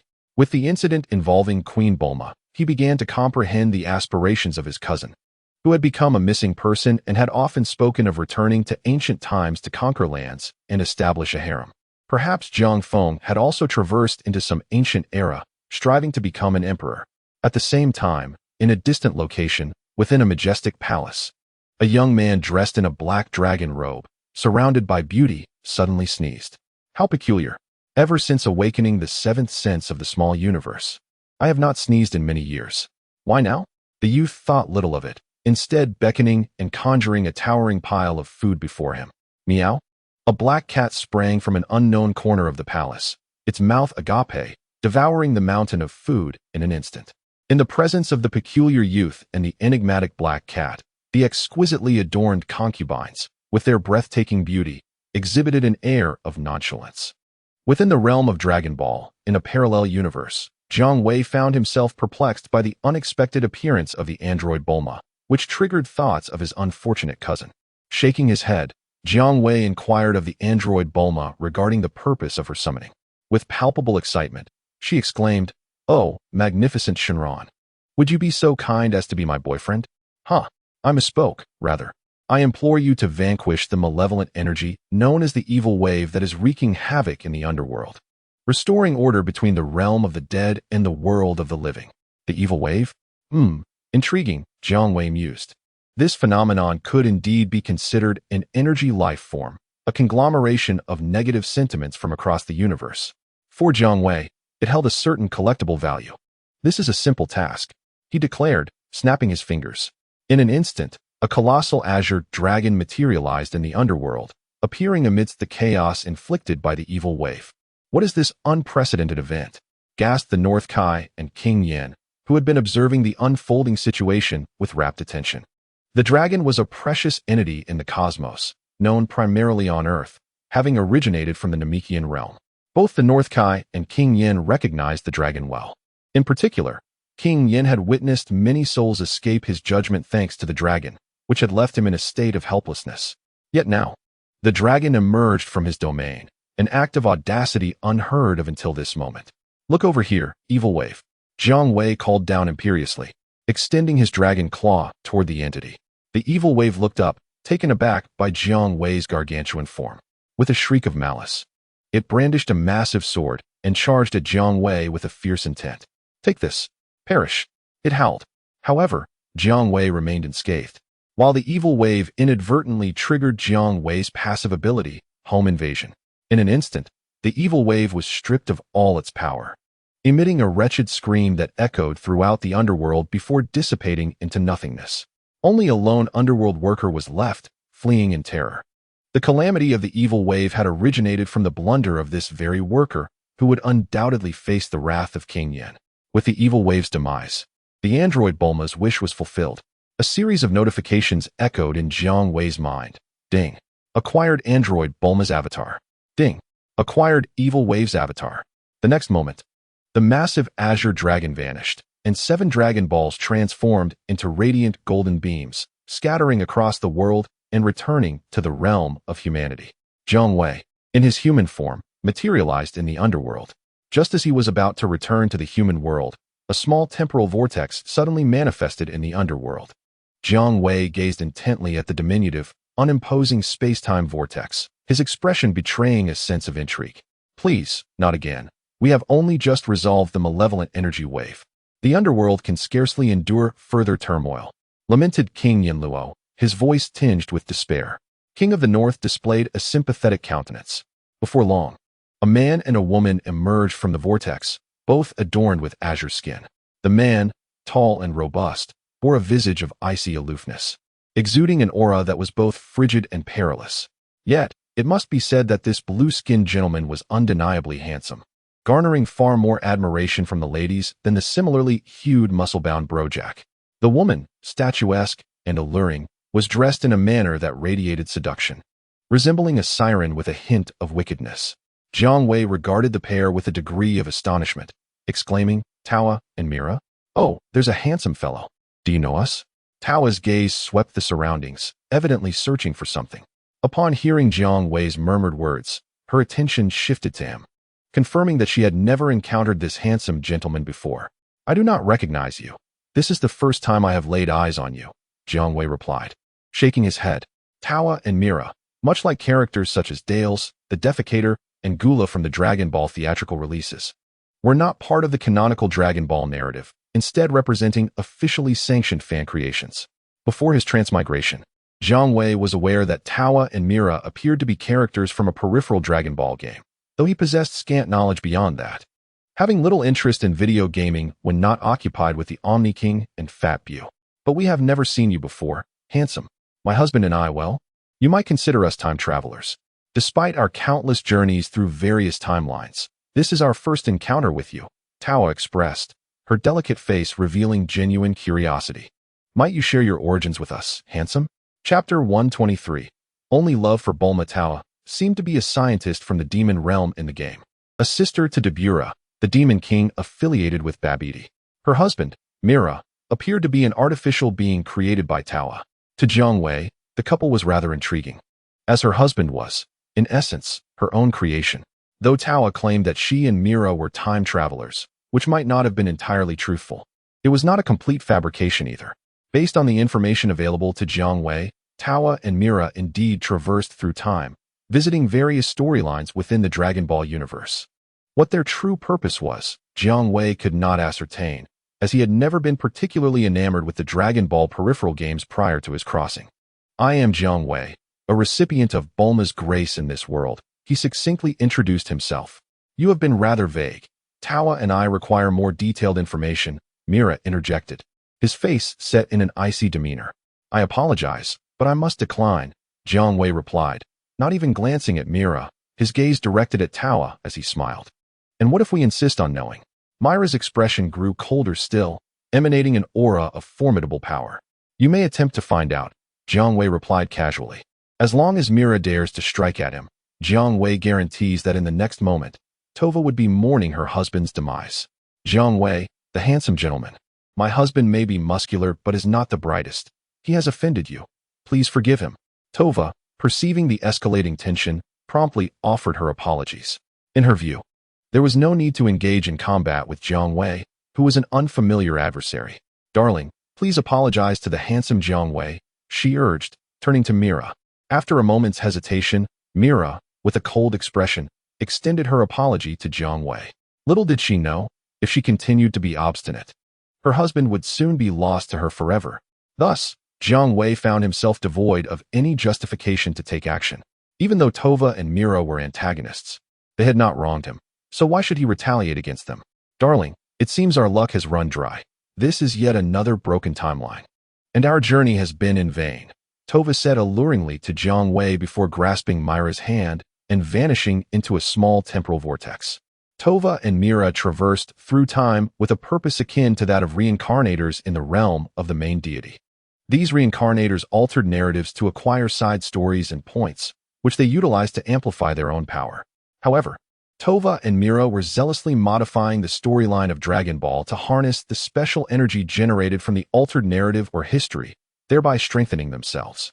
Yet, in the timeline of Android Bulma, the story had yet to unfold, and infant Goku was obliterated by a mere foot soldier under the command of Cooler.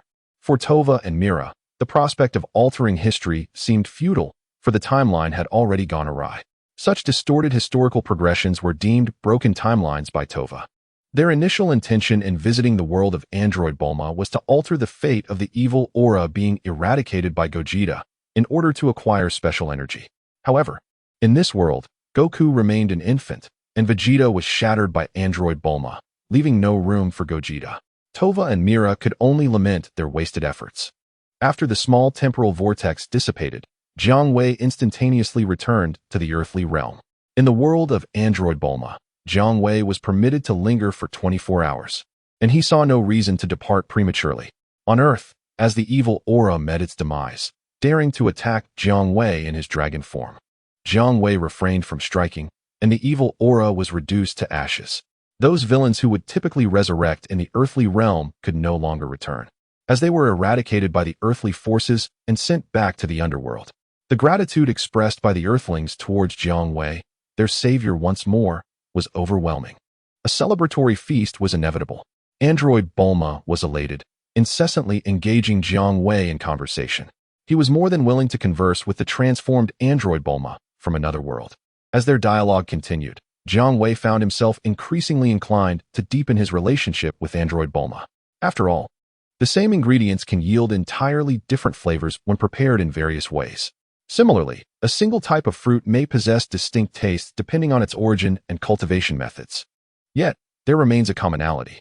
The artificial being, Bulma, sang a joyful melody, yet Jiang Wei remained unaffected by her enticing charm. No matter from which realm Bulma hailed, she had never succeeded in breaching Jiang Wei's defenses. My dear, must our separation last a full year before we can reunite? Mused the artificial Bulma. As Jiang Wei donned his trousers. Worry not, my love. I shall modify the Dragon Balls in your possession, reducing the cooldown to merely 1 month, thus allowing us to meet once more, Jiang Wei assured her. True to his word, he promptly adjusted the cooldown period of the 7 Dragon Balls in Bulma's grasp, subtly adding a setting through the system to ensure that her Dragon Balls would never conflict with those of Queen Bulma. Should Queen Bulma and the artificial Bulma summon Jiang Wei simultaneously, the system would cleverly stagger their requests, ensuring no issues arose. Jiang Wei marveled. Truly, the system is remarkable, akin to the magic of a saint. Under the wistful gaze of the artificial Bulma, Jiang Wei transformed into a golden light and vanished from her world. Upon returning to the palace, Jiang Wei encountered his beloved Bulma and greeted her with affection, sharing tales of his adventures in another realm.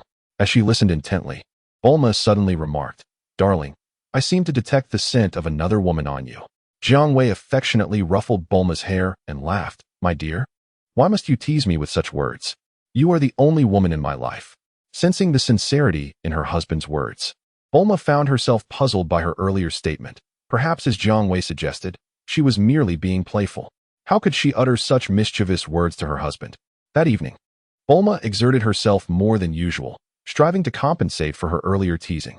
Time passed swiftly, and over a year elapsed. In the main world, aside from cherishing moments with his wife and children, Jiang Wei occasionally indulged in games with the two Omni Kings, hosted feasts for the gluttonous Beerus and Whis, and interacted with the golden-haired Ranchi and Android 18. Yet, Jiang Wei felt the fervor of life in the main world dwindling with each passing day. Only when summoned to another realm did he experience a flicker of intrigue. During this year, Jiang Wei welcomed fatherhood once more. First, Queen Bulma gave birth to the heir of Capsule Corporation, the esteemed Prince Jiang Zheng. Not to be outdone, the artificial Bulma also bore Jiang Wei a pair of children, a son, Jiang Jian, and a daughter, Jiang Jialaw. After traversing into the Dragon Ball world, Jiang Wei now had 5 children from the same mother. Not long after Jiang Wei's expansion of family, his younger brother Vegeta also welcomed a child. Vegeta's wife, Violet, gave birth to a son named Durax. Thus, Jiang Wei's lineage increased, and with each festive season, he found himself obliged to bestow an additional sum of New Year's money. Chapter 124, Altering the Dragon Rules. Ding. A report for the Master. Another world of Dragon Balls has gathered the 7 Dragon Balls projections and summoned you. On this day, Jiang Wei visited Capsule Corp to see Queen Bulma and his son, Jiang Zheng. Just as he returned, the prompt sound from the system echoed in his mind, informing him that yet another task awaited him. Jiang Wei chuckled and asked, "System, has this world summoned me before?" Ding. This world has summoned the Master for the first time. Special note, there exists a unique opportunity to alter the dragon's rules in this realm. The Master is encouraged to explore thoroughly. Upon hearing this, Jiang Wei was filled with elation. An opportunity to change the dragon's rules was certainly not something he would overlook. As a dragon, Jiang Wei's abilities far exceeded those of other dragons within the narrative. However, it did not exempt him from the constraints imposed by the rules established by the bird uncle concerning the fulfillment of wishes. The most evident of these restrictions was that while the dragon could resurrect the deceased, there were limitations, yet the wishmaker could have this desire fulfilled unconditionally. Jiang Wei adhered to this rule, albeit with no restrictions on his ability to resurrect the dead, whether it be a second revival, a natural death, or even someone who had already reincarnated. If a person made a wish, it would inevitably be granted. Typically, dragons cannot fulfill wishes aimed at enhancing another's combat prowess. However, special dragons can grant such wishes, albeit at a tremendous cost, which must not be trifled with. One could reference Granola becoming the strongest in the universe. The cost does not entail sacrificing years of life, but rather implies that fulfilling such wishes would lead to a shortened lifespan. This means that even if the wishmaker possesses eternal life, once their desire to enhance combat strength is fulfilled, they would only have a few years left to live, with no means to regain their lifespan through subsequent wishes. No trifling with the rules. Bird Uncle has solidified them. Furthermore, wishes cannot be made to the dragon for the intent of harming others, nor can one acquire formidable skills through wishes. Yet, in this regard, Jiang Wei, as a dragon, has found a way to circumvent Bird Uncle's supreme rules.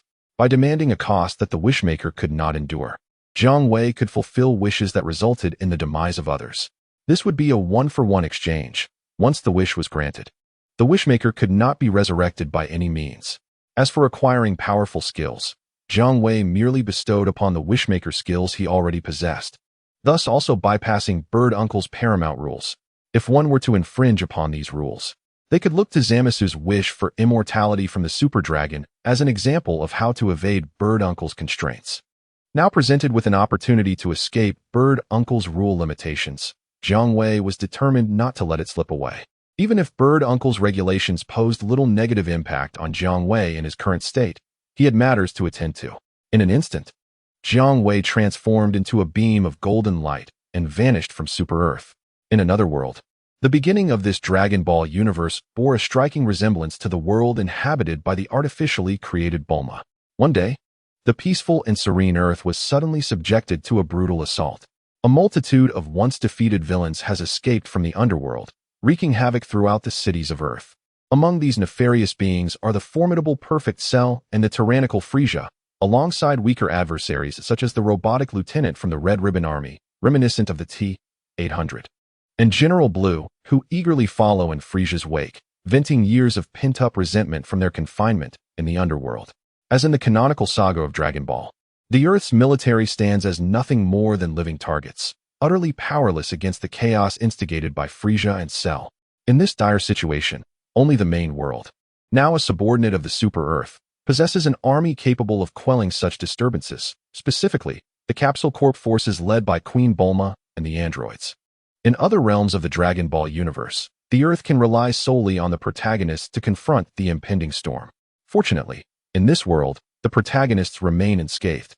As the villains from the underworld commence their indiscriminate assaults on Earth's cities, the heroes step forth valiantly to eliminate these malevolent entities and restore order.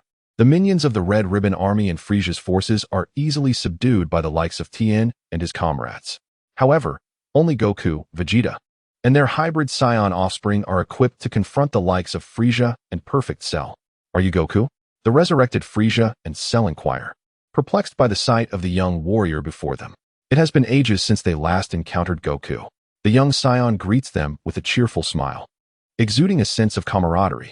Goku, regardless of your diminished stature, today marks your demise. Frieza and Cell, emboldened by Goku's transformation into a child, adopt a brash demeanor, convinced of their impending victory. Yet, upon engaging in combat, they quickly realize their grave misjudgment. Frieza and Cell become encased in ice, only to shatter against the ground due to Goku's inadvertent mishap. Observing the shattered remnants of Frieza and Cell scattered about, Goku scratches the back of his head and offers an apologetic grin. Frieza and Cell, having evaded their reformation in the underworld to stir trouble on Earth, will certainly not escape Goku's wrath. However, reducing them to mere rubble is a turn of events that surprises even him. Frieza is one thing, a mere weakling.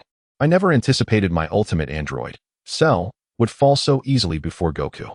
Truly pathetic. Nevertheless, this plan never relied on these two imbeciles. They were merely pawns to divert our attention. An elderly man, adorned with a tall hat bearing a red and white emblem, expresses his dissatisfaction. None other than Dr. Gero, who transformed himself into Android 20, stands before them. In the face of our painstakingly crafted creations, both Frieza and Cell are undoubtedly worthless. Beside Dr. Gero, a blue-skinned extraterrestrial beamed with confidence. This alien was none other than the astute Dr. Mew, whose intellect rivaled that of Dr. Gero. The recent incident of the underworld's gates flung wide open was indeed orchestrated by them from the shadows. Dr. Mew's unwavering confidence stemmed from the formidable artificial human they had meticulously developed over many years. Hell 17. Chapter 125. The controlled 17. Hell 17, despite its distinct attire, bore an uncanny resemblance to the artificial human 17. Under the commands of the two villainous doctors, Hell 17 commenced its ruthless pursuit, hunting down the protagonists while simultaneously seeking out the artificial human 17. Relying solely on Hell 17 did not guarantee a definitive victory over Sun Wukong and Vegeta. Thus, the true purpose behind the creation of Hell 17 was to enable its fusion with artificial human 17, yielding a being of unimaginable power akin to the fusion warrior Vegeto. This was their ultimate trump card in seeking vengeance against Sun Wukong and Vegeta. Meanwhile, the 17 from the human realm had fallen under the mental control of Dr. Gero and his associates, positioning itself as an adversary to the protagonists. As Sun Wukong dealt with the instigators Frieza and Cell, Trunks and Goten dispatched numerous lesser villains with ease. A mere energy blast from them would obliterate swathes of the opposition, which led Trunks and Goten to grow overconfident. As the saying goes, pride precedes a fall. Soon, Trunks and Goten faced a sudden escalation in intensity, encountering the controlled artificial human 17, emerging unexpectedly from the ruins of a building. 17 wasted no time and unleashed several energy blasts towards Trunks and Goten. Boom. Trunks and Goten were caught completely off guard by 17's attack, unable to react in time. They were struck by the energy blasts, letting out a cry as they were sent crashing to the ground, creating a massive crater in a residential area. Smoke billowed around them, obscuring the scene. What gives? Why is 17 attacking us? Isn't he the brother of Aunt 18? Aren't we allies? Trunks puzzled as he crawled from the rubble. 17, why are you doing this? Not far off, Goten emerged from the debris, confronting the menacing 17 with a glare filled with hostility. Die? 17's face twisted with rage as he unleashed more energy blasts, igniting a series of furious explosions. Trunks and Goten were once again hurled through the air amidst the cacophony, landing helplessly in the smoldering crater, rendered immobile. In 17's eyes flickered a moment of internal conflict as he approached, scrutinizing the fallen Trunks and Goten to ascertain whether they were alive or dead. Just then, a young man rushed toward them, calling out the names of Goten and Trunks, positioning himself in front of 17. Why are you attacking Goten and Trunks? The one who arrives is Son Gohan, his face a mask of fury and confusion as he demands answers from Android 17. I am an android created by Dr. Gero, destined for destruction and chaos. That was the very intention behind my creation. Android 17 sneers wickedly, under the control of Dr. Gero's nefarious gang. You have changed. You are not the 17 I once knew. Allow me to awaken you, 17. Son Gohan, incensed by the android's response, realizes that words are futile and that action is the only recourse. In the next moment, a golden aura envelopes him, crackling with sparks as he transforms into Super Saiyan 2, charging towards the obstinate 17. Unwilling to retreat, 17 meets Gohan head-on. Their fierce clash generates a powerful gust, sweeping through the surrounding skyscrapers.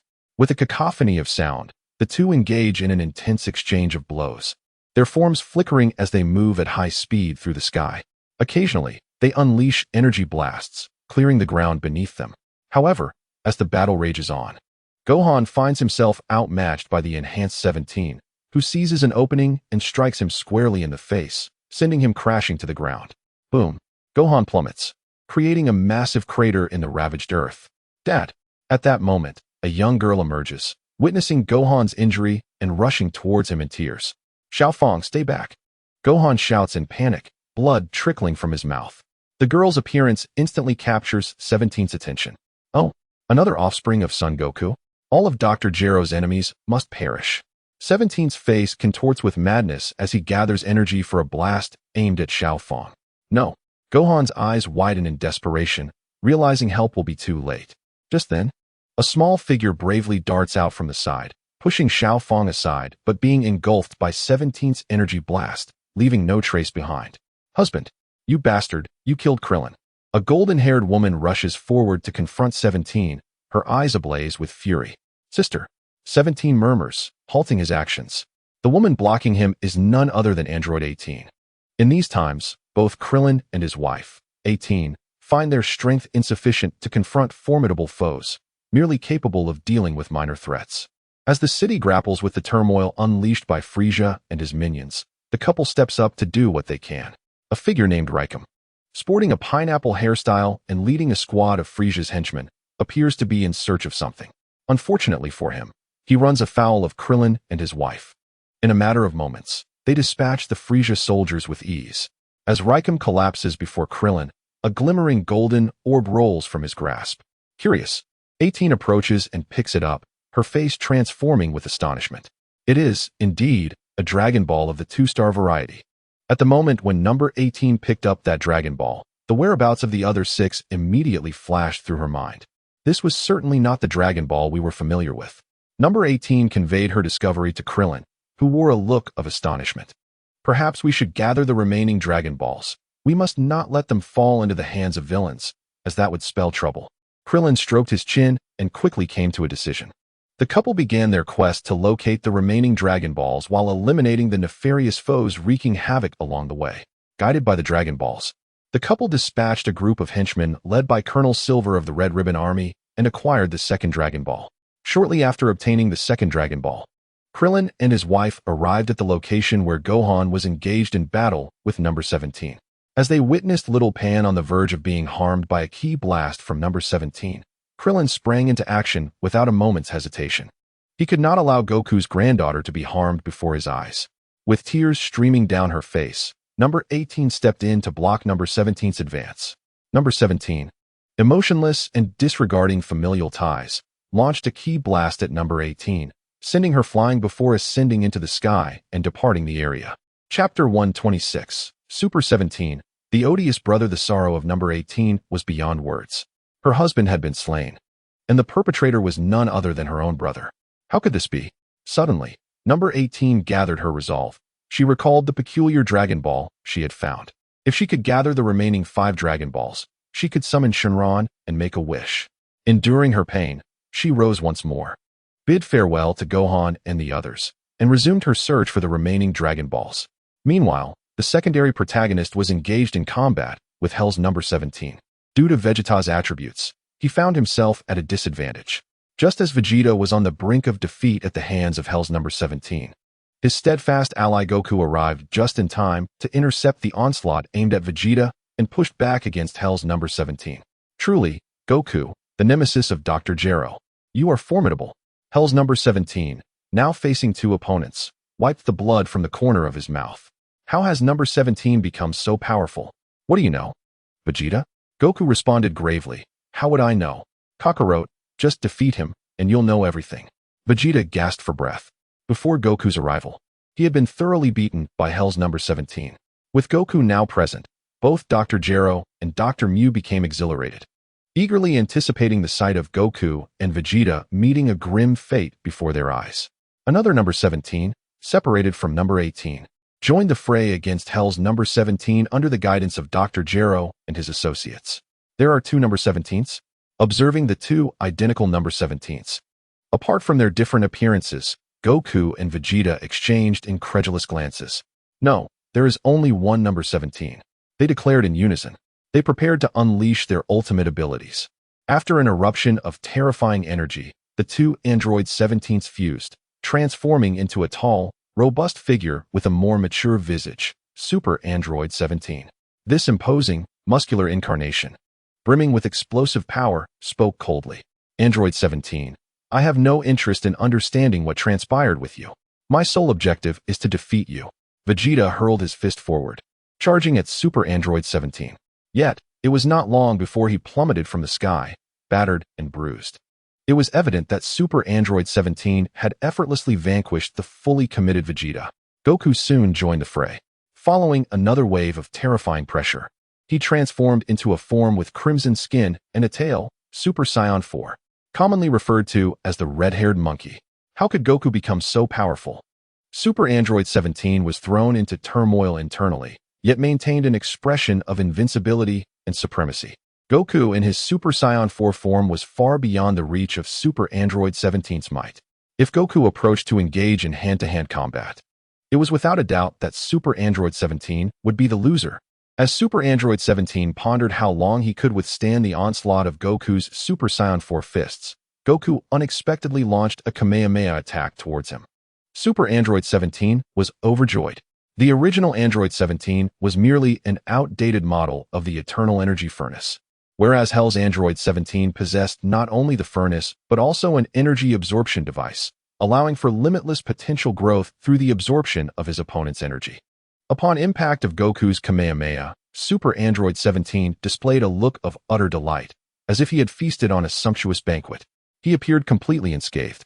Goku, filled with confusion, escalated his power and unleashed a barrage of Kamehameha waves, effectively feeding Super Android 17. As he absorbed Goku's energy, Super Android 17's muscles visibly swelled and transformed. Finally, Goku took notice. Could it be that the reason Android 17 could withstand his energy waves was due to his ability to absorb energy? Goku deduced Super Android 17's secret, but continued to act foolishly. To validate his hypothesis, he bestowed upon Super Android 17 a full-course energy meal, a tenfold Kamehameha. Indeed, I have unraveled your secret. You can absorb energy during battle. Goku realized with clarity. Having consumed the tenfold Kamehameha, Super Android 17's perspective on Goku was singular, a fool devoid of intellect. Haha, now you comprehend the secret of Super Android 17, but it is too late, Goku. I shall surely eliminate you and your friends. Despair, Goku. As Super Android 17 stood invincible, Dr. Gero and Dr. Mew dared to emerge from the shadows, taunting Goku. Goku, today marks your demise.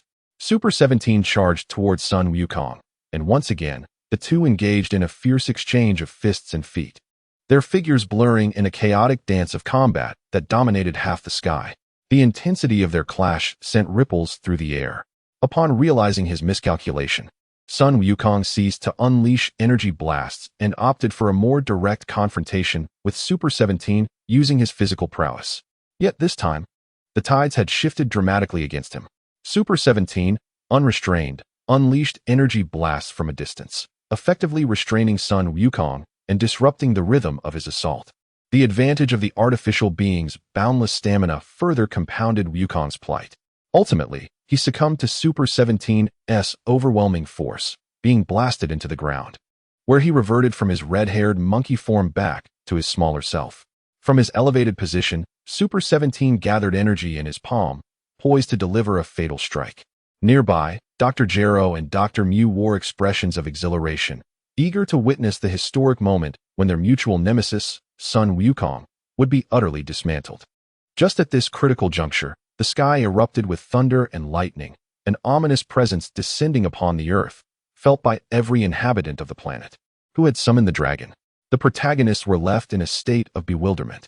Was it not premature to call forth the dragon when the situation remained unresolved? The summoner of the dragon was none other than Android 18 from this world. Her husband, Krillin, had been pulverized by his own brother right before her eyes, leading to a complete breakdown of her emotional composure. Upon sensing the newly appeared Dragon Balls, which bore a striking difference from the original ones and seemed to harbor immense secrets, 18 hastily gathered the remaining Dragon Balls and impulsively summoned the dragon. Once the colossal azure dragon materialized, 18's clarity returned. How could one summon the dragon responsible for resolving matters while still embroiled in battle? Thus, when Jiang Wei appeared in a city that was continuously billowing smoke, clearly devastated, he greeted the dragon with a nervous smile. "Hello, dragon. I may have acted somewhat rashly in summoning you. Could you possibly wait until we finish dealing with the situation here before making your entrance?" With a sheen of awkward sweat on her brow, 18 apologized. "Speak your wish, Android 18. This dragon can fulfill any desire, but only one, so choose wisely," Jiang Wei said with a knowing smile. "Ah, you can grant any wish?" 18 responded, taken aback. How had she been unaware of the dragon's capabilities? Realization dawned upon her as she recalled that the Dragon Balls she used to summon the dragon were indeed different from the ones she was accustomed to. The previous Dragon Balls did not possess the ability to reveal the locations of the others without the aid of Bulma's radar. In contrast, these newly acquired Dragon Balls proved to be far more convenient. It stands to reason that the dragon summoned from such orbs would also be unlike any she had encountered before. After much contemplation, she prepared to make her choice. On the 18th, she cautiously voiced a wish. "Dragon, please restore the state of this world to what it was before the evil beings from the underworld wreaked havoc. Is that possible?" She anxiously glanced at Jiang Wei. "You are quite astute," Jiang Wei commended her, and with a swift snap of his fingers, he declared, "This is a simple task." In the next moment, all the villains wreaking havoc across various cities, who had yet to be subdued by the protagonists, were completely erased from existence. Indeed, Jiang Wei had invoked the power of the Omni King. The malefactors were obliterated, their souls extinguished, permanently vanishing without the need to return to the underworld. Simultaneously, the cities returned to their former glory. All the deceased, including 18's husband, Klin, were resurrected. Everything was restored to the state prior to the chaos instigated by the malevolent beings from the underworld. However, Dr. Gero and his associates, along with Super 17, were exceptions. Jiang Wei had deliberately chosen to preserve them. What transpired? Has time been reversed? It was of little consequence. As long as he could witness Goku's demise, Dr. Gero would be satisfied. He expressed surprise at the surrounding changes. Without the interference of 18 as in the narrative, Super 17 grinned maliciously, gathering an enormous energy wave to hurl at the prone Goku. "Gentlemen, could you consider reconciling with Goku for my sake? I can assure you," a voice interrupted. Dr. Gero and Super 17 turned towards the sound, beholding a striking young man who had unexpectedly appeared among them. Jiang Wei was genuinely intent on reconciling the grievances between Dr. Gero and the protagonists. After all, in this primary realm, both Dr. Gero and the protagonists were essentially under his domain. "I do not know who you are, but Goku must perish, mark my words." While Dr. Gero remained astonished, Super 17 carelessly launched the colossal energy wave towards Goku. Having absorbed Goku's energy, Super 17 had surpassed Goku's strength, declaring himself the mightiest. He would not heed anyone. As the colossal energy wave was about to strike Goku, it abruptly vanished. Jiang Wei had utilized the Omni King's eraser ability to eliminate the energy wave fired by Super 17. Who do you think you are? What you claim is mere nonsense. Jiang Wei raised his hand, effortlessly conjuring a small energy sphere and directing it towards Super 17. Upon witnessing the energy sphere launched by Jiang Wei, Super 17 exhibited a rather gluttonous expression, spreading his arms wide, just as he was about to revel in the moment. The energy sphere discharged by Jiang Wei obliterated him utterly, for even the casually launched sphere contained an energy far exceeding Super 17's absorption limit, resulting in his immediate and complete annihilation upon contact. This scene left all present in utter shock. Dr. Gero and his companion gazed at Jiang Wei, their faces etched with fear as they swallowed nervously. Who is this person? He is astonishing. Even the formidable Super 17, capable of absorbing my tenfold Kamehameha, was effortlessly dispatched by a mere energy blast from him. Sun Wukong struggled to emerge from the pit, staring at Jiang Wei in sheer astonishment. In truth, Sun Wukong had preserved a fragment of his strength, preparing to transform into Super Saiyan 4 for a final stand.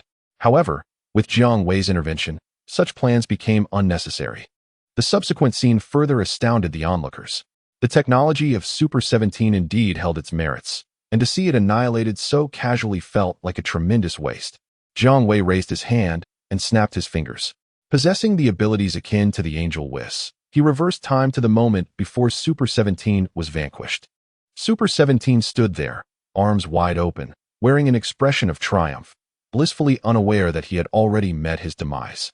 This manipulation of time, this ability to turn back the clock. Who exactly is this young man? Both Dr. Gero and Dr. Mew felt the urge to retreat. It was time to flee. Such a powerful being was not one they could afford to provoke. Where's my energy wave? Super 17 noticed the absence of the energy blast launched by Jiang Wei, his face a mask of confusion. Just as Dr. Gero and his companion were about to escape, Jiang Wei's calm voice halted them. Did I permit your departure? With a mere gesture, Super 17 fell effortlessly into Jiang Wei's hands, becoming a subject for his research.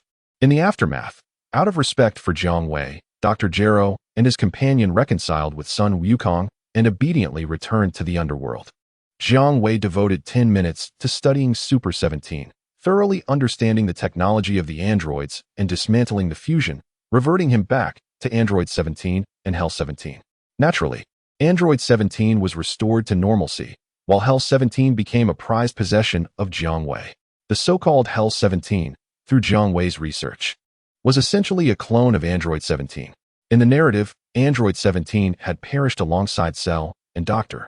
Gero seized this opportunity to acquire a sample of Android 17's essence from the underworld, thus creating Hell 17. One could interpret Hell 17 as a clone of Android 17, akin to a spectral entity. With Android 18 summoning Jiang Wei, there was universal joy, rendering the use of the original Dragon Balls unnecessary. However, upon the guidance of the Overseer, Jiang Wei insisted that the main characters utilize the original Dragon Balls to summon the Eternal Dragon. The main characters complied without question, fully aware of Jiang Wei's overwhelming power. Even Super 17 was merely a toy to him, and the protagonists understood this well. The Dragon Balls of this world lay in ruins, bearing a stark contrast to the Dragon Balls of the world of the Bird Elder, due to their fundamentally different nature.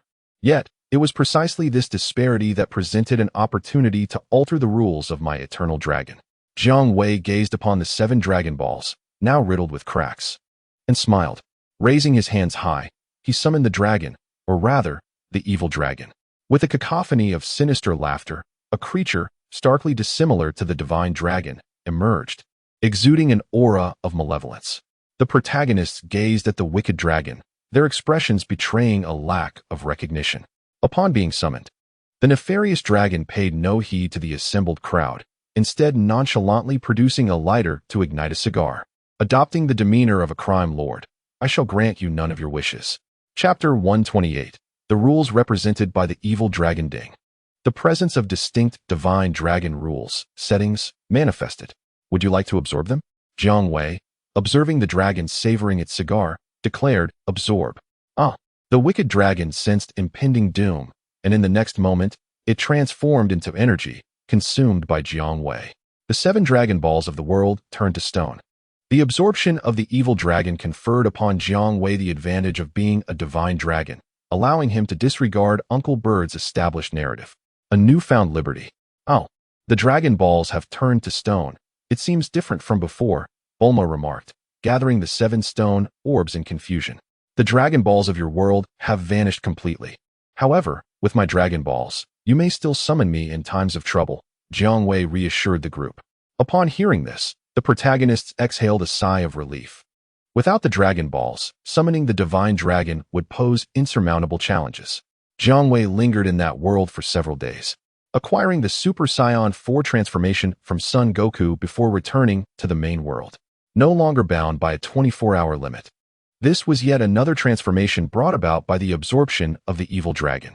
Having brought back the Super Saiyan 4 transformation, Jiang Wei enabled the protagonists of the main world to transcend Uncle Bird's restrictions, granting them access to this new transformation alongside the Super Saiyan God form.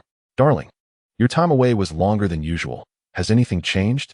Bulma inquired, leaping into Jiang Wei's arms, under the envious gazes of blonde-haired Ranchi and Android 18. Jiang Wei recounted his experiences in that world as a tale for Bulma and the others.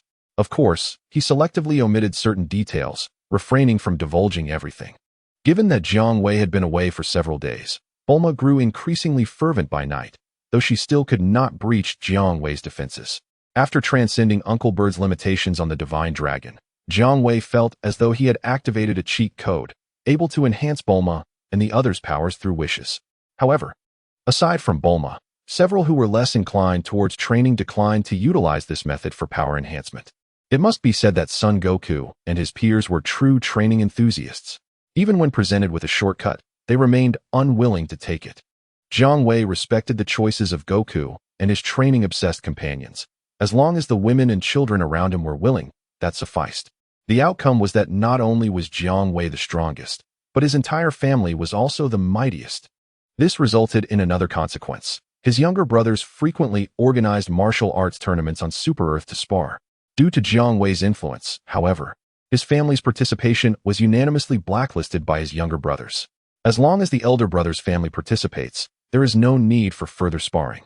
It is best to concede gracefully. Father, Uncle Wukong, and the others are unwilling to engage in a contest with my sister and me, lamented Jiang Xiu. Jiang Wei affectionately ruffled Jiang Xiu's hair and chuckled. My son, this is the price of growth. Suddenly, a notification chimed in Jiang Wei's mind. Ding, Master. A projection from the Dragon Ball world has summoned you after gathering all 7 Dragon Balls. While Jiang Wei was imparting life lessons to his son, the prompt echoed in his mind. Having absorbed the worldview represented by the evil dragon, Jiang Wei now had an additional option. He could, like the evil dragon, brandish a lighter and puff on a cigar, addressing his summoners with a defiant, I, the divine dragon, will no longer grant your wishes. What will you do about it? He could choose to ignore them entirely. However, as a diligent divine dragon, or perhaps as one who finds joy in experiencing the myriad changes across the Dragon Ball worlds, he would not refuse the summons. Son, go play with your sister. Your father has some matters to attend to, he said to Jiang Xiu with a smile. Is father going to work in another world again? When will you take my sister and me to see other worlds? Jiang Xiu inquired curiously. Next time, Jiang Wei replied. If the world lacked a suitable Bulma, he would gladly take the children to broaden their horizons. But should the summoned world have a Bulma meeting his requirements, he would naturally refrain from bringing the children along. The reasons, as one would understand, are clear. System, has the world summoning me called upon me before? Jiang Wei inquired as a matter of routine before departure. Ding, this world has not summoned the master previously. A world that has never summoned me. Jiang Wei rubbed his palms together and transformed into a beam of golden light, vanishing from the super earth of the main world. In another realm, as the Invincible Man, Vegeta entered the body of Majin Buu. He reverted back to Goku and Vegeta. When Goku and Vegeta escaped from Majin Buu's interior, Majin Buu returned to his original form, Kid Buu. As soon as Kid Buu appeared, without hesitation, he unleashed a devastating attack upon Earth, obliterating it entirely. Vegeta could not evade in time and was sent back to the afterlife due to the explosion. Only Goku remained in the Kaio-ken realm, standing alone against Kid Buu. Oh, And a human, Mr. Satan, miraculously survived and was idly loitering in the Kaio-ken realm. How infuriating it was that the Earth was obliterated without warning. And even that guy Vegeta couldn't escape. Witnessing the destruction of his home, Goku was genuinely furious. In a flash, he lunged towards Kid Buu, who was excitedly howling and pounding his chest like a gorilla due to the Earth's explosion. Goku landed a solid punch on Kid Buu, distorting his face and sending him crashing into a stone wall, shattering it to pieces. Enraged by the blow, Kid Buu emerged from the rubble and launched a barrage of fists and kicks at the approaching Goku. The two engaged in a fierce exchange of blows, each landing punches and kicks upon the other. Regardless of whether it was Sun Wukong or Majin Buu, both suffered at the hands of their opponent. However, it was evident that Sun Wukong bore the greater brunt of the confrontation as he drew blood. Seizing the opportunity after forcing Sun Wukong back with a punch, Majin Buu soared upwards and delivered a powerful kick to Sun Wukong's waist, sending him crashing to the ground with a pained cry. Witnessing Sun Wukong's agony, Majin Buu, hovering above like an exuberant gorilla, pounded his chest and leapt about in a primal display of unrestrained enthusiasm. Chapter 129, a gesture for Majin Buu nearby. Amidst the tall grass that could conceal an adult, the Minotaur Satan trembled in fear at Majin Buu's brutality. Crouched beside him was Fat Buu, gazing at the jubilant Majin Buu above. His round face bore a serious expression. This world had already been devastated by Majin Buu's temper, leading to Vegeta's downfall. The ensuing chain reaction had also resulted in Fat Buu being forcibly separated from Majin Buu, eventually joining Minotaur Satan. Oh no. The one called Sun Wukong seems to be unable to contend with that smaller version of Majin Buu. Minotaur Satan expressed his deep concern. With Earth already lost, if anything were to happen to Sun Wukong, there would be no hope left. Minotaur Satan and Fat Buu would also face dire consequences. For that ferocious smaller Majin Buu would undoubtedly spare no mercy towards them. Satan, I found this object when I first emerged, Fat Buu said, holding a shimmering golden orb in his gloved hand. It was this very orb that had dissuaded Fat Buu from stepping forward to confront Majin Buu. Fat Buu was simple-minded, not foolish. To voluntarily challenge the most primal and savage form of Majin Buu, especially when even the slender Buu could not prevail, would be sheer folly. Yet, without this glittering orb, Fat Buu would have felt compelled to protect Minotaur Satan and bear the burden of fighting Majin Buu on behalf of Sun Wukong. This orb is remarkable. As soon as I held it, visions of the locations of the other 6 orbs appeared in my mind. Could it be that this is the Dragon Ball I have heard about, capable of summoning the dragon to grant any wish? Minotaur Satan remarked with astonishment. Being a native of Earth, the heiress of the Capsule Corporation was well aware of the legend of the Dragon Balls. The little monster, eager to rule the world, was also familiar with the tale. Even the leader of the most notorious and malevolent army knew of the Dragon Ball's legend, as the acknowledged strongest being on Earth. How could Minotaur Satan be ignorant of such lore? Satan, do you know what this orb is? Fat Buu quickly inquired upon seeing the joy on Minotaur Satan's face. Buu, if the legend I have heard is true, then we are saved. Minotaur Satan exclaimed with urgency, as he watched Sun Wukong being forcefully ejected from his Super Saiyan 3 form by Majin Buu. I understand, Mr. Satan. Let us gather all the Dragon Balls and summon Shenron to eliminate that villain, exclaimed Fat Buu, casting a disgruntled glance at Kid Buu. However, before we depart, you must first heal Goku, so he possesses sufficient strength to hold off that fiend, Mr. Satan instructed, pointing towards Goku, who lay not far from their hiding place in the grass.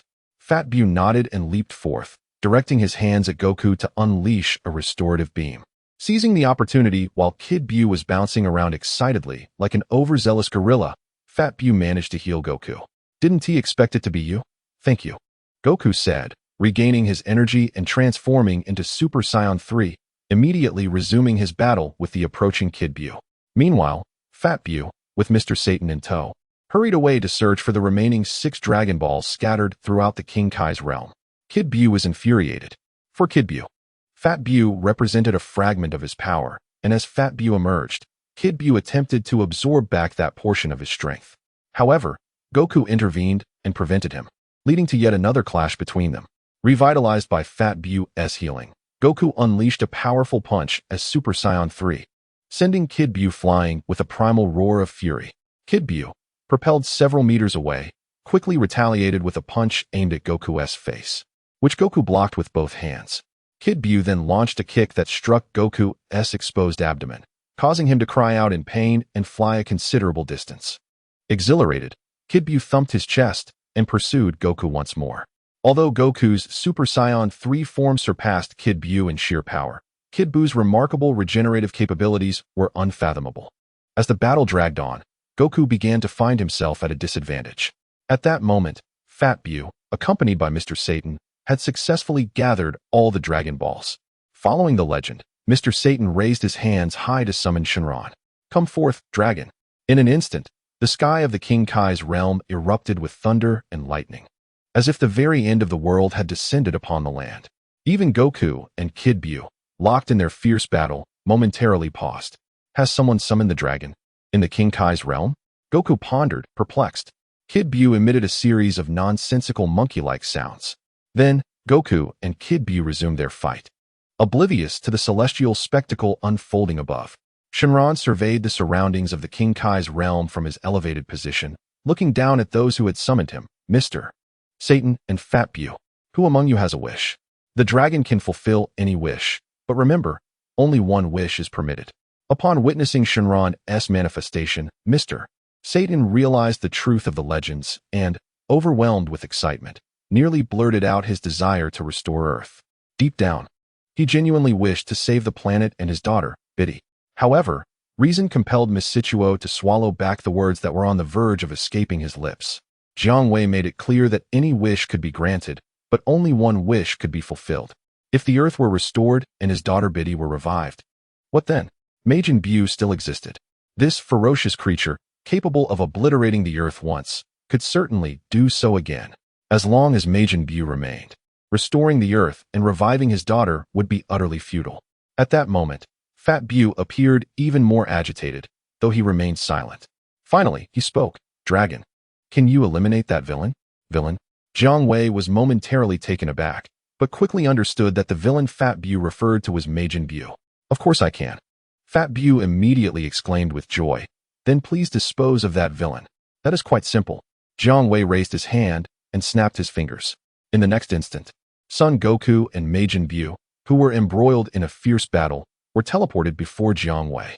He shielded Son Goku, Fat Buu, and Miss Situo behind his towering figure, and, with a gesture, directed an obscene sign at the bewildered Majin Buu, declaring, "You are this." Majin Buu was instantly enraged, steam billowing from the holes atop his head, emitting the sound of water boiling. It was indeed a universal language. Even the irrational Majin Buu could comprehend it. Infuriated, Majin Buu, known for his brutality and few words, unleashed a colossal energy wave aimed at annihilating Jiang Wei and Son Goku, who was hiding behind him. "Foolish creature, I shall have another Majin Buu avatar now, huh?" Jiang Wei smirked at the incoming wave. Upon attacking Jiang Wei in his dragon form, Majin Buu triggered Jiang Wei's passive ability, Plunder, and was instantly stripped of all his powers.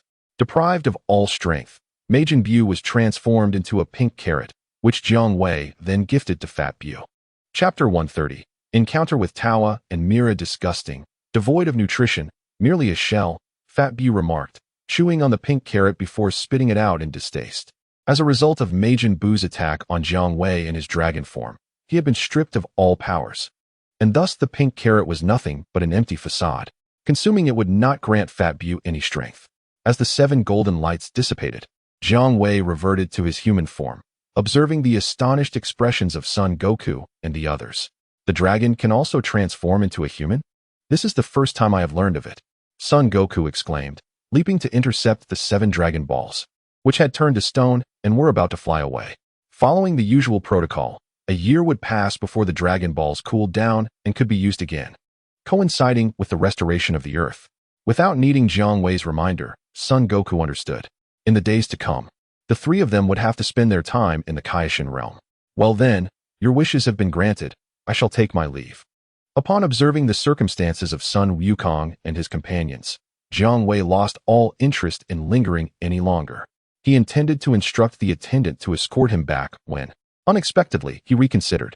The gazes of Sun Wukong and his companions also drifted towards a particular direction, drawn by the sudden manifestation of a diminutive space-time vortex. What could it be? Sun Wukong and the others were perplexed. Jiang Wei squinted, a look of intrigue adorning his countenance. He had encountered this small space-time vortex previously while resolving the waves of malevolent thoughts. To his astonishment, he was about to encounter Tawa and Mira yet again so soon. However, would it indeed be them emerging from this vortex? Before long, two figures stepped forth from the vortex, a man and a woman. "Ah, it's you again. Handsome. We meet once more," Tawa exclaimed, her gaze immediately captivated by Jiang Wei, her alluring features revealing a look of surprise. The existence of Jiang Wei, who did not belong to their narrative, indicated that Tawa had encountered him in another realm of time. This signified that Jiang Wei, like them, was a traveler through time and space, capable of traversing dimensions. What, then, could be his purpose? Tawa's curiosity regarding Jiang Wei intensified. Meanwhile, Mira, upon spotting Fat Bu, furrowed her brow slightly and analyzed the situation. Turning to Tawa, she remarked, "My dear, we have arrived too late." Little Bu must have been vanquished by that fiend once again. His actions are utterly intolerable. Her gaze shifted towards Jiang Wei, infused with indignation and a hint of murderous intent. Tawa and Mira traversed various timelines to alter history, seeking to acquire special energy to empower themselves. Their current journey into the timeline of Bu's saga was aimed at aiding Little Bu in achieving victory and exacting revenge upon Sun Wukong to amend history and obtain extraordinary energy. To their dismay, encountering Jiang Wei again rendered their efforts seemingly futile. Mira, of course, was displeased.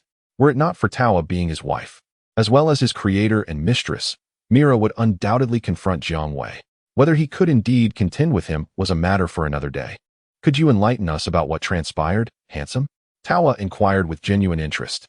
Should Jiang Wei be engaged in similar endeavors as theirs, Tawa would not hesitate to invite him to their cause. After all, their actions, unilaterally altering history, constituted a grave offense. In the eyes of certain individuals, such transgressions were intolerable. Welcoming another ally was far more advantageous than acquiring yet another adversary. "I am beginning to comprehend your motivations for traversing various timelines. It is indeed to alter history, is it not?"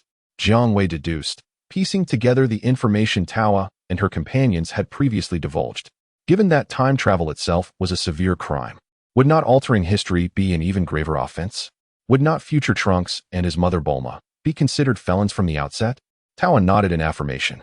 "In a certain sense, we are all engaged in similar pursuits," Jiang Wei candidly remarked. Whoever made a wish to him, he would fulfill it. As for the potential repercussions on the narrative and the transgressions it might invoke, Jiang Wei had never given it a moment's thought. Indeed, it was as he surmised. "May I extend an invitation for you to join us, Jiang Wei?" Tova chuckled. "If you were to join me, I might consider it."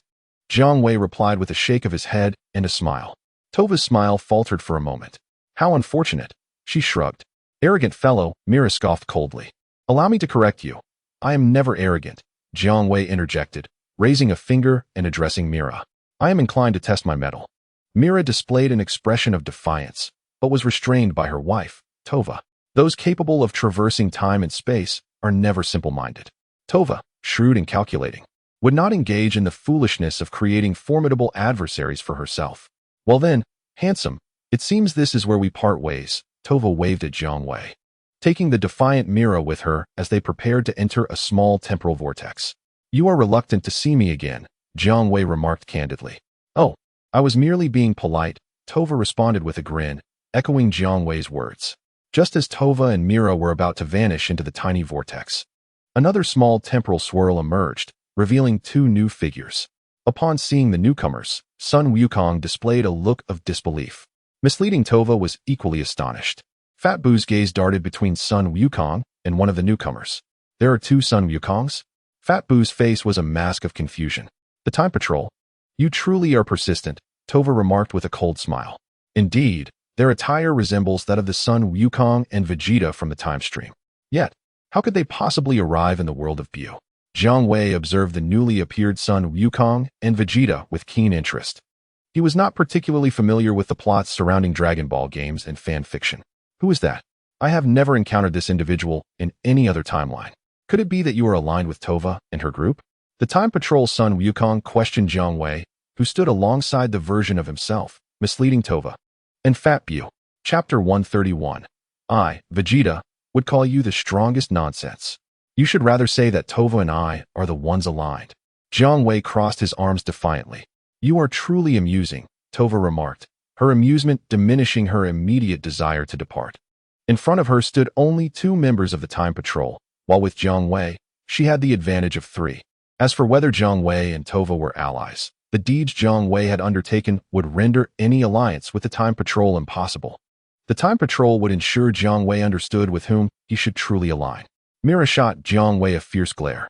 Before my very eyes, you dare suggest my wife is allied with you? Am I to have no pride as her husband? Vegeta, it seems this individual is not aligned with the habitual offenders. Tova and her crew. Should we inquire further? Time Patroller Sun Wukong glanced at Jiang Wei and Taoa before conferring with Time Patroller Vegeta. With his usual haughty demeanor, Time Patroller Vegeta declared, Kakarot, while this individual may not be an ally of Taoa, he is undoubtedly a temporal criminal who traverses various timelines, disrupting history at will. I have no knowledge of anyone like him existing in the original timeline. Sun Wukong found Vegeta's words to be quite sensible and said to Jiang Wei, since we have never encountered you before, you must accompany us back for an investigation. He then addressed Taoa and Mira, stating, you two have evaded us for far too long. There shall be no escape today. Mira, gazing at Time Patroller Sun Wukong with an air of arrogance, retorted, Sun Wukong, do not flatter yourself. Do you truly believe that Taoa and I are hiding from you out of fear? Taoa's objective was merely to traverse time, disrupt history, and gather unique energy. Engaging with Sun Wukong and his companions would yield no benefit, only a waste of time and effort. If they could avoid the Time Patrol, they would do so, not out of fear, but strategy. By the way, Mira interjected, another version of myself, much like Trunks, must also hail from the future, correct? I am unfamiliar with Taoa and Mira's identities, as they have only recently appeared. However, this Jiang Wei summoned the dragon using 7 Dragon Balls. He aided us in defeating Kid Buu. He is a good person. Sun Wukong raised a hand in defense of Jiang Wei. The notion of a dragon transforming into a human was unheard of. The gazes of Time Patroller Sun Wukong and Time Patroller Vegeta sharpened towards Jiang Wei. You were the one who defeated Kid Buu. That, in itself, alters the course of history. Therefore, you must accompany us back for further inquiry. Sun Wukong sensed that his words had inadvertently placed Jiang Wei in a precarious situation, so he gallantly stepped forward, ready to stand alongside Jiang Wei. Majin Dabura and Fat Buu also positioned themselves. Jiang Wei was a dragon, and Majin Dabura hoped to rely on him a year later to restore Earth and resurrect his daughter, Biddy Li. Who would dare let an unknown individual take Jiang Wei away? If anything were to happen to Jiang Wei, summoning the dragon a year hence would be impossible. Majin Dabura could not afford such a gamble. Now it was Time Patroller Sun Wukong's turn to change expressions. Why was everyone present targeting him and Time Patroller Vegeta? As if they were the villains? Although Time Patroller Sun Wukong could transform into Super Saiyan 4 and was not intimidated by his other self, who could only attain Super Saiyan 3, or by the significantly weakened Fat Buu, the Time Patrol was a righteous organization dedicated to preserving history, governed by reason and principles rather than mere violence.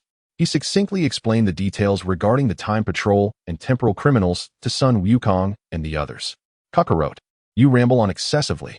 Time Patroller Vegeta, while turning his head away in a haughty manner during Sun Wukong's explanation, did not interrupt him. So, you are indeed the good ones. Sun Wukong concluded with a na-ve expression, and then said to Jiang Wei, the other versions of myself and Vegeta are good people. You can trust them and accompany them without concern. Handsome sir, are you truly going to accompany them? Tova inquired with a playful smile. In this world, no one can compel me to cooperate with an investigation, Jiang Wei retorted candidly. Haha, then let us witness your prowess. Tova replied with a hint of sarcasm. She did not deny Jiang Wei's abilities. After all, anyone capable of traversing through various dimensions and causing chaos was no ordinary individual.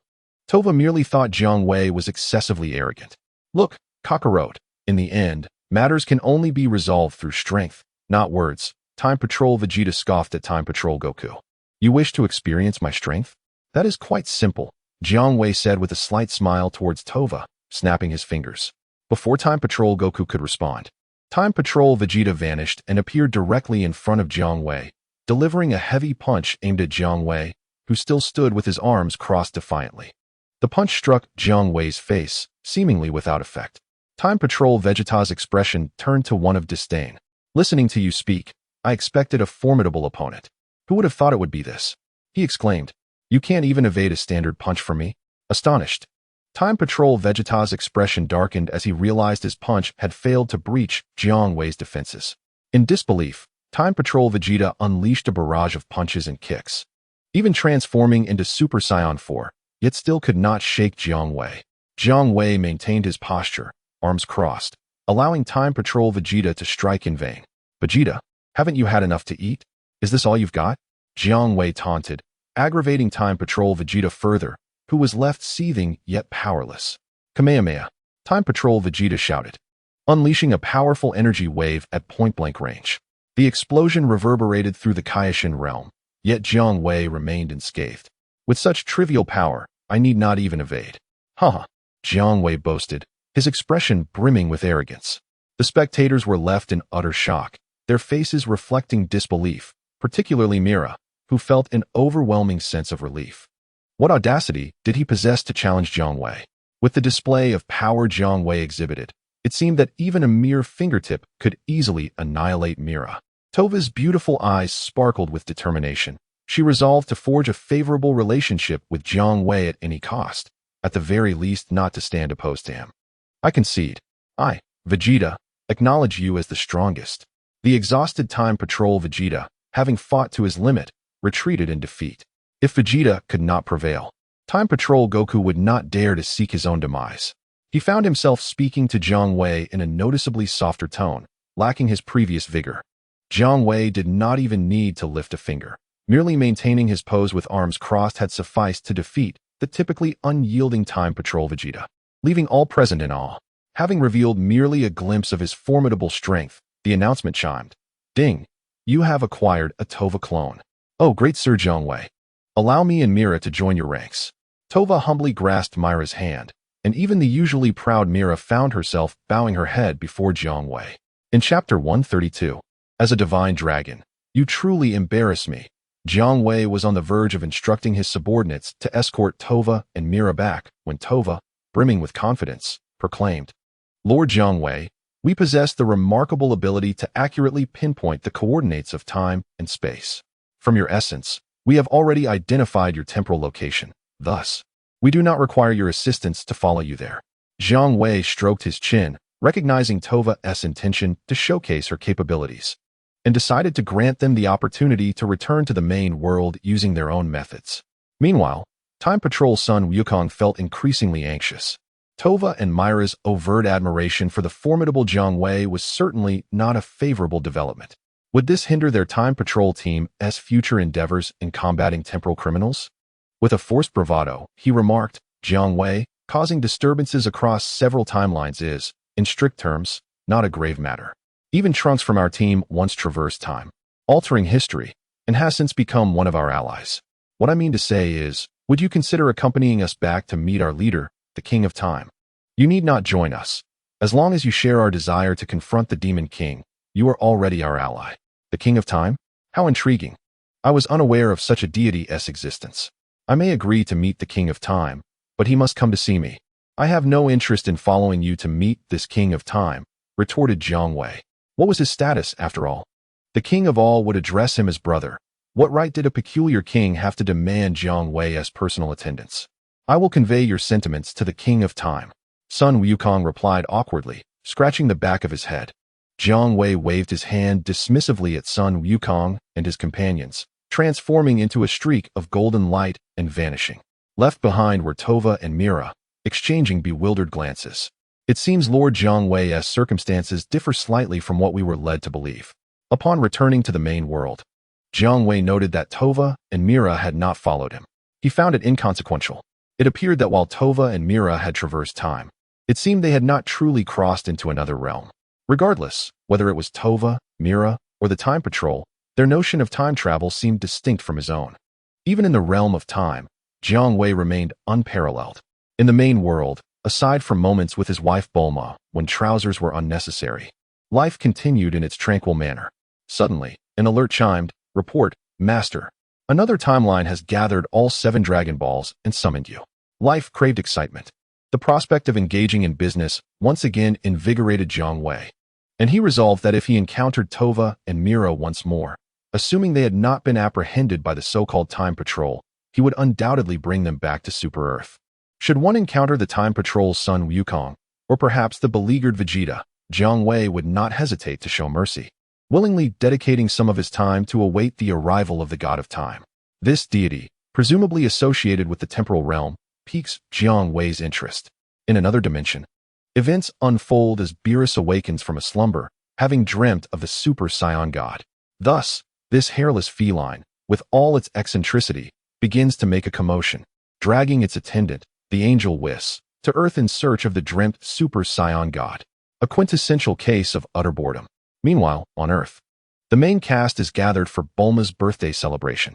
In a twist of fate, Bulma mistakes Beerus and Whis, who have come to Earth, in a sense, to stir trouble, as friends of Vegeta, also attending her birthday soiree. The mere presence of Beerus sends Vegeta into a panic, shattering his aloof persona, nearly turning him into a comical figure. Beerus had once stepped on his father, King Vegeta's, head, a moment that haunted Vegeta throughout his childhood. To prevent Beerus from finding an excuse to unleash his wrath on Earth, Vegeta resorts to various antics, rendering him nearly unrecognizable to his companions. At this juncture, apart from Vegeta, only Goku begins to grasp the gravity of the situation, while the others remain oblivious. The effeminate, skeletal, hairless cat attending Bulma's birthday party turns out to be the harbinger of Earth's greatest crisis. All over a pudding, Majin Buu inadvertently provokes Beerus, causing Vegeta's desperate efforts to maintain his Fade to crumble into dust. Following Bulma's confrontation with Beerus, Vegeta, in a fit of rage, casts aside his grievances and reclaims his true character, standing defiantly before Beerus, who struck his wife. The impending doom of Earth becomes an undeniable reality. Yet, as the main cast's stronghold, it is universally acknowledged that Earth's destruction is implausible. What rescues the planet is Beerus' attention, refocused on his initial quest to find the Super Saiyan God. However, the main cast remains woefully ignorant of the Super Saiyan God's true nature. Ultimately, they resort to summoning the Eternal Dragon using the Dragon Balls, passing the burden of resolution to the dragon itself. Mother, we currently possess 2 sets of Dragon Balls. Which shall we employ to summon the dragon? Trunks inquires, presenting both the original and Jiang Wei's variants to Bulma. Without hesitation, Bulma responds, for the sake of caution, let us use both.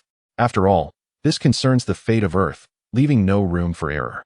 That slender Beerus does not seem particularly amiable, better safe than sorry. Moreover, we can observe the differences between the dragons summoned by the newly emerged Dragon Balls and the ones summoned from the original set.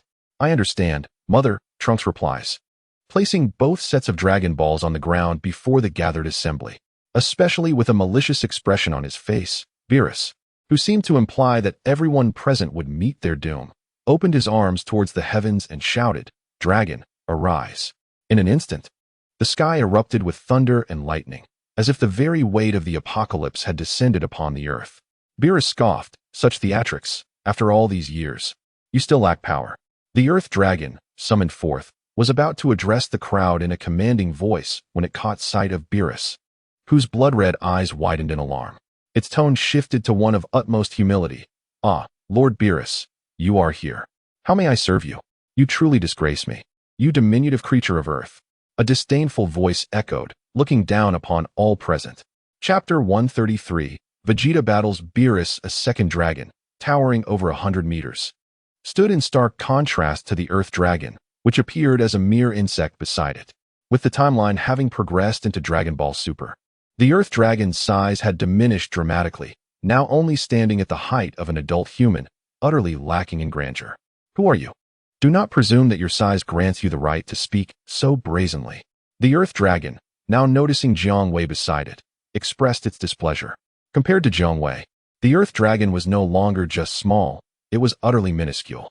Ignoring the Earth Dragon, Jiang Wei nonchalantly produced a lighter, igniting a cigar with an air of authority before slowly stating, "Speak your wishes. This dragon can fulfill any desire, but be advised, only one wish may be granted." Whis observed with great interest, while the others, including the other dragon, stood in reverence before Lord Beerus, not daring to breathe. Yet this individual had the audacity to flaunt bravado in Beerus's presence. How amusing. Beerus merely cast a glance at Jiang Wei. Any wish can be fulfilled, correct? My desire is singular. Inform me of the whereabouts of the Super Saiyan God. Should your answer fail to satisfy me, I shall obliterate you both. The Earth Dragon internally lamented, aware that Lord Beerus, as the god of destruction, was notoriously difficult to please.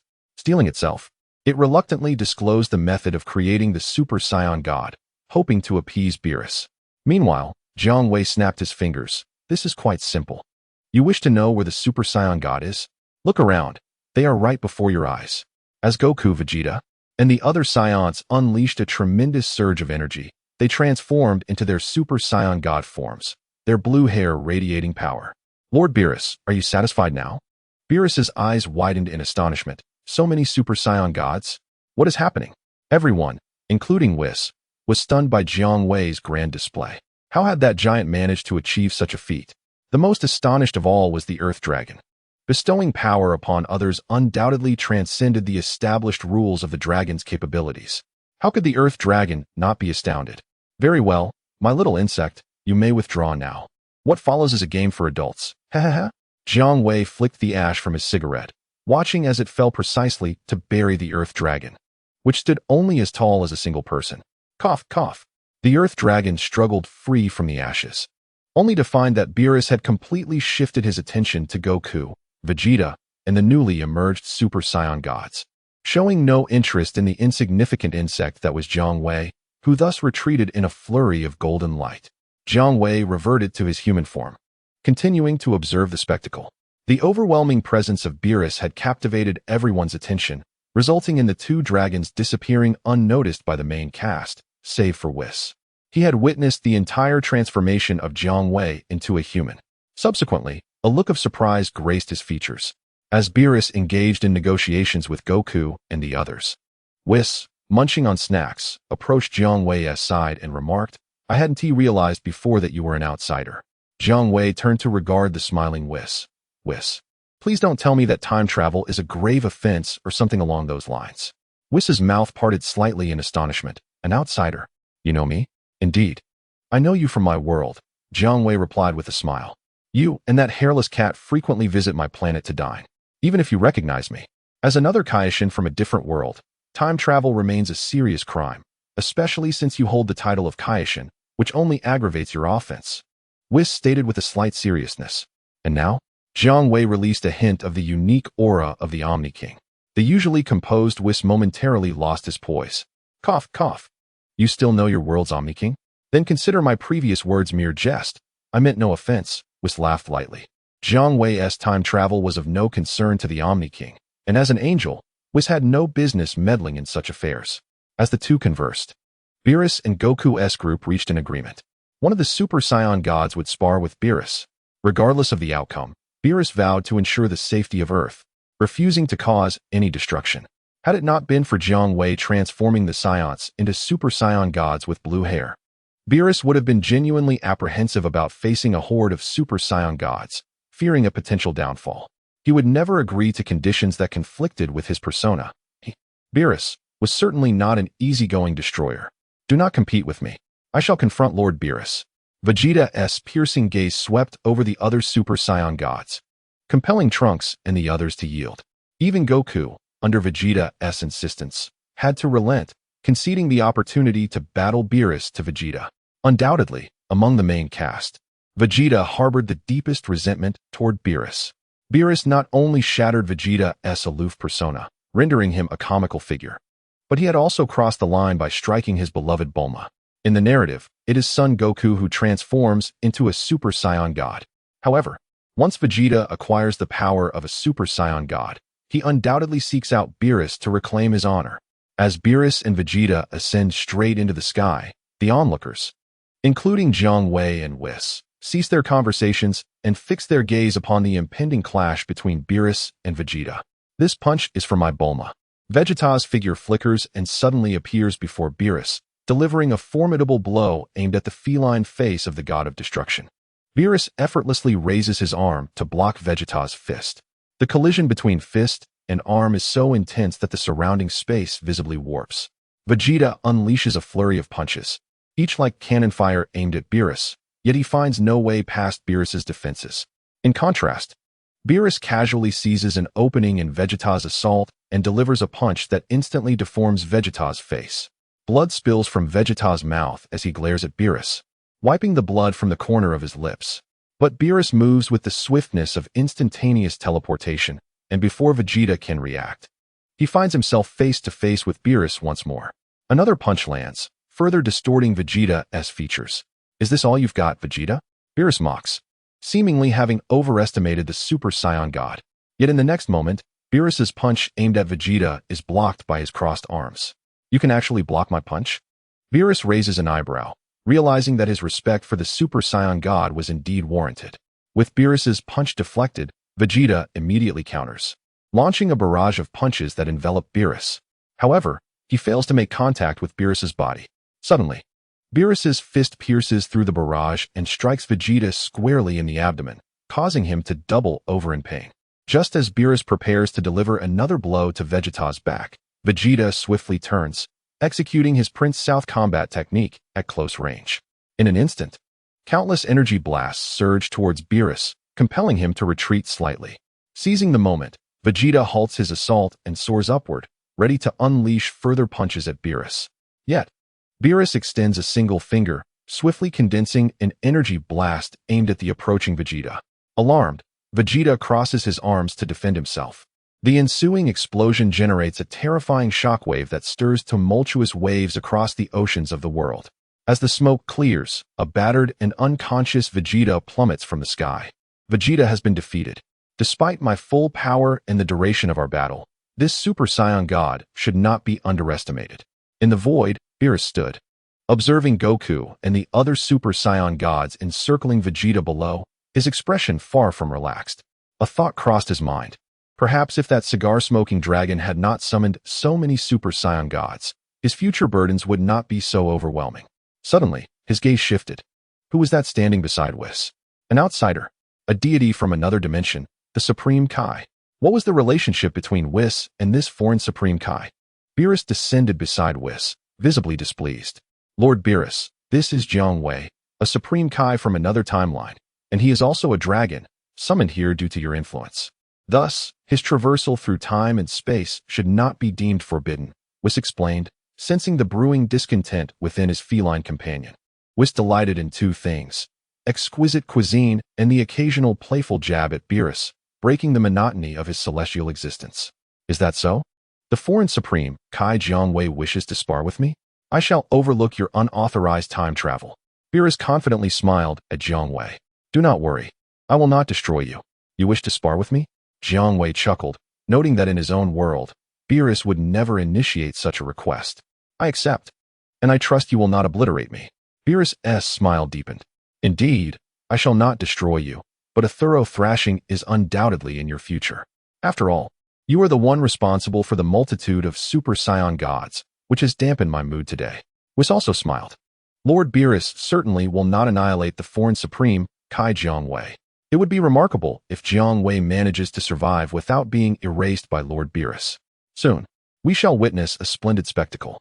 The sparring match between Jiang Wei and Beerus drew the attention of many. Who is that? When did he arrive at the venue? Bulma and others murmured, noticing Jiang Wei's unfamiliar visage. Is that person also a Super Saiyan God? If not, how could he possibly engage in combat with Lord Beerus, the god of destruction? Goku and the others clearly had a different focus regarding Jiang Wei than Bulma and the others. Suspended in the void, Beerus maintained his pose, hands clasped behind his back, exuding an air of superiority. Jiang Wei mirrored this, arms crossed over his chest, equally ostentatious. The audience, growing impatient, expressed their desire for action. "We came to see you battle, not to witness your posturing. Foreign Supreme Kai Jiang Wei, why do you not make your move?" After waiting a while longer, Beerus, noticing Jiang Wei's inaction, could not contain his inquiry. As the most powerful god of destruction, Beerus upheld his dignity and would not initiate conflict with a weaker opponent. "Do you truly wish for me to strike first? Once I do, you shall have no opportunity to retaliate," Jiang Wei replied, speaking a blunt truth. "Humph. I observe this fellow. He possesses little skill, yet boasts excessively," Vegeta remarked disdainfully. The blue-haired Super Saiyan God was acutely aware of his true strength. In the days of old, Kid Buu could not withstand even a single strike from the Super Saiyan God. This power far surpassed that of a Super Saiyan 3. Yet, when confronted by the God of Destruction, Beerus, he appeared as powerless as a child facing the world champion in boxing. Naturally, Jiang Wei's words would invite Vegeta's scorn. While Goku and the others refrained from echoing Vegeta as mere bystanders in disparaging Jiang Wei, their eyes betrayed a glimmer of skepticism. Very well, I shall observe how you prevent me from taking action. Beerus found Jiang Wei's remarks to be utterly amusing. In the next moment, Jiang Wei's figure appeared abruptly before Beerus, gently tapping the unprepared deity on the head with a finger. The serene expression in Beerus's eyes widened in shock, as though he had received a terrifying blow. He fell from the sky helplessly, akin to a fighter jet struck down by anti-aircraft fire. In his current state, Jiang Wei could eliminate the mightiest god of destruction with but a finger, without even invoking a power akin to the Omni King's destructive energy that could counter the god of destruction. Jiang Wei overwhelmed Beerus with sheer, nearly limitless battle prowess. As a god of destruction, if he were not a divine being like the Super Saiyan God, mere combat strength would fail to harm Beerus. The Super Saiyan God, being a divine entity capable of inflicting damage upon Beerus, was still bound by the rules governing gods of destruction. Thus, his power could never exceed 60% of that of a god of destruction. Consequently, Jiang Wei's ability to defeat Beerus with sheer battle strength was attributable to his unceasing identity as the Kaio-ken. Although the Kaio-ken's combat prowess is rather lacking in the narrative, as a divine entity positioned against the god of destruction, the constraints that suppressed the Super Saiyan God proved ineffective against the Kaio-ken, whose strength was far inferior. Chapter 135. Trunks has support the god of destruction. Beerus was defeated. Moreover, he suffered a humiliating defeat in a single strike. Aside from Whis, who remained relatively composed, the main characters could scarcely believe their eyes. Vegeta, in particular, felt a pang of shame for his earlier words. Having uttered such statements, he felt like a fool, utterly humiliated. The incoming Kaio-ken, Jiang Wei, was astonishingly powerful. While I had suspected that Lord Beerus would not be his match, I never imagined that Lord Beerus could not withstand even one of Jiang Wei's blows. Whis maintained an outward calm, but internally he was quite astonished. He waved his staff, emitting a beam of light that enveloped the fallen Beerus. In the next instant, Beerus was fully rejuvenated. Jiang Wei, in your world, are you truly just a Kaio-ken? Beerus inquired. If a Kaio-ken can so easily eliminate the mightiest god of destruction, what is the significance of the existence of the god of destruction and his hammer? Why not simply entrust all duties to the Supreme Kai? Beerus, you may consider me the mightiest Supreme Kai in my realm, Jiang Wei remarked with a smile. Upon hearing this, Beerus's expression momentarily dimmed, yet he swiftly regained his former confidence. Jiang Wei remains an outsider, destined not to linger long in his world. Once Jiang Wei departs, the advantage will be mine. After being swiftly defeated by Jiang Wei, Beerus entirely relinquished his desire to cause trouble on Earth. Like Whis, he redirected all his focus to the exquisite cuisine of the planet, relishing every bite. As for Jiang Wei, he was more than willing to offer guidance to the protagonists who sought his counsel. After a full 24 hours, Jiang Wei transformed into a beam of golden light and returned to the main world. In a certain Dragon Ball universe, a fierce battle was unfolding. Cursed be it. No one can prevent my resurrection of Majin Buu. Dubra, go eliminate that brat. The diminutive Babidi exclaimed in frustration aboard his spaceship. Watch and see, Lord Babidi. Dubra, the Demon Realm King, strode confidently towards the fray. What a formidable aura. Trunks, having dispatched Babidi's minions, was about to advance when he was intercepted by Dubra. Upon sensing Dubra's overwhelming presence, Trunks's expression shifted, yet he remained unperturbed, for he held a trump card in his possession. Behind Trunks stood a formidable force as his backing. You are the one attempting to thwart Lord Babidi's plans. Unfortunately for you, you have encountered me, Dubra, the mightiest servant of Lord Babidi. Dubra proclaimed with bravado, standing before Trunks. Do not become too complacent. Trunks suddenly launched a punch aimed at Dubra's face, only for Dubra to raise his hand and deflect the blow. Following the parry, Dubra retaliated with a powerful kick. Trunks felt a tremendous impact to his abdomen, causing him to spit blood and be propelled through the air like a cannonball, crashing through the spaceship. This fellow's strength surpasses even that of Perfect Cell, Trunks thought, stabilizing himself in midair, visibly astonished. Having participated in the Cell games, he was acutely aware of Perfect Cell's prowess. It had taken his brother Gohan, transformed into Super Saiyan 2, to defeat that formidable adversary. Over the years, after the conclusion of the Cell games, Trunks returned to the future, seeking out the future androids 17 and 18. He easily dispatched them in battle, saving the world.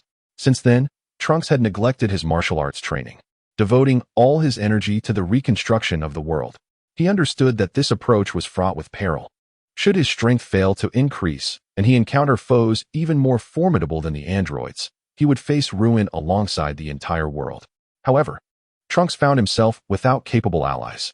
Originally, Android 16 had been a potential asset. In a bygone era, Trunks keenly observed the prowess of Android 16.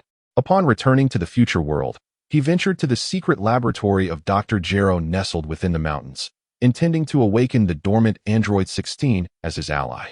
To his dismay, Trunks discovered that Android 16 was nowhere to be found in Dr. Gero's clandestine facility.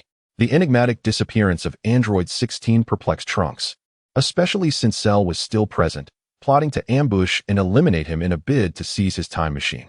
However, Trunks, having prepared for such treachery, turned the tables and vanquished Cell. Thus, the mystery surrounding the absence of Android 16 deepened. Nevertheless, consumed by his quest to reconstruct the world, Trunks had little time to ponder the enigmatic absence of his ally until a pivotal event unfolded, illuminating the reason for Android 16's disappearance. In that moment, Trunks also gained a formidable ally in Dabura, declaring, "You are indeed strong. I must exert all my power to defeat you." Steadying himself mid-air as he flew backward, Trunks returned to his ship and faced the pursuing Dabura, proclaiming, "I am the king of the demon realm. It is impossible for a wretch like you to triumph over me." To Dabura, Trunks' words were nothing more than a source of amusement. Clenching his fists, Trunks unleashed a powerful shout as he transformed into a Super Saiyan. Accompanied by a dazzling golden aura, his hair turned golden while his green eyes coldly regarded Dabura. How has this wretch suddenly grown stronger? Dabura marveled, taken aback by Trunks' transformation. In a flash, Trunks closed the distance, delivering a swift kick to Dabura that was so rapid he could not react in time. With a resounding impact, Trunks' foot contorted Dabura's face, forcing him to spit blood. Trunks then ascended and unleashed a barrage of punches, striking with the speed of lightning, enveloping Dabura in a relentless assault until the final blow landed squarely on his abdomen. Like a severed kite, Dabura plummeted from the sky, crashing to the ground and creating fissures that stretched for miles. Raising his right hand, Trunks directed his palm toward the fallen Dabura, gathering a tremendous surge of energy. "Spare me. I am merely following orders. I am but a servant of Lord Babidi. I was wrong, can't you see?" Injured and desperate, Dabura knelt, raising his hands in a feigned plea for mercy. Outwardly, he appeared as pitiable as could be. Yet his mind churned with malicious intent. If Trunks softened his heart and spared him, Dabura would seize the opportunity to spit at him, seeking to deceive that naive fool. However, in Dabura's gaze, an exceedingly radiant energy wave rapidly expanded. A thunderous explosion ensued, stripping away layers of the earth, reducing Dabura to mere ashes. Trunks is not as easily deceived as Goku. After vanquishing Dabura, he reverted to his normal state, a smile gracing his face. Had he not acquired the power structure of another realm and unlocked the genetic lock, it would have been utterly impossible for Trunks to defeat Dabura, especially in a state of relaxation regarding martial arts, relying solely on transforming into a Super Saiyan. In Chapter 136, titled Cousin Online, Trunks expressed his gratitude toward His Majesty Jiang Feng, stating, "Thank you. Otherwise I would not have been able to eliminate that individual." Through the transdimensional trading system, Trunks conveyed his heartfelt appreciation to his trading partner from another world, the formidable ruler of a cross-dimensional empire, the emperor of the Great Xia Empire, Jiang Feng. The reason Trunks became one of the exalted trading partners of His Majesty Jiang Feng can be traced back to Android 16. Initially, Trunks was unable to locate the dormant Android 16 because it had already been acquired and repaired by His Majesty Jiang Feng. During Jiang Feng's campaigns to establish the Great Xia Empire, Android 16 played a significant role as a personal bodyguard. However, all of the aforementioned details are somewhat superfluous. The transdimensional trading system selected Trunks as one of Jiang Feng's trading partners because it randomly chooses from countless worlds. It was discovered by Jiang Feng that if he had previously encountered the indigenous inhabitants of a particular realm, the likelihood of the system selecting characters from that same world as trading partners significantly increased. Thus, Trunks became one among Jiang Feng's many trading partners. At that moment, a maniacal laugh echoed from a nearby spaceship. Ha! Majin Buu has finally been resurrected. Supreme Kai, just you wait. I, Babidi, will surely kill you. No one can stop me from dominating the entire universe. What a terrifying power. Sensing the aura of Majin Buu after his seal was broken, Trunks' expression darkened. Majin Buu was overwhelmingly strong, so powerful that even with Gohan's transformation into Super Saiyan 2 from the previous timeline, he would appear weak in comparison to Majin Buu. Moreover, Trunks was unable to transform into Super Saiyan 2 at all. Under Trunks' grave gaze, a pink cloud in the sky swiftly coalesced into a humanoid form, transforming into a rather comical-looking, rotund pink figure that descended. I cannot possibly defeat that monster, Trunks thought, watching as the curious Majin Buu landed on the ground. Looking around inquisitively, a cold sweat breaking out on his forehead. In another realm, within the palace of the Great Xia Empire in Chang'an, Jiang Feng, sharing Trunks' perspective, revealed a hint of sympathy for the Trunks of this world. The Trunks here could not even transform into Super Saiyan 2, while the rotund Majin Buu was a foe that could not even be vanquished by Super Saiyan 3. Faced with such a formidable adversary, should Trunks simply charge headlong into battle? Your Majesty Jiang Feng, can you deal with that rotund individual? Trunks whispered, paralyzed with fear of drawing the attention of the corpulent Majin Buu. In truth, if it were merely Majin Buu, one could outsmart him. Although such an approach carries significant risks, it remains a viable strategy to alleviate the crisis posed by Majin Buu. However, if you are willing to engage in a transaction with me, I could resolve this troublesome Majin Buu matter once and for all. Jiang Feng assessed the pros and cons for Trunks. After becoming a party to Jiang Feng's dealings, Trunks had partaken in numerous exchanges, securing various resources essential for the reconstruction of their world.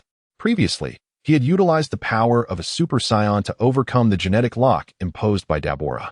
All of this was achieved through unique technologies from the Dragon Ball world on Earth, including the technique behind the Universal Capsule, or by acquiring the decades-old design schematics of Android 17 from Drive Jero's clandestine laboratory, all obtained through Jiang Feng. What is it that you desire, Your Majesty? Trunks inquired. In exchange for resolving the matters of Majin Buu and Babidi, all I require from you is some remnants of Dr. Jero. Jiang Feng laid out his terms. Despite the fact that the Great Xia Empire had evolved from nothingness over a century, boasting spacefaring technology capable of colonizing the cosmos and serving as the vanguard of the Huaxia Empire Alliance, the intricacies of Earth's technology from the Dragon Ball world remained as inscrutable as ancient texts to countless scientists within the Great Xia Empire and the Huaxia Empire Alliance. While the principles behind the Universal Capsule were also elusive, Trunks had provided the production lines and manufacturing processes which made replication feasible. The true challenge lay in the schematics of Android 17. Even the concept of an eternal energy furnace confounded numerous scientists from both empires. The transformation of humans to harness the furnace's power was an even greater mystery. Rather than categorizing the technology of the Dragon Ball world as mere science fiction, it resembled the fantastical innovations reminiscent of the world of Doraemon, technologies that defy comprehension through scientific reasoning. Thus, Jiang Feng was compelled to recruit local scientists from the Dragon Ball world to serve his ambitions. Unfortunately, the world where Trunks resided had suffered extensive devastation due to the long-term havoc wreaked by Androids 17 and 18, resulting in a significant population decline and a scarcity of scientific talent. Trunks, engaged in the monumental task of world reconstruction, found himself devoid of surplus scientists to offer Jiang Feng. Yet, the prospect of having Dr. Jero at his service would undoubtedly prove more beneficial than the contributions of hundreds of scientists from the Dragon Ball Earth. Though Dr. Jero in Trunks' timeline had perished decades prior, should Jiang Feng manage to acquire fragments of Dr. Jero, he could leverage the powers of the reversal fruit to resurrect him. Dr. Jero has yet to satisfy Jiang Feng. Bulma, the mother of Trunks, is also part of Jiang Feng's plan. Matters may unfold gradually. The Dragon Ball world, where Trunks resides, possesses immense value and has become a focal point of Jiang Feng's trading endeavors. As for Dr. Jero's remains, Trunks pondered and recalled a headless body buried beneath rubble within a secret research facility. It must indeed be the remnants of Dr. Gero. Very well. I consent to this exchange, Your Majesty Jiang Feng. Trunks, unveil the spatial gateway to your world. Jiang Feng commanded, unless he obtained Trunks' trading authority. Jiang Feng's journey to Trunks' realm necessitated the latter's consent. Chapter 137, A Reunion of Brothers, the grand finale. As the spatial gateway opened, Trunks noticed Fat Bu casting his gaze upon him and promptly stated, now? The transformation in the surroundings captivated the attention of Trunks, Fat Bu, and Babidi. A vibrant, multicolored line rapidly traced the outline of a door before the onlookers. A young man clad in a black dragon robe, possessing a strikingly handsome and resolute visage, emerged from the portal. Is this the fabled spatial transfer? Nothing particularly remarkable, Babidi exclaimed, his ego swelling. Bu, eliminate this unexpected figure at once. Fat Bu found Jiang Feng's entrance amusing, narrowing his small eyes as he raised his gloved fist. In a flash, he lunged toward Jiang Feng. Trunks could hardly discern Fat Bu's movements. Had Fat Bu initially aimed for him, Trunks would have already been vanquished. But where is the man? Fat Bu blinked in confusion. Bu, you brainless fool, come save me.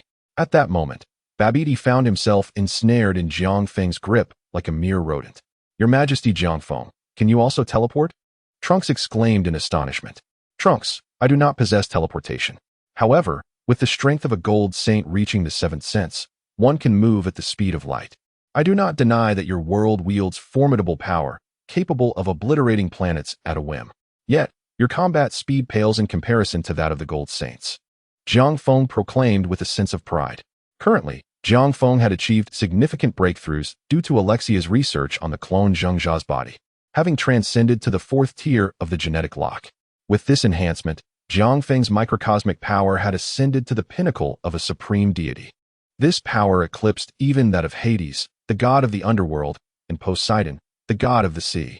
Jiang Feng estimated that his current strength rivaled, if not surpassed, that of Zeus, the king of the gods within the narrative.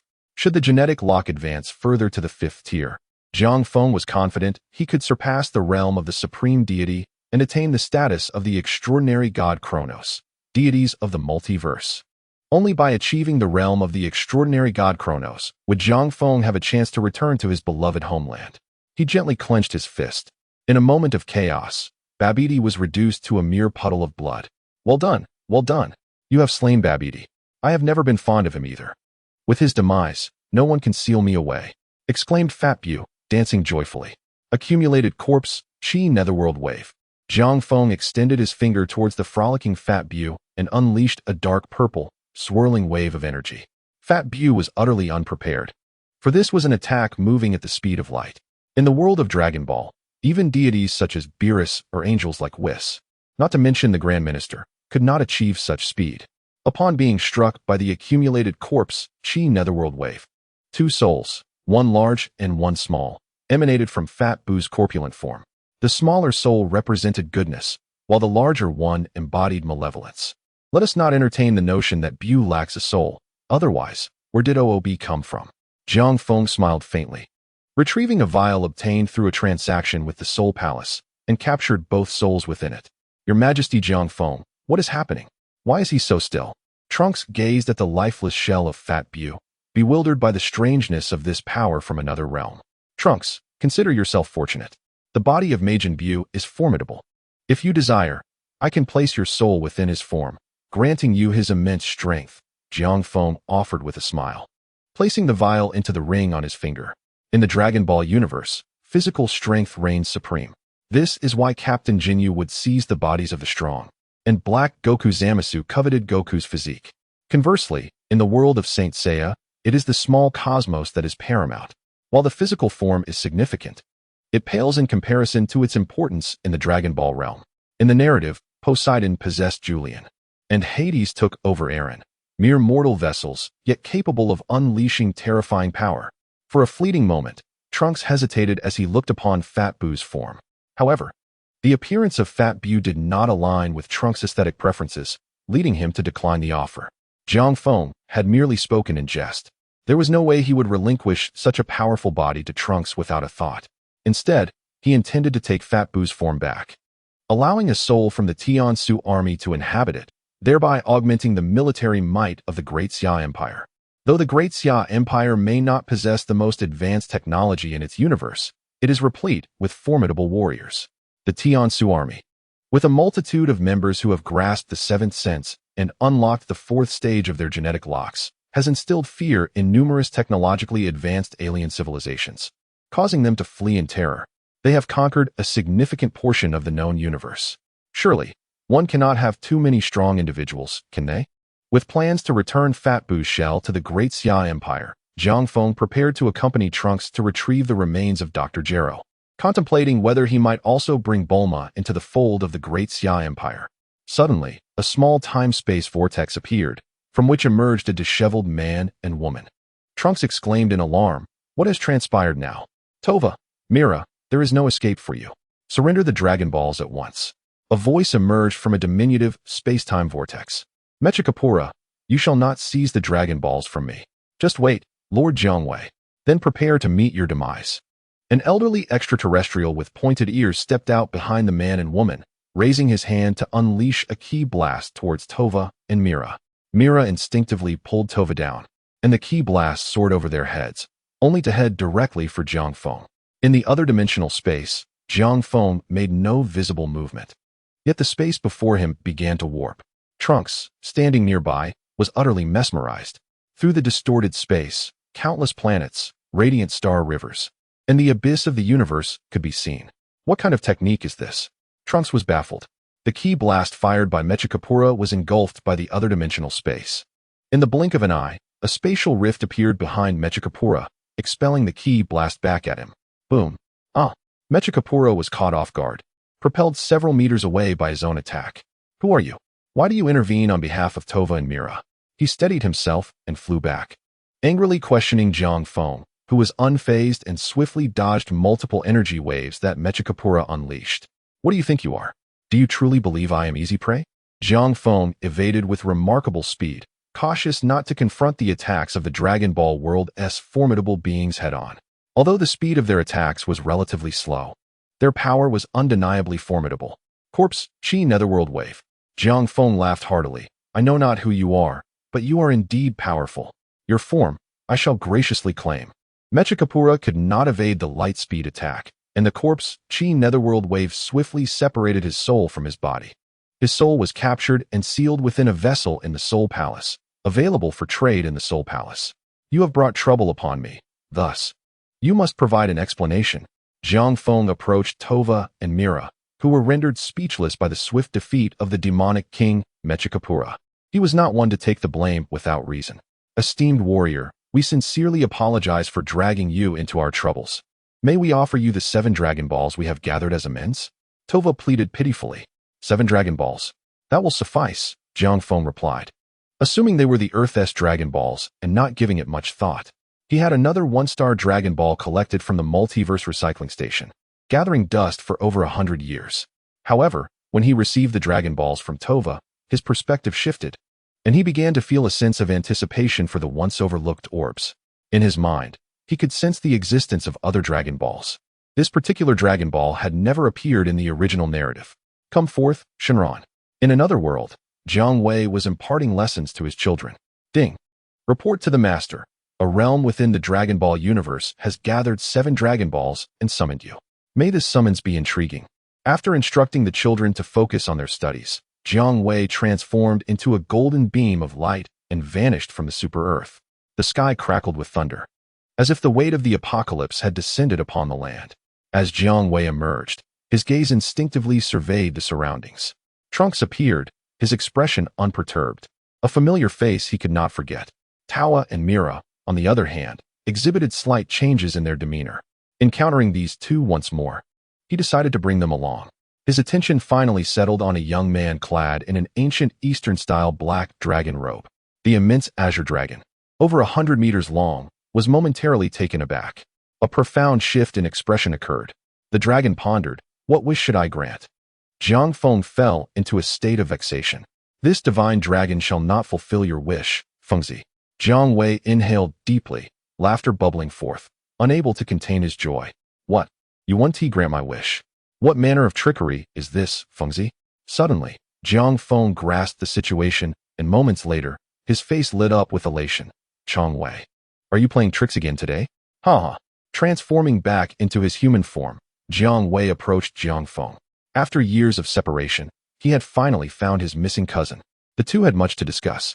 After careful consideration, Jiang Feng cordially invited his cousin Jiang Wei to the Great Xia Empire, hosting a banquet in the palace. It was inevitable. The brothers could only meet through the bridge built by Trunks in this world. Since Jiang Wei was not a native of Trunks' realm, it fell upon Jiang Feng to host him. An edict was issued. I shall entertain esteemed guests, and all must be present. Upon returning to the palace, Jiang Feng informed his civil and military officials, as well as the concubines, including Zhao Chan, Xian Nu, and Kai Wenji. As for the queen, Lady Feng, her presence was deemed unnecessary. Jiang Feng feared Jiang Wei might mock him if she were there.